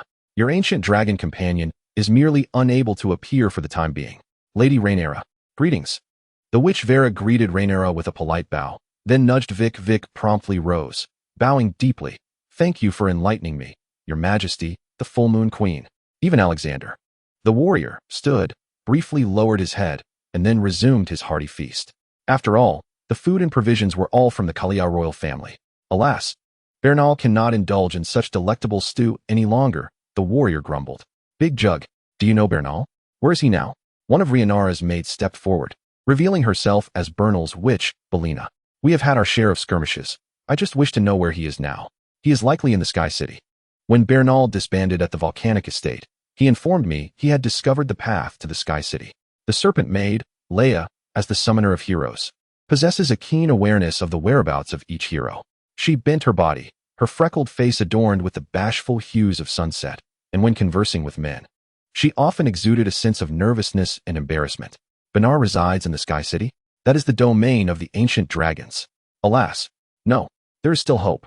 Suddenly, Malenia appeared, gently pushing open the enormous doors that stood ajar. Due to her limited reach, the other door was taken over by Miquella. The entrance, spacious enough to accommodate giants, swung wide open. Although somewhat surprised by Malenia's arrival, the onlookers were far more intrigued by the identity of the individual who warranted the attention of two divine beings. It is Marika. What? The eternal Queen Marika? It truly is Lady Marika. The crowd in the side hall bowed in unison. Meanwhile, Rhaena, who had been seated at the head of the table, stood up abruptly, appearing somewhat out of place compared to those humbly bowing. Before her stood the figure she had longed for, a mixture of astonishment and bewilderment washing over her as tears, born of countless nights of yearning, slowly trickled from the corners of her eyes. A whistle pierced the air, reminiscent of a rogue teasing a passing widow. The eternal Queen Marika, that exalted figure, casually whistled at the full moon Queen Rhaena while nonchalantly dangling a preserved egg in her hand. Ah, Rhaena, you seem to still possess your charm. Malenia recalled that she had once thought the same, although she had kept her thoughts to herself. Truly, they are mother and daughter. You scoundrel. The full moon queen approached slowly. Originally standing at 2 meters tall, she gradually shrank with each step, becoming slightly shorter than Malenia. Her regal stature diminished. Yet, she remained unfazed, eagerly drawing near to Marika. Malenia's heart raced, fearing that Rhaena might act impulsively and draw closer to her. Fortunately, such an incident did not transpire, though the possibility lingered for the future. To avert such a scenario, and for her own safety, she declared, Mother, I must go rescue Benar. I still owe him a favor. Brother, I ask for your assistance. Marika, cradling the beauty in her arms, waved dismissively. Go ahead. With Miquella's pitiful gaze upon her, Malenia fled the scene. Vic and I shall accompany you. The witch Vera promptly raised her hand, tugging Vic along as they exited the side hall. I shall go as well. I am his witch. I will prepare the meals. Even the warrior Alexander comprehended the unspoken intent. I cannot fly. I will go out to eat. In an instant, only 3 individuals remained in the side hall. Miquella felt an overwhelming itch throughout her body as she stepped outside. The wind had picked up, and I closed the door, standing guard at the threshold. Leaning against the wall, Miquella pulled the door shut, wiping the cold sweat from her forehead with her sleeve and letting out a long sigh. Gazing up at the starry sky, she was rendered speechless, her emotions choking her. The 2 great emperors clashed at the edge of the universe, erasing the very path of existence. Above the boundary, the city loomed, a crumbling Femiazla. Once a gathering place for ancient dragons, it had been obliterated by the meteors wrought by the Elden Beast in ancient times, with relentless storms swirling amidst the shattered ruins. Everything felt as though the apocalypse had arrived. A small ancient dragon flailed helplessly against the crimson barrier, its attempts futile. As soon as it was released, it soared toward the magical academy, likely Vic's dragon. Malenia observed alone while activating her connected phone. Had that fellow not yet realized his network had been compromised? She perused the entire guide for the Sky City. Would Malenia proceed step by step like the Fated One? I truly regret to inform you that the boundary may no longer require the ancient dragons, a race long enslaved. I choose the Crimson Path. The Crimson Barrier slowly constricted, and any ancient dragon touched by the Crimson Decay was instantly reduced to a pool of blood, akin to a mosquito crushed under Malenia's divine foot. Let me see, Benel. Where have you hidden yourself? Black flames hovered at one corner of the grand hall atop the Sky City, a dark specter seated beside them. The remnants of the black sword Malikas lay prostrate, reduced to mere bones, while the eerie flames within the skull flickered quietly. Truly, such unrestrained divinity, far freer than I. The Grim Reaper Carl smiled wryly at the intractable black flames, realizing that his destined demise was unrelated to my role as the harbinger of death. There was nothing to be done. I must prepare myself. Chapter 77. The Utter Collapse of Famiazlaha? What a sight. Benel, what are you wearing? Have you transformed into a heavy-armored turtle? Heavy armor signifies a civilized nature. It is something to learn from. Floating in the air. I mockingly laughed at the heavily armored knight slumped on the ground. Once a spirited knight, eager to impart combat skills to all fated ones. Benel now resembled a long-dead fish, too weary to lift his head. Oh, Benel, so aloof. Malenia casually tossed the white finger he had once given her onto him. I have come to fulfill my promise, to rescue you from this place, which may also save your life. You are a fated one. Let me quietly perish here. I am a useless being, long overdue for death. Very well, if you do not wish to leave, then make a wish. A wish? Huh. Who do you think you are? I wish for the downfall of the Golden Dynasty, to obliterate the Golden Laws, to slay every demigod in this world. Can you accomplish that? The traitor Benel lifted his head, glaring at the arrogant woman. Malenia floated in the air, yet many things in the Sky City could soar. Oh, that is indeed beyond what I can achieve. Could we perhaps lower the expectations slightly?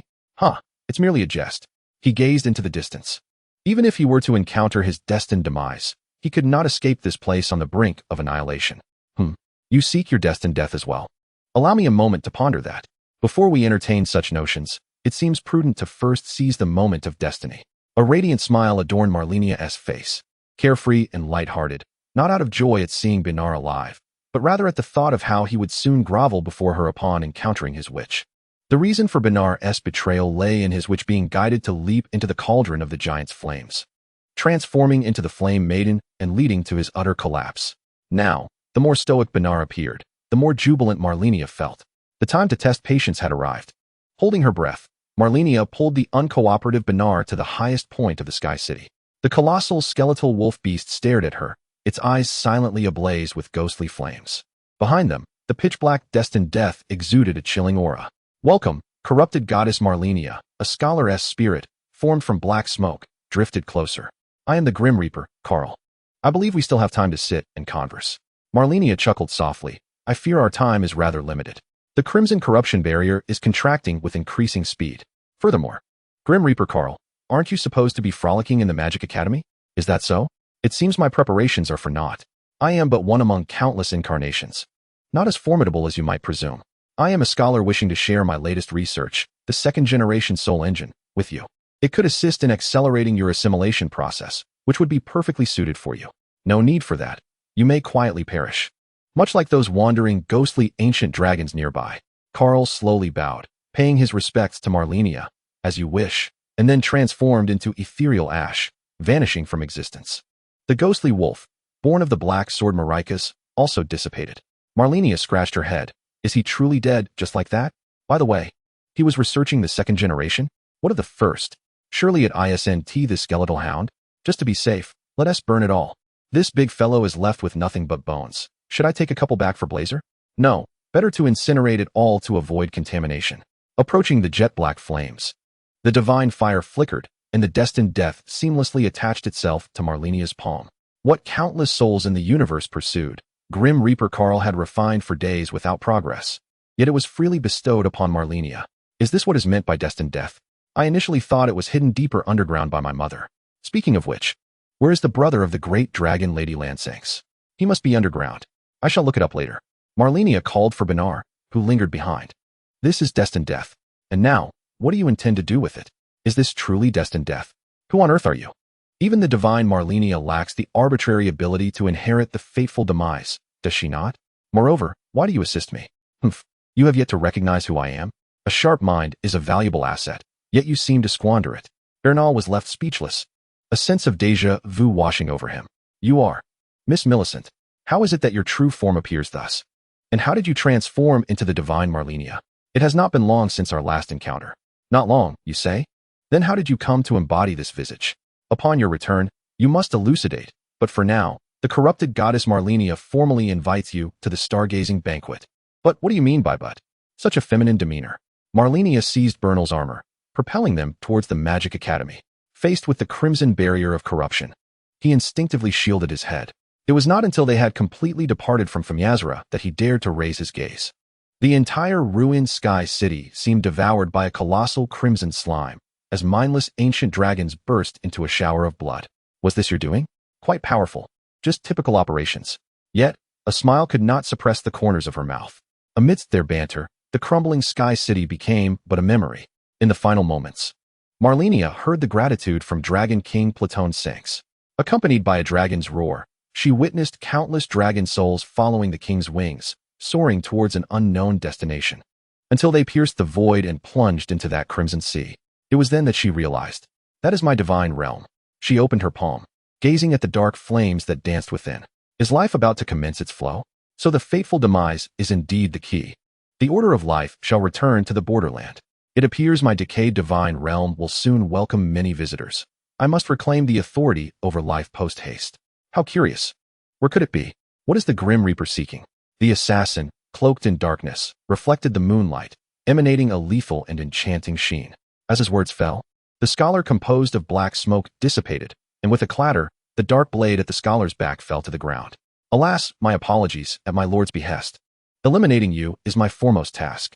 Such is the fate of deities in the borderland, merely a matter of a single strike. Oh, Aleto, what are you doing all alone here? That outfit of yours? Quite striking.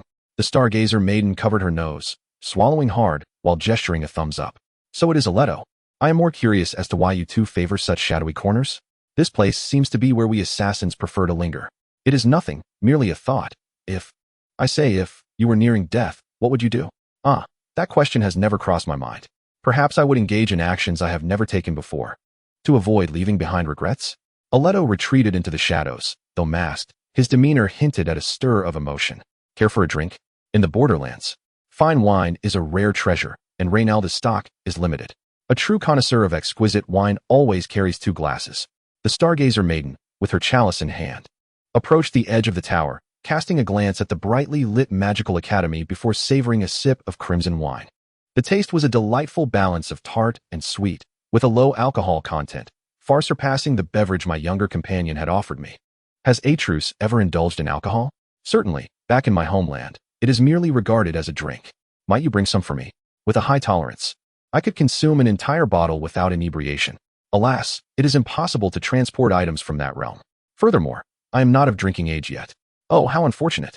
What are your thoughts on the girls at the Magical Academy? Is there anyone you fancy? I could act as your matchmaker, but I am a girl. How could 2 girls possibly be together? Is there really a distinction of gender? Is it not enough to simply have affection? In the borderlands, where magic flourishes and the life furnace exists, one can love whomever they desire, regardless of gender, lineage, or race. Unfortunately, Teacher Celine has someone she adores. Wow, that reserved oddball. I would never have guessed. Do not speak ill of Teacher Celine. Very well, Atrus, after tonight, thoughts of mortality shall no longer plague you.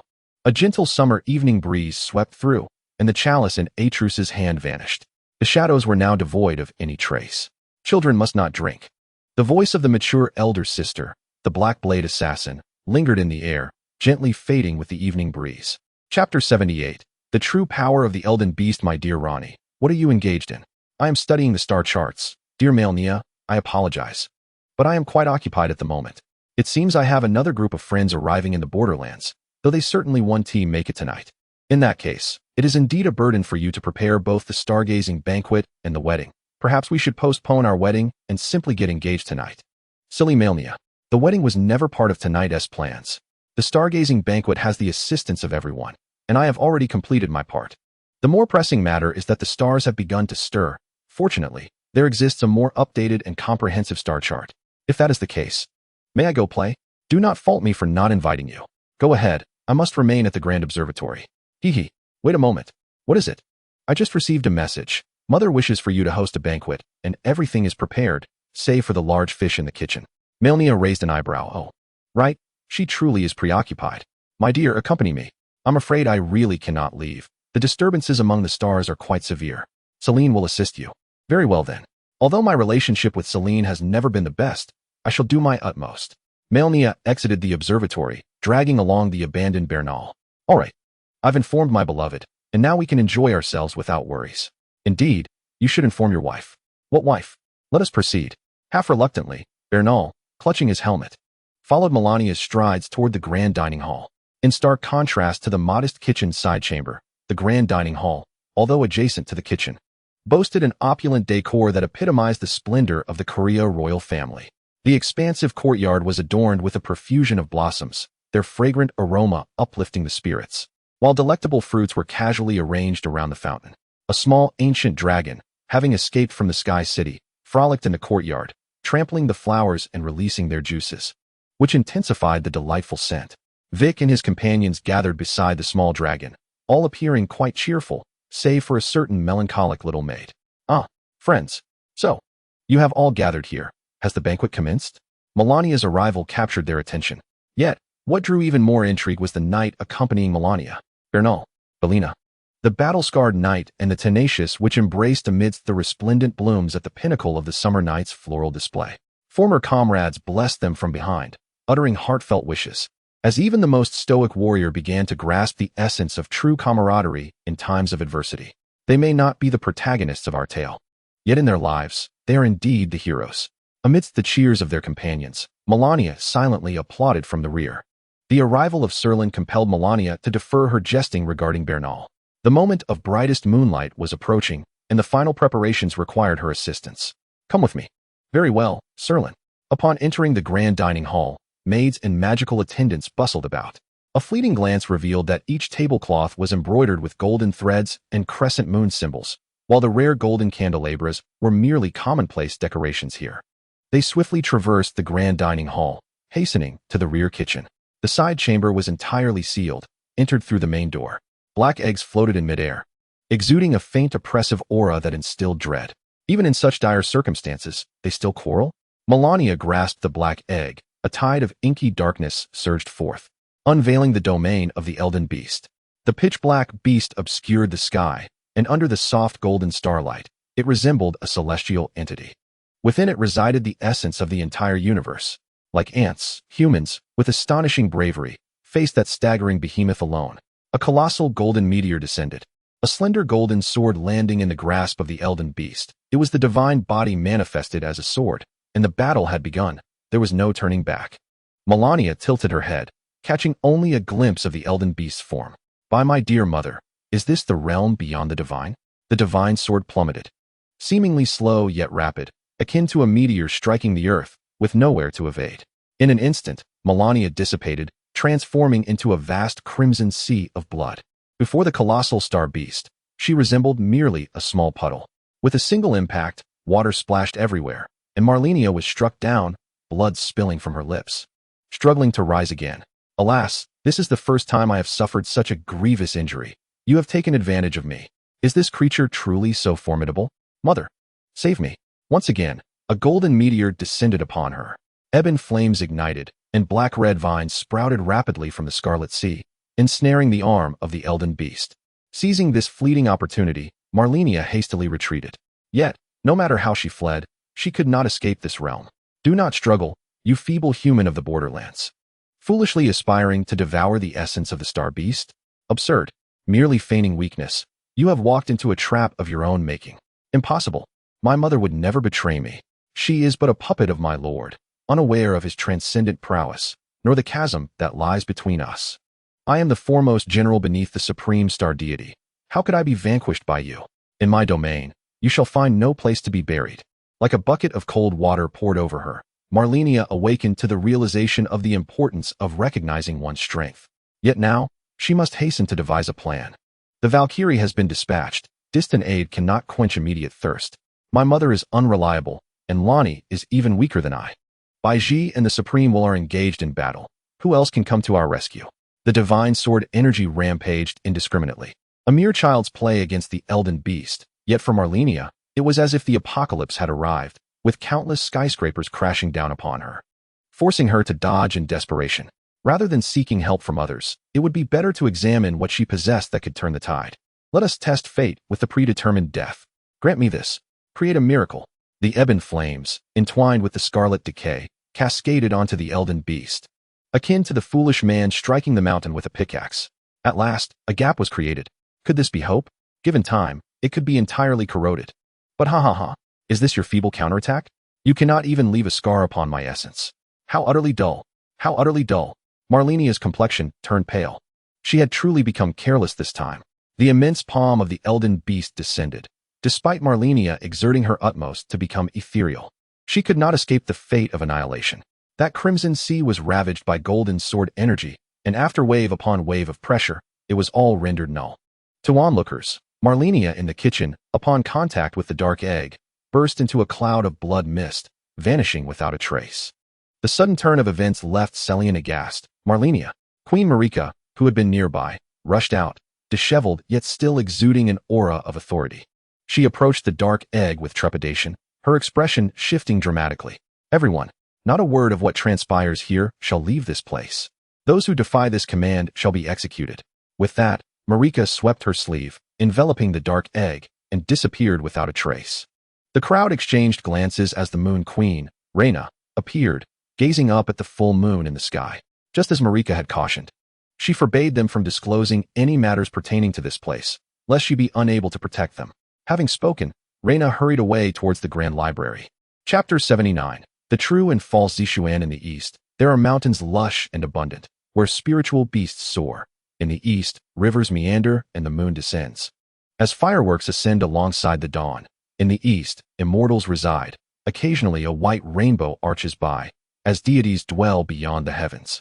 In this celestial realm, even immortals were once mere mortals. Countless souls have traversed the sprawling mountains and crossed the rushing rivers to reach the sacred abode of cultivation, the Palace of Nuwa. Some seek their entire lives without success, while others are born as favored disciples of the palace. Indeed, this is a tale oft repeated within the palace. Have you heard?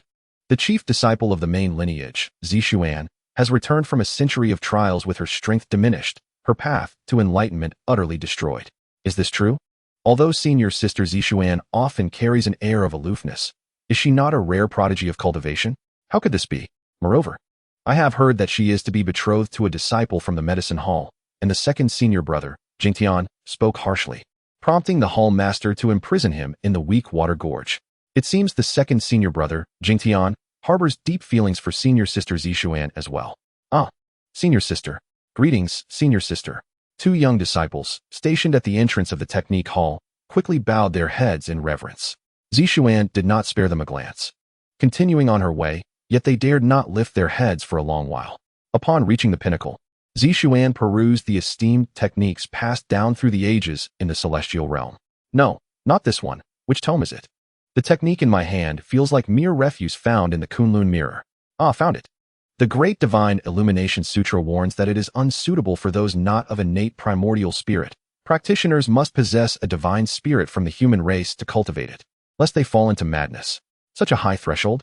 Although I have attained the consummation of the primordial spirit, I am not an innate being. What a predicament! Why would this guide me in the cultivation of such a technique? Uft, Valkyrie. Oh dear, I nearly forgot about you. What are you doing? Who dares invade my consciousness? Upon introspecting, I discovered a beguiling woman clad in red, with crimson hair, her attire disheveled, revealing much of her form. Yet her movements bore no artifice. Her gaze intertwined purity and allure, reminiscent of a novice in demonic cultivation. Ah, Valkyrie, you've come. Have you truly refined your divine fire to this extent? So swiftly? Is this what they call the primordial spirit? Who are you? What demon cultivator dares to intrude upon my consciousness? Die? Hey, stop, stop. I am not a demon cultivator. I am your other half. How could you learn from Zishuan so thoroughly? She reacted the same way upon first meeting. Impossible. I am the foremost of the righteous sects. How could a being like you come to exist? Surely, this is your deceit. Wait, I am quite weak at the moment. At the very least, you shouldn't take advantage of my vulnerability. Just take a look at my appearance, and then at yourself? Aren't we strikingly similar? Are you not the Valkyrie Millicent? Or perhaps I could concede, and be called Millicent while you take on the name Malenia. That would suffice. I am so feeble that if you were to slay me, the nascent soul you painstakingly cultivated would shatter as well. Upon lowering her gaze, Zishuan beheld her golden prosthetic armor, the golden blade in her hand, and the strangely familiar, yet foreign scarlet hair. This cannot be. I am Zishuan, not Millicent or Malenia.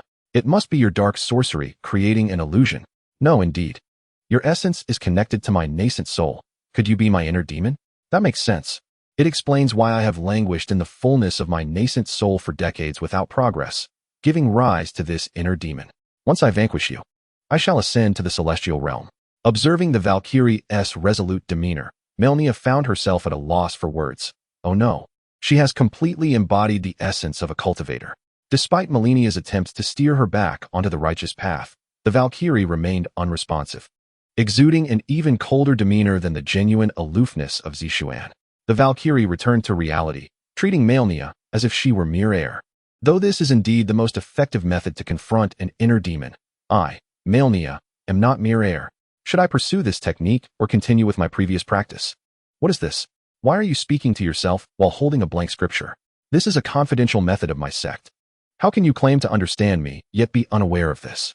Your act is far too contrived. What technique is it? Share it with me. Even if I am an inner demon, I deserve a choice.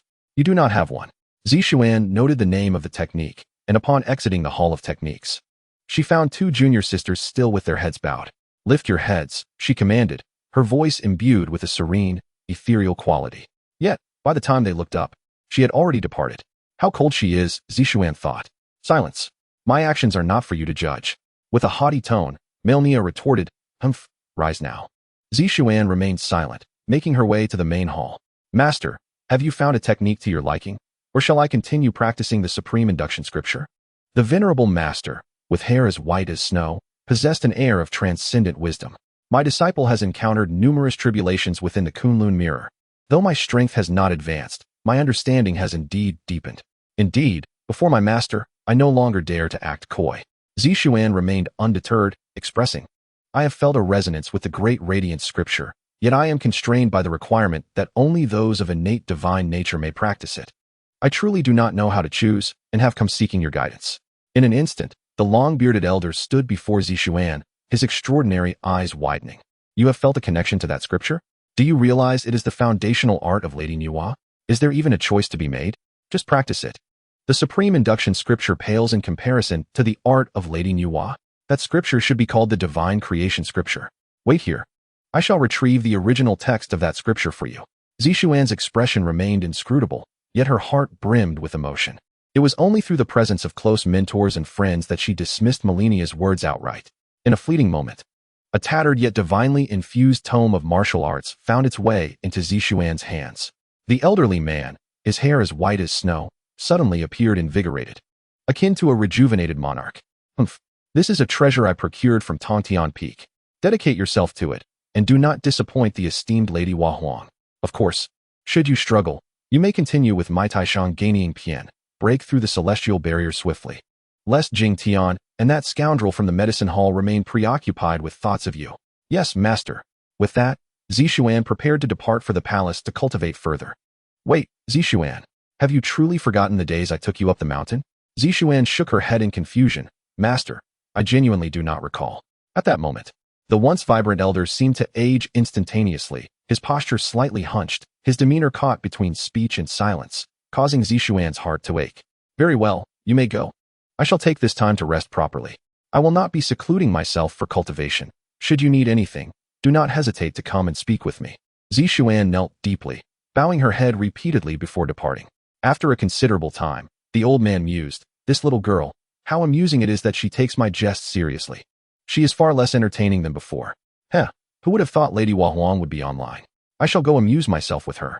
Chapter 80. The chatterbox finally silenced. The entirety of Hua Huang Palace revolves around Tongtian Peak, surrounded by the 4 symbols and 8 trigrams, with mountains arrayed in majestic layers, winding paths, and bustling conversations. Upon returning to her modest abode, Zishuan placed the De Pin Shun Zhaojing before her. The previous sensations seemed to have vanished, and even her consciousness could not reach it. Wow, what is this? It looks absolutely delectable. Let me have a taste. Please, be quiet. I cannot even touch it. You cannot, but I can. Share some of your power with me. I am so weak that even a breeze could carry me away. Skeptical, yet recognizing that merely staring was futile, Zishuan decided to allow the incessant little demon within her to take a look. With a slight shift of intention, the empowered Malenia materialized before Zishuan, clad in her signature red, low-cut, backless dress, a true exhibition of minimalism and potency. Here I go.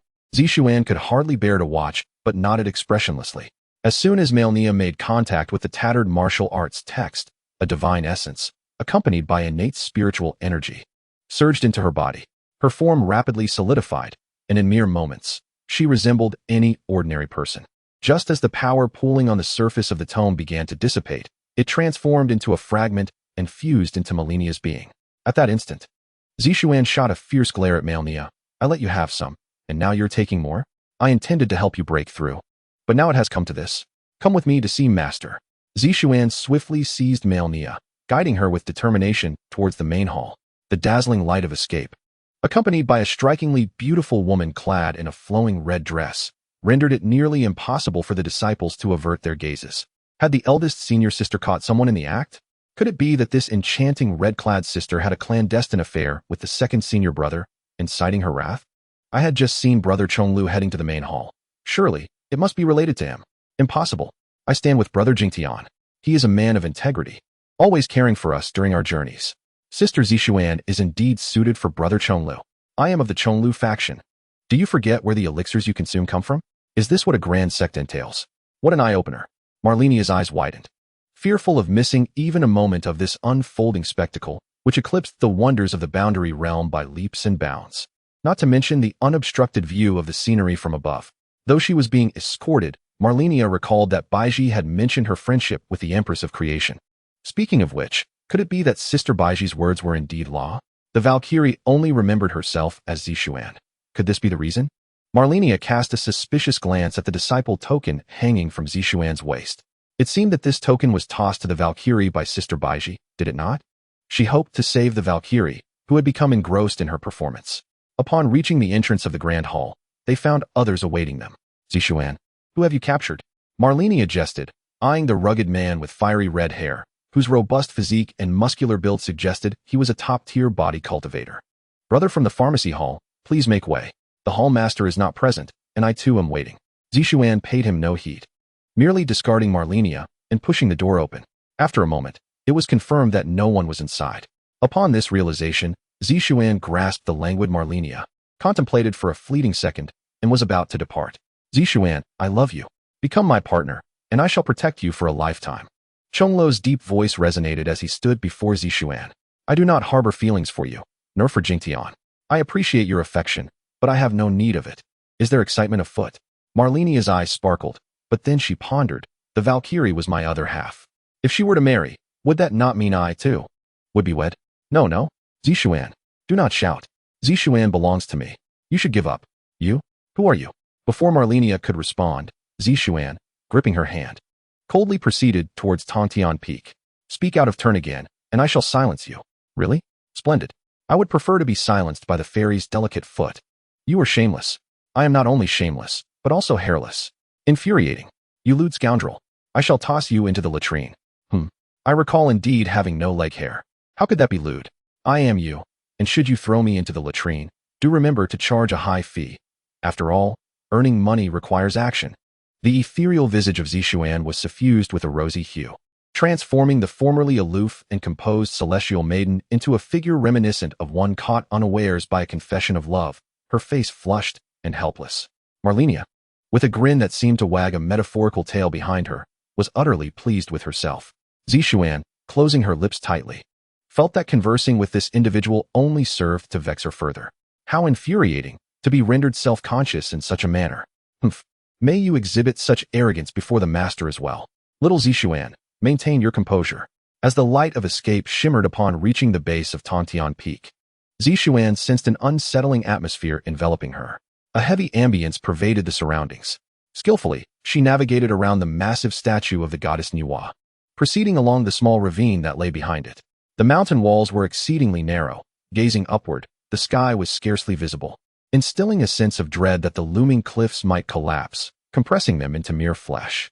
After traversing several dozen steps, the path opened up to reveal a serene pool of crystal-clear spring water nestled amidst the verdant bamboo groves, where the water cascaded down the mountainside, creating a melodious clamor. An elderly man with a white beard sat silently at the edge of the pool, cradling an object in his embrace. Upon closer inspection, Zishuan was astonished to find several reclusive ancestors quietly seated on small stools, their lips sealed. Apart from the gentle sound of the falling spring, Even the insects among the flora dared not make a sound. This rendered Zishuan hesitant to act recklessly. She firmly grasped Malenia and knelt down, suppressing her voice. Just as Malenia was about to speak, Zishuan quickly pinched her tongue and tilted her chin downward, compelling her to rest her head against Zishuan's chest. With a mixture of annoyance and determination, Zishuan held Malenia's head with one hand while the other formed a fist and pressed it into Malenia's mouth, silencing her completely. The slight stirrings did not go unnoticed by the ancestors, but they remained silent, apprehensive. Malenia, forcibly muted, shed tears of regret at the corners of her mouth. Today, she had witnessed several venerable elders, exuding an aura of celestial grace, being berated by a little girl with a serpent's tail. And Zishuan wouldn't even allow her to laugh. How unfair. The serpent-tailed girl, resembling a mischievous spirit, floated above, pointing at the elderly man. Faintly, Malenia heard whispers of mockery directed at them. Aren't you supposed to be formidable? How is it that you are so weak? I've never seen you ridiculed so thoroughly. Looking up once more, the serpent-tailed girl had floated above her head. Oh, who are you? You can actually see me? Malenia gasped in surprise. Zishuan, you truly don't mind the dirt? What is your origin? Let me take a look. Can't see clearly? Come here. A sudden gust of wind swept through, and Malenia was whisked away into the small pool, vanishing without a trace. Although the reasons behind Lady Nuwa's actions remained a mystery, the ancestors collectively exhaled a sigh of relief. They raised their heads, exchanging glances, and upon noticing that Zishuan's master remained silent, they hurriedly bowed their heads in contrition. Just as before, Zishuan, too, did not dare to act impulsively, instead casting a disdainful glance at her saliva-drenched fist. In an uncanny twist of fate, akin to someone taking a whiff of freshly removed socks, a peculiar expression emerged. Chapter 81. The first person to die from gluttony. The starlight over Lake Lienia appears eternal. Yet the faded figures beneath the starry sky are ever-changing. They come and go, leaving behind their legends upon this land before quietly departing. The borderland remains just that, a borderland. The stargazer maiden, weary of gazing at the stars, descended from the tower in a sullen mood. Suddenly, she spotted the glimmering dragon, Adura, nestled amidst a heap of shimmering stones, soundly asleep. Wow, it seems Adura hasn't entertained any guests. I want to ride the dragon. That fellow Malenia flies about daily. I wish to soar as well. Otto, riding the ethereal steed Toret, dashed toward the slumbering dragon. Take me flying, Adura. Alas, no matter how loudly Otto called, the lazy dragon continued to snore thunderously. I must find someone to awaken it, and let me soar. Yet Malenia, Teacher Celine, and Malenia are all preoccupied. Toret snorted, pointing his head towards the Hall of Magic. You say there are people there? I see no one. The hall, a classroom within the academy, was shrouded in darkness, illuminated only by two bulbs. As Otto approached on Toret, it became evident that one bulb was merely the polished head of Professor Topus. Professor Topus? Immersed in the realm of knowledge, Topus remained oblivious to Otto's arrival. Professor Topus. Ah, you startled me, mischievous little stargazer. Oh dear. You've disrupted my train of thought. Professor, the Magic Academy is hosting a banquet. Are you here weeping alone? Hee hee, you wouldn't understand. Immersed in knowledge brings me joy. Moreover, if I could successfully develop this magic and name it after myself, I would truly become a great sorcerer. Not so fast. I am the true great sorcerer. And you must help me wake that snoozing dragon. I wish to ride it to the heavens. You possess immense talent. The origin magic flows effortlessly from your hands. Yet you lack your own unique spell. To possess one's magic is the lifelong pursuit of every sorcerer. With your gifts, do not squander them. Set aside your frivolities and study diligently. In time, you too shall grow powerful like Master Celine. I refuse. I simply want to ride the dragon. Grandfather forbids me from playing games, and you let me ride the dragon. You are even more bothersome than grandfather, Professor Topus. I no longer like you. The stargazer maiden pulled her hood over her head, chanting, I can't hear you. I can't hear you. Gurgle, gurgle. Huh, what is that noise? It smells delightful. Otto lifted her gaze to see the majestic dragoness, clutching several roasted whole sheep, warily eyeing the stargazer maiden. Oh, I recognize you. Lanskanks, accompanied by the little tailor, Bark. Where is he? The grand dragon lady perched atop the roof swayed her tail. He is still honing his skills with the maid. Lancelot cast a reluctant glance at the roasted whole lamb in his hands, taking a bite. Fated one, would you care for some roasted lamb? You've already taken a bite. Clearly, you have no intention of sharing with me. Gurgle, gurgle. Your stomach is growling. You must be quite hungry. However, This is the reward I earned after laboriously capturing lightning goats in the bountiful forest, laden with spices. After working so long, it truly is delectable. My stomach is not growling. You have 4 roasted goats in your hands and refuse to share. You miser. Little fated one, you are deceiving. Your stomach is not growling. Then whose stomach produced that gurgling sound? Is there anyone else here besides you? I specifically sought out a secluded spot to indulge. Suddenly, the Grand Dragon Lady was startled by a flash. Who threw that flashbang? The bald teacher, Tops, stood up from his seat, swayed a few times, and then fell to the ground with a thud. Has Teacher Tops succumbed to temptation? No way. Is this human so fragile? The Grand Dragon Lady promptly flapped her wings and descended.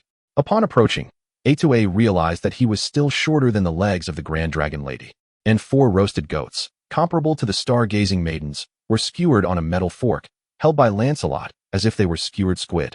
Quickly, quickly! Humans can truly be tempted to death. I thought Miss Malenia and the chefs were jesting. The Grand Dragon Lady tore off a small piece of goat meat and stuffed it into Top's mouth. A2A hurriedly helped pry open Top's drooling mouth. Even in a half-conscious state, Tops chewed a few times before beginning to swallow, evidently starved. Grandfather often said, if you can eat, then all is well. When you fall ill and are close to starving, if you still refuse to eat, then that is truly the end. Thank goodness. I thought Teacher Tops might not last as long as I do. Wait. Why am I still concerned about this bald teacher? I just said I disliked Tops. A2A, while assisting and feeding him, wore a sorrowful expression. Teacher Tops, how could you succumb to temptation? In the future, the books will record you as the first person to be tempted to death. How tragic. I'm not dead yet. Stop shoving it in. Oh, he is alive. Having fed him an entire roasted lamb leg, surely he won't perish now. That is no longer my concern. I should hurry and leave. What if you succumb to temptation again? Tops wiped his grease-covered face. Lord Lancelot, please wait a moment. I didn't succumb to temptation. I simply forgot to eat for too long, and after such vigorous activity, I fainted from hunger, but I'm much better now. I won't faint again. Oh, how pitiful. Teacher Tops, the one who succumbed to temptation. Really? But I still wish to leave. I prefer to dine alone. However, we may require your assistance. Could you communicate with the gem dragon, Agila? The fated one wishes to ride him and soar through the skies. Sure, but as for the reward, never mind. Malenia has dealt with the lightning goat. Since it concerns the fated ones, I shall forego the compensation. Woe is me, the first human to perish from gluttony? What did you say, Great Dragoness? You can persuade a Dular to take me flying. Hooray, A2A adores you. Tops looked at the star-gazing girl who had just been weeping, but now wore a face full of excitement. Then come with me. Oh, yay. Tops, why are you sitting down? Aren't you coming? No, my magic is nearly complete. When you come next time, the spell named after me will be unveiled. Besides, I have ridden the crystal dragon. No way. You must come too. You have flown with Adular, but you haven't ridden alongside us. If Tops doesn't come, A2A will no longer like you. Tops gazed at the pouting A2A, who looked as if she wouldn't be appeased if he didn't go, and helplessly put away his manuscript. All right, just this once. Woohoo. That is fantastic. As soon as the great dragoness arrived before the crystal dragon, Adular awakened and trembled. All right, you may ascend. A2A summoned her spirit steed, Torrit, and leaped onto the dragon's back. Torrit can fly in the sky now. The spirited steed let out several enthusiastic snorts.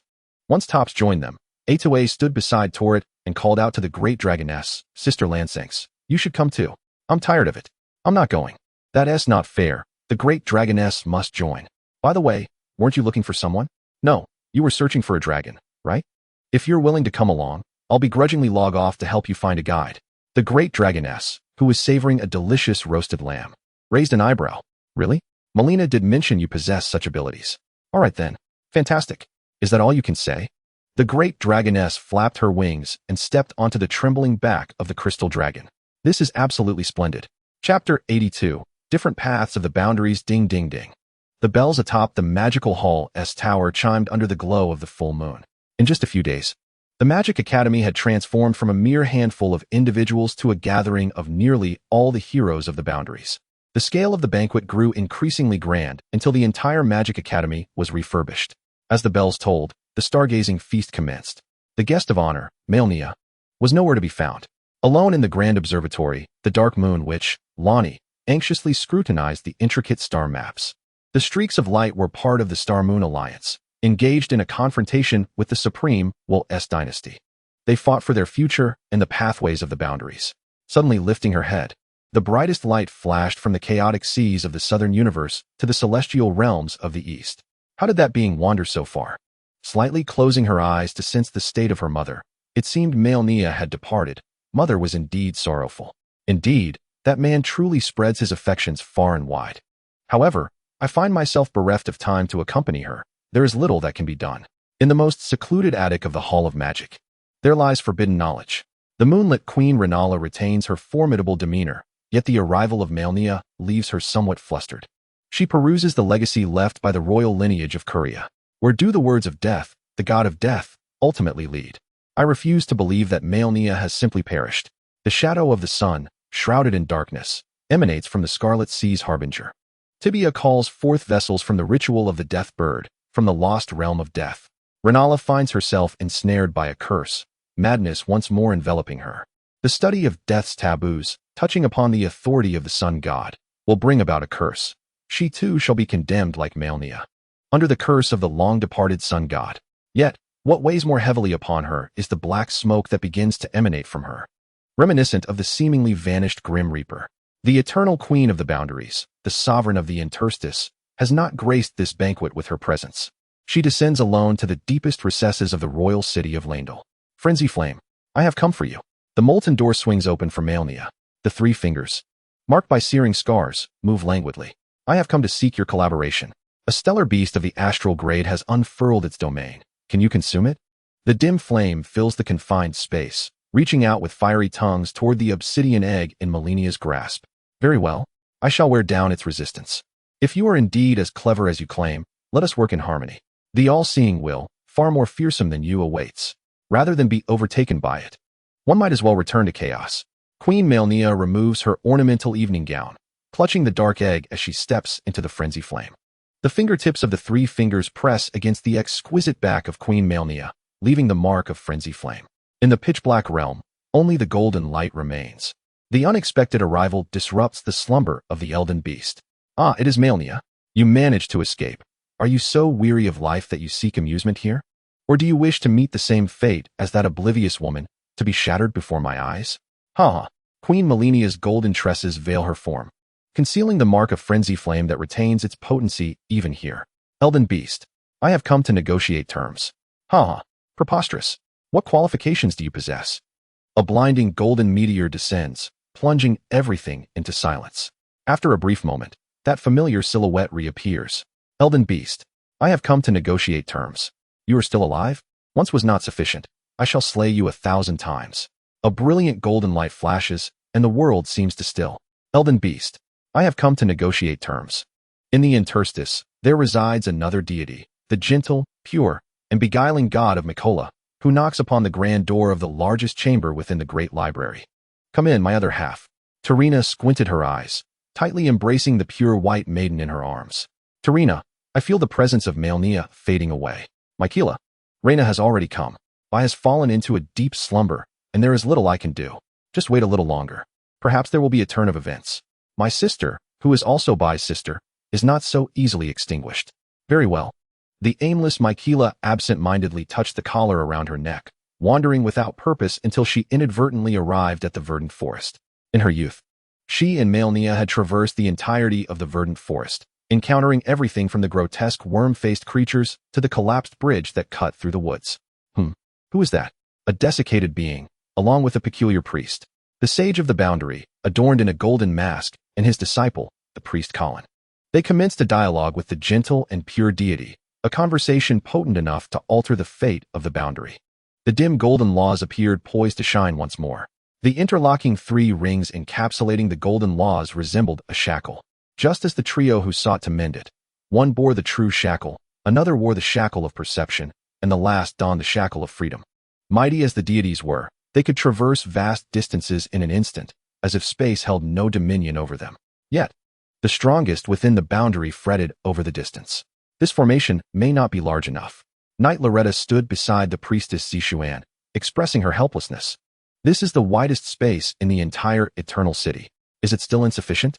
Insufficient, and my strength is lacking as well. If I could ascend to the celestial phenomenon, the chances of the old man feeling it would increase. Ah, so you are not the one overseeing the teleportation? Of course, while I am quite powerful, It is still not enough. I have been confined to the golden core stage, ascending to the nascent soul, celestial phenomenon, and the transformation stage.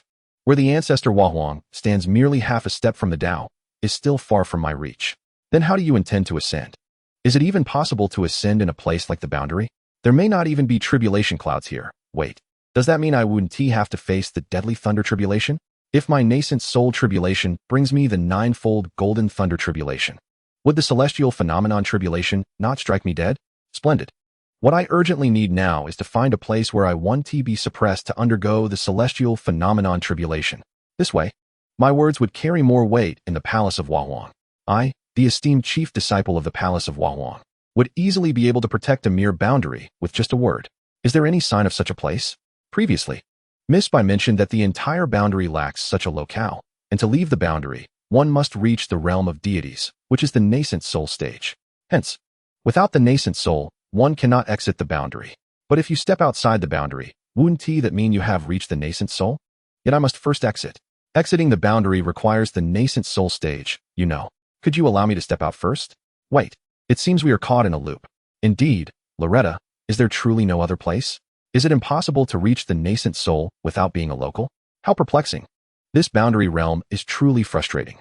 Perhaps there exists a place where we can, but we will need the assistance of Miss Tarina. When Lady Bai occupied my body, I lingered there. It seemed to be outside the boundary realm. So what are we waiting for? Let us go. Hee. Loretta gazed at the capricious sorceress, who appeared indifferent in public, yet behaved like a child in private. What can one do? She's my own child, after all, and deserves my affection. Chapter 83. A night at the Magic Academy. As the bell tolled, Celine, as the head steward, announced the commencement of the banquet. The grand banquet hall was sparsely populated.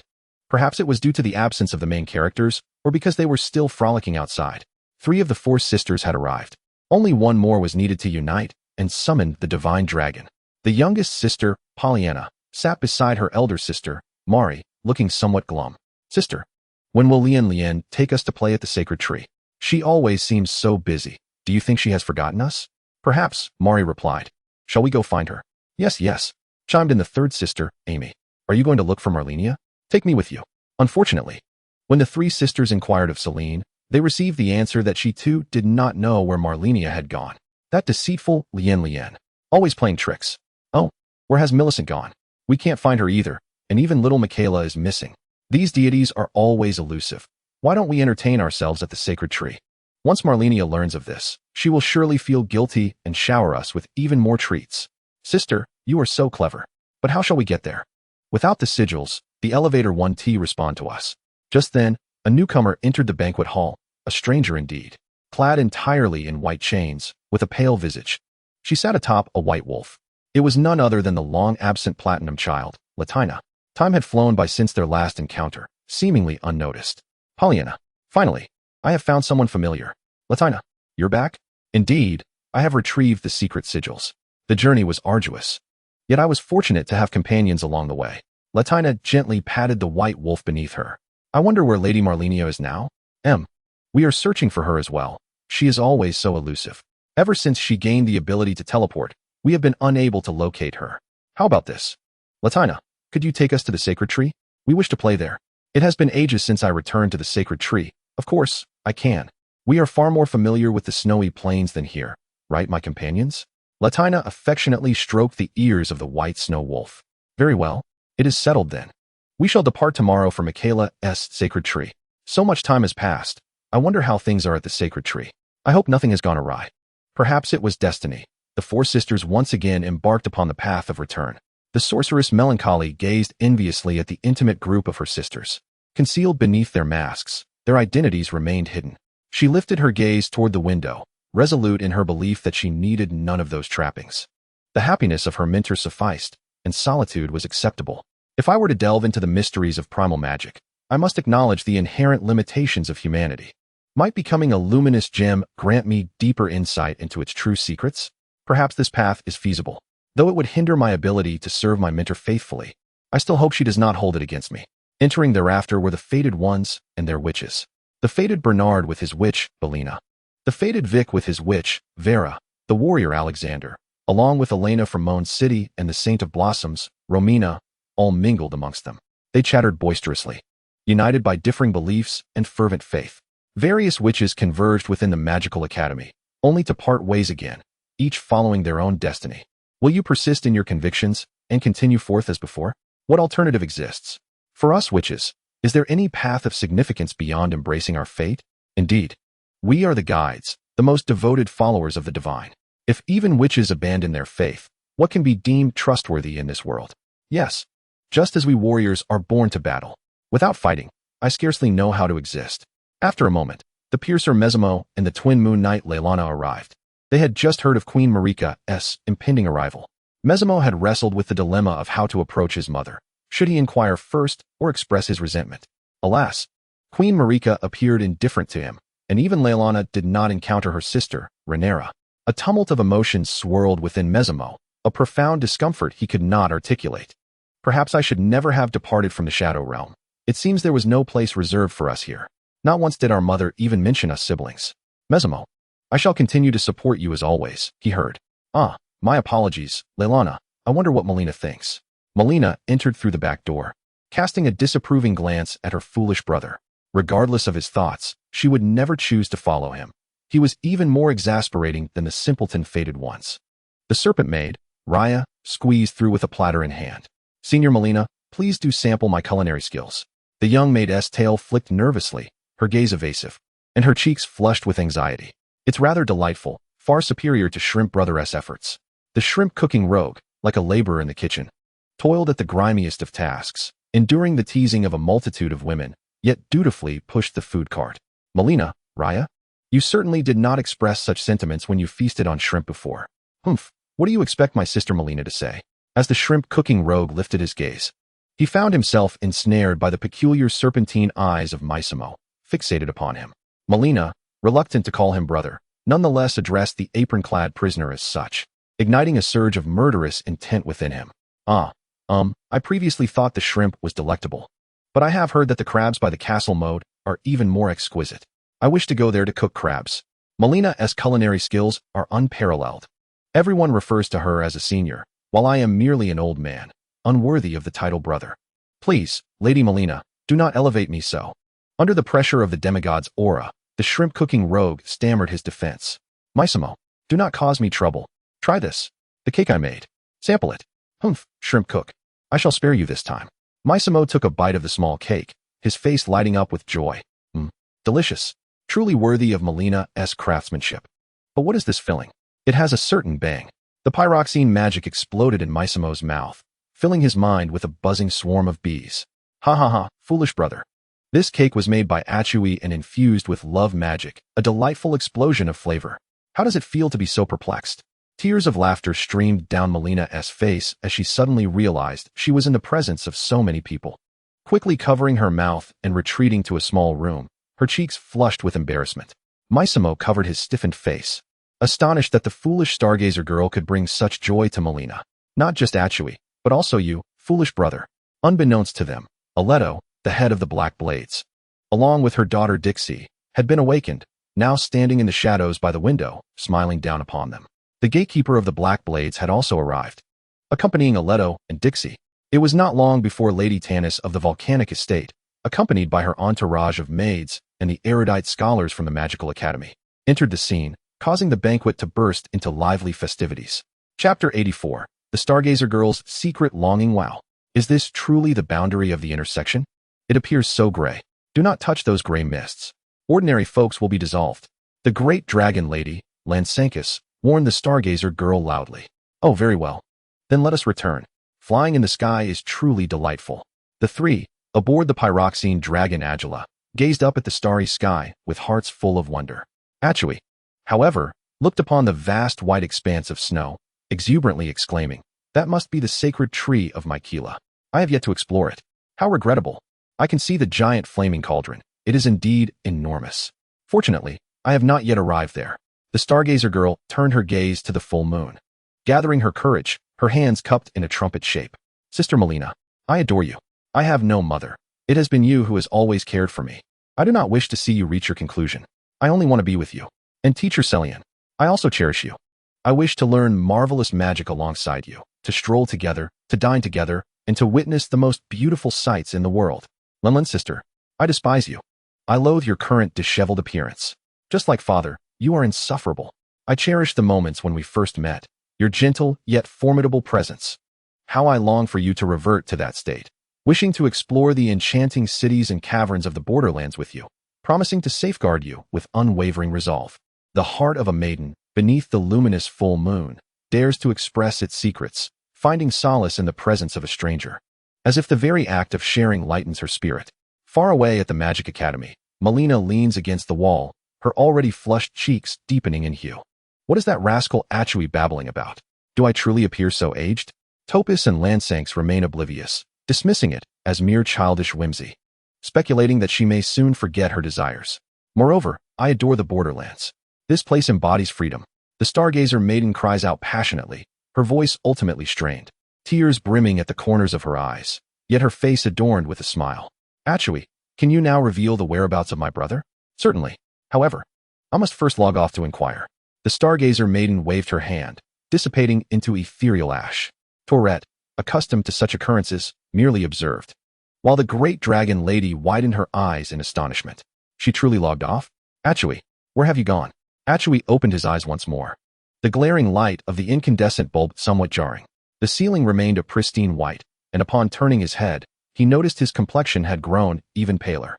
Grandfather, Achui, the doctor has advised that you cannot remain engrossed in games indefinitely. You must rest well. It seems I should remove these devices. And you? The spirited elder gazed at the small boy crouching nearby. All you do is play. You've taken after your father. Why not learn from your elder brother instead? You'll regret it in the future. I understand. The small boy lowered his head, tugging at his garment. The elder rose, straightened his attire, and exited the immaculate room. The attending physician awaited at the door, and the elder glanced at the time. How is Achui's condition now? Chairman, it may be imminent. Be specific. No more than 3 days. What? You previously stated at least half a month. Why is it hastening? The silver-haired elder gripped the doctor's collar before releasing it, turning with a grim countenance back into the ward. Achui, you truly cannot continue playing. All these items must be removed. Regardless, tomorrow you may play again. Do you have any other wishes? Grandfather, I do not want the game. The maiden's voice was exceedingly frail. Achui, did you not express a desire to find someone? I promised to search for them in the coming days. The elder racked his brain, recalling his granddaughter's request from days prior. In a few days? Tomorrow, the elder affirmed confidently. For today, rest well, it is nearly midnight. The maiden closed her eyes. After a long while, tranquility enveloped the ward once more. Sister, it seems grandfather has departed. May I play the game? Ashu, what is it, sister? Have you completed the game? Tell me about the remaining bosses. The small boy stood up joyfully, raising the large tablet in his hands. Of course, I am fully prepared to delve into the DLC Shadowlands. Sister, you have conquered the accursed demon, the Moonlit Queen, and the Great Serpent. Next, we shall challenge the accursed King Morgott in the royal city of Landel. Upon discovering the inaccessibility of the Golden Tree, Malenia will inform you to seek the flame of the giants in the snowy mountains to incinerate the tree. After vanquishing the flame giant in the icy expanse, Malenia will burn the tree, transporting us to the Sky City to confront the Black Blade Malekith. Upon returning to Landel, defeating the original Elden Lord Godfrey grants us entry to the Golden Tree, where we shall face Radahn and the Elden Beast. And what of Radahn and Malenia? Oh, they are optional bosses. Radahn, the Starcaller, is the boss of Runni's questline, and there is also the Dark Discarded One. The Valkyrie Malenia is the boss found within the sacred tree of Miquella. This leads us into the realm of multiple endings. The girl gazed intently at the boy. Could he elucidate the endings for her? Upon defeating the Elden Beast, one triggers the conclusion. Strictly speaking, Elden Ring encompasses 6 distinct endings, with the most challenging to achieve being the Age of Stars and the Perfect Golden Law.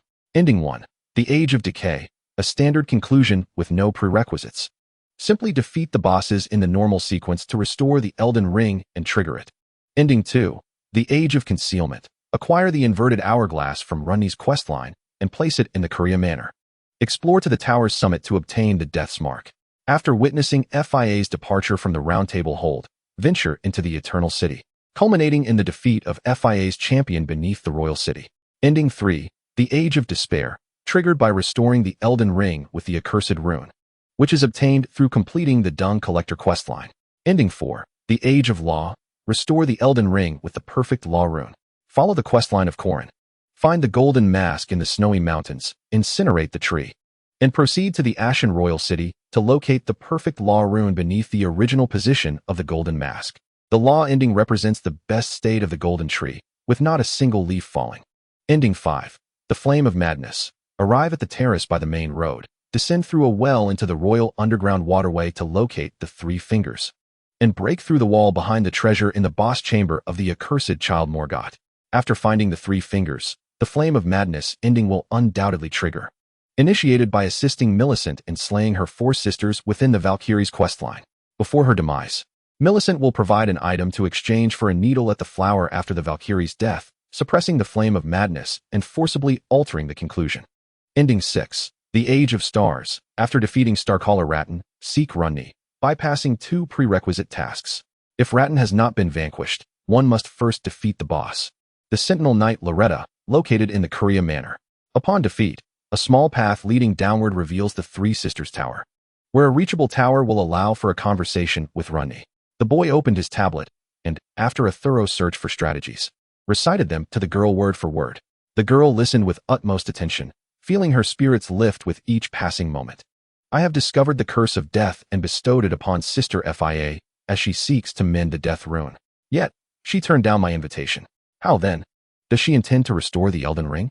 I sincerely hope she is well. The Dung Collector. I encountered him briefly in the Round Table hold.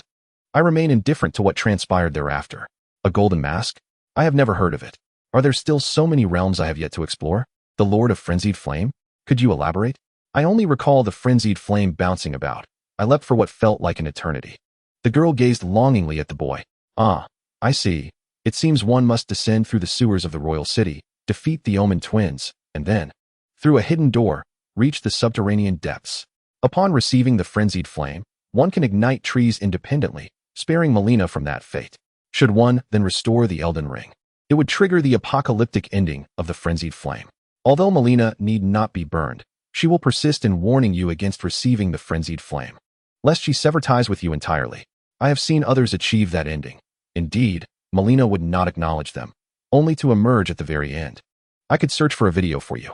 The Tarnished ignited the frenzied flame with a severed head, becoming the Lord of Frenzied Flame.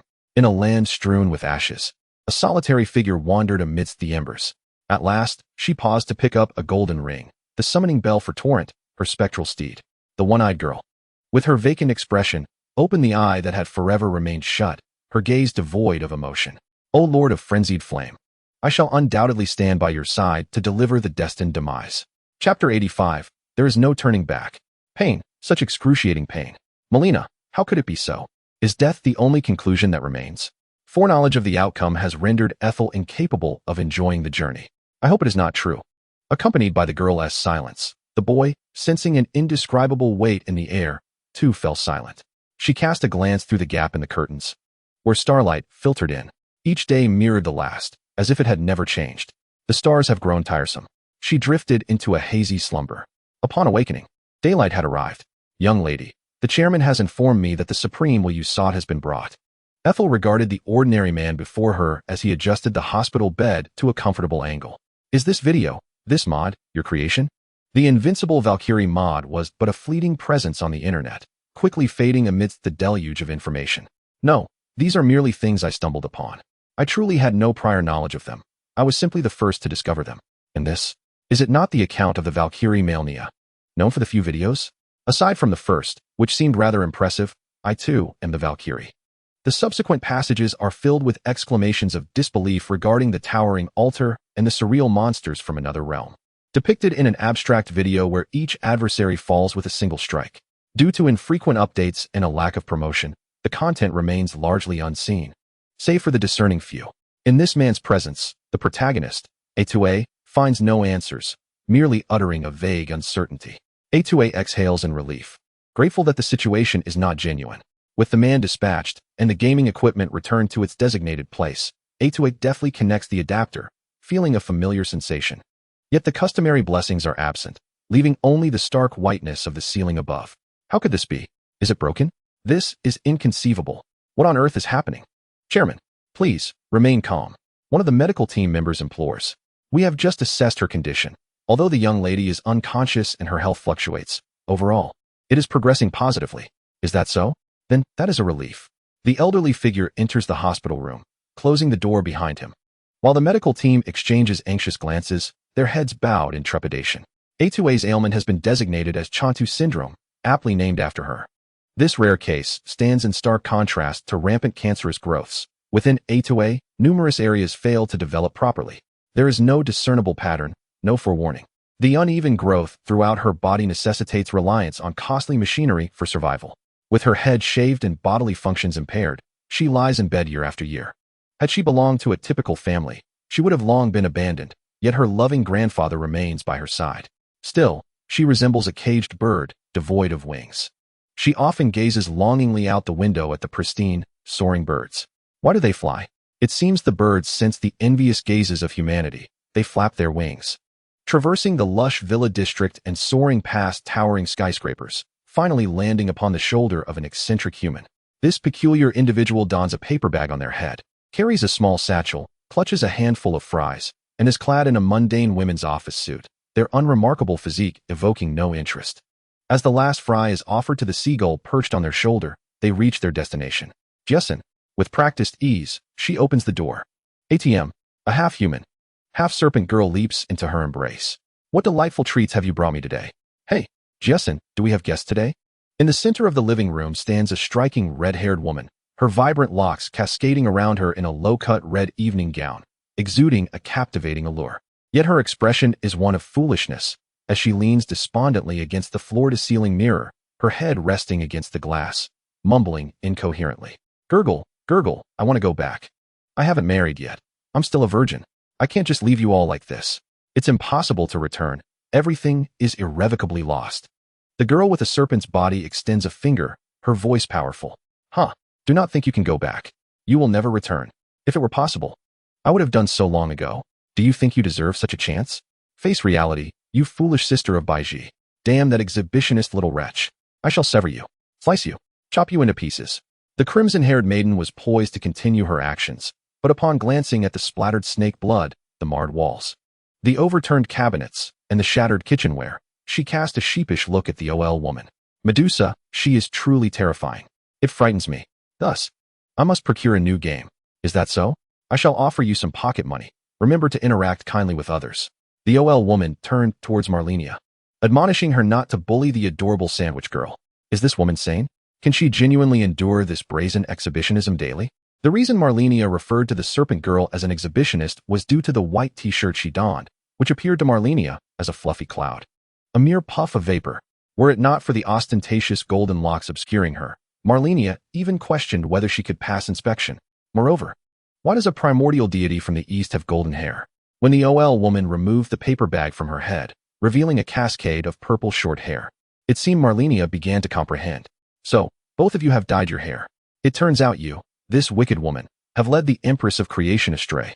The OL woman tilted her head, perplexed by the statement. I am Medusa, and I adore the sandwich girl. I am Malenia, the junior of this individual, Malenia lamented, unveiling her identity with a pained expression. So the sandwich girl has other friends. I thought I was the only one. Nevertheless, you are most welcome. My home is usually quite empty. Medusa? 6. It appears the house is in disarray. It seems there is no time to cook today, so we must order takeout. I desire eel rice. Very well, sandwich girl. Wait, sandwich girl.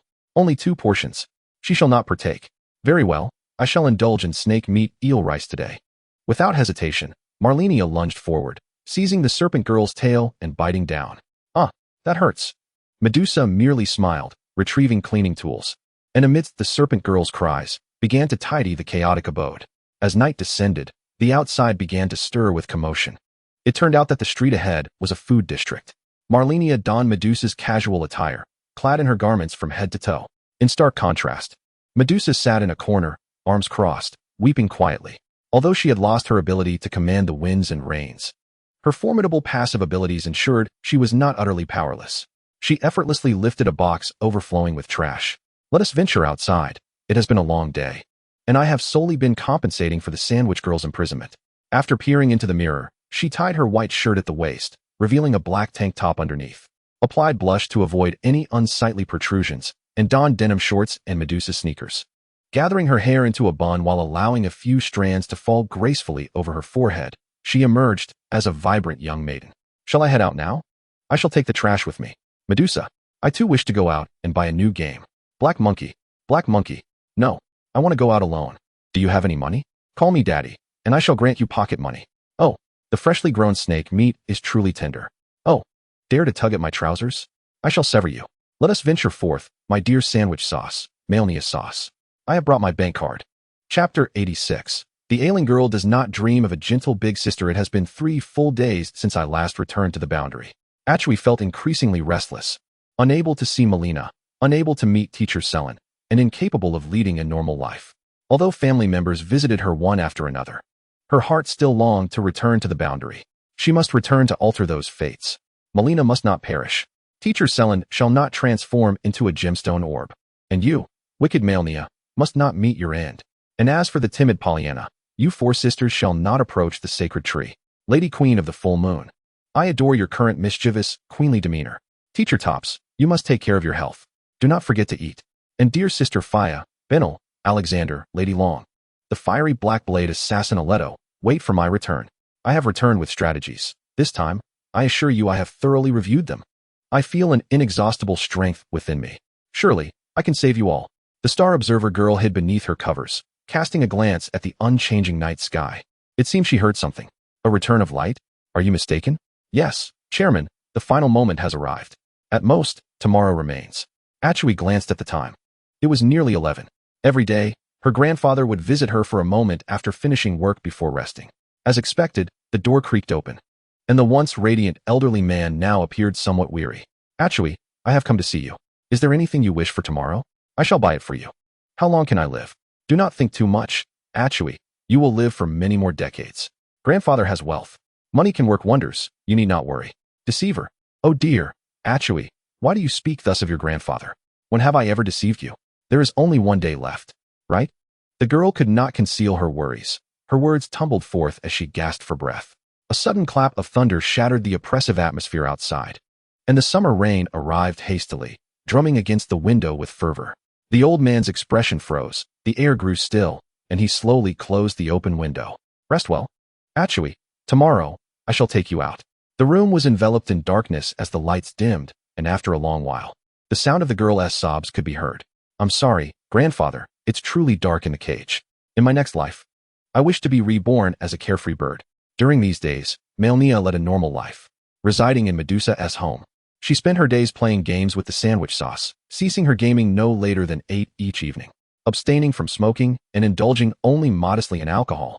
I find solace in a warm glass of milk before bedtime, followed by 20 minutes of gentle exercise to facilitate a restful slumber, akin to that of an infant, ensuring that fatigue and stress do not linger into the morrow. As for my appearance for an evening run, I wonder how it strikes you. The girl in the half-snake guise paid no heed to me, engrossed in her gaming before a colossal television, her fingers ceaselessly manipulating the controller. A mere novice in this realm, she muttered incantations incessantly, employing her yin-yang attire and mushroom cap to swiftly diminish her opponent's health.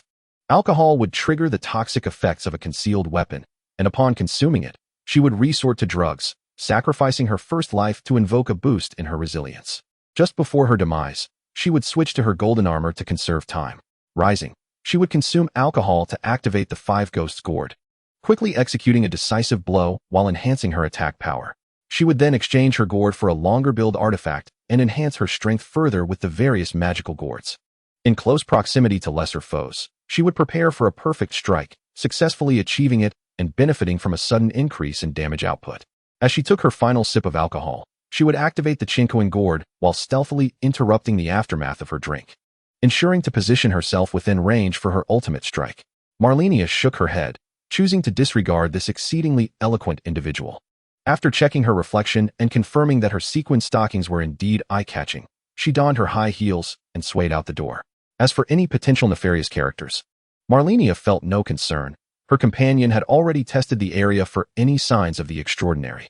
Decades prior, when she first arrived, she sought a sanctuary for her continued cultivation, traversing dense forests in search of a fragment of the life principles she once knew, only to be met with rejection. She had even cast away her possessions from great heights, unaware of their eventual destination. Sighing, she realized that dwelling on such chaos was futile. She could not return after all these years, and her own frailty left her with little recourse. with a playful whistle. She flirted with a passing beauty clad in a short skirt. Malenia paused at a barbecue stall, for Medusa's wages had been nearly depleted by her whims, and her credit card had been maxed out during a recent extravagant purchase, leaving Medusa to earn a living through sporadic work. Malenia opted to seat herself among a group that exuded affluence, each individual sporting dyed hair and youthful exuberance, blending seamlessly into their midst. Do you know her? I do not, but she is undeniably beautiful. Could she be a blogger? A blogger? Surely, she must be wealthy. I am afraid I cannot compete with that. However, they seemed generous, for upon witnessing Malenia's delight in the food, they quickly ordered an abundance of barbecue. Once satiated, Malenia raised her gaze. Gentlemen, who shall be settling the bill? The proprietor, notebook in hand, turned his attention to her. All eyes converged upon me. I am the cheerful and sunny boy. In that barbecue stall, a new group of waitstaff had joined. So you're out of money too? One lamented. We were managing just fine until you arrived, sister. A girl with a voluminous hairstyle, embodying a bohemian spirit, washed the dishes with an air of resignation. A spirited young man in tight attire skillfully skewered the meat, whistling as he remarked, Hey, red-haired sister, your outfit is drawing quite the crowd. Even the rain cannot conceal your allure. Shut your mouth, she retorted, you ruffian. Malenia, clad in a JK skirt, found that even the oil-stained apron of the stall owner could not overshadow her charm. The adept barbecue stall proprietor often forgot to turn the skewers, only to be reprimanded with an earful of scolding. Darling, look at that girl, she is stunning. One exclaimed. Indeed she is. A companion replied, only to be met with a sharp slap. You don't truly love me. Observing the blunder of his fellow man. Many men accompanying their girlfriends began feigning phone calls, while others, complete strangers, forged a silent pact as their gazes met over shimmering tights, shaking hands in mutual understanding. Before long, Malenia too had become adept at serving plates and tidying up. A bold little girl approached. Sister, you are so beautiful. I'm not even half as pretty. She took Malenia's hand and playfully scratched her palm. Of course, I am the world's most beautiful girl, Malenia declared. Sister, I really like you. Are you interested in meeting more beautiful girls? Are you suggesting? Malenia, her hands smeared with grease, playfully slapped the little girl's pristine white skirt. The imprint of her hand left a mark, causing the girl to blush and retreat behind her friends. Yet, outside, the torrential rain poured down, accompanied by constant thunder, leaving her unsure of where to hide. Oh, how heavy the rain is. Will the shed collapse? The irritable stall owner elbowed Malenia. You jinx. Stop dawdling and leave. If you stay here any longer, we'll face a business inspection. In such heavy rain, please don't send me away. Just as Malenia uttered those words, the downpour seemed to cease abruptly, leaving only a gentle patter. Malenia was ushered out of the barbecue stall, and many gazes turned toward her. Wow, is it nearly midnight? I should have been in bed by now. I must hurry home. Navigating through pedestrians, leaping over puddles, and stepping into the shadows cast by street lamps, she noticed a girl huddled beneath an eave, drenched by the rain, her cold hood highlighting her shivering form, her face flushed, clearly suffering from a high fever. Wow, have I encountered a child who is even more feverish than I? Should I take her to the hospital? I find myself devoid of funds, my dear girl. I shall take you back and see if that accursed exhibitionist spirit can offer any assistance. The frail maiden, feverish and weak, curled up in a familiar embrace, dreamt of the gentle Lien. Chapter 87. Even the corrupt goddess must worry about finances in reality.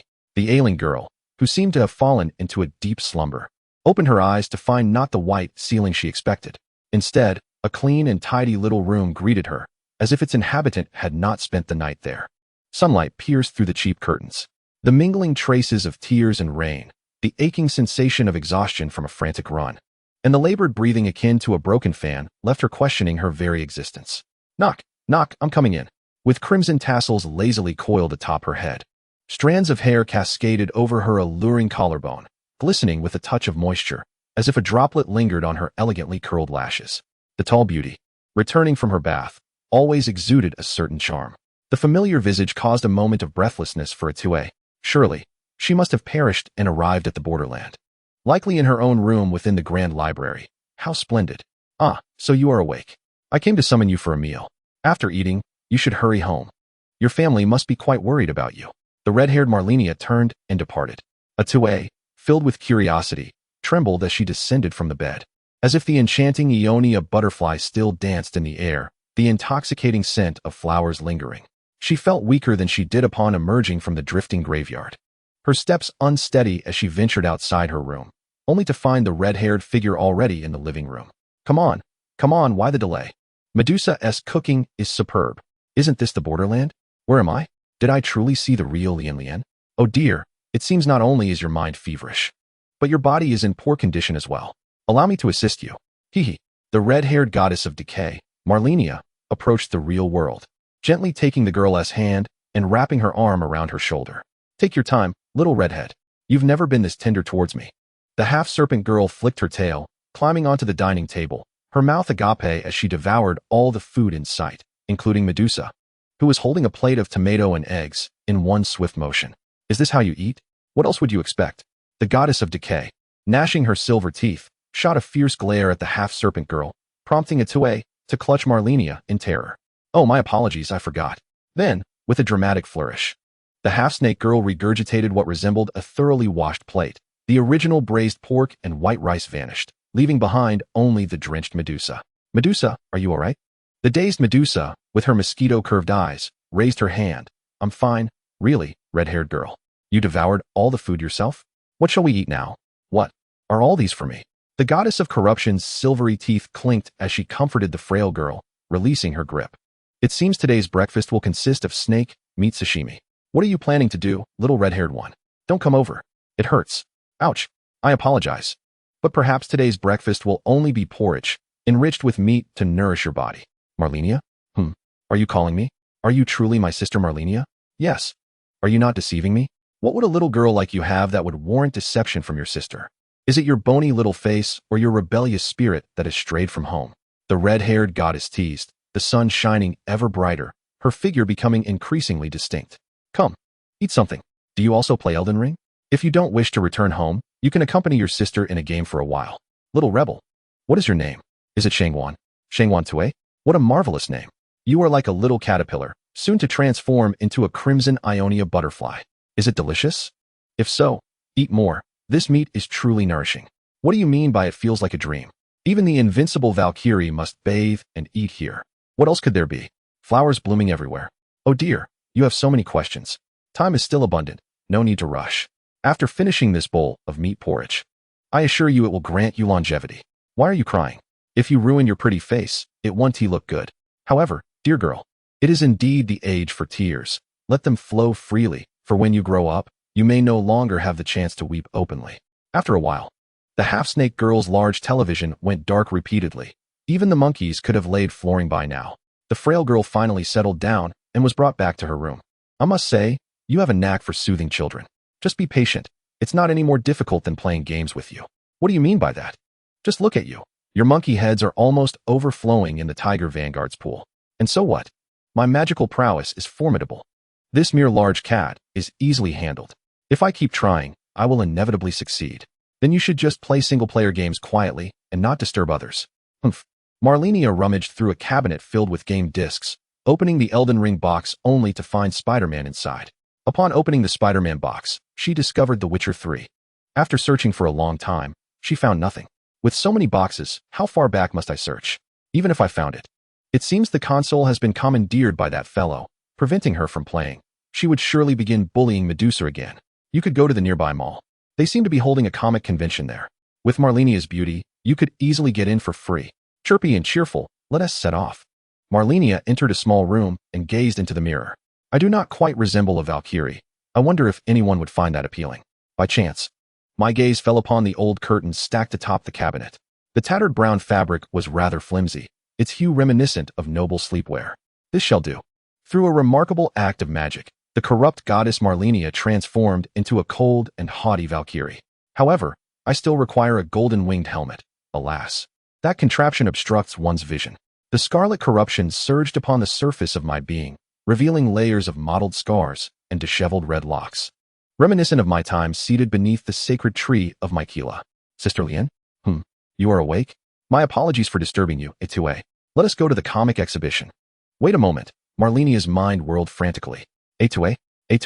A thread of connection seemed to weave itself in her thoughts. Little red hair, why are you going out without me? The half-serpent girl's sudden outburst shattered Malenia's reverie. Why are you silent? Oh, dressed like that. Are you cosplaying as a Valkyrie? Aren't you the sister of Baiji? Incidentally, You do bear a striking resemblance to Valkyrie Malenia. Hey, there's a little patient here. Stop shouting all the time. Humph. This is my home. Can I not express myself freely in my own abode? If I cannot call out when I wish, what difference is there from being silenced? You truly are a genius. Malenia, with a sigh, gave a thumbs up and began to assist Ate in tidying up. Chapter 88. Snake meat is a great nourishment. What? You intend to take this little sickly child out? How troublesome. Humph. The half-serpent girl flicked her tail and exited the room without a backward glance. Malenia turned to the frail girl seated upon the sickbed, tears beginning to gather in the corners of her eyes. I am truly sorry, Sister Malenia. Why apologize? This is not your fault. Sister Malenia, could you grant me another blessing? I wish to run like in the game. Malenia gazed curiously at the frail girl. Those clear eyes seemed somewhat familiar. Atoe? The stargazing girl wrapped her arms around Malenia's slender waist, burying her head in her embrace, refusing to rise. Sister Lien, this seems rather peculiar. Your Majesty, why did you slap me? Humph. Malenia, why do you summon me? The half-serpent girl brandished a resplendent golden elixir, which was, in reality, merely a black, hand-rolled pill, evidently hastily concocted. What have you concocted? Leg-extending pill. Consume it, and it will cure all ailments, with immediate effect. Perfect for ordinary folk. Malenia cast a sidelong glance, skepticism etched upon her features. Hey, why do you look at me like that? Though this individual had absorbed far too many undesirable human habits. At their core, they were essentially benevolent. Yesterday, it was this fellow who managed to remedy Atue's high fever with just a few adjustments. There should be no cause for concern. Malenia took the small pill, hesitantly inhaling its scent, feeling that it was far from beneficial. Yet she nonetheless placed it in Atue's mouth. What on earth is this made of? Fingernails? You crafted a pill from fingernails. Enraged, Malenia felt the impulse to rise and fiercely bite the foul serpent before her, but Atue seemed to stir in her embrace. Ah, it's so hot, Malenia's sister. What is happening? Do not worry. This is merely a normal reaction. A trace of spiritual energy within the fingernails can be absorbed by an ordinary person. My own flesh contains an excess of spiritual energy that an average person cannot assimilate. Consuming it would only cause it to seep out of their body. This little one, at the very least, could live for another 100 years. Are you a Tang monk? I hope your claims hold true.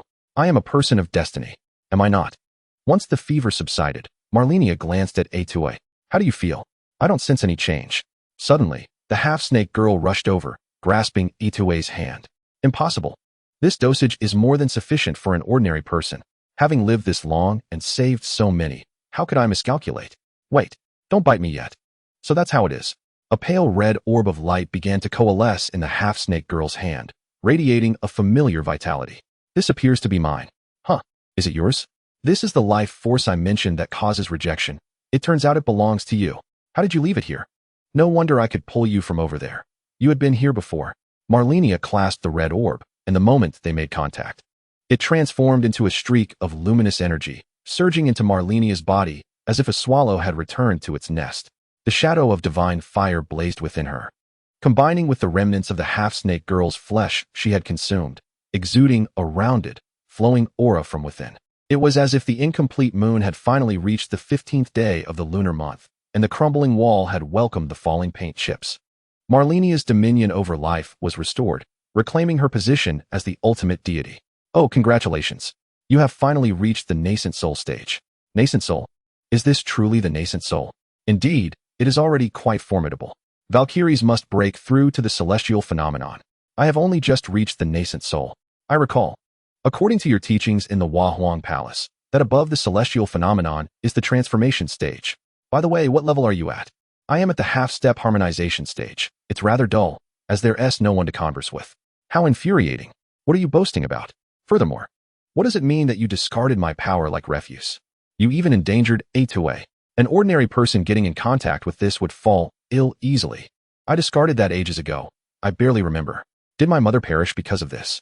A dazed Atue looked at Malenia's empty palm with confusion. Don't worry. Everything is fine now. Atue will never fall ill again. Just take it easy for now. I need to have a chat with this foul serpent. Malenia, dragging her serpentine tail, exited the room with a cry. Before a grand floor-length mirror, the half-serpent maiden cradled her tail, marked with bite marks, as she dropped small pearls. Alas, that wretched Malenia. Did she bite you again, Jason-chan? The person entering was none other than Medusa, who had just finished tidying the kitchen. Jiasanchan's serpentine tail swiftly coiled around Medusa, and then with a wide-open mouth, it enveloped Medusa's head. Oh dear, the scent of ATM. How I long for the days when my tail was whole. Is there any way to seal her mouth? Wait. The half-serpent maiden released Medusa and crawled to the mirror, waving her hand, which caused a small water pond to appear within. A group of elderly men were sulking by the pond, awaiting a reprimand. How long have you been here? Where is Zishuan? Master Ancestor. I am here. Subsequently, the half-serpent maiden, as if retrieving a soda from the bottom of a vending machine, reached into the mirror with her short arm and dragged out a figure. You can be pulled over too. Wow. You are not Zishuan. That little girl was swapped by that little trickster, Baiji. As soon as she was pulled out, the ethereal Zishuan transformed into a cold and silent Valkyrie. In that fleeting moment, the Valkyrie, taken aback, glanced incredulously at her own form until she grasped the disciple token at her waist, which clearly bore the name Malenia. So, I am the Valkyrie Malenia. Wow. You are the genuine Valkyrie. You are far more impressive than that Malenia who bites at the slightest provocation. Excellent. With you here, I can lead a peaceful life. The half-serpent maiden turned to the mirror and shouted, You may leave now. Zishuan is my direct disciple. She belongs to me. Upon hearing the announcement of release, the elderly men in the water mirror scattered in a hurry, including Zishuan's master. Zishuan has become the personal disciple of the Empress Nuwa. She will be our elder from now on. How remarkable. To be favored by the Empress Nuwa, Zishuan's future is boundless. Later, when the real Zishuan returned to the palace of the Empress Nuwa, not only was she admired, but even her former masters and uncles had to pay their respects. Of course, that is a story for another time.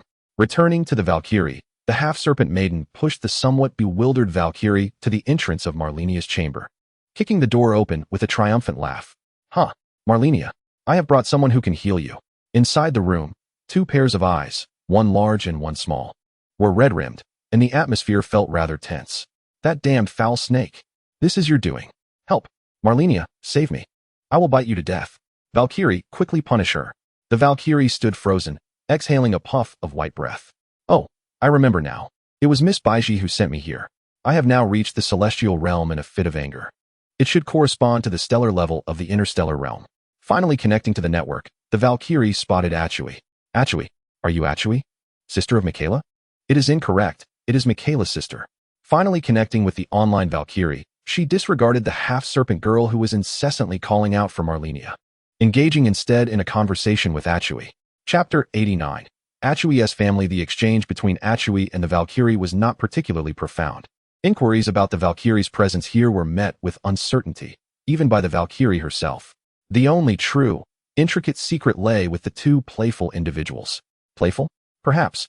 In Achui's view, Malenia was pursuing a petite girl clad in a white short-sleeve shirt, relentlessly grasping her little legs and viciously biting down.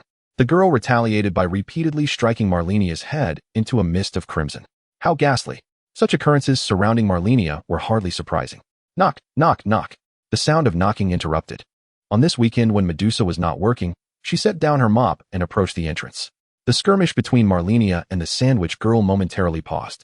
Upon opening the door, several uniformed officers, adorned with caps and equipped with recording devices, along with a throng of peculiar individuals stood at the threshold. Good day, Ms. Medusa. We are from the police station. Here is my badge. We received a report indicating that an unidentified individual has abducted a young girl named Shangwan Tue from your residence. Do you recall anything about this matter? It is not an abduction. It is rather complicated. Please, come in and let us discuss. With that, the half-serpent girl transformed into a wisp of white smoke, clearly preferring to avoid dealings with such influential authorities. Malenia glanced at the Valkyrie, who also dissipated into a cloud of red mist, returning to her original form. You all have hidden away. Where should I go? Confess. Valkyrie, how could you possibly abduct a girl? I do not believe it is so grave. Let us speak candidly, the Valkyrie suggested, casting a glance at Achui. It seems we shall not be able to venture out. I wish to explore the differences of this world. No, do not part from me, sister. Your family has come for you. Your illness has passed. There is still much time ahead. Is there not, little Tue? Very well. The two exited the room, with Achui leading the way, feeling uneasy amidst the occupants of the living room. Second brother? Achui, you are indeed here. Quickly return home and rest. Grandfather has been searching for you anxiously. I wonder what reward I shall receive for being the first to find you. Oh, Ms. Medusa, you are truly a great beauty. Would you care to join me, Shangwan Lo, for dinner? I assure you an unforgettable evening. The young man lounged with an air of arrogance, his polished shoes resting atop the coffee table, while two police officers stood awkwardly behind him. This individual is most unpleasant to behold, is he not? Oh, I have yet to see you. Dressed in remarkably tattered clothing, and with a face marred by scars, you are quite the eyesore. Yet, your physique seems commendable. What a pity. Actually, may I take his life? No. Oh, scarred woman, kill me? Officer, this woman intends to murder me. Ha ha ha. The young man leaned back on the sofa, laughing boisterously. Kill me? Do you dare? I am the second young master of the Dahua group. Dare to lay a finger on me?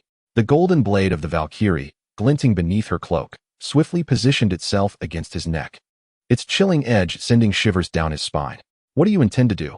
Shangguan Lu hastily raised his hands in surrender, retracting his legs and standing cautiously. Calm down, beautiful. It was merely a jest. After a moment of astonishment, one of the two police officers stepped forward to mediate while the other called for backup. A jest? I possess no tolerance for such poor humor. I will not endure it. You think I would hand Achui over to someone like you? Dream on. Be gone. The golden tip of the blade lightly brushed his face before being withdrawn into the cloak. Very well, you shall pay for this. Someone will deal with you. Habitually uttering threats, the brash young man hastily retreated. The police exchanged glances and also decided to leave Medusa's residence for the time being. Oomph, utterly nonsensical. Force can persuade all. Achui observed the Valkyrie, her icy demeanor captivating him. So impressive, she draws her blade with such elegance. Yet, Malenia held a different view. This will lead to complications, Valkyrie. While this nation enjoys peace, it is also one that honors martial prowess. More citizens place their faith in their country. Provoking the state will only invite relentless troubles. Why not conquer them all? I require broader recognition on my path. Valkyrie, this highlights our differences. Civilization is intricate and multifaceted, and any interference from external forces can lead to immense and grotesque transformations. This civilization is still relatively normal. I do not wish to witness its downfall. Furthermore, if conquering them all were feasible, why hasn't he, the Empress of the Earth, taken action? When did you become the goddess of civilization, the corrupt Malenia? I have always been the guardian of life and civilization. Do you wish to see another borderland? That would be rather dull. However, your plan for total conquest is not entirely unfeasible, though it should not be on a physical level. You could do it this way. As the Valkyrie and Malenia conversed in the sea of consciousness, Medusa wore a distressed expression. I must once again seek grandfather's assistance. Not caring for the sandwich spread truly is my fault. Are you all grandpa enthusiasts? Does everyone have a different grandfather? How intriguing. You can't possibly be the Valkyrie from the Elden Ring, can you? The half-serpent girl sprang forth, glancing at the Valkyrie. What Elden Ring? This is what I found. The Elden Ring. She raised the disc case of the Elden Ring, exclaiming, it feels like ages since I played it. Malenia too appeared. Why not take a look? Spider-Man. No worries. It must certainly be within Spider-Man's box. Rather than placing my trust in your mind, I would wager that the game disc resides within this book. Malenia casually picked up a book from the side. Impossible. That book absolutely does not contain it. It must be in Spider-Man's box. I am certain. If not, I shall consume this coffee table. Malenia's eyes lit up. It was indeed here, exposing her true self. And what of your coffee table? Devoured. Well then, deceiving for food and drink, I see. If the half-serpent maiden were not engaged in illicit activities, she could enjoy Elden Ring at home. As for venturing outside, perhaps we should wait for Otto's family to arrive first. I had only completed one playthrough before moving on to other games, and I have yet to explore the newly released DLC. Upon entering the game, Otto immediately recognized the familiar chapel of anticipation, with a witch's corpse lying beside a crumbled wall. Even though the guidance had long since shattered, please allow yourself to become the Elden Lord. Chapter 90. A most wonderful second playthrough commencement. Raising the long dusty iron gate, the fated one, having crawled up from the driftwood cemetery, bore witness to the splendid lands between. The golden tree cast its shadow across the sky, with vast plains before him, resplendent in their beauty. In the lush grassland, intermingled with hues of green and gold, sturdy cattle and sheep grazed, while the red row of fruits were eventually discovered by small creatures. The golden blessing point before him was strikingly conspicuous, as the white-masked figure incessantly chattered at the entrance. The fated one without a witch, wielding the controller, swiftly lifted the blasphemous greatsword, sensing that this fellow was rather loquacious. Despite the white mask producing a bouquet of blood and resistance, it ultimately fell before the might of the New Year's swordsmanship. It is said that this character possesses a subsequent quest, capable of transporting one to the Blood Dynasty, a place akin to the Mong's Bank, where one can amass a wealth of runes. However, I have already accumulated a great deal in my first playthrough, rendering further efforts unnecessary. Moreover, there is access to the teleportation portal in the snowy expanse, which also leads to the Mong's Bank. Who would have thought such a person existed here? I have never encountered them before. The Valkyrie looked somewhat astonished, realizing that the lands between had been transformed into a game. Are we to confront the Valkyrie? Let her engage directly. The half-serpent maiden smiled as she gazed at the Valkyrie. Perhaps not. I am not adept at gaming. Let's wait. The Valkyrie has yet to respond. She is truly a primitive of the lands between. However, I believe we should pursue the side quest in Millicent. Otto might find it intriguing. Me? The frail little girl has recovered somewhat. Her spirits have lifted considerably as she sits attentively on the sofa, fixated on the screen. Indeed, it seems that the matter of the corrupted church is not far behind. The Valkyrie nodded, acknowledging that in the vast expanse of her long life, this is but a fleeting tale, yet one that has undergone significant transformation. The Valkyrie caressed the golden-winged helmet set aside. Do you still remember the process, jelly filling? Although I was eager to play other games at the time, I certainly did not neglect to study the strategies. Do not question my memory of gaming. Moreover, I have now become a fully developed character, a true jack of all trades. The esteemed Fadewalker may traverse wherever he pleases. First, let us venture forward to seek Malenia for a steed. This Malenia sister is rather stiff, indeed, not charming in the slightest. Charming? What is there to find endearing about this wooden figure? She pales in comparison to Runny. Upon arriving at the Church of Irith, Runny concealed herself within the dim mist and bestowed upon us a beckoning bell and the ashes of 3 little wolves. Runny even referred to herself as Rena. I recall Rena being Runny's mentor, as she once confided in me. 3 little wolves. How adorable. I can pet them freely, just like dogs. What? Which game are you playing? Does the boundary truly exist? I yearn to embark on a pilgrimage to the sacred lands. Perhaps it may only lead to disappointment. The silent Valkyrie interjected. The half-serpent maiden shook her head, insisting it would not be so. She then turned and swiftly dispatched the great tree sentinel. During my first playthrough, I certainly endured much suffering. Indeed, slay him. Otto also expressed indignation. Malenia cast a subtle glance at Otto. Surely, you wouldn't mold this child into a killing machine? Navigating through the ruins beyond the drifting cemetery lake. Regardless of the dragons descending from the sky, I maneuvered my character through the treasure traps of the ruinous caverns, rapidly teleporting to the Celia crystal tunnel. I told you so. There is indeed a shortcut here. The insects here are quite bothersome. Their bites sting painfully. Upon our return, let us eradicate all these corrupted minions. Otto. Exiting the tunnel, we dashed straight into the town. Wait a moment. I recall there being a particularly formidable cloaked creature within the fog gate above. I nearly met my demise upon our first encounter. Are you referring to this place? Here, there are merely 2 Nox sword fighters, quite feeble, easily dispatched.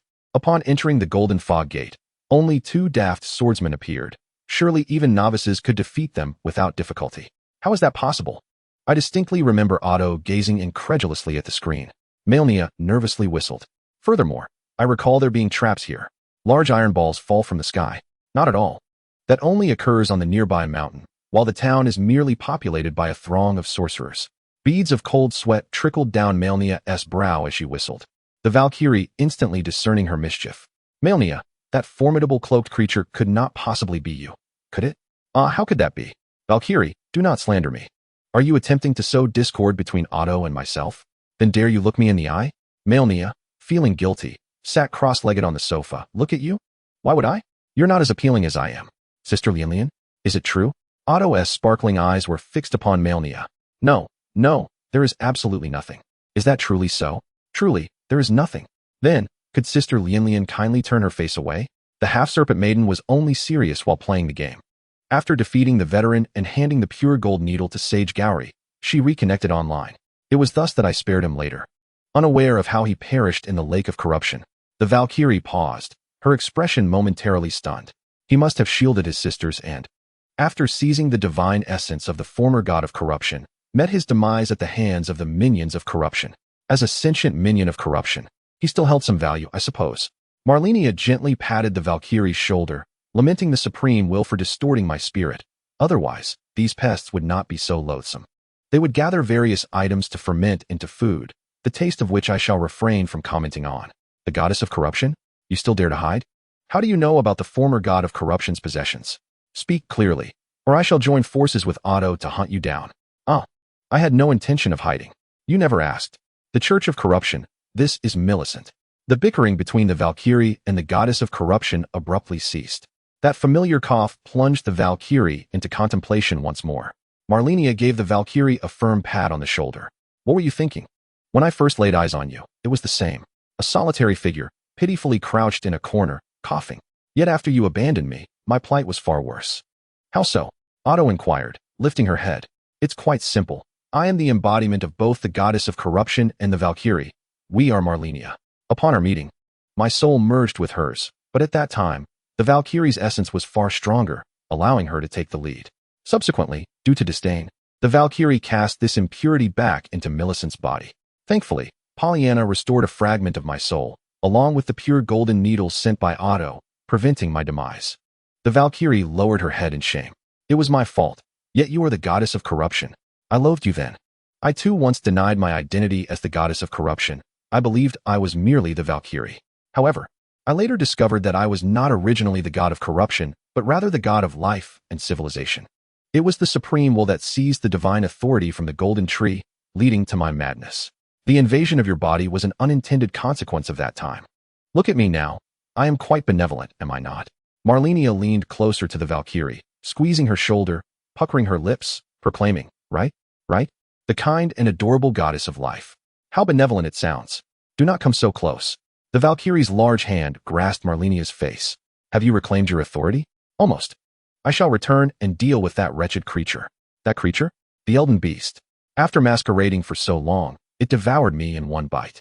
I am truly astounded by that old rascal. Yet it seems we have no way to return. Chapter 91. The Taciturn Valkyrie. No way back. That seems improbable. The Valkyrie cast a dubious glance at the half-serpent maiden. Indeed, I have been trapped here for decades. The spiritual energy here is so weak that even flight is impossible. If there is anything here that might facilitate one's cultivation, it could perhaps be the deity of incense and offerings, albeit it would be a mere drop in the bucket. The atmosphere suddenly grew oppressive. The words of the half-snake maiden undoubtedly doused the attendees with a bucket of cold water. Why ponder so much? Since we are here, we should accept our fate. Surely there must be a way? Perhaps, in some distant place, there exists a portal to the boundary realm? Right. This world has advanced from cold weapons to nuclear energy in just a few decades. Who knows? It might not be long before something like a portal is invented.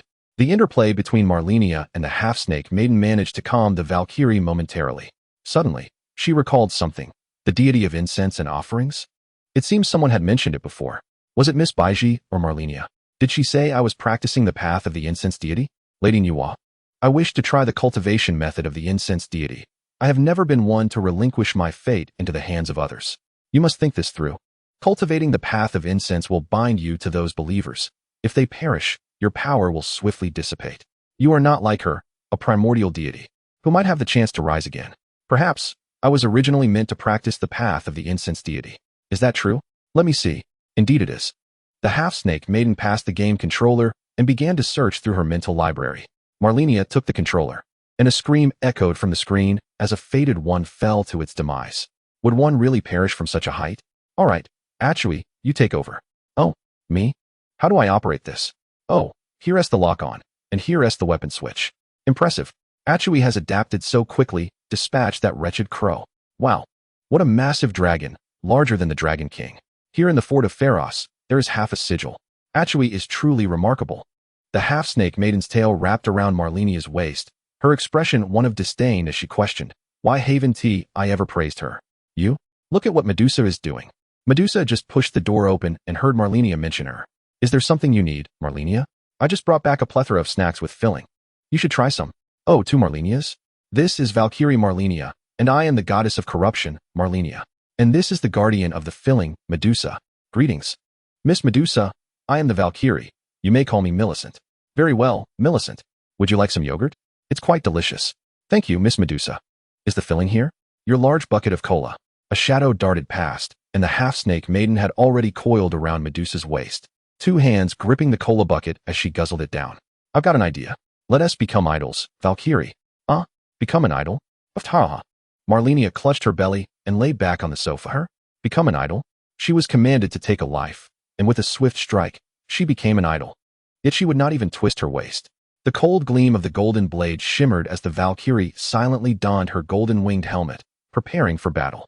Indeed, I may not twist my waist, but will you not suffice? Such matters are surely your forte, are they not? Perhaps I might. But do you truly not consider giving it a try?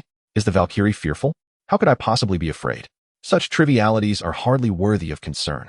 The sharp edge of the golden blade pressed closer, while the Valkyrie's rosy lips brushed against Malenia's temple. A fragrance, concealed beneath the sharpness, wafted forth, as if the Aeonian butterfly had shed its crimson adornments, leaving behind only the delicate scent of gardenia. Yet this is something you are more adept at, is it not? Dear flower? With an undeniable tone and a chilling glint, she brought a sense of endearment to Malenia. How infuriating! That icy-faced Valkyrie is remarkably skilled, even more so than Malenia's bashful smile, which is utterly irresistible. The little lion has come to understand. Malenia abruptly lifted her head, and Medusa, wearing a knowing smile, gazed at her, while Althea looked on in disbelief, and the half-serpent maiden laughed aloud. Roar, little flower, this name suits you quite well. Without a moment's hesitation, Malenia's teeth sank into that plump tail. I refuse. You can be the idol, you wretched serpent. Enraged and humiliated, Malenia was not the type to indulge in coyness. She was determined to be the conqueror. Medusa, have your grandfather arrange for Malenia to enter the idol industry. No matter what, she must become a well-known beauty. Can this be accomplished? Indeed. The Valkyrie wrapped her cloak around herself, settling into a corner of the sofa, the soft, comfortable fabric uplifting her spirits. That fellow may claim to refuse, yet surely, deep down, they are elated. Picking up the phone Malenia had cast aside, she unlocked the screen. The Valkyrie touched her face, the mottled scars fading away, her golden-red eyes opening wide. The phone screen unlocked in an instant. The recently recorded video was uploaded to a short video platform. There, the Valkyrie, cradling the winged helmet, appeared in a short clip watching the cutscene of Elden Ring. On the screen, the Valkyrie effortlessly dunked on Radahn, while off-screen, she, intrigued, gazed at the display. Observing Malenia grappling, physically, with Lady Renala, the Valkyrie chose to chat with the diligent Miss Medusa, who was busy tidying up. Miss Medusa, I wish to know how to use this little box. Suddenly, with tear-filled eyes, Medusa looked at the Valkyrie. Can I finally assist you all? The Valkyrie paused in thought, pondering how these two ruffians typically bullied Miss Medusa. Due to the fact that Malenia utilized Medusa's phone to cast a vote on Doja, she has already garnered a considerable number of likes. This extravagant makeup undoubtedly cost a significant sum. In my lifetime, I never expected to encounter a Valkyrie. At the convention, I seldom see anyone cosplaying as a Valkyrie. I wonder if there exists a second-stage Valkyrie cosplay. The Valkyrie, indifferent to these comments, cast a fleeting glance and began to peruse previous videos. Upon encountering the short video of Malenia declaring war, she realized that since her ascension at the Gate of Gods, she had already established a connection with this world. The surge of power she felt flooding her body at that moment was due to this very reason. From the moment she first laid eyes on Talina, she had embarked on the path of cultivating the faith-based divine way, specifically the incense path. Her journey, meticulously orchestrated by Miss Bai, involved engaging in a battle of wits against those fated ones, leading up to the celestial phenomenon of the Kunlun mirror after a century. Even according to the estimations of the esteemed Lady Nuwa, should she become an idol in this realm, well known to all, reaching the divine transformation realm would undoubtedly be within her grasp. Yet, why does Malenia still remain so feeble? She is still at the main deity level, akin to the nascent soul stage. Chapter 92. Mrs. Malenia, you too do not wish for this. However, this remains far from sufficient. For a non-cultivator, encountering Lady Nuwa is akin to a frog in a well gazing at the moon.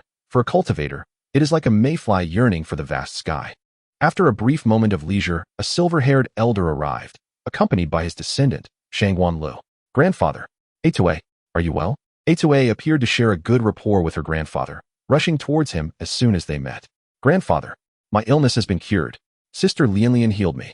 The elder adjusted his attire and bowed deeply before the half-serpent maiden. Master Feng, I have not disciplined him adequately. It is indeed laughable. We simply did not recognize the great mountain and have offended Master Feng. The elder turned, fool. Come over and apologize. Shangwan Lu fell to his knees, fervently bowing his head in supplication. Miss Medusa, Master Feng, and the esteemed young ladies, I have been exceedingly foolish, failing to recognize your divine presence and speaking impertinently. I sincerely hope you can forgive my transgressions. The half-serpent maiden rolled her eyes, glancing towards Medusa, Medusa, has your grandfather once again overstepped his bounds? Medusa scratched her head in confusion, indicating her unawareness. Humph, that old fool, the half-serpent maiden remarked with a tone of disdain. I do not mind. But some individuals harbor a grudge for even the slightest offense, leaving me in a difficult position. Malenia did not immediately reveal herself. Rather, she concealed herself behind the Valkyrie, who cast a detached glance at the prostrated youth. Such a shift from arrogance to servility is utterly tedious. After a century of cultivating, the Valkyrie was long since indifferent to such theatrics. Had it not been for Atue's sake, she would have long since severed that fool's head to feed the dogs. The Valkyrie disregarded the others and inquired about Ate. Are you heading home? Glimpsing at the once unruly second brother, now reduced to a submissive position on the floor, she helplessly observed the stern and exacting grandfather, who stood respectfully with hands clasped, surveying the surroundings, devoid of any counsel for her. It was then that Atue recognized the distinction between the affluent and the truly wealthy. Although her family was considered quite prosperous, in the presence of certain individuals, she still found herself bowing in subservience. A profound chasm loomed between the two. Yet, the Valkyrie extended her hand towards her, and it seemed as if the divide could be traversed in an instant. Can I truly remain here? The half-snake maiden rolled her eyes. You can stay here. But, the sudden pause caused Atue's heart to leap into her throat. However, you must provide your own provisions. Hu Feng, the recluse, aside from that, my family, the Guans, has been engaged in commerce for generations, and when it comes to money, the elder realized that she had misjudged. Whether concerning the recluse herself or the Mei family, they could hardly be short of funds. What they sought was a matter of attitude. Although it seemed rather snobbish, it undeniably presented a splendid opportunity. Thus, her phrasing took a turn. Regarding finances, it would certainly be at your discretion. The Valkyrie rose, approached Atue, lifted her cloak, and with a single arm enveloped Atue, concealing her within the folds, revealing only half of a clear eye. Very well, let us resume our game. With that, Malenia embraced Atue and returned to the sofa. The elder understood that it was nearly time to depart. They were inherently individuals who cherished tranquility, and lingering would only lead to self-inflicted distress. Then we shall take our leave. The elder kicked the youth sprawled on the ground and bowed respectfully before exiting. From beginning to end, they had never truly entered the living room. Medusa bid farewell, and only then did Malenia reveal her form. Oh, Feng the recluse, indeed, you have been here for decades. You must be quite the antiquity. I shan't hold that against you. Wow. When did you, little imp, become so forgiving? Regardless, you will be driven away by me. You wouldn't want the Valkyrie to fail in her cultivation and become a mere shell, would you, Mrs. Malenia? You? Malenia felt as if a whole serpent's tail was lodged in her throat. Given the Valkyrie's temperament, she would certainly not treat a netizen kindly, let alone as an idol. After all, there are few who enjoy being scorned. It is those like Malenia who are far more endearing. Yet, if she were truly to sever ties over a few words from the half-snake maiden, it would be quite uncharacteristic of Malenia. What if the Valkyrie were to develop some arcane ability and send me back to the boundary? Would we not then have the chance to see Ronnie again? Would it not be a case of losing much for the sake of a triviality? How vexing. There seems to be no alternative. Speak. What must I do to satisfy you? Wow. When did you, the red-haired mad dog, become so accommodating? This is the only instance, and I hope your proposed method is indeed effective. Otherwise, I shall not let you off lightly. Malenia clenched her silver teeth, her eyes tightly shut. Her face flushed with shame and sorrow. Gripping the hem of her skirt, she trembled with indignation at the humiliation inflicted by the half-serpent girl, feeling utterly helpless. Oh, Lady Malenia, do refrain from becoming too enamored with the life of a grand idol, or else, your devoted admirer Ate and your little lion might be left utterly disillusioned. The Valkyrie handed the hilt to Ate, a resigned smirk on her lips. When did I become that fellow's little lion? Whatever, let those two have their fun. Malenia, truly gifted in her performance, incited a desire within me to tease her mercilessly. Damn it, how could I entertain such thoughts? I must have been influenced by Malenia. Cursed be it. Ate was much better, obedient and reminiscent of the youthful Miquella, though perhaps lacking a bit of plumpness. She ought to be fed more. Sister Valkyrie, it seems Lian has been bullied. Pay them no mind. This is merely a different game for adults. This game is rather perplexing, truly incomprehensible. The monsters within the game are far easier to defeat. When I faced the Golden King Drake, he even resorted to deceit. Here, I could vanquish him in 2 strikes. Your attributes in the second round are exceptionally high. Defeating him is quite normal. Oh, it's a pity they remain silent. The gallant and just sister Nephili only utters a few phrases, devoid of any intrigue. Oh, Nephili? Who might that be? The adopted daughter of Sir Wisdom. That dark-skinned sister who fought Grake alongside me. She is destined to rule Nimgirth. Once we return, I shall seek out the ashes of the Storm Eagle King to present to her. How do you know this? I perused the strategy guide, mainly thanks to my little brother's insights. Then 8. While you play, do enlighten me with your knowledge. I might not be as well-versed in this realm as you. Absolutely. Meanwhile, the half-serpent girl repeatedly referred to Malenia as Madame Malenia with an air of disdain. In a striking red dress, Malenia produced a long-prepared fruit wine. Pouring it into a cola cup, she pitiably accepted the half-serpent girl's ridicule while secretly smirking with malice. Medusa mentioned you must not touch alcohol. I am curious to see what transpires when you do. Alas, I couldn't procure any Realgar wine. Otherwise, I would show you what it means to be haunted by nightmares. Chapter 93.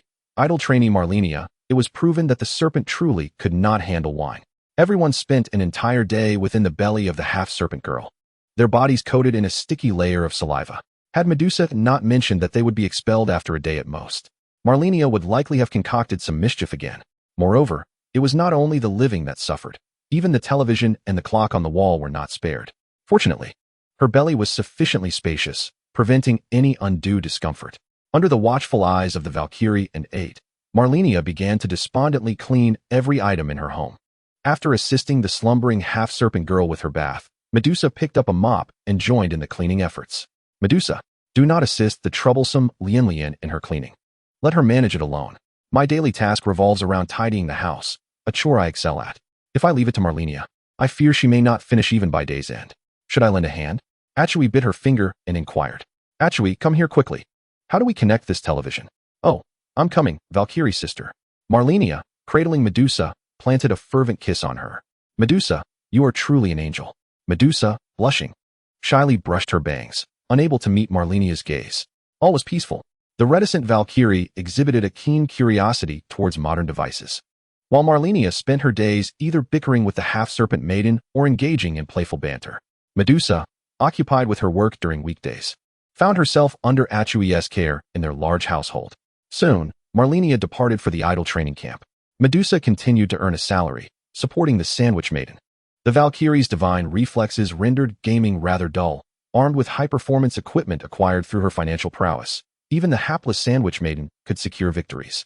Achui had grown her hair and learned to bake various small cakes, occasionally indulging in games. Her younger sibling, Shangwan Shu, would visit now and then, only to be frightened away by the Valkyrie. In a stop-and-go manner, the Sandwich Maiden finally discerned the answer to the earthly riddle. Monkey heads had piled high at the base of Flower and Fruit Mountain. Achui arrived at the city of Ibrifel beneath the sacred tree, where the Valkyrie quietly awaited Malenia's ultimate fate. Beneath the deep roots of the decaying sacred tree, the four sisters ultimately turned against Millicent, leaving chaos in their wake. With only the pure golden needle, once bestowed upon Millicent by the fated one in the decrepit church, remaining, were it not for Malenia's selfless trust and gentle tolerance. The Valkyrie contemplated silently before the cold screen. After receiving assistance from the fated one, would she follow the guidance of her soul? Gazing towards the royal city from the Yatan Plateau, she witnessed the divine emissary from Windmill Village come to aid. In the Snowfall Valley, she awaited blessings from the fated one. In the prayer room of Ibrifel, she searched for the heart's true home. As Millicent, everything unfolded so naturally, imprisoned within the borderlands, buried beneath the sacred tree. Yet now, she stood as the Valkyrie. In the realm of shadows, she encountered the slumbering saint before the throne of audience. She forcefully confronted the fated one. Upon the white steps of the divine gate, she bore Malenia forward. In the Kunlun mirror, she smoothed over a century of turmoil, prompting the common folk to chant Malenia's name, even leaping from a pond, gazing upon the high world. Malenia, how shall I express my gratitude? I fear I shall never forget you. That wretched being who stole my name and calls me Little Lion. That insufferable Malenia. How dare she do such things? Using Millicent's name, the usually composed Valkyrie found herself irate upon seeing Malenia in the short video.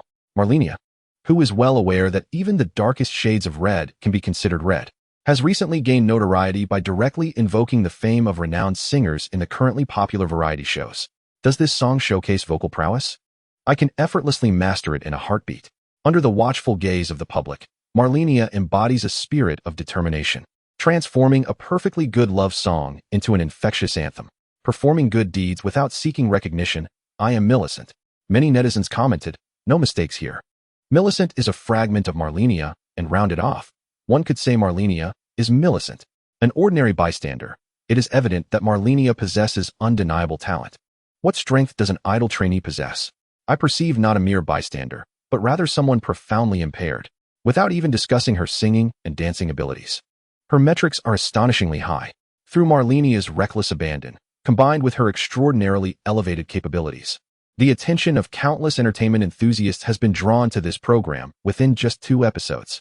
Indeed, how could Malenia possibly be incapable of singing and dancing? Having never encountered a pig, one cannot be oblivious to its gallop. Her royal education received in the capital has more than prepared her to effortlessly manage basic performance skills. The Valkyrie initially thought she could simply watch this individual falter on television, yet the creamy sauce insisted on attending the live performance to witness her embarrassment firsthand. In a couple of days, the red-haired pup will be live-streaming her variety show. Let's go and stir up some trouble for her. Yes, on Saturday. Medusa can join us too. Sister Valkyrie, let us venture out together. Very well, but I must disguise myself. I cannot allow anyone to discover there are 2 Malenias. Indeed, if our secret is revealed, all our efforts would be in vain. Following Creamy Sauce's instructions, Medusa understood that Creamy Sauce must be longing for Malenia's company. When Malenia is present, Creamy Sauce appears far more joyful than when alone, engrossed in a game before the television. However, this matter is certainly beyond her individual capabilities. Thus, she picked up her phone and said, "Hello, grandfather." Days later, A2A, with a bright yellow backpack jingling with wind chimes, declared, "I'm all set." A2A is the first to finish packing. The Valkyrie, adorned in a black mask and with long, slightly curled red hair tied back like during her training at the Wahuang Palace, had secured it with 2 hairpins. Without her winged helmet, she felt something was amiss. So she added a black cap featuring an odd star emblem, selected by A2A. Paired with loose, long denim pants and a black t-shirt, she initially resembled a cool boy. Yet upon closer inspection, one could discern the overwhelming aura she exuded. Creamy Sauce, on the other hand, left without bringing anything at all. The Valkyrie glanced at Miss Medusa, who was carrying a white suitcase and a small silver chain bag on her shoulder. "Leave it to me," she declared, effortlessly lifting the suitcase with one hand while adjusting her own black backpack and grabbing the trash left by the door. "Let us set forth." Miss Medusa felt a touch of unease, glancing back at her doorstep, as if something was amiss. Already inside the elevator, the impatient Jam urged her, "ATM, hurry up. If you don't lock the door, we won't wait for you." It was then that Miss Medusa realized, smiling as she closed the door, "Got it. Coming right away." Chapter 94. You Little Black Hearts. After disembarking from the private jet, the group deposited their luggage at the hotel before being whisked away to the recording venue in a dedicated vehicle. Naturally, a few ardent fans were present, eager to witness the live broadcast. Rural Life was a reality show, which to Malenia represented a gathering of celebrities indulging in pastoral amusements. Upon arriving at the site, the Valkyrie crew could not simply rush into the recording area. They were relegated to observing from the sidelines. Malenia sat obediently on a small stool, eagerly awaiting the meal while nibbling on her chopsticks. With her innocent attire, she became the center of attention, resembling a child. She had no intention of showcasing her culinary skills, fully aware of her limitations. She was content to partake in the feast. The half-snake girl folded her arms, muttering, "That red-haired girl is nothing but a waste, merely surviving on handouts. With her skills, it's only a matter of time before she meets her end." Upon hearing this, nearby fans bristled with indignation, glaring at her with narrowed eyes. "What do you little black hearts know? Do you realize how hard our Lianlian works? Since her debut, she has faced countless skeptics, yet she persevered through sheer talent. After merely 2.5 years of practice, she fought her way to the top in IAM a trainee, emerging as the #1 idol trainee. She then dominated her contemporaries in IAM a singer, earning the judges' unwavering support as they exclaimed, "You are my goddess." This is a testament to Lianlian's dedication. I've heard she has recently ventured into acting, appearing in Shanghai Fortress, though she has only been in the industry for a few months. You have no idea how much effort she has invested to reach this point. You little black hearts only know how to criticize our dear brother. Lianlian has rightfully secured her place as a resident guest on Rural Life. What gives you the right to disparage her? The barrage of words left the half-snake girl momentarily speechless, staring blankly at the fan, feeling overwhelmed by the swift evolution of circumstances, so rapid that the taillights of the changing world blurred before her. Could it be that the girl truly worked that hard? Had her transformation been so profound in just a few months? After hastily finishing their meal, the crew was granted a break before embarking on the afternoon's fishing activities. The cooking segment concluded for the time being, allowing all staff members to rest. Malenia quickly spotted the half-snake girl, her plump serpentine tail unmistakable. She joyfully scampered over, exclaiming, "Medusa, jam. What brings you here today? And Atoe, you look even more beautiful." The show featuring the little lion has become rather tedious. I find myself more inclined towards singing and dancing on stage. A casual jig can draw a throng of admirers. Though sadly, Sister Xin forbids me from leaping too energetically. The Valkyrie glanced at her supermodel physique, which, although encased in athletic attire, still betrayed her impressive attributes at a mere glance. "Ah, Madame Malenia, weren't you averse to the idea of becoming a celebrity? How is it that you now have devoted fans?" A nearby fan, having finally snapped out of a stupor, hastily produced a long-prepared poster, pleading for her autograph. The scrawled handwriting was almost unbearable to behold, prompting the Valkyrie to shield her eyes and feign ignorance of Malenia. Fortunately, the recording venue was not public, and Malenia did not possess an overwhelming number of fervent followers. After dispersing these ardent fans, the director, having exchanged a few words with his assistant, cast a sorrowful glance in their direction. Malenia contemplated for a moment before leading the Valkyrie and company to a quaint courtyard and into a room, where the director soon followed. "Are you friends of Miss Malenia? I am Wang Jian, the director of Rural Life." He extended his hand, but none responded. Despite being a director of a popular show and somewhat of a big name in the industry, he could only manage a forced smile in the presence of this young girl. Some enigmatic figure, elusive and renowned, had surprisingly emerged for her sake. He was instructed to elevate this girl to stardom, regardless of her talents or the potential destruction of the program. The stark divide between individuals was epitomized in that moment. A sophisticated woman, adorned with gold-rimmed glasses, hurriedly arrived, gently embracing Medusa. "Miss Medusa, it has been a while." She then solemnly bowed to the several young ladies accompanying Medusa. At this juncture, Director Wang Jian noticed an additional presence and was taken aback by the agent's introduction of her. Had he misheard? The infamous Medusa of Kyoto, the girl who had turned the city upside down, was indeed present? Upon scrutinizing Medusa's face, he quickly recoiled after receiving a glare from the professional woman, struggling to recall her features but failing to grasp the details. "Sister Xin, what a pleasant surprise. I never imagined grandfather would appoint you as Malenia's manager." Although uncertain of the reasons, she resolved to fulfill the old man's wishes with utmost dedication, recognizing Malenia's remarkable intelligence. "Ah, Malenia is indeed exceptional. Sister Xin, you once cared for me, and now it seems I must trouble you with Malenia." Medusa held the professional woman's hand affectionately, reminiscing. Observing that he was seemingly ignored, Director Wang Jian could do little but retreat in defeat. "Red-haired pup, it seems you are faring quite well. You even have someone dedicated to your care?" Of course. To be honest, these challenges pose no difficulty for me." Malenia glanced at the Valkyrie, who was wrapped up snugly in her attire. "However, others perceive me merely as a decorative figure, yet I am far from that. It is their refusal to allow me to shine that makes me feel suppressed. Little lion, do you have any means to help me vent my frustration?" The half-snake maiden's eyes lit up at the thought. The more wretched Malenia's situation appeared, the more comforted she felt. Yet, the Valkyrie shot an irritated glare at Malenia. "Look at you, clad in athletic wear. Yet what is the deal with those white stockings beneath your shorts? Is it any wonder they see you as a mere ornament?" "What of it? I've worn stockings since my debut," Malenia retorted.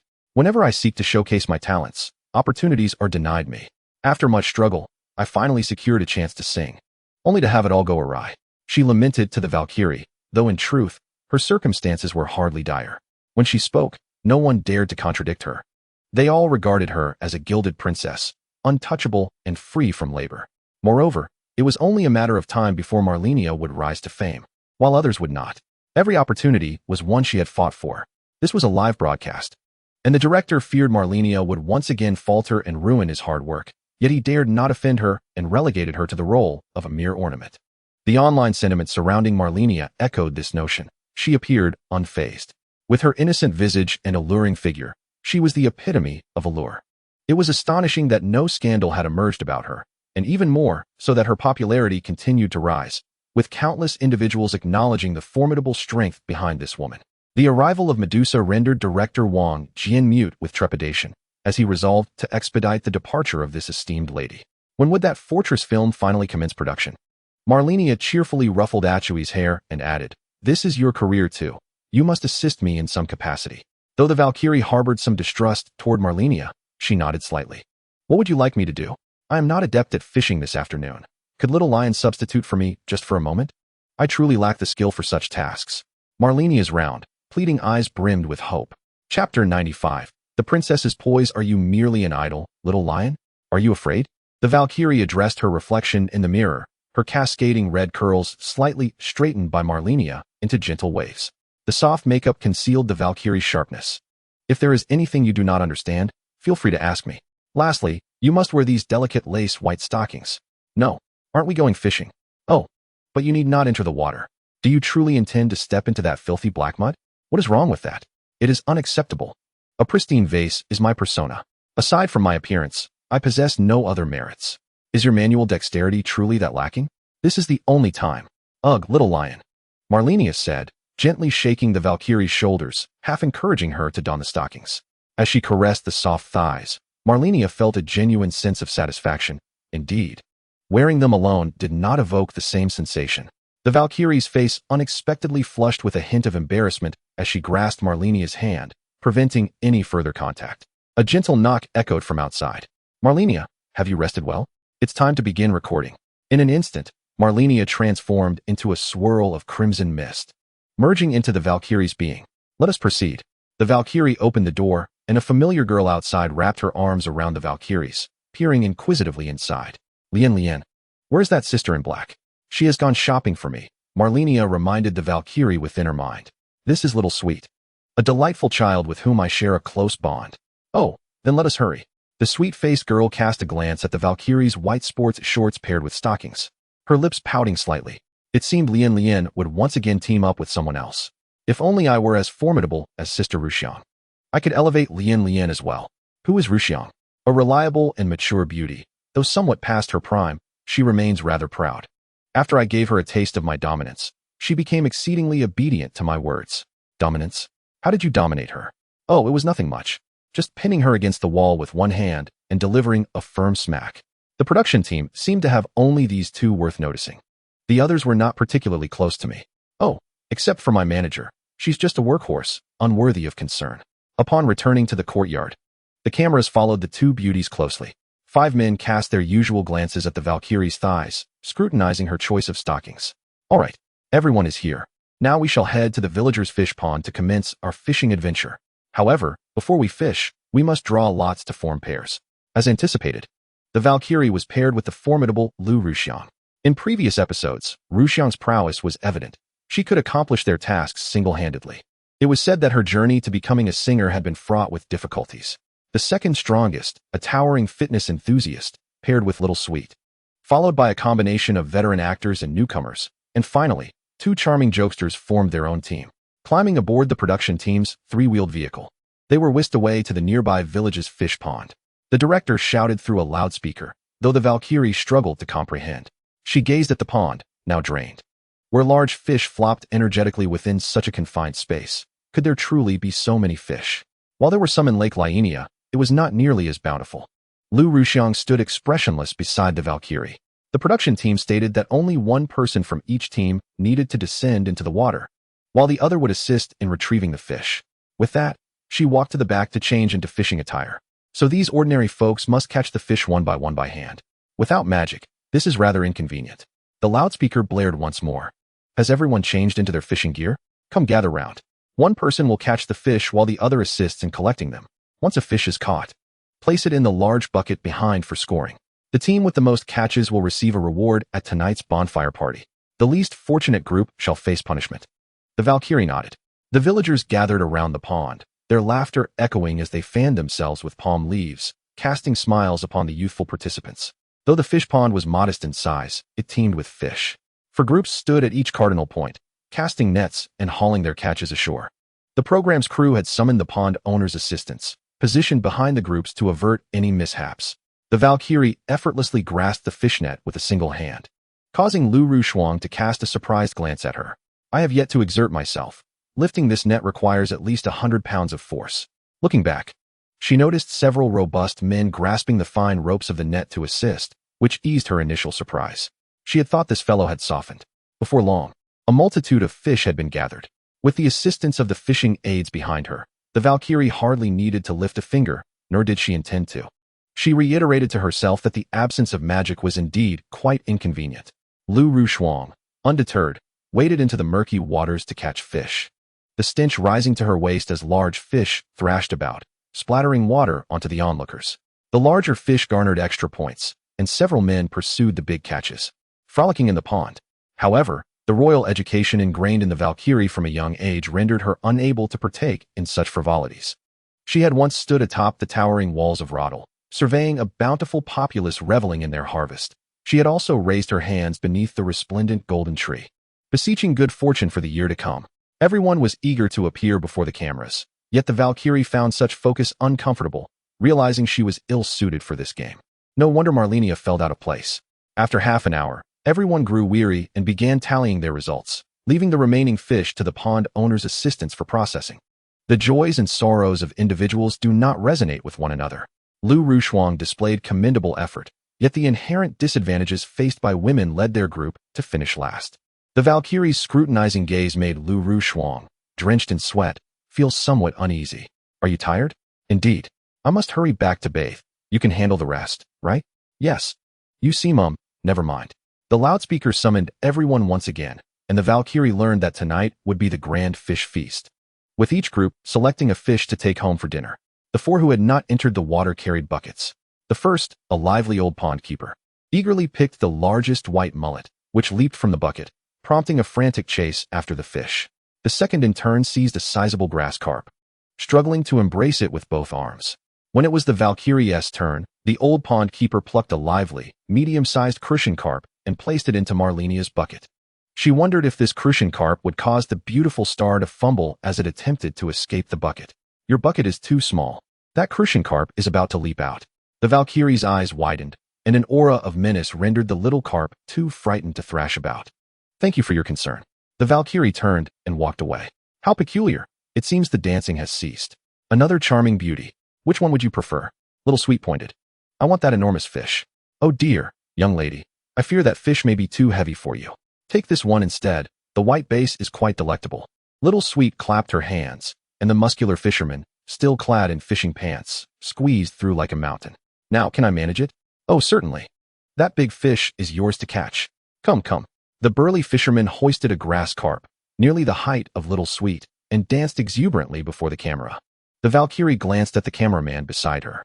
Should I do that too? This is a live broadcast. Feel free to act as you please. Oh. The Valkyrie climbed onto the tricycle early, securing her seat, while in the corner, Lu Rushuang was exhausted, gulping down bottled water. This is a crucian carp. We can make sour fish soup with it, gurgle gurgle. Sour fish soup? How do you prepare it? First this, then that. Oh, I should be able to assist. No, absolutely not. My dear, last time you nearly burned your eyebrows off. Have you forgotten? Is it really that dreadful? I'll only help you chop the vegetables. All right then. Give it a try. You should at least feel involved. In the live streaming room exclusive to the Valkyrie group, thank you for your hard work, Sister Rushuang. Sister Lien must showcase her talents too. YISNT Sister Lien stealing the spotlight today. Xiao Haizi. When has my Lien ever stolen the spotlight? Lien is so adorable. So cute. Lien is the cutest. Why do I feel like Sister Lien is looking at Wang Tailin and Little Sweet as if they are fools? Sister Lien was completely dazed while fishing. Why not show the audience the specific numbers? Lien, how could I live without you? Chapter 96. The Valkyrie's skill. Perhaps I should handle the fish. You can wash the pickled cabbage? The Valkyrie brandished the kitchen knife, though Lu Rushuang still harbored some doubt regarding her capabilities. You ought to understand various skills and be proficient in all arts. The Valkyrie struck the fish's head with the back of the knife, sending it painlessly into the next life. Next, it's time to scale it. Be careful. Don't cut your hand. Really, let me do it. I've done this at home. In this regard, you might not want to underestimate me. The Valkyrie continued to deftly process the crucian carp, slicing along the lateral line, her expert knife skills calming Lu Rushuang's anxious thoughts. So you have killed fish before? Why didn't you say so? I shouldn't have worried. The Valkyrie paused with the knife in hand. I simply find the noise bothersome. There's no need for concern. What is wrong with you today? Acting all aloof. Just a few days ago, your persona collapsed. Don't revert. Lu Rushuang. Noticing the Valkyrie's different demeanor, couldn't T help but tease. Suddenly realizing something, she covered her backside and distanced herself from the Valkyrie. Then this fish is entrusted to you. I will go wash the vegetables. Little Sweet gazed at the interaction between the Valkyrie and Lu Rushuang. A wave of jealousy surged within her. Humph, Brother Wang. You start chopping the vegetables. I shall investigate some intel from another group. Hey, Little Sweet, wait a moment. I don't know how to get a fish, can you? I can't either. Let me ask Lien Lien. The burly man, chopping garlic, could only sigh in resignation. Our Little Sweet has been whisked away by Sister Lien. How could she possibly know how to get a fish? I wonder if our elder brother will seek her assistance later. The barrage of comments flowed in. Sister Lien clearly has a seasoned hand in fish preparation. Brother Wang has misjudged. Watching Sister Lien gut the fish is nothing short of artistry. The strike to the fish's head exhibits at least a decade of skill. The sight of Sister Lien in action sends my second brother into a frenzy. Kill me, kill me. The rebellious man has been silenced. The Valkyrie let out a long sigh, loosening her grip, and with the appropriate force and a sharp knife, she skillfully filleted the crucian carp, producing exquisite fish fillets. Wow. Lien Lien, did you do this? It's simply stunning. You've removed the fish bones completely. Are you preparing to make sauerkraut fish? I just saw Sister Rushuang washing the sauerkraut. How thick should the fish fillets be? Thinner is better, right? The Valkyrie sliced through, inquiring, is this thickness acceptable? Any thinner, and it might break. Little Sweet glanced at the nearly translucent fish fillets on the back of the knife, swallowing hard. Perhaps it doesn't need to be that thin. Lien Lien, your knife skills are truly impressive. You truly live up to the name Malenia. Indeed, I am Malenia. The Valkyrie lowered her head and sliced another piece of fish. With a graceful arch of her brow, she nodded as if keeping time. A strand of red hair cascading down, her luscious lips quivering slightly, drawing attention. This thickness should suffice. Little Sweet gazed adoringly at the beautiful scene. Entranced by the Valkyrie's beauty, Lien Lien, are you truly not from the north? Your looks are simply extraordinary. Well, that is subject to debate. Such playful banter was, of course, the essence of Malenia. The Valkyrie remained unaware of the differences between the northerners and the locals here. After admiring the Valkyrie's exquisite knife skills, the tender fish fillets were arranged neatly on a plate when Lu Rushuang entered, holding a clawful of sauerkraut. Little Sweet, what brings you here? Wow, you finished so quickly? Did it take only the time I spent washing vegetables? Lu Rushuang narrowed her eyes. She had worked so swiftly that if they began cooking now, it would be too soon. Others hadn't even begun to prepare their fish yet. Perhaps it would be amusing to watch. Why don't you and Little Sweet go observe others? I'll handle things here. I guarantee I'll serve up a delicious pot of sauerkraut fish. Everyone has their strengths and weaknesses. I'm not particularly adept at cooking. I usually just eat. Then I shall leave it to you. Why does Lien Lien speak so formally? Like a relic from centuries past. The two stifled their laughter as Malenia merely removed her apron and stepped out of the small kitchen. In the courtyard of the quadrangle, the boisterous shouts of several men penetrated the thin walls. My goodness, this fish is incredibly strong. It won't die no matter how hard I strike. Come on. Good brother, since you understand so well, why don't you give it a try? Me? I've never killed a fish before. Everyone has a first time. Good brother. Handing over your first experience here wouldn't be so bad. Little Sweet followed the Valkyrie out and approached her. Lien Lien, didn't you say that in the borderlands you would kill one upon sighting it, and two if you encountered a pair? How about helping us out and slaying a fish? It seems that Brother Wang isn't very skilled either. Malenia, don't agree just yet. First, inquire about the reward. Valkyrie, I have nothing I wish to take from Miss Tian Tian. Malenia, how foolish. It's a small matter, I'll help you out. Really? Lien Lien, don't you want a reward? Haven't you always desired that? What is that? Wicked woman. Deliberately playing dumb, but considering Lien Lien has agreed to my request. I usually am quite conservative. Just this once. Little Sweet retrieved a lipstick from her pocket, as if she had been prepared. She leaned close to the Valkyrie's ear. Don't move. This lipstick is quite expensive, don't waste it. What are you going to do? Don't speak. The icy, smooth lipstick met the Valkyrie's lips, and her eyes involuntarily followed Little Sweet's gentle motions and focused gaze. After applying the lipstick, the once serious Little Sweet's smile blossomed instantaneously, reminiscent of a refreshing sip of pure water quenching a parched throat.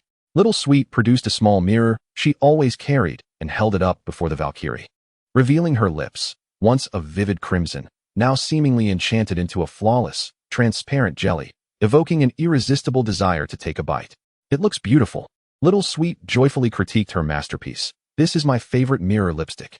Indeed, It takes beauty like Lien's to achieve such an effect. The Valkyrie remained noncommittal.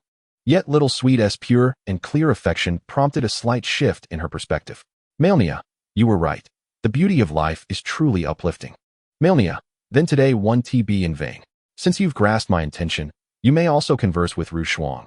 She is quite the proud and formidable woman, though perhaps not as aloof as you. I will, but can I go kill the fish now? Was my speed a bit slow earlier? It was my first attempt. I feared I might lose control. Malenia, just focus on the killing. Remain unperturbed and strike down that 1-meter fish with a single blow. You needn't worry about anything else. Oh, understood. The Valkyrie was embraced by Little Sweet, who led her toward the kitchen. They ignored the large fish thrashing about and the flustered older brother, who was at a loss. The fish appeared quite lively. Perhaps a bit more force was needed? With swift precision, Malenia brought down the knife. Crack. The massive fish continued to struggle, but its head, as large as a plate, fell to the ground. No need for thanks. This is a sweet request. Brother Wong, in a half squat, had just been blushing while handling fish. He slowly lifted his head, his face now pale with fright. Lianjia, next time you do something like this, could you please give me a heads up? The seasoned singer, with a yellowed visage, also turned ashen. Ah, Lian, you are truly remarkable. Not even flinching. Chapter 97, The True Form of Nuwa. Meanwhile, in a hotel, the enchanting Malenia was gathered with everyone, the aroma of grilled skewers filling the room. I have always pondered a perplexing question. How did Achui arrive at the borderland? The half-serpent girl leisurely savored the delicious fare. What else could it be? Just like me, playing with the controller. That's not it. Achui quickly swallowed a large chunk of toasted bread. It's an immersive device. You connect, and upon opening your eyes, you find yourself in the borderland. Impossible. Medusa rarely countered Achui. At present, our technological level has yet to achieve interdimensional interaction. I have tested the most advanced samples our company has to offer. Unfortunately, that device seems to be broken. After Grandpa repaired it, it could no longer connect to the borderland. It's precisely for this reason that I ran out in frustration. The half-serpent girl's eyes widened in shock. Broken? No way. We must leave no trace behind. We all deserve a chance to return. Let us go. I can't bear to stay any longer. There is not a shred of spiritual energy here. It's utterly stifling. Why didn't anyone mention this sooner? She hoisted Achui and leaped out the window, leaving the two behind in stunned silence. Was the filling sauce truly so eager to return home? Turning around, Malenia had vanished without a trace. Medusa felt an emptiness in her heart. The skewers on the table were still warm. Yet, she chose not to squander her hopes that the filling sauce would return home soon. The girl's voice was deliberate, her sincere blessing tinged with a hint of melancholy. She picked up her phone. The Valkyrie's variety show was still ongoing. On the screen, the Valkyrie was seen slicing a fish head in one swift motion, only for the scene to swiftly cut away. Wow, that is impressive. Is Lianjia really that fierce? Isn't she supposed to be all about looks? Did anyone catch the speed of that slice? Is it possible that Malenia is truly the Valkyrie? How could that be? Dude, have you lost it playing games? The scene shifted back to the kitchen, showcasing the hefty figure and the elder brother praising the Valkyrie. Medusa turned her phone horizontally, fixating on the red-haired girl on the screen. Please don't vanish like them. This place, once the most secure within the villa district, was now deserted, with countless bodyguards deployed merely to protect one individual. Yet now, it was empty, save for a bespectacled woman in a maid outfit, gazing at the solitary light. She collected her emotions and gathered the packed luggage. Young miss, I hope you find happiness. She was Achui's devoted maid. With Achui's departure, no one knew her whereabouts. The chairman remained elusive, and one by one, everyone was reassigned elsewhere. She was left alone, with no destination arranged. As she extinguished the final light, she prepared to turn away. Hey, who turned off the lights? A2A exhaled sharply and switched all the lights back on. Previously, it had been others who controlled the illumination. Now it was her turn. The room was instantly aglow. Miss, what are you doing here? Enough with the miss nonsense, A2A. Where are the items? The half-snake girl urged impatiently. A2A hastily instructed her personal maid to retrieve her gaming device, a circular headband connected to a massive technological box, the entirety of its structure. Is this it? There's nothing particularly special about it. Malenia hurriedly caught up, exclaiming, let me give it a try. The sudden appearance of another person left A2A's maid pale with fright. Yet A2A managed to soothe her. Malenia closed her eyes, feeling the power of Sister Baiji, the power of dreams. A familiar sensation of falling engulfed her, and Malenia realized she had returned to her own universe, feeling a violent tug from the shattered void. Suddenly opening her eyes, she beheld a pure, Transparent white serpent coiled in the void, its shimmering light obscuring reality, leaving her vision bewildered. The upper half of the serpent resembled a human, a figure cradling something. Someone whose mere glance would evoke awe. It seemed to embody the dawn of existence and the twilight of the cosmos. Even with closed eyes, there was an arresting beauty about it. Exhausted, Malenia shuddered, losing sight of the white serpent. Ah, how beautiful it is. Such overwhelming vitality brings me a sense of belonging. Who's tugging at my hair? Eitue, you followed me. What about the half-snake? Sister Lian? I feel so weary, as if I'm being torn apart. Malenia quickly shielded Eitue. But in the vast emptiness, their feeble power succumbed to spontaneous entropy. Before her eyes, the elusive white serpent seemed to reappear, and in an instant, a teleportation array emerged beneath their feet, whisking Malenia and Eitue away to a realm of pure white. The half-snake girl awaited them there.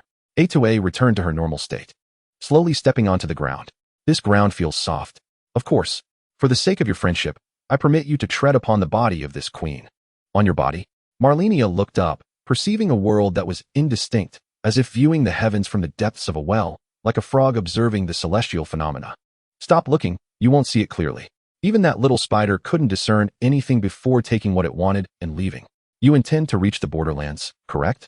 But I have no coordinates for the borderlands. I can only send you to the outer heavens. Do you truly not have any, Jiaoxian? Naturally not. The universe is ever-changing, and I have been away for over 10,000 years. Where would I find a star map? Let us first return to the outer heavens, and we shall deliberate on the rest later. The half-snake maiden waved her hand, and the humanoid half-body closed its eyes, bowing its head to reveal a spherical object cradled in its palms.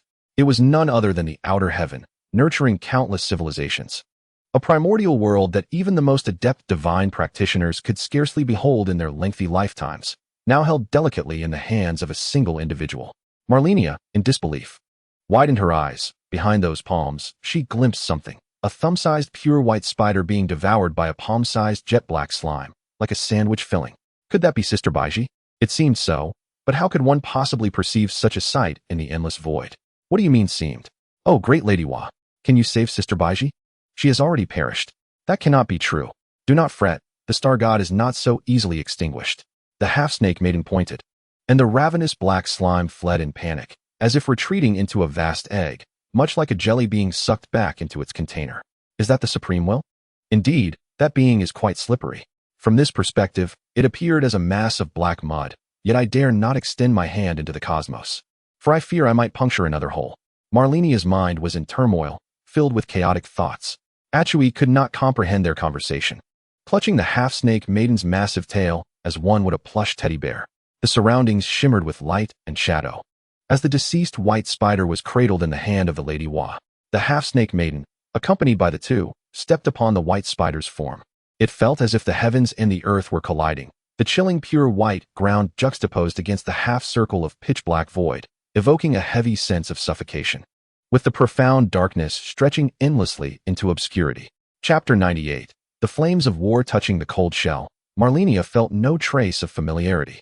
Have we returned too late? Had I realized sooner, perhaps this would not have transpired.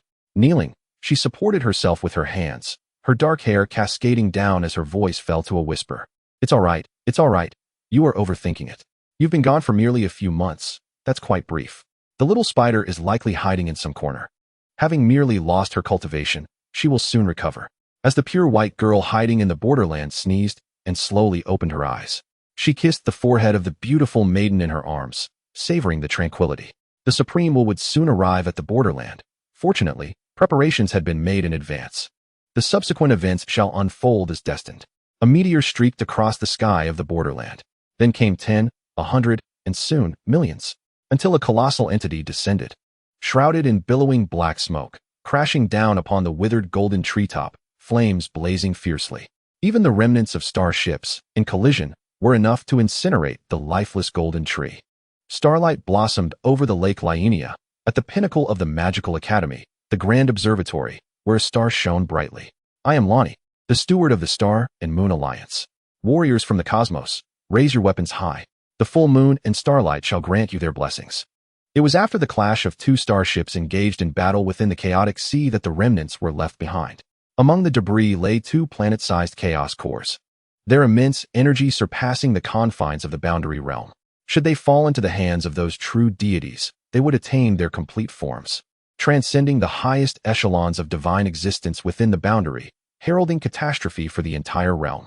Meteorites fell, trailing arcs of light, landing upon the stars in Lake Linnea, within the esteemed Relicaria Academy. In an instant, a dense, ashen aura permeated the halls of the magical institution. The radiant light of the full moon was consumed by darkness, as the black moon ascended from the sanctum of sorcery, drifting towards Radahn. Mother, a shadowy figure erupted into maniacal laughter, declaring, "The boundary realm belongs to me. It shall inevitably belong to me." It was the Grim Reaper. The dark moon of Lani, its glow subdued, was rendered helpless before the encroaching black mist. With Leilana as its harbinger, the Grim Reaper had shattered limitations, becoming one of the pinnacles of the boundary realm. Lani opened her starry eyes, observing that the royal city of Radahn lay shrouded in ashes from the golden tree, its leaves tainted by sparks of fire, fluttering down like mournful confetti. The once grand city of Radahn had transformed into the gray city. Beneath the withered branches of the golden tree, a figure laughed maniacally. The faceless deity accompanied by ominous twin harbingers. The scent of blood saturated the ground beneath the golden tree. Grim Reaper Karl, you are indeed a step behind. God of War Ares, when did you arrive in the boundary realm? No need for the Grim Reaper to concern himself. I shall take my leave first. With that, the faceless harbinger, the true mother of reality, along with its kin, charged into the wreckage of the starship. A dim, yellow flames surged from the roots of the golden tree, enveloping the entire starship debris. The golden-haired, eternal Marika emerged from the flames, the maddening fire consuming her form repeatedly, only to be mended time and again by the inky liquid. I am eternal. I am the sovereign of the boundary realm. The brilliance of Marika shall illuminate the entire domain. A domineering aura emanated from her, a power uniquely entwined with chaos, causing the entire boundary realm to tremble at her every movement. Frenzied fire. That is frenzied fire. At the peak of the snowy expanse, the red-haired giant lay sprawled at the edge of the cauldron of flames, where the primordial embers continued to burn quietly, crackling softly. The Ember siblings stood atop his head. Brother, do you see? That is frenzied fire. Mother has betrayed us. She has betrayed the boundary realm. She intends to return all life to chaos. The flames reflected in Malena's eyes were maddeningly dim, the forbidden path igniting the embers into a blazing inferno. Mesamor's gaze was icy, akin to the serpent upon his shoulder, its slit pupils mirroring the frenzied fire that had ignited the withering golden tree. This is betrayal. It remains uncertain who has betrayed whom. The Ember siblings knelt upon the ground, raising their hands high. Mad Queen Marika, eternal sovereign of the boundary realm, I am your cursed progeny, the path to your redemption. The treacherous serpent, the fated sun, has heralded the Twilight's final chapter for you. The eternal city lies beneath the boundary, within an abyss that knows no end. Between Nox Stella, Nox Lorne, and the nameless eternal city, it seems as though silver threads interweave them. A mysterious force from the east stirs within the void. The runic shadows flicker, their dazzling brilliance seemingly outshining the stars in the violet sky. All is prepared, yet we await the eastern wind. Clad in priestess garb, Zishuan stands at the center of the crystalline, decaying lake upon the full moon. In the realm of the night gods, within the domain of the dark star god, I dare to summon the other star gods. I beseech you, do not cast blame upon me. Knight Loretta crouches nearby, having engaged in this deed. Neither of us can escape punishment. Close your ravenous mouth. I shall commence the illumination of the magic circle, hoping that the heavens beyond will heed our call. The entire boundary has ignited, as both renowned and nameless heroes raise their fists, advancing towards the gray city. The golden mask, returning from the snowy plains, brings with him his apprentice Colin and the pure deity, Miquella. They stand upon the fractured bridge of the bountiful forest, as if transported back to the day of their first meeting. Have we arrived too late? A sorrowful expression shadows Miquella's face. The withered golden mask gazes upon the dim yellow flames that engulf the golden tree, still raising his hands aloft, resembling a scarecrow. This is the posture of the return to primal principles, a stance he often assumes to contemplate the rhythms of life. He appears to tread the path of pilgrimage, his steps resolute as he continues towards the gray city of Radahn. A pitch-black meteor descends.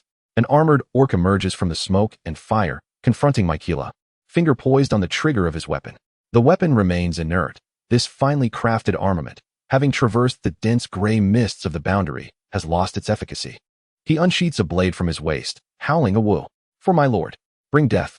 Though Miquella is adorned in a flowing gown, Akin to a princess who has just completed a classical dance, her demeanor is far from gentle. She softly utters, "I shall bring you tenderness. Follow me." Valiant warrior from the starry sky. The hollow-eyed armored orc's knees buckle, and he collapses to the ground. My lord, the fallen soldiers do not descend to a singular place. Despite the starship sinking, most of the crew has survived. The radiant stars above are the elite warriors of the Star-Moon Alliance, landing within the magical academy of the Boundary. Lonnie shall personally lead them, ensuring the Star-Moon Alliance continues to achieve victory time and again. Meanwhile, the beastly soldiers from the Death Song Academy seem to embody the vanguard of death, unafraid of demise as they gather within the shadowy realm of mortality. They were numerous, standing upon the lifeless body of the fierce dragon prince, their wounds emitting dark smoke. They howled with frenzied bloodlust, proclaiming, "For our master, bring forth death." Chapter 99. The comfortable Valkyrie and the resumption of the game. As dusk descended, the last remnants of golden twilight faded into darkness. The stars, having feasted well, lounged in their chairs beside the campfire. The autumn night carried a chill. The Valkyrie sat before the camera, her legs trembling incessantly, the anxiety within her mounting. Where has she gone? Why can't I sense her presence? Cursed be it. She must have slipped away, leaving me here to become the subject of her amusement. Wretched, corrupt goddess, I shall make your backside bloom with pain. Malenia, what troubles you? Can you hear me? Oh, what is happening? I just zoned out for a moment. We just mentioned that the competitor finishing last will face punishment. Now that dinner is over, our game of penalties shall commence. The host, though diminutive in stature, was seasoned in his role. Now, let us welcome our special guest, the World Olympic weightlifting champion, Master Lu Tian. Good evening, everyone. Good evening, Lu. We are honored to have you on our show. Beyond showcasing your physical prowess, we also wish to reveal the mental fortitude possessed by our athletes. I believe everyone is eager to behold Lu's muscular physique. Before them lay a specially crafted barbell, devoid of weights on either side. Now, let us invite our two ladies facing punishment to each take a side, and allow Master Lu to lift them. Lu, are you up for the challenge? The weightlifting champion glanced at Malenia and Lu Rushuang, raising a fist confidently. Of course, I am an Olympic champion. Lifting two beautiful ladies is a mere trifle. Malenia and Lu Rushuang, you have no right to refuse. Please step forward. Due to the potential dangers of this activity, we have implemented considerable safety measures. This barbell is specially designed, securely fixed in our apparatus. Regardless of the circumstances, it can only move vertically and will not rotate, preventing our guests from falling. Lu Rushuang gracefully approached the barbell, while the Valkyrie unceremoniously perched herself on the small platform beside it, gripping the handle. Our Malenia has taken her place. Could you divulge your approximate weight? Wait, isn't that a secret among girls? Lu Rushuang responded. However, Malenia should weigh around my weight. Perhaps a little over 120 pounds? Indeed, it appears both of our captivating ladies possess confidence in their weight. Now let us observe Master Lu's performance. Lu Tian strode boldly to the center of the barbell, his hands dusted with talcum powder. The Valkyrie maintained a cold demeanor, her expression unreadable. He first tested the weight, effortlessly lifting it past his knees and raising it to his waist. Indeed, it was remarkably easy. The two individuals bore similar weights. Should we not add something more? A mere 120 kilograms is an underestimation of my capabilities. Could our staff please bring 2 small dumbbells for the ladies? The weight has now increased to 160 kilograms. Lu Rushuang gasped in astonishment, and the onlookers expressed concern, yet the Valkyrie remained seated, unperturbed, as if transcending the mundane world. He lifted it. Teacher Lu has done it. How impressive. The enthusiastic weightlifter, much like he would on an Olympic stage, instinctively shook the weight, took a step back, and then released his grip. Ah! Lu Rushuang's scream pierced the air as the dumbbell fell from her hands. The Valkyrie's gaze sharpened. In that fleeting moment, she twisted in midair and rushed to embrace Lu Rushuang. They tumbled to the ground. Fortunately, there were soft mats beneath them, and the Valkyrie quickly checked Lu Rushuang for injuries. With a stern expression, she stood up, pointing a finger at the flustered weightlifter. You have gone too far. The crowd hurried forward, and the program's doctor approached as well. I merely made an error. She was unharmed. Look at her. She is perfectly fine. You wouldn't jump down, would you? It's just a small height, and the mats are there. Seeing his nonchalant demeanor, the Valkyrie's eyes narrowed as she stepped forward, grasping his broad shoulder and executing a powerful throw, sending him flying 2 meters away. Humph. All of this transpired in the blink of an eye. The seemingly fragile Malenia had overturned a man weighing over 200 pounds. Even Lu Tian was left dazed by the impact. The production team promptly paused the live broadcast. Such an incident warranted an immediate halt. The manager approached. Miss XIN, will this have any repercussions? The manager adjusted her glasses, completely unfazed. Not at all. You may do as you please. Very well. I have grown weary of this utterly tedious reality show. I wish to attempt something more challenging. The glimmer in her golden eyes reflected a spark of determination. As you wish. In a distant borderland, interstellar visitors disrupted the fragile balance of the realm. At the heart of Grey City Rodel, a golden blessing gradually materialized, alongside a charming stargazer maiden. Wow, it truly is possible. I must hurry to find Miss Zxian. But as she raised her head, the dim yellow flames filled the sky.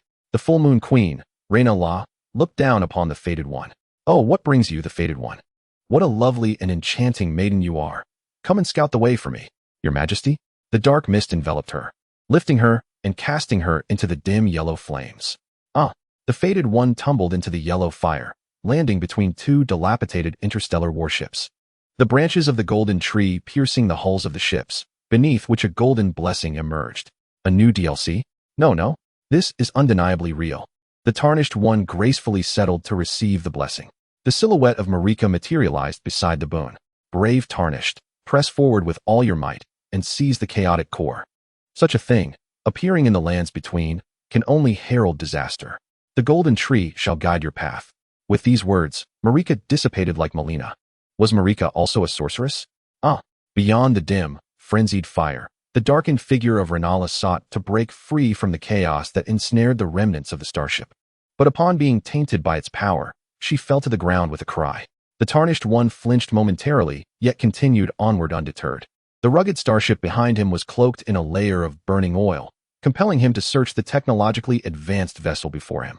The emblem of stars and moon was etched into every corner. A robot, slumped in a corner, rose to its feet, though its firearm was rendered useless. Its cumbersome energy blade remained functional. This contraption resembled a crystalline being, perhaps. The tarnished one unsheathed his colossal hammer, equipped with a lion's strike, and proclaimed, "Let me see what you are made of." In mere moments, he shattered the battered automaton. Through a dilapidated doorframe, the tarnished one instinctively rolled, saving a life. Bang! A long spear pierced the floor at the entrance. Access denied. An octopod spider robot emerged from the shadows. Very well, a minor boss encounter as he entered. Chapter 100. The Tarnished One is the protagonist undoubtedly. This was a killing machine, seemingly outfitted with special attack enhancements for biological entities. Taste my lion strike, it announced. Unauthorized target detected. Executing cleansing protocol. The towering 8-legged steel automaton, after a slight collision, shifted its center of gravity downward. Reducing its height to less than half of a person, its steel limbs now horizontal, spinning close to the ground. The mechanical assault, silent yet fierce, rivaled the Tarnished One's initial encounter with the Iron Maiden. The colossal hammer struck the metallic shell, eliciting no response. Instead, the Tarnished One found himself slashed across the legs. Losing a significant portion of health, had he not been a Tarnished One, he would have been condemned to a life confined to a wheelchair. He took a swig of dew, rolling incessantly in the slanted chamber to evade the sweeping attacks of the octopod steel machine. Let us try some magic. I wonder if I can shake it up. The octopod steel leaped onto the wall, its 8 limbs piercing the steel surface, launching itself with remarkable speed. As if to impale the constantly rolling Tarnished One. Veil of the Mist Raptor, a skill learned from the blade's apex, allowing him to leap into the air, using mist to shield against an enemy's assault. The Tarnished One swiftly switched blades, grasping the familiar moonshadow, adorned with Renala's engraving, a gift that reduced preparation time and significantly increased damage. Moonshadow's Rift, a blue arc sliced through the air, reminiscent of ripples across a summer lake's surface. The octopod steel robot seemed to possess little resistance to magical attributes, as a deep gash marred its metallic shell. It is also possible that there is little resistance to magic. Achui took out the soul bell. Well, I can no longer summon anyone. Switching weapons again. Wielding the Kalia staff, let my comet strike descend upon you. The magical essence of the luminous stone surged forth, trailing a long comet-like tail, hurtling towards the 8-legged steel automaton cowering in the corner. An intense wave of palpitations surged within. A cold flash pierced Achui's chest. It was a leg shot from the automaton, sharp as a spear, leaving Achui with but a sliver of health. Fortunately, the comet strike automatically sought out enemies, effortlessly piercing the exoskeleton of the 8-legged steel machine, as if it were utterly defenseless against the luminous stone magic. Phew, thankfully. It seems that the luminous stone magic is more effective here. It appears there is no path ahead. The overhead camera turned towards Achui. The cracked screen flickered to life, revealing a gray-haired girl. Greetings, friend of the Junction Realm. I am Xing. May I inquire if you are utilizing luminous stone magic? Hello, I am Achui, the Fading One. I can wield more than just luminous stone magic. Then where did you acquire that staff? Ah, this was a gift from my master's master. You seem to be a stargazer. We reluctantly trust you. Since you have damaged our cleaning robot, we shall not pursue the matter further. Your cleaning robot was intent on cleaning me upon our first encounter. Well, haha, that is due to the wretched ship across the way, which polluted our AI Nova with vile tricks. If you could rescue us, we could regain control over the contaminated Nova, and the entire starship could take you on a tour. However, I currently seek only a way out. The gray-haired girl on the screen appeared quite helpless. We also wish to escape, but alas, we are trapped by Nova. Silverwolf, do you have any solutions? Xing turned her head, seemingly inquiring of someone nearby. A deep yet youthful voice responded, I can provide you with an access card, allowing you to traverse most areas. Some locations are entirely controlled by the contaminated Nova, and there is nothing we can do about that. There is an access card on that cleaning robot, inserted into the interface beside this screen. Achui rummaged around and found the silvery access card. After a moment of silent anticipation, all right, input complete. For now, I can grant you this level of access, which is sufficient to enter the captain's quarters. The door beside Achui clicked open with a beep. Hooray! Achui, come quickly and rescue us. I wonder how Lu Ying is faring. Silverwolf, what are you doing? Be quiet. An unknown force is infiltrating the starship. We cannot ascertain if they are friend or foe. This is bad. Nova's permissions have been corrupted by this unknown force. A frenzied power is surging in. The gray-haired girl raised the terminal in her hand, her expression grave. Silverwolf, the train team has sent me a message. What? The envoy from the Outer Realm has just inquired about our starship's coordinates and requested that we prepare for a high-energy strike. The noble Eastern Queen, poised to remove her exquisite silk gloves, is ready to engage in this fierce contest for supremacy. Oh stars, at this moment, let us not succumb to madness. Surely, such a powerful strike cannot be aimed at us. Fear not, I shall take action. A faint chill lingered over Achui's head. Could she be yet another eccentric girl like Sister Lian? A crimson point blossomed against the ashen yellow sky, piercing through the boundary. The roaring shockwave ruptured the atmosphere, creating a vast chasm. Suddenly, the grayish sky was engulfed in darkness. The withered golden tree, ablaze with a dim yellow flame, was annihilated, dragging down the wreckage of starships that had perched upon its branches. Achui was directly reduced to ashes by this scarlet beam, only to awaken once more at the foot of a diminutive golden tree, the blessings that once adorned the deck now hovering above her. Malika cast a quiet glance at Achui. Though the golden tree had been utterly destroyed, its roots remained intact. Press on, Fated One, she urged. I am striving to halt the chaos of the frenzied flames and the souls of the departed. Time is of the essence. Malika dissipated into ethereal ash, indifferent to Achui's willingness. Raising her gaze, Achui beheld a gaping hole in the wreckage of the starship, a terrifying force ravaging the void within, tearing the fabric of reality and manifesting fissures. Entering the starship through that aperture was no longer an option. Achui rummaged through her belongings, relieved to find her access card still intact, though it emanated a strangely familiar scent, something akin to putrid crimson. The small figure of Malenia materialized upon the access card, resembling a tiny Thumbelina. Sister Lian, what brings you here? Do you have any idea what that flash of red was? That wretched serpent crushed me into a ball and hurled me like a stone, targeting your head as the destination. Most of my power has been depleted, but in misfortune lies opportunity. I can now consume shards of the void. If you can retrieve them from that chasm, I shall amplify your strength. In fact, I believe I can summon the Valkyrie. Go for it, Achui. I have faith in you. This task feels overwhelmingly daunting. Do not fret. Did you not fail the mission to find Zishuan? Yet here I am, having reached the boundary. We possess backing. The boundary is not as fragile as you might think. Now, I am Achui's system, charting your course. This high-energy strike from Malenia not only pierced the golden tree, but also breached the dark realm beneath. Zishuan, with a grave expression, regarded the newcomer. You are the time-space star deity, are you not? What brings you to the boundary? The indistinct shadow resembled an inscription etched into the void. Ah, little girl, you are a descendant of Queen Hua, are you not? I am but a projection, perhaps from the past, or possibly from the future. Even I am uncertain. Little girl, Are you so certain that the world you inhabit is genuine? I care not for your riddles. You have disrupted the array I inscribed. I shall vanquish you. Heh, little girl, fond of shouting and making a fuss. How can you harm me when I'm not even present? Ha ha. In the blink of an eye, the figure vanished, yet the arrangement of runes became increasingly chaotic. Damn the old man of time and space. Truly as bothersome as my master described. Oh, Lady Nuwa, I implore you to intervene. In this desolate underground. Zishuan muttered curses at the cosmic deity of time and space. Meanwhile, Loretta had more pressing matters at hand.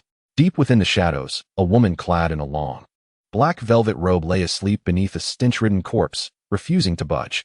However, the perilous environment compelled her knightly spirit to take action. My heroes shall arrive shortly, Lady Loretta.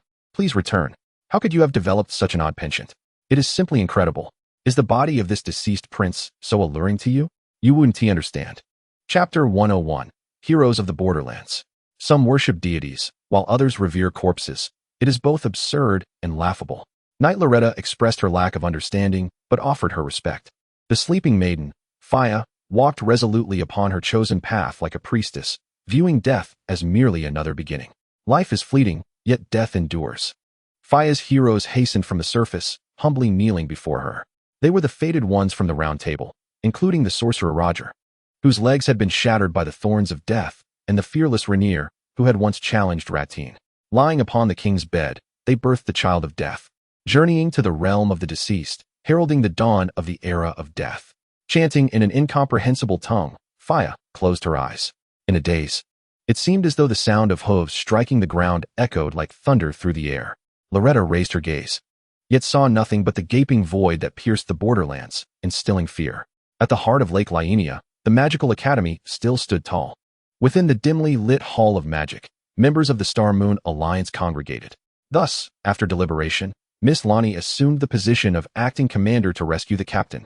As the dust settled, Lonnie and the elite captain of the Star Moon Alliance, Lu Ying, ventured into the vast, silent library. Miss Lonnie, it is a pleasure to finally meet you. When shall we commence the rescue of the pioneers? Lonnie had remained in the shadows while the Star had been the face of the Alliance. The public knew only of Pioneer Star, unaware of the strategist Lonnie. Though aware that you are part of an organization, your bond is truly remarkable. Lonnie extended her fingers, glancing at the starry ring upon her hand. Now, the Borderlands are not solely home to local powers, but also besieged by numerous external forces. Currently, the wreckage of the starship is engulfed in madness, rendering external intervention difficult. Only the heroes of the Borderlands may enter. Although Lu Ying, you too cannot proceed, I ask for your faith in me. The assassins under my command are already en route to Radahn. A sudden, piercing howl echoed from the heavens, through the windows of the great library. A vivid red light pierced the wreckage of the starship. Ah! Lu Ying exclaimed, her heart ablaze with urgency, wishing to rush in and rescue her companions at that very moment. A glance at Lonnie revealed a surprising joy instead of shock. Miss Lonnie, the Pioneer is still aboard the starship. I am aware, do not fret. Even if the boundary lands are devastated, the Star will remain unharmed. My beloved, she has returned. She is now amidst the remnants of the starship. Miss Lu Ying, now, let us unite our efforts to save our comrades. Miss Lonnie, appearing as if she were merely 16, a freshly blossomed bud, grasped Lonnie's azure hands tightly. Let us rescue our companions. Outside the Grand Library, a colossal heap of luminous crystal lay. Within this immense crystal mass slumbered not only a dragon, but also a person. The werewolf Blazer approached the luminous pile. The sorceress Celine and Queen Raynala have awakened. The figure remained unresponsive. Yet, at that moment, the glow of the crystal surged forth, coalescing around that silhouette. Celine finally opened her eyes leisurely. Ah, Blazer, how long has it been? It has been 3 months. After Queen Raynala awoke, she journeyed to the royal city of Radahn. And there has been no news of Malenia. I see. Miss Lonnie awaits you at the Grand Library. Indeed, the power within Celine seemed to tremble, her gaze reflecting the collision and eruption of countless crystals. With each breath, her aura gradually returned to tranquility, resembling an unremarkable sorceress. Gazing toward the gray city of Radahn, heroes gathered there. Guarding the side entrance stood the dragon-armored Treant, halting their advance. Warrior Who Alexander stepped forward, ready to speak. A swarm of shadowy figures swept past. The blade of predetermined death had already pierced the chest of the dragon-armored Treant. Those lurking in the shadows were silent yet lethal, and in the next moment, they had all infiltrated the gray city of Radahn. Damn it, We cannot allow these fiends to look down upon us. For Queen Marika, let us charge in together. Roaring, the group rushed through the side entrance of Radahn, each believing they could earn the favor of Queen Marika. However, how many heroes would meet their demise at the hands of the decayed tree spirits hidden among the ashes? Not to mention the battle at the heart of Grey City Radahn, where the faceless deity clashed with the full moon queen. The collision of the full moon, tainted by the power of the dead, and the blood-red blade created a battlefield none could approach. They wished to avoid the chaotic, murky flames as the deathly representative. Queen Rainala, twisted in agony at a mere touch, her frenzied while entangling her with the true mother of the god of war. That thin veil of flames deterred even the divine. Within the wreckage of the starship, pierced by crimson light, Atue advanced step by step. Before a room drenched in blood, he took a deep breath once more. Atre, are you certain you wish to return? This entity resembles a security automaton, displaying a formidable resistance to the powers of the pyroxene magic. Perhaps we should seek out additional void fragments or consider an alternative route. However, your abilities indicate that the items it drops could enhance my access card, allowing us entry through the southern gate. Look, if you retrieve another void fragment, there may be an even better solution. Shall we return to the deck and search further? Or perhaps we could explore that dilapidated greenskin starship. Very well. Atre returned to the center of the wreckage's deck and continued searching westward. The greenskin starship was the territory of the soul-eater orcs, a relentless and numerous horde. A great throng of orcs congregated at the entrance of the deck, wandering about like the restless souls of the borderlands. Lien, I've exhausted my blue potions. I can't cleanse any more. Stop cleansing. Switch to agility, and we'll charge straight in. Bursting into the green-skinned starship, they encountered colossal orcs devouring their own kind. Reminiscent of felines, this beastly creature exuded a palpable aura of bloodlust. Behind it lay a vast pit, revealing signs of having been pierced by lasers. Astonishingly, there was no fog gate. Skip class. Though unable to summon Torret, Atre's agility was remarkable as he dodged the orc's lunging attack, leaping headlong into the pit. In the dimly lit depths, pairs of emerald eyes flickered to life, as if he had stumbled into a den of wolves. There was no time for contemplation. Ding! The replica tiers were summoned, brandishing the Kalia's staff before them. Beams of light were deflected, visibly weakening. Over there, a small golden tree. Let us continue descending. The laser astonishingly pierced through this layer, prompting Atre to hastily retreat into a slightly smaller pit. The ground bore charred markings, yet the laser had not penetrated this level. Following the scorched trail, he entered an observation chamber, where the side walls were somewhat damaged, with broken golden branches firmly embedded within.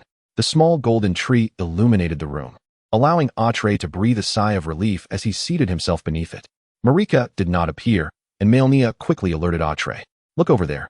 There's a gun and an energy canister. This device is far superior to your hammer. A universal laser gun, designed for durability and simplicity of use. Wasn't this akin to a version of the AK-47?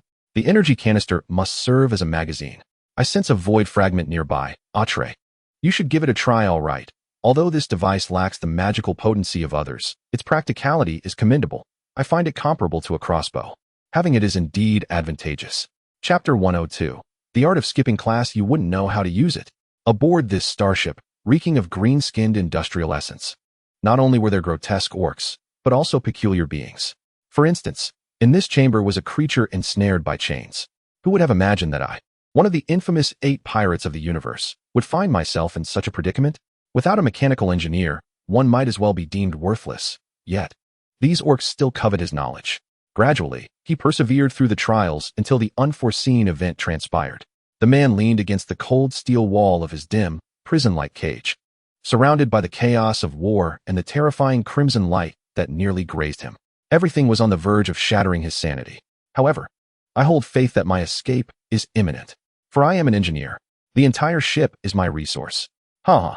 From the shadows emerged a cloaked girl, cautiously peering forth. The engineer raised his gaze, realizing that he would soon commandeer this technologically inferior starship. He could not afford to falter now. Hey, you're not an orc, are you? I advise you to keep your distance. Or else. Atui glanced at this obviously unique adversary, whose limbs were bound by chains to the wall, yet appeared unscathed. Not resembling a typical prisoner. If there was an opportunity to skip class, of course, one would seize it. Atui stealthily maneuvered past the man, reaching into a hollow corner of the room, seemingly retrieving something. The engineer watched in astonishment. Could someone truly extract items from the chaotic tempest of space? Was it not akin to removing a chestnut from the fire? The blessing of the corrupted goddess, the intertwining of fated demise and crimson decay altered the essence of this force, its terrifying corrosiveness deterring all living beings. This magic bore an erosive quality, gradually diminishing the life force limit of any creature over time. Could it be poison? Sister Lian, your skill is truly a masterstroke for skipping class. Just jesting. I am not a Valkyrie. I must find a way to compensate from the sidelines. This bound enemy must be eliminated. His data panel revealed him to be an interstellar pirate engineer, transforming the entire starship to fight on his behalf. A definite late-game boss. And while he remains ensnared, it is imperative to dispatch him swiftly, lest he become a future threat. What rewards might he drop in the late game? That is not discernible. Wait. This is not a game. There are no drop rewards. Regardless, I shall seize the opportunity to take his life. A colossal magical bow materialized in Achui's hands, with 4 arrows infused with crimson magical energy, possessing the attributes of ultra-long-range targeting magic. Loretta's ultimate skill. The engineer glared menacingly at the Stargazer girl. I warned you not to provoke me. Yet you insist on doing so. Just wait until I am free. You will rue the day? Beams of laser light surged forth from the corners of the room, while the engineer remained enveloped in a formidable force field. The magical arrows could not penetrate the engineer's protective barrier. Instead, Achui found herself pierced by the errant lasers. Following a violent explosion, silence returned to the room. In the corner, a pool of blood appeared. Back beneath the little golden tree, utterly unscathed? What now? Must I teach you how to skip class? Assassination methods, rendered intangible. Then the toxic mist. Although that mechanic is not a fated one, isn't it quite simple to exhaust them with a predetermined demise? Skipping class is nothing like your approach. Invoking Loretta's ultimate technique? I have only played the game for a short while, and I am already aware. It is undeniably your treachery. Sister Lian. Treachery? Is that so? This is merely a standard speedrun method. Alright. Oh, wait a moment. Lonnie is calling me. Why don't you give it a try yourself? Achui once again approached the entrance to the boss room, entering a state of alertness against the mechanized boss, unable to manipulate the peculiar metals within the room. Yet the metals outside were upheaved, enveloping the entire chamber in a swirling mass. As a result, several massive pits appeared on the floor. Should we leap down? Sister Lian? Oh, Achui, I have a solution. Lonnie sent me the rough schematics of 2 starships. Let us return to the second floor first. We can explore the area ahead later. Achui struggled to ascend to the second floor, numerous dim green eyes fixated upon him. The light of Miquella, like a flashbang. It instantaneously illuminated the dark expanse. A wolf beast man, with only half of its body remaining, lay prostrate on the ground, the other half seemingly severed at the waist. I have always favored these long, straight corridors. Blue secret droplets, Comet Yazzle. Accompanied by a torrent of crimson magical energy, it cleared the entire hallway. Through the elongated passage, another small room emerged, where a little golden tree radiated its luminescence. Achui settled beside the blessing, and the figure of Marika reappeared. The valiant fated one. The soldier of death has awakened. The path ahead will prove more arduous than you can imagine. The heroes of the Borderlands have already gathered in Radahn. And the Blade's apex, Aleto, awaits you at the entrance to the security robots. With that, Marika's figure began to fade once more. The thumb-sized Malenia hurriedly leapt forth. Mother. Malenia, you are still alive? Unfortunately, in this conflict of deities, we remain somewhat too feeble. No, what I mean to say is, do you possess any portion of the Borderlands authority to release the celestial seals entirely, fully revealing our coordinates? I have external assistance. The realm beyond is searching for us. My child, this is perilous. I understand, but at this point, it cannot become any more dangerous. The Night Star deity safeguarding the Borderland has fallen into slumber. The Supreme will lurks menacingly, and the Empress cannot intervene, leaving only the other 2 star deities to join this conflict. Marika knelt down, extending her hands. The thumb-sized maiden Malenia leapt into Marika's palm, nuzzling against her mother's cheek. Mother, Malenia, perhaps you see more clearly, yet this remains exceedingly dangerous. One misstep could lead to the annihilation of the Borderland. Mother, that will not happen. The Borderland is not so easily destroyed, after all. None of the Borderlands are true Borderlands. They are merely projections of the Borderlands. Marika's braids cascaded over her shoulders, her countenance shrouded in melancholy. Did you truly know? It is entirely my fault for concealing the truth for so long, only to have it unveiled by you. Forgive me, my child Malenia. I hope you can find it in your heart to absolve me. What? My transgressions? I shall endeavor to atone for them. Such cryptic words left Malenia perplexed. Having spoken, Marika returned Malenia to Otto, transforming into a radiant light and vanishing. Sister Lianlian, what are you discussing? Malenia inquired. Is there more to Queen Marika's story than we were aware of? This is truly more than what is contained within the game itself. I wonder what secrets my mother has kept hidden and why she feels the need to apologize to me. Shall we return to the tech starship now? Yolito awaits my presence. Not just yet. There lies a valuable item on the second floor, particularly effective against that security robot. You won't have to endure another barrage of fire, Otto replied. Really? Hehe, is it finally my turn? Chapter 103. The Emergence of Munger under Malenia's guidance. Otto adeptly mastered the arts of assassination and the art of becoming incorporeal to evade lessons. With navigation at hand, Otto strolled leisurely through the green-hued starship. And after a winding journey, he arrived at a secluded corner. The arrangement was unmistakably that of a laboratory, though the technological capabilities remained rudimentary, akin to handcrafted weaponry. Otto stealthily entered, triggering no boss battle, and maneuvered behind the corpulent green creature. Utilizing Malenia's scarlet corruption, the green behemoth, oblivious to the impending danger, was gradually engulfed by the toxic mist. The poison's depletion of health was not rapid.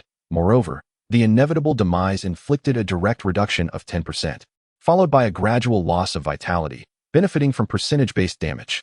The creature's complexion visibly darkened, yet it remained sprawled on the ground, its eyes wide open, body utterly still, resembling that of a lifeless corpse. Indeed, this foe possessed a second phase.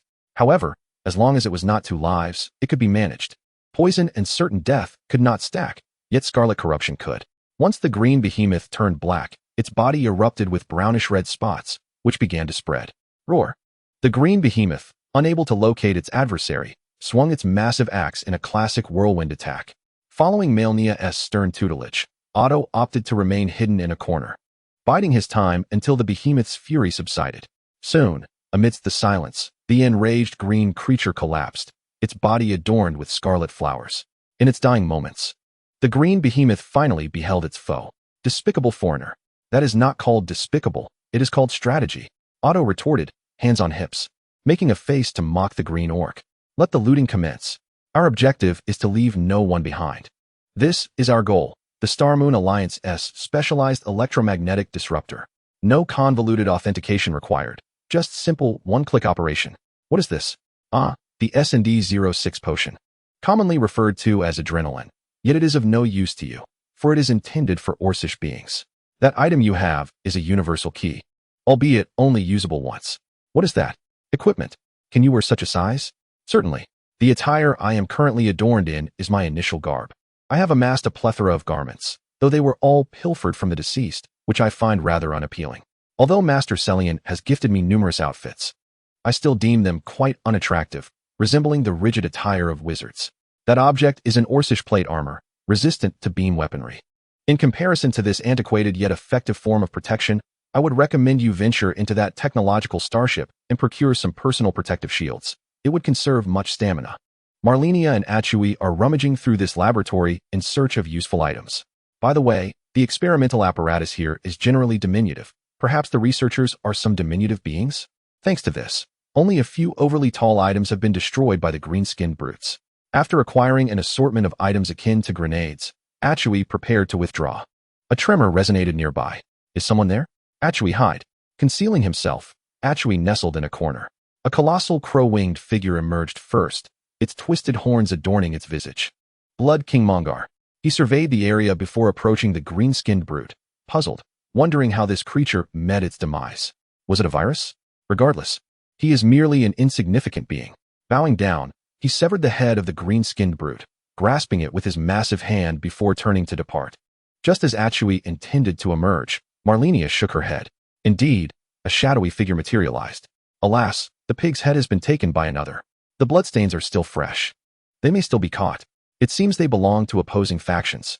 Checking the panel, the Soul Phantom Captain, a servant of the Grim Reaper, indicates that he has risen once more. But to which faction does Mongar belong? Achui concealed himself, trailing the Soul Phantom. The Soul Phantom, following the blood trail, caught up with Mongar. Yet, they were a moment too late. Mongar brandished the pig's head. Through scanning, a massive, heavy door slowly creaked open. Inside lay a colossal flying vessel, outfitted with countless lethal weapons. Fortunately, this aircraft was pierced by red light, emanating black smoke. while the diminutive golden tree cast a meager golden hue above the port, standing out conspicuously amidst the darkness. Had it been damaged? Nevertheless, Mongar continued onward. As a gigantic four-clawed machine descended from above. Were it Achui, he would likely have entered and engaged in battle. However, in the presence of Mongar's formidable stature, the four-clawed machine appeared merely as a grown adult facing a child. Mongar raised the Mongarwan holy spear in his hand, its grim and twisted patterns radiating a vivid crimson light, the blazing blood fire clinging to the trident, causing even a mere glance to induce a sharp pain in the eyes. The colossal maintenance machinery harbors no fear of the issue of bleeding, for elongated mechanical claws cling to the dark, twisted form of Munger, desperately attempting to bind him. At this moment, the specter of the dead soul manifests, its inky essence transforming into delicate threads akin to steel wires, piercing through the obsidian skin and parasitically dwelling within Munger's being. Roar! Despicable wretch! You shall come to regret this. Fortunately, the doorway is spacious, allowing Otto to cautiously maneuver past, disregarding the seemingly defeated Munger, and proceeding directly towards the small golden tree. After a considerable ascent, Otto finally reaches the port's heights. Standing beneath the small golden tree, where a warm radiance envelopes him, as if he were basking lazily in the sun, the figure of Marika reappears. Malenia, mother. The diminutive figure of Malenia once again manifests, leaping into the palm of Marika. Malenia, my child, I shall impart to you that my path to divinity is also the inception of betrayal. Why is it called the path of betrayal? Marika's existence is fraught with treachery. Born in the witch's village amidst a sea of blossoms, it seemed that each day, each moment, was suffused with happiness. Such bliss persisted until the arrival of the Horned Ones. The Horned Ones are the progeny of the Life Forge, a confluence of myriad races evolving into the Horned Folk.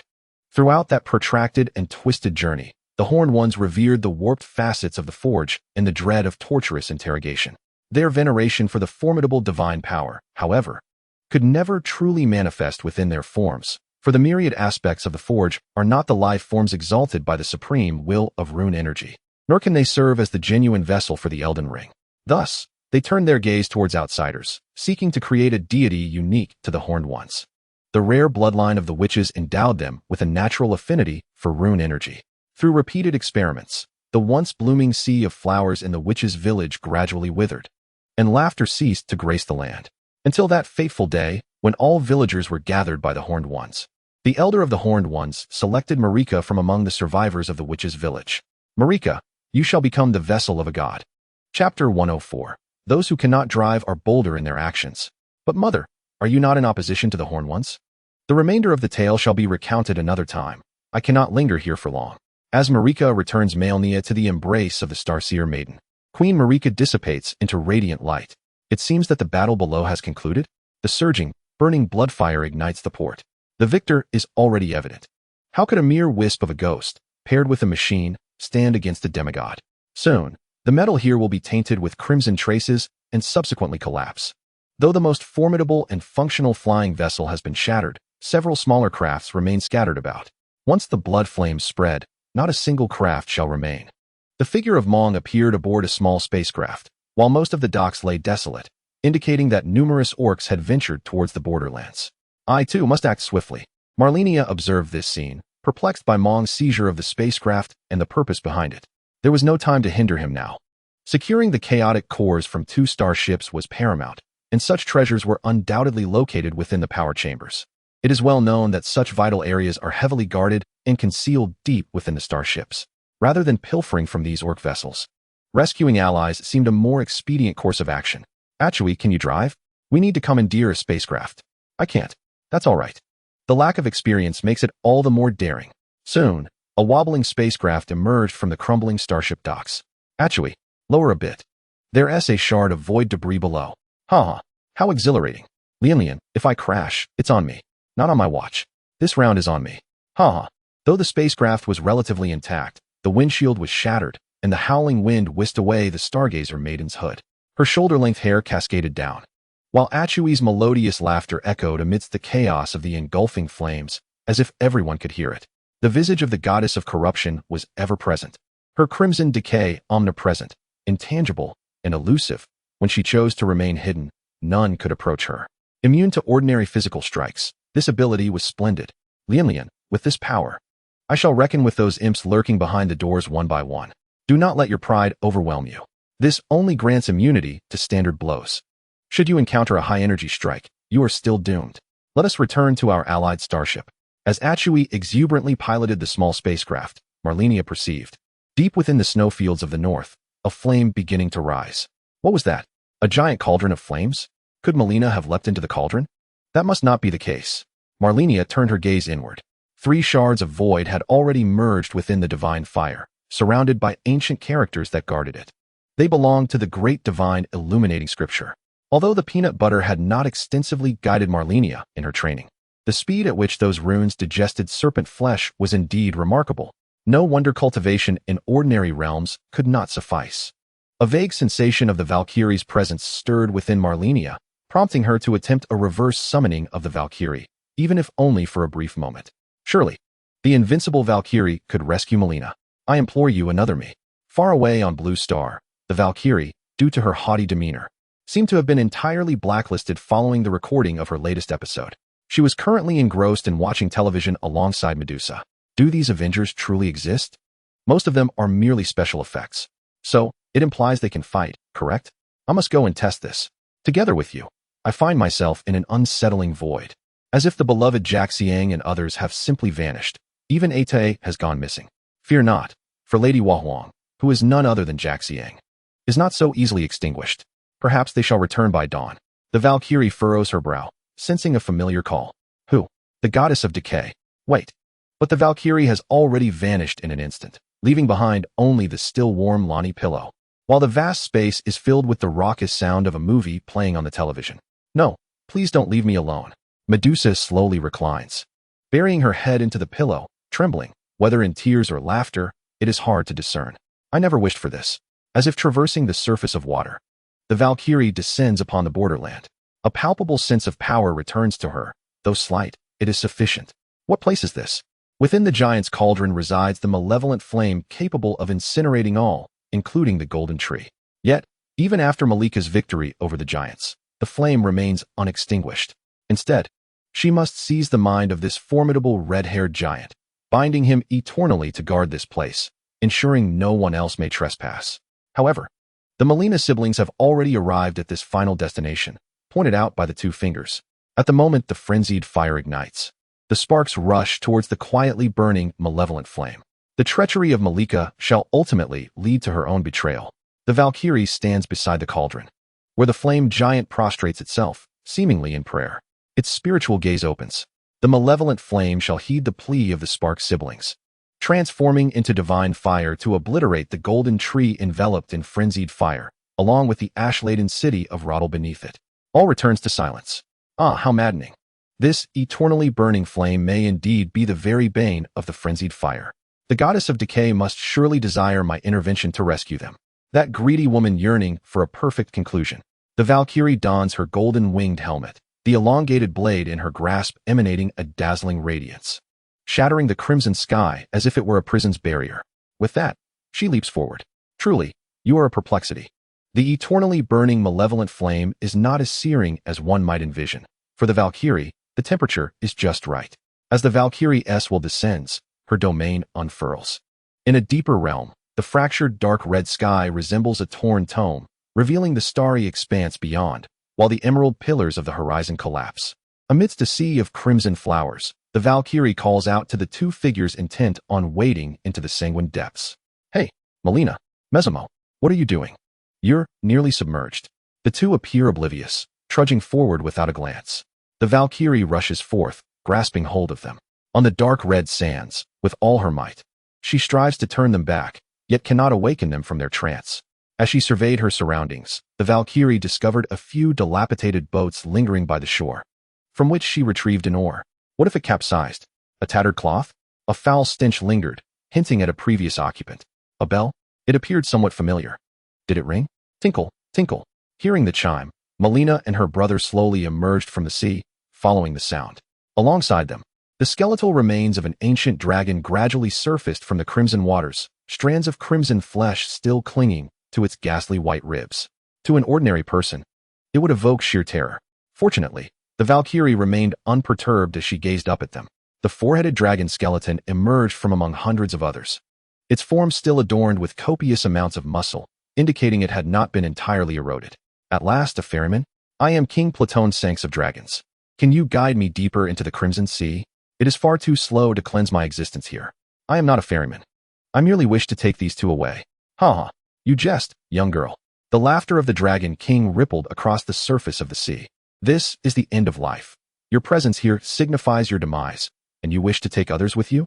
Do you fancy yourself a goddess of life? Ha ha. Chapter 105. The Lost Divine Kingdom. The Valkyrie cast a haughty glance at the seemingly battered, yet still blustering Dragon King. She had expected him to be a boss. But it seemed he too was a victim. He appeared rather knowledgeable about this place. Yet Little Flower had mentioned she once was the goddess of life. I wonder if I can harness the power of that corrupt goddess. A faint green light blossomed from the tips of the Valkyrie's fingers, resembling a firefly, guiding her forward. You truly possess it? The Dragon King's 4 eyes nearly bulged with curiosity. So you are not a ferryman, but the goddess of life? The Valkyrie shook her head. Where exactly is this place?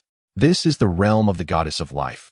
Yet since the deity presiding over death vanished, this land has fallen into neglect, overtaken by the arrival of supreme will. Only ancient powers are aware of such a place. The Crimson Sea, akin to the waters of oblivion, grows more potent in washing away the past the deeper one ventures. Cleansed souls shall be cast anew into the borderland, returning to the genesis of life. The Dragon King seemed to hold many secrets. Perhaps deep within the Crimson Sea lay ancient deities whose pasts had not been entirely erased. Having been long bereft of interaction with intelligent beings, the Dragon King's incessant chatter allowed the Valkyrie to glean more about that forgotten history.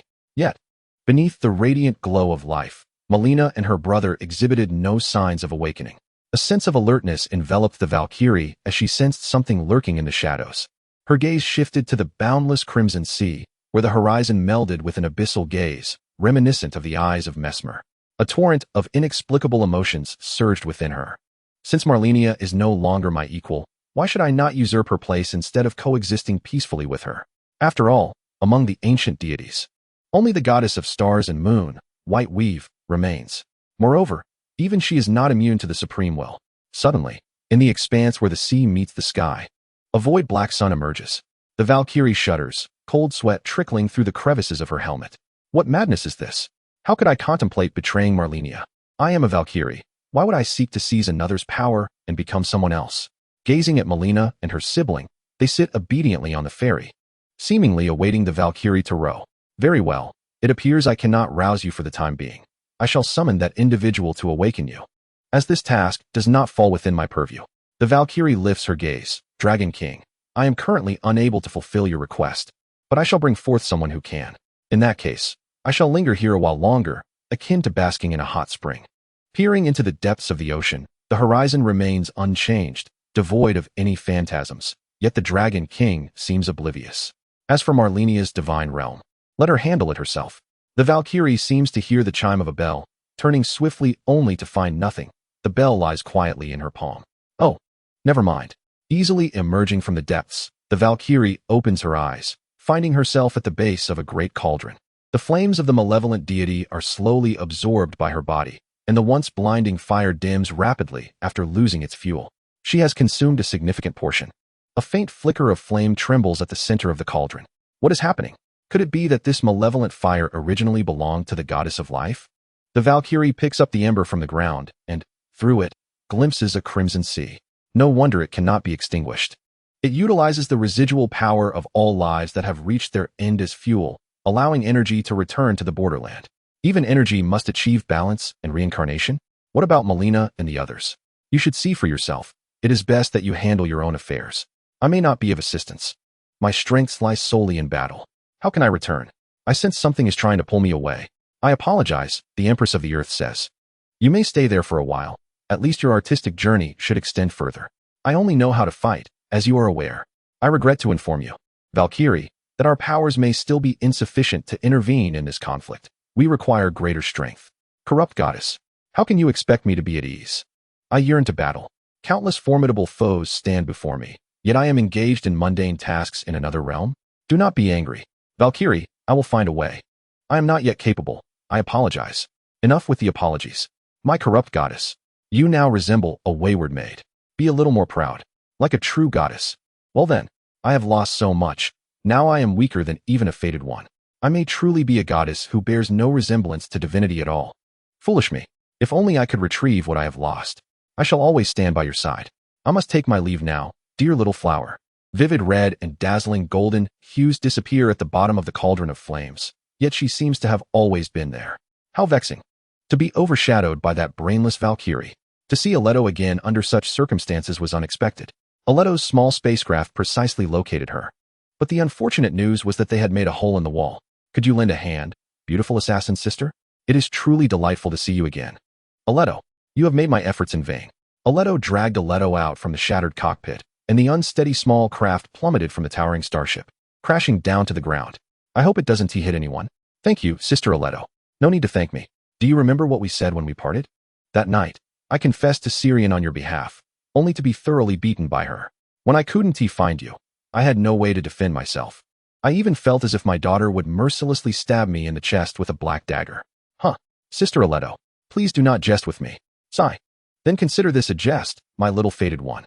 Next, Aletto took out a seemingly exquisite access card from her bosom. With this, we can go directly to the captain's quarters. However, I need a fated one who won Perish to scout ahead. Aletto, feeling guilty, could only accept the access card. All right, I will do my best. Thumbelina Malenia peeked out from Aletto's embrace. It seems I must go retrieve what belongs to me. I cannot waste any more time. Aletto, I must take my leave for a while. A flame of the wicked god ignited in Malenia's hand. Malenia, I am truly astonished you are still alive. However, in this form, you are far more adorable than before. Have you been drained by someone? Why does everyone think I am dead? Who is spreading false news? I shall settle the score with you all later. The flames in Malenia's hand suddenly expanded, enveloping her entirely, and when the flames extinguished, Malenia had arrived in the realm of the lost goddess of life. Chapter 106. The dead and the undead. The gentle sea breeze swept across the crimson surface of the sea of being flowers swaying softly, and the shattered red sky began to slowly mend. With Malenia's arrival, the essence of life in this world began to stir. What a familiar sensation. This primordial sea seems to be confiding in Malenia. Those lonely days, even the slightest ripples, have lingered in its memory for so long. I have arrived. I have arrived. I searched for you for so long, but now I have finally found you. The four heads of the Dragon King emerged from the surface of the sea. It is you. So it was you. You are the goddess of life. I am not yet, but I shall be soon. If you wish to be reborn swiftly, it may require some time. I do not intend to delve deep into this crimson sea. Informing the Dragon King must wait. Thereafter, Malenia disregarded him and, accompanied by the Malenia siblings, gradually made her way up the path through the sea of otherworldly flowers. Navigating a narrow passage, they arrived at a massive stone platform atop the cliffs. This stone, known as the Stone of Rebirth, when stood upon, allows one to gaze through the crimson ocean and witness the memories left behind, thus concluding one's next life. Retracing their steps with the Malenia siblings, Malenia traversed the desolate stone plain, crossed the decaying forest, and passed the rusted palace overrun with moss, ultimately arriving before a shattered archway. Alas, they have all departed. Malenia upheld the archway, and a vibrant green light blossomed forth. A beautiful teleportation array materialized upon the arch amidst the stone plain. Flecks of greenery emerged, sprouting from the crevices. This place was once a sea of happiness, where every flower thrived on joy. In the withered forest, new sprouts adorned the ground, and the rusted palace was draped in verdant vines. Everything brimmed with life. Yet, it felt somewhat feeble, limited to this extent. A soft chime echoed from across the stone archway. Has someone arrived so soon? Without a ferryman, who would venture here alone? Emerging from the stone arch was a familiar visage. Sister Pollyanna. Lillian? The heart of Pollyanna, once cold as ash, was surprised that after her long, solitary wait, the first person she encountered was Malenia. Lillian, have you truly also perished? I never expected to see you again after death. Woo-woo. Has Malenia, dear sister, also met her end? Woo-woo. Molly and Amy trailed behind Pollyanna. The trio of sisters was finally reunited. Observing their vacant expressions, it was evident they too had faced misfortune. How did you meet your demise? Guided by the Platinum Child, Latina, the three sisters had reached the sacred tree with relative ease. However, as they approached the lower levels of the tree, they were suddenly ambushed by a horde of corrupt minions. They fought while retreating, but when they reached a small lake, a colossal corrupt tree spirit attacked from behind, and in a single roll, all fell. Are you well? What of Latina? She hasn't turned to ash, has she? I do not know, woo-woo. Lillian, how did you die? By your foolishness. You wield the ferryman spell and can still use it, indicating you possess the qualifications to be a ferryman. Thus, you retain your sanity and can converse with me. Now, follow me, let us return. Return? To where? To the borderlands, of course. Malenia thumped Pollyanna lightly on the head. The progress of Aethe and Aleto's strategies has been relatively swift. A group of black-bladed assassins stealthily gathered intelligence, and accompanied by the indomitable Achui, they swiftly arrived at the entrance of the captain's chamber. Knock, knock. Is anyone there? Open the door. The cold iron door remained immovable. It appeared they could not gain entry. You dimwit. Use this. Aleto seized the authorization card from Achui's hand and swiped it by the door. Yet, the frigid barrier did not yield. Instead, the lights in the expansive room behind them flickered to life. Chilling tendrils emerged from the walls, coalescing into a massive cocoon that occupied half the chamber. Sharp claws protruded from within as a metallic-winged mantis creature burst forth, splitting the cocoon apart. This is a metallic life form. The disruptor is ineffective. We must flee. Yaleto slipped into the shadows, while Achui braced herself defiantly. Come on, show me your capabilities. Taste my duck's delight. A torrent of magical energy erupted from the Kalia staff in Achui's grasp. However, in the next moment, she was cleaved in two by the mantis monster, which brandished its claws with a display of dominance. As it turned, it was astonished to find another who dared to stand before it. Ah, what a magnificent life form. A man clad in crimson armor stood boldly, adorned with white, jagged growths and a grand solar necklace upon his chest. I am the scatophagist.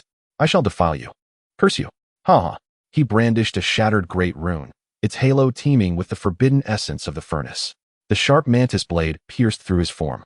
As the scatophagist frantically swung the great rune, blood mingling with his maniacal laughter, splattering onto the metallic mantis. Strange black lines crawled across the creature's body, the shattered curse rune inscribed upon it. As the scatophagist's final laugh faded, the metallic mantis broke free from the control of the artificial intelligence Nova, giving birth to a notion of curse within its heart. Curse life, let this decaying era be utterly sullied. Let all become the cursed, devoid of wisdom, returning to the primal age, and thus, peace shall emerge. The metallic mantis radiated a taboo curse as it escaped the colossal starship, spreading the insidious virus. In the heavens above, the god of death and the god of war joined forces against a mech knight. BHF Firestorm. The gray mech knight delivered a powerful kick, producing a thunderous roar that resonated through the air. Both deities chose to retreat into the void to evade the forceful strike. Yet, the mech knight did not continue its assault. Instead, it gazed downward. A colossal metallic mantis surged forth from the inferno's embrace. Once its blackened aura tainted the army guarding the royal city, the knights of the king's army emanated a foul stench, transforming into monsters in pursuit of tainted life. The strange aura enveloping them instantly alerted her to the discord. It bears resemblance to the Zerg, does it not? Has that wretched creature reemerged? Truly, it is a persistent specter. DHGDR, blazing embers. In an instant, the mech knight transformed into a shooting star, plummeting from the heavens. The explosive flames pierced through the metallic mantis's form, engulfing the surrounding mutated royal knights in a fiery tempest. The searing heat reduced them all to mere ashes. Even the metallic mantis succumbed to the relentless inferno, melting into a chaotic pool of crimson liquid. Has this resolved the matter? High above, the Grim Reaper Karl and the war god Ares were assessing the combat prowess of the knight mech. Who would have imagined that someone could shatter the demigod's constraints through external forces, even those of stellar caliber? No matter, once we acquire the Chaos Core, we can easily suppress these petty clowns together. At that time, it will be a matter of individual merit. Indeed, indeed. The forced smiles of the two have reached a chilling level, leaving onlookers in dread. Chapter 107. Mech Knight. This Mech Knight is none other than Luing. The reason she chose to abandon her entanglement with the two gods and first eliminate this metallic life form is due to the devastation inflicted upon her homeland by such entities capable of infecting other lives. As the metallic solution cooled, it solidified into a dark gray mass. Given the peculiar nature of this substance, the flames upon Sam's mech ignited once more. A magnificent blaze erupted again at the heart of the battlefield.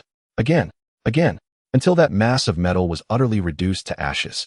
Only then did the Sam Mech Knight raise her head, gazing up at the two deities in the sky. Does she intend to persist? Cursed fiend. The two gods exchanged glances and swiftly departed. Do not flee. The scattered beast soldiers were swept away by the warriors of the Star Moon Alliance. One by one dispatched, leading to near total control of the entire Rottle. Yet, none dared approach the wreckage of the starship enveloped in a ghastly yellow flame. Surrounded by the warriors of the Star Moon Alliance, Lonnie arrived beneath the burning golden tree. Initially, she thought the ranks of the Death Soul Beast soldiers would be more formidable, yet the advance was surprisingly effortless. No, those Death Soul Beasts possess tenacious vitality. It is inconceivable that only this handful remains. Numerous heroes congregated here. Yet Miquella and her companions stood out distinctly, for behind Miquella trailed several fully armed Death Soul Beasts, encircled by the warriors and presented before Lonnie. Commander, this group claims to know you. Very well. I recognize this squad leader. First, assess the casualties and take a moment to regroup. Then we shall devise a plan to penetrate the starship wreckage and rescue the Grand Chancellor. Once arrangements were made, Lonnie turned to Miquella. The Death Soul Beasts following you are enchanted by you. Are they not? Do they retain their minds? Miss Lonnie, I am, after all, a deity. Ah, forgive me. But your appearance is, well, you know, quite adorable. Miquella's face revealed a discontented expression, yet even in her anger, she stirred a wave of admiration among the onlookers. She was simply adorable. Did these wretched souls know where most of the beastmen had ventured? To the Shadow Realm. In the Shadow Realm, only Leilana holds dominion, and it is likely she cannot withstand the onslaught alone. We must send reinforcements. As long as the Moonlit Queen does not arrive, I am sufficient on my own. There is no need for concern. Although she bears the essence of my mother, if it is that child, Luing, then I have no worries. Very well. I shall take my leave. By the way, I have 2 friends who wish to restore the Elden Ring. They may have already arrived beneath the golden tree. It matters not. It seems restoration is beyond reach now. That blazing inferno is the Elden Ring itself. Lonnie gazed helplessly at the flames, where Queen Marika hung suspended, resembling the countless statues of Marika found in the churches of blessings. With all her might, she sought to grasp at life. Though the path might not be the right one, Lonnie sighed, as a voice echoed in her mind. A ceremony? A funeral? What funeral exists in the land between? Well, let me tell you. If you do not return to save my mother, do not ever come to see me again. Fuming, she hung up the call, glancing around, her blue skin contrasting as she tugged at the large snow which had to conceal her embarrassment. What are you looking at? All the deceased bodies have gathered together. While there is still time, let us arrange a funeral. Meanwhile, at the foot of the golden tree, Colin and the gold mask gazed blankly at the tree, now marred by fiery embers. It is too late, master. Do you wish to create a new rune? Impossible. How could we possibly achieve that? Colin looked in disbelief at the gold mask, whose gaunt figure continued to gaze skyward as always. Impossible. Impossible. Even if we succeeded, it would merely be the creation of a rune of mortal wisdom. How could it ever rival the divine? Should we pursue this course, it would mean elevating our wisdom above all others. This is utterly contrary to our original intent. Although the golden law persists, do you truly believe the flaws you perceive in it are merely the whims of deities? Even so, it is solely us who decide the paths of all mortals. This is tyranny. I cannot accept it. Colin and the gold mask journeyed together, yet at this critical juncture, a rift emerged. The gold mask was Colin's mentor. Yet Colin could not endorse this tyrannical ideology, believing that severing emotions could yield a flawless golden law. Colin gazed at the desiccated black humanoid, the gold mask, who was also his mentor. He descended the slope, not looking back. The gold mask opened his arms, eternally watching over the golden tree, resembling the most devout of followers. On the branches of the golden tree, remnants of starships continued to burn. Ada awoke beneath the small golden tree, where Aleto awaited nearby. Ada, that metallic mantis has been dealt with by its companions outside. Let us proceed. Has it been eliminated? How did they manage that? The metallic mantis dashed forth on its own. Aleto, you truly run swiftly. Naturally, not everyone possesses countless lives like you do. Throughout the years, I have ascended to the pinnacle of the Black Blade, thanks to my resilience. When faced with peril, I flee faster than anyone else. Even during the most treacherous Black Blade night, the two once again stood before the captain's chamber, finally confronting their rescue target. Two young maidens with silvery gray hair were present. One, a petite girl with a ponytail exuding a carefree demeanor, donned a punk-inspired short skirt and top. Her colorful sunglasses perched atop her head as she sat comfortably on the sofa, engrossed in her game. The other, a girl in a regal black and gold long coat and gloves, sat despondently before a multitude of screens, dark circles under her eyes indicative of her excessive toil. Several others gathered at the table, cards in hand, their faces adorned with white strips. Truly, she was the captain of the entire starship. The individual beside her must surely be a neighbor's child, clearly uninterested in studying. These crew members lacked empathy for their captain. Aleto waved her hand. And it was only then that the occupants of the captain's chamber noticed the door had swung open. "Hello, everyone. Greetings. I am Silverwolf," she chirped, chewing gum and blowing a bubble, her gaze unwavering from the gaming screen before her. "I am the captain, Star." Star, turning to scrutinize Aleto's tight-fitting attire, felt her breath quicken. "What is your name, dear sister?" "I am Star, the star that eternally illuminates your path." The seemingly despondent girl instantly perked up, akin to a lively husky drooling at the sight of a delectable treat. "I am Aleto." "And I am Otto." The two, now in their childlike forms, clasped Aleto's gloved hand, their petite fingers dancing from her fingertips to her palms. The two transformed Aleto, and Otto blinked their wide eyes in surprise. "Such a custom exists? I've lived so long and have never encountered it." "Neither have I." Suddenly, Silverwolf delivered a swift kick to Star, exclaiming, "Do not heed her. She is undoubtedly the least reliable among us. Hasn't Luiying arrived? Relying on just the two of us may prove insufficient." Silverwolf bit her thumb, evidently conflicted. Chapter 108. Silverwolf and the Pioneer. Silverwolf's concern lay in the possibility of Nova going berserk, potentially detonating the power core, thereby obliterating all remaining life aboard the starship. She refrained from disclosing Nova's instability to the others, as it would only breed unnecessary fear without any benefit. "Let us first rescue the survivors. Numerous crew members aboard await our assistance." Otto nodded in agreement. While outsiders could not enter, those within could venture out. Bidding farewell to the crew, the four companions ventured into the dim zone, an area overtaken by Nova, where all arrangements and modifications remained shrouded in mystery. The power furnace and the intelligent hub are located in the lower half of the ship. "The dark zone? Is that what you call those areas, Silverwolf?" "Yes. Let us proceed to the engine room. Only by entering there can I ascertain what modifications have been made." "Just a moment. It seems there is a small golden tree over there." "What is a small golden tree?" Otto, accompanied by the others, sat in the lounge, where a small branch of the golden tree clung to a broken window. "It is likely a save point, perhaps capable of enhancing one's level. However, my level is nearly maxed out. Queen Reyna has gifted me numerous runes." "Oh, so this place is safe then?"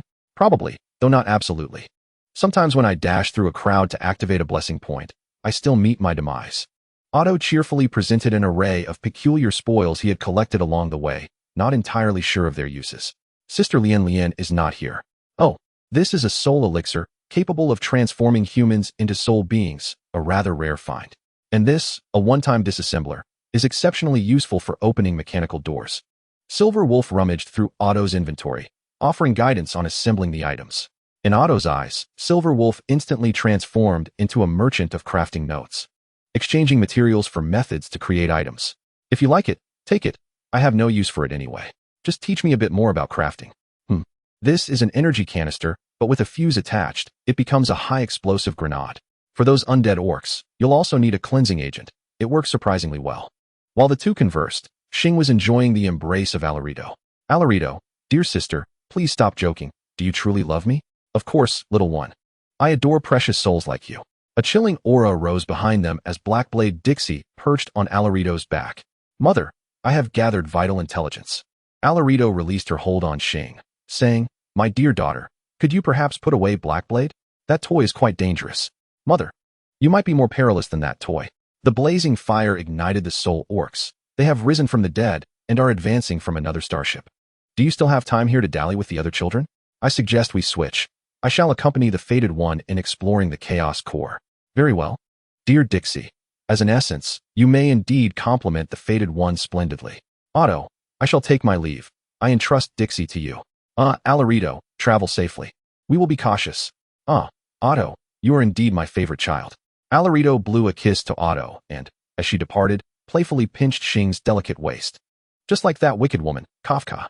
Silverwolf cast a glance and pulled Xing close. "Now, Fated One, and companions of Xing, I shall venture ahead to scout the path. This is my ashes. Please take care of them, Fade." "Wow, is it really that simple to hand them over to me? I shall safeguard them meticulously. I will place them in my storage space. I will absolutely not misplace them." Daihai nodded, his form fading to gray as he vanished into the air. "How extraordinary, Itoue. The sensation of death in your realm feels almost like a jest. Indeed, after all, death itself is deceased. Let us press on. My detector indicates that there lies a fragment of void ahead. Let us take it. Perhaps it possesses some unique effect." The Silver Wolf, producing a computer from seemingly nowhere. Declared, the pioneer and you shall advance. I shall remain here to forge a path for you. I believe I am ill-suited to charge into battle alongside you. After all, it is the Silver Wolf, the foremost hacker of Punk Lord. Star extolled the Silver Wolf's prowess. If you are the foremost hacker, then why did the artificial intelligence aboard your starship rebel? The innocent stargazer girl, with her beady eyes, innocently posed her question. What does that have to do with hacking? The Silver Wolf blushed crimson, feeling humiliated. It was the opposition that acted irrationally, directly contaminating Nova with physical means. What could I do about it? Cursed Pioneer. What are you doing? Of course, recording. Who would have thought the Silver Wolf could face such embarrassment? How? Like Tom, Star clutched his toes in despair.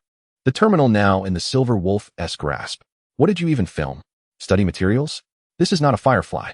The Silver Wolf, face flushed, hurled the terminal back at Star, shameless. Get out. He kicked Star out of the lounge, and seeing the smoke rising from the Silver Wolf's head, A2A decided not to linger and exited the lounge. All right, rested and recharged, let us commence battle. Alas, I wonder what the Firefly is doing now. Oh dear. I also wonder what Sister Lien is up to. A2A followed the traces left by Daihai, visible only to her, progressing at a steady pace. After dispatching a few robots, Daihai was already waiting before the boss room door. Inside, there exists a metallic life form. I leave it to you to handle. Wow, what peculiar thing has Nova conjured this time? The Pioneer Star entered the room, discovering a metal frame. The metallic door frame blocked the exit, though it remained stationary. The ominous barrel and gun muzzle began to tremble, sending a shiver down A2A's spine. Quickly, take out the electromagnetic disruptor. This is the only one that is useless. The Pioneer stood before A2A, confidently raising the terminal in hand, as if ready to ignite the sea at any moment, and still needed this. Sacred Shield Reflector. A strange BGM began to play. Unbeknownst to where the Pioneer retrieved it, a hat and baseball bat emerged, the shield glowing with red and blue luminescence around the pair. Countless missiles cascaded from the doorframe, bullets pelting the shield like rain. Tampering has taken effect. The Silver Wolf's chibi avatar appeared on the shield, redirecting the missiles back to the doorframe unscathed. As thick smoke billowed from the doorframe, the jubilant cheers of A2A echoed through the air. Hooray, this is skipping class. A2A gleefully picked up shards of ethereal fragments from a corner of the room. The resplendent blade of the Valkyrie shimmered brightly. The goddess of decay, envious of the Valkyrie's radiant golden martial skills, found her own melee abilities rather lacking and thus resorted to borrowing a fragment of the Valkyrie's brilliance to flaunt her prowess. Though she would never admit to thievery, she insisted it was merely a loan. The dazzling blade, forged from the laws of gold, shall pave your path ahead. Chapter 109. Before Queen Marika ascended to divinity, Malenia advised Pollyanna that now, as an emissary of transit, she must earnestly fulfill the duties of a ferryman. Otherwise, the sun may descend with retribution. They were likely returning to the places of their demise, while Malenia and her siblings would probably revive before the great cauldron of the giant's flames. This entirely subverted the elder sister's rules. No matter. I now govern the destined death. Whether one lives or dies, it is I who decides. However, the darkness here does not resemble a borderland.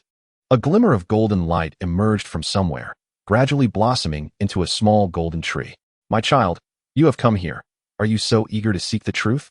The golden figure of Marika materialized, appearing different from before, her long golden hair cascading over her body, though her youthful visage remained discernible. She seemed reminiscent of a youthful mother, clad in the traveler-esque garb common in the borderlands. Mother? Where's this place? This is the underground of the Gate of the Gods, a realm filled with betrayal and death. Marika's voice was long and slow, each word narrating the unknown past. After Marika ascended to divinity, she encountered the Queen of Twilight, another deity. This princess, emerging from ancient ruins, still bore the decaying aura of mysterious legends, yet undeniably ascended to the throne of divinity. Amidst a sea of blooming flowers, an aged elder sat in a wheelchair.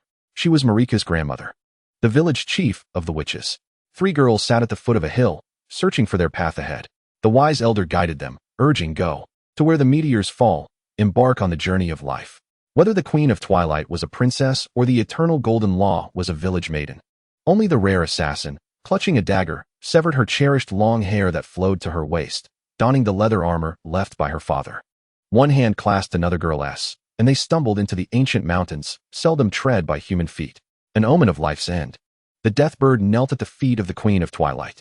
The girls embraced and wept, vowing to meet again in the future. their dark figures vanishing amidst the ancient ruins. The eternal queen of the Golden Law heard the horn from the eastern coast, lost in a haze of dreams. Pursuing the falling meteor, and beheld the radiant daughter of supreme will, the mother of fingers, Miquella. Only the solitary assassin, armed with a dagger, stands amidst the endless wilderness, facing the eyes lurking in the darkness. Some possess the green gaze of ordinary beasts, while others exhibit the eerie, yellowed orbs of monstrous entities. And there are also the seemingly kind eyes of humanity. Recalling the past, even the ever-proud Marika, with her golden locks, now finds her head bowed. My dear Malenia, how I wish you need not confront such horrors again. Apologies, I must gather my thoughts. I shall guide you along the radiance of the golden tree. The figure of Marika fades, replaced by strands of golden thread illuminating the path ahead. Darkness lies before and behind. Yet here, Malenia does not merely succumb to fear. She advances step by step, as if a colossal shadow looms before her, two elevated, slit pupils gazing down upon her, their mere presence threatening to engulf her entirely. You have finally arrived, my child. Who are you? Why do you claim I am your child? You are my child, Misemo. You possess the serpent of companionship, and the treachery that resides within you mirrors my own. The enormous slit pupils draw closer to Malenia, their golden glow illuminating the form of a great serpent, reminiscent of the one from Eden. Each note, every movement, unsettles Malenia, as countless thoughts emerge from the ocean of her mind. She becomes ensnared in the web woven by the serpent, sinking deeper into the mire of its language, struggling yet becoming increasingly trapped. But a voice persists within her mind. After much strife, dark flames ignite. You bastard! I am not Misemo. The serpent's pupils widen in disbelief, nearly transforming into almond-shaped eyes. Impossible. If you are not of my bloodline, how could you stand before me? How could you even glimpse the golden guidance? It dawns upon me. I am here as a sacrifice for Misemo. Besides, is Misemo truly of your blood? Just because someone raises a serpent does not make it their son. And Misemo is such a loyal boy. He does not indulge in frivolous romances, remains virtuous, and cares for his family, either circling his mother or attending to his sister. When his sister is to be sacrificed, he loyally follows along. How does that resemble you? Do not flaunt your face and claim him as your son. Have you even looked in the mirror? You resemble a grotesque creature, yet you dare to claim kinship? Malenia's barrage of words leaves the serpent speechless. Impossible. Absolutely impossible. The serpent glares at Malenia, enraged. How could a woman who only knows betrayal give rise to a loyal lineage? The figure of Marika slowly emerges amidst the serpent's furious voice. Ignoring the serpent's outcry, Malenia's tumultuous emotions begin to settle. After receiving the teachings of the mother of the fingers, Marika, tempted by the serpent, betrayed her and followed it instead. During this period, Marika mastered the golden law. Yet she also gained formidable power through her betrayal. Accompanying this power was the curse of treachery. But what was a curse when weighed against such strength? Until that fateful day when the cloaked Marika arrived in a human town to procure supplies. Although she had lived this way for many years, this time felt distinctly different. Passing by the tavern's rear entrance, a broken female body fell before her. The eternal queen of the golden law, that night, relinquished all pride, solely for the sake of a girl who longed to let her hair flow down to her thighs. She began her true betrayal, no longer merely hinting at it, but succumbing to temptation. She betrayed the mother of fingers, Miquella, the serpent, and everything she once held dear, fleeing from it all. She sought to return to her homeland alongside Aledo. Marika calmly recounted her tale, unveiling her scars for her child to see. The serpent laughed maniacally, exclaiming, "Ha ha ha, this is the price of betrayal." Malenia raised her head and retorted, "Silence, serpent." Marika gazed at Malenia's upright figure, her long red hair billowing freely. And in her expression, she momentarily beheld a reunion with the Queen of Twilight Eyes, carrying the nearly lifeless Aledo. Marika glimpsed the sea of flowers in the village of the sorcerers from afar. "Hold on just a little longer, Aledo, we are almost home." She comforted her companion upon her back. Beneath the pallid sun's light, the dark-winged harbinger of death stood before Marika, even as she stood before Aledo. Yet its scythe pierced through Marika, stabbing into Aledo's body. "No, you cannot take her." The power of the golden law blazed fiercely, yet it could not protect those behind her, until that familiar figure arrived. "Stop, harbinger of death." An upright figure stood atop the dark harbinger, her hair flowing wildly. The princess transformed into a queen. With the poise of royalty, she proclaimed her authority. Chapter 110. A larger and only then did Malenia realize the profound bond between the burning black-bladed assassin and her mother, Marika. No wonder Aledo acted without hesitation during the night of the Black Blade. Though the serpent seethed with anger, it found itself powerless against the fearless Malenia. As Marika's form dissipated, Malenia took a step forward, traversing the serpent's shadow and advancing along the path of golden light. A faint call echoed from the depths of Malenia's heart. The destined death's pitch-black flame ignited in her palm, casting a light that revealed an ominous darkness blocking her way. It was the lightless, fated sun, the ancient god governing death and destruction. Its voice was indecipherable, each syllable felt incomprehensible, and together they could drive an ordinary person to madness. Yet Malenia merely nodded in agreement. I understand. I shall indeed continue forward. Before us lies the life furnace of the horned folk, a possession that rightfully belongs to me. Ah, no, no, no, I am not as formidable as before, perhaps even somewhat diminished. With a demeanor reminiscent of old friends reminiscing, Malenia's countenance reflects a newfound serenity, her previously anxious spirit now calmed. The figure of Marika once again illuminates the scene, her astonishment evident as she observes the exchange between Malenia and the ancient deity. Was my sister a victim of the Supreme Will? That wretched being. Oh, despite my current state, my sister has ascended to become a star deity, albeit now in a state of unconsciousness. Is it my turn now? Of course. I shall inherit your will and ensure the downfall of the Supreme Will. The colorless, dim sun was betrayed by the Supreme Will, which, through that serpent, eroded its power and, at the moment of tribulation, became a sacrifice to the Supreme Will. The entire realm fell under the dominion of the Supreme Will, as golden meteors broke free from the constraints of the world beyond and descended into the Nexus. After much conversation and a reluctant farewell, the darkness dissipated, and the guiding light of gold re-emerged. Marika followed Malenia onward. My child, you can converse with that ancient deity, Marika expressed. This is only natural, for I am the goddess of decay, as well as the goddess of life. Emerging from the depths of darkness, Malenia finally surfaced, leaving behind the oppressive blackness. Instantly, the world brightened. The vivid crimson furnace before her burned quietly, emanating countless runes, while innumerable souls of ash fell into its embrace. The life furnace hovered like a dark red sun, the essence of life tantalizingly close.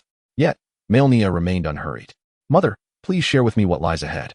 With her delicate, alabaster hands weaving through the strands of red hair, Marika sensed Malenia's essence. It was as if an ancient, resonant voice echoed once more. Marika's voice, deep and imbued with allure, carried a captivating melody. From her obscure and cryptic narration, Malenia gradually pieced together the lost tale. It felt akin to the moment they first left their village, two maidens holding hands tightly, now joined in a firm grasp with Aledo. Marika, if you trust me, entrust her to me. I trust no one, not even myself. Our compatibility remains poor, yet your intuition is correct. Go and see your homeland. I shall care for her. What do you mean? Marika rushed towards the cliff's edge. The power of the golden law tore through the heavens as she buried the bones of the horned folk beneath a sea of flowers, granting eternal rest to all in the village of the witches. Soon, the legion of horned warriors arrived, trampling the floral expanse, blood staining the blossoms of the witches' village. Wounded and bound by chains, Marika endured relentless torment, ultimately being brought to the pinnacle of the spiral tower. She was divine, still possessing the right to ascend to the gates of the gods. Beneath the gates, countless corpses lay piled, all of them the vanquished. On that fateful day, the assassin wielding the black blade ascended to the pinnacle of the spiral tower, standing alongside the queen with eyes as dark as night. The queen tenderly lifted the battered Marika, her divine authority compelling you to kneel, while your companions aided you in rising. Pride and confidence were unabashedly displayed. Even in the presence of the supreme deity, the gaze of unparalleled will bore down upon us, rendering you and I mere playthings, forever shackled from true freedom.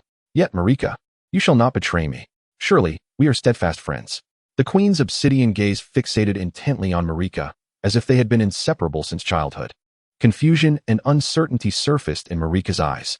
Though trust existed between them, it did not extend to such depths.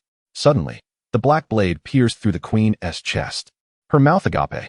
Marika, I curse you. Blood erupted from her wound as the queen's eyes closed, marking the end of her life. The silent assassin stood expressionless behind Marika, methodically slicing open the queen's body, revealing twisted strands of golden threads. Marika, with a peculiar gleam in her eye, fixated on Aledo, and upon touching the golden threads, clarity washed over her. It was the power of the golden law, long dormant within the body of the queen with eyes of night. Without hesitation, She tore at the golden threads, raising the power of the golden law, kneeling before the gate of the gods with tears stinging her eyes.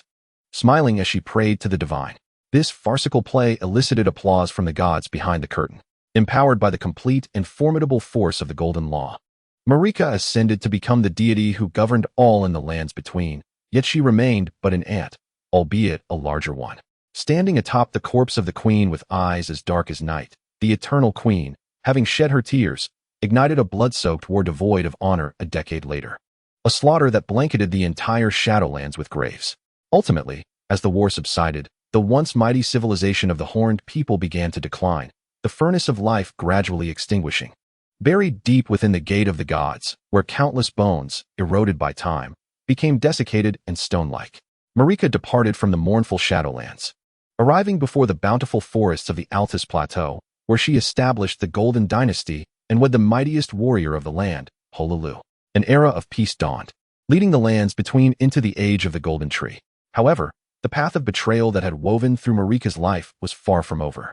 Entwined like a serpent's curse, ever coiling around her, the seeds of treachery were sown, and under the watchful eyes of the powerful deities, she remained a jester, merely a thought away from the emergence of Radahn, who would forever uphold the golden law. In time, you must recognize that I, increasingly suppressed, seized the moment under the gaze of the gods to depart, plotting the night of the Black Blade. I shattered the shackles of gold and summoned forth the once mighty warriors, the fated ones, propelling the lands between into a new era. Malenia embraced Malika, urging her not to grieve, not to despair, for the time for vengeance is upon us. Releasing Malika, Malenia slowly advanced toward the Forge of Life. What is rightfully mine shall belong to me, including the life of you, this black slime. With her middle finger raised high, Malenia plunged into the dark crimson Forge of Life. At the pinnacle of the spiral tower, fierce winds howled and thunder raged, while the supreme deity concealed behind the veil dared not reveal even a hint of their presence. Chapter 111. The impassable abyss in the shadowed realm, atop the spiked mountain. The formidable harbingers of death, the four horsemen of the apocalypse, pestilence, war, famine, and death, have annihilated countless planets and plundered innumerable resources solely to sustain the Reaper, Cal. Each of the four horsemen is a being of ethereal might, akin to the Sam Mech, possessing planetary-level combat capabilities. Yet now, in this borderland, only the Rider of Death remains unconstrained. Greedy ambition blazes like the fire in the hollow eyes of skulls. Among the four horsemen, discord prevails, and upon realizing that all had suffered a decline in power, Death summoned the remaining three horsemen atop the spiked mountain. His battle boots trampled upon all others, declaring now, I am the sole king. Ha! The queen of the full moon, Reyna La, hosted by the Reaper, became the intermediary of Cal in the borderlands. Endowed with magical talents, she sensed a multitude of souls congregating in the shadowed realm. Passing through the full moon, she descended upon the spiked mountain, once the lair of the ferocious dragon, Belel. Riding a gray steed, the Rider of Death bore the chilling flame that perpetually flickered within the depths of his skeletal eyes. Let me see. Is this not our Reaper Cal? So feeble, even less formidable than a mere skeleton warrior. Death, it appears you are somewhat unclear about your standing, he taunted. Is it not so? My Lord Reaper. The Death Rider swung his scythe toward the Reaper. The overwhelming ferocity of his power forced the Reaper to momentarily retreat. Do you intend to betray me? Betrayal, you say? The position of leader belongs to the strongest. The Reaper floated in the air, unfazed, glancing at the other three riders. Do you share this sentiment? To his surprise, the three riders turned their horses, presenting their backs to the Death Rider and the Reaper. Foolishness. The power coursing through you, Death Rider, remains unrestrained, and you possess ethereal strength. The chaos core must reside within you. And if it does, my Lord Reaper, here, none can rival me. From the skeletal riders surged fierce, darkened specters, pursuing the Reaper's silhouette. Such absurd betrayal. Suddenly, a hand emerged from the Death Rider's eye, tearing at his very soul. The chilling screams echoed across the spiked mountain. No, please. A plume of gray-black smoke erupted from the Death Rider, and in an instant, he transformed into yet another vessel for the Reaper Cal. He held aloft a chaotic orb, resembling a miniature universe. While the other three knights dismounted and knelt before the Grim Reaper, Carl. With a disdainful snort, he accepted the chaotic core, casting a glance at the remaining knights. A dark, ethereal hand dragged them silently into the depths below, transforming the once formidable warriors of the Grim Reaper, the four horsemen of the apocalypse, into mindless puppets. Carl scrutinized the chaotic core. A single one could construct a starship powerful enough to delve into the chaos sea, possessing an immense and unreasonable strength. Yet now, it was merely a consumable, used for the struggle over dominion of the borderlands. What allure could a long-dead microcosm hold that captivated the attention of the temporal principle? Keeping a constant watch over this place, he swallowed the chaotic core, transforming into a dark cocoon, lying prostrate atop the Spire Mountain, beside the Dragon Feast grand altar. From a distance, the Dragon Feast which lay prone, her heart gripped by the suffocating terror of the ghostly dragon, Balek, spiraling above the Spire Mountain. I must escape. With Balek transformed into such a form, I must warn my companions. Great Dragon Lord, I implore you to protect your people. Meanwhile, the war god Ares, pursued by the Sam Mech, was not so fortunate. No matter where he fled, the luminous specter relentlessly followed, undeterred even in the perilous chaos sea. In the frenzied void currents of this chaotic expanse, the true mother of reality, which housed the war god, was on the verge of disintegration. He gazed perplexedly at the Sam Mech warrior. Why pursue me here? This is not the borderland. Naturally, it is because your time has come. Seeking death? Then I shall grant your wish. The avatar of the true deity emerged from the chaos sea, the bloodthirsty war god standing in the void, his true form manifesting as he discarded this incarnation. With a roar that echoed through the realms, he sent the luminous specter flying. A formidable force bore down upon her, ensnaring her within the war god's domain, where every move was laid bare to his gaze. There was no escape. She could only confront him.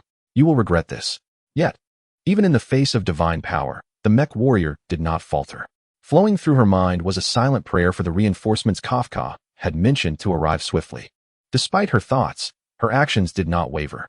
The fiery cross upon her chest gradually dissipated, giving the illusion of extinguishing like an engine turned off, as if she truly intended to surrender.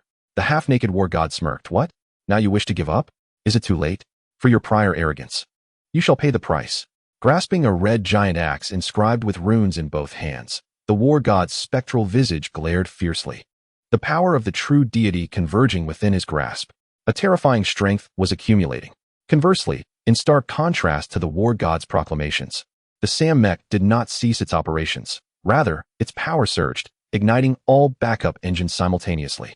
The crimson flames dissipated, giving way to azure blazes that erupted like wings. Blooming behind the Sam Mech, two azure flame-long swords were firmly grasped by Sam, undoubtedly signaling the activation of the mech's full combustion mode. A state that heralded the necessity for Liu Ying to exert herself to the utmost.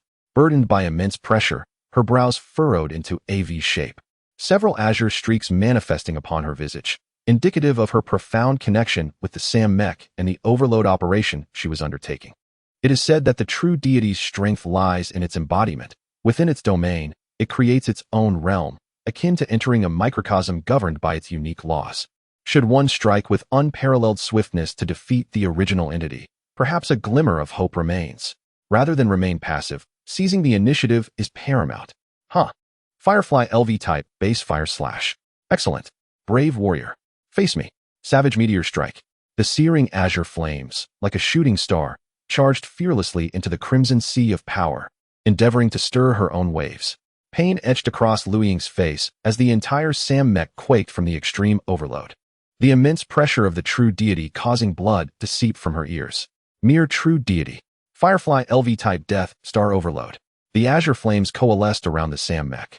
A maneuver initially intended for energy release, now merely allowing for a fleeting advance in the endless ocean of warfare. Like being trampled by iron hooves. Relentless blows rained down upon Liu Ying. A flash of violet light flickered, the azure meteor resembling a malfunctioning bulb, flickering as if on the cusp of extinguishment. A mere virtual star level, daring to launch an assault against me. I commend your bravery. Yet, you must still perish. The war god surged forward, instantly closing the distance to the Sam Mech, delivering a single blow that shattered the faltering gray-white armor. Chapter 112, The Child of Fate. Latarn the gray-white mech erupted in a cacophony of shattering fragments, yet not a trace of blood was to be found. In an instant, the war god comprehended the ruse. Liu Ying had long since fled the confines of the mech, or perhaps had been rescued. Who could possibly escape right before my eyes? The ferocious power swept through repeatedly, akin to a vicious shark relentlessly battering the ocean's surface, seeking the elusive figure who had whisked Liu Ying away from under his gaze. Not far from the war god, A violet halo coalesced into a sphere, as a towering man of ebony skin cradled the unconscious Luing within his grasp, enormous twin blades resting upon his back. This individual was none other than Radahn, a specter wandering the chaotic sea, often regarded as a pirate, having plundered numerous mines throughout the tumultuous waters. Passing through this region, he detected the presence of the war god.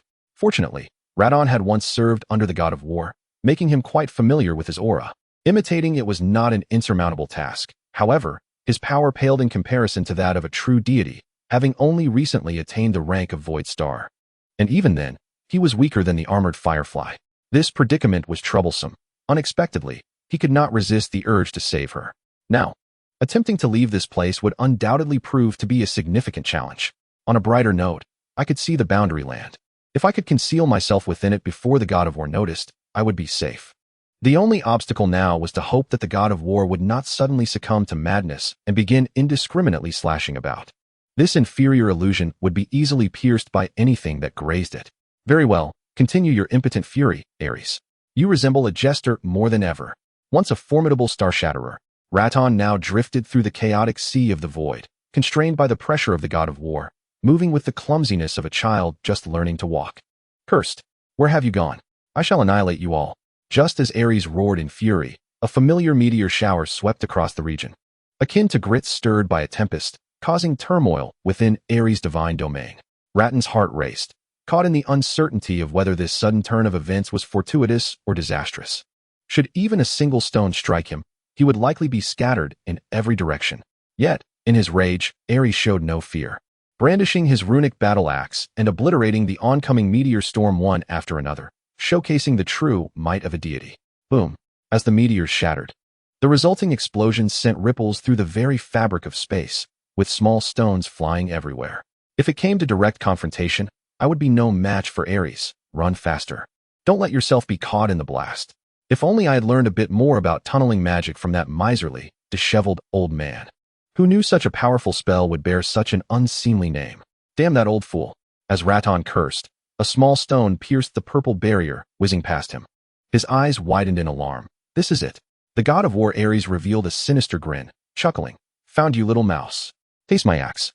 Despite Radahn's swift repairs, he was still detected by the god of war.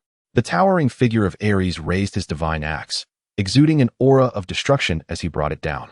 In that moment, Radahn had already envisioned his epitaph. Good news, he had triumphed in the resurrection match. Bad news, he had been captured by his former master. However, in that instant, time appeared to stand still in Radahn's favor, as the unpredictable currents of space gradually ceased their chaotic motion. The divine axe charged with Ares' power hovered before Radahn, the god's menacing expression vividly apparent. Even the veins in his arms were distinctly visible. Had I awakened some divine power? The heavens do not forsake me. Ah! Who struck my head?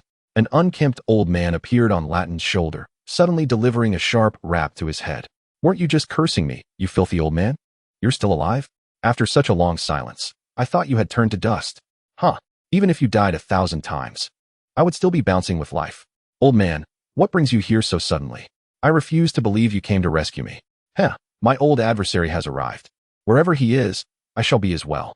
Just thought I'd check on you, little chick, to see if your wings have grown strong. It appears, however, that you are still woefully inadequate. The old man's eyes twinkled mischievously. Ah, I have a proposition for you. Eliminate this war god, usurp his divine position, and then marry my old adversary's daughter. Radahn protested. No, old man, I hardly think I'm of any interest to you. Didn't you say when we first met that my talent and strength were beneath notice? The old man waved dismissively. Your talent and strength may be lacking, but your luck is quite remarkable. With another sharp thud, a bright red dot appeared on Latin's forehead. Intricate patterns radiated from this, enveloping his body. These were the ancient bloodline runes of the divine. I found this little toy while I was bored, but due to its connection to the laws of time and space, that old fellow will surely regard you with newfound respect. Just go ahead and act boldly. Enough talk. My old adversary is approaching. The sensation of the bloodline runes piercing his very marrow rendered Radahn momentarily speechless, yet he quickly sensed the restoration of time and space. He called out to the old man, Hey, old man, what is your name?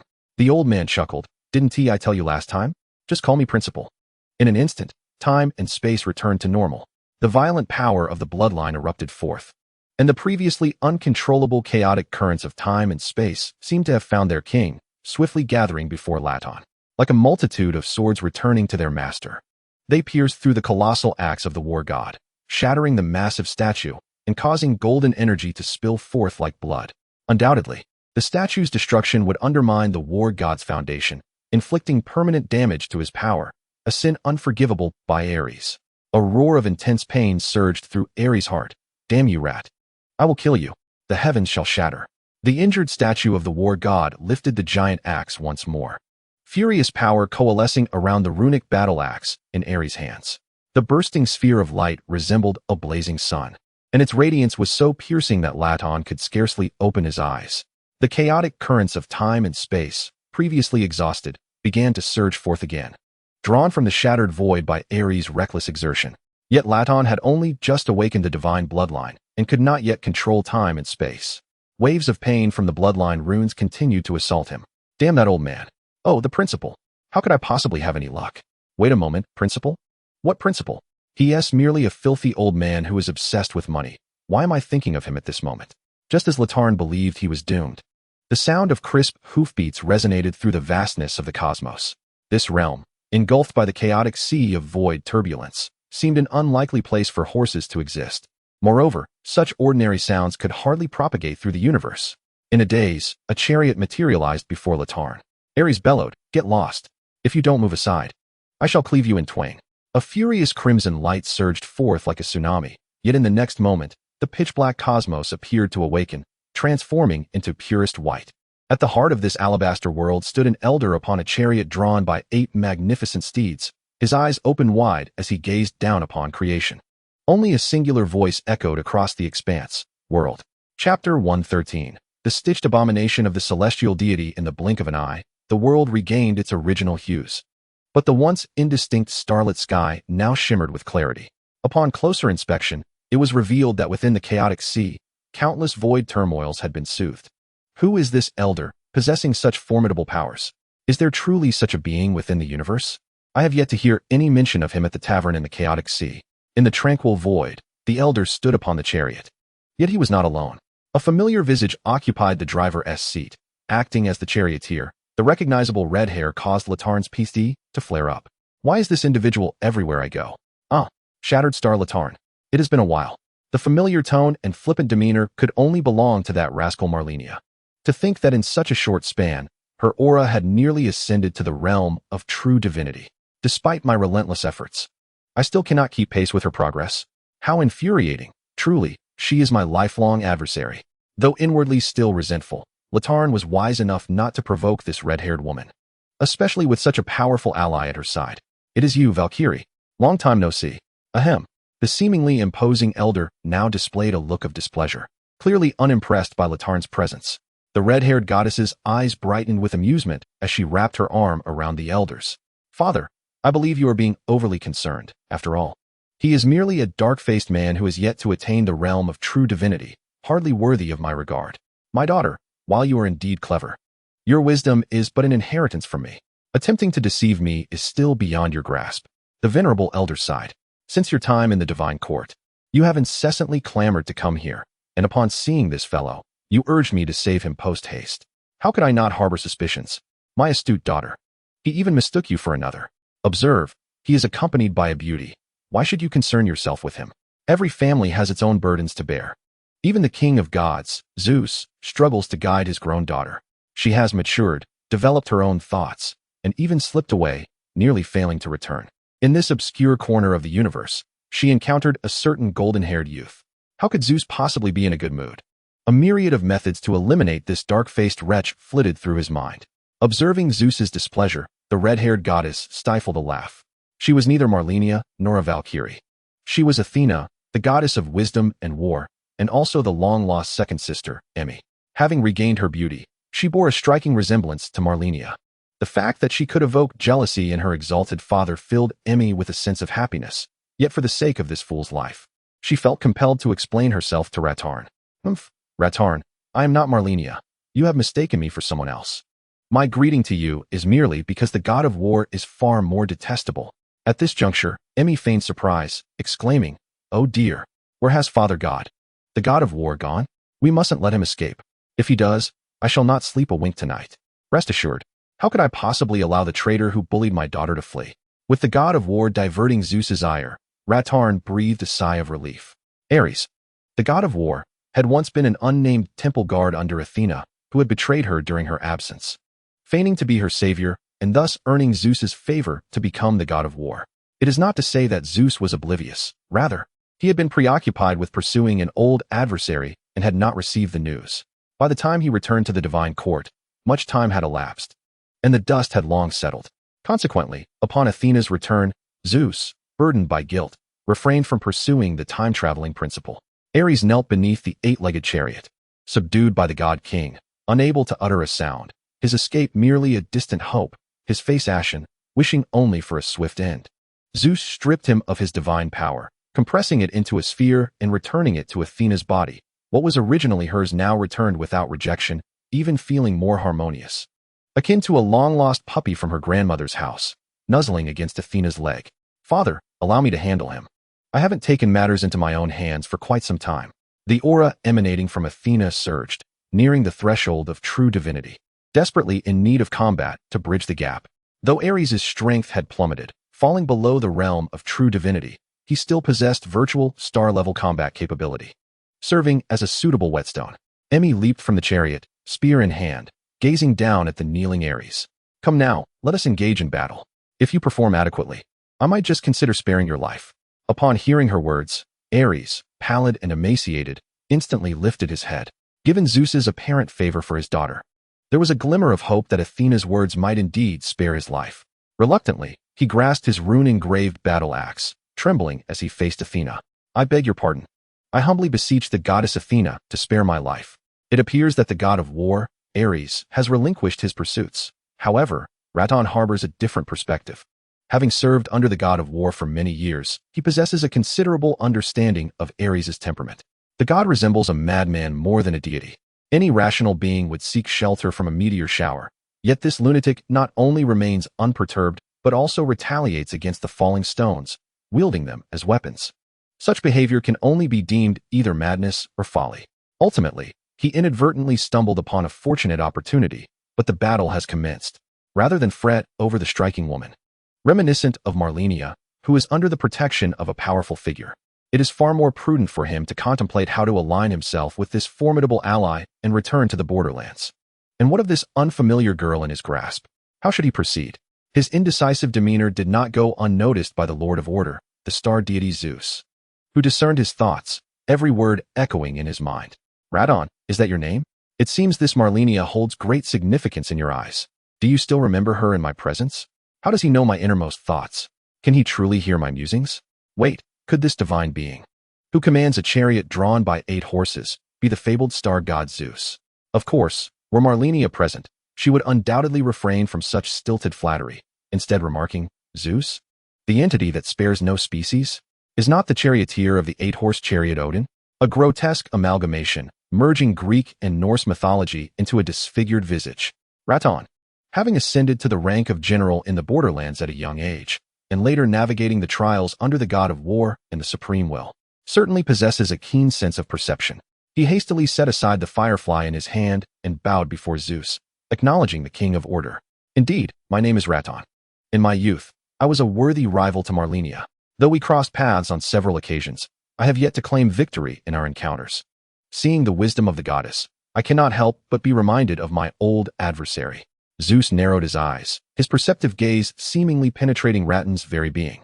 If he so desired, Zeus could foresee not only Radahn's past, but also his future. Yet, as he gazed upon the girl named Malenia, a subtle warning resonated, revealing only her crimson silhouette. How intriguing!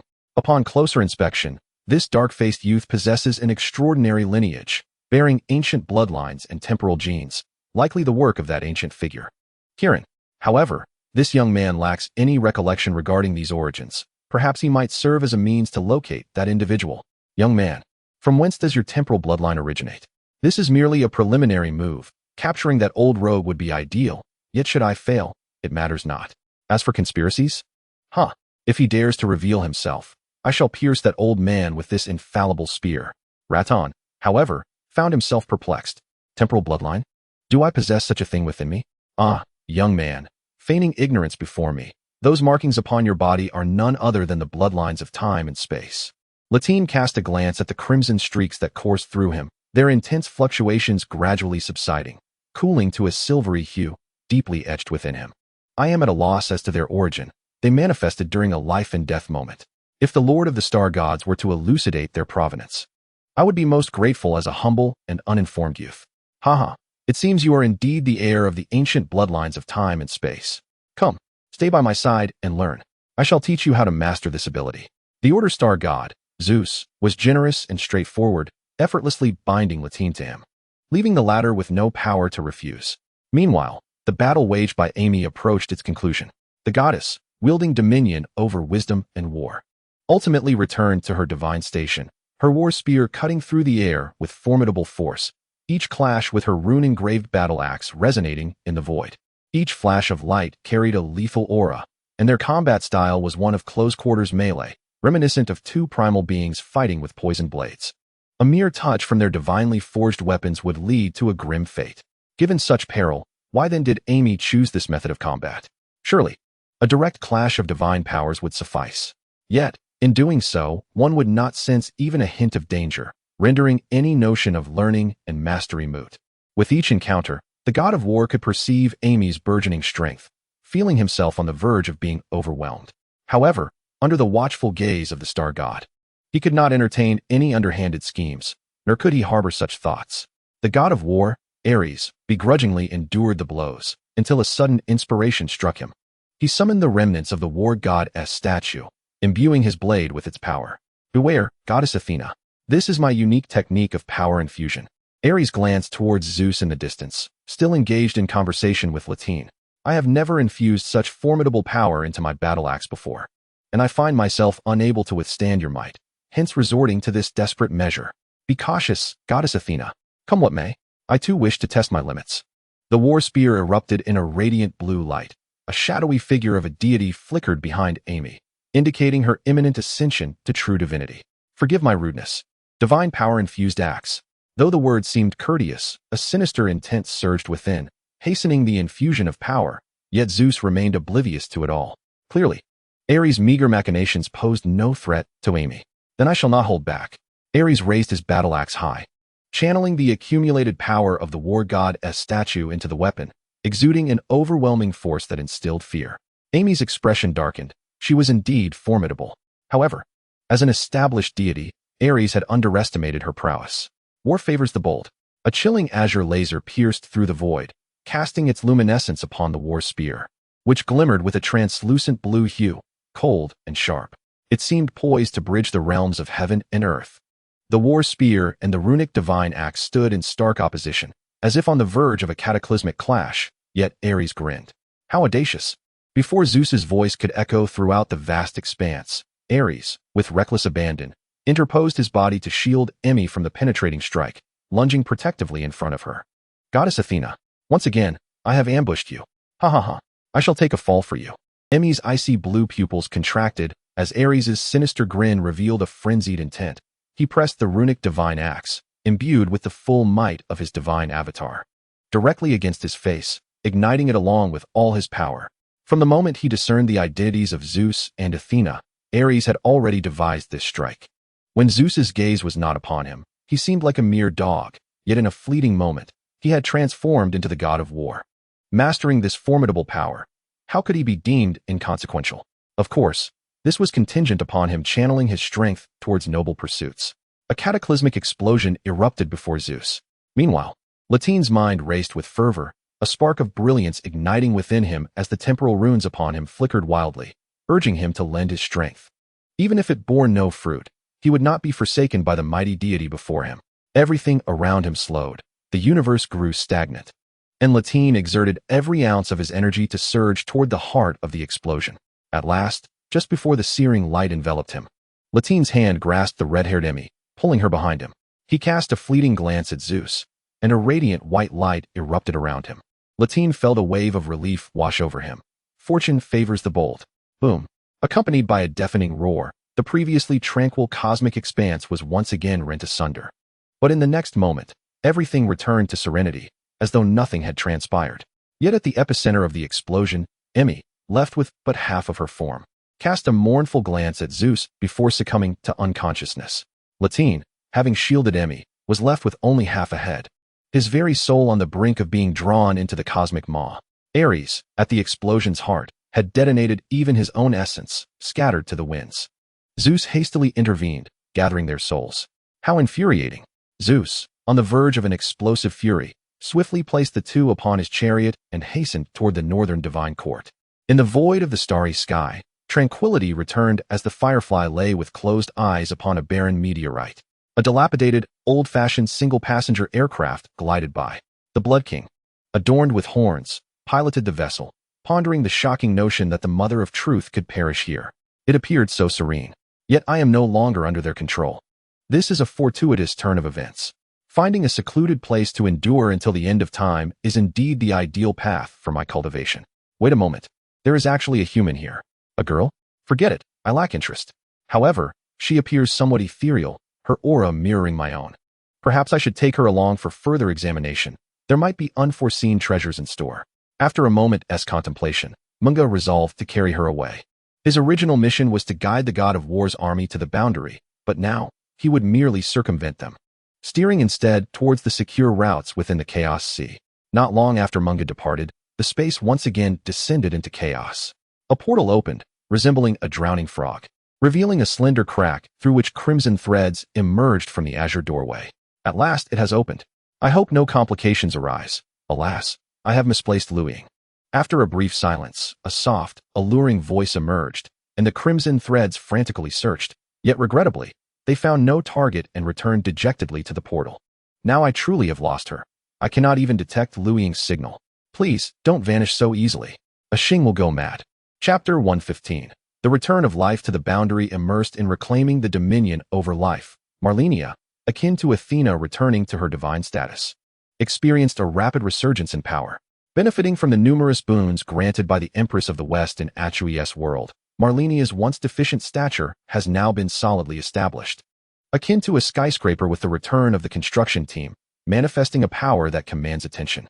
What was once a mere flicker of divine fire has now transformed into the alchemical furnace of gold elixirs, giving birth to primordial infants, which in turn evolve into celestial phenomena, thus attaining the realm of the ethereal gods, capable of contending with the Sammechs.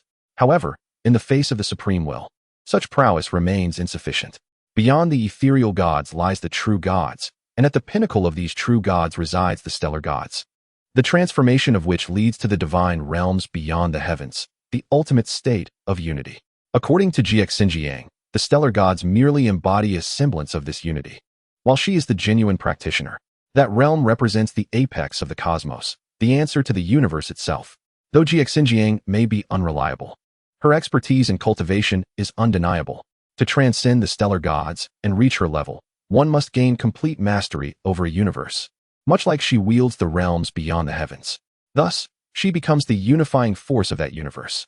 This ambition of the Supreme Will to dominate the boundary stems not from the boundary being a complete universe, but rather its adjacency to a complete one, specifically, Atui's world. While Atui's world may lack the principles of immortal cultivation, it remains a complete, self-contained universe. If invaded by the Supreme Will and nurtured for a time, transcending to the state of unity would be straightforward. Enveloped in scarlet flames, the fire of life ignited at the boundary. Countless Tabia vessels awakened from their confusion, returning from the mist-laden sea to the realm of life's cyclical existence. The bodies accumulated at the base of the withered golden tree began to decay and collapse, transforming into a glimmer of spirit and entering the cycle of rebirth. The natural order of birth, aging, sickness, and death finally began to revolve within the boundary. Yet, the newly birthed moon remains lost in deep slumber, while the sun of death lies submerged in the depths of the crimson sea. Must the cycle of life and death solely depend on my efforts? I certainly do not wish to be a mere laborer. Malenia was adorned with blossoms that enveloped her entire being, draped in resplendent garments fashioned from plant roots. Her hair, entwined with woody vines, cascaded in dark azure strands, imbued with an intoxicating floral fragrance, as the verdant goddess of life returned to her true form. With a gentle shake of her head, her 3,000 tresses transformed into vibrant red braids, slowly revealing her curvaceous figure, gracefully unfurling in full splendor. The once ostentatious crimson sequined backless dress had now modestly refined itself, akin to a palette spilled upon the ground, where verdant greens and vivid reds danced together, merging into an elegant mermaid gown that showcased the goddess's beauty and poise. Raising her hands high, the space around her, a fusion of reality and illusion, utterly melted away. The towering spiral tower of the shadowy realm crumbled, and with the cascading debris, countless luminous orbs, transformed into ethereal ashes, floated down from the divine gate, drifting like sprites toward the horizon. Thus, the divine gate vanished entirely, as the goddess of life emerged from the shattered ruins of Anir Ilum, her gown trailing behind. Exuding the essence of rebirth, where blossoms and insects harmonized and forest spirits alongside birds sang in unison. The graveyard, once a resting place for countless lives, blossomed into a vast sea of flowers, and the once dreaded carrion insects transformed back into wandering life spirits, shedding their ashen hues, their dark eyes opening to return to their ancient relics. The fragrance of life blossomed, felt by the knights gathered beneath the cruciform mark, a magnificent and beautiful force indeed, rivaling even that of Lord Miquella. The golden-haired needle knight, Rita, extolled the vitality. A formidable presence awakened in the threshold. Had it not been for Lord Miquella's mission, she would have relished the opportunity for a spar. Even the reticent Leaf Dan could not suppress his admiration. The knights in pursuit of Miquella were seeking the reasons behind the descending subhumans venturing towards Spike Mountain. However, one unassuming knight began to stow away his belongings, declaring to his companions, "I may pursue that force of life." More, "Are you betraying Lord Miquella?" "No, I have never followed Lord Miquella. I have always been a devotee of life. Moreover, I am merely a merchant, not a knight." Upon hearing Mor's declaration, the knights found no grounds to retain him. The absence of logistical support was inconsequential for their small band. The wandering merchant had discovered his faith, a joyous occasion, noted veteran Ampha with a smile. The Red Lion Freya nodded in agreement, acknowledging that Mor was indeed an honest man, never having sworn allegiance to Lord Miquella, and his departure warranted a warm farewell. With two in the party consenting, Rita, as the captain, felt disinclined to object. Initially, with the perfumer Huri missing, their six-member team was already diminished. Now, another was set to leave, darkening the countenance beneath the golden helm. "You may go. We are nearing the foot of Spike Mountain. The loyal knights shall continue to heed Lord Miquella's commands." Mor's face radiated with joy, as if he were returning home. He hoisted his large satchel and bid farewell to his former companions. "Goodbye, my comrades." "Farewell." After the formal farewell, Mor departed from the group. He had scarcely taken a few steps before reaching the blessing point at the foot of the Spire Mountain. Rita gazed at the towering Spire Mountain, where numerous subhumans lurked with peculiar weapons at the narrow pass, while a skeletal dragon circled ominously in the sky. "Let us take a moment to gather ourselves. The path ahead will not be so serene," Rita mused silently as she set down her satchel. "I shall collect some firewood. Everyone should prepare as well." With that, she picked up her weapon and ventured into the desolate thicket at the mountain's base. Two knights were still discussing their hunting strategies, but only the fervent Dane, a martial arts master who had long followed Miquella, understood Rita's intentions. That radical knight, who not only betrayed Lord Miquella, but also harbored suspicions of others' loyalty, would likely conduct secret investigations and then eliminate them. The compassionate Lord Miquella would certainly disapprove of such conduct. Yet this knight was formidable, and Dane felt powerless. Meanwhile, as Dane had anticipated, the Golden Needle Knight was swiftly searching westward, and Mor, burdened by his massive satchel, had not ventured far, clutching bizarre food in hand. He fed the peculiar worms that emerged from the earth, having always had an affinity for these strange creatures, even the corrupted ones, which would not attack him. "Oh, I found you, the traitorous insect man who betrayed Lord Miquella." Rita was unconcerned with such matters. For traitors, there was only one path: death. Just as she intended to rush forward and intercept him, a colossal black centipede appeared, blocking Mor's path.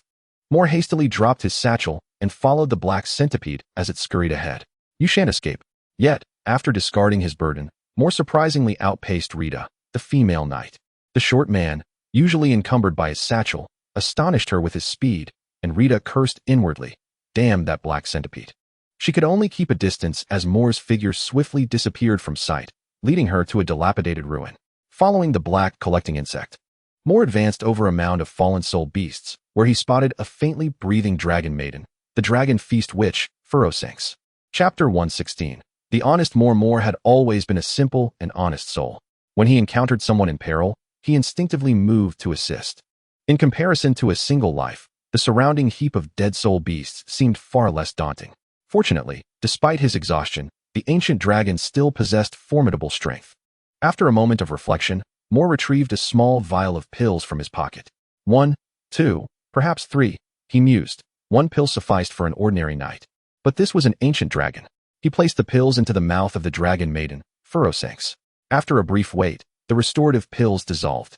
The dragon feast which coughed twice and appeared on the verge of awakening, while the small black, collecting insect joyfully twisted its body, yet immediately turned alert, watching the path from the cliff above. Moore, where do you think you are going? The resplendent armor shimmered under the dim sunlight, exuding a vibrant aura. The Gold Needle Knight, Lita, wielded a one-handed knight's sword, panting heavily as she glared fiercely at Muir. Miss Lita, is there something you have forgotten to disclose to me? Muir inquired. How infuriating. Did you not already know? She retorted. Otherwise, why would you flee so swiftly? As Lita observed that Muir had ceased his escape and that the ground was littered with the carcasses of the soul beast orcs, her vigilance intensified. Could it be that Muir had set a trap? Nevertheless, he had betrayed Lord Miquella. He must perish, regardless of any traps he may have laid. A swift resolution was paramount. Resolving this in her mind, Lita leapt directly onto the heap of soul beast orc corpses instead of taking the safer route around. I do not comprehend Miss Lita's intentions. Be cautious. Muir shouted, witnessing Lita leap from the not-so-high cliff. He had intended to catch her, but with an unconscious individual in his arms, it was perilous. Miss Lita, perish, betrayer, she declared. The exquisitely adorned knight's sword glinted in the sunlight, dazzling Muir momentarily, prompting him to shield his eyes. Yet, the golden sword, propelled by Lita's descent, came crashing down. Should it connect, it would surely spell Muir's demise. Yet, he foolishly shouted a warning. With a sickening sound of flesh being cleaved, the ornate knight's sword severed Muir's raised right hand. Fortuitously. Lita's aim was slightly off. The sword's length fell short, merely slicing through the chainmail on Muir's chest, just a hair's breadth away from a fatal wound. Lita rolled, one hand bracing against the ground while the other brandished the bloodied sword, pointing it menacingly at Muir. Consider yourself fortunate with the next strike. You shall surely meet your end, betrayer. My hand, Miss Lita? Muir exclaimed. I know not what you speak of. Have I taken something of yours without returning it? My belongings are not here. Can I not return them to you later? Unperturbed by Muir's protests, Lita raised her knight's sword high, its sharp tip aimed directly at him, advancing relentlessly, the golden light radiating around her, golden needle spiral. Muir, rendered helpless, watched as Lita charged towards him. In a desperate attempt to save himself, he clutched the copper-green shield and his belongings together, finding himself unarmed. The only thing he could do was hold the dragon maiden. Furosanks, tightly with his left arm, and turn his back to Lita. The little collecting insect buzzed frantically, calling out to its companions. In a moment of crisis, Furosanks opened her dragon eyes, sensing the imminent danger, and let out a terrifying, unnatural roar. Roar! The magical power imbued in her dragon language sent shockwaves through the crowd, causing all to lose their footing, including Lita, whose assault was abruptly interrupted as she fell to the ground. Run! Furosanks weakly urged Muir. Muir hastily scrambled to his feet. Accustomed to bearing heavy loads, he now only cradled the fragile dragon maiden, sprinting with an extraordinary swiftness. Lita, wielding her one-handed sword, was about to rise and pursue when the incessant hissing sound reached her ears. Two enormous black centipedes, brandishing short staffs, obstructed her path. Get out of the way, she commanded. The centipedes, undeterred, raised their weapons defiantly. This is a consequence of your own making. In the aftermath, only the remains of two large and one small centipede lay on the ground, while Muir had long since vanished. Bah, that scoundrel has escaped. He must have gone back to retrieve his weapon. Lita spat at the corpse of the creature. You vile insect handler, I shall slay you one day. Her gaze shifted, and she noticed Muir's severed arm lying on the ground. With a glint of realization, she thought, that fool values his possessions, just like these repulsive centipedes. Surely, he will return to reclaim his lost limb. Lita picked up Muir's bloodied arm, declaring, May you remain forever as a one-armed insect man. A golden vortex shattered the severed limb, while she concealed herself in the shadows, awaiting Muir's return. Meanwhile, Muir, in a frantic rush, was primarily concerned about his backpack and weapons, sprinting towards the place where he had previously set down his belongings. At this rate, you will bleed to death, warned the weakened dragon maiden, Furosanks. His rapid pace exacerbated the bleeding from his already injured arm. As he ran, Muir pondered, why did Miss Leda stab me?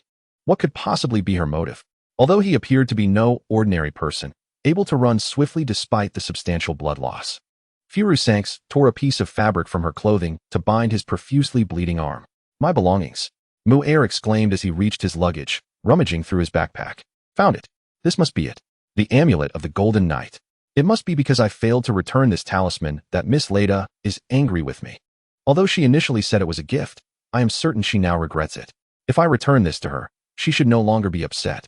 She severed your hand. She intends to kill you. You should prioritize healing your injury. You are mistaken. How could Miss Leda possibly wish to harm me? She is our captain, always caring for me when I lag behind, ensuring the group pauses to rest. As for my hand, oh, I was so hasty that I forgot to retrieve it. It's fine. Miss Leda will certainly safeguard it for me. She has done so before when I lost my flask. Once I return this amulet to her, she will surely forgive me. You are utterly foolish, Furusanks admonished him weakly while seated on the ground.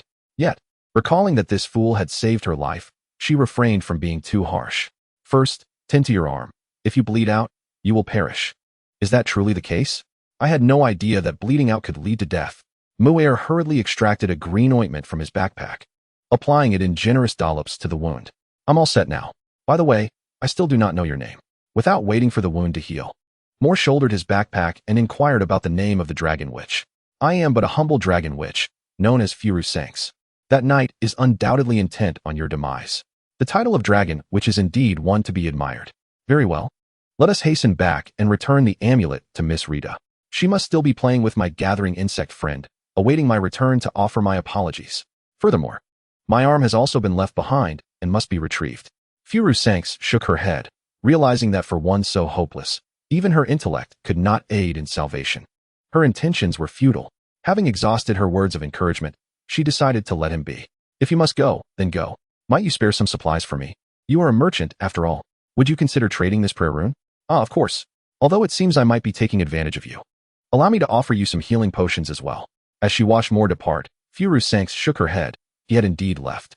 Resigned, she stood up slowly, replenishing her strength, moving as if caring for a child, much like a lonely elder. Chapter 117. The anger of the honest man where Malenia passed. Withered trees sprouted fresh branches, and rocks were adorned with moss.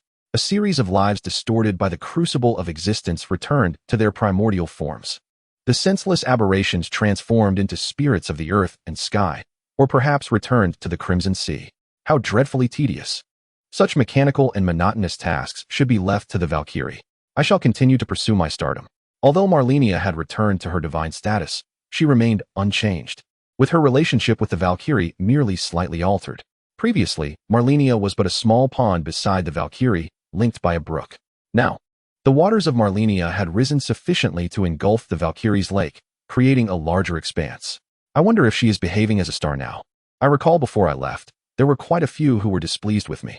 And what of Lonnie? I wonder what she is up to now. Should I return to the borderlands? What a dilemma. No, the priority is Atai. I cannot allow her to fall into the hands of the Supreme Will. If Atai's world were to be exposed, it is likely the Supreme Will would abandon everything here and desperately surge into that magic-less yet intact universe, shattering the boundaries of harmony. It seems I too could transcend the boundaries of harmony there, entering the realm of the star gods. Yet, I currently lack even the stature of a star god. How I wish my second sister would share the method of becoming a star god with me. Yet I have no knowledge of her whereabouts, only that the sandwich essence claims she is not dead. Malenia continued her soliloquy as countless souls sank into the earth, returning to the crimson cycle of the sea. Revisiting familiar grounds, Malenia reached Enchi's city in just a few steps. Through this place, the full moon reflected in the water could lead back to the gray city of Radahn. But I shall not return just yet. For now, the Supreme Will is under the watchful eye of the sandwich essence. First, I shall spread the laws of life across the shadowy realm, and then blanket the borderlands. I, Malenia, shall undoubtedly ascend to become the true deity of the lands between. The luminous radiance of 2 full moons casts its glow, revealing the tall night before me. The twin moon knight, Loretta, sister to the queen of the full moon, has attained an understanding of the stars following the stargazing banquet. Yet she remains abandoned by the infatuated Mizio. Reluctant to linger beneath her sister's watchful gaze, she returns to the desolate city of Enchis, where day after day, she hones her martial skills and magic, striving to forget that serpent-like man. Loretta, It has been quite some time. Malenia, are you well? I thought you had not attended the banquet. Was there some trouble? It seems to be fortuitous. Your strength has become even more unfathomable. Hee. Malenia, unaccustomed to compliments, shyly accepted the praise. According to custom, one ought to engage in some commercial flattery. You two have grown stronger than before. Loretta has always been an ordinary knight, untouched by the sycophantic habits of the royal aristocracy. She inquires casually, where are you headed? Oh, I intend to wander about, so that all the inhabitants of the shadows can admire my new gown. Oh, what an amusing notion. I thought you had changed, dressing so modestly. Indeed, you remain the same, that girl who delights in exuding charm. Although Malenia was uncertain why Loretta had not followed Mizio, she felt compelled to say, you should be with Mizio. He has been influenced by Malenia, consumed by thoughts of self-immolation. Self-immolation? Indeed, with that fellow Mizio. Malenia has become even more resolute in her quest to set trees ablaze. It nearly drives me to despair. But there can be no buts. Once life is extinguished, nothing remains. Loretta paused, seemingly reflecting, as a tide of long-suppressed yearning surged within her. Well, you are right. With that, she leapt gracefully, akin to a diver in a competition, plunging into the pool of full moonlight, creating ripples that echoed the return of her long-lost heart. What a fool, pursuing what one desires. Must one only begin to regret when it is too late? Silly. Regrettably, the majority of people in this world are foolish. Some are so lost that they do not even know what they truly love, wandering aimlessly in a world woven with waves. Thus, the goddess of life strides onward. Continuing westward, the anthem of life flows with the breeze through the newly sprouted jungles, as the flowers of shadows bloom in harmony with the souls at rest. And the chirping of insects seems to celebrate the arrival of summer, composing the symphony of existence. Yet amidst this melange of joy, she hears a faintly discordant note. Some gathering insects have perished, those gentle giants who value life, a civilized race among insects.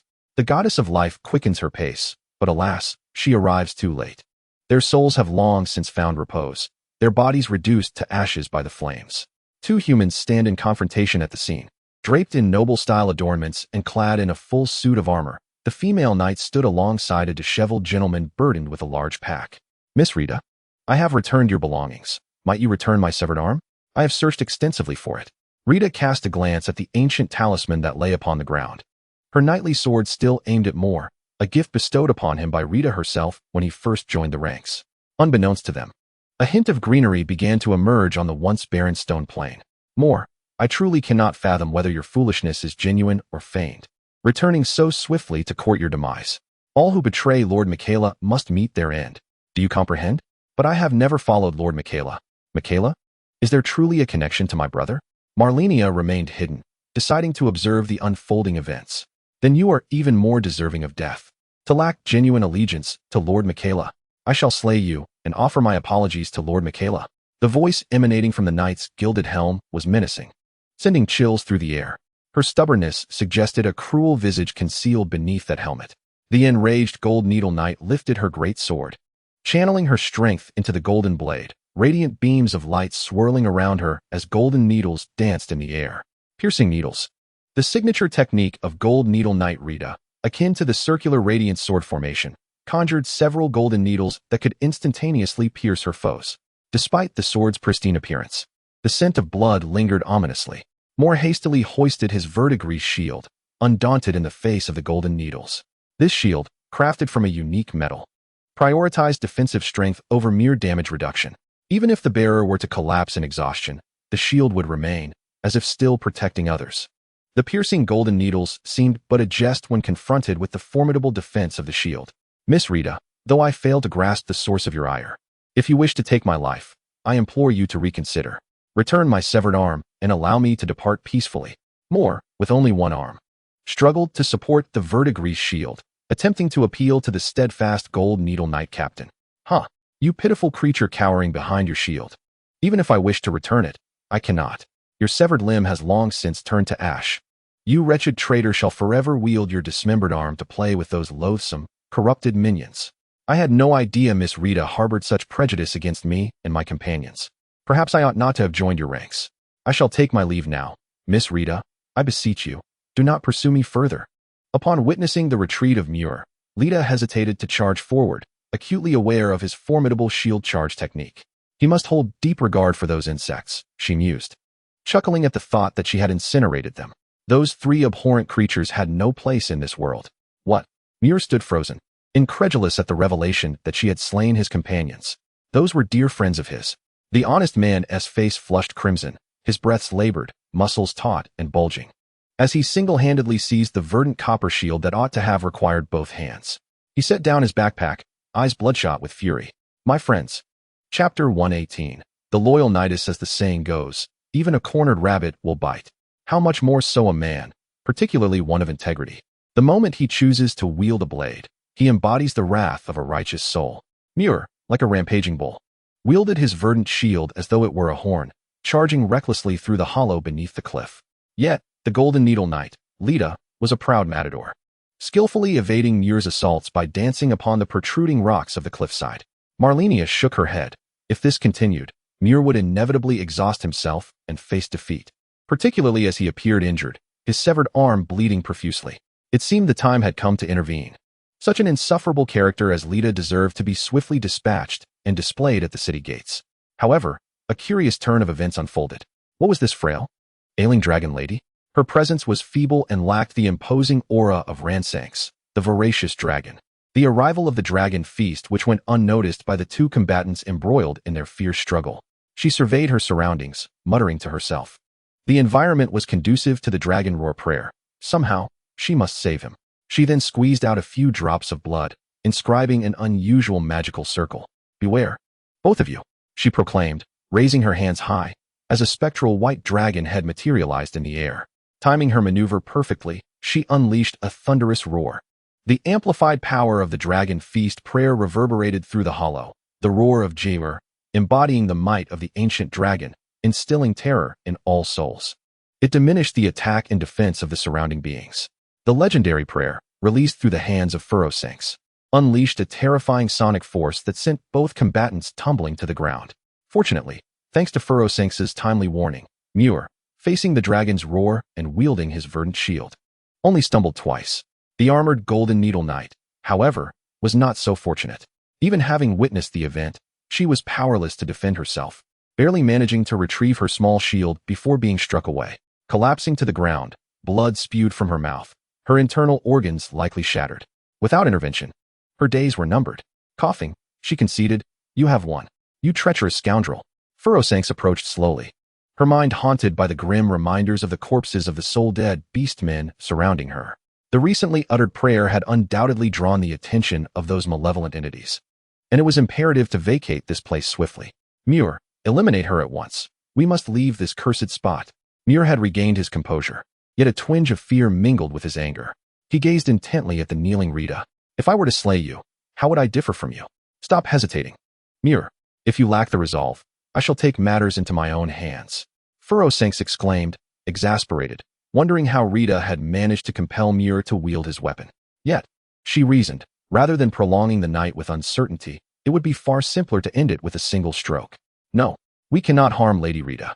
Perhaps I have erred. I should not have joined her company, for today's events might have been averted. Muir lamented, as he retrieved a healing potion from his pocket, forcibly lifting Rita's helm to place the remedy in her mouth. I am truly exasperated. You should step aside. I possess no such benevolence. Furosanx retorted, snatching Rita's sword and kicking Muir away. No, you cannot kill her either. Muir urgently grasped Furosanx. Rita, with defiance, arched her neck and puffed out her chest, declaring, "Do not presume that your actions will earn my mercy. If you wish to kill me, do so without further ado." It became apparent to Furosanx that Muir was no ordinary man. His vitality was astonishing, yet his intellect seemed lacking, rendering him more absurd than even those comically grotesque sons of Platinum. In the distance, a repugnant creature approached. It was the defiled soul-dead beastmen, a veritable farce. Malenia materialized before them. I care not for your grievances. I am tempted to sever your other hand. Another peculiar being, Furosanx murmured under her breath, for in her eyes, Malenia's presence exuded a more formidable and eerie aura than that of the soul-dead beastmen, yet it bore a strangely comforting familiarity. You are the goddess of life. Mother, have you truly returned? You have not forsaken us. Muir cried, kneeling in fervor, tears streaming down his face. Malenia observed him, her thoughts drifting to the sight of this man, continuously bowing, resembling a mechanical NPC. How ludicrous! A mere false deity. Lord Miquella shall soon arrive in the Shadowlands, and both traitors and false gods shall prostrate themselves beneath his radiance. Prostrating beneath Miquella's brilliance, Malenia suddenly found herself disinclined to slay this proud noble knight. Rather than the dull act of execution, she preferred to witness the unfolding spectacle. Ah, Miquella's loyal hound. Malenia, with a gesture, appeared to grasp a handful of sand.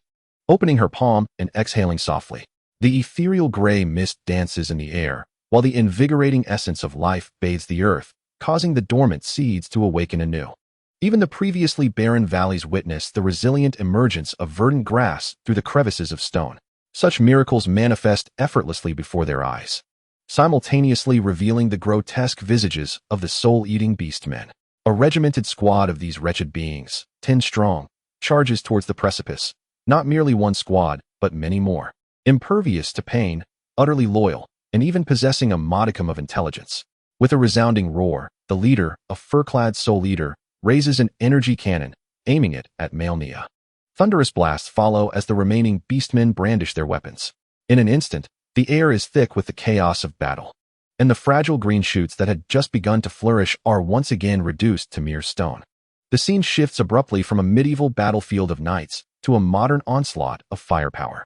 Damn it, they've caught up to us. More. We must flee. Your god may not withstand this. I shall not run. I will be the shield before the mother, safeguarding our deity. Moore raises his verdigris shield, ascending step by step from the cliff below. What manner of weapon is this? It resembles the bronze mechanisms from ancient tombs, akin to the maw of a small demon. If it is merely these few, I could vanquish them all alone. Exhausted, Furosanx turns to leave. I cannot remain here. These strange extraterrestrial beings invade the borderlands, and I must relay this news back to the ancient dragon clan. Adhering to the principle of no harm where there is smoke, Malenia floats serenely in the air, seemingly unfazed by the artillery striking her visage. These creatures appear as though they are mere replicas. With a swift motion, Malenia brings down her enormous red hand, silencing everything. The beastmen, reduced to mere fragments of mud, writhe under the eerie black energy, returning to their original forms. Yet their weapons lie shattered, prompting them to extend their claws, lunging at Malenia like wolves. Malenia furrows her brow as a pitch-black flame erupts from the void, accompanied by the chilling wails of the damned. The thick smoke emanating from the soul-eating beastmen ignites, engulfing their entire forms in a dark inferno. With a final howl, the world falls silent. But soon, the cries rise anew, echoing from the nearby mountains or perhaps from the more distant Spire Mountains. Clearly, these entities exceed Malenia's expectations. Witnessing Malenia dispatch an entire squad of soul-eating beastmen, with a mere gesture, Furosanx bows low. Mighty deity, these creatures can replicate themselves. Any energy they consume enables them to reproduce, and their base lies within the Spire Mountains, where violent geothermal lava continuously erupts. These bizarre beings will relentlessly cover the Shadowlands. Please, you must inform the formidable ancient dragon clan, as well as the Elden King. I apologize, but I am unable to fulfill your request. Chapter 119, The Cancer of the Void. Why? Furosanx was overwhelmed with disbelief. How could a deity who governs life be so indifferent to the existence of all beings at the border? Or are you so arrogant that you look down upon other gods? Malenia, with a resigned gesture, replied, It's not that I wish to be unhelpful, but the ancient dragon lineage has long ceased to exist. As for the so-called Elden King, he remains trapped within the royal city of Leyndell. Impossible. How could the formidable ancient dragons have become extinct? And what of our reclusive dragon king, Platon Sancus? Even the eternal Queen Marika would not dare challenge our dragon king. I am not deceiving you, little dragon maiden. I have sensed that Miquella has arrived in the Shadowlands. Just ask her. Malenia was unfazed by Furosanx's perspective. She merely waved her hand, causing the ground to erupt with death thorns that surged forth like a tidal wave towards Spire Mountain. Since their base is at Spire Mountain, I shall take matters into my own hands. This technique is known as the Death Thorn Ground technique. With the enormous dragon formed from the thick death thorns beneath her, Malenia made her way to Spire Mountain. Mother, please allow me to accompany you. Enough. I would rather tackle Spire Mountain solo than be burdened by a teammate like Mirror. Are they merely grotesque artificial life forms? With a determined thought, she would burn them to oblivion with the flame of destiny. Emboldened by this mindset, Malenia slaughtered the undead beasts with relentless ferocity. These creatures reproduced faster than goblins. At least goblins required breeding, while these beings, cloaked in black smoke, were merely reflections of themselves. As she passed by Miquella's followers, she effortlessly rescued them from encirclement, then charged straight towards Spire Mountain. Sensing a formidable presence approaching, a colossal black smoke skeleton emerged from Spire Mountain, towering as large as half the mountain itself, making Malenia appear diminutive as a grain of rice beside it. The black smoke skeleton quivered as if it were laughing. Miss Malenia, it has been too long. I trust you are well. Grim Reaper Carl. So it is you. Have you come to provide me with amusement in this form? The death thorns beneath Malenia coalesced into a massive wooden dragon, exhaling flames of destiny's death. I never expected that after such extensive refinement, I would fail to tame it, only for you to utilize it with ease. Although you have gained formidable power, ridding yourself of me may still prove to be quite challenging. Whether I can or cannot, we shall see. Go. With a roar, the death thorn dragon spiraled through the air, spewing forth flames of destiny's death as it surged towards the summit of Spire Mountain, shrouded in black mist. Moments later, as the dragon entered the black fog, the black golden flames ignited amidst the thorns, saturating it with destiny's death, and with a resounding explosion, the summit of Spire Mountain trembled. Despite the peak being flattened, Malenia's brow remained furrowed. Miss Malenia, there is no need for futile efforts, the black smoke skeleton proclaimed triumphantly. As the esteemed apprentice of the time-space principle, the Grim Reaper Carl, upon acquiring the Chaos Core, immediately harnessed this formidable power to embed his roots within the space of the interstice. Like a malignant growth within the fabric of space, he sought to develop himself through this realm. Given time, as long as he did not expose his true form like the beast of Elden, he would emerge as the next golden tree. In that eventuality, the concealed secrets of the interstice would be laid bare before him. How revolting! The tide of crimson echoes. At Malenia's command, it seemed as if the very essence of the Shadowlands resonated with the sound of tides. Creatures raised their heads as the somber sky appeared to shatter. The sea of crimson cascading over the entirety of the Shadowlands, enveloping all in a mist that pressed upon their hearts like a chilling frost. What a grand spectacle! All the power Malenia had amassed was unleashed in this moment, directly projecting the tide of crimson echoes, which served as the cycle of reincarnation, and draining her of her strength. I do not believe that even if I were to unleash the full force of reincarnation upon you, you would still survive. The black smoke of skulls was engulfed by the tide of crimson, and as the red mist enveloped the world, the reckoning commenced. Once the crimson fog sank into the earth, the entire spiked mountain was rendered hollow, all black mist obliterated, and the souls of the dead transformed into a pool of blood. With divine light coalescing, atop the spiked mountain lay a colossal black cocoon, resembling a heart, clinging to the void. Listen, the torrent of life. Dozens of massive, ghostly flowers emerged from beneath her feet, and even the towering spiked mountain seemed but a child's toy before these flowers. A thick beam of crimson energy shot forth towards the black cocoon. As the crimson beam converged, the entire Shadowlands was bathed in red light. The enormous rune bear struggled to rise. The vibrant flames that engulfed the slumped willow man lost their color, and a crimson sun appeared on the horizon. In that moment, the Shadowlands fell into silence. Only the resonant hum of energy reverberated through the void. At last, the crimson sun extinguished, plunging the world back into darkness. As the quiet breeze drifted through the mountains and forests, following this silence, the black cocoon cracked slightly, and a viscous golden liquid began to seep from the fissure. What could that be? Cursed be it. My chaos energy. Black mist swiftly dispersed from the black cocoon. Malenia, now drained of her strength, found herself unable to act. Did she not even break the cocoon? This was my utmost effort. As the black cocoon shattered, was that spatial technology? It seems I had missed my target entirely. All my ultimate moves struck an untouchable foe. The Valkyrie would have seen through it immediately. Indeed, in the art of combat, one must heed the Valkyrie. Miss Malenia, you are undeniably formidable now. I must retreat from your brilliance. Yet, my subordinates are quite the handful. The once proud Spire Mountain, now reduced to a crater, is ensnared by a dark cocoon, pulsating rhythmically. From this abyss, for spectral knights on horseback emerge, leading a legion of wraith-like beings forged from swirling black smoke, charging forth in all directions. Grim Reaper Carl, how utterly shameless you are. A crimson beam pierces through the black cocoon, devoid of any tangible impact. As the ethereal form of the cocoon appears to mock Malenia's futile efforts, temporarily at an impasse against the Grim Reaper, Malenia retreats, encircled by an ominous thicket of deathly brambles that form a formidable wall, confining the wraiths within the Spire Mountain. Yet, undeterred, the wraiths plunge into the thorny maze, their forms dissipating into tendrils of smoke. Before long, More of these twisted specters break free from the confines, reassembling into grotesque figures. How repugnant.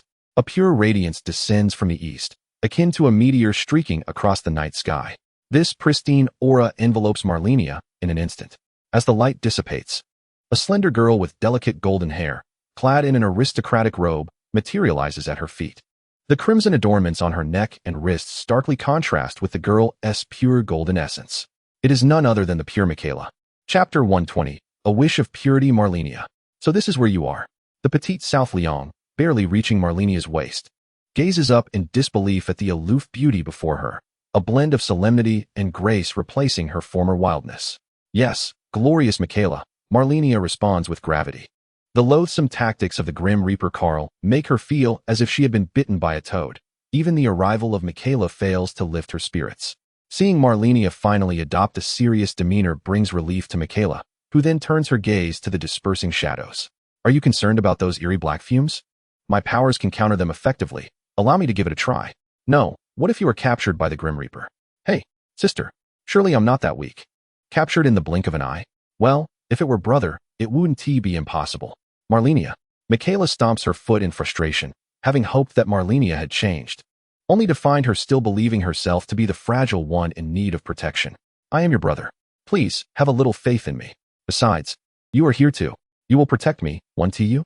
With a huff, Miquella strides forward, floating slightly ahead before softly chanting atop a distant hillside away from the thorny wall. Miquella possesses an innate affinity for souls and wields the pure power of golden law. Having conducted numerous experiments on captured wraiths, she finds that while she may not rival the Grim Reaper, vanquishing these elusive specters proves to be a relatively straightforward task. After a gentle prayer, the petite figure extended her hands, and a sapling of the golden tree materialized within her grasp, absorbing the drifting runic energy. The sapling, planted by Miquella, was soon followed by her resonant chant. The ethereal spirits of the world bore witness to the purity of the golden rune. With a flick of her delicate hand, she commanded the air like a conductor before an orchestra, confidently drawing a radiant arc through the atmosphere. A brilliant trace was etched into the air, akin to a brief stroke on a blank canvas. It was as if she tenderly cradled something. As golden energy surged from the ground, accelerating rapidly, causing the dim world to once again illuminate with meteoric brilliance. Rising skyward, it pierced through the murky gray mist, seemingly without end. The golden tree sapling spiraled upward, ceasing its growth only when it reached Miquella's height, yet it remained vibrant, gazing upwards at the somber sky. As if dreaming of the day it would lean against the golden rune and reach the heavens. Though Miquella's sacred tree had decayed, the pure golden rune would remain untouched. With all her might, she wished for a pure heart to linger in this world. This wish would be engraved upon an everlasting monument. As Miquella made her grand vow, golden lotuses carpeted the ground, and clear springs flowed abundantly. Perhaps unwilling to succumb to weakness, or perhaps refusing to witness the sorrows of the world, Miquella, much like the earth's store bodhisattva, made a pure wish upon this tainted land. Malenia shook her head and settled beside Miquella, pondering how long it would be before her sapling grew. It's all right. I feel I have plenty of time, Miquella reassured, though uncertainty lingered. Why would Miquella make such a wish? It seemed entirely unnecessary. Absolute purity was a concept unattainable in this world. Miquella shook her head. What does shaking your head mean? Do you have other thoughts, brother? Well, it just reminded me of how you were as a child, Miquella replied, gesturing to indicate Malenia's small stature, recalling how she could fit her sister's entire fist in one bite. Back then, under the pure golden light, Malenia seemed to remember her childhood, a time unburdened by the chaos of life, where one task had not yet been completed before another demanded attention. It was a time of innocence and purity. Since being tainted by crimson decay, pain and responsibility have relentlessly pursued. Malenia glanced at Miquella, who wore a warm smile. Shaking her head was not dissent, but rather an unspoken struggle. Now that Malenia had grown, she could hardly believe that Miquella's wish stemmed from a desire to never witness anyone endure the same painful existence she had, tainted by crimson decay. That seemed rather childish. Rubbing her aching nose, Malenia gazed towards the distant crater, where dark smoke was continuously leaking, slowly purified by the light of the golden sapling. Though lacking the destined demise that hastens the death souls of the beast men, it excels in its potential for growth and thoroughness. Perhaps, in a distant future, this realm, once deemed filthy and shadowy, may transform into a radiant sanctuary bathed in sunlight. Regrettably, Malenia remains immutable. She will not revert to a charming youthful form. For even when illuminated by pure light, she persists as a venomous harpy. Miquella's followers, drawn by the golden radiance, arrived at this juncture. Among them were the former pureblood knight veteran Amper, the martial arts master Dan, and the Red Lion Freya, all affiliated with the Munger and Radahn factions, respectively. They knelt before the petite Miquella. "Ah, are these your followers?" One remarked. "How unsightly. Do not show disrespect toward Lady Miquella." Another retorted. Yet, Miquella paid no heed to Malenia. With a gentle snap of her fingers, the enchanting power dissipated, a mere act of past desperation. The three knights appeared to awaken from a profound slumber, exchanging glances, no longer defending Miquella, each displaying their own expressions while gazing at her. "I remain devoted to Lord Munger, wherever I may be." One declared. "Have you ascended to divinity? I wonder where General Radahn is." Miquella's tone conveyed resignation, as if her previous words had fallen on deaf ears. "I am not a bloodthirsty being. Enchanting you was a last resort. The past is merely the past.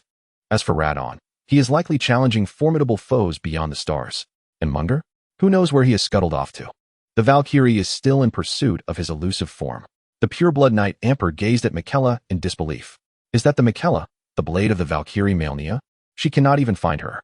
Malenia's current dignified demeanor and attire bore little resemblance to the Valkyrie, lacking her iconic winged helmet and golden blade. Thus, none present recognized her. Freya, the Red Lion, nodded in agreement. "If General Radahn can continue to revel in battle, that would be splendid." "Thank you, Lady Miquella," Freya said, bowing deeply as he offered her a solemn salute. After careful deliberation, Dan expressed, "Please allow me to continue following you, Lady Miquella." Chapter 121. Miquella's followers. Miquella exhibited great patience toward her three followers. "Amper, if you encounter my sister, the Valkyrie, it would be wise to keep your distance. She holds a grudge regarding your previous infiltration of the sacred tree." Amper looked up in astonishment. "You won't kill me?" Before him stood the diminutive girl, her smile radiant, seemingly delighted by the poor joke she had just made at his expense. The white-haired veteran, a relic of modernity, should be relishing the joys of family life, surrounded by his descendants. Yet, following the aberration of the golden tree, most of his family had transformed into ignorant, decadent nobility, including his young granddaughter, barely 10 years old. Had it not been for the aberration, perhaps his granddaughter would have joyfully laughed, as if electrified, after plucking a single hair from her chin, much like Miquella. He seemed to revert to his former charming self, yet this was not merely the power of seduction. "My Lord Miquella, I sincerely apologize. If it pleases you, I am willing to follow you until the day my sins are absolved." "Humph. I possess a compassionate heart, and do not wish to witness your demise at the hands of the Valkyrie. After all this time spent in your company, I shall remain by your side. I, Amper, vow to steadfastly follow Lord Miquella." Malenia cast a puzzled glance at Miquella, bewildered by Amper's sudden shift in demeanor. Her small head brimmed with immense confusion. Was the Valkyrie truly so fearsome? Was she so afraid of perishing at Miquella's hands that she immediately complied whenever the Valkyrie was mentioned, unaware of the allure of little Nanleong? Malenia once thought someone was deliberately tarnishing her former image as a Valkyrie. As for Leoidan, he was originally a martial arts master of the Leaf style from the Shade Realm, who chose to follow Miquella after being saved by her. With a mere gesture, Miquella summoned him, and he dutifully took his place beside her, resembling a guard stationed at the entrance. Seeing that even Amper had pledged allegiance, Freya the Red Lion contemplated. If they both submit, why shouldn't I? It seemed to hold no detriment. After all, they had been loyal for so long. When the time came to meet General Latine, a farewell would be in order, which posed no issue. Yet, Lord Miquella was indeed strikingly beautiful. Despite being female, she possessed an ethereal charm that left one utterly defenseless. The revelation that Lord Miquella was a boy only heightened her excitement. Gentle, adorable, and immensely powerful. Suddenly, Freya questioned her previous infatuation with the battle maniac Latine. "Lord Miquella, count me in. I too vow to follow you unto death." Malenia could not suppress a chuckle at the tone that suggested, "Since I'm here, Miquella is Miquella. Ha ha ha. It's nothing. I'm fine. Do carry on," she said, covering her mouth and turning away, feigning busyness as she gazed at the pristine golden sapling. "My lord, are you jesting with me? This is merely a temporary measure. Upon encountering Lord Latine again, I will still vow to follow Lord Miquella. I possess my own dignity. I am not a mere opportunist. Nay, I merely recalled something joyful. Yet, you continue to smile. Though I may not possess the cuteness of Lord Miquella, nor the martial prowess of Amper, nor the loyalty of Master Dan, Freya found herself at a loss, momentarily stunned. Regaining her composure, she sorrowfully fell at Miquella's feet, startling a nervous Malenia into a leap back. Dan swiftly interposed himself before Miquella, blocking Freya's approach. Please, Lord Miquella, allow me to follow you. Without your fragrant and gentle presence, I cannot survive. Alas, the delightful and tender Lady Miquella. Her smile diminished as she hastily urged Freya to rise, insisting there was no ill intent behind her words. If you wish to follow, then follow. After all, assistance is perpetually scarce. Do not display such a pitiful demeanor, resembling a woman. Freya, momentarily taken aback, lifted her face from the ground, disbelief etched upon it. Lady Miquella, could you please look into my eyes and repeat that? What do you mean by resembling a woman? Though my voice may not be melodious and my physique somewhat robust, surely I am not mistaken for a man.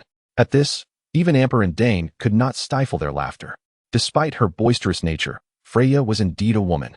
Oh dear, to be mistaken for a man is quite disheartening, she lamented as she removed her helmet, revealing her ordinary high cheekbones and prominent nose, an archetypal visage of the northern folk. At that moment, her countenance darkened, rivaling that of Radahn. My sincerest apologies, Freya. I did not intend for such a misunderstanding, Miquella muttered, her head bowed, her mind racing with thoughts. You are a woman, so what am I? A princess with an Adam's apple? With these individuals remaining here to guard the thorn wall and the pure golden saplings, Miquella would not need to shoulder the burden alone. After conferring with Miquella and explaining matters to the others, they decided to remain under Miquella's watchful eye, allowing Malenia to continue her journey. Given Miquella's sensitive nature, Malenia merely invoked the name of the goddess of life. She also mentioned the missing Valkyrie, who had temporarily ventured to another realm for training, while Mong took to the skies in his ship, whereabouts unknown. Just as they were about to depart, Malenia noticed the approaching figures of the Golden Needle Knight, Rita, the Honest Man, Muir, and the Dragon Daughter, Furisanx. Curiosity piqued. She wondered if Rita, the zealous devotee, would experience a collapse of faith upon realizing her enchantment. Perhaps I shall linger a while longer. Miquella, it seems you have quite a number of followers. Are there any attractive young ladies among them? Before Miquella could respond, the forthright Freya interjected, Indeed. Miss Rita has already arrived, and she brought Muir along. Is your attention always fixated on such matters? Miss Lonnie frequently speaks of you. Lonnie, I am presently occupied, but I shall certainly make time next time. Rita? An attractive young lady? Malenia could hardly fathom that beneath the helmet of that twisted personality lay a beautiful maiden. I must stay to observe. I wonder if Rita, upon experiencing a collapse of faith, will display that exquisite expression with eyes uplifted and tongue downturned. As for Muir, she could only speculate how they managed to endure it. Malenia silently critiqued as Rita, supported by Muir, approached Miquella. Rita knelt with a thud, exclaiming, Lady Miquella. That exclamation resonated like that of a wayward school bully returning home after a reprimand, clinging to their mother's leg, vociferously recounting their grievances. The power of allure has dissipated. Yet, Rita clung even tighter, nearly prostrating herself at the feet of Xiaonan, on the verge of shedding pearls of despair. Has the charm truly been lifted? Even Miquella seemed somewhat uncertain. Chapter 122. Invincibility, who cannot achieve it? It appears that Miquella has yet to fully grasp her own charm, allowing Rita to cling to her ankle while whimpering. Moore, burdened with a colossal backpack, seemed restless, his enormous frame coupled with the hefty load, resembling a rune bear ready to tackle Malenia with a bear hug. Do not approach. Despite Malenia's warnings, the immense inertia propelled him forward. Mother, more. With tears streaming down his face, sent chills down Malenia's spine, mistaking him for a runaway containment object. Get away. Suddenly, the ground erupted with a thorn of death, ensnaring Moore's leg. Thud. The giant bear crashed to the ground. Malenia exhaled in relief. Beside them, Miquella removed Rita's helmet, revealing not the acerbic and cynical middle-aged director that Malenia had envisioned, but a visage akin to that of an elfin maiden, delicate and tear-streaked, evoking a sense of pity. On the other side, the bear wallowed in the mud, shouting with fervor. This person's vitality was indeed resilient, unlike that of the ordinary souls in the borderlands. Lady Miquella, I finally see you. How have you fared in the Shadow Realm? I have missed you dearly. Darn it, I can do it too. Oh whoa. Mother. Moore finally whimpered. A withered vine was shoved into Moore's mouth, quieting him somewhat. Do not disturb me while I admire this fair maiden. Behold. The golden strands of hair formed a fringe that slightly veiled her noble brow, and her emerald eyes sparkled like precious gems hidden in a valley, glistening with tears, reminiscent of a spring's bounty. Sweat dampened her forehead, A few golden strands clung to her lips, and her innocent hands fumbled for solace, merely pulling away the hair at her mouth. The female knight, after galloping, panted heavily, her braided hair in disarray. Her lips moved silently, as if blaming the multitude around her for preventing her from leaping into her master's embrace to indulge in her whims. So adorably charming. Miquella, please give me this little cat. I will trade you that bear. Impossible. The knight with emerald eyes glared fiercely at Malenia, as if poised to pounce with claws at the ready. Lady Miquella, it is this woman who disrespects you. She even attempted to make me betray you. Lady Miquella, I am your most loyal knight. Oh, so you were loyal to Miquella all along. I had thought it was merely the effect of allure. Alas, I cannot witness the beautiful maiden's heart shatter, but I have an even better idea. Malenia slightly crouched, grasping Rita's chin, pulling her away from Miquella's feet. This could be deemed exceedingly impolite and disrespectful to Miquella. Rita struggled, casting a glance towards Miquella, her emerald eyes brimming with numerous questions. Miquella, do you merely stand by as I am taken away? Will you not utter a word? Am I not your most loyal knight? Oh, Miquella, why must it be this way? The pain is overwhelming. Miquella's lips quivered, as if she wished to speak, but Malenia cast a displeased glance at her. Miquella, you must understand that your steadfast knight is displaying a considerable lack of respect towards me. I intend to take her with me. Do you have any objections? The diminutive deity, the pure Miquella, merely offered a smile. Of course, I have no objections, but Rita is merely an ordinary human.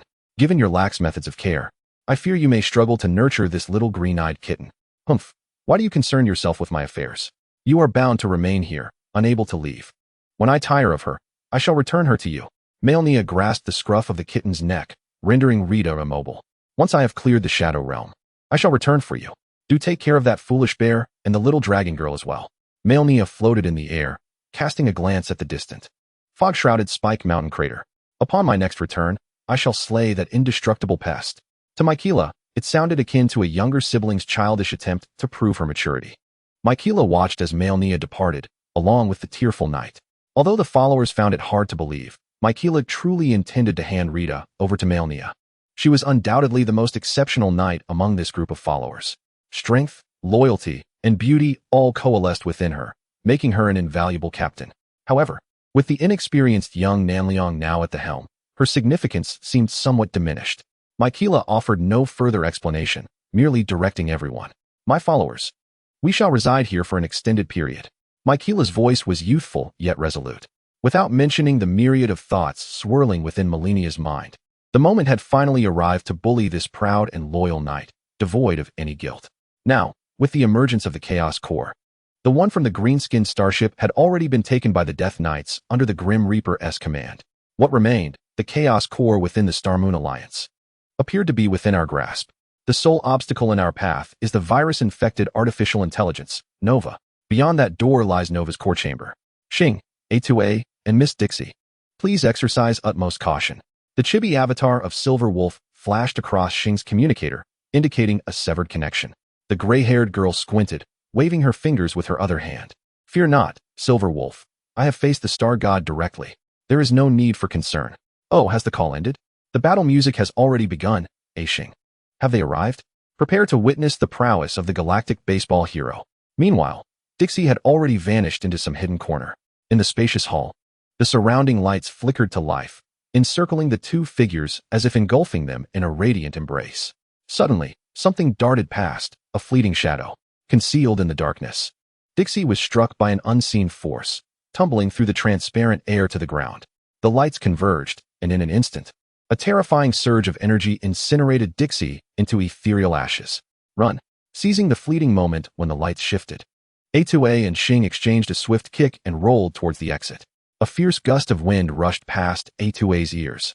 The electronic specter, Nova. A2A dissolved into wisps of ash. A2A, curse it. What the hell is this? Show yourself. In Xing's grasp, the black baseball bat ignited with fierce flames. The rule is to break through. With a resounding crash, glass shattered. Nova's health bar materialized. Yet, above the lengthy health bar, four small shields appeared, one of which had already been shattered. Damn. Invincible with locked health. This is rigged. Accompanied by a shriek from the electronic ghost, Xing's health bar plummeted. She had lost. Kneeling, Xing seemed to teeter on the brink of unconsciousness. The laser focused on her, yet it bore no effect, as if her body had transformed into an unbreakable statue. If Nova could speak, it would surely exclaim, "This is rigged. What is this creature made of? Is it truly a carbon-based lifeform?" Chapter 123, Valkyrie's rapid completion of the final boss. In the lounge, Silver Wolf chewed gum and blew bubbles. A2A's figure materialized beside the blessing, promptly ringing the soul-summoning bell to call Dixie back. Did we lose? Truly, my creation is remarkable, capable of annihilating you in an instant. But Xing is still there. Silver Wolf leisurely shifted her posture, reassuring, "No need to worry, she will be fine. It merely requires someone to retrieve her." Is Xing a robot? That's classified. Therefore, I would prefer to take Lu Ying along for the mission. Dixie, however, wore a grim expression. She had never felt so humiliated. Struck down from her hidden state without even realizing where the danger had originated. "Miss Silver Wolf, do you possess any unshared information about this artificial intelligence?" "Initially, no. However, your recent encounter has provided me with some crucial insights. Merely illuminating one lighthouse is insufficient. The other 3 must also be activated. I have control over them. Once Nova's information stream retracts to the mainframe, you can commence the cleanup. Is there anything else? Further observation is necessary." After careful deliberation, Dixie set out to retrieve Xing, while A2A ventured to illuminate the lighthouses, simultaneously collecting the void fragments on the map. Guided by Silver Wolf, A2A discovered an unexpected void fragment at the edge of the lighthouse, a scarlet, decaying energy. The energy discarded by the goddess of corruption, thoroughly mixed and stirred with the chaotic void, has been transformed into a highly mature form of energy through intense heat. The ever-changing weapon possesses formidable digestive capabilities, capable of eroding anything it encounters. However, this sensation pales in comparison to the radiant blade of the Valkyrie. Nonetheless, it can serve as a means to forge a path. Go forth, Crimson Slime. The crimson slime clings to the metallic wall, corroding a large hole. Achuo strides confidently into the breach, enveloped in a protective shroud of crimson mist, while the incoming lasers pass harmlessly through him. The heat is palpable. The blade of the Valkyrie, a dazzling golden light, slices through the corridor, clearing all laser sentinels in its wake, leaving only scattered remnants of small machines to escape unscathed. Excellent. One more fragment, and I can summon my Valkyrie sister. Onward. With the enhancements bestowed by Malenia and the support of the Silver Wolf's network, Achuo has become nearly invulnerable. He sweeps through the starship with relentless momentum, eventually locating the hidden shards of the void under the guidance of Ashing after purging 3 lighthouse sectors. The shield of magical power from the goddess of corruption. Despite her limited understanding of magic, she has always been aware of the necessity for defense. Thus, inspired by Ronnie's Dark Moon, which devours all magic, she devised a new type of magical countershield that can absorb magical damage at the cost of mana. Returning to the boss room, previously known as the Sunken Wreck, the trio gathers once more. Achuo raises his hands. "All eyes on me. I have an announcement." "Oh, Achuo, what are you up to?" "Heh, Ashing. Though our output may be lacking, we can summon those who can assist us. Will that work? Everyone is held up by the frenzied fire and those soul-eater beasts. It'll take ages to break through. Just watch me. Help me, Valkyrie sister." A strange silence envelopes the 3 as they regard Achuo. Achuo, your recent portrayal of Clara was quite impressive. Let us press onward. Who is cosplaying whom? That's impossible. My Valkyrie sister will arrive shortly.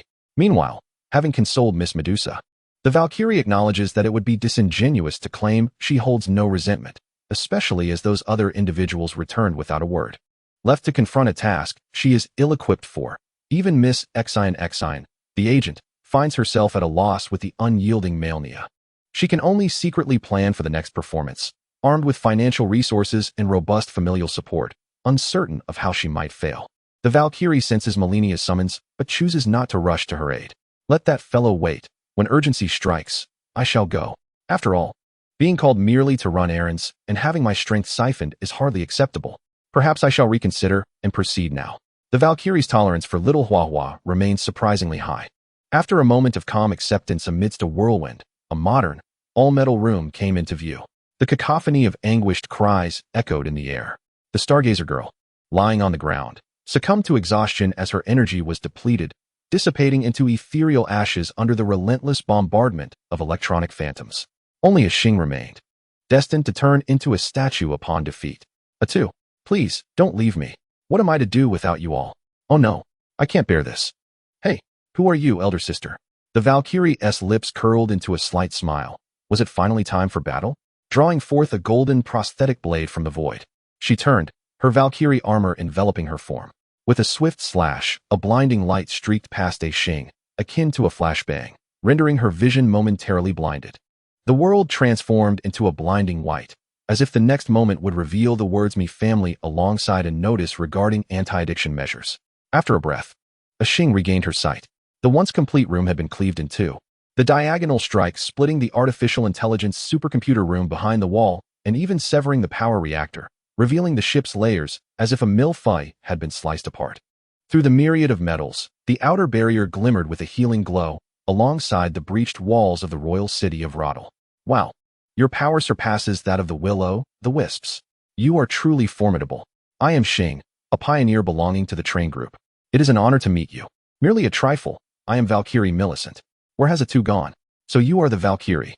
I thought Atu was jesting. Please, lead me, beautiful elder sister. They must be awaiting us in the lounge. Though Xing had been somewhat corrupted, acquiring an array of peculiar traits, the others were not so easily swayed to fawn over the Valkyrie. Upon meeting her and engaging in conversation, her innate grace radiated an air of elegance and pride, reminiscent of a revered envoy yet infused with warmth. Her gaze towards Atu was imbued with the tenderness of a parent. The Silver Wolf wore a smile, having finally dealt with Nova. Hee, my supercomputer room and power reactor remain intact. Silver Wolf, I must share some rather unfortunate good news with you. What unfortunate good news? The supercomputer room and power reactor have both been cleaved open by this elder sister. What kind of good news is that? Woe is me. Those were all gold coins. My fortune. The Silver Wolf wailed as he pushed through the crowd, racing towards the supercomputer room. Xing and Atu each wrapped an arm around the Valkyries, their faces alight with satisfaction. The good news was that they had gained a Valkyrie sister, enhancing their safety. With the Valkyrie and the will-o'-the-wisps by their side, they could traverse this world with utmost confidence. Xing, what is it? Atu? The unfortunate news is that soon the Valkyrie sister will be returning, and it seems that no one in the borderland will be able to repair your starship. What? No. Chapter 124. Even the Valkyrie can get angry. However, a new dilemma has arisen. Ziliuo pondered. Could the chaos core we seek be located within the power furnace? Might it be shattered by the Valkyrie lady? You are searching for the chaos core? Xing widened her eyes, gazing at Shi and Atue. Indeed, Xing, what were you about to say? Oh, it's nothing. What do you need the chaos core for? Perhaps I could assist you? It's not absolutely necessary. Shi recalled Lani's words, who stated that the chaos core must not fall into the hands of the god of war or the god of death. Otherwise, they would regain their true divine powers, which we cannot contend with. Phew, that is good to know. You need not worry. They will never acquire the chaos core aboard our starship.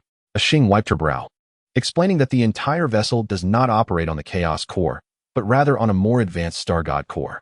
As long as there is cosmic energy present, the starship can harness that energy, allowing for perpetual travel. Thus, the power furnace is merely a colossal energy conversion device, containing little energy within. As for the whereabouts of the star god core, well, it has taken on a life of its own and fled. Xing confidently assured that there was no chaos core on the starship, and the group proceeded to the supercomputer room. Silver Wolf, enveloped in sorrow, lay on the still gentle supercomputer, speechless and choked with emotion. A branch of the golden tree reached in through a crevice. The figure of Malika gradually emerged. My child. Malenia, you have returned. The Valkyrie nodded slightly to Malika, though it was only temporary. The wreckage of the starship used by the soul beasts had been cleared by Lani, Selen, and other heroes. The frenzied fire barrier was dissipating. The gathering place of the soul beasts had also been thoroughly cleaned by another equally adorable child, leaving behind an unmanageable black cocoon.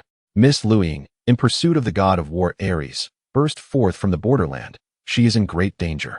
For the god of war beyond the border possesses true divine strength. Below ground, Miss Zishuan had completed the magic circle, preparing to contact the outer heaven.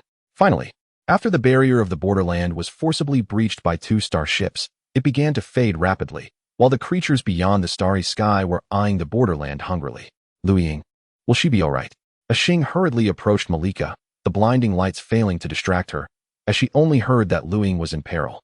I apologize, but I cannot observe what lies beyond the starry sky. My concern is solely for the borderland. Xing quickly grabbed Silver Wolf, clearly discussing something. The Valkyrie looked into Malika's eyes, asking about the Malenia siblings. They are well, currently in the sacred tree, being scolded by a little girl. Very well then, mother. How about you? In just a few words, Malika felt a twinge of melancholy. I am perfectly fine, merely momentarily ensnared. My current abilities have significantly strengthened compared to before. Have they not? You always say that. I shall assist you in resolving this matter, albeit not at this moment. The Valkyrie cast a sidelong glance at the resplendent golden blade in her hand, acknowledging her current inability to sever such an ethereal tie. I shall step outside for a moment, and with a brief farewell, the Valkyrie vanished. The first step led me to the Shadow Realm, where I intercepted the wandering Malenia. Corrupted goddess, I wish to return to the boundary. You seem to have grown stronger? Malenia tightened her grip on the reins. You may address me as the goddess of life. At present, I am revitalizing the life essence within the Shadow Realm, allowing me to gain strength. However, if you return to the boundary, you shall be unable to seek me. You must consult the jellyfish. It was she who summoned us back. Yet I currently have no means to contact her. Very well, I understand. But is this truly acceptable? Who is she? How can she share the same treatment as my brother while adorned with a collar? Malenia gently patted Rita's head, having regained control over her body. Rita immediately tightened her attire, which was akin to a bikini, glaring fiercely at Malenia. Wretched goddess, you pervert. How dare you make me wear such garments for all to see in the Shadow Realm? You must be Lady Miquella's sister, the esteemed Valkyrie Malenia. I am Rita, the most loyal Golden Needle Knight in service to Lady Miquella, forcefully abducted. I implore you to intercede and rescue me. A knight under Brother Miquella? I do not recognize you. Seek out Zishuan. The Valkyrie vanished in a flash, leaving Rita with a mournful expression. Was there truly no hope? Well, go on then, leave. What do you need the life energy for? Malenia was not one to be stingy, yet she relished in this playful banter before the Valkyrie. Upon descending to the underworld, the floating runes evoked a sense of familiarity. After all, she had trained in the outer heaven for quite some time. Upon locating Zishuan, she solemnly lit 3 incense sticks in the censer. The curling smoke intertwined with the surrounding runes, enveloping the boundary in an overwhelming sensation. As if being scrutinized by a colossal serpent, the Valkyrie stood nonchalantly beside Zishuan. Wow, Miss Valkyrie, it has been so long. Ah, wait, please do not speak. Zishuan swiftly turned, bowing thrice to the smoke, master. However, the Valkyrie showed no intention of heeding Zishuan's words. It is not your master. It is the great Lady Nuwa. Ah, Miss Valkyrie, please refrain from speaking. My master is quite strict. The smoke coalesced into a half-serpent maiden, casually cracking seeds and carelessly spitting the shells far aside. Zishuan. And the Valkyrie? Ah, it truly is Lady Nuwa. Your grace remains as beautiful as ever. Oh ho ho, little Zishuan, you possess such discerning eyes. Do not hesitate to express any wishes to your ancestor. Indeed, might you allow the guiding formation to assist me? Presently. I am in the boundary and cannot find my way back to the outer heaven. Oh, I see. I know where you are. But I cannot come to fetch you at this moment. The void storm is approaching, and the entire outer realm has been sealed off, preparing for battle. Otherwise, I wouldn't have expended my energy to send Malenia back. The half-serpent maiden slumped on the spacious bed, absent-mindedly picking her nose and flicking it at the old man sweeping the floor. This old man, whom Zishuan described as rather stern, merely smiled as he continued to sweep the sunflower seed shells. What shall we do then? I still wish to bring Loretta home. You should stay there for now. Once the storm settles in a few years, I will come to retrieve you. Oh, very well then. Are you interested in bringing this little world back to the outer realm? No. Are you expecting me to pick the thorns out of an egg while ensuring it remains intact? Moreover, this egg is on the verge of cracking. Who can say if it will withstand the void storm? After a lengthy conversation, Zishuan had no choice but to remain at the border. Meanwhile, the Valkyrie was becoming increasingly agitated. What about me and Miss Medusa? Are you just going to disregard us? With an accusatory tone, her words sent chills down Zishuan and her old masteress spines. Ah, well, if you could become a globally renowned superstar, I could indeed assist the red-haired mad dog in bringing you back. As for Medusa, she would merely shed a few tears. Why are you so concerned about her? Lady Wahuang, why are you suddenly shouting? You startled someone. Hang up, hang up. Hey. Before the Valkyrie could say anything further, the smoke had already dissipated. The anxious jelly filled with guilt patted her flat chest, relieved that she couldn't be found at the moment. Wait, they are just a few mortals. Why should I feel guilty? After reassuring herself, Jelly rolled around in the large chair, bored out of her mind. Come on, hurry up and develop a game for me. Certainly, Lady Wahuan. Meanwhile, the Valkyrie wore a gloomy expression. Yet, time was of the essence, uncertain of when the next summoning would occur. The Valkyrie could only remind Zishuan to have Malenia summon her before vanishing from sight. Wow, the Valkyrie managed to convince Lady Wahuang. Zixuan patted her cheeks, resolving to appear more serious, refusing to be underestimated. One must keep their emotions concealed and maintain a tranquil heart, continuously murmuring to herself. Zixuan soared into the air on her sword, drifting towards the depths of the earth. Chapter 125. The ultimate corporate slave finally establishing a connection with the outer realm. Zixuan felt a weight lift from her heart. She found Loretta, who was stationed in the depths of the earth. So has that girl left? Sitting on the edge of the small tower, Loretta and Zixuan gazed at the tireless wandering spirit temple in the distance. No, that girl remains devotedly entwined with the body of the Death Prince. Nothing can deter her. Zixuan rolled up her sleeves, lifted her skirt slightly, shifted her position, and leaned closer to Loretta. As the saying goes, it is difficult to persuade a stubborn ghost. Those who refuse to listen must bear the consequences of their actions. Squeezing Loretta's muscles a couple of times, Zixuan contentedly leaned against her. I constantly feel that she is concealing something. What could it be? Humph. I shall unveil it with a single strike. Ah, how impressive. Aware of Zixuan's prowess, having ascended to the realm of the Void God, she has surpassed the pinnacle of the boundary. Even if suppressed back to a demigod, she is not one that an ordinary demigod can contend with. Loretta no longer harbors any concerns. Never mind that. Rather than ponder such matters, I just discovered a staff here. The staff of the dead prince. What use does one have for such a mere stick? I possess treasures aplenty in my pockets. I reckon it would serve quite well as a walking stick, as I cannot soar through the skies like you. Humph. Do you wish to learn the art of sword control? I shall teach you.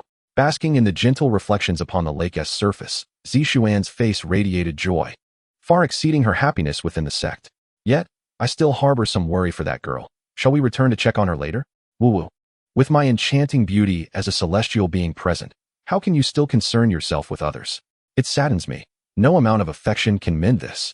A crisp sound akin to a child's kiss echoed through this realm thick with the stench of decay, unexpectedly illuminating a flicker of warmth. Achui Xing and Silver Wolf have received news regarding Lu Ying's disappearance. No matter how vast the universe, we must retrieve Lu Ying. Upon learning this, Lonnie firmly expressed her stance. The Star Moon Alliance has flourished throughout the cosmos, establishing an extensive intelligence network. Even in times of war, it remains a formidable presence in the universe. Lonnie, despite her dominion over the royal city, tirelessly processes information arriving from every corner of the cosmos, never pausing while seated in her office. I have informed everyone and arranged for inquiries at the order of the Divine Court. Any news regarding Lu Ying will certainly be relayed to you. In this time of war, as long as Lu Ying has not fallen into the hands of the Supreme Dynasty, hope remains. With Lonnie's assurance and years of collaboration, Silver Wolf and Xing can momentarily ease their minds. I have just received word from Celian that within the wreckage of the Death Soul Beastman starship, a colossal energy source seems to be gestating, which cannot be addressed at present. Do you know what that might be? The obedient darling Achui immediately raised his hand. I know. The mechanic trapped within the green-skinned starship has, in a brief span, managed to control nearly 1/5 of the starship's domain. Countless self-destructing robots surged forth, detonating and subsequently melting down to reclaim surrounding materials. Lonnie initially presumed it to be some outrageous magical creature. Little did she expect it to be a troublesome mechanic. Even more so, an unscrupulous interstellar pirate mechanic, possessing an arsenal of various illicit and undocumented mechanical blueprints. Who knows how many there are? This has turned troublesome. On the surface, it appears to be merely a horde of self-destructing robots. However, within, there may already exist a self-sustaining system of lathes and workshops. Moreover, Celian's message indicated that some robot remnants have begun to harbor peculiar decomposing organisms, reeking of a foul, cursed aura, in the underdeveloped borderlands. The concept of tactical fireworks is non-existent. If one wishes to obliterate it through sheer personal prowess, it is prudent to at least make an attempt. Let everyone return to rest, thought Lonnie, her brow furrowed as she activated the holographic star map. The accumulation of resources aboard the Star Moon Alliance's flagship would require some time. The once formidable main cannon of the battleship had been destroyed in the collision, its power core rendered useless, and even the most valuable supercomputer room was now vacant. Nevertheless, the borderlands were of little use for the time being, given the sparse population. While contemplating, Lonnie meticulously sent out messages.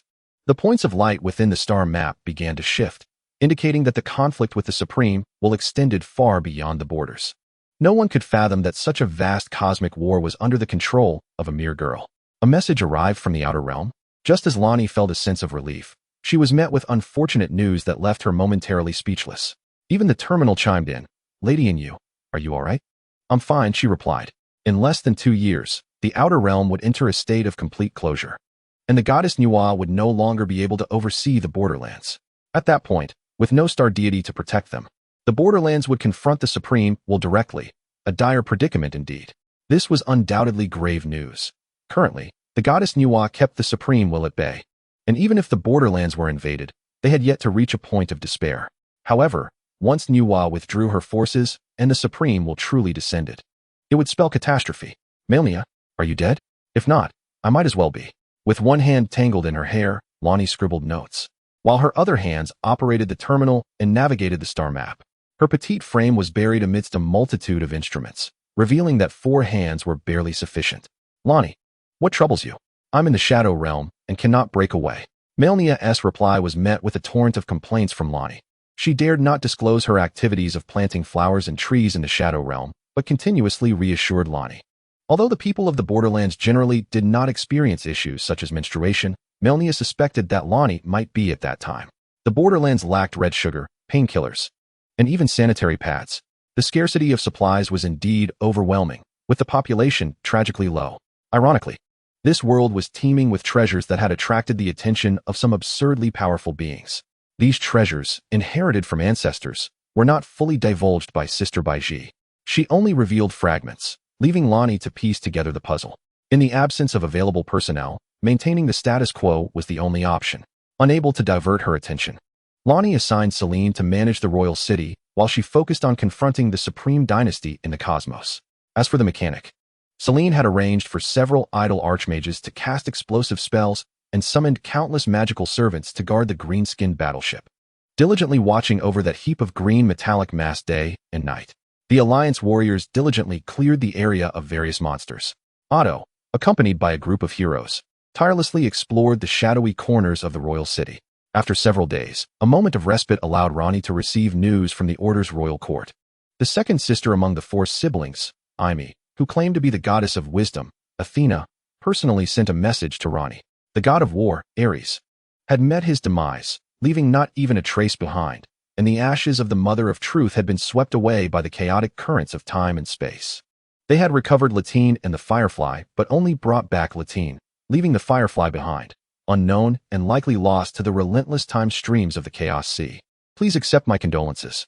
Upon receiving the news, Aishing and the Silver Wolf found it hard to believe, but upon receiving Latine's memory projection, they had no choice but to accept this grim reality.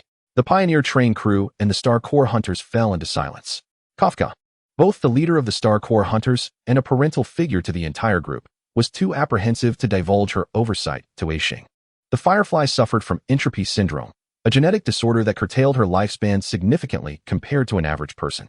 Although Aishing could never hope to grow old alongside the Firefly, Kafka bore an undeniable responsibility for this premature separation. Years later, in an unnamed interstellar tavern, a silver-haired bunny waitress balanced dozens of large beer mugs, her melodious voice calling out for passage.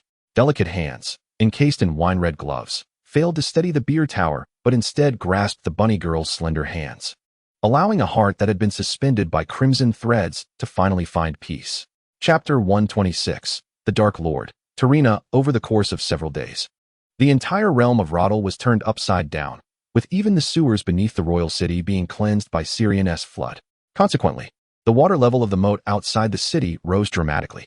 The restless foreign tribes at the border were crushed under the wheels of the Alliance, particularly the frustrated Silver Wolf and Aishing, whose passage left a trail of devastation in its wake. Trapped within the confines of the Magical Academy, a girl in a pure white cloak was soundly asleep, nestled against Tarina. Suddenly, the door was kicked open with a resounding bang. "You lazy fool, Baiji. How comfortable you are. I never expected you to be hiding here." Malenia, after sweeping through the entire Shadow Realm, had intended to seek vengeance against the Reaper, Karl. Upon sensing Baiji's presence, she rushed to this location, seizing the collar of the pure white girl, her golden-red eyes shining with intensity.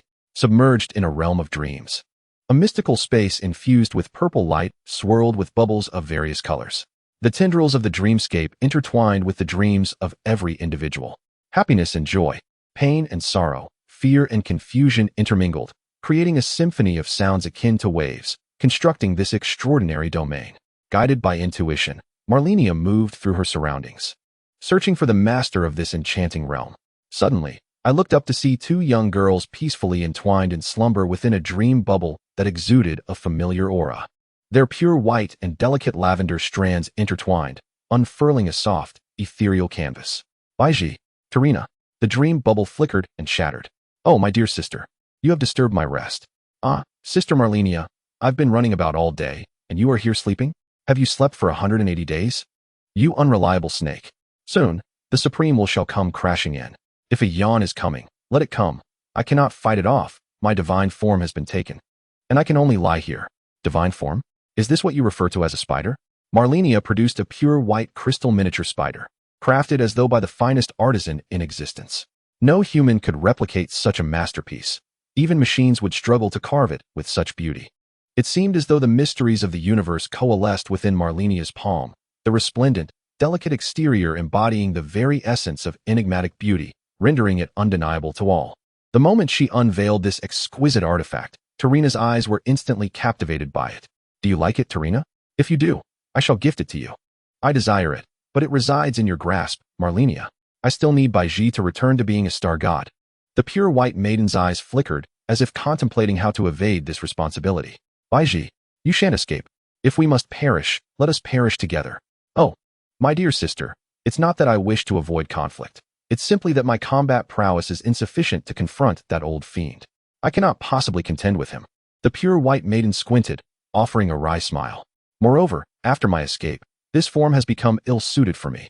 Tarina bit her lip, deep in thought, before retrieving a small vial from her bosom, within which purple mist swirled, rising and falling, congealing into liquid. Malenia's gaze was immediately drawn to the vial, a reward bestowed upon her by Baiji during a wager with the Valkyrie. At the time of her weakness, the contents had captivated her. Now, even having regained her divine status, it still held immense allure, shrouded in mystery. Sister, let us trade. Regardless of who wins, it is my sister who ultimately triumphs, and I shall grant it to you in due time. Baiji became anxious. With me here, how could you awaken her? This was intended for you. Do not give it to her. Tarina paid no heed to the pure white maiden's words, placing the small vial into Malenia's hands while retrieving the miniature crystal spider. As she grasped the transparent glass vial, Malenia felt an inexplicable intuition that this peculiar object was far more precious than a star god's corporeal form. Very well, Sister Tarina, but I still do not know what this is. The pure white cloaked maiden leaned closer to Malenia, raised her hand, and flicked her forehead. If Tarina prefers toys, then you had best not squander it. A full bottle of A Midsummer Night's Dream. The realm of dreams has long been in a state of decay and revival, with the seeds left by the Lord of Dreams bearing fruit nurtured by joyous visions. Originally intended as a wedding gift from Baiji to Tarina, it is a fantastical path to the pinnacle, requiring only a modest push to transform this illusionary route into a tangible reality.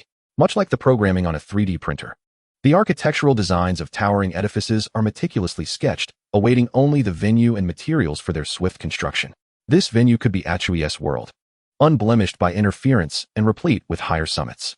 As for the materials, a single scale or a drop of essence from that celestial apex would suffice. With such treasures, how could you deny your own sister? You will inevitably ascend to godhood, while Tarina's fate remains uncertain. Baiji, in a fit of ire, playfully tapped Malenia's forehead, causing her pure white cloak to billow. Tarina, delighting in the mysterious beauty in her hands, leaned closer to the fair maiden's visage, offering a sincere kiss that momentarily suspended time in the dream realm. The pale maiden's complexion transformed from alabaster to a delicate rose, as an ethereal glow danced within the dreamscape until the jubilant cheers of the world reached Malenia's ears. Standing tall, Malenia was a head above Tarina. Yet as that soft, pale hand descended, she instinctively crouched. The lavender-hued Tarina, her eyes closed, tenderly caressed her sister's face, conveying a clear affection in silence. With a sudden gasp, Tarina found herself embraced by the maiden in the white cloak, lifted high for all in the dream realm to behold their mistress. It was a moment akin to the spotlight illuminating her form, as if she were the queen of this world. The cheers gradually faded as Malenia departed, leaving behind a lingering wave of pink that did not diminish. The envy-inducing joy of being the center of attention was palpable. Returning to the borderlands, Malenia found the grandest and most opulent chamber of the magical academy, indeed suitable for the two sisters to rest. Yet, It fell far short of being a proper bridal suite. Casting a glance at the cocooned figure of the pure white maiden and the slightly uncomfortable lavender-hued sister, who was breathing a bit heavily from embarrassment, she carefully closed the door. Standing outside, Malenia tapped her head in realization. Oh no, I forgot to ask Baiji what other treasures the Borderlands hold. I must revisit the records of the Divine Realm. Chapter 127. The Miquella Camp Time in the Borderlands seemed a word devoid of meaning. Yet, with the return of the Order of Death, the decayed departed were led to their destined demise, boarding the ferryman's vessel. Even the veteran Ampahi suddenly felt the weight of age, as his once familiar weapon became cumbersome in his grasp. Kneeling before the pure golden vines in prayer, the scars from battles with orcs gradually healed, and the weakness in his muscles seemed to recover slightly. At an unknown moment, the golden-haired knight with emerald eyes had returned. With vacant eyes, she gazed upwards at the somber, shadowy sky. Miss Rita, welcome back. Lord Miquella will surely be delighted to see you. Rita remained frozen in place, like a marionette bereft of its soul. Confusion filled Ampua's mind, which was already not overly astute. In the past, merely mentioning Lord Miquella would ignite Rita like a golem freshly fueled, her fervor unceasing, her lips uttering vows of loyalty and battles fought for Lord Miquella. This moment was unprecedented. It was unclear what the enigmatic goddess of life had done to Miss Rita, transforming a steadfast knight into a voiceless scarecrow. Moreover, Miss Rita's full suit of knightly armor had been replaced with a rather casual and convenient maid-s attire. From her collar to her toes, she was enveloped snugly, with only the fullness of her thighs, accentuated by silken stockings, brazenly exposed to the air. It must be said that Miss Rita's current garb indeed possessed a certain allure. Though I have long since passed the age of impulsive desires, Ampia's words failed to awaken Rita from her stupor. It appeared that only Lord Miquella could remedy the situation. Passing by the diligent Moor, who seemed to be preparing some food, they arrived at the largest tent in the humble encampment. As Miquella emerged from behind the tent, clad in military attire and pinning back her golden hair, she appeared more radiant than ever, infused with youthful vigor. What brings you here, Ampa? Lord Miquella. Miss Rita has returned, but she seems to have suffered a significant blow, standing dazed beside the pure golden vines. Rita has returned? I shall go see. Miquella strode out of the tent, just as Freya returned from a hunt, promptly following Miquella towards the pure golden vines in the corner of the camp. At first glance, Rita appeared soulless, yet upon closer inspection, there was something different. Rita? My knight, are you all right? Rita, Lord Miquella has come to see you. Freya, a good friend of Rita, was equally astonished by the sight and rushed over, seizing Rita's wrist to assess her condition. Miquella furrowed her brow. Sensing that this matter was likely more complex than it seemed, it was probable that her sister had employed some underhanded tactic, tarnishing her image and rendering Rita unresponsive to her inquiries. However, Miquella was not foolish enough to confront Malenia. Should she harbor thoughts of orchestrating some embarrassing game before her loyal knights, it would lead her directly into the crimson sea of reincarnation. Yet, with Rita's return, where was Malenia? It seemed Rita was somewhat disoriented. Freya, please tend to her for a while. For now, let us observe. Everyone should attend to their own tasks. I, too, will take a moment to inspect the black cocoon. My lady Miquella, Freya has learned. Casually toying with the almost puppet-like Leda, Freya unceremoniously hoisted her onto her shoulder. The soft curve of her waist rested upon the cold armor, her tender belly melting against the metal like cream, prompting Miquella to steal a few more glances. She momentarily overlooked Leda's petite crimson earrings, which flickered with the light of the Fae. A soul devoid of flesh can, through fortuitous circumstances, transform into a spirit of life. The Horned Ones had once crafted a bondstone from the little spirit and its nest, utilizing the magical essence of the Fae to instigate an explosion and forge a connection with them, all to sever ties in the future. Malenia was not a Horned One. She simply confined Leda's soul temporarily within the earrings, ensuring that the little South Leon would not languish in despair each day. Encased within the earrings, she became far more obedient. Observing Freya carry Leda into the small tent, Malenia chose not to reveal herself again. She feared she might impulsively toss that rotund farmer into the Scarlet Sea, hoping to cleanse away that repugnant scent.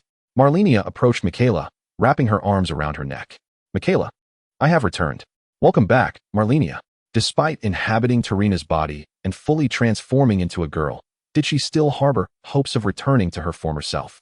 Attempting to don masculine attire to reminisce about her past, the close-fitting leather armor, undoubtedly crafted by Miquella herself, was styled as a short hunter's outfit, facilitating movement. It was imbued with Miquella's unique essence, carrying an intoxicating allure. Miquella exuded a fragrance that stirred one's appetite. Oh, fearsome lord of the abyss, I am so frightened. Please do not devour Miquella. The sight of Miquella, with her innocent, doll-like visage, pleading and bracing her neck, elicited an uncontrollable laugh from Malenia. It bore a resemblance to the satisfied expression she wore upon arriving at the sacred tree. Brother, Malenia, we have arrived. Raising her eyes, the dark cocoon still clung to the sky, resembling a pitch-black heart, with tendrils of blood vessels plunging into the void, pulsating slowly. As black smoke poured forth in tandem with its rhythm, in the crater of the spiked mountain, it converged into a basin of inky waters. The black smoke curling and twisting, attempting to draw Malenia into its depths, only to be scattered by flames of black and gold and a pure, glass-like radiance. The Grim Reaper Carl was indeed formidable, having melted the barriers of the borderlands. Malenia stood by the lakeside, her reflection mirroring Miquella's furrowed brow. Her alabaster fingers smoothed away the creases on Miquella's forehead, erasing the lines. Excessive frowning could easily transform one into a little old man, after all. No matter how powerful one might be, could they rival the Scarlet Cycle Sea? Rest assured, I shall summon that thing upon my return. After all, I have enveloped the Shadow Realm within my divine domain. The Shadow Realm, after all, belongs to the god of the fated sun. This is akin to inheriting a legacy. You may return first. I shall summon the waters and flood this place directly. At that moment, this place could be regarded as the underworld. Am I to consider myself as the king of hell, or perhaps the queen of earth? What a farce. With such a scant number of souls here, even the underworld would find it difficult to conduct a thorough examination. A self-deprecating smile crossed my lips. Although Miquella did not fully comprehend the situation, she noticed that Malenia seemed somewhat at ease and subsequently relaxed herself. Malenia, has Rita truly ignored me? You certainly care for her, to the point that I, her sister, feel a tinge of jealousy. Of course, that is because my sister is far more capable than I am. She requires no concern from me. Malenia rolled her eyes, asserting that even the strong need attention. Oh, naive Miquella. With Rita in a daze, you must be secretly reveling in the opportunity to pose her in various ways, undoubtedly catering to your impoverished imagination. How can you speak so? Miquella's cheeks flushed, deeply embarrassed by Malenia's bluntness, which was far more mortifying than anything learned in the palace. What should I have said? Shouldn't a brother, having watched his little sister grow from a girl into a young lady, ever indulge his curiosity in the bathroom? Miquella hastily covered Malenia's mouth. Please, no more. I must return. The now flustered Miss Miquella dashed away without looking back. Could she not contain herself any longer? Hey, wait. Not at all. Ouch. The small figure, turning too quickly, bumped into a stone by the roadside, producing a metallic clang. Watch out for the stone. Haha. The younger brother has become even more foolish. Chapter 128. The desolate divine realm in the ancient realm of the goddess of life. The bronze palace stood empty, cloaked in a shroud of cold dust. The storerooms and archives were intertwined. Decayed artifacts had long since turned to ash over the endless ages. Even the meticulously preserved scrolls had faded to a pallid hue, crumbling to dust at the slightest touch. How desolate this hell is. I once held a fondness for such opulent decorations. Yet now, I realize that the finest adornment is indeed vibrant life. It is the presence of humanity and civilization that defines beauty. It seems I must venture into the sea of scarlet rebirth to seek out some antiquities and inquire further. Navigating through the dilapidated palace complex, a soulless ferryman, bell in hand, guided the decayed immortals along a path toward the coastline.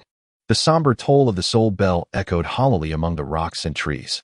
Several cloaked ferrymen were tasked with leading hundreds of souls from the borderlands toward the cycle of rebirth. Where are the others? Have they become lost in the gray fog? Malenia hastily made her way to the shore, treading through the sea of crimson flowers. The vibrant blossoms, fanned by her skirt, exuded a luxurious fragrance, beautiful yet lethal. A few more ferrymen boarded the tibia, calling out to gather more passengers as they ventured deeper into the sea of rebirth. Ding ding. Sister Lien Lien. Quickly recruit new staff. Pollyanna struck the soul bell with vigor, capturing Malenia's attention. Unlike the dark crimson tones of the realm of life, she donned a vibrant and cheerful bright yellow dress, leading the immortals aboard the tibia call boats. An overwhelming number of souls awaited reincarnation, with passenger-laden vessels stagnating at the shore, anticipating the ferryman's arrival. Is there a shortage of hands? Indeed. Sister Lien Lien. It is exceedingly busy here. Yet thankfully everyone is obedient and well-behaved. No, there must be at least 100 ferrymen here. The ferrymen under the sun far outnumber me. How could there only be a mere dozen left? But it is true that we are indeed lacking in personnel. This task is rather intriguing. Assisting Sister Lian is the utmost joy. Very well, I shall devise a plan. The Master has more to convey. He has ventured deep into the sea of reincarnation with a host of powerful beings. The Master? Among the ferrymen, there are those capable of communication? I shall set forth immediately. One more thing. Sister Lian, do take a few boats of souls with you. I cannot recall Miss Pollyanna transforming into a workaholic. Pollyanna stuck out her tongue. It is the Master. Malenia smiled as she stepped onto the tibia call boat, igniting the lantern at the bow. As Malenia gently swayed the soul bell, the small boats anchored at the shore lined up, gliding slowly into the scarlet sea like schools of fish. With Malenia present, the outer reaches of the sea of reincarnation posed little threat, allowing for a swift passage, until the coastline gradually faded, leaving a view of nothing but crimson all around. Some of the immortals aboard the smaller vessels had become entirely transparent, gradually melding into the sea of reincarnation. The remaining souls emitted a white mist. Were there no formidable beings left, taken by the Master to the depths? I had not seen the Dragon King either. He likely boarded that vessel, journeying deeper still. The small boats navigated a fixed route, with each vessel, from a dozen souls to just one or two, being summoned by Malenia onto a single boat. The remaining tibia call boats turned about, returning home. Gradually, a lighthouse came into view, a radiant eye emanating eternal light. Originally carved by the goddess of life from the head of a nameless true god fish monster, serving abundantly as the first beacon of the sea of reincarnation. Only a few souls remained on the small boat, mostly those blessed with great fortune or significant karmic ties. Upon seeing the lighthouse, their eyes gradually cleared. Oh, goddess of life, I behold the beacon of life. I cannot believe that even a sinner as burdened as I can witness the lighthouse of life. Beautiful young lady. Do all ferrymen now possess such charm as you? An aged elf leaned on his staff, his once weary yet handsome visage revealing itself with the return of wisdom. The hazy black mist having dissipated. Me? Malenia pointed to herself, and as she gazed ahead, she noticed that the mist surrounding the immortals had dissipated without her realizing. Various races were present: dwarves, treants, minotaurs, pale-skinned elves, and several humans of diverse hues. I am no ferryman, she mused, surprised to find herself engaged in conversation. For she had thought that in this borderland, she had lost all allure. Oh, beautiful maiden, you jest. Even among treants, your beauty is unparalleled. The flamboyant treant, despite his advanced years, still held a regal posture that might appeal to those with a penchant for older men. However, the pale-skinned elf beside him could no longer tolerate the sight. Having lived in the mountains, he had heard tales of these treant kin. What a disgusting fellow. After years as a mercenary, I do not recall any treant of your kind, a mere old tree fruit, still lusting after women. The pale-skinned elf's words were harsh. Yet they seemed not to offend the treant, who merely pondered the origins of this elf, and even his own name. Do not dwell on it. You have all arrived here, and your memories have long been left on the stone of nostalgia. Has no one informed you? Oh, I forget. The underworld is short of souls. Are they recruiting?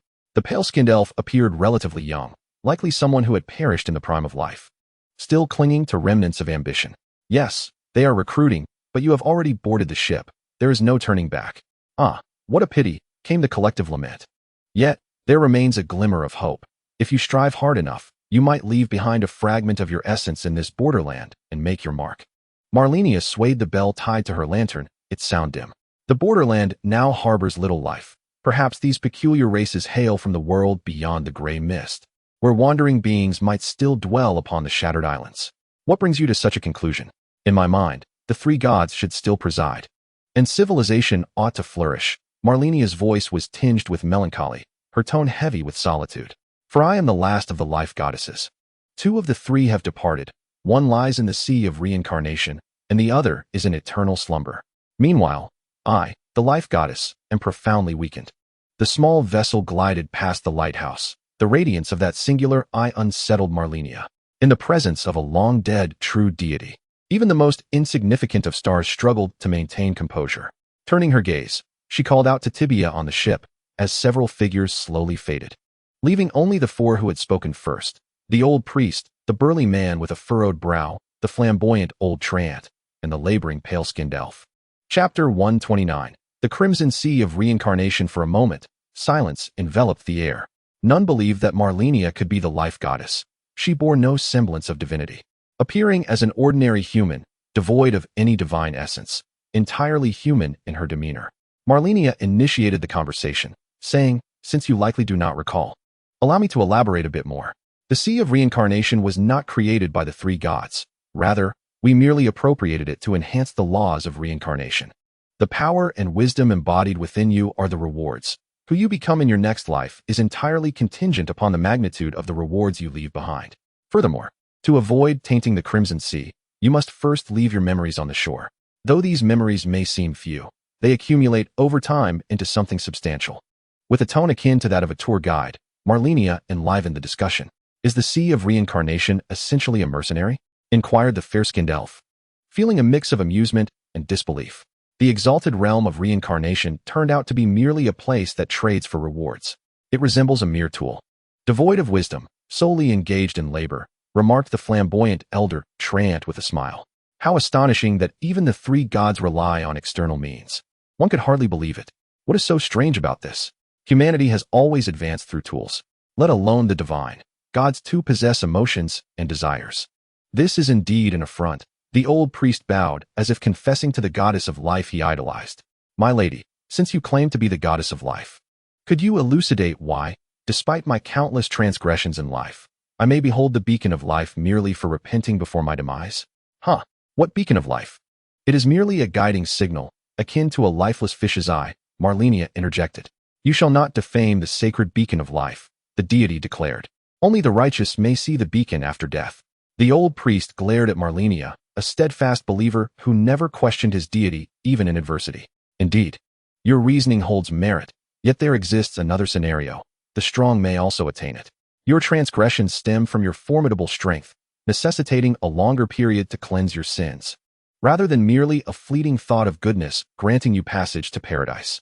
The weak may possess a pure heart, yet the sacred ground lies beneath their feet, while those who dominate the heavens may remain oblivious to the sanctity before them." Upon hearing this, the old priest paused, straightened his attire, and bowed deeply before gradually dispersing.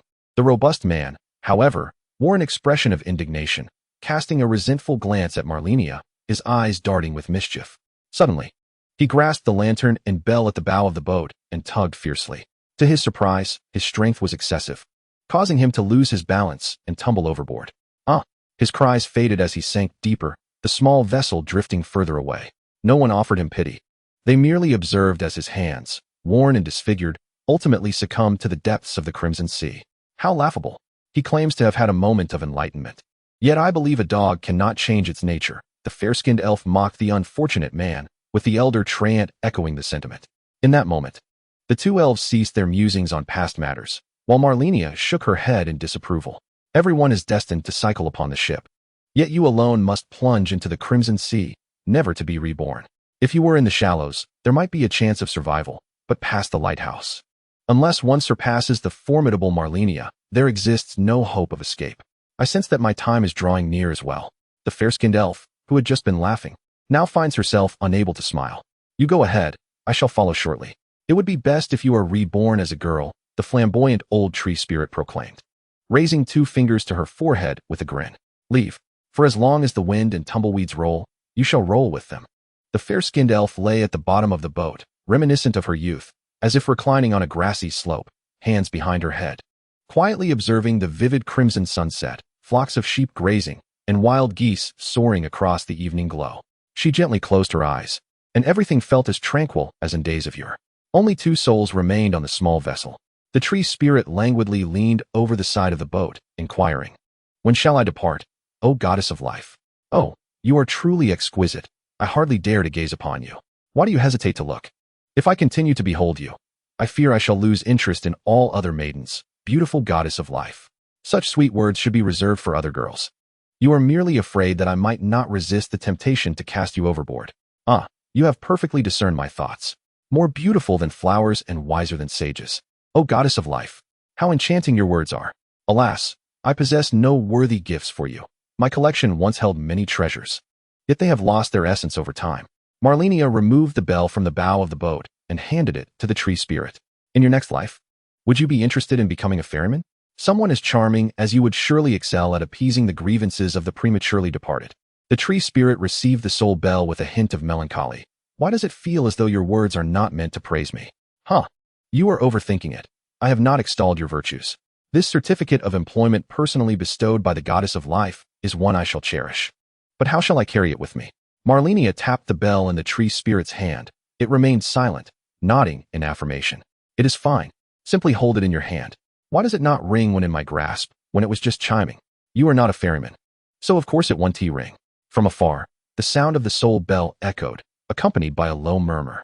Malenia looked up, sensing something unwelcome had intruded upon this place. Turning around, the tree spirit had vanished without a trace. The surface of the sea lay perfectly still, devoid of any turbulence, no wind, no waves, and not a ripple stirred. The ship, smooth as glass, glided across the water until it reunited with its companions.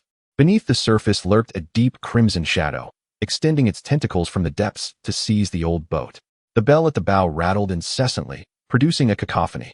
The creatures of the Crimson Sea have forever refrained from extending their tentacles to the surface. Much like Malenia would never dare to probe beneath the lake's surface to discover what creatures dwell below. Perhaps these little beings merely wish to grasp you in play?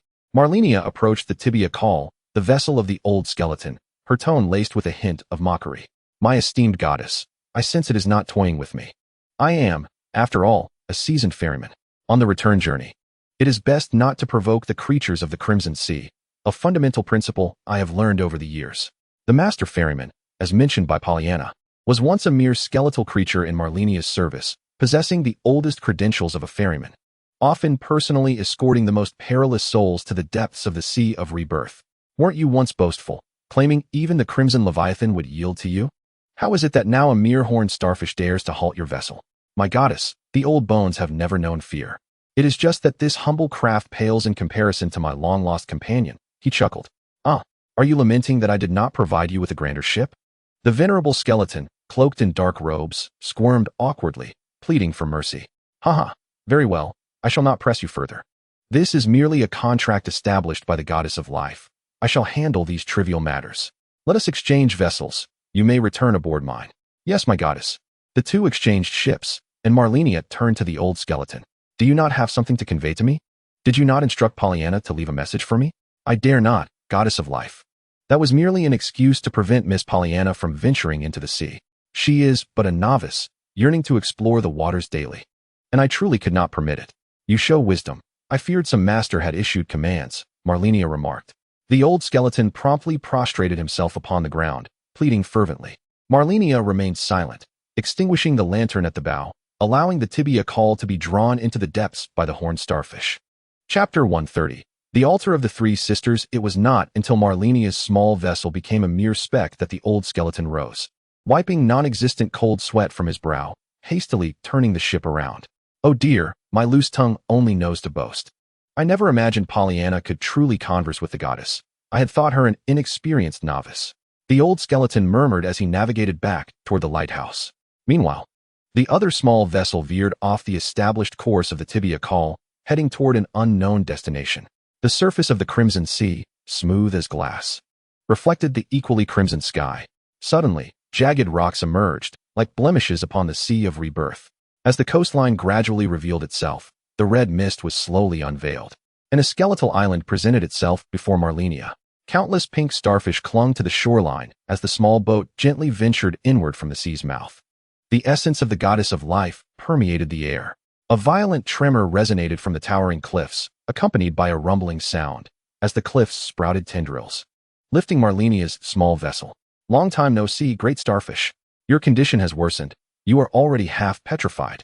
Buzz, where have you been? I searched for you for ages. I perished, but it matters not. I have returned to life. Extend your hand. I shall heal you. Buzz, who dares to bully you? Too slender. Pointed antennae nestled into Malenia's palm, reminiscent of a puppy's tongue, damp and warm.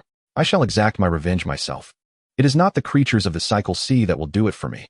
Vital energies coursed towards the Longhorn Star King, as the mottled rocks of the mountainside slowly crumbled, revealing a vibrant crimson form. The colossal starfish emerged from its rocky shell, akin to a crab shedding its old carapace, or a majestic eagle breaking its old beak to embrace rebirth. Buzz, invisible ripples spread forth, even stirring the tranquil sea surface into frothy waves. In the ruins of the small island, countless tiny starfish crawled out of their caverns, jubilantly celebrating the resurrection of their king. I shall go and seek vengeance. Will you accompany me? I shall not, for I would merely be a burden. Have you seen my sister? She is like a gray-black sun. Malenia raised the flame of her destined demise. The antennae of the already transcended Star King recoiled sharply, wary of Malenia, as it lowered its small vessel onto the river's surface. I have not seen her with my own eyes, but that aura has ventured deeper into the cycle sea. Stowing away the flame of fate, Malenia illuminated the lantern aboard her boat, guiding it deeper into the scarlet cycle sea. The Longhorn Star King gazed at Malenia's departing vessel, extending its massive form, laden with numerous sizable starfish, and with a chorus of buzzing sounds, plunged into the crimson depths. The mirror-like surface of the water tilted noticeably as Malenia delved deeper, causing the small boat to lean perilously. Have we entered the wave zone? My sister is likely still deeper within. It was only when it seemed as though the entire world were swaying, and the lantern at the bow flickered erratically, that Malenia ignited the flame of her destined demise. The inky black fire burned quietly with the boat's movements, extinguishing the lantern entirely, leaving only that black-golden flame glowing upon the reddish-brown sea. The diminutive tibia call vessel bobbed, sometimes cresting the waves, other times sinking into the troughs, like a speck of dust in a pond, unable to control its course. As the boat ventured further, the sky's redness intensified, deepening into a rich crimson. Beneath the surface, a pool of inky black water awaited. We are nearing. Malenia's senses heightened, aware that beneath the surface, countless unknown creatures pursued this seemingly sluggish vessel. A wave of drowsiness washed over her, yet she summoned her life force, ensuring she did not succumb to the depths. Indeed, the dissolving power of the deep sea could easily send even Malenia, akin to a soul in transition, into the cycle. Such peril. No wonder my elder sister has always forbade me from venturing alone into the deep sea. A glimmer of starlight illuminated the bow lantern of the tibia call vessel. The sea gradually transforms into a tranquil expanse, reflecting the twinkling stars above. Here lies the celestial sea of stars. The small boat is swiftly drawn forward by the stars beneath the water, imparting a sensation of being propelled onward. In the pitch-black sky, a full moon casts its glow, illuminating the heavens. Soon after, a dark jungle emerges from the sea, resembling flames flickering upon the water's surface, swaying with the undercurrents. The dense foliage parts, allowing the small boat to glide freely. Suddenly, a vista unfolds before them. The bright moonlight dances in Malenia's eyes, akin to the gentle caress of a lover, radiant yet tender. The sea rises, presenting the moon as if upon a stage. The boat is lifted to this platform, and as Malenia gazes up, the dimly glowing disk becomes evident. It serves as a platter for the precious pearls. Malenia has finally reached her destination, disembarking onto the soft rocks, where intricate beams of light converge beneath her feet. Each footfall leaves an imprint, only to dissipate swiftly as she lifts her foot. The ground appears as a luminous veil, separating the spirits from Malenia's presence. She hastens toward the center of the altar, where a dim sun lies at the heart of a gloomy magical array. A slender figure wrapped in gray cloth is ensnared by a black serpent, coiling like a chain. Sister, the destined death escapes from Malenia's palm, landing upon the elongated form of the sun. The pallid sun opens its eyes, emanating a dim glow that intensifies, casting mottled light upon the sea. As the distant jungle seems to ignite, the dark golden light resembles the destined death, while the stars beneath the sea fade from sight, and the translucent gray water mirrors the resplendent sun. The full moon in the sky slowly descends, gradually vanishing within the dim radiance, transitioning from full to waning, half, crescent, until it completely disappears. The pure white moon, eyes closed, lies before Malenia, her petite figure appearing even more unblemished beneath the muted sunlight. Malenia glances at the pristine moon, tilting her head to regard the pallid sun above. The blinding sunlight feels like the love of a father, overwhelming Malenia's vision. It hurts, she cries, squatting down to rub her eyes, and a vibrant red flame ignites in her hand, radiating a pure essence that soothes her sight. This is Malenia's primordial flame, once eternal in the giant cauldron of fire, imbued with a crystalline purity. With a weary pat upon the ground, the spirits gathered at her feet leap into her being, transforming Malenia into a transparent aquarium brimming with tropical fish. The little fish swim freely, exuding a joyful aura. Malenia pouts. It's all your fault. You've disturbed my sister's slumber. Here lies the altar of the three sisters, a fortress nestled in the deepest recesses of the abyssal sea, standing resolute against external threats while filtering the lifeblood of the crimson ocean. The remaining spirits are the offspring of this sacred altar. These treasures of life can only be transported by the goddess of life herself, cast into the realm of convergence to ignite the flames of existence. The sun has always been stringent, particularly towards the goddess of life. Observing that the sun paid her no heed, Malenia devoted herself to restoring the altar. Fortuitously, the gentle caress of moonlight spared her from abandoning her duties to the realm. In truth, the moon was not present. It merely offered mechanical protection to Malenia, even beneath the blinding glare of the fading sun. Chapter 131, The Illusion of the World. It seemed as though nothing had changed. It remained a tranquil and warm memory in Malenia's mind. She could not fathom that the true dimness of the fading sun could be vanquished by a seemingly insignificant venomous creature, which appeared from nowhere. Under the searing gray light, Malenia gazed up at the sun until her eyes turned crimson, tears streaming down her face. I know that the sun is no longer present. The howling cries echoed in her ears as something shattered. Transparent beings wailed in despair, fracturing into countless pieces, plummeting into the abyss of the abyssal sea. The gray sun gradually receded, revealing a profound death of destiny, retracting the fiery tongues that had shattered the transparent beings and extinguishing its own radiance. Turning her gaze, she saw that the reassuring lantern of moonlight at the bow had long since extinguished. The solitary ship, Tibia, lingered upon the suddenly silent abyssal sea. Boom!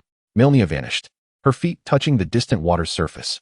The small vessel was instantaneously obliterated by formless tentacles. The minuscule shadow splintered into fragments. The scattered wood entirely consumed by the towering waves. Malenia silently observed the tentacles, now divided into countless appendages, surging towards her once more. To confront the fading flames with her mortal form was, indeed, unwise. Bang! Channeling her life force to invoke the death of destiny was akin to volatile gas meeting an open flame. With a resounding explosion, the sky was filled with black golden flames, enveloping Malenia tenderly as she drifted farther away. The hissing, eerie cries, capable of driving ordinary deities to madness, reverberated through the death of destiny into Malenia's mind. The pure, scarlet flames, imbued with vibrant life energy, swept through, obliterating everything in their path. The charred remnants of the severed tentacles fell before Malenia. It is formed by countless entwined tendrils, and upon closer inspection, each tendril is composed of even finer strands, resembling a nesting doll intertwined with the essence of myriad bizarre life forms. Delving deeper, one discovers a multitude of skulls with hollow black eye sockets, two of which spiral and elongate into a single tendril. Could this not be deemed a singular entity of life? In its maddened chaos, it dares to beckon the inevitable demise of its own being. Gazing into the distance, black and golden flames dance along the tentacles, burning relentlessly beneath the ocean's surface. Their dim glow swiftly spreading downwards, leading to a multitude of twisted, spiraling pillars of flesh and blood. Illuminated by the flames, translucent beings drift within, resembling fish amidst seaweed, yet remaining inscrutable in their true nature. Malenia shook her head. Beneath this ocean surface, one could only imagine the countless beings tainted by their fated demise, eternally ablaze beneath the waves. It must be said that the Elder Sisters' methods are indeed formidable. However, the appearance of these pillars of flesh and blood is recent, sustained only by the distorted essence of tortured souls, inherently weaker than that of an ancient starfish. Soon, the source of the pillars revealed itself, a world bubble, long since obliterated, where the twisted, soulless entities lamented, ultimately ignited by the touch of fated death. Once the world bubble lost its soul, it dissipated with a soft pop, akin to a genuine bubble, vanishing into the inky depths of the ocean. Although the moonlit lantern had dimmed, Malenia still remembered the way. Cloaked in the protection of her fated death, only the mindless would dare provoke her. As for the others, they had all been visited by the elder sister during the establishment of the altar of the three sisters. They either concealed their powers or lingered beneath the surface of the reincarnation sea, reveling in the eternal burn of fated death. Yet, why had she not seen a glimmer of starlight for so long? By her pace, she should have arrived by now. Malenia, wary, refrained from venturing further. Beneath the pitch-black surface, the chill emanating through the flames of fated death signified impending peril. However, having come this far, that entity should be able to hear my call. The vibrant crimson flames unfurled, while the aura of fated death coiled around Malenia. In mere seconds, it felt as though an entire day had passed. She sensed innumerable eyes lurking in the shadows, as if she were a coveted morsel, tempting the voracious to take a bite without delving too deeply. lest they encounter even more outrageous beings. A shiver coursed through Malenia, as if a part of her had been lost, one piece after another. Yet, she felt no discomfort, save for this peculiar sensation. A sound akin to a puppy's whine, echoing with a prolonged tail, pierced the endless void, resonating in Malenia's ears. An overwhelming sense of pressure followed. Ah, it has finally arrived. Malenia looked up to see a shadow descending from the obsidian sky. A colossal silhouette that seemed to stretch endlessly. Hey, I'm right here. Little creature. Here I am. Wait. Don't crash down on me. In the terrified gaze of Malenia, a shadow descended fiercely from the sky, intent on crushing her. She instinctively covered her head and crouched down. A buzzing sound filled the air as Malenia, reeling from the impact of the fleshly projectile, struggled to open her eyes. The immense shadow of a whale passed through her form, crashing down upon the head of a flat, gigantic creature resembling a stingray. This colossal stingray, nearly as large as the small creature, half the size of a great whale, had a minuscule mouth. Under the relentless assault from the small creature, it emitted mournful cries, hastily releasing crimson points of light as it fled deeper into the abyss. These crimson lights gathered within Malenia's body, dissipating the previous eerie chill she had felt. The small creature ceased its pursuit and instead propelled Malenia upward into the air. Wow, little creature, when did you learn to fly? Malenia exclaimed in astonishment as she stood atop the blue whale's head, gazing into the distance. The boundless darkness sent a chill up her spine. Gurgle. What did you say? Impossible. How could I ever dive alone into the reincarnation sea? Even in shallow waters, I would never recklessly plunge. Gurgle. Malenia's expression shifted from excitement to terror, and with a sudden thud, she looked further afield, only to behold yet another layer of pitch-black sea surface. The body of the blue whale grew ever denser.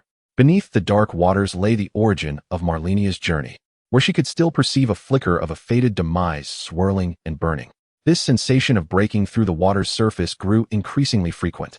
As the abyssal sea seemed to become clearer, Malenia and the blue whale beneath her were completely submerged. Gazing upward, a sprinkle of starlight fell into her eyes. Then came layers upon layers of starlight, some dim, others bright. The immense blue whale glided through these beams of light, ascending ever higher. Whoa! At last, we've broken through the ocean's surface. Malenia gasped, inhaling the fresh air. The little creature floated with only half its head above the water, while in the distance, the sea surface suddenly rose, revealing the shadowy outline of the Three Sisters' altar hovering above the water. Have we finally arrived? How perilous!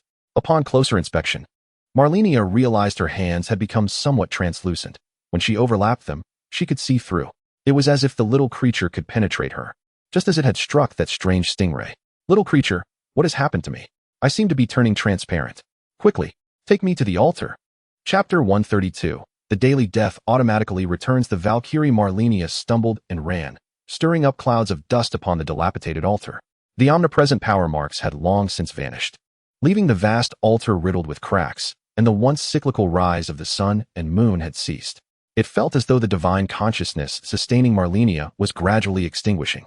The once vibrant crimson flames swiftly diminished, retreating to the moment when she first regained consciousness.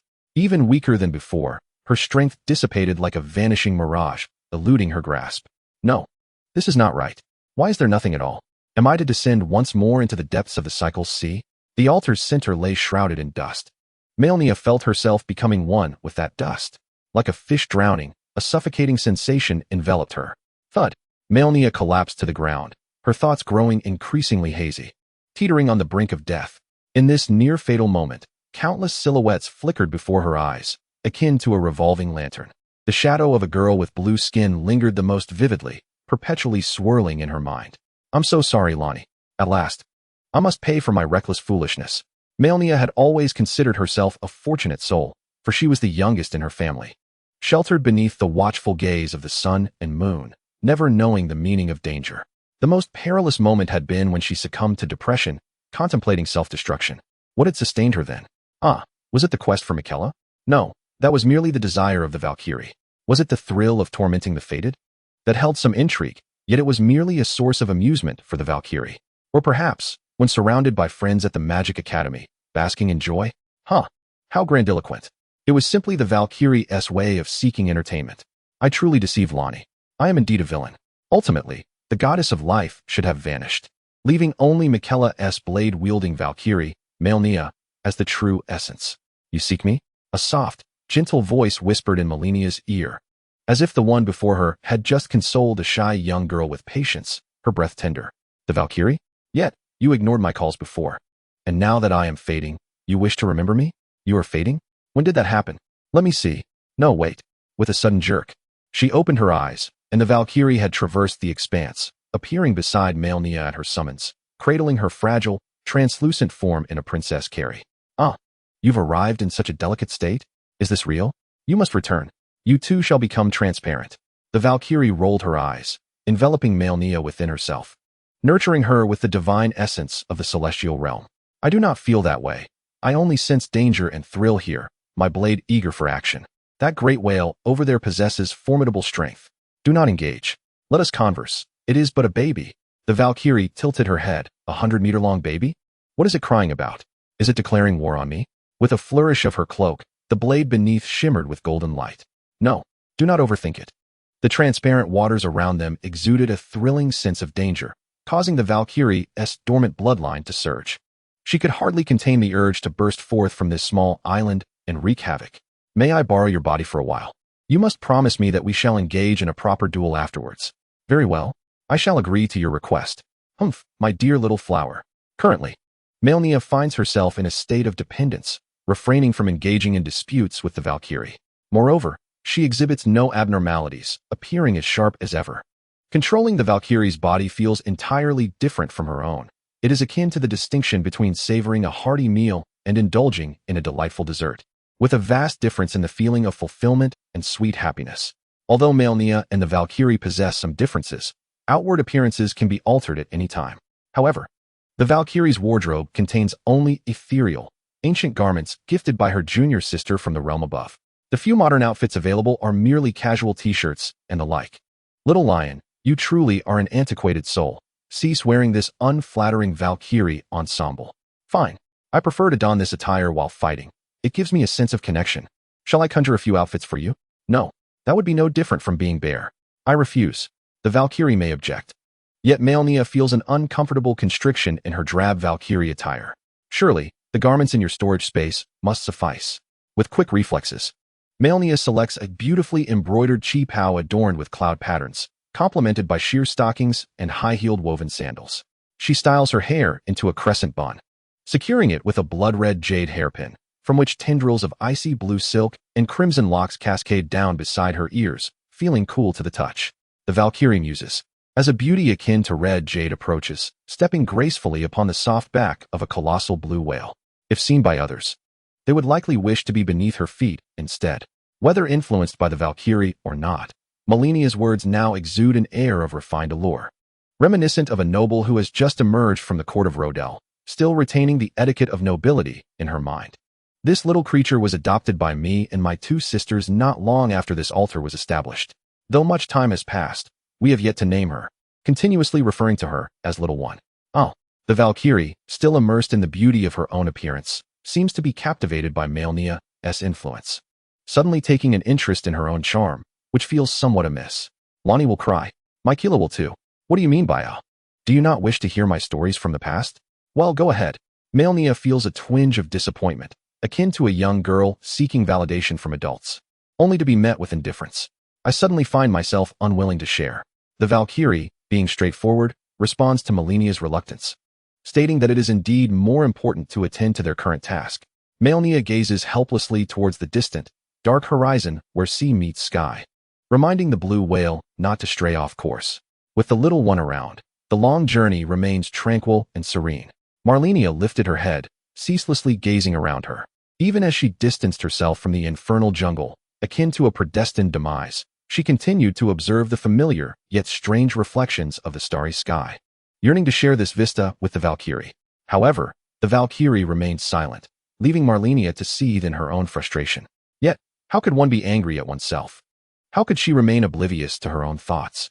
The Valkyrie had long since perceived through Malenia's eyes the peculiar, reverse-flowing sea, the cracked altar. And all that Malenia beheld, she had seen everything. It was only when the little creature swam beyond the reach of the starlight that the Valkyrie's voice echoed. How beautiful! Did you and your sisters create this? Initially resolved to ignore the Valkyrie for an eternity, Malenia found herself speaking the next moment. Yes, indeed. Isn't it marvelous? This was before the boundary people had formed any civilization. Realizing too late, Malenia covered her mouth, her reflective lips staining her palms with a delicate glaze. Vowing to truly ignore the Valkyrie. How long ago was that? Little flower, were you even born then? Of course not, she replied, regretting her words once more. Though now she knelt, hands resting on her translucent, silken thighs, tinged with a faint sheen. The warm golden light glimmered amidst the darkness. The Valkyrie's fire was far more gentle than the blinding gray.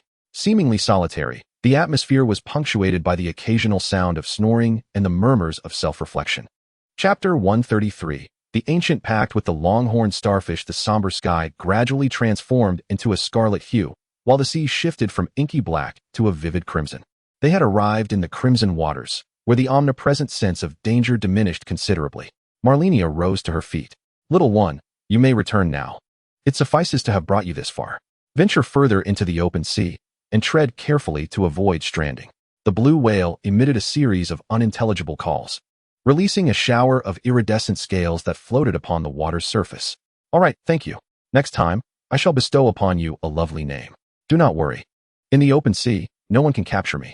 Standing atop the colorful scales, Malenia offered additional reminders, gently patting the whale's head and nudging it towards the deep sea. The blowhole atop the whale erupted in a spray of water, followed by a low hum as it turned back, casting glances behind as it journeyed into the depths. Malenia waved farewell to the blue whale, producing a fragrant candle. Malenia ignited it with the primordial fire of life, placing it at the bow of her colorful scale vessel as it began to drift forward. I hope the boundary does not sink into the sea of reincarnation, she silently prayed, her hands clasped before her heart. The Valkyrie, aware of Malenia's experiences, began to share her concern for the fate of the boundary. Little flower, you are the goddess of life at the boundary. To whom do you offer your prayers? Even if I am a goddess, I can still pray to other deities. Malenia pouted, turning her gaze towards the altar of the three sisters, praying to my son's sister, hoping it would prove fruitful. It seemed as if a dim sun was emerging along the horizon where the brown sea met the sky. Malenia rubbed her eyes, but the vision faded again. Perhaps there was indeed a sun. Alas, sister, are you truly hiding there? Or are you even deeper within? Please, no riddles, for I am not the sharpest of minds. Are you certain that sun is the one you envision? Perhaps your intellect has led you to overthink, complicating matters. I cannot be mistaken, Malenia asserted with conviction. My elder sister would never stoop to deceive a fool like me. The shimmering, multicolored boat drifted further away. The tranquil, smooth surface of the sea seemed to stir with a slight breeze. A pink tentacle grasped Malenia's small vessel. Before she could exert any effort, the boat was released. Looking up, a long-armed starfish emerged from the depths. The ancient pact remained in effect. How remarkably ancient it is. I had thought it would engage in battle. Malenia turned the boat's bow, the rainbow-scaled vessel moving with an odd blend of slowness and swiftness. Threads of rippling waves appeared, along with an unsettling premonition. The crimson cycle of the sea felt amiss. This region was troubled, tainted by a myriad of chaotic thoughts and desires. Valkyrie, I fear we are in for a fight. Humph, it is I who am in for a fight. Soon, a howling wind echoed from the distance. A small yellow-green flying vessel, instantly recognized by Malenia as belonging to the style of the celestial realm. How did those individuals arrive here, separated by countless miles? Their strength may be lacking, yet their presence is formidable. Let us see what tricks they intend to employ. The yellow-green vessel charged menacingly towards Malenia, then abruptly halted. Two figures emerged from the craft. To her surprise, they were senior fairies, disciples of the inner gate of the Huang Palace. Zhang San from the Misty Pavilion, greeting her with respect. I too am a disciple of the inner gate. Li Si from the Righteousness Pavilion, paying my respects to the seniors. Initially assuming that some demonic creature was dragging a treasure shimmering with colors, upon closer inspection, she realized it was a senior from the Washing Pavilion. Observing her attire, the glossy stockings, each thread a hallmark of the Washing Pavilion, marked her as an elder of considerable standing. The most formidable figures of the Huang Palace are not the direct disciples of the three main halls, nor the so-called independent disciples of the Tongtian Peak, but rather the group of female cultivators from the Washing Pavilion. It is said that an esteemed land once provoked a favored junior sister from the Washing Pavilion, leading the entire pavilion to seek vengeance. Surprisingly, when their sect's grand formation was activated, they remained within, adopting a demeanor that seemed indifferent to the consequences.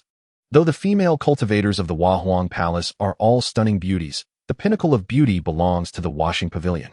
Adorned in grand attire where every piece is a treasure, rivaling the entire fortunes of the alchemical disciples, accompanied by countless followers, with a mere wave of her jade hand. Throngs of people would rush forth.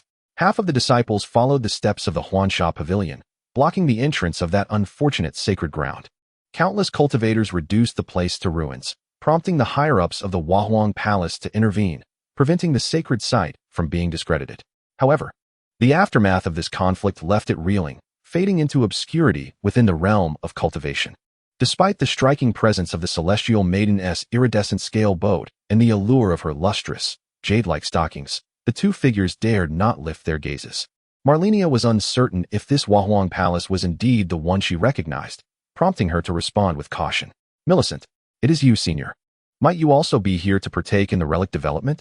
Observing the magical creature that pulls the boat, you must have discovered clues to unlock the round rock relic. We happen to have some insights as well. Shall we board and discuss? With a stern expression, Malenia glanced at the two, whose demeanor suggested they were mere wandering cultivators. Lacking the aura of a sinister practitioner, their presence exuded only the energy of the Golden Core stage. Weak enough that even some powerful demigods from the Boundary Land could easily overpower them. Marlikas could likely subdue them without issue. However, vigilance is paramount. Having perused the modern tales of fallen celestial maidens, Malenia was reluctant to engage with them, fearing the potential for some bizarre artifact. With a dismissive wave, the iridescent scale boat glided away without causing a ripple. Hey, Senior. In the blink of an eye, the small vessel left only a shadow, vanishing from their sight in an incomprehensible manner. Wow, that Senior is quite aloof. I haven't seen her on the 100 Flowers list. She must be an elder. And elders are surely absent from that list. Let us hurry and follow. If we are late, there will be nothing left for us. The two hastily returned to their cabin, but despite their best efforts to accelerate, Malenia's taillights remained elusive. You think you can catch up? My driving skills ensure not a single drop of soy milk spills. Huh. She races on Akinomiyama, and here you are, boasting over the sea. Anyone can accelerate in a straight line. True speed lies in the curves. Wow. You even understand about the Valkyrie, the first university student from the Boundary Land. Humph. You little flower. The Valkyrie's slightly mocking tone reignited Malenia's irritation. Initially, she had intended to indulge her for risking herself to save her, but now, with her incessant teasing, it seemed this matter would not be easily forgotten. Malenia retrieved the disciple token cherished by the Valkyrie. This might prove useful. Malenia, an inner disciple of Tongtian Peak. However, the token only resonated with energy. Its internal functions were rendered useless. In the distance, she spotted several flying boats. To avoid attracting attention, Malenia resorted to her rudimentary celestial techniques, activating the Great Supreme Divine Illumination Scripture to erect a barrier. Huh, your clumsy spell cannot conceal anything. You only deceive yourself. Allow me. The Valkyrie swiftly produced a formation plate, spreading it across the small boat, and a phantom formation unfurled, deterring any prying eyes. Wow. You possess quite an array of treasures here. The sweet voice of the little lion sent shivers down the Valkyrie's spine. Do not behave in such a manner. It is quite repugnant. Is it truly that distasteful? You scoundrel. Chapter 134. With a multitude, every variety is present. It seemed that only a brief moment had passed when the small vessel arrived at its destination. From a distance, the half-moon-shaped island appeared akin to a large steamed bun, jutting out of the sea. The gray-black rocks atop had begun to take on a reddish hue, adorned with patches of red moss. Surrounding this circular rock island, a multitude of flying vessels congregated, seemingly awaiting something. Clearly, they were anticipating the arrival of the protagonist, myself. The knowledgeable Valkyrie quickly discerned the situation at hand. This was a mobilization meeting unique to the cultivation realm, typically requiring the presence of certain powerful figures or esteemed factions before commencing the forced breach of the formation. Among the strongest present were merely two celestial figures, at the same level as the Valkyrie. The mightiest entity upon this island was likely a large starfish, relatively strong in this maritime domain, possessing the strength of transformation, slightly surpassing my current capabilities. Perhaps we might consider it an ally. Let us devise a means to enter and investigate the circumstances. When I first entered the sea, the Horned Starfish King had even conversed with me. Fear not, you are far too weak. My prowess is unmatched. With a single strike, I could easily send you away, so there is no need for concern. Truly, the Valkyrie exemplifies her haughty nature without reservation in the presence of Malenia. Oh, You insufferable Valkyrie. You would perish without my provocation. Just wait. I shall eventually surpass you. I shall eagerly anticipate that moment. Someone approaches. Figures emerge from the floating great vessel. Their silhouettes casting a presence that requires Malenia to look upwards. Given her disposition, she would undoubtedly furrow her brow and shield those around her. However, she somewhat underestimated her own significance. Little flower, though I do not comprehend your penchant for lurking, the current situation suggests that 3 celestial figures have gathered, and the formation is about to be activated. Such customary protocols are indeed in play. As expected, the celestial cultivators above exuded an ethereal presence, with a long white beard cascading to their chests, embodying a divine and transcendent aura. Another figure, a short and lean man, appeared to wield a large blade, exuding an air of disdain towards the world. Blade Master, he declared, now that the 3rd celestial figure has arrived, let us prepare to initiate the formation. Should this stalemate continue, my fellow cultivators shall become impatient. It appeared that neither party was willing to concede to the other, with no one prepared to make the first move. Humph, hypocrite. You are adept at scheming, concealing your intentions. Who knows if these are indeed friends you have summoned? The Blade Master was clearly no fool. He was deliberately attempting to draw attention to Malenia, a conspicuous ploy between the two. In light of this, I am Lu Ren of the Misty Pavilion, and I invite the cultivator aboard the small vessel to step forward for a discussion. With that, Malenia had no intention of remaining concealed. She retracted the small boat and, accompanied by the guiding horned starfish, gracefully ascended into the air. The attention garnered by many has gradually allowed Malenia to adapt and subsequently revel in it. The living populace in the borderland pales in comparison to this moment, which has ignited a sense of vanity within her, bringing her a delightful sense of satisfaction. With her chest held high, Malenia cast a serene gaze around her, exuding her charm with abandon. Numerous eyes were drawn to her slender waist, only to be captivated by the iridescent, ethereal stockings adorning her legs, with some even daring to probe the gaps of her red and white cheepow. The sound of swallowed breaths echoed in the air. The audacious blade of dominance roamed freely over Malenia's quivering form, as if appraising his possession. Old man Lu Ren, with his white beard, was not to be outdone. A glimmer of shrewdness appeared in his eyes as he quickly diverted his gaze, pretending to embody the demeanor of a recluse, smiling as he spoke. Oh, it is the fairy of the silk-washing pavilion, a rare sight indeed to encounter one alone. I wonder which esteemed master you follow, for you seem somewhat unfamiliar. Malenia refrained from responding immediately, casting a cold glance at the drooling blade of dominance. Ah, my dear Taoist fairy, have you taken a liking to Blade of Dominance? Though you merely hold the rank of an ordinary elder in the silk-washing pavilion, it seems somewhat beneath the illustrious title of Blade of Dominance. Nevertheless, I bear no ill will. She hesitated, her lips yearning to unleash a torrent of invective, yet her mind discerned their inability to comprehend, compelling her to seek a more measured approach. Blade of Dominance? Where does this hillbilly monkey hail from? I have never heard of it. With a disdainful glance at the lean figure of the knife-wielding monkey, she declared, I possess no grand title. Simply call me Taoist me Millicent, she added, the surname me, given name Lysant, is perfectly reasonable in the minds of these otherworldly cultivators. Yet the Valkyrie could not help but retort. Why does it sound so unpleasant when it comes from your lips? Unpleasant? This crowd delights in such antics. Given your temperament, a confrontation is inevitable, a mere reflection of their uncivilized nature. Yet when you first encountered Zishuan, you were equally at a loss, the Valkyrie countered, falling silent.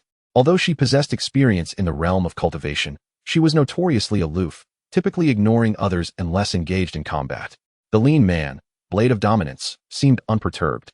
Receiving a disdainful glance only sweetened his demeanor. Miss Me is truly beautiful. Compared to other women of the silk-washing pavilion, she is far more generous. I wonder if she would be interested in resting upon my flying vessel. It would surely be an experience beyond compare. Laughter erupted among the surrounding male cultivators, with some even jeering, inciting envy among the female practitioners. Lu Ren, the elder with the white beard, remained silent yet smiling, evidently choosing not to intervene. Little flower, let me out. I shall cleave this wretch in two. The bold declaration of the Blade of Dominance indicated a desire to test Malenia's strength. Do not tarnish our blade. The Valkyrie fell silent, clearly aligning with Malenia's perspective.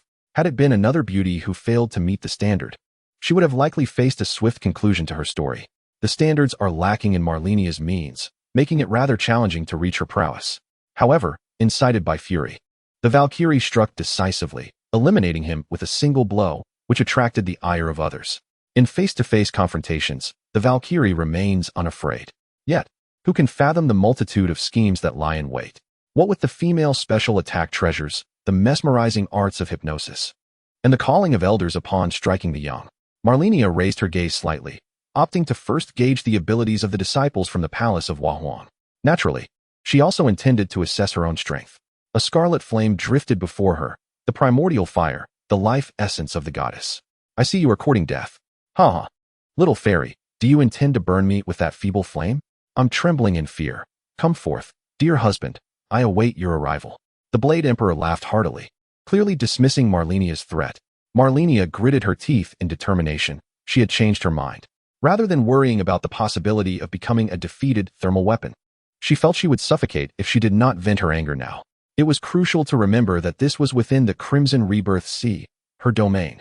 While the primordial fire might be considered delicacies by the monsters in the deep, here, it epitomized the fierce flames of the Earth's core. She had to scorch a hole in the trousers of the man before her. Otherwise, would she truly allow herself to be toyed with by such a loathsome man? Chapter 135. The intensity of inevitable death rise. At Malenia's command, the primordial fire seemed to be endowed with life, expanding rapidly with the wind. Its tongues of flame licking the air, crackling and popping like furious fire dragons, ferociously lunging towards the Blade Emperor. Naturally, he would not remain idle. A wave of arrogant, murderous intent surged forth, seemingly intent on extinguishing the flames. Dominion of the Blade. Sky-cleaving slash. With his roar, an intangible blade intent cleaved through the flames, stirring a tempest. Where the blade's light passed, the air appeared to tear apart, producing a sharp howl. The surrounding cultivators, witnessing this, hastily retreated, fearing they might be caught in this celestial domain confrontation. The novice cultivators stood frozen, while the seasoned veterans had long distanced themselves from the battleground. Their eyes filled with awe and a hint of greed. Is this the battle of the celestial realm? Why not unveil that divine power? You foolish one, typically. Cultivators in the early stages of the celestial realm do not unleash their manifestations right away. What if they lack strength thereafter? Wouldn't that be fatal? How delightful it would be to annihilate them in one fell swoop. How do you know the opponent has no hidden cards? A master of great power naturally probes first.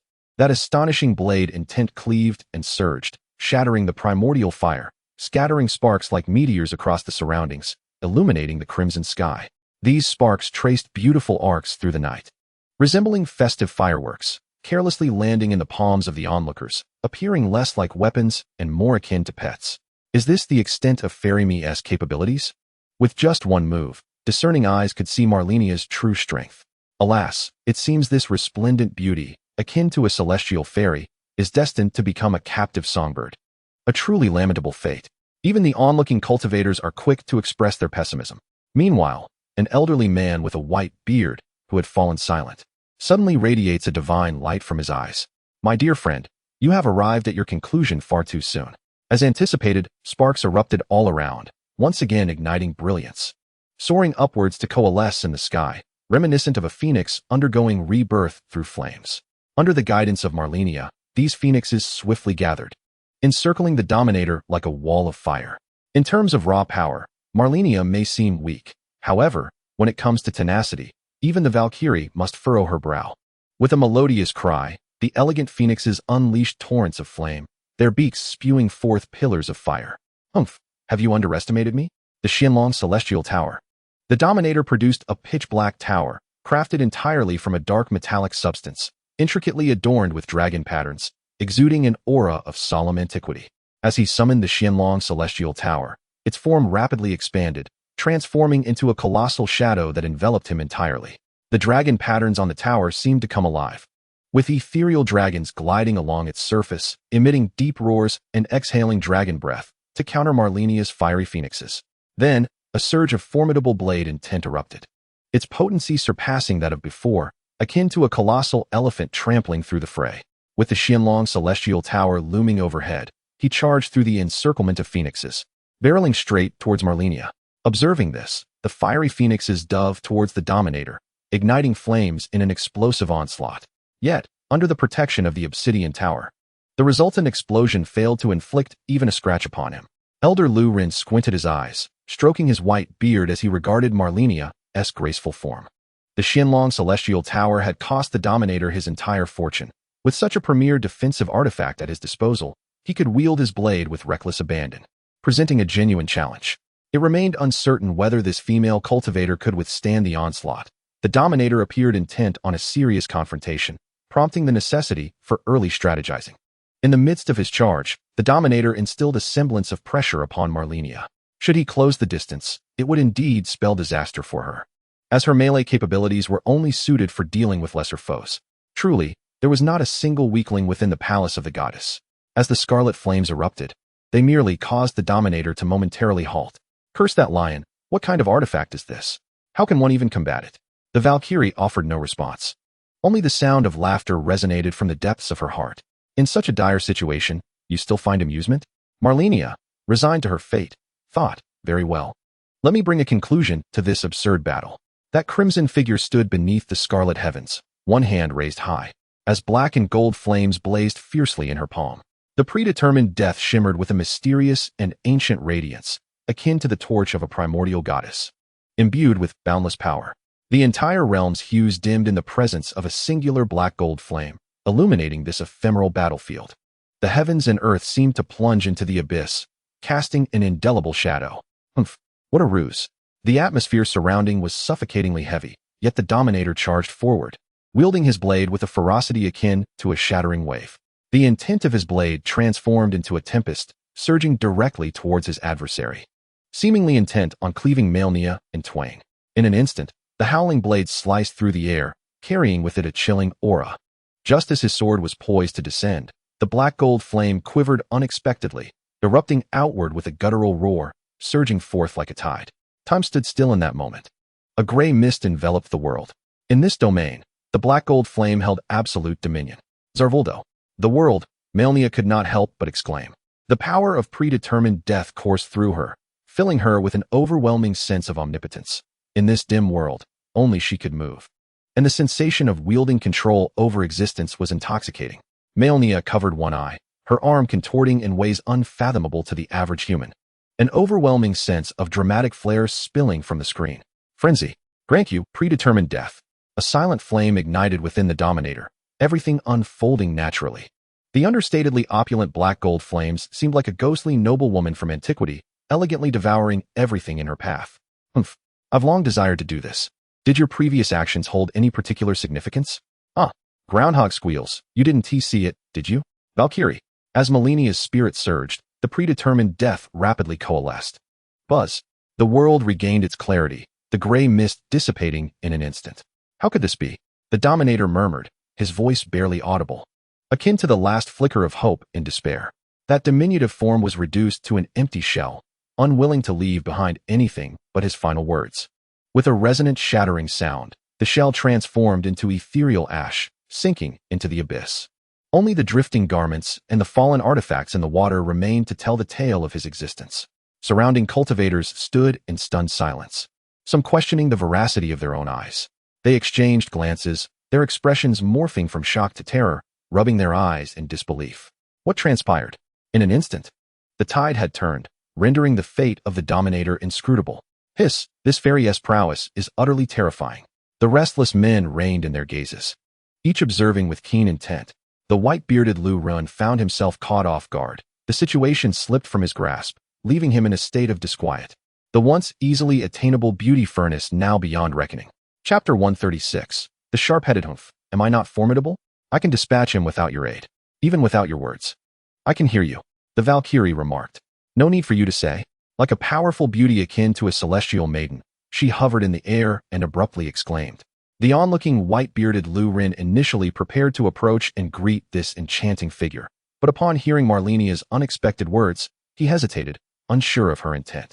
Naturally, the others dared not to approach either, choosing instead to silence their curiosity and await Malenia's next move. The sea lay still, shrouded in silence. And it was only then that Malenia realized the gravity of her earlier outburst. Just as she was about to speak to ease the awkwardness, she reconsidered, pondering whether that would seem overly accommodating. Consequently, she transformed into a streak of light and descended before the ruins. Countless eyes were fixed upon Malenia's actions, and a sense of speculation filled the air. Would this divine being attempt to claim the treasures of the ruins for herself?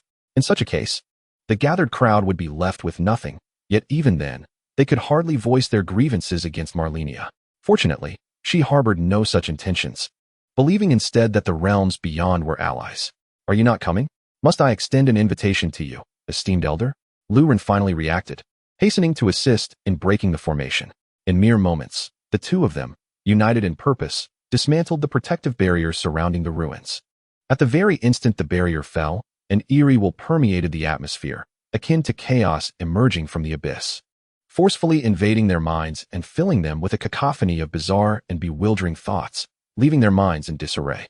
The situation swiftly descended into chaos as the gathered cultivators, disregarding the order of arrival or the hierarchy of power, surged toward the circular rock island. Malenia grasped her head, feeling discomfort as if her mind were expanding.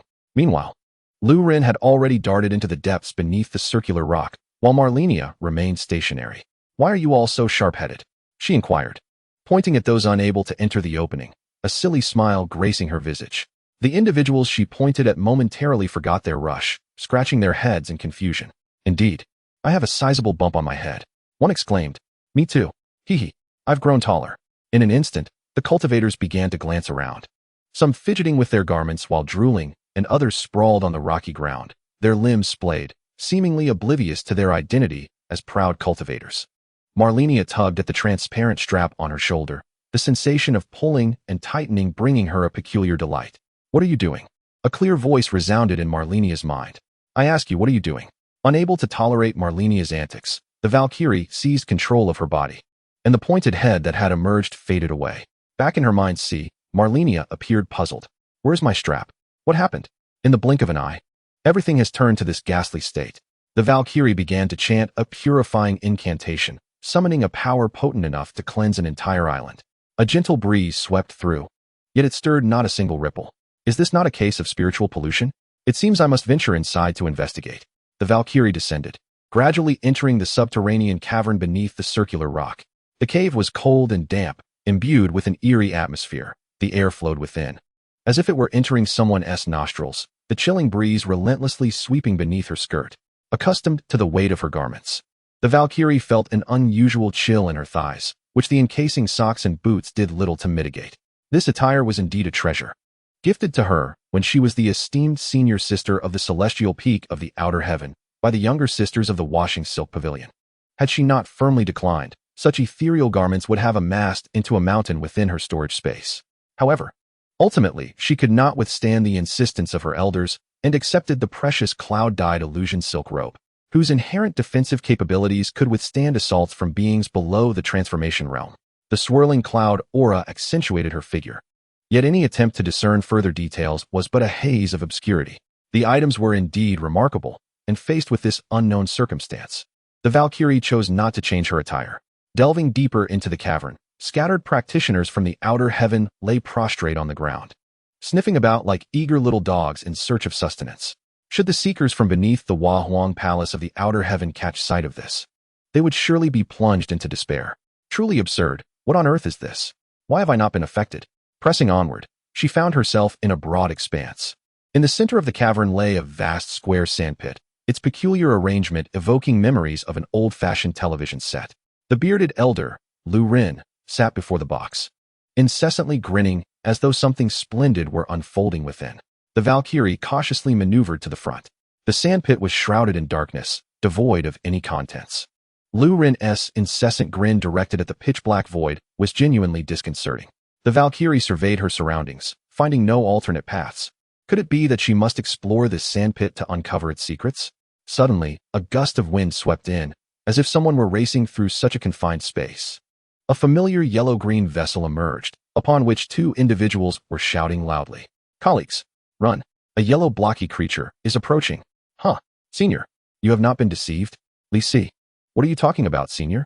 Oh, it is the elder from the washing silk pavilion. What a coincidence. Coincidence, my foot. There's a powerful demon in pursuit. Senior, hurry. It would be best if you could take us with you. The two exchanged banter, reminiscent of performers on stage, leaving the Valkyrie momentarily stunned. After a prolonged silence, she managed to utter a single question. Who are you? Before the duo could respond, a thunderous roar erupted from above, shaking the very ground. prompting the Valkyrie to raise her golden prosthetic blade, her gaze fixed upward. In an instant, the round island was unexpectedly lifted by a massive yellow hand, pushed aside to reveal a pitch-black sand pit, illuminated beneath a crimson sky, both enchanting and terrifying. Raising her gaze, the true form of the owner of that yellow hand came into view. The entirety of the yellow square described by Zhang San and Li Si was now revealed. And in comparison to this colossal body, the arm appeared somewhat slender. Yet, it was this gaunt physique and its slender fingers that effortlessly displaced the island, which was several times larger and heavily fortified. A block-like creature, entirely cloaked in dark voids, loomed over them, its eyes occupying a significant portion of its face, if one could indeed call it a face. The Valkyrie could even see her own reflection in those enormous orbs. The creature let out a series of cackles, wading through the water to retrieve a nearby net, seemingly intent on capturing something, calling out incessantly as it descended toward the sand pit. Upon seeing the net, the Valkyrie felt an instinctive dread. Although the net had substantial gaps, once ensnared, escape would be impossible. Rather than succumb to the grasp of this terrifying, unknown entity, she chose to take a gamble. Without hesitation, she leapt into the dark sand pit just before the net descended. The two individuals on the small boat, witnessing the Valkyrie's leap, gritted their teeth and stomped their feet in frustration. Damn it, it's all death. We're going for it. Wait for me, senior. And me too. Chapter 137. Disturbance with a single bound. It felt as if she had plunged into an endless abyss. The intense sensation of weightlessness provoked a surge of panic. The roaring winds filled her ears as she plummeted, each moment feeling as though she would be shattered into a mere puddle of flesh. The technique of stepping upon voids had become utterly ineffective. Above her, there was no light, and below, no ground to land upon. Yet, the continuous fall did not drive the Valkyrie to madness. Despite the sensation of perpetual descent, the reality was different. She merely tightened her grip on her weapon, prepared to confront any imminent peril. From the depths of the unfathomable darkness, the shouts of two individuals echoed. Stop yelling. It's deafening. What did you say? I can't hear you.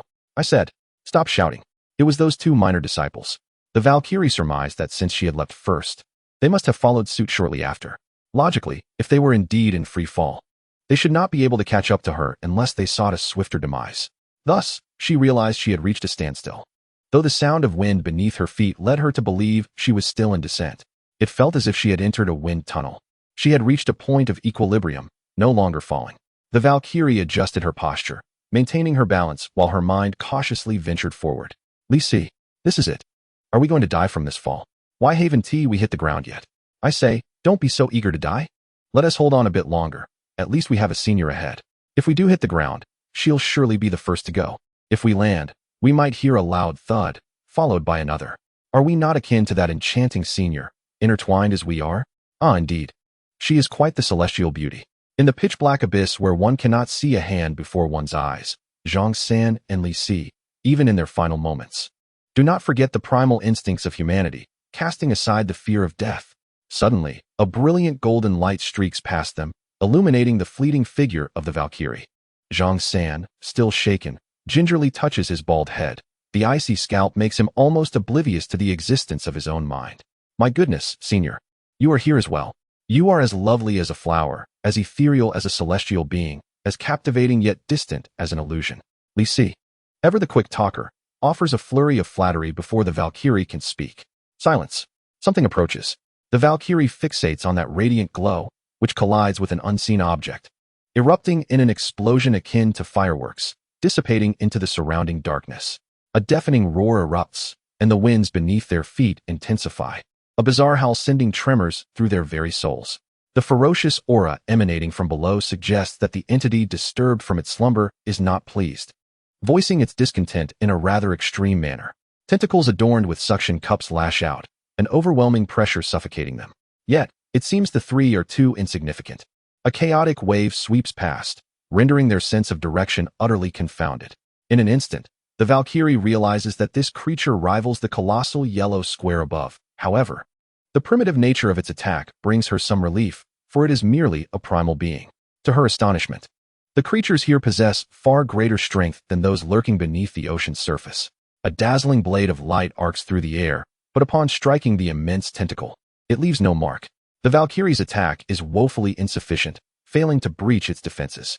Without weapons or intellect, it appears relatively manageable. Zhang San and Li Si gasp in horror.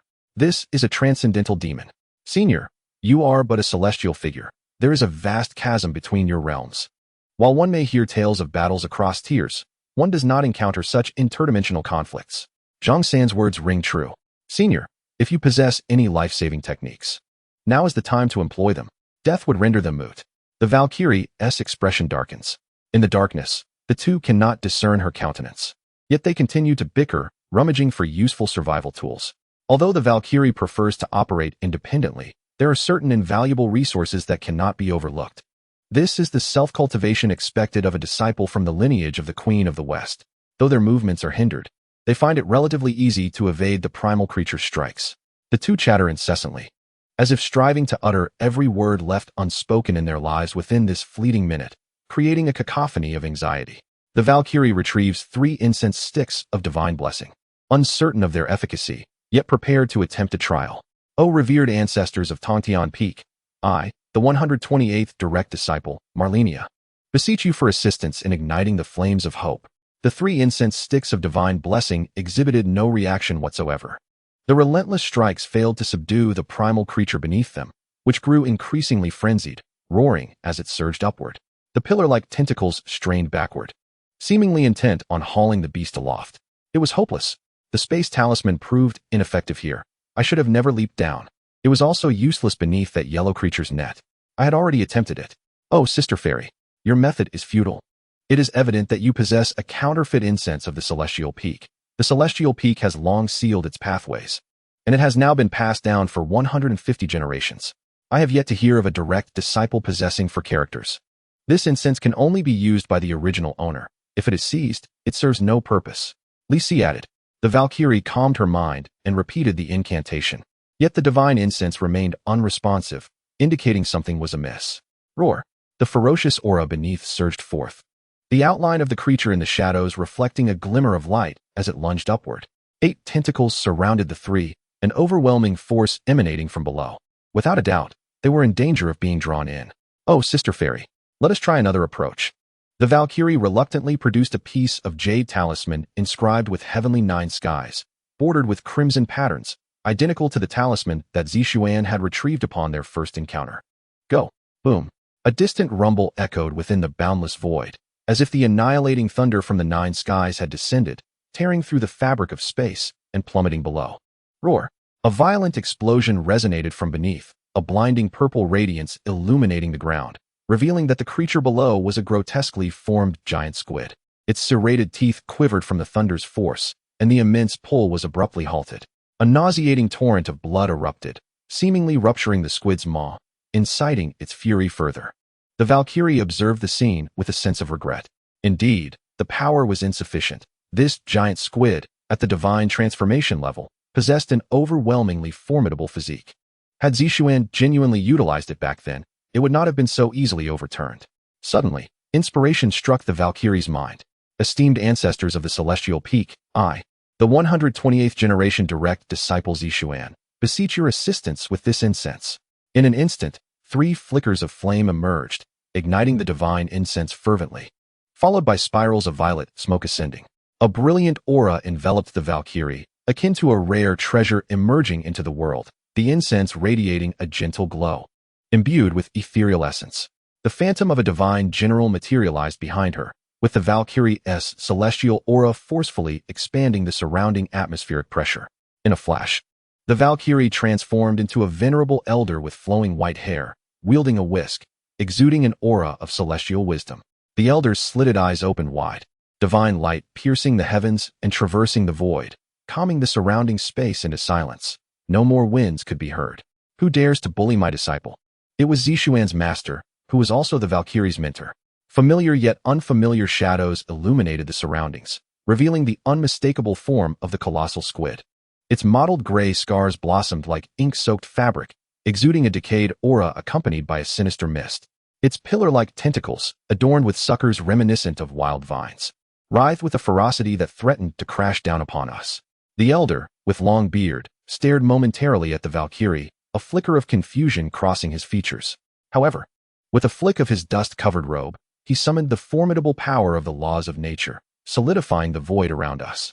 The great squid, straining to move, found itself immobilized once more.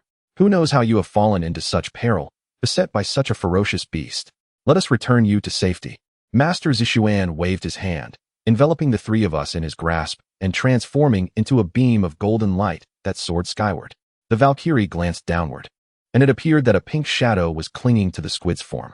Before I could ponder further, the scene shifted, revealing the crimson sea once more. The circular ruins stood deserted, save for remnants and the dislodged stones. Chapter 138. Different destinies. This old man bears a striking resemblance to that Lu Ran, embodying the demeanor of an ethereal sage, thought Malenia, her mind twisting in silent reproach. Do not speak ill of the master. I mused secretly, wondering if she could hear my thoughts. Humph, how unfortunate.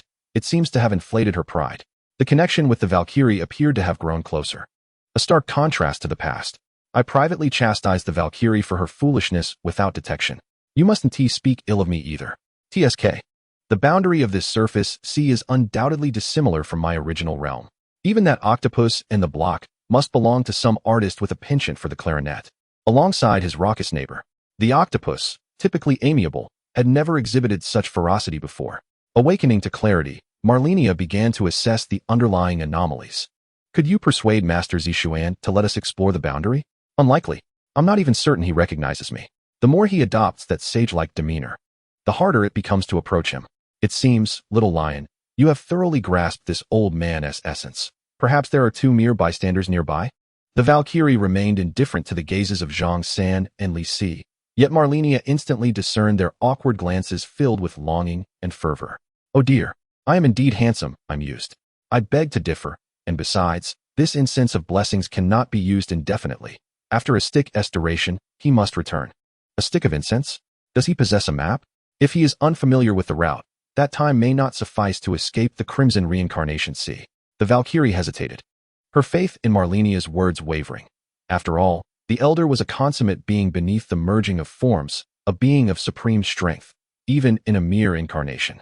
I assure you, I am not deceiving. The waters here run deep. Let us head towards that altar lighthouse. The gaze of that eye is quite conspicuous. Very well. I shall heed your counsel. The Valkyrie was quite aware that although Malenia's actions were often unreliable, her thoughts and strategies would inadvertently yield the right results. I am not merely stumbling upon success. My conclusions are well-founded. Alas, my near demise was solely due to my lack of preparation. Who could have anticipated that I would almost perish within my own abode? The Sisters' Altar was once our most fortified encampment in the reincarnation sea, albeit that is no longer the case now. Naturally, Malenia could hear the Valkyrie's thoughts and hastily sought to excuse her own recklessness, yet she could not suppress her despondency. Amidst the scarlet sky, a golden divine figure raced past, prompting the Valkyrie to raise her hand in salute, directing attention toward the altar's lighthouse. The surface of the sea saw cultivators looking up. Who could this elder of the transformation realm be, daring to traverse the crimson sea with such ostentation? Soaring through the air with no fear of the oppressive aura? Truly, a model for our kind. Yet, as the golden light suddenly halted and turned back toward the shore, it dawned on them. Ah, how majestic, but what does this imply? It appears they are fleeing for their lives. Silence. The elder's intentions are beyond the comprehension of you nameless individuals. Surely, there are pressing matters at hand. It cannot be that they have mistaken their direction. As the golden light faded into the distance, the cultivators watched it depart. A quarter of an hour later, beneath the battered lighthouse of the altar, the divine figure of the transformation realm dimmed and lost its luster. At this juncture, to remain in the crimson sea is quite the predicament, my disciple. Master, the summit of heaven teeters on the brink, and you are the variable. The celestial mechanics dictate that one must escape. Once you are fully prepared, present this incense to the main hall on my behalf. Disciple Zishuan, I shall obey your command. The old man, with a benevolent smile, grasped his white beard as he gradually dissipated. The Valkyrie remained silent for a moment, calculating her path, though everything appeared shrouded in uncertainty. In matters of divination, the old man's skills undoubtedly surpassed hers. His implication was clear. The summit of heaven was in turmoil, necessitating the Valkyrie's intervention to alter the course of events. Before she could do so, however, she needed to prepare thoroughly, for her current strength was insufficient. The Valkyrie glanced at Zhang San and Li Si, who immediately straightened their postures. What has transpired at the summit of heaven? The cold tone in her voice instilled a fear in them. making them apprehensive that she might unsheath her blade and sever their heads, discarding them into the icy waters. The amiable demeanor she had previously exhibited was now a distant memory. The two, trembling, exchanged hesitant words, and under the Valkyrie's inquiries, managed to convey a coherent account. It turned out that since the Great Collision 18 years ago, the sect leader had summoned all core disciples and sealed the sect, allowing other factions' disciples to develop unchecked, with no one stepping in to restrict or guide them. Consequently, various factions were vying for resources, though there had yet to be any lethal confrontations among fellow disciples. However, recently, there have been undercurrents stirring within the palace of the goddess Nuwa, suggesting that changes may be imminent. As for what the Great Collision entailed, the Valkyrie sighed, finding communication with them overly exhausting, and thus decided to bring forth the tool, Malenia. Why summon me at this moment? From the perspective of Zhang San and Li Si. In an instant, the imposing figure before them no longer exuded such an overpowering presence, and those cold, golden-red eyes ceased to scrutinize them. They exhaled a sigh of relief. Am I truly so fearsome? Must you confront me in such a manner? Of course not. It is solely due to the overwhelming aura of my predecessor. Indeed, the prowess of my predecessor is truly formidable. Malenia turned, facing the ruins of the lighthouse, slowly circling the debris and stepping upon the stones as she ascended. There is no need for such flattery. What, pray tell, is this so-called Great Collision you speak of? The specifics elude us, ordinary disciples. We merely know that the entire realm trembled that day, and since then, the great Lady Wa has remained in slumber. She has fallen asleep again. Malenia sighed in resignation, guiding the two into the heart of the ruins. The eye of the lighthouse has been shattered as well. Utilizing her magical prowess, Malenia retrieved several pieces of wood that had not yet succumbed to decay, casting them into the water to form a modest raft of 3 or 4 meters. She then ignited a lantern at the bow. Your flying vessel has been destroyed. It's time for you to return. This raft shall carry you back to shore. Malenia then tossed shimmering scales into the water, steering the small craft toward the horizon. Zhang San rubbed his eyes in astonishment. How swift! In the blink of an eye. It's but a mere dot now. It surpasses the speed of our flying vessel. What is the principle behind this? This rickety boat won't sink, will it? Fear not. I have another flying vessel in my storage ring. Clearly, my predecessor wishes for us to part ways. That makes sense. Zhang San cautiously stood upon the raft, while Li Si hurried to follow. Don't leave me behind. In that moment, the flame at the bow flickered, and in silence, the raft swiftly distanced itself from the lighthouse. Goodness, how fast! Even a raft crafted by my predecessor moves with such speed. No wonder she can glide so swiftly. As Malenia's small vessel reached the shallow waters, despite her rapid pace, she was soon noticed by keen observers. Incredible! It is swifter than those sword-wielding fellows. Look at that person's boat. Does it not resemble the scales of the great Lady Wa sold in the black market? Those are beast scales. Do not utter such things. If we disturb the noble, our lives would be forfeit. Yet this fleeting discussion did not escape Malenia's ears. In this maritime domain, she held considerable authority. Scales from that vile serpent? How audacious of someone to traffic in her scales. Even in slumber, it is rather astonishing. It seems the turmoil within the palace of Wa is deeper than we imagined. My strength is still woefully inadequate. Does the Valkyrie perhaps suffer from a fear of inadequacy? Malenia mused. Soon, the small craft beheld the coastline, adorned with a row of pavilions and water pavilions, unmistakably indicative of a marketplace. Gazing skyward, what was even more terrifying than the shattered heavens Malenia once knew was the complete absence of the crimson sky above. The divine realm lay exposed, unabashedly displayed within the cosmos, where one could still behold the bridges and cables constructed by the Empress Nuwa, firmly binding the land of Malenia to its counterpart. Beyond, the shattered divine realm succumbed to the boundless void. The entire domain fractured at the palace, as floating isles aimlessly collided amidst the emptiness. Can one sense the boundary? The Valkyrie inquired with a hint of concern. Malenia stood upon the beach, disregarding the eager vendors, her tone somber. Yes, however, the boundary is far worse than we had anticipated. It is a world utterly consumed by the frenzied flame. I beheld ashes cascading like snow, up to my knees, where a cloaked one-eyed maiden knelt despondently at the highest point, cradling an ancient whistle within her palm. Malenia did not keep this world's Malenia waiting for long. Standing on the soil of the realm of life, with but a mere thought, Malenia could traverse to the shattered boundary. As for why the realm of life appeared on the surface, Malenia understood it clearly, much like a sphere floating upon water. With one half of stone and the other of wood, naturally, the stone side would face downward. The boundary and the space bound to it operated under the same principle. Yet, Malenia's instantaneous vanishing act, before the ordinary merchants encircling her, seemed a deliberate choice to avoid trouble, as she swiftly vanished from sight. Alas, in bustling marketplaces, adept individuals were bound to oversee, at the very least, a deity-level elder. Malenia's disappearance caught the attention of the elder in charge. The crunching sound of footsteps upon the ashen snow resonated oddly in the stillness of this space. The air still lingered with the scent of charred remnants. Concealed beneath these ash-laden snowflakes lay the royal city of Radahn, entirely enveloped in ashes. In the distance, the golden roots of trees still smoldered, flickering with embers. The life of this world had been utterly shattered. The broken boundary, the fragmented souls, and the splintered Elden Ring. The falling ash snow whispered to Malenia. This was a boundary devoid of otherworldly tarnishers. The queen of this land, having glimpsed no hope, cast the Elden Ring into the frenzied flame deep beneath the royal city. The despondent maiden, seated at the cliff's edge, slowly opened her tightly shut eyes. Her once damaged gaze now sparkled with the hues of night, while the other remained hollow and dim. She lifted her head to behold the newcomer. The resplendent Malenia appeared to her as a walking beacon, her vibrant life force strikingly evident amid this desolate world. Yet, this form originally belonged to the Valkyrie, despite Malenia's elevated divinity. It did not entirely overshadow the Valkyrie's inherent essence. "Malenia, are you well? Malenia, you are alive?" Malena's voice was hoarse, an echo of her prolonged silence. And even when she spoke, her words stumbled forth in a disjointed manner, her tone as placid as a forgotten tomb, reminiscent of a long-dead corpse. "Are you cursing me?" she questioned. With great effort, Malenia managed to rise, her knees having grown weary from kneeling for too long, even in her spectral form. The passage of time had sapped her vitality.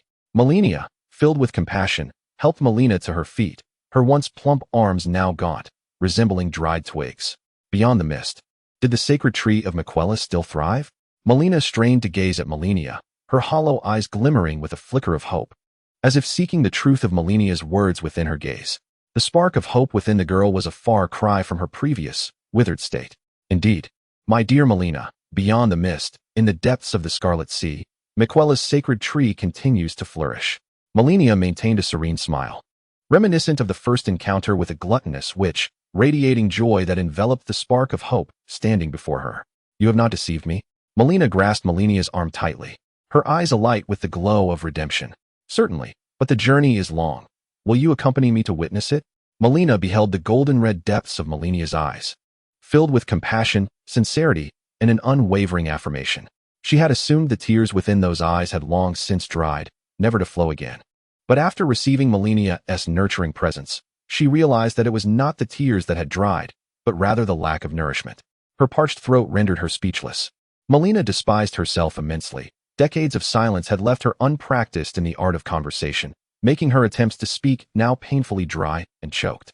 May Malenia remain unhurried, cradling the frail girl in her embrace, reassuring her that there was no rush. Unable to contain herself any longer, Malenia enveloped the warmth of Malenia in a tight embrace, seeking to pour forth decades of despair and loneliness, painting her remaining desolation upon that soft form, using the warmth of life to thaw her frozen essence.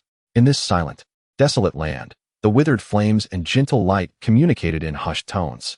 Malenia had long pondered the significance of her unending quest, yet now she understood that within this universe, brimming with secrets, there existed souls who suffered from witnessing the vitality of living beings.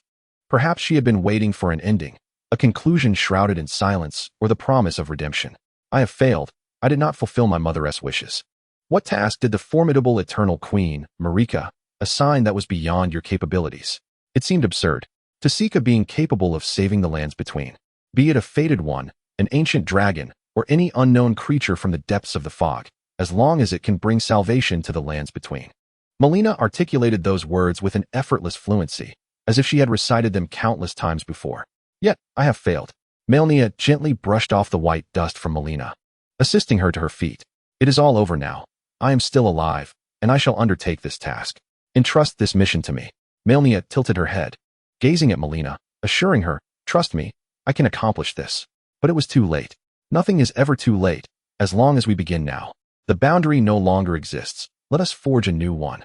If life is absent, then let us create it, unveiling the mists that obscure our vision, venturing into the unknown to discover our rightful home. Can we truly achieve this? Of course, I am the goddess of life.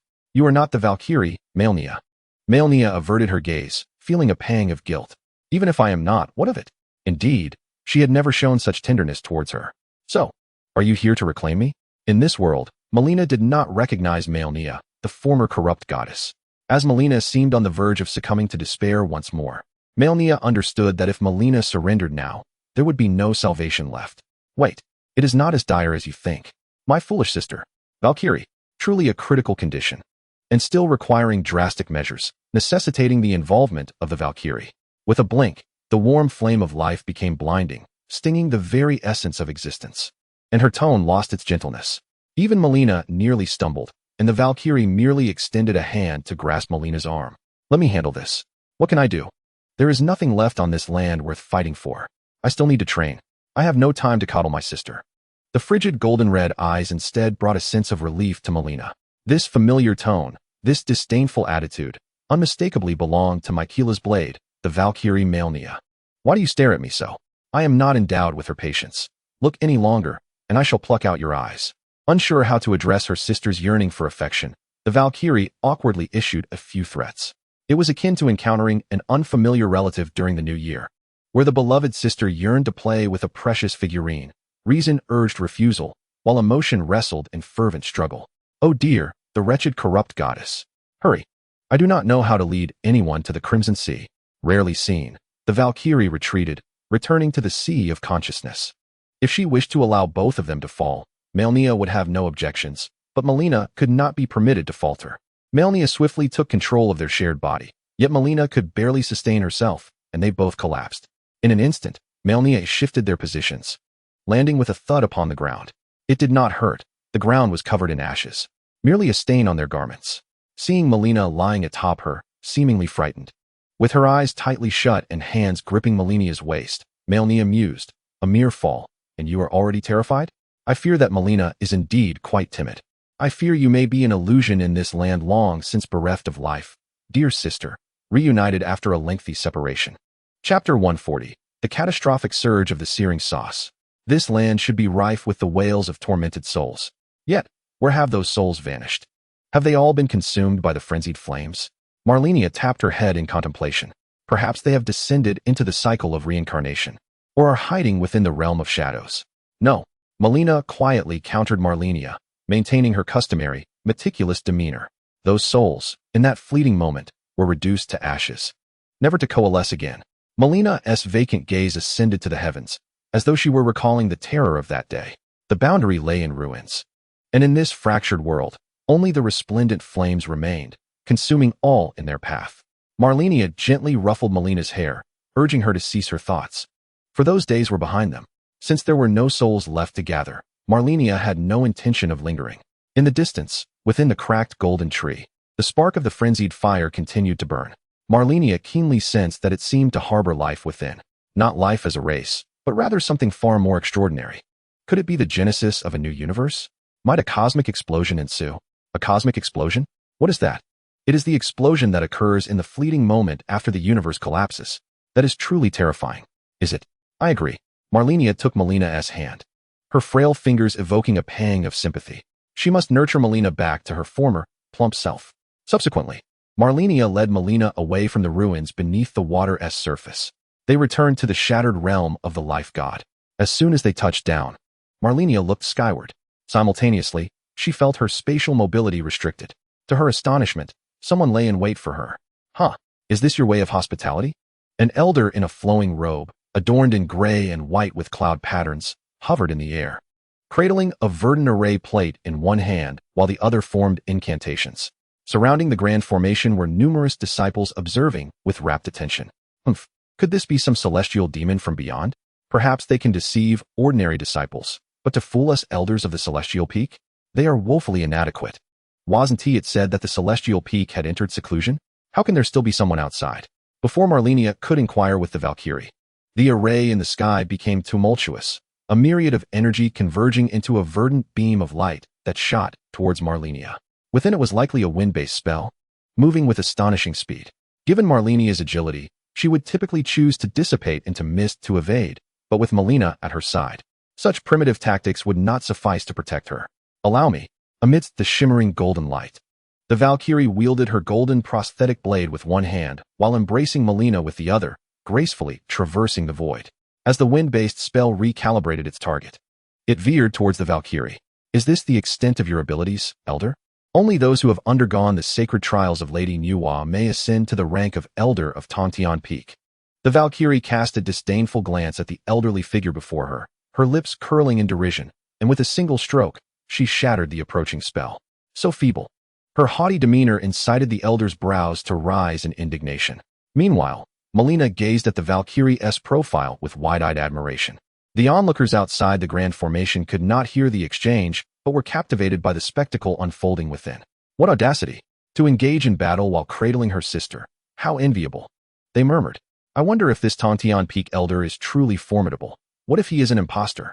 Perhaps you should temper your words, a voice cautioned.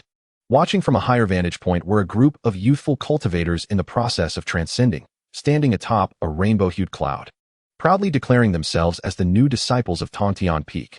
Their overwhelming prowess and unique treasures nearly eclipsed all other disciples. After all, it had been ages since anyone from the outer realms had managed to transcend. The Elder could not help but glance upwards at the colorful clouds, then refocused his gaze on the Valkyrie. We shall soon find out. Behold my treasure. Suddenly, a radiant, multicolored light tore through the fabric of space, exuding a terrifying aura. The Valkyrie's eyes twitched, and she swiftly evaded. The Elder, however, continued to unleash his treasures, ensnaring her with a 9-colored garment. This is a gift from Lady Nuwa. You, a mere fiend from the outer realms, should surrender. The Valkyrie, leveraging her agility, evaded the dazzling artifacts while simultaneously counterattacking the Elder. Yet, the more she fought, the more alarmed she became. The two treasures exhibited a remarkable synergy in both offense and defense, rare among those of the transcendent realm. She had only witnessed such formidable artifacts in her master's possession. And indeed, those were far superior to these two combined. These treasures are crafted from the scales bestowed by Lady Nuwa herself. You, outer realm fiend, should return the stolen scales at once. In that instant, the Valkyrie comprehended the truth. It was the 7-colored scales gifted by the whale. That was why they seemed familiar. The Elder, recognizing the Valkyrie's exceptional agility, felt the weight of his reputation as the treasures failed to subdue her. He produced a yellow talisman, its surface flickering with ghostly light. This Elder may possess average spells, yet he wields a plethora of treasures. Malenia could not help but exclaim, that is the soul-snatching talisman, a mere trinket from the talisman library. If we wish to avoid being haunted by the spirits for eternity, we must flee. I refuse. Those spirits are far too ominous. Surrounded by shimmering golden light, the Valkyrie gathered her strength momentarily before unleashing a single, decisive strike. Her chilling voice commanded the Elder, who had awakened the talisman, to take heed. The primordial chaos unfolds. The old man of the transformation realm no longer relied on the 9-colored radiance robe to withstand the onslaught, forcibly interrupting his spellcasting. The old man's magical prowess was mediocre, and his mindset in battle was equally unremarkable, or so thought Malenia. Suddenly, the Valkyrie swung her blade, and the resplendent light of her sword cleaved through the fabric of space, carving a massive gash in the verdant great formation, much like a knife slicing through cake. It was evident that the Valkyrie's true target was not the old man, but rather the seemingly impregnable Windwalker array. The cultivators atop the 7-colored cloud witnessed the Valkyrie breaking through the array, each one descending from the cloud, stepping upon the iridescent scales. 7 streams of radiant light resembled a rainbow. The Valkyrie's consciousness flickered beyond the array, and in an instant, she was engulfed in turmoil, her usually steady mind in disarray. How could this be? The 7-colored cloud vessel had been unleashed? How did they acquire that? The emblematic treasures of the Tontion Peak were traditionally circulated only within its confines, inaccessible even to inner disciples, let alone those from the outer sect. This was precisely why the Huansha Pavilion esteemed them so highly. The Valkyrie knew these treasures, imbued with the essence of the 7-colored radiance, were undoubtedly touched by the hand of the revered Lady Nuwa. How could this group each possess one? Was the Lady Nuwa under their control? From the moment they engaged, the Valkyrie perceived that these remarkably youthful and exquisite individuals had pitifully little combat experience, starkly contrasting with the frenzied disciples of Tontion Peak. Could the revered Lady Nuwa truly be dominated by such weaklings? This was utterly inconceivable. Even if it were an incarnation of the Lady Nuwa, akin to a half-serpent maiden, they were not capable of subjugating such a being. Surely, It could not be that the Lady Nuwa had been slain by them. That was even more improbable. Countless questions swirled in the Valkyrie's mind. Malenia merely scoffed, mused that perhaps the ancient serpent had developed a taste for novelty, exchanging a humble card for a magical artifact. If it were the half-serpent maiden Nuwa, that might indeed be plausible. That old man's talisman has ignited. We must flee. I will use my divine authority to carve a path for you directly to the outer realms. Very well. Making her decision, the Valkyrie ceased her hesitation. These worthless transformation realm cultivators were not even as formidable as the old man within the array, incapable of impeding someone of her caliber, a mere celestial being. Chapter 141. Traversing the outer realms, Malenia skillfully opened the gates of her divine kingdom, guiding the way. The Valkyrie cast a glance at the resplendent door, with crimson thorns entwined on the left and golden feathered reliefs on the right. Without hesitation, she charged forward with Malenia. The so-called disciples of Tontian Peak, despite wielding divine weapons, could only watch helplessly as they escaped. The Valkyrie frowned disdainfully, now convinced that these individuals were indeed false disciples of Tontian Peak. Beyond this door, they should arrive at the boundary or the corresponding shadow realm. Regrettably, both locations have been utterly shattered, leaving Malenia with only a relatively intact fragment for teleportation. Beneath her lies what appears to be a floating island deep within the earth, accompanied by a fragment of a shattered starry sky. In the distance, twinkling stars are visible, along with a barely perceptible arc of light. Malenia glanced around, noting the mottled stones imbued with a metallic scent of blood, indicating it was the territory of the Blood Dynasty. On the rocks, stained with traces of crimson, there were also luminescent markings. What could this be? The Valkyrie, unable to decipher these markings, inquired of Malenia. It seems to be something used by the Fated Ones, possibly the remnants of their old directives. Malenia appeared particularly fond of the Valkyrie's robust left arm, nestling against her shoulder, even leaning in closer to whisper near the Valkyrie's neck, exhaling a plume of white mist into the cold, starry night. However, the Valkyrie merely assumed Malenia sought comfort due to her physical condition, not giving it much thought, as the weight was trivial to her. Meanwhile, Malenia internally scoffed, cursing the Valkyrie. How could Malenia prefer this type? She once thought her to be a proud, taciturn recluse. But it seems she is actually drawn to the assertive charm. These inscriptions imply that ahead lies a leap, a counsel from the Fated Ones. The remaining bloodstains are presumably remnants left by the deceased Fated Ones, Malenia remarked nonchalantly. Yet, in an instant, a chill ran down her spine. In her realm, she had never encountered counsel. It was entirely solitary, only visible through the dreams of her sister, the White Weaver, where players could be found. But now, she discovered that counsel existed here. This borderland must belong to a multiplayer online world, given the myriad of intricate counsel left behind. There is nothing below, surrounded solely by rock. Why would the Fated Ones leap off the cliff? Were they deceived? Or perhaps they encountered a bug? As far as I know, the Morgwen Bank has a common method for farming souls. From the looks of it, many have fallen victim to this bug. The Valkyrie cast a glance over the cliff's edge, seeing nothing but a gust of wind that scattered the already fragmented purple night sky, revealing a gaping void where the wind was not, but rather a chaotic stream of the void from beyond. This place is perilous. Malenia needs to rest in a location with less barren energy. The Valkyrie embraced the frail Malenia, her voice laced with concern. More than anything, she worried about her ability to protect Malenia in this extremely dangerous outer realm. Malenia, through the Valkyrie's golden red eyes, gazed towards the distant arc of light. Perhaps there lies a passage to the White Weaver's dream realm. Gradually, Malenia extended her senses, akin to tendrils, reaching out to perceive the information within the void. The world began to illuminate, dispelling the darkness within the starry sky, and the highly attuned Malenia sensed the veil before her slowly lifting. The two arcs of light became increasingly distinct. Is that an eggshell? It is not so. That is a shell-like barrier, a bulwark between the cosmos. Malenia has encountered the outer realm within the confines of the sandwich spread. Its external wall is identical to this structure. Yet the outer realm is significantly smaller than the two universes enveloped by these arcs of light. Between those two arcs, Malenia sensed a familiar air of chaotic complexity. Her essence became acutely sensitive in this unperturbed domain. She could even perceive her objective for this journey. The dim, pallid sun lay precisely at the juncture of those arcs of light. Thus, does the Great Collision refer to the clash between the two universes? But what is the connection between the countless boundaries beneath the sea of reincarnation in this place? Could it be that this is the central server? What do you see, Malenia? Why can I not discern it clearly? What Malenia perceives, the Valkyrie can certainly see as well, yet she is unable to comprehend what that arc of light signifies. We behold the same spectacle. Huh, do you think me foolish? I may not prevail in debate against you, yet I seem to hear the sound of a train whistle. The Valkyrie's eyes sparkled, as if possessing some sort of ocular art. You are not mistaken. Indeed, a train approaches. Amidst Malena's incredulous gaze, the Valkyrie waved her right hand, and a brilliant light of the blade erupted as a jet-black train thundered forth from the starry expanse. That antiquated steam locomotive resembled a relic from the 1980s, its surface marred by patches of rust. How could a train possibly appear in such a place? The train gradually came to a halt before them, its platform seemingly materializing beneath their feet, the flat terrain raising questions about its very existence.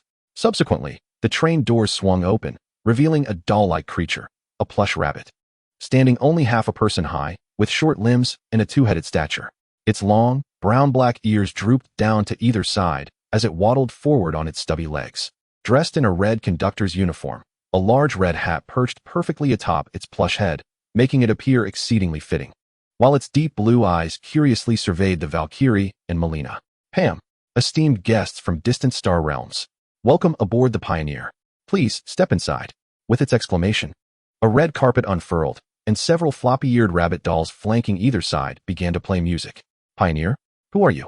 Before Pam could respond to the Valkyrie's inquiry, a figure stumbled out from the bright carriage. I have returned. I have returned. I am finally back.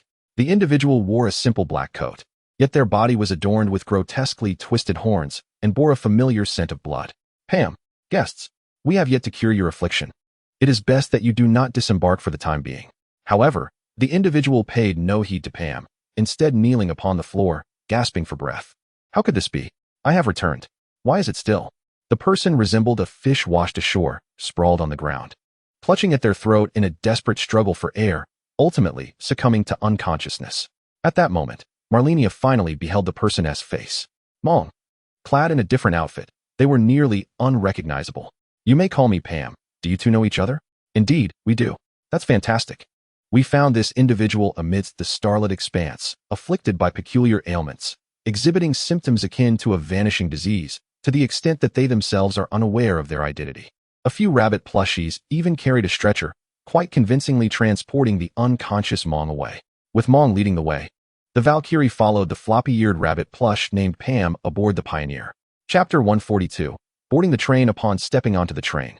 The vintage decor concealed profoundly advanced technology that even Malenia could scarcely fathom. What could possibly be the power source of this train? Why opt for such an energy-inefficient design? Its sheer size and length must surely consume excessive energy.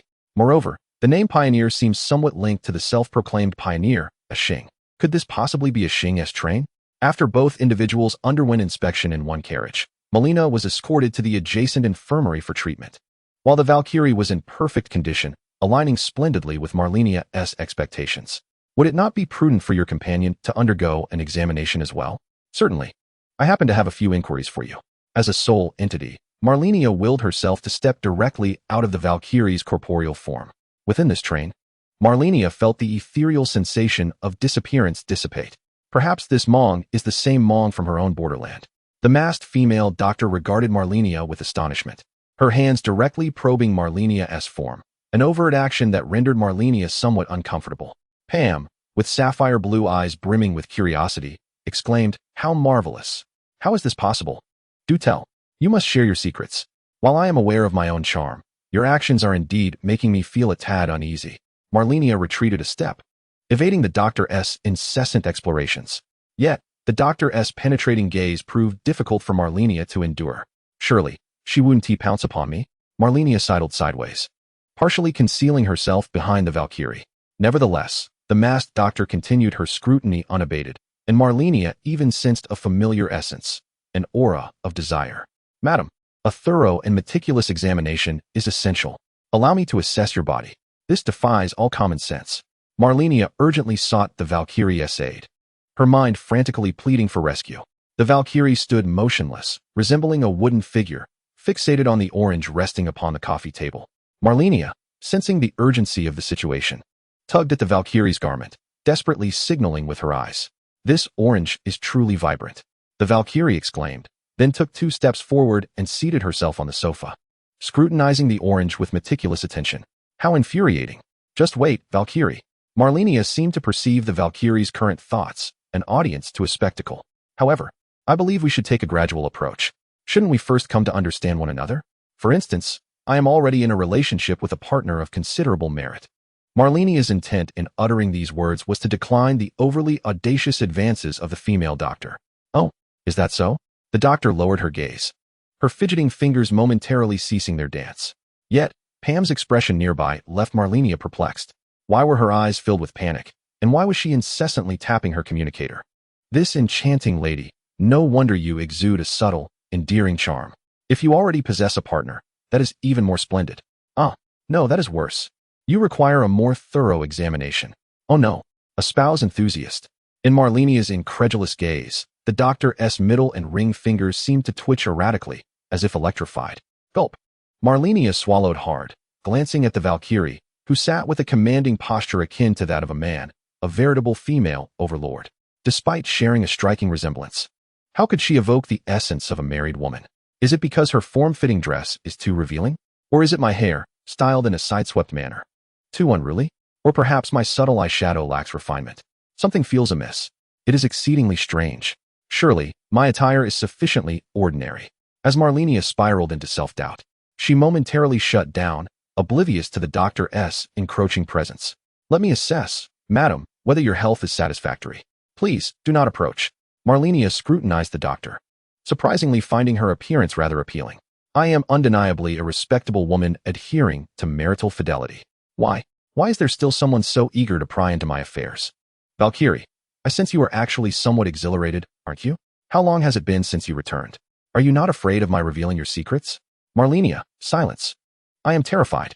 Just as the line blurred between hunter and prey, a voice as melodious as a celestial choir resonated. What are you doing? The newcomer bore a striking resemblance to Malenia. Her vivid crimson hair cascaded to her thighs, and her golden-red eyes emanated an innate authority.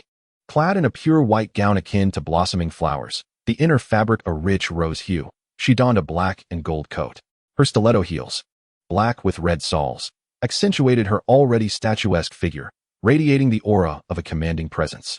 The female doctor, upon encountering the lady, could not help but feel a sense of despondency as she quietly departed, her heart heavy with sorrow. It appeared that today offered no prospects. This is undoubtedly the ideal state of Malenia, an imposing figure radiating authority without a hint of anger. Malenia remarked, I was meant to embody this. The Valkyrie retorted, yet you resemble a freshly steamed bun, easily manipulated.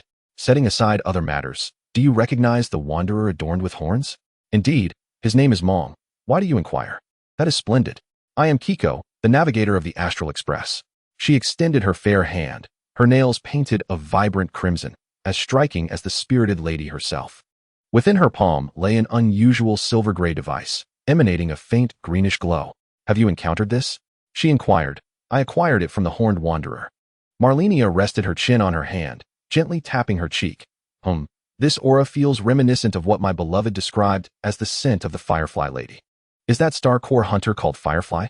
Suddenly, a pink-haired girl dashed through the door, nearly losing her footing as she rushed to Malenia's side. That is wonderful. Do you know where Xing is? She has been abducted by those Star-Core hunters for quite some time. A Xing? I am acquainted with her.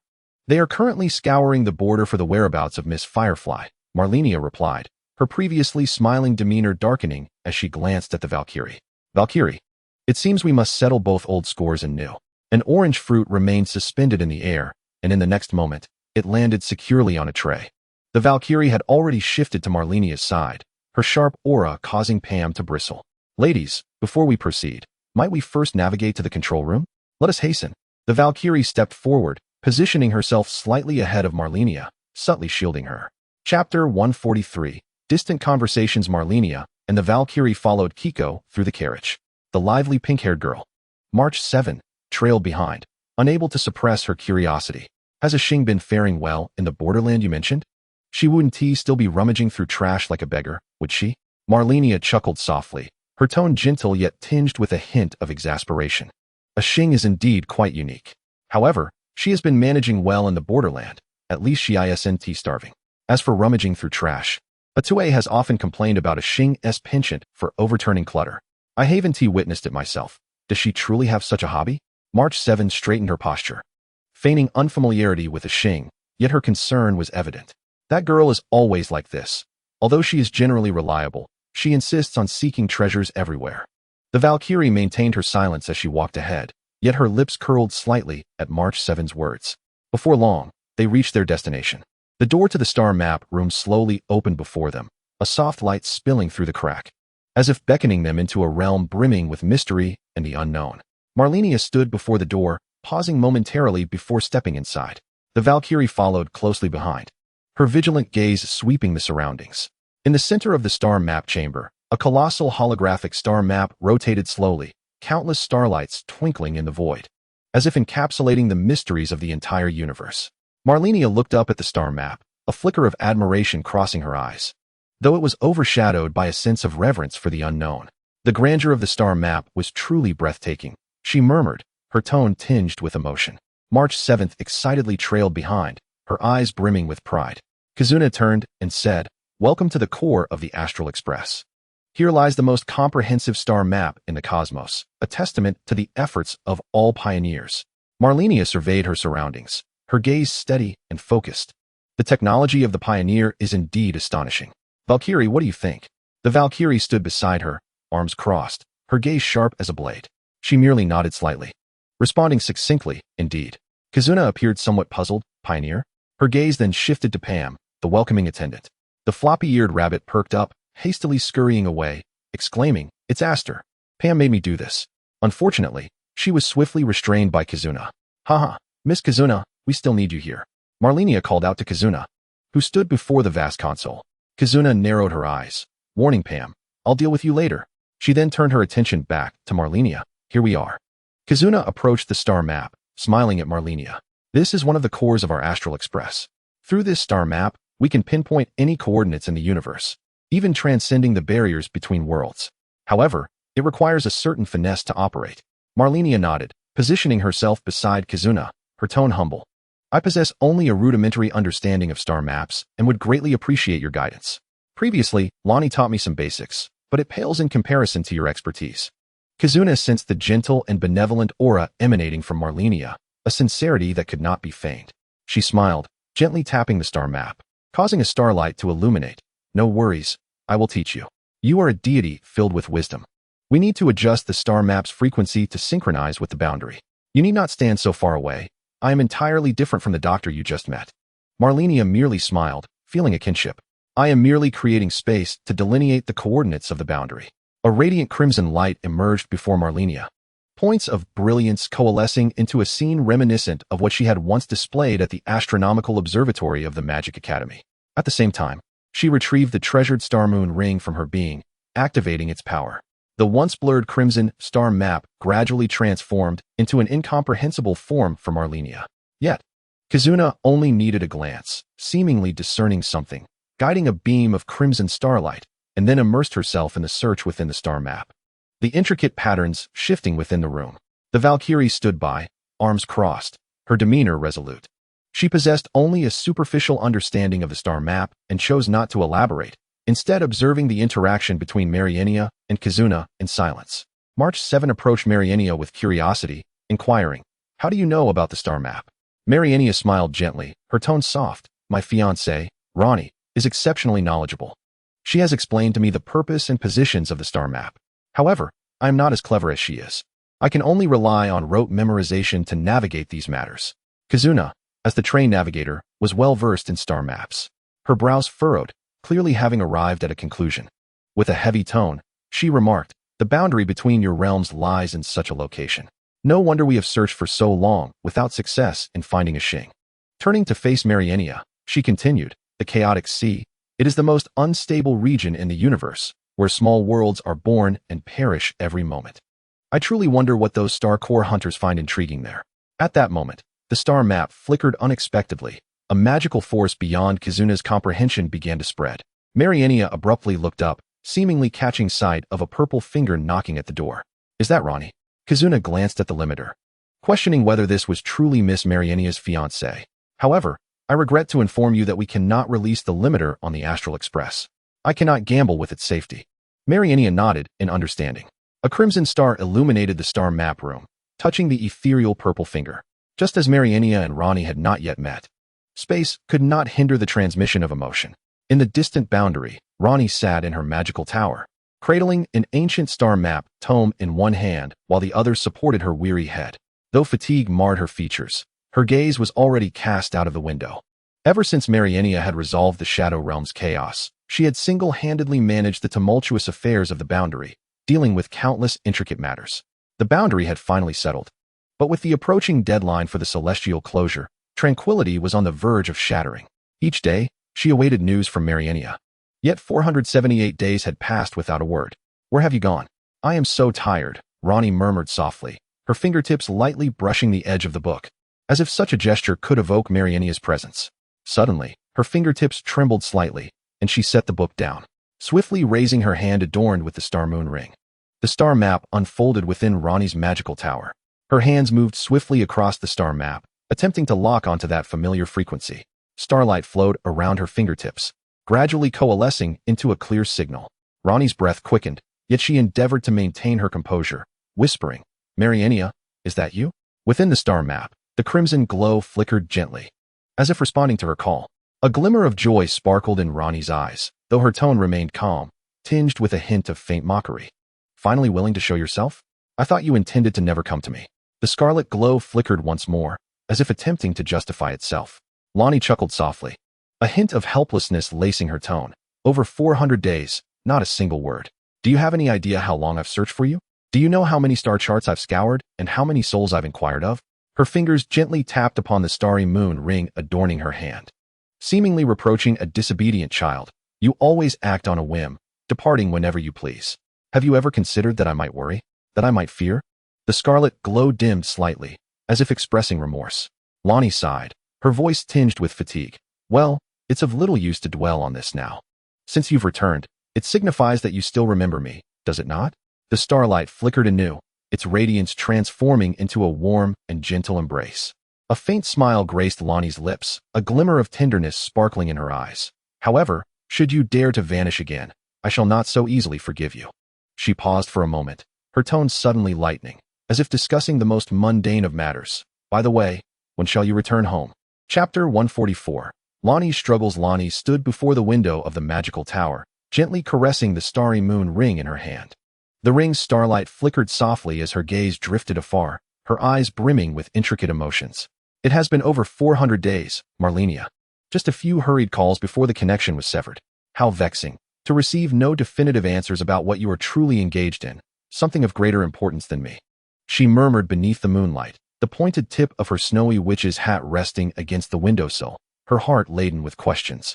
Malenia had never been absent for such an extended duration. In the past, she would return to the borderlands within a month, albeit briefly. But she always remembered to come back to me. Ranni's gaze shifted to the star chart, and she suddenly realized that the location Malenia had recently connected to was far beyond the confines of the Borderlands universe, even more distant than the realms beyond the heavens. Such a vast distance, even for Malenia, prompted a flicker of contemplation in her eyes. She recalled the signals transmitted from the star chart. Her position lay so far beyond the universe's edge that even the most intrepid explorers would hesitate to linger there. For a mere misstep could plunge them into a chaotic whirl of time and space, reducing them to mere fragments. But what if it were the star god? Ranni's brow furrowed slightly but soon relaxed. Perhaps she could inquire of Axing, who prided herself on being the greatest pioneer in the cosmos. Ranni slowly lifted her gaze to the timeless sky of the Borderlands, the full moon's silvery glow cascading through her hair, glimmering like starlight. Raising the hand adorned with the starry moon ring, it appeared as though she had donned a star. Or perhaps there lies that slumbering star god. A familiar voice resonated. And beneath the full moon's brilliance, a towering figure cast a shadow over the bright light. Her visage mirrored Ranni's, steady and elegant. "Mother, have you returned?" Ranni instinctively moved closer to that radiant moonlight. "Not yet, my child. I have been watching over you." Reyna caressed Ranni's head, yet warmth was absent from her touch. "Venture forth, deep into the realms of dreams, to seek a power capable of defying the Grim Reaper." "Mother, I am weary." Ranni's voice, inheriting the dignified elegance of her mother, expressed even in her playful demeanor, resembled that of a porcelain doll, performing the most graceful of gestures. "Dear child, you are merely fatigued. Upon awakening, I shall return to your side. The moonlight will illuminate your path." The queen of the full moon, Rainala embraced Lonnie, who leaned against the weathered wall and the cold tomes, succumbing to a deep slumber. The starlight danced, while the full moon swayed gently. The realm of dreams blossomed like a waking water lily, passionately unfolding. The sky was a profound tapestry of stars, each one embedded like a gem in the nocturnal expanse, shimmering with enchanting radiance. On the ground, waves of silver flowers swayed in the breeze, their petals twinkling with faint starlight. Lonnie walked amidst the floral sea, savoring the soft caress beneath her feet. Her gaze was drawn to a distant tower, formed from the very essence of starlight, emanating a gentle glow. A high tower, knights, and a dragon with a princess, reminiscent of a fairy tale. Here, there were no malevolent dragons, but rather wicked spiders. A gentle voice resonated above Lonnie, as a girl clad in soft purple stood upon a spider hewn from jade, squinting down at Lonnie. Sister Tarina, it has been ages. Indeed, Lonnie. Have you made your decision? What decision? It seems the Queen of the Full Moon has not imparted her confidence in her daughter. This is the world of dreams. You have ample time. With unwavering determination, vanquish the Grim Reaper Carl, and you shall pass the trial. Tarina smiled at Lonnie. I believe I am once again assuming the role of examiner, and this time I shall offer no hints to the participants. Employ all your methods. Defeat her, and you shall claim the spider beneath my feet. Dreams? You have bestowed upon me the most precious of gifts. The power of the star god pales in comparison to the invaluable opportunity for trial and error. Look above. What do you see? I see the full moon. Lonnie lowered her gaze, only to find herself back in the magical tower, the cold tomes marking her delicate forehead with crimson imprints. This, raising her head once more. The starry sky still bore a profound lavender hue. Was this a dream?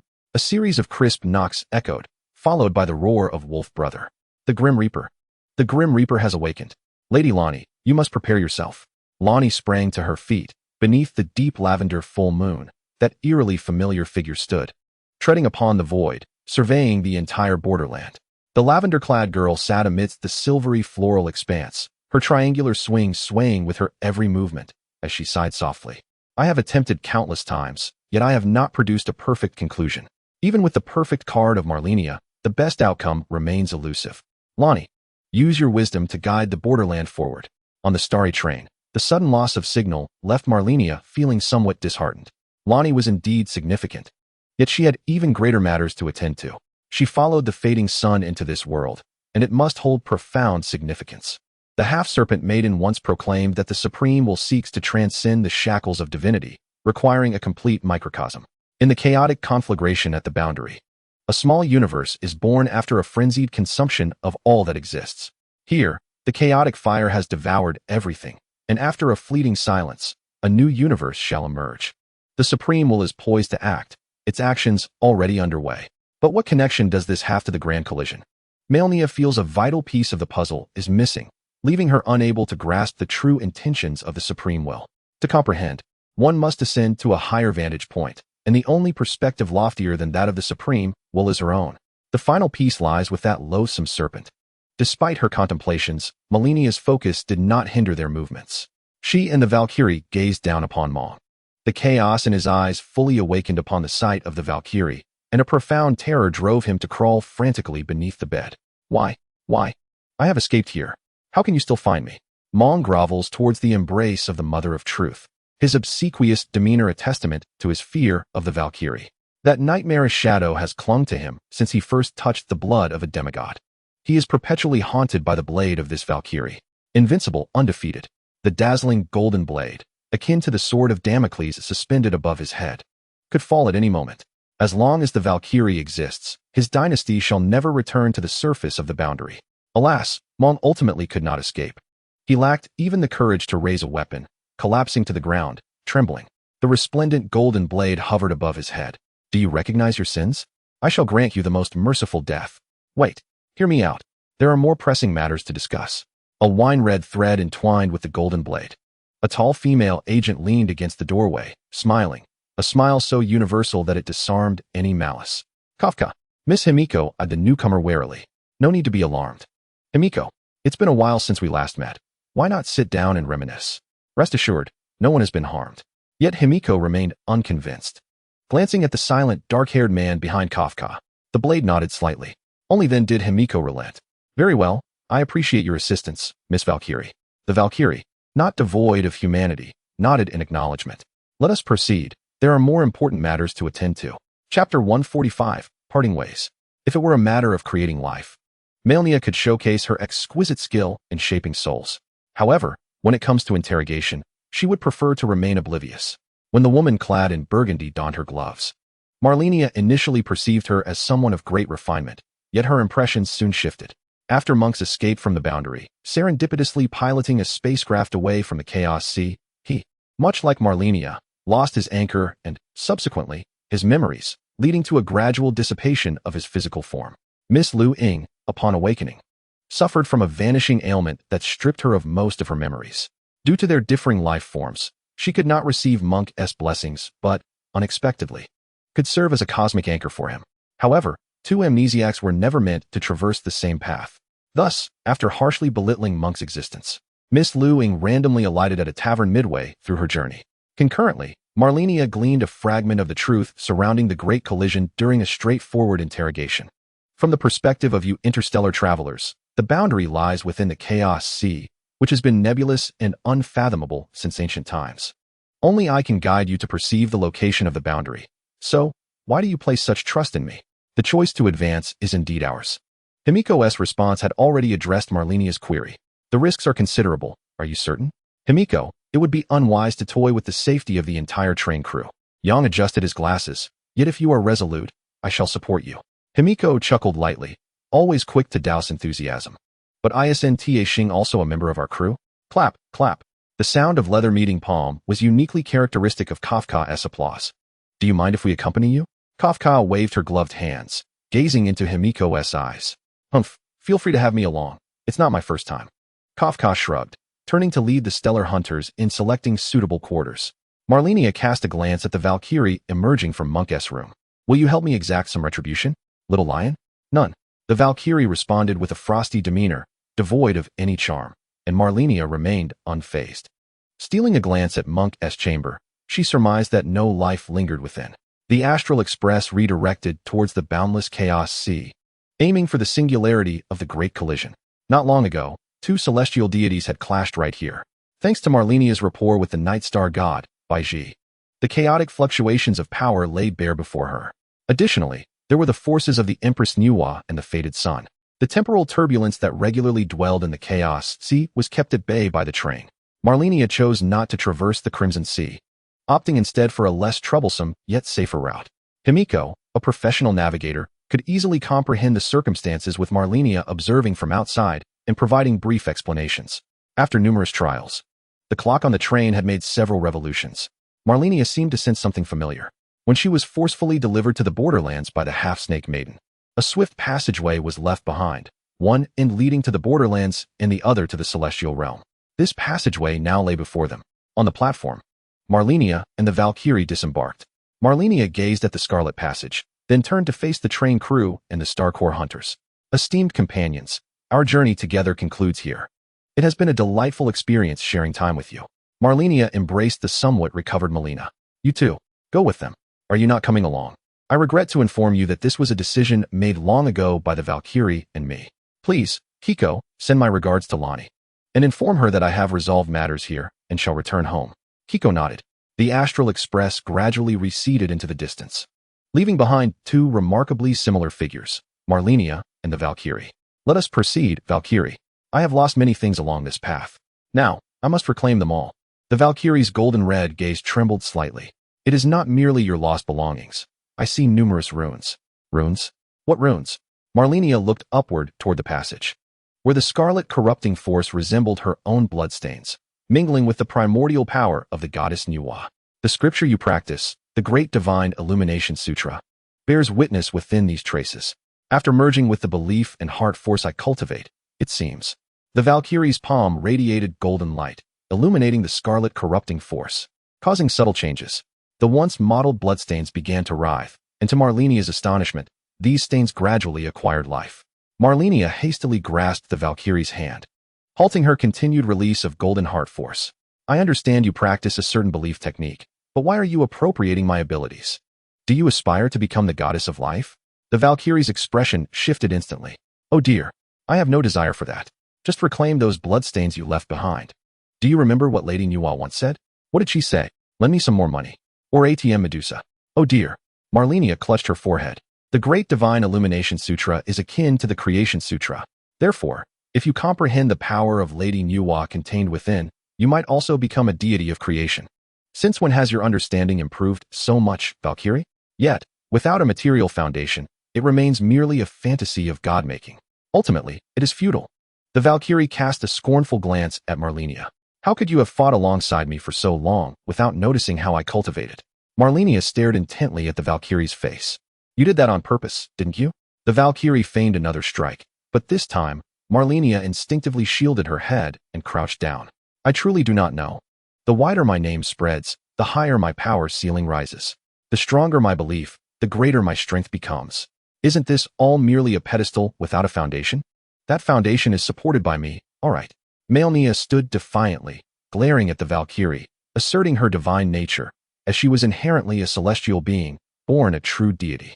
Once she reached her complete form, even the star god would be trivial to her. Ouch! Malenia cradled her flushed forehead. The Valkyrie's realization, though delayed, had finally dawned.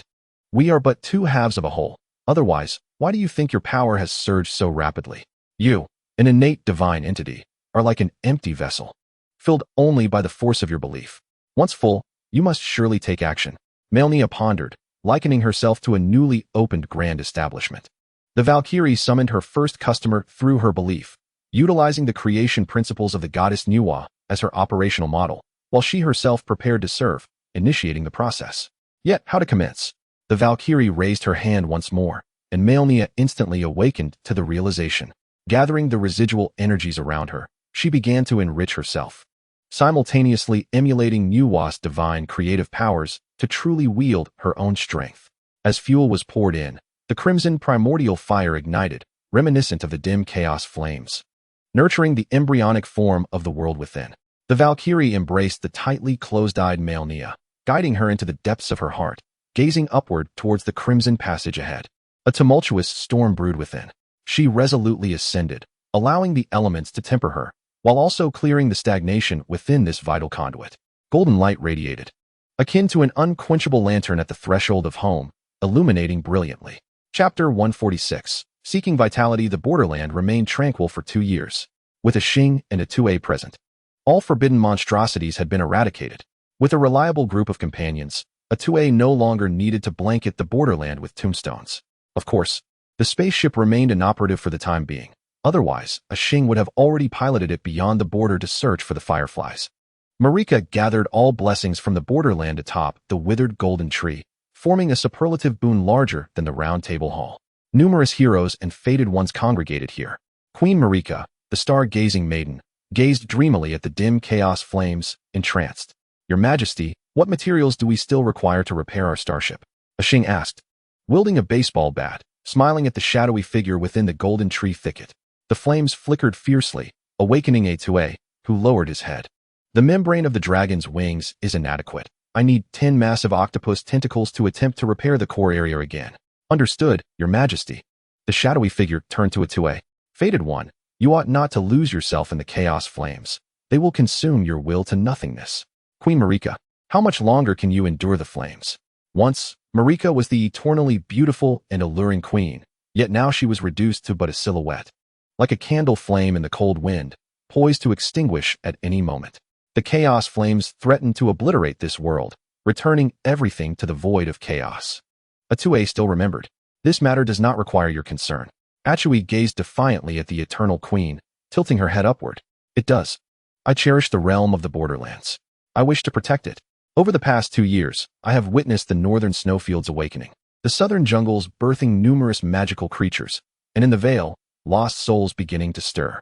Life is flourishing, while those lurking in the shadows also seem poised to act.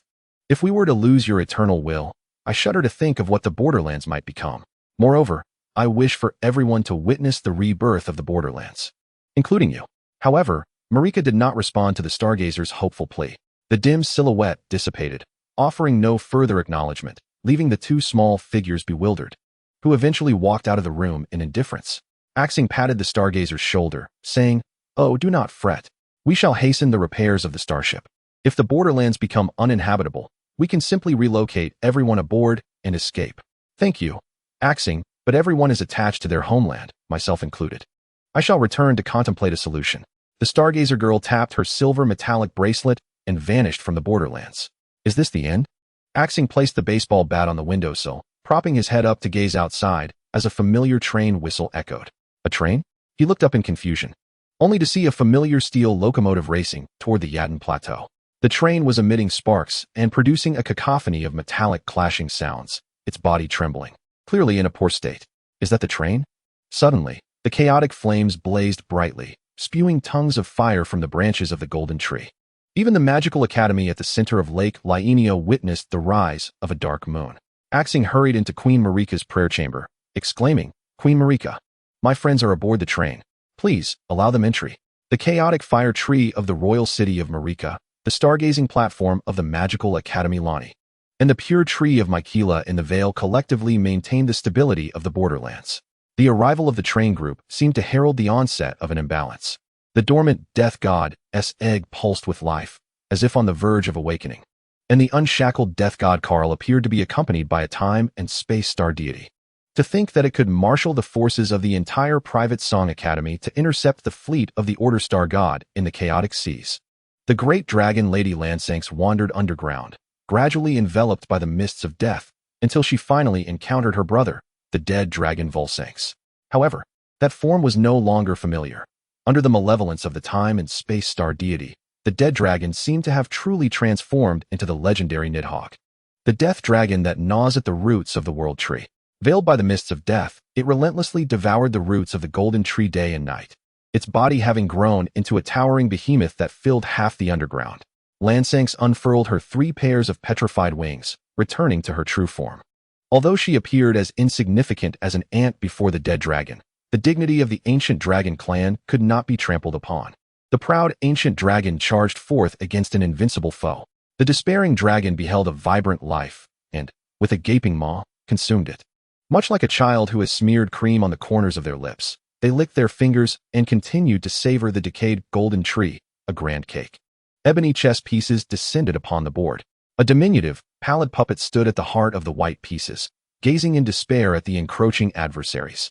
Lani struggled to advance her soldier 1 square, triggering a chain reaction. The obsidian tower surged forward, devouring the soldier. The white knight fell, symbolizing the erasure of the charging 4 horsemen by the somber pieces. Next came the bishop, as the grim reaper entered the fray, sweeping away the white knight. Lani, her expression frigid, stood atop the king piece and advanced the queen, the dim white flame piece casting the black bishop off the board. Then, the black queen began to move, and the chessboard seemed to transform into something uncanny. Even without reaching the final square, a black pawn unexpectedly evolved into a queen, annihilating a white crescent knight. Shortly thereafter, the white bishop Miquella was tainted black, the once pure piece morphing into a pitch-black queen, poised to deliver a fatal blow to Lani. The king, the white queen, arriving late from outside the board, still boasted her brilliant crimson hair. But what of it? On the black and white checkered battlefield, it appeared as though several great hands emerged. The blue queen surged into the fray, toppling countless pieces before transforming into white. The black bishop returned to the board, evolving into a magnificent silver queen, as death reappeared, bringing forth numerous silver pieces. The pallid Lani puppet stood atop the king piece, gazing upward along the many colossal hands. Struggling to lift her head, the Yankee slime loomed over the chessboard. The cold spear of order pointed toward the silver mirror. Turning her gaze, the pale corpse of a spider barely supported the board, while a distant warm gaze fell upon her. Even with Malenia deployed as a queen, victory seemed utterly unattainable. To think that behind the Grim Reaper stood a celestial being, Miquella might even taint Radahn? Quite unexpected indeed. Did the blue pieces only target the silver ones? At the very least, those celestial beings should also be drawn into the game. Lani, in despair, closed her eyes, as the black pieces encircled her, the violet dream shifting, the game seemingly reverting to its initial state. Lani exerted every ounce of strength to remain amidst the chaotic battlefield. The situation grew more tumultuous. A unique, colorful piece descended. The Starseer King would erase any ordinary piece within her reach. A drop of obsidian slime fell, coalescing into a king piece that ensnared the Starseer King. Meanwhile, an exquisite blue queen strode wherever thunder struck. The silver pieces began to undergo a transformation, as countless soldier pieces charged forth, only to fall and return to their starting point, relentlessly advancing once more. They were inexhaustible, an unquenchable tide. The white pieces were nearly depleted, prompting Lonnie to release the queen she had been safeguarding, placing her upon the board. The colorful pieces beneath the board followed the vibrant king, ascending slowly onto the battlefield. The indomitable king wielded her baseball bat, shattering the dark pieces into fragments. The extraterrestrial visitors had also entered the fray. Why had my queen not yet transformed? The resilient, colorful king methodically cleared the board with a crushing presence. Lonnie felt a shadow overhead as the dark slime extended its hand, seizing the pale doll, while its other hand grasped the king piece. Was the board to be overturned? A hand emerged from the silver mirror, snatching the king piece, while a blue lance thrust forth like a bolt of lightning. Turning her gaze, Lonnie realized that the distant eyes observing her had vanished. The pale spider propped up the corpse of the board, riddled with cracks. Was there, indeed, a time limit? The queen piece on the board appeared unchanged, while the king piece was taken away. The chaotic scene of the frenzied players had dissipated, the purple dreamscape rippling momentarily before the game returned to its original state. Once more, Lonnie thought, I must endure until my queen can act of her own accord. You shall never misjudge, Lonnie. In this desolate world. The pale magic doll commenced anew. Chapter 147. The schemes of the White Weaver in the Sea of Stars. One can always find desperate souls, even in the chaotic seas. Mining ships are a common sight. They linger beneath the crimson chaotic earth that pierces the abyss, frantically extracting the soil like scarlet ore. Boss, the energy readings of this scarlet ore are off the charts. So much. We're going to strike it rich. Humph. What is this? I am your captain. A woman destined to become the pirate queen. The one-eyed serpent captain stood proudly at the ship's bow, declaring her ambitions to the starry sea. But captain, what about the crew's wages? A timid crewman inquired, wringing his hands. Humph. What is the rush? Once we haul this, or to port, the gold will come pouring in. The half-serpent captain assured her crew with fervor, just as a cross-eyed crew member rushed out from the ship in haste. Not good. Not good. Captain, trouble. Nonsense. I'm perfectly fine. And call me captain. If there is something to discuss, speak plainly. The cross-eyed crewman stood at attention. Yes, captain. Trouble. Captain, your lucky spider no longer chases you. What? I thought you looked familiar. You're the spider keeper. So it's not chasing me anymore? What is the fuss about? Go back to watching the spider in the crystal ball. Leave me be. Understood, captain. I shall take my leave. Just as the cross-eyed crewman turned to go, the half-serpent captain suddenly called out, Wait. It's not chasing me anymore. Then who is it chasing? The crooked-eyed crewman ruffled his unkempt hair and raised his hand, gesturing. Is it over there? Over there? The half-snake girl captain turned her gaze towards the opposite end of the crimson mine, following the crewman's finger. Ah, my money. Countless crimson ores swiftly dissipated, spiraling like water being siphoned away, collapsing toward a singular point. What is that? Our mining machines do not operate this quickly, do they? Could it be a chaotic black hole? Ah, my money. What chaotic black hole? Can't anyone see that person? The half-snake girl captain tore off her eye patch, her serpent-like eyes fixated on the collapsing point. Everyone, gather urgently. Fire the ship's cannons. Give me a shot. Countless crimson ores were hurled into the furnace, and the massive starship roared like a colossal beast. Under the surge of energy, even the turbulent space around them fell silent. Intense light converged at the prow of the ship, illuminating even this starless expanse. Boom. The crewman gritted his teeth. That shot cost us a century's worth of wages. How can we withstand such a loss? Humph. This shot. Even a true deity would perish. Then why did we flee last time? Shut your mouth. Will you die if you don't speak? All right, captain. Look, the collapse has indeed halted. Truly worthy of being the captain. Of course. The half-snake girl captain swayed her head, reveling in her own glory. Just as everyone was cheering for the captain's brilliant tactics, a dazzling golden light emerged from the depths of the cosmos, bearing an overwhelming force that caused even the stars to tremble. If this strike were to land squarely on the ship, the fragile shell of the vessel would likely shatter within half a second.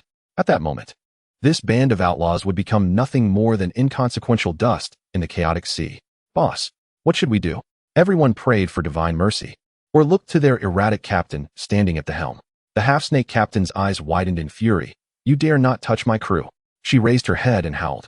A blood-red serpent eye opened in the void, a dim and profound aura swirling around, confronting the brilliant golden blade of light, positioning itself before the ship. Crack. As the beams of light converged, the universe was filled with the crisp sound of shattering glass.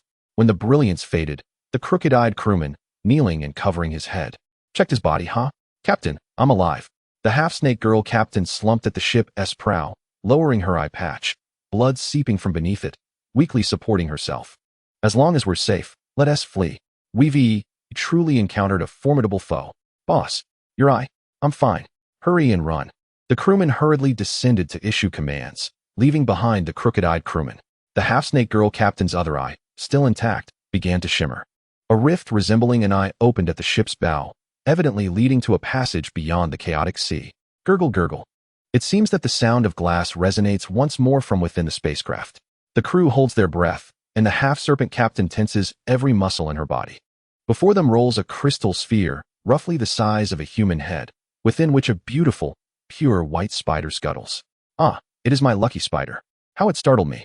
Just as the half-serpent captain relaxes, a dim crimson beam swiftly penetrates the ship's barrier, hurtling directly toward her. Be careful, Captain, shouts the cross-eyed crew member, springing to his feet to shield her. Get away, Eagle Eye. The half-serpent captain kicks out fiercely, but her efforts prove futile. The dim red light swiftly maneuvers around her, as if confirming something. It then abruptly pivots, shattering the crystal sphere containing the pure white spider. What is happening? Captain, are you all right? The cross-eyed crew member collapses to the ground, terrified. I am fine. The pure white spider emerges from the shattered sphere, continuing its relentless advance toward the half-serpent. No biting spider. Captain is terrified of spiders. However, the spider collides into her, rendering her unconscious. Fine. Bite if you must. It has persisted for so long. It deserves success at least once. The half-serpent captain, now devoid of strength, has resigned herself to fate. As the pure white spider prepares to bite, its movements seem to stretch on indefinitely, until the entire spacecraft slips into a spatial rift, at which point it finally sinks its fangs in. The crew members, who had been stationed beside the half-serpent captain, rush in. Boss, we've returned to our course. We are safe. The half-serpent captain collapses to the ground. One side occupied by the unconscious cross-eyed crew member, and the other by the lifeless pure white spider turned on its back. If we are safe, then I can rest easy. Captain, Eagle Eye, what is the matter? Don't frighten me. A pure white soul slips from the half-serpent captain's body, vanishing into the unknown. The crimson ore at the center begins to collapse once more. It seems someone is muttering to themselves. How many has it been? The 8th one.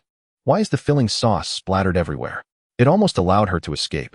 She cannot escape. The expressionless crimson Valkyrie responds. That was the last one. The task given to me by Baiji has been completed. The task from Sister Baiji? When was this? The Valkyrie remains silent, merely gazing toward the distant heavens. In the far-off celestial realm, the pure white star deity, guardian of dreams, safely escorts Zishuan and her devoted attendant back to their homeland.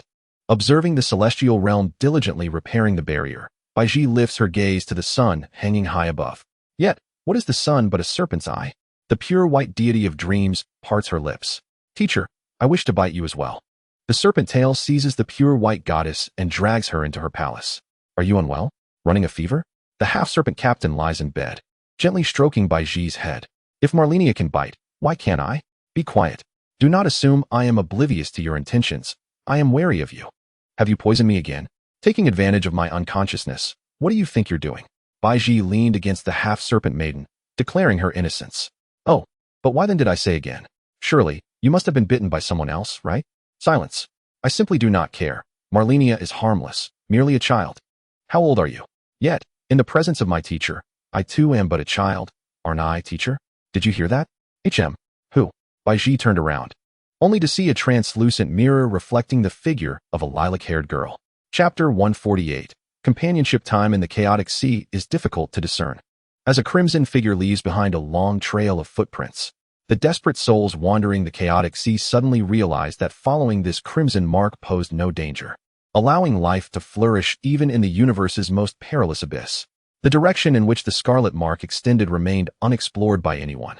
The ground beneath their feet grew increasingly solid, transforming from crimson clouds into flowing red ink, and finally to a firm surface. Malenia gazed longingly at the path she had traversed, unable to fathom that had she walked it alone, she would have likely given up within days. At last, she reached the end, where an equally beautiful figure stood beside her, gazing upwards. The Valkyrie lifted her winged helmet, staring at the towering gate that seemed to stretch endlessly. You've finally begun to complain. I told you it was too dull, Malenia remarked, ever charming, resting her head on the Valkyrie's shoulder. Beyond that door lies the true world. A flicker of unease crossed the Valkyrie's features as she shrugged off Malenia, pushing her away. Do not lean on me like that. Speak plainly, without beating around the bush. The slightly pushed back enchanting woman bit her lower lip, casting a forlorn glance at the cold, helmeted figure. Humph, ignoring the Valkyrie. She approached the door, leaning against the cold, dark stone, whispering as if to a lover. You shall be called Rui. Help me stabilize the chaotic sea. Malenia cheerfully raised her hand, only to find the Valkyrie's expression rigid. The Valkyrie hesitated, casting a cold glance at Malenia before turning her gaze back to the frigid stone door. Rui? It is merely a stone. At best an iron or found by the roadside. What or? Even if it is iron, it is still iron. Malenia's eyes glimmered with excitement. Divine iron. The Valkyrie shot a cold glare at Malenia. This mischievous little sprite, with her incessant antics, seemed to test patience like a voltage meter, only ceasing when she provoked a reaction. It is truly baffling when she might mature a little. I can hear it. The voice of Malenia resonates within my heart. Raising my gaze, I behold the enchanting smile of the beguiling vixen, adorned in a scarlet evening gown, plucking a few stars to fashion into hairpins, rendering her utterly captivating. Is this a test of sensitivity? In the blink of an eye, the Valkyrie vanished, and the stone door, which had remained immovable, unexpectedly creaked open a narrow slit. Hey, be careful. The Valkyrie hurriedly followed. Tracing the crimson trail, they arrived at the opposite end of the divine iron, a world ravaged and scarred. Amidst the chaos sea, this was the sole remaining intact borderland. Atop the withered golden tree, the eternal queen held aloft the chaotic flame, resembling a stone statue ignited by fire. At the center of this chaotic flame lay a dimly glowing crystal, emitting mournful cries from the supreme godly air, as if it were beckoning something. Ignite everything. This is the inevitable conclusion. The eternal queen tightened her grip on the supreme godly air, the beast of Elden, as they both descended into chaos. Meanwhile, the flame maiden, standing atop the holy tree, gazed longingly at the city of Radahn. Mother, you are mistaken. I have always believed that Malenia would guide the borderland out of despair. Malenia looked towards her brother, Mace, who nodded slowly, lifting the red-haired girl, one of the four sisters who sealed the mother of fingers, Amy. Malenia, your actions will only lead to Malenia's disappointment. Like a wooden figure, Malenia plunged the dagger of fate into Amy's chest. The cries became ever more piercing, no longer resembling human sound, ultimately resonating with the echoes above in the heavens. Black sludge surged forth from Amy's body, rushing straight towards the top of the withered golden tree. Having released the mother of fingers, Malenia seemed to lose all strength, leaning against Mace, yet still gazing down upon the unconscious Amy. I know not whether this is right or wrong, but Queen Marika must be mistaken. With the chaotic flame raised high, the supreme will and the gods of the outer realms could not fulfill their desires, yet the borderland would surely vanish. Queen Marika no longer had the time or strength to support the borderland, but why would she not place her trust in us?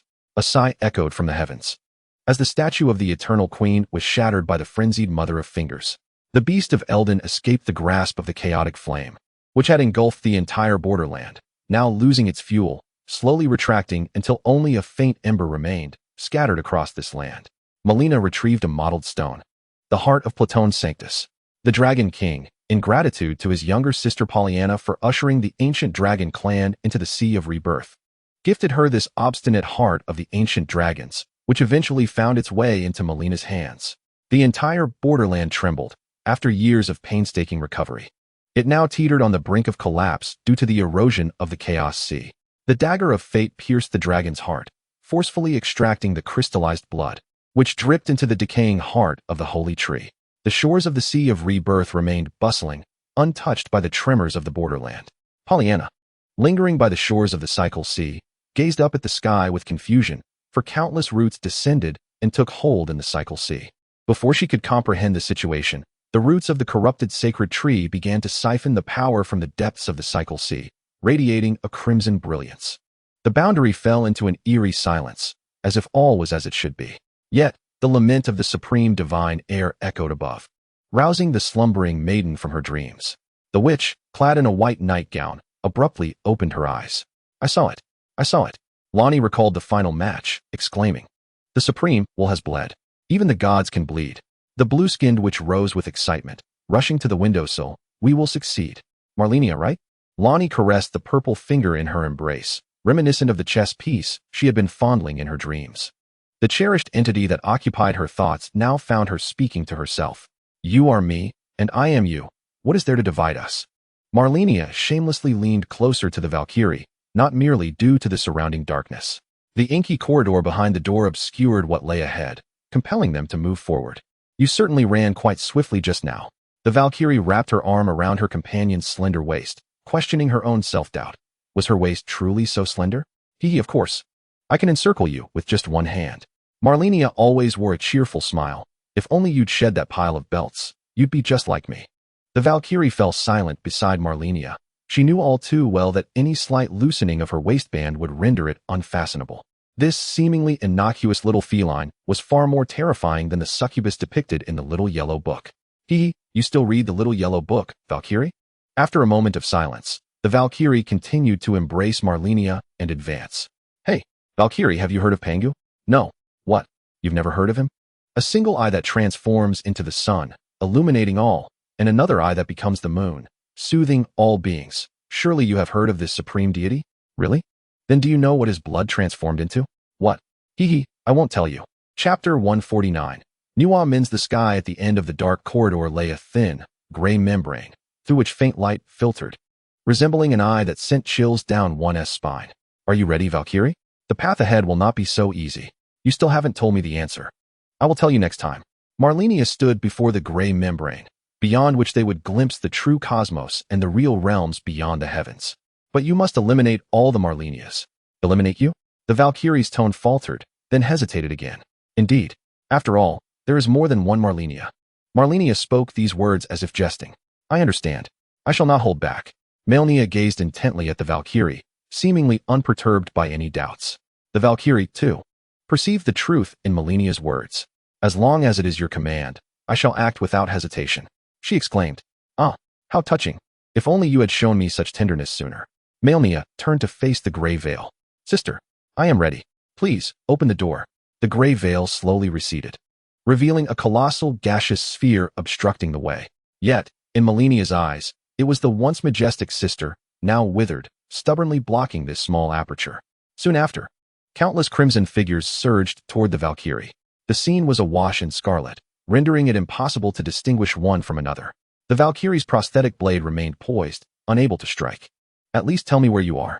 The crimson apparition seemed to blur into the image of a withered Malenia beneath the sacred tree, or perhaps a Malenia entirely consumed, or even one reduced to a skeletal specter.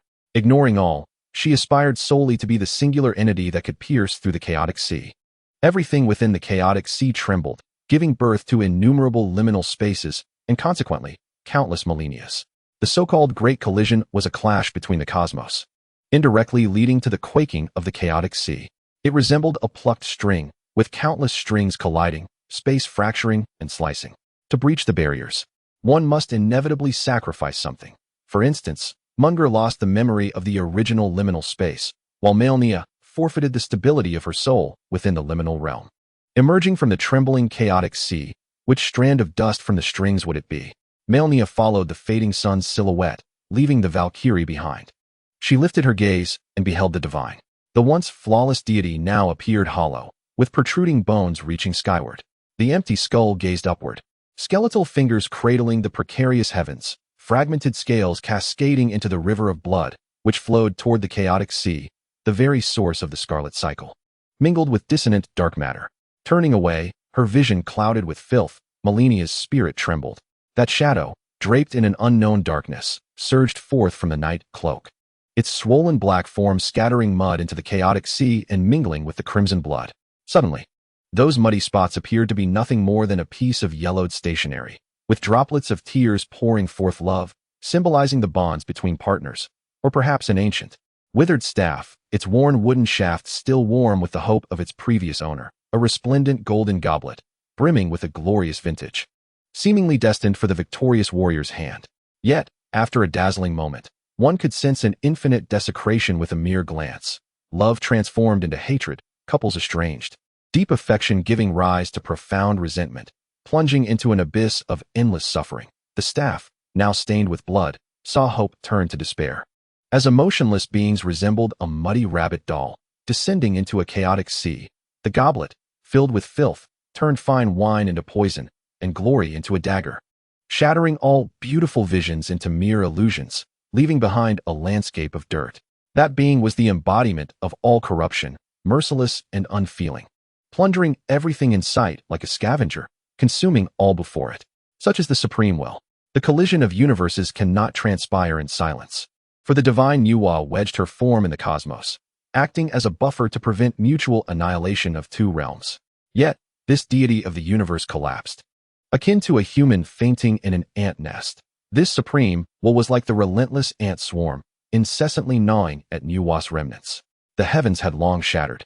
Survivors congregating at the pinnacle of heaven, nestled within Nuwa's chest, stirring the blood to sustain the remnants of life as best as possible. One eye transformed into a pallid sun, dragged into the chaotic sea by the ant swarm. Another eye became a bountiful moon, similarly ensnared. A drop of lifeblood morphed into crimson vitality, also pulled into the chaos. The deity's body lay in tatters, the offspring of filth scattered across the starry expanse. The sun extinguished, the night fragmented, and life expended all it possessed. Would the deities upon the altar of the three sisters heed the prayers of their faithful? Miss Medusa, after years of arduous training, had become one of the foremost entrepreneurs in the world, no longer the socially anxious individual who required a paper bag to venture outside, but rather someone whose very presence made others wish to don a paper bag to avoid her gaze. Besides the support from her family, one cannot overlook the assistance of that particular individual. Leaning against the floor-to-ceiling window, she chuckled at a short video on her phone. The footage depicted a girl dressed as a Valkyrie, flanked by 2 rows of noble knights, patrolling a convention, inadvertently tripping over her own feet. Wow. What are you laughing at? The stargazer girl, dressed as a Valkyrie, stormed into the office, a place where none dared to tread, and fiercely snatched the phone. Damn it. Who took that? I'll chop them into mincemeat. Miss Medusa, embodying the true essence of a boss, softly questioned the girl. Have you completed your work? What are you pretending for? The girl raised her faux golden prosthetic sword, cautioning, mind my blade. Humph, you certainly excel at playing the Valkyrie sister, but alas. Your temperament is entirely reminiscent of Sister Malenia. Medusa cast a disdainful glance at Otto. So what? Over the years, everyone has acknowledged me. I am the true Malenia. You seem to be a bit too carried away. With Sister Malenia absent, you've crowned yourself as king. Haven't you put on a facade as well? Otto provocatively shot a glance at Medusa. You live so high up. Be careful that today's typhoon doesn't sweep you away. You should be the one to watch out, lest the tempest blows your bravado away. The two exchanged banter for a while before finally collapsing onto the sofa to rest. Speaking of serious matters, Medusa, what are your thoughts on the recently released Elden Ring, The Knight's Arrival? Medusa, panting, replied, how should I view it? Lying down, sitting up, I cannot play games. Otto, possessing a far superior constitution, soon sprang to life after sitting for a while. Can a battle royale theme truly endure the test of time? I wonder how the lands between are faring. As I age, it seems increasingly difficult to log into that realm. Perhaps it isn't merely a matter of age? Then what could it possibly be? Otto leapt up, gazing out at the somber sky, sensing the impending storm. Chapter 150. Burdened by the lands between, the sky over the lands between remained as dreary as ever, almost echoing with the anguished wails of countless souls, clamoring for the arrival of doom. Queen Marika knelt in the hall atop the withered golden tree, the dim, fevered flames burning fiercely upon her. The eternal Queen Marika was a far superior fuel compared to the firestarter maiden Malenia. The culmination of betrayal culminates in being betrayed by one's own offspring. This is the very fate of treachery. The hall reverberated with the final echoes of Queen Marika. As the ashen flames extinguished, the chaotic fire broke free from its constraints, surging forth like a relentless tide. What is happening? The remnants of the ship trembled as the heroes of the lands between hastily fled from this place, steeped in an eerie atmosphere. They arrived at the foot of the withered golden tree, gazing upward. The blazing torch still burned, yet the flames no longer soared into the sky, but instead cascaded downwards, as if intent on filling this beleaguered royal city. The remaining life in the lands between crumbled and fled, seeking to escape the maddening virus. A dim full moon rose from the center of Lake Liurnia. The air crackled with a volatile energy. Heroes, the dark moon shall bring hope. Yet, the lands between still require your strength. The clear moonlight awakened the entirety of the lands between. Soaring storm eagles raced alongside burrowing rabbits toward Lake Liurnia. Even the bizarre creatures hiding within the golden forest fled in a frenzy from the Altus Plateau. Only a frail figure stood resolute upon the towering walls of the royal city. The rushing tide of beasts, accompanied by a howling wind, lifted the hem of her reliquaria robe high. She adjusted her stone statue hood and raised her staff. Shard explosion. The solid ground shattered with a single strike, revealing the intricate network of the royal city's sewer system. The tumultuous flames of madness surged forth, plunging into the depths below without a backward glance. May the sewers beneath the royal city be uninhabited. The sorceress Celian whispered a prayer. Your Highness, I cannot hold on much longer. A celestial voice echoed in her ear. Fear not, your reinforcements have arrived. The exquisite beauty of the Talina lily blossomed upon the Aten plateau, captivating even the relentless beast tide for a fleeting moment, but instinctively, they resumed their frenzied charge. Following closely were the ragtag figures, easily identifiable as the Fated Ones. A colossal purple Talina lily inexplicably sprouted atop the city walls, where a youthful maiden with squinting eyes sat poised. Celian looked down, observing the Fated Ones bouncing with excitement, brandishing their weapons, engaging in animated exchanges without pause. The entire wall was gradually filled with these spectral beings, hailing from one borderland after another. My warriors, I bestow my blessings upon you. Please endure through 3 dawns and dusks, aiding me in vanquishing the Lord of Night, who slumbers in darkness. The saintly Talina cradled flowers. Akin to a confession from a first love, brave souls seek refuge in the radiance of the dark moon. Beneath Celian's luminous crystal hood, an unspoken expression seemed to convey silent mockery. Guided by Talina's light, the Fated Ones surged forth into the royal city as if invigorated by an elixir. Roars echoed. The clashing of armor and the whooshing of great swords filled the air. Dazzling magic erupted with abandon. Frantic, desiccated bones crawled from the city sewers, paving the way for the molten madness. Yet they were met by the equally fearless Fated Ones. Celian wielded her staff, proclaiming her faith in magic, summoning towering crystals that collapsed buildings into the earth. Even a few decayed tree spirits emerged from the depths, only to plunge into the magma, becoming part of the chaotic inferno. Upon their demise, the Fated Ones were reborn from the molten madness. Celian furrowed her brow. Lady Talina, the Fated Ones have been tainted by the madness. The pale violet maiden continued to squint. Wait a moment. Take a closer look, shall you? The resurrected Fated Ones brandished their weapons, yet their targets were the frenzied bones. They fought once more for the saintly Talina. The sight of the tainted yet conscious beings shattered Celian's expectations, causing a fissure to appear in her hood. How is this possible? It is magic. Is this also magic? Indeed, though my incantation differs slightly from yours.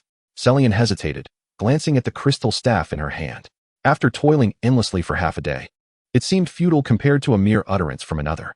Casting a glance at Talina's unparalleled beauty, Celian hurled her crystal hood from the city wall. After a long while, upon hearing the sound of the crystal shattering upon impact, Celian retrieved another crystal hood and placed it upon her head. The tremors of the borderland gradually subsided, and the Aten plateau blossomed with Talina lilies, towering like golden banyan trees. In a fleeting moment, the Aten plateau gradually transformed into a dreamlike garden of water lilies. Soothing the restless souls, the ethereal maiden in soft lavender whispered tenderly, "It has begun."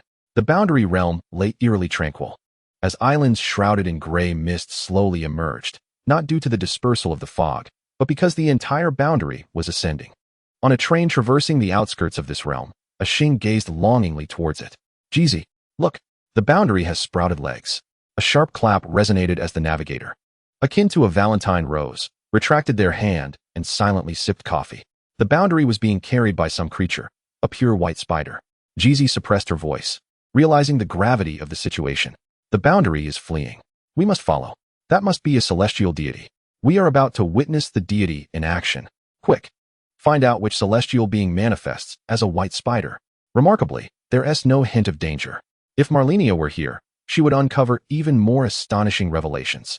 Countless threads entwined the boundary, enveloping it entirely.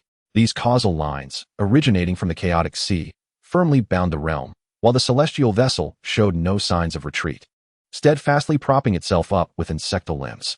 It bore the weight of the entire boundary, resonating with invisible waves that rippled through the cosmos. The celestial vessel strained with all its might to secure the boundary, lifting its insect legs in a desperate struggle to rise.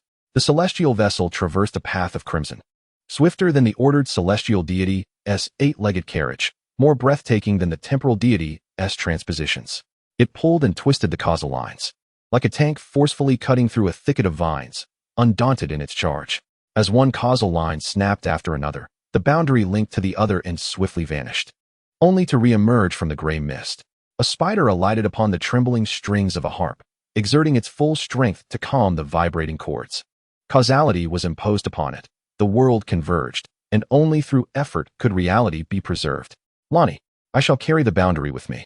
We will surge towards the chessboard left for you. The starry train pursued the boundary at full speed. The gaze of a half-serpent maiden, sipping tea and snacking on seeds, was irresistibly drawn to the quaking chaotic sea. Goodness, by Tom, what madness have you unleashed? That is the body I painstakingly helped you restore. Are you using it as a toy? The half-serpent maiden grasped the collar of Baiji's garment, her vertical pupils fixed intently on Baiji's eyes. I do not favor that name, Baiji replied, her expression blank, appearing slightly vexed, which momentarily startled the half-serpent maiden. Then, the face of the nocturnal celestial being suddenly blossomed with a pure, radiant smile. At last, you are willing to approach me. The half-serpent maiden felt an ominous shift. Lady Nuwa, the spider's sharp fangs pierced the neck of the half-serpent maiden. Ouch! The half-serpent maiden was engulfed in a blinding white light. As if triggering a game from the Me family, with all perception fading into oblivion, everything erased. Awaken, O deity lost in illusion. Chapter 151. The Unity of All Realms. Everything is an illusion. The Palace of Nuwa, the celestial realm, all mere ephemeral fabrications. As the half-serpent maiden regained consciousness, everything around her crumbled.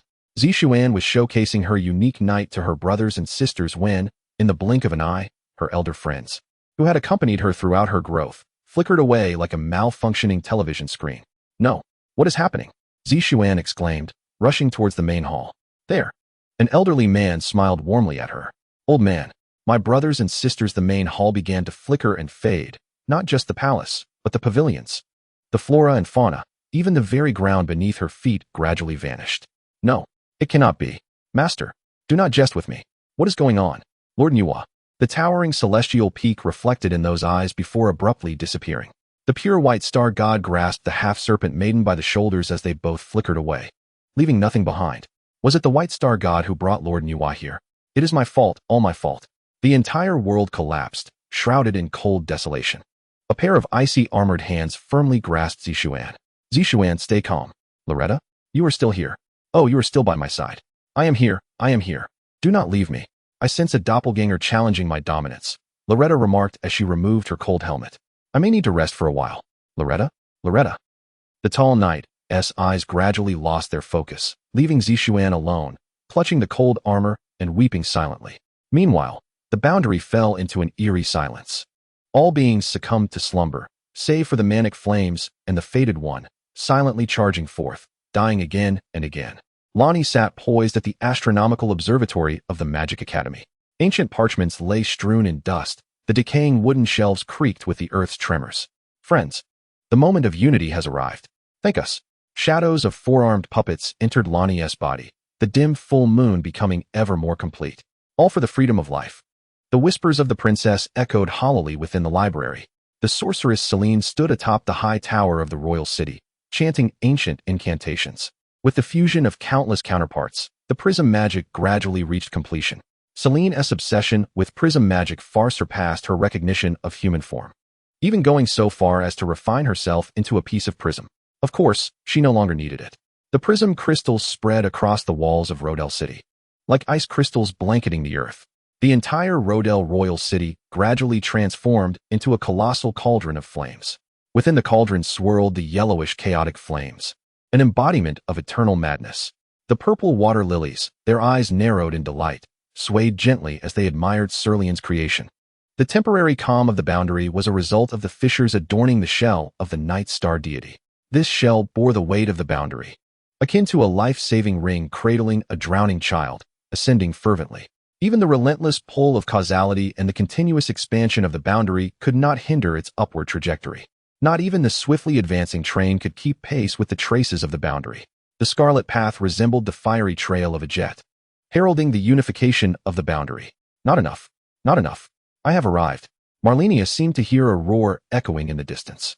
Turning around, she beheld the pure white form of the night star deity emerging from the chaos, reluctantly followed by the consciousness of the reluctant Wahuang. What is this? A look of confusion spread across Malenia's face.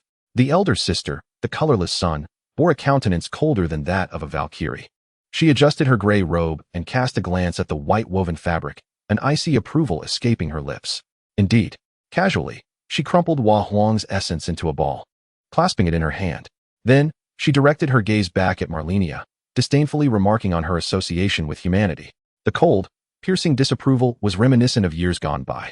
That familiar sensation, that well-known formula, being the goddess of life, mingling with such sentient beings as humans. Was she to spend her days merely sipping dew? Perhaps sensing Malenia's silent grievances, the gray eyes looked down upon her. A shiver coursed through Malenia, only to discover a pitch-black flame igniting upon her form, obediently converging in the elder sister's palm. With merely a glance, the altar of the three sisters emerged from the sea of reincarnation, a baby whale swirling around it, occasionally spouting water from above. Gurgling, Malenia echoed the sound, only to receive an exasperated glance from her elder sister. With a look of dismay, Malenia lowered her head, only to feel her nape being lifted. You, retrieve Hua Huang's heart. Me? Malenia pointed to herself, her expression one of bewildered innocence. The colorless sun, expressionless, tossed Malenia into the center of the altar. What if I cannot retrieve it? Malenia's question lingered unanswered in the air. Only the pure white maiden playfully winked at her. White eyes. Attention. The pure white maiden stood at attention. Trapped in the center of the altar, Malenia gazed up at her two divine elders, her mind swirling with questions. The colorless sun transformed into gray eyes, while the star and moon deity morphed into white eyes, descending into the sockets of Hua Huang's broken form. A gray-gold radiance permeated the entire cosmos. Black gold flames erupted, a thick smoke enveloping the scene, as if the first breath of existence had been drawn, heavy gasps resonating throughout. The remnants of Hua Huang stirred, inexplicably inciting a tempest that devoured the black smoke, infusing it into the hollow shell. Subsequently, the cold moonlight made its entrance, dispelling the gray mist. It then settled upon the fragmented bones, allowing the exposed remnants to begin their healing. The open chest cavity finally welcomed a rebirth. Wait, what are you doing? Why did you not inform me? Malenia tugged at the chains on the altar, the metallic clinks echoing conspicuously in this silent world. The lifeless form of the goddess of creation surprisingly lifted her head. Malenia understood that she would likely never see her two elders again. They had sacrificed their lives for the awakening of the goddess. They did not reveal to Malenia that this was their inherent mission, yet even so, she could not accept it. They were no different from Malenia. The distinction lay in the fact that Malenia had foreseen and prevented Malenia from igniting the golden tree with her soul. Had I known you would act in this manner, I would not have come. Alas, this time, she could not have foreseen it. Perhaps they were aware that as the goddess of life, Malenia would never stand idly by while others squandered their lives. Hence, they concealed the truth from her and confined her at the altar of the three sisters. Malenia watched helplessly as her two sisters completed the form of the goddess of creation with their own essence, while she remained bound like an ordinary human, unable to break free from the slender chains. The moonlight trickled down like rain across the starry river, with the full moon shining brightly overhead. Gray clouds gradually enveloped the moon, dark clouds looming ominously. A silent explosion resonated through the cosmos. No. Malenia's eyes widened in despair. I can do nothing. I have arrived. A faint voice echoed in Malenia's heart. The goddess of life, her hands bound upon the altar, raised her head defiantly, puffed out her chest, and roared towards the heavens. Oh, goddess of war. As her voice faded, a brilliant golden radiance appeared from the horizon, illuminating the sky. Life promises freedom. The sighing Valkyrie lifted her golden blade and donned her golden-winged helmet. Chapter 152. The price of hope at the boundaries after the battle between Malenia and the Valkyrie. With neither emerging victorious, Malenia's combat skills essentially stagnated. However, in terms of energy, the power stored within her far surpassed that of the Valkyrie. The Valkyrie resembled a heavily modified Titan truck, weighing in at 30 tons, while Malenia was akin to the steel coils being towed by this Titan, significantly exceeding 30 tons. It must be said that White Weave had executed her task admirably. In just a few short years, she had elevated Malenia from the brink of death to a strength that could sit at the same table as the most exalted beings of the cosmos. Indeed, now, alongside the Valkyrie, she could sever the bindings left by the fated sun god, who had oppressed the sea of chaos. Malenia placed one hand upon the Valkyrie's shoulder and looked up. Following the golden blade's gleam was a tempest of scarlet, sweeping away both the black gold smoke and the radiant moonlight. The divine force awakened. Amidst the incredulous gazes of onlookers, the remnants of the goddess Nuwa astonishingly raised her arms. One hand cradling the dimming sun, and the other lifting the celestial stars and moon. Not only did this spectacle grip the heart of Malenia, but it also stirred unease in the distant gaze of the two-star deities. Should Nuwa truly revive, it would herald an era of oppression once more, as the long-vanished celestial palace of Nuwa would once again roam the cosmos unchecked. The Order Star deity Odin would never permit such an occurrence to transpire again. Meanwhile, the time and space star deity Kirin would live in perpetual anxiety, fearing that someone might drag him from the shadows to toy with him. For Nuwa had indeed done so in the past. However, it appeared that the remnants of Nuwa showed no signs of further revival, prompting a collective sigh of relief from the two deities. Though they had not met, their views aligned. They must prevent her resurgence. Yet, none dared to make the first move, for the remnants of Nuwa still held her hands aloft. Thus, the boundary realm began to stir. The spectral form of the night star deity floated above the crimson sea, barnacles of the boundary clinging to her. Lainey opened her eyes. Is this true freedom? My gratitude extends to you all, and to myself as well. The blue-skinned girl with 4 arms, draped in a white witch's cloak, slowly rose. She beheld the convergence of sun and moon. To those in the boundary realm, I believe we must learn to die once more. Transparent petals filled the air, drifting past Lainey's window, their luminescence gently brushing against her fingertips. The petals carried a message. The blooming Latina lilies were no longer visible in the boundary realm. Lainey sighed softly and sent a message to the distant train crew. Do you wish to know how the star deities ascend? Bring along A2A. And then let us commence the pursuit of the secrets of the boundary realm. Lainey tapped her head as the supreme divine offspring spiraled above, wailing incessantly, causing an unbearable headache. Only when the supreme will is set in motion will the remaining 2 observers join the game. Colorful pieces spun in the palm of Lainey's hand. Then, there was Miquella. Indeed, it was he who had vowed to purify the shadow realm, that pure deity, Miquella. It was difficult to fathom that he could be tainted by the supreme will. Perhaps the shadow realm was beyond purification, a realm burdened with countless souls, long having transformed into another world of the departed. Atop the tattered purification camp's tent crouched the bladehead Aleto, her form concealed by a skin-tight suit of shadowy light, rendering her nearly invisible in the shadow realm. Were it not for the soul-calling bell that perpetually chimed from her, no one would have discerned her presence. Naturally, the Golden Needle Knight Rita had long grown accustomed to the antics of this mentally unhinged being. A guardian of the realm, should the camp collapse, she would wield the dreaded Black Blade to eliminate the undead creatures. Rita remembered all too well the lethality of that Black Blade. Even the formidable lord of the undead, akin to Miquella, would fall with a single strike. Yet, I merely brushed against it and had been treated by Lord Miquella for quite some time. However, today seems rather unusual. Everyone has succumbed to varying degrees of unconsciousness. Even Lord Miquella has been in a deep slumber for an extended period. In stark contrast, the leader of the Black Blades, Aleto, appears unaffected. Suddenly, Rita lifts her gaze. What is that? The sun? A gray sun? How? In an instant, Rita's muscles tensed, and that dark silhouette vanished, a gust of wind rushing towards her. Following that, a massive sword descended upon her face, prompting Rita to swiftly raise her sword to block. Who are you? The werewolf blazer? What do you intend to do? For my master, I offer my life. Boom. In a moment of haste, Rita was struck by the werewolf's giant sword, followed by its bloodthirsty fangs. Lonnie, what does she intend to do? Suddenly, Rita recalled that the Black Blade was one of Lonnie's subordinates. This is bad. Lord Miquella. Alas, she is now in dire straits. The Black Blade Aleto, in a beastly posture, crouched beneath the pure vines. Nearby, Lord Miquella prayed with closed eyes. Gag, gag. Aleto removed his mask, revealing a beguiling visage. Retching forth a soul-calling bell, his limbs sprawled on the ground, raising the Black Blade high above his head. The shadow of the Black Blade Dixie slowly emerged on Aleto's exquisite back, accepting the dew-soaked blade. Gradually rising, he approached Miquella. Lord Miquella, please offer your pure spirit. A blade that even demigods struggle to slay, daring to kill a deity.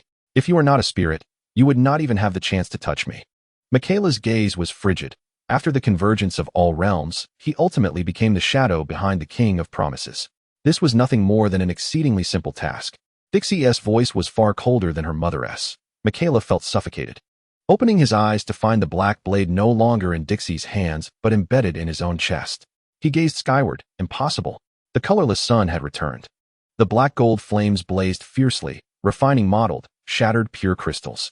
Ethereal shadows danced in rhythm with the dark cocoon. Dixie crushed the pure crystal with one hand.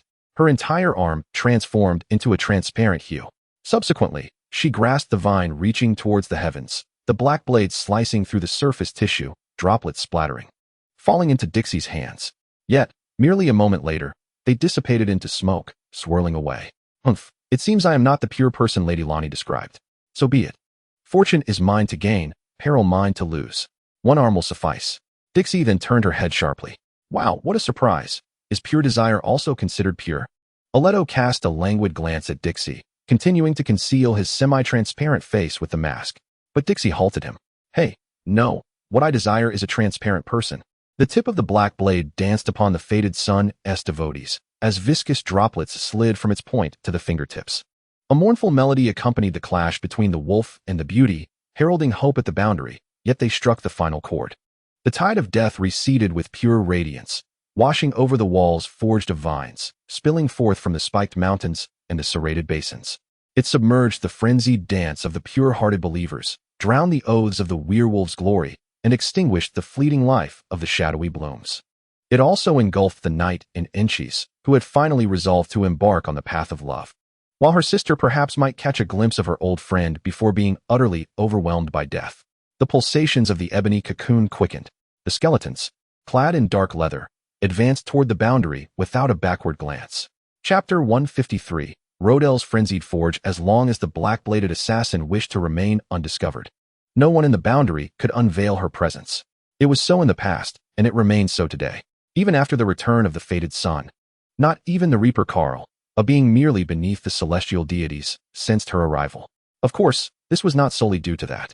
The Moon Queen, slumbering in dreams, seemed to feel the call of the full moon, accompanied by a familiar essence that gently roused her. Like a princess awakening from slumber in her youth, the light of the fated sun still graced the radiant scepter of the Kalia royal family, reflecting into her eyes. Then there was that unlikable maid, picked up from the lower district, who, while she was in the depths of sleep, thrust her icy hand into her collar, causing her to shudder. I detest you. Ugh.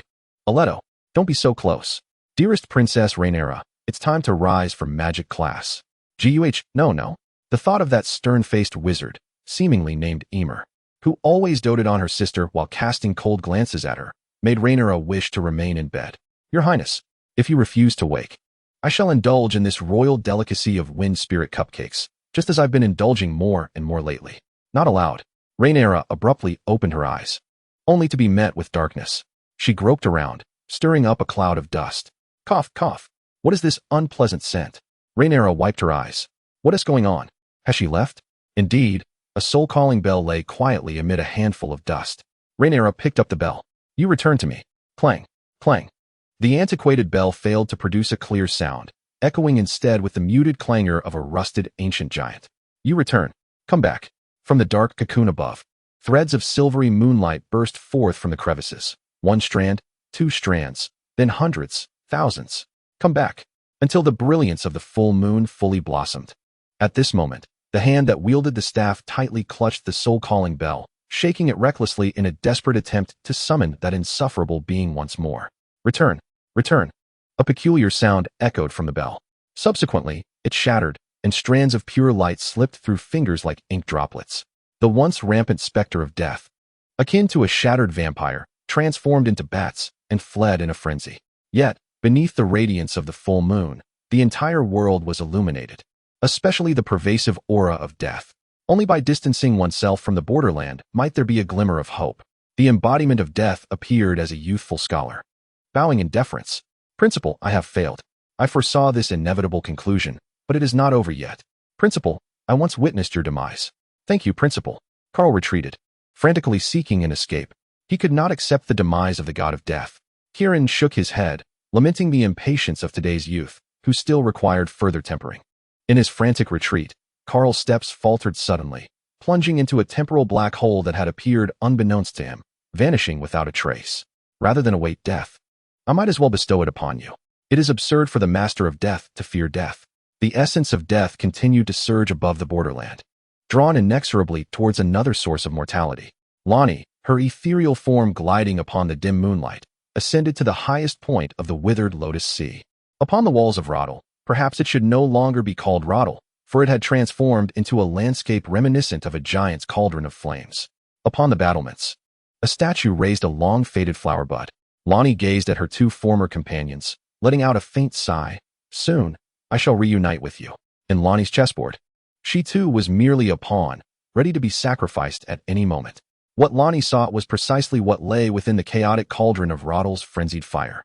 Within the cauldron forged of luminous stone, countless faded statues, numerous heroic effigies, and even a conspicuous warrior statue congregated around the central disk, where a dim flame flickered quietly. Within the vast furnace, the wails of souls echoed, as countless faded beings from the borderland and the intertwined spirits of its indigenous denizens merged into chaos at that moment. The chaotic frenzied fire, absorbing the very souls of the borderland, heralded a rebirth. The yellowish flames were no longer blinding. A shroud of chaos enveloped them, seemingly brimming with endless possibilities. The so-called secrets above the star gods were nothing more than a chaotic frenzied fire potent enough to evolve into a world. To refine this chaotic realm would be akin to holding a ticket to the pinnacle of existence. Those two would undoubtedly covet it fiercely. Yet, I shall deliver it into the hands of Malenia. Lonnie was resolute.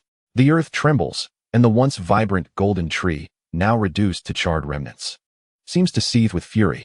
Below the surface, the despairing abyss witnesses the ancient dragon take its final bite of the tree's roots, its bloated form dragging the face of the deceased prince, crowned with the ashen remnants of a lifeless golden tree. It resembles a grotesque king, clad in a cloak of toad skin, adorned with a tattered crown of the boundary realm. The dead dragon, Volsankus, is struck by a falling dark moon, severing a part of its being. Unperturbed, the dragon bites down on the chaotic flame of madness and escapes into the depths. Lonnie watches in helpless astonishment as it flees. A resounding crack fills the air as an ancient spear descends from the heavens, swelling in size to rival the once-living golden tree, firmly embedding itself in the dragon's neck.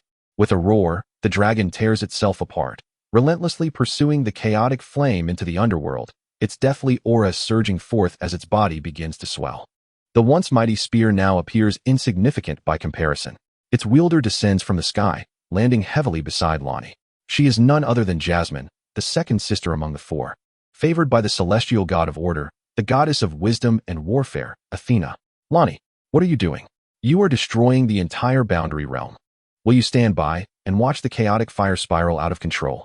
Lonnie's ice blue eyes gaze at Jasmine, her expression unreadable beneath the wide brim of her hat. Seeing Lonnie's silence, Jasmine casts a bitter glance at her before leaping into the furnace of madness. In an instant, the wailing of souls invades her mind, causing Jasmine to crash down into the ashes at the bottom of the cauldron, her form obscured. Not enough, Lonnie seems to murmur softly. She turns her gaze skyward, watching as a gravitational meteor streaks across the heavens, like a primordial beast, crashing into the cauldron. The sight of the crimson-haired figure stirs a pang in Lonnie's heart. But she soon regains her composure. Radahn has come as well. Those two celestial beings have indeed kept their watch here. Of course, whether Jasmine or Radahn. The furnace of madness shows no favoritism towards any living thing. A purple magical glow flashes, and the unconscious Jasmine is returned to the city walls, while Radahn himself finds himself trapped at the bottom of the furnace. Lonnie observes from a distance as the crimson-haired giant wields dual blades, charging toward the writhing dragon. The blades slice through the dragon's head, and the stench of decay envelopes the crimson-haired giant. Radahn relinquishes his blades, seizing Athena's spear, and lifts the dragon's body impaled upon the weapon high above. The prince's face turns upside down under the force of gravity, the charred roots of the golden tree falling away to reveal the dragon's emaciated form, resembling a desiccated lizard, legs splayed and neck slumped. Absurdly comical. The crimson-haired giant raises the spear, his essence nearly depleted, slowly transforming into a stone statue with wide-open, furious eyes. Chapter 154. The Divergence of Lonnie and Malenia. Lonnie gazes silently at the full moon in the sky, bidding farewell to yet another departed soul. The full moon seemed to have heard Lonnie's sigh, descending with a pure white shadow. She extended her finger, gently touching the statue beside Lonnie. As withering flower buds scattered in the wind, and the half-formed girl in delicate lavender opened her sleepy eyes. Two ethereal maidens, dancing in the moonlight, donned soft wedding gowns. Graceful and enchanting, half dreaming and half awake, journeying together to a distant realm. Lonnie gazed with envy, only to subsequently conceal that fleeting emotion beneath the wide brim of her witch's hat. What is there to envy? You possess it yourself. A faint whisper echoed in her mind. Lonnie felt a chill at the corner of her eye, abruptly lifting her remaining left eye to the sky. A crimson veil shrouded the heavens. Upon closer inspection, it revealed strands of scarlet woven together, forming the gown of the goddess of life. At some unknown moment, the wayward sun had already raised the sky, leaving tranquility in the borderlands. That longed-for scarlet figure, trailing a gown that cloaked the sky, rushed toward the luminous full moon. Unbeknownst to her, she had become part of the sky. Now, I can only gaze up at you. How I wish that full moon were me. Yet, Lonnie knew her magic was that of the dark moon, her heart starkly contrasting with the full moon's brilliance. Thus, she would stop at nothing to achieve her goals. Even forsaking companions raised alongside her, exhausting all to attain that hard-won freedom. The more one lacks, the more one yearns. Countless times she had questioned the worthiness of her pursuit. Ultimately, she was swayed by that foolish woman, chasing perfection and a grand finale in her dreams. How infuriating. Lonnie, her expression devoid of emotion, rarely displayed the vexation she had once shown during her studies in the magic tower. It felt as though something was watching her from behind. Suppressing the urge to kick the daughter of the star goddess into the abyssal fire furnace, Lonnie adjusted her shawl. Something nearby seemed to sway slightly. A figure appeared before Lonnie. Lonnie, it was Malenia. The two locked eyes, each having lost an eye, their visages reflecting one another like a mirror. Malena's face was filled with anger. What have you done? The abyssal fire has grown even more powerful. I merely restored the abyssal fire to its original state. I do not know what it originally looked like. I only know that you sent Witch Selene, Saintess Terina, and countless fated ones and heroes to the crematorium. Malenia raised her fateful dagger, pointing it at Lonnie. You must pay the price. A dark moon rose behind Lonnie. Malenia, it seems you have become so arrogant that you cannot recognize your own strength. In the next moment, a billowing cloak, shimmering with the glint of blades, surged toward the impassive witch. The radiance of the dark moon burst forth, and the dagger gleamed with golden light. Thunderous roars echoed. Amidst the ominous clouds, thunder reverberated, and fierce winds descended from the hills of Nimguff, causing the ancient city walls to creak like a ship's deck amidst the chaos. The celestial offspring above lamented, providing a mournful accompaniment. Flecks of blackened earth fell upon the gown of the goddess of life, seemingly unable to taint the boundary lands just yet. However, the arrival of such entities was inevitable. The Order Star God pondered whether to plunge into the boundary realm and seize the chaotic flames within the belly of the dead dragon. It was not yet the time. They would wait for that old fellow to make his move, pouring forth the souls of the boundary realm. They would dissolve the madness within the fiery chaos into true disorder. Time alone was required. It would eventually evolve into a miniature world. And what the time and space Star God possessed in abundance was indeed time. I am not in a hurry. That old man relishes witnessing women engage in battle. The white-bearded mage, hidden in some dimension, remained as malevolent as ever. The resplendent full moon illuminated the cosmos, raising a divine hand to extract a scarlet-hued golden needle from the universe. The chaotic sea of reincarnation stirred, waves undulating. Suddenly, black gold flames rained down, and the gray sun appeared as a pot brimming with lava, spilling into the sea of reincarnation. The waters surged upward, gathering around the figure of the goddess Nuwa. Remarkably, a tremendous force stood in defiance against the distant pitch-black slime. Faintly, the dark sludge writhed slightly. Soon after, countless beings dwelling in the chaotic sea surged forth, heralding an even greater tumult in the chaotic ocean ahead. Malenia was cradled in the hands of the goddess Nuwa. The elder in gray robes grasped Malenia's delicate visage. The subsequent proceedings were surely familiar to her. Malenia gazed incredulously at the scarlet golden needle, upon which her own engraved characters seemed to shimmer. In an instant, her consciousness melted away, akin to a drop of red ink dissolving in the vast ocean. It turned out that this was also a golden needle. The entire sea of reincarnation was a tumultuous scarlet sea of life, where existence revolved, and it formed an integral part of life itself. Halt! A dazzling blade of light cleaved through the watery veil, piercing the divine gaze. I had almost forgotten you. You shall accompany too. The goddess Nuwa raised her hands high, casting the object she held into the distant pitch-black mire, like a sharp arrow striking its prey. Once more, it was launched by Nuwa, yet this time, it resembled not a gradually sharpened pencil, but more akin to a kite, unaware of its own whereabouts. The string of the kite was the will of the Valkyrie.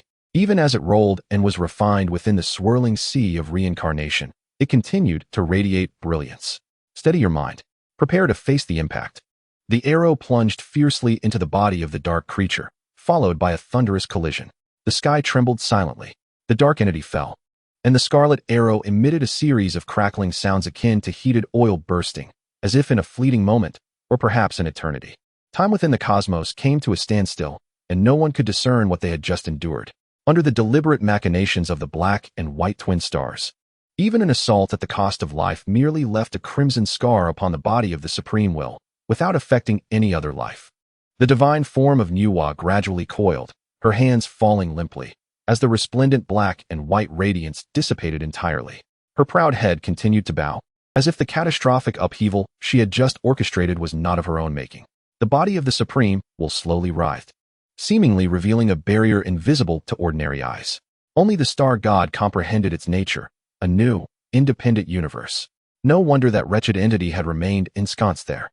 The Order Star God and the Time-Space Star God beheld one another in this stasis of time. They also glimpsed the chaotic flames of madness within the corpse of the dead dragon. Should the current Black Mire scavenger ascend to divinity, even Nuwa's resurrection would be futile. So cooperation? Just perfect, one for each. The Order Star God cast a disdainful glance at his old adversary, sneering softly before hurling the divine spear from his grasp. It was common knowledge that being the first to ascend was the undeniable truth. This nascent chaotic flame would be most easily refined when it evolved into an independent universe. Of course, whoever seized it first would emerge victorious. The divine spear Gungnir shattered only a veil. That time-space had long since crossed into the interstice. Time began to flow once more. The witch and the sorceress fought with fervent intensity. Beneath the dead dragon's form, that grotesque skin was growing wildly. Even as it burned incessantly in the chaotic crucible, its size ever increasing. Lonnie utilized levitation magic to distance herself from Malenia. Malenia, I never imagined you would embrace the fate of life. No wonder you have become as indecisive as Malenia, equally troublesome. Humph, you, with your frigid demeanor, would never understand. You say I am cold? No wonder Malenia favors Malenia. Lonnie could not help but retort. Rather than kill me, it would be better to leave this place. Just look at the furnace. With that, Lonnie floated away. Malenia cast a glance at the fiery furnace, gradually filled with the corpse of the dead prince, and felt a shiver. She glanced at the statue of Serlin, embraced her younger sister, Jasmine, transformed into ethereal form, and swiftly departed. Chapter 155. The Valkyrie in the Independent Universe. Ding ding. Please pay attention to the weather changes. The next stop is the China Arts Palace. Passengers alighting. Please prepare to disembark. In the subway, the afternoon fatigue spread through the stifling atmosphere, punctuated by the rapid sounds of short videos, the clamor of children, and the soothing voices of adults intertwined. Yet, the drudgery of work must continue. Indeed, real beasts of burden. He bore the head of a water buffalo, pulling the ring, listlessly observing others engrossed in their quick videos. Recently, the 10th anniversary of the Great Cataclysm is approaching, a reminder of history, never forgetting the original intention. The peculiar organization announced its responsibility for the attack on the International Aristocratic Primary School. The 8-headed serpent that ravaged Sakura country was once again struck down by the Valkyrie Malenia, leaving 6 heads remaining. The 8-headed serpent signifies, can we refrain from striking the central head? A fresh wave of individuals from the beautiful nation has clandestinely entered our borders, only to be forcibly repatriated. Today, the renowned singer, actress, and spokesperson for the Eastern Special Forces, Valkyrie Malenia, is hosting a 10th anniversary concert at the Desmise Arts Center in the Magic City, with tickets in high demand. A water buffalo-headed office worker glanced over, noticing a small girl with a paper bag atop her head, clutching 4 concert tickets. Despite the cataclysmic events that have transpired, the affluent young girl in the Magic City remains an object of desire. Bring on the disastrous weather to whisk me away.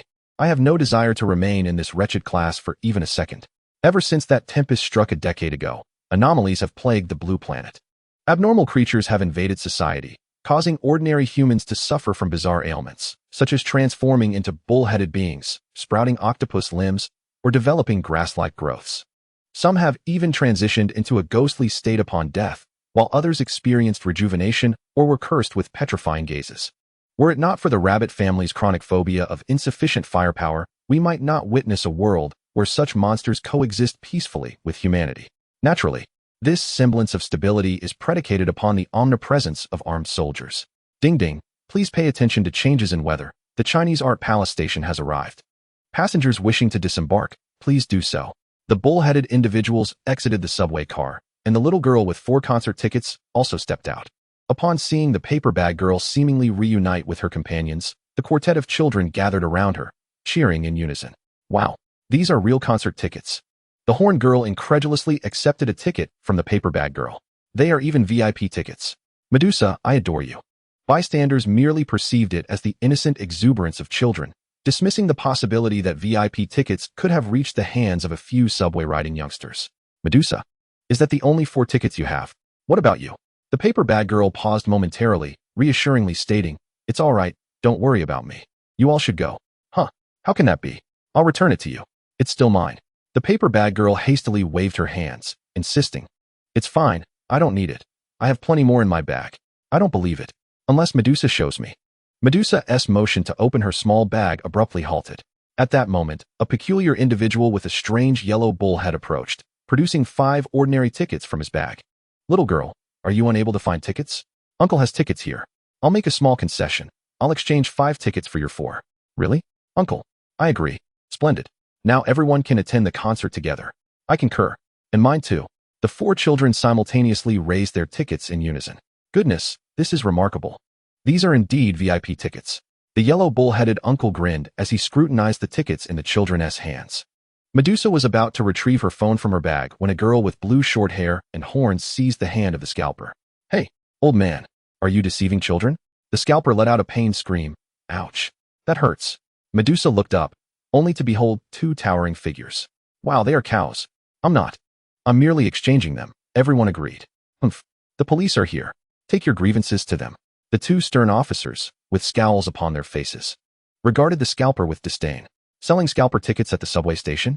It's a misunderstanding. A misunderstanding, officers. The scalper returned 4 tickets for the esteemed Knight of Corruption to the 5 little girls. Here, children, don't trust adults too easily. Return the ordinary tickets you have to him. No. The horn girl pressed her horn against the scalper's belly. We want to attend the concert together. We want these 5 tickets. Wow, he's a fraud. Look at those tickets. The scalper glanced at the esteemed Knight of Corruption tickets. Wow. Tickets 02, 03, 04, 05. How is that possible? The top 10 tickets are never for sale. This must be fake. I barely managed to get an ordinary ticket myself. The scalper felt his mind whirl. If they were counterfeit, why would the scalper want to exchange them? Really? That's entirely implausible. Medusa gazed at the towering figure of the scalper, pondering whether it was indeed a matter of physique. I drink milk every day and haven't tea grown. The scalper glanced awkwardly at the horned girl, then turned to see the bull-headed man being led away by the officers, lamenting. I guess we don't need to return them? Shall we keep these tickets? Great. Medusa, we can go see the performance of Valkyrie Malenia together. Wonderful. Where are your parents? The 5 little girls exchanged glances. The scalper, feeling uneasy, took the hands of the 5 girls and headed toward the concert venue.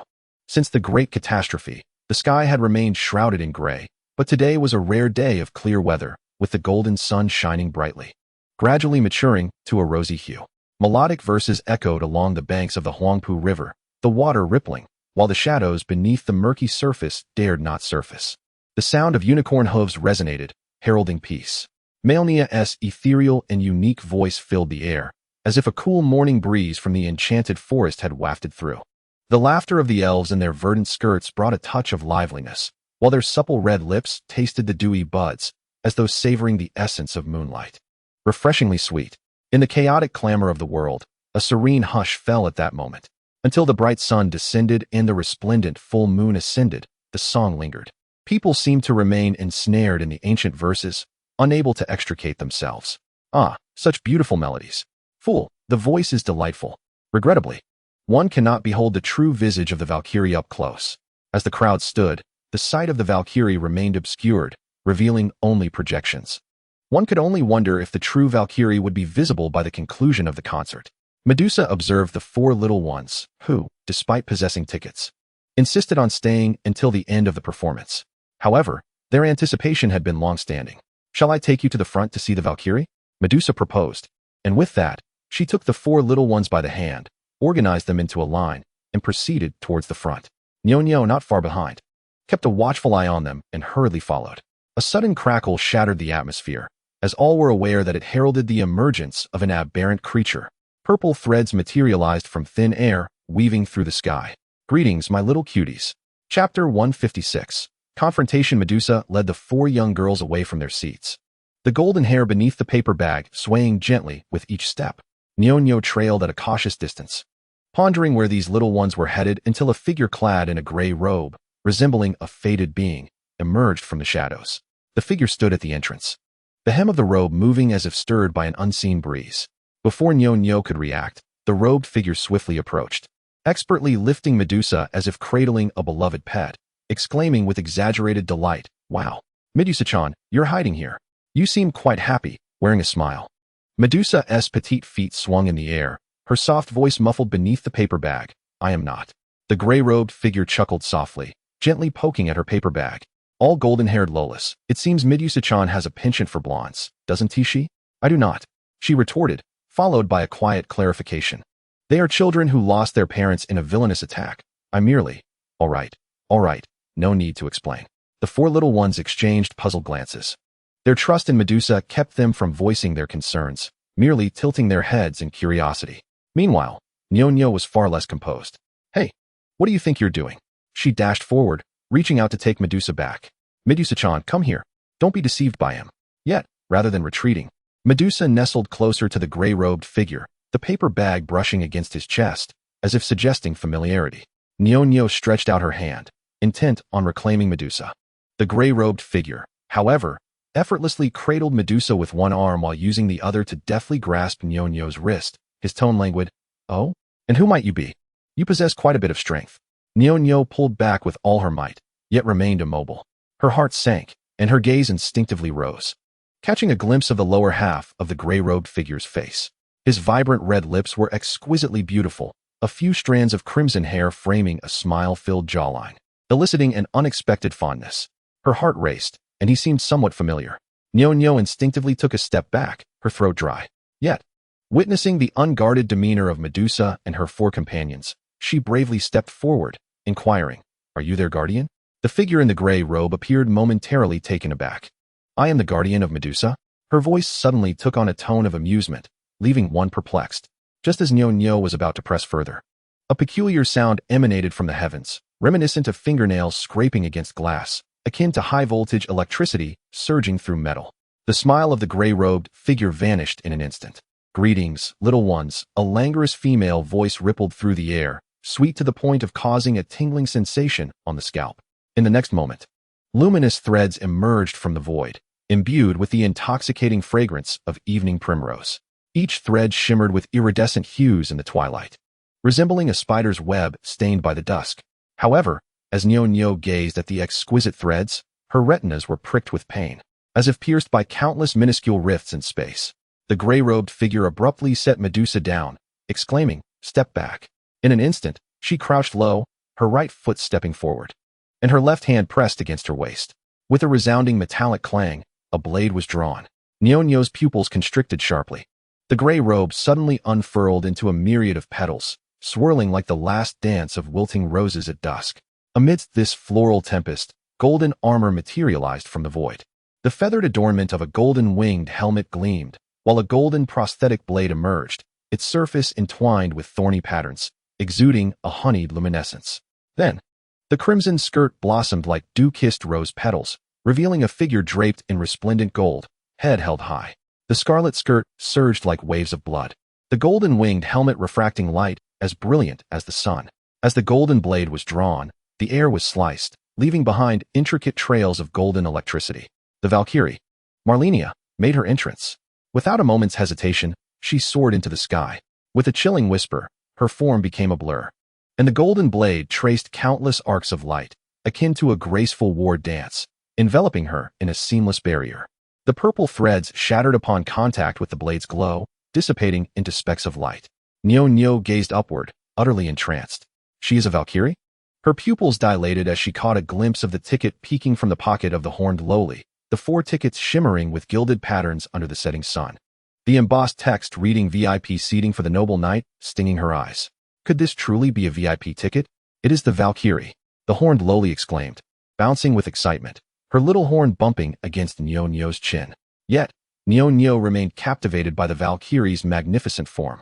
The 4 companions joined hands and danced around Medusa, the paper bag lowly swaying left and right with their movements. "Medusa-chan is the strongest," they cheered, realizing that Medusa-chan was acquainted with the Valkyrie. Hearing the name of the Valkyrie, the audience, immersed in song, finally reacted, tilting their heads. Everyone look! The Valkyrie is preparing to confront the enemy. The audience erupted in fervent cheers. I love you, Valkyrie. The Valkyrie is the greatest. Sister, step on me. The crimson figure's eyes flickered, her focus unwavering against the impending foe. Lunar Shadow. The magnificent glimmer of her blade pierced through the curtain of darkness, lunging towards the unknown adversary. Ah, my gloves. A languid voice gasped in surprise. Allow me. A refreshing whisper resonated from behind the celestial veil. Rules. They are meant to be shattered. Huh, is that you? The sound of the sky shattering echoed, causing the Valkyrie's form to momentarily sway as she pretended to adjust her golden-winged helmet to mask her embarrassment.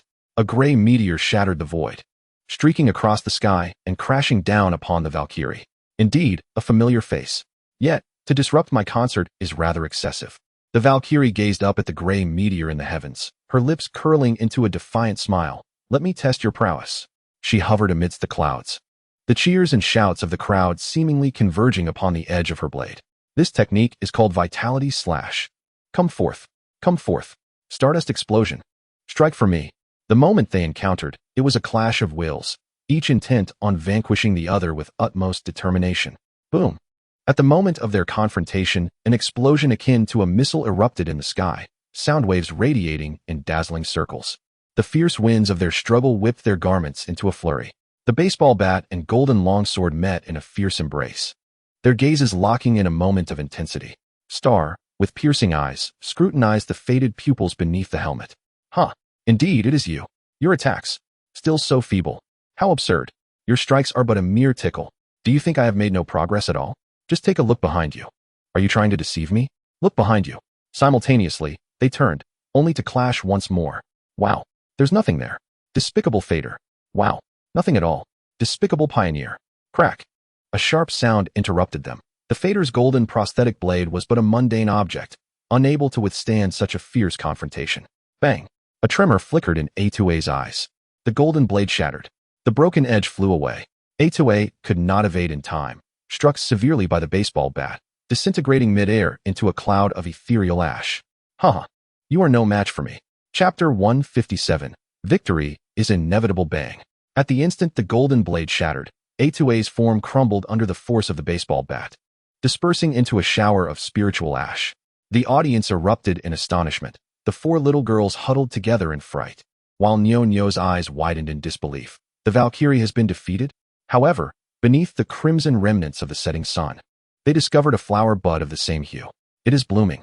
Ah, the signature skill of crimson corruption. Indeed, the Valkyrie shall not be defeated. Surely, there are no adverse effects? A deep voice echoed from the heavens. Humph.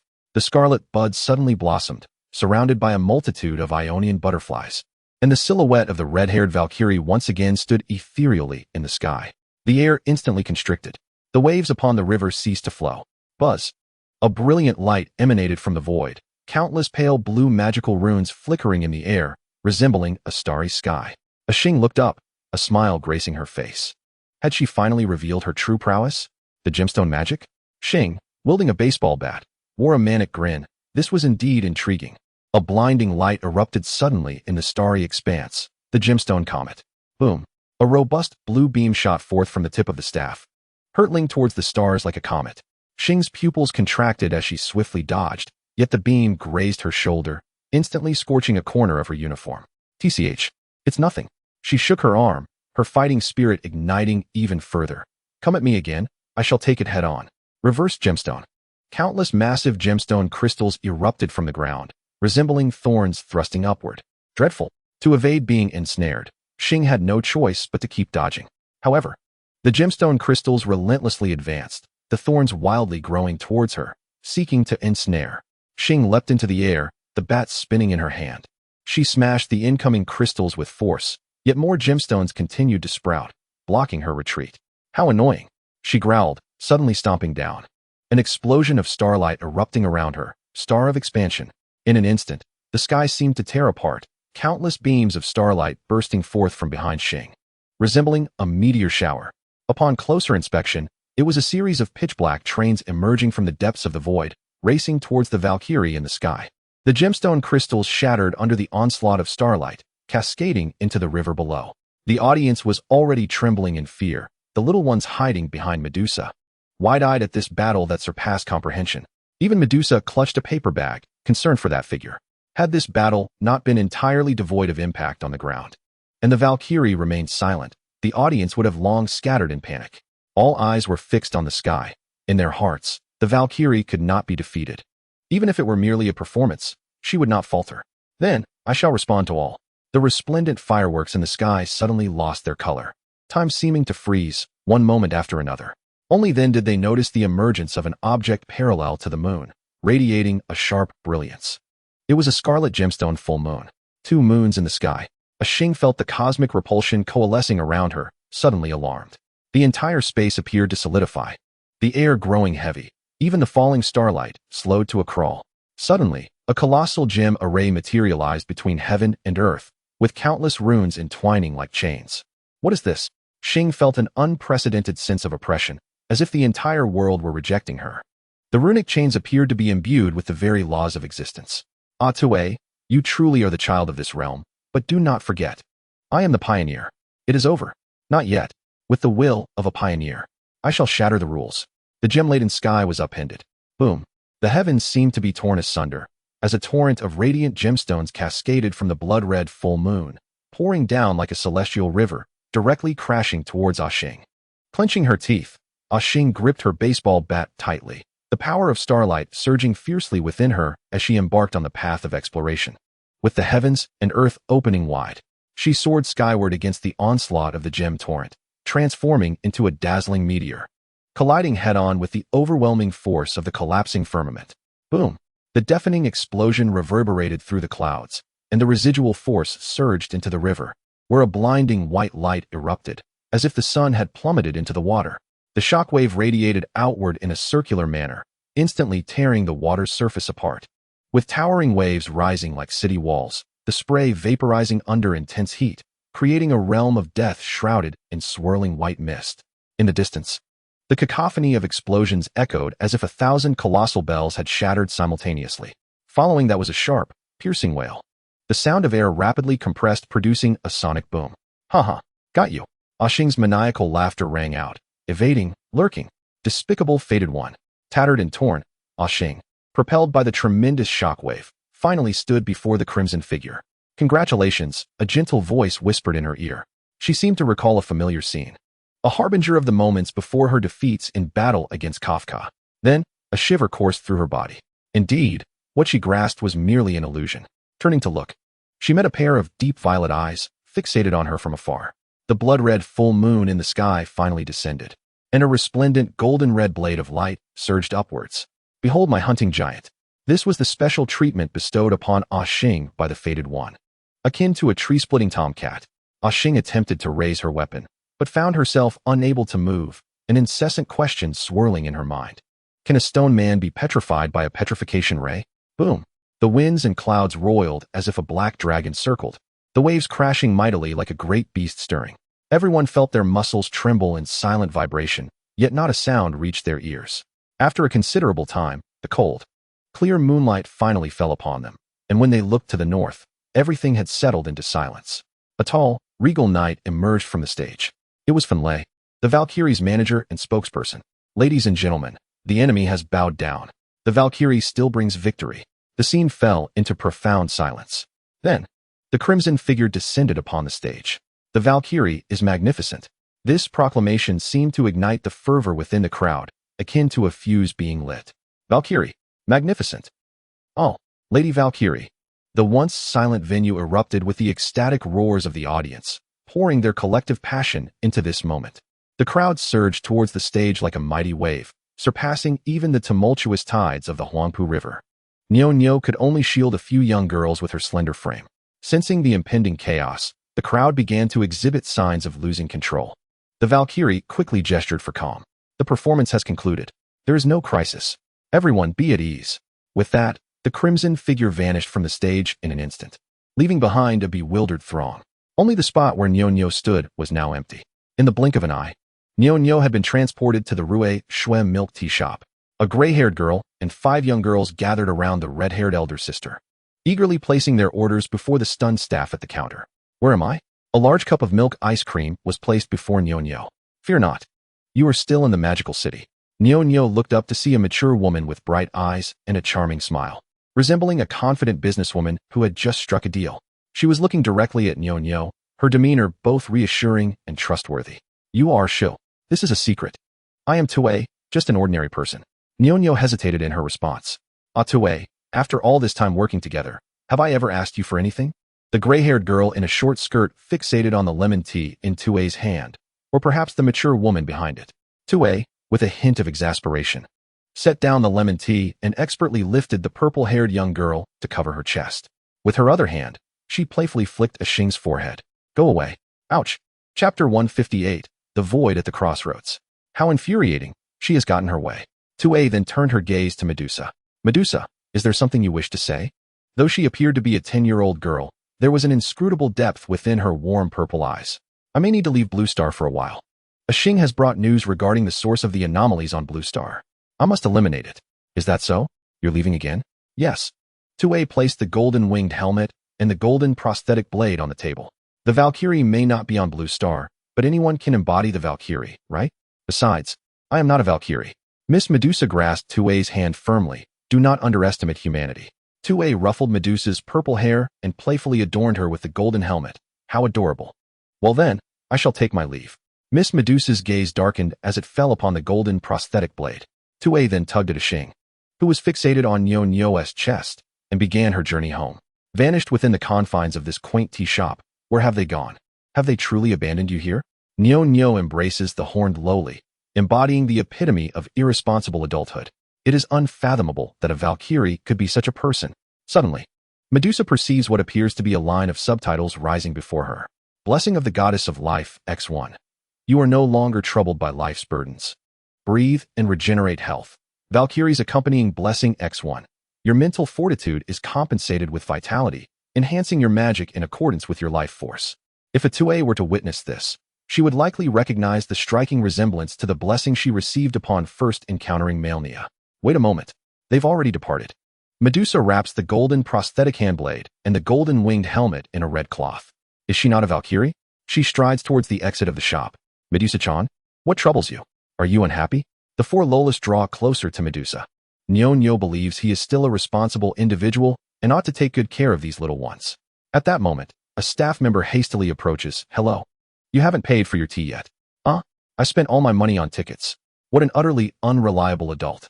Miss Medusa stands at the street corner, picking up her phone to dial a long-forgotten number. Hello, Valkyrie offline.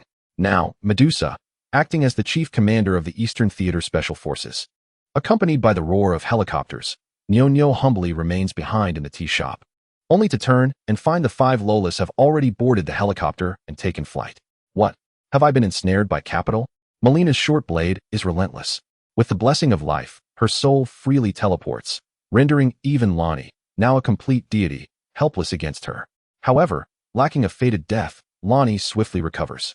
The two engage in a chaotic dance atop the colossal Talina water lilies of the Yatan Plateau, with Malenia fiercely clinging to Lonnie. Yet, Lonnie's focus is elsewhere. Her gaze is fixed upon the heavens. It appears a shooting star streaks across the sky. Then, a crimson cloud descends from above, pulsating with fervent life. It cautiously lands beside the Roddel's pyre furnace. That scarlet hue seems to make Lonnie's icy heart throb in response, momentarily leading her to believe that the estranged wanderer has returned. Lonnie rubs her aching nose, brandishing her staff, settling beside the statue at the pyre furnace. Malenia follows closely behind. Hello, Lonnie. Atue, I've brought her back. The promise you made to us? The crimson figure leaps from the magical block statue beside the furnace, lunging toward Lonnie. What has happened to Teacher Syrian? Lonnie, you heartless wretch, you've doomed us all. Malenia plunges a blade into Lonnie's form, consumed by madness. Ridiculous. After all this time, Malenia, you remain merely a demigod. Your feeble blade cannot harm me. Lonnie fixed her icy gaze upon Malenia's bloodshot eyes. The gate of demigods. Wait, Massimo. Malenia suddenly lifted her head. Lonnie, if anything happens to my brother, I will not let this go. With that, Malenia vanished from the spot. The troublesome being has departed. What you seek lies within this golden elixir. Lonnie produced a smooth golden gem, the golden elixir of Celian. It possesses the same power as the origin gem, capable of resurrecting Celian. Give it to me. Lonnie clasped her hands together. Wait. Lonnie intercepted Achui, but it has an even more crucial role. This furnace was crafted by Celian using soul gems. Chaotic fire surges within it, capable of absorbing the souls of any living beings that enter. However, whoever can tame the chaotic fire will earn the right to ascend to the position of a star god. Achui coldly regarded Lonnie. What does that have to do with this golden elixir? Lonnie looked up. Achui, not only has your body grown, but your wisdom has matured as well. Her voice faltered. But, do you not wish to become a true star god? To be the singular entity in the universe? Consume this golden elixir, and you will leap into the furnace, emerging unscathed with the fully developed seed of a star god from the corpse of a dead dragon, becoming the supreme ruler? Your clumsy seduction tactics are less impressive than those who merely shower me with gold. Achui scoffed, as though mocking her past respect for this princess. I do not understand, Lonnie, why you have become this way, but now, hand over the golden elixir to me. The fated one had arrived at the boundary. Her attributes seemingly altered as though she had activated a cheat, beyond what Lonnie could contend with. Lonnie lowered her head, her enormous witch's hat obscuring her petite figure. She extended her 4 hands, cradling the golden elixir in her palms. Of course, I am merely offering a piece of advice, esteemed Elden King. Achui momentarily faltered, as if the game she had never completed had suddenly reached its epilogue, with the esteemed moon witch bowing before her. She frowned, then accepted the golden elixir.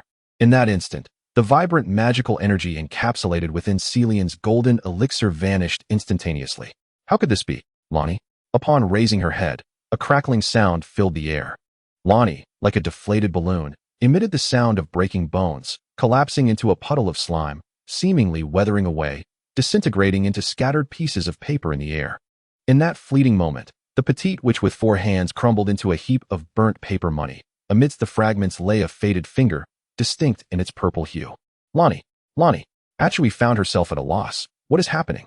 Achui turned to see Ashing calling her name, as pale, mottled fragments began to fall from his face. Ashing, you cannot be. Without waiting for A2A to examine herself, Ashing exclaimed, it is the star deity. I can feel it.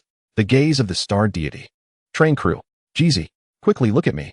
Ashing trembled, and after the shards fell, she remained unchanged. It seemed as if there was truly no impact. Beneath the pallid fragments lay her healthy skin. In the sky, a brilliant flash of lightning streaked across. The goddess of wisdom and war's eye sparkled, her entire being resonating with thunder. She was the emissary of the Order Star deity, wielding a lightning spear, gazing down upon the chaotic inferno. Kiran, you have finally revealed your true form. The roar from another star deity reverberated, causing even the very fabric of existence to tremble at that moment. The thunder shattered the veil, engaging the unseen enemy. Yet, at this moment, no one bore witness. With Lonnie's departure, all the indigenous wise beings in the borderland had perished. Only from the realm of shadows did a voice emerge. Chapter 159. The demise of the time-space star deity in the realm of shadows, atop the towering spiral tower, lay the gate of the gods, comprised of countless bodies. After Miquella's departure, this place was once left unguarded, drawing in creatures sensing divine power. Whether they were the lost fated ones or the greedy fallen, they dissipated under the light of the full moon. The twin moon knights stood sentinel. Then, the full moon queen returned, uniting forces to subdue the encroaching death beneath the spiral tower. Following that, Miquella arrived. There were too many incomprehensible matters, perhaps. Upon becoming a true deity, he would find answers. Alas, he lacked even the qualification to ascend to divinity. The ignoble fire of betrayal could not ignite his divinity, leading him to plummet from the cliff. Yet, he was neither struck by divine wrath nor met his demise from the fall. He survived. Beneath the spiral tower, Miquella uncovered secrets left behind. Malenia had left a message here. Life ought to be sacred. Let the demigod who falls here be spared from the backlash of divine power. Let the demigod who falls here be shielded from the ravages of gravity. Let the demigod who falls here be protected from the flames of chaos. Even in dire straits, there exists a glimmer of life. Those who dare to challenge shall earn respect. Miquella stood in a daze for a long while, gazing at the dim yellow flames of chaos in the sky, feeling his memories begin to blur. That was the illusion of chaos fire. He shook his head vigorously, dispelling that sense of confusion, and moved forward through the darkness. Suddenly, he discovered a patch of bright ground ahead, where the corpse of a great serpent lay sprawled. On the serpent's head, it seemed someone had etched the mark of the moon. The great serpent, revived under the moonlight. had betrayed the very light that brought it back to life. This was the cycle of fate. This admonition served to inform those who would come after. Malenia tolled the bell of time. Thus, the cycle came to an end. Mizumo was transfixed. The serpent, which had evidently survived countless ages, had left its body here. Inscribed upon it were the admonitions of the Moonlight's faithful, pinned countless years ago. A doll of the snow which tumbled from the head of a great serpent. Has the embodiment of the witch Lani, Mizumo, graced us with her presence? It has been an age since we last met. Could you elucidate this for me? I must apologize, for I too am at a loss. Intelligence is not my forte. Nevertheless, the sole purpose of my presence here is to convey this message. Cast the phantasm of madness into the burgeoning flames of chaos. Why, you ask? The borderland is on the cusp of rebirth. Mizumo does not consider himself a hero destined to save the world, yet he is hardly a vile scoundrel. Humph, witch Lani. I hope your wisdom does not lead me astray. What must I do? Immerse yourself in the betraying serpent. Carry the flames into the shadow of the dark moon. Humph. That sounds utterly repugnant. Without hesitation, Mizumo pried open the serpent's jaws and delved into its carcass. He seized the ethereal flames from the heavens, soaring skyward. The witch doll thudded to the ground. The task accomplished. There was a lingering unease about the deception, for Lani spoke of an explosion, yet instructed him to deceive. As Mizumo entered the body of the betraying serpent, it was akin to a dragon plunging into the sea or a tiger entering the forest. His movements more agile than his own form. He discerned an ancient script above the serpent's head, long erased and invisible to others, yet clear to him. The return of Malenia heralds wise counsel. At the moment of the chaos flames fusion, the absorbed souls shall become the progenitors of a new world. Presently, only Mizumo is privy to this knowledge, yet its significance eludes him. Lani has deceived herself. Even the omniscient and omnipotent cosmic star god has been misled. Mizumo raised his head high, charging towards the sky, the reflective magic released by the moonlight exiles propelling him toward the singular luminous cauldron of chaos at the borderland. The sisters Rhaenyra followed closely, paving the way for the serpent's emergence into the world. Arriving fashionably late, Malenia once again became the world's forsaken. Gazing up at the slowly vanishing full moon, her heart heavy with despair. In a fleeting moment, resonance struck her, and darkness enveloped her vision, transporting her to an overly advanced medical room. You are awake? Miss Malenia. Hurry, inform Miss Kiko. A slender beauty clad in white left Malenia bewildered. The great serpent plunged into the cauldron, overflowing with the body of the dead prince, the moonlight guiding its path. Amidst the chaotic flames, creatures were locked in combat. Yet, the flames cared not for their struggles. At the instant when two flames merged, the world was illuminated. Everyone, caught unawares, was shattered by the chaotic waves that disrupted their minds. The Order Star God was grievously wounded. Even the mere obliteration of Athena's avatar was sufficient to unravel the cosmic order, causing his spirit to fracture. Only the all-knowing and omnipotent cosmic star God was already aware. In that moment, he shattered the shackles of time and space, fixing time beside him.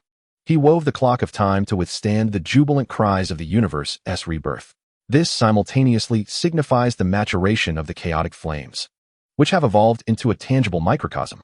Kirin stared at the luminous orb in the center of the cauldron, rushing to the side, exclaiming, "You cannot." The returning Atai stood before Kirin. From the void above, a disheveled raccoon tumbled down, proudly embracing the small world before seeking refuge behind Atai. Wow, that sent me flying far away. Thankfully, everyone helped me. Hey there, lovely lady, do you require assistance? I am a magician after all. Hiding behind me, are you? Oh, my apologies, I leave this to you. The cosmic star god faced a disconnection. An interdimensional visitor, with even the rebirth anchor point situated in a parallel universe, could not access this document. Another, having leaped beyond the three realms and outside the five elements, was once a fragment of oblivion, yet now danced vibrantly before them. This document was non-existent. The cosmic star god, capable of pausing the entire universe, found himself perplexed in addressing these two anomalies. Both individuals were oblivious to their origins and paths home, leaving the omniscient deity bewildered in their presence. Alas, it was merely a matter of additional maneuvering. The world came to a standstill as the cosmic star god shattered the shackles, advancing through the serene cosmos. At this moment, order was disrupted. Yet the Order Star God struggled to act. Approaching Ashing, he said, "Leave it to me, young one." Suddenly, flames pierced through Kirin's form. "Can you still move?" Ashing kicked the elder over, plunging the flaming spear into his chest once more. "My sincerest apologies, but the same tactic does not work on the holy nights. Is it not merely a pause in time? I can do that too. Unfortunately, you cannot harm me at all. The elder's injuries healed instantly, and with a wave of his hand, he summoned the small world. I shall ascend above the new star god. Haha. After Lonnie's explanation, Ashing realized that refining this small world would enable a further ascent to godhood, yet this entity was utterly unrefinable. Humph. If I consume that golden elixir, I shall become the creator of this furnace. Coupled with my catalytic power of time, this small world will be my offering. Why can it not be refined? What a laughable child. You consumed it. Another voice echoed. Who? Atai, with reddened eyes, broke free from the shackles of time, surpassing the limits of the soul. I am inquiring of you. A torrent of immense power surged from around Atai, akin to a high-pressure water jet, crashing down upon Kirin. In an instant, Kirin vanished. You cannot even touch me. I can move faster. Elder, perhaps you should check behind you. Ashing wielded a baseball bat, directly lifting Kirin. Come on. Give it your all. Damn it. If even one of you were absent, you would not be able to harm me. Ah. The response to Kirin was an overwhelming tide of thought from another world. This time, the so-called omniscient being met his demise within his own realm. Unable to seek the essence, he resides within the fabric of time and space. Impervious to mortal harm, time flows backward. Untouchable by the extraordinary, time swirls around him. Alas, the Order Star God functions as a locator, and any disturbance in time and space will be detected. Ashing can synchronize with his temporal essence, forcibly restraining him. Ultimately, confronted with the inevitable tide from another realm, Kirin has struggled for an indeterminate duration within the infinite loop of time, only to face a fatal conclusion. His soul is scattered by the overwhelming currents of thought, fading into the abyss of time. In simple terms, it signifies a deadlock. Chapter 160, Malenia. I have finally caught up with you. How is this possible? An eternal moment is extinguished by another. Even the one involved remains oblivious to the astonishing act they have accomplished. Yet, the Order Star God perceives the truth. The God of time possesses boundless time. Yet his form is tightly bound. Regardless of the path to the past or future, that living, unyielding shackle confines Kirin within the currents of thought. A fleeting moment of introspection transforms, under these exceptional conditions, into the eternity of the God of time. The opportunity for ascendance clearly lies within reach. Yet just a fraction away, the Order Star God witnesses Kirin's ceaseless struggle and despair. Despair so profound that the endless resentment converges, accumulating bit by bit, forming the mire of time, a tainted origin. Subsequently, the pitch-black point is drawn away, ascending beyond the celestial dome, under the gaze of the Order Star God. Neither a 2A nor a Shing perceive this, reveling in the celebration of the nascent universe. If we refine this, can we become star gods too? How does one refine it? Who knows? This boundary seems to dilute the fleeting joy, as Lonnie, Celian, and Malenia have vanished. The two exchange glances, then fall silent, cradling the rarest of treasures, yet bewildered and at a loss. From the heavens, the sound of galloping hooves resonates. Leave it to me, children. You are ill-equipped to wield it. Order, dominion over order. Ashing trembles, feeling as though the star god's gaze enhances his strength. Witnessing Ashing's fearless and eager demeanor, the Order Star God feels a twinge of uncertainty. What on earth is this? With the birth of the new universe, the order of the world dissipates, and the Order Star God loses the support of the rules. A 2A steals herself, having already slain one. Slaying another should not be difficult. Sister, kill me. Ashing lunges at a 2A, drooling onto the crimson cloak. Do you think that by vanquishing time and space, you can extinguish me? Come, attempt it. The star god's power descends, causing the ground to tremble. Humph. A 2A remains capable of fighting, yet the call of Medusa reaches her ears. The crisis of Blue Star unfolds, with countless dark miasmas descending. Ashing glances at a 2A's expression, gaining an inkling of the impending calamity. The passage of time on the Blue Star flows at a much quicker pace than here, undoubtedly resulting in significant transformations. The communications from the train crew echoed in his ears as Ashing nodded slowly. Moments ago, Miss Lonnie had sent a message, her voice exuding a calm, yet resolute demeanor. After a brief contemplation, Ashing arrived at a resolution, although his visage retained that mischievous grin. The pressing matter at hand was to eliminate that dark mass. Time was of the essence. Ashing offered both individuals a way out. After all, we are uncertain about how to refine it. Relinquishing it to you is not out of the question, provided you agree to one condition. What condition? If there are alternative methods, even the Star God would prefer not to engage in a futile struggle with these two. Ashing assured it's all right. As he comforted a 2A, then continued to converse with the Order Star God. Do you not possess a gun that never misses? He hesitated for a moment, his expression darkening. Utilize it to shatter the soul of the witch Lani. Is that within your capabilities? A Shing? But isn't Lani already dead? Atue asked, puzzled. I refer to her soul, a Shing replied, lifting his gaze towards the Order Star God, then casting forth the chaotic world he held. Lani? I know not what schemes you are plotting, but she is merely an insignificant insect, is she not? The Order Star God raised Gungnir high, exclaiming, Go forth, Gungnir, shatter the soul of the witch Lani. As he watched Gungnir soar towards the dark mass, the Order Star God chuckled, deeming it foolish to hope it could obliterate that scavenger. Alas, Order would not permit it. Subsequently, he did not even glance at the outcome, cradling the miniature world in his arms. By refining it, he could ascend beyond the Star God. In an instant, the body of the Order Star God seemed to be drawn into a meat grinder. No matter how he struggled, it was in vain. Nuwa, you have deceived us. He howled in bitter defiance, his frantic struggles ultimately proving futile. Once again, the cosmos had lost a formidable being. The throne Gungnir appeared to transcend time. Its power intensified. The once radiant white shaft gradually darkened with the resentment harbored by the Order Star God. When the scavenger exists in this world, can one indiscriminately discard refuse? Atue gazed at the dark meteor, her thoughts becoming increasingly hollow. Her form transformed into ethereal ash. Atue, where are you going? The fate of the Star God elicited little concern from others. What troubled Atue was the question, why? Why must it be this way? The distant meteor followed the trajectory of destiny, plunging into the dark, tainted body of the Supreme Will. Malenia opened her eyes, feeling an overwhelming sense of fragility, as if she was on the verge of vanishing, only to then experience an overwhelming power, her mouth savoring an enormous lollipop. The chaotic sensations rendered Malenia incapable of self-awareness. Thud.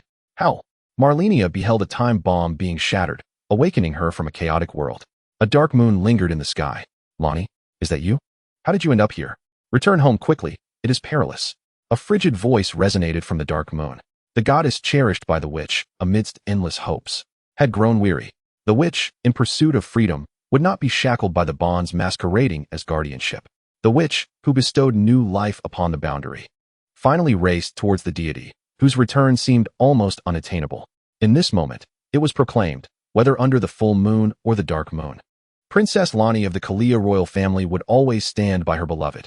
Malenia, the goddess of life, bestowed upon me the joys of love, as well as its sorrows. Yet, I love you, without regret. Why speak such words that resemble a farewell, Malenia? She feigned ignorance, though tears streamed from the corners of her eyes. This is but an illusion, is it not? Lani? Lani. Malenia stumbled towards the dark moon. I love you too. I love you dearly. I will return home soon. Very soon. Malenia lunged forward, ultimately grasping at a reflection of the moon upon water. An overwhelming dizziness overcame her. The sound of resonant bells echoed, time and space trembling at that moment. Before her lay a burning heart, accompanied by waves of searing heat. Beside her was the cold, dark moon, gradually dissipating. In front stood the Valkyrie, steadfast yet withered, her crimson mane singed. Malenia struggled to awaken, only to again plunge into chaos. Time flowed backward before her eyes. She witnessed Gungnir shatter the nexus of time, the clock of time reverberating.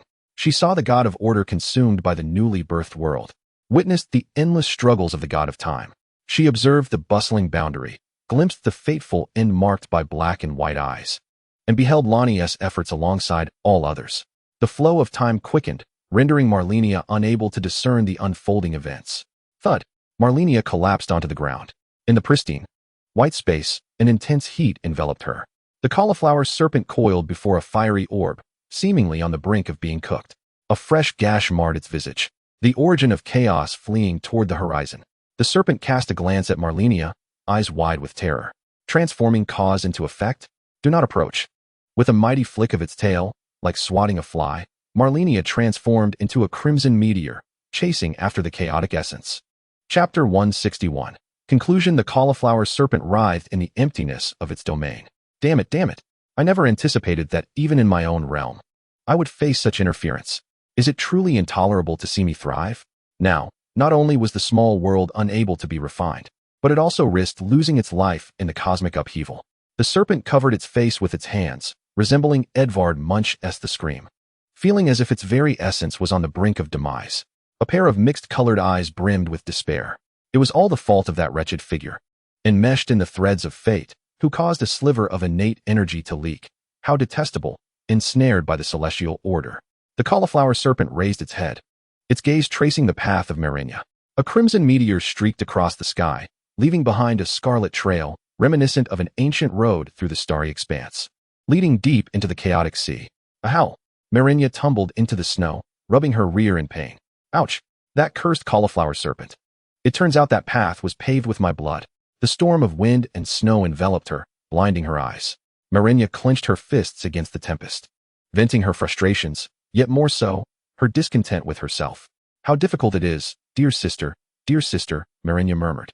Amidst the frenzied blizzard, pairs of oil-green eyes fixated on Malenia. The famished snowfield wolves had set their sights upon her. Soon, a girl riding atop a snow wolf emerged from the storm. Her vibrant red gown trailed through the snow, no longer dazzling, yet dragging along several feeble wolf cubs. Where the red gown swept, a flicker of light appeared, glimmering like stardust, particularly conspicuous amidst the swirling snow.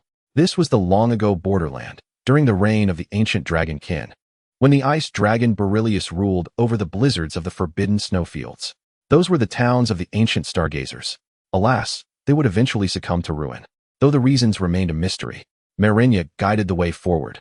To this town, she was an unusual visitor. In the midst of the snow-laden polar night, clad in thin garments, accompanied only by a frail mother wolf and a brood of cubs, she appeared as a wandering merchant, perhaps one who sold snowfield wolf pups? Not quite. Malenia took refuge in the town's only tavern. Do you not even know the art of flame magic? Relying solely on warm stones for comfort? Allow me to teach you. That is the birth of the primordial fire. Are you stargazers? I have a friend who is also a stargazer. The moon is a star too. It is the closest star to us. The moon is not the king of stars. It merely appears large because of its proximity. Thus, the moonlight magic was born. Thank you, but I already have a partner. Head south, where a mirror-like lake resides, standing on the island at its heart. One can behold the purest sky. Indeed, I have seen it. It is the most beautiful. The red-haired prophet was revered by the people, and the trend of nurturing a loyal companion began to flourish. She bequeathed invaluable knowledge and inscribed prophetic tomes, entrusting them to the most devoted moon sorceress. Life on the snowfields felt like home to Malenia. She had battled here for countless years, thoroughly acquainted with the terrain. She had wandered the ancient city of Sol countless times without even realizing it. Within a month of mingling with the stargazers, she had forged deep connections. The fierce beasts and the giant clan were in a state of constant conflict. Malenia often felt more like a pet kept by these female giants.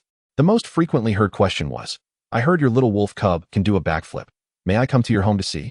Though somewhat perplexed, the pristine environment allowed her to feel a sense of relaxation, akin to the comfort of having Lonnie by her side. However, Malenia was soon yanked by the ear by the cauliflower serpent, who extricated her from the ancient borderlands. It was as if someone were screaming directly into her ear. I sent you there to seek the essence of chaos, not to flirt with girls. In an instant, Malenia was whisked back to that pure space. You were the one who kicked me out, and now you're the one who has brought me back. What do you truly want? The cauliflower serpent had an angry symbol prominently displayed at its temples. You. How can you show no remorse? You disturbed my most important task. Do you even know who I am? Do you have any idea what I was just doing? Malenia's clear, naive eyes fixated on the serpent's chaotic gaze. I don't know. No, you do know. I don't know. You do know. The two childish beings stared at each other defiantly, repeating those two phrases with stubbornness. It's fine. I have plenty of time. I don't mind either. After all, now is not now, and the past is not the past. The cauliflower serpent retorted. How do you know that now isn't now, and the past isn't the past? This is a complete paradox. It's impossible for the present to return to the past. Just like trying to retrieve a sword from a carved boat. What has happened cannot be altered, even if you return to the same place. You cannot find who you once were. In any case, I refuse to believe it. Then where are you now? In those chaotic eyes, Malenia seemed to glimpse the dark goddess, Baiji, under the night sky, her eyes sparkling with wisdom just like Lonnie's. Malenia's left brain began to clash with her right brain. She did not believe that the present was the past, yet she was ensnared in memories of it, fantasizing that everything had yet to occur. It was then she realized, I am evading. The cauliflower serpent smiled at Malenia. This creature was as wicked as a hazelnut cream, yet possessed a cleverness akin to Baiji, even surpassing her older sister's strength. Do you have a solution, Lady Nuwa? Upon hearing Malenia address her as Lady Nuwa, the cauliflower serpent felt as though her soul might soar. Raising her head, she feigned profundity. Of course. But everything still requires your own effort. The serpent extended her delicate, pale fingers, which seemed to crush the heavens with a single touch, and gently pressed against Malenia's forehead. This touch, penetrating the very essence of her soul, unraveled all secrets of the world for Malenia. Turning back, the serpent directly retrieved something from the furnace. It was a fragment of another realm. This cannot be refined any further. It must be interrupted. Little one, I trouble you to refine this small world. Regrettably, so many of my followers have been absorbed into me, leaving me to navigate the remainder of my life in solitude. It seems you have entrusted me with something of great significance. Indeed, the hope of my resurrected followers is now in your hands. Once this miniature world beyond the heavens is perfected, they shall be reincarnated within it, and we shall meet once more. Is the borderland the same? Well, that is not entirely foolish. Though the borderland has successfully undergone rebirth, there remains the realm beyond the heavens, where the remnants of Lonnie's soul may be cast. Might I yet have the chance to see her? If you act swiftly enough.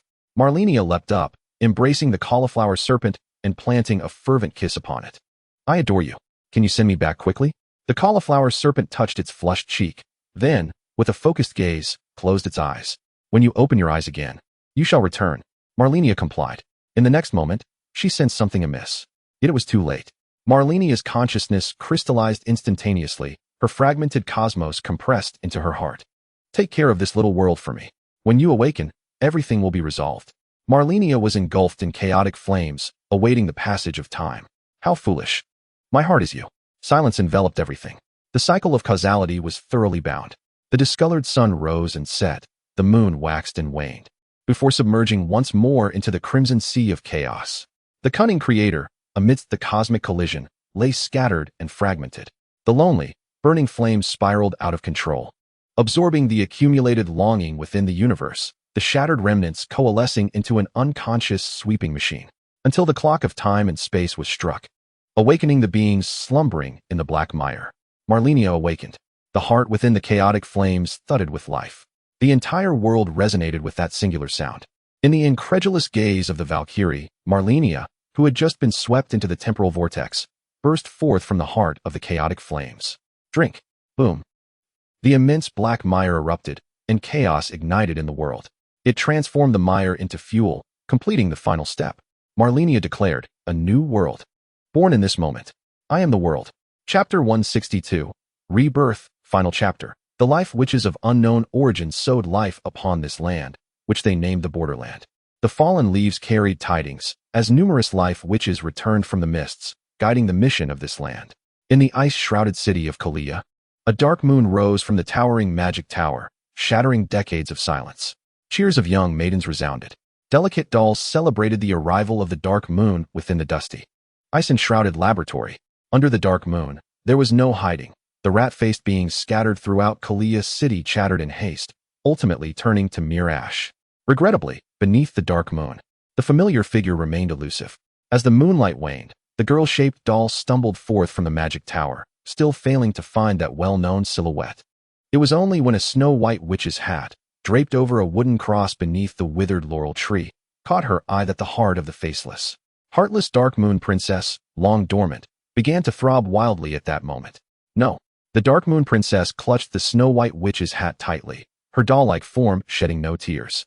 A crimson figure emerged behind her, adorned with a broad crimson witch's hat, bearing an uncanny resemblance to the teacher from Lonnie's memories. Greetings, Dark Moon Princess Lonnie. Though the Witch of Life may revel in free will, her lifespan is as fleeting as that of mortals. I have come to fulfill the promise made on her deathbed. The Witch of Life? The one who had imparted forbidden life spells to you. Now her soul has scattered with the fallen leaves of the withering golden tree. How can the departed return to this realm? By retrieving the witches' hats of all the life witches. When all the magical hats converge, the ancient god of life, slumbering beneath the corrupted lake, shall awaken. As the Witch of Life, I shall guide you through this blasphemous pilgrimage of life and death. Lonnie donned the snow-white witch's hat, yet she could no longer sense her teacher's familiar aura. Thunder rumbled ominously as torrential rain poured down. In the boundless sea, there stood a towering peak, said to be the abode of immortals. Should any crimson object descend upon this land, it would be cleaved asunder by sword energy in an instant, let alone the frequently visiting Witch of Life. Until today, the royal princess ascended the celestial altar. With her crimson locks and beauty that lingered in the memories of the immortals above, the sword light surged, altering the very colors of the heavens and earth. A one-eyed girl, cloaked in a hood, stood atop the celestial peak. The sword light lingered, and the princess's blood blossomed amidst the tumultuous waves. It was unclear what the girl in gray robes uttered, but soon clouds dissipated, and tranquility returned. Spiritual ash fell, leaving no trace of a figure. Moments later, ripples danced across the crimson sea of life. Dew, delicate and fresh, cascaded from the celestial peak, causing all beings to awaken and flourish. Serpents with golden scales swam in the sea. Creatures on land revived from death. The setting sun mingled with vibrant hues, thunder and spring rain coalescing. Mists rose and fell, and the earth's veins surged forth. The world came to understand that a path to the celestial realm existed. With a golden elixir swallowed, I claimed my fate. Unbound by the heavens, the grand fleet, searching for the elixir of immortality for the divine emperor, was upturned amidst the stormy mists of dragon wails and thunder. After the deluge, the leading female general found herself stranded in this fog-enshrouded locale, a drifting graveyard. The sound of dripping water from stalactites echoed incessantly. The crimson witch of life grasped her calloused hand. The lost soul emerging from the mist, the watchful knight Loretta, awaits your mission at the borderlands. Follow the forsaken Dark Moon Princess, rewrite the legend of the night, and let the name of Knight Loretta awaken the anthem of courage in the borderlands. The southern borderland, reminiscent of the Sword Barrier Hills, unfolds into a coastal desert. At this moment, the banners lie still, and a solitary female knight stands atop the dunes, brandishing a resplendent spear, gazing into the boundless sea. The heavy footfalls resonate through the earth as a general, imposing as a mountain, strides through the dust. My friend, the fervor of battle still lingers in your eyes. Shall we continue this unfinished conflict? The storm clouds churn ominously in the horizon, mist unfurling in the distance. It matters not, for a tempest approaches. The woman casts aside her tattered cloak. The life witch of your has long departed. Now before you stands the life witch destined to confront fate. The colossal sword of Radahn quivers slightly. What do these words signify? She slowly raises the helmet. Steeped in crimson moonlight, I shall weave a new thread of destiny. O general of the shattered stars, will you fight for this sacrilegious pact? Radahn's twin blades erupt with dark crimson lightning, their battle cry shattering the rubble surrounding them. Ha ha ha, just as I desire. I shall let the roar of the red lion resound throughout this dying borderland. At the heart of the borderland lies the Golden Royal City, the Golden Dynasty, ruled by three sovereigns: the War King, the Primal Warrior, Prince Godfrey, the Sorceress Queen, the leader of the Magical Academy, Princess Rena, and the founder of the Golden Dynasty. The conqueror of the borderland, the deity of golden law, the eternal Queen Marika. The War King returns from his campaigns on the icy plains, defeated, and the dynasty is enraged. At that moment, the youthful life witch knocks upon the grandiose gates. A deadly black blade rests upon her neck, and a melodious voice echoes, "O life witch, you must first meet our master." In the earlier era of the Twin Kings, the White King was vanquished, his whereabouts unknown. Though the Black King triumphed, he was ensnared by his own overwhelming power of death, trapped in the realm of the deceased, within the shadowy depths of the borderland. The Life Witch, with raven hair and eyes, humbly kneels at the feet of the Black King. "O King of Death," she implores with her dwindling resolve, "permit me to forge a vessel for warriors. Those corpses rejected by gold shall find rebirth within the vessel, able to tread once more upon that cursed land of blessings." Descending from his throne, the cloaked Black King caresses the Life Witch's silky black tresses, his fingers hovering over her neck, with a mere squeeze. She could return to the primordial sea of life. He then toys with the Dark Witch's hat, his voice cold and deliberate. "Rather than treading upon that land suffused with golden life, I wish to know why the witch, coursing with scarlet blood, would bow to indulge my whims." The Black King's laughter echoes through the spiraling tower, akin to the lamentations of countless lost souls. "Ah, but this answer bears no significance for me." Her voice suddenly turns as piercing as the winter's chill. "I yearn only to witness death utterly taint that pitiful existence." The Life Witch trembles, akin to the bellflower swaying in the frigid wind. In the southernmost corner of the shadowy realm, amidst the azure coast, in a hidden nook where no one can find, in a garden of snow-hued flowers, amidst the delicate lavender blossoms, ethereal sprites dance with life. A pure white maiden lies in slumber beneath the petals, returning to the realm of dreams. At first sight, the enchanting maiden, reminiscent of the snow-hued blooms, becomes a shared reverie within this dreamscape. The crimson life witch arrives, guiding the way to rebirth. The primordial sea of life ripples, awakening the pure white maiden. Where is the life witch? She calls out, O king of purity. Her soul has regained form at the boundary. Silence. I shall never tread upon that cursed land again. This is the will of life. Just as the stars adhere to their destined paths, you too cannot evade this fate that has long been inscribed. The life witch glides away, leaving only a witch's hat to illuminate the direction of life. In the northern boundary, ancient dragon wings slice through the blizzard that sweeps across the icy expanse. On the gnarled branches, sharp icicles hang, while the snowfield wolf, sheltered beneath the withered wood, sings of the freedom of life, bowing to the farthest north. Atop the highest cliff resides the purest of faith. Through the portal at the pinnacle of the ceremony town lies the cradle of life, the sacred city of Abervale. Here, all beings coexist, collectively praising the freedom of life. Amidst this grand festivity, spears stand tall, and the wind and snow exude solemnity. Even the most fierce unicorn horse lowers its proud head, gazing upon the triad of crimson rings at the altar, until a door manifests at the center of the altar. Cheers resound through the heavens. The setting sun streams through the doorway, rendering everything clear. The idol is a tall figure, half serpent and half human. A girl with wine-red hair kneels before the idol. She is both the priestess of this place and an ordinary girl. After completing her final prayer, the girl, adorned in a lace-trimmed Lolita gown and a small hat, turns around to find a graceful woman leaning against the torii gate. Wearing a smile that is both playful and enigmatic, she has finally transformed. The perfect Valkyrie is irresistibly captivating. A small, shivering tail trails behind her. So, you've been hiding here, she remarks with a smile. The wine-red Lolita girl removes her small hat, responding, I never intended to hide from you, you know. So, how about it?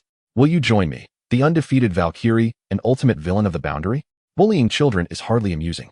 The Lolita girl lifts her small hat, which gradually transforms into a helm of golden threads and crimson wings beneath the gentle glow of dawn, ready for battle. The Valkyrie takes the winged helmet, saying, It's best this way, or I shall have to account for all the relics I've cleared for you over the years. With that, the Valkyrie dons the helmet and strides through the portal, then turns back. Malenia, what are you waiting for? The little tail hastily scurries to catch up. The wine-red Lolita girl smiles as she turns and descends the mountain, just emerging from the torii gate. As I walked past the neighboring house to fetch my child, I was greeted by a neighbor who cheerfully raised the lunchbox in hand. The intersection of fate has finally arrived. Yuri Reiko, you're already a university student. Yet you still believe in the supernatural? I wondered. Isn't that particularly handsome guest waiting for her? I accepted the lunchbox, but my expression still bore a hint of melancholy. Well, what does it matter? Is Miss Miyoko here to mock me? Certainly not. Yuri Reiko has always been a solitary soul. It would be beneficial for her to forge more friendships. Moreover, I happened upon a spellbook quite by chance. I sensed that Yuri Reiko might find it intriguing. The aroma of the food is delightful, but for the sake of world peace, I should examine this peculiar spellbook first. As I received the spellbook from Miyoko, the deep crimson eyes of the Lolita girl sparkled with excitement. Wow, this is fantastic. Summoning a dark deity. Farewell, Miss Miyoko. Remember to come to my house for help when you encounter the supernatural. Under the breathtaking glow of the setting sun, everything was serene and beautiful. The moment the Valkyrie crossed the threshold, stirring music resonated in my ears, and an extraordinary faith began to coalesce above her head in this liminal space. It was the bloodline of Valkyrie Malenia. A celestial feminine voice echoed. Welcome to the realm of intersection.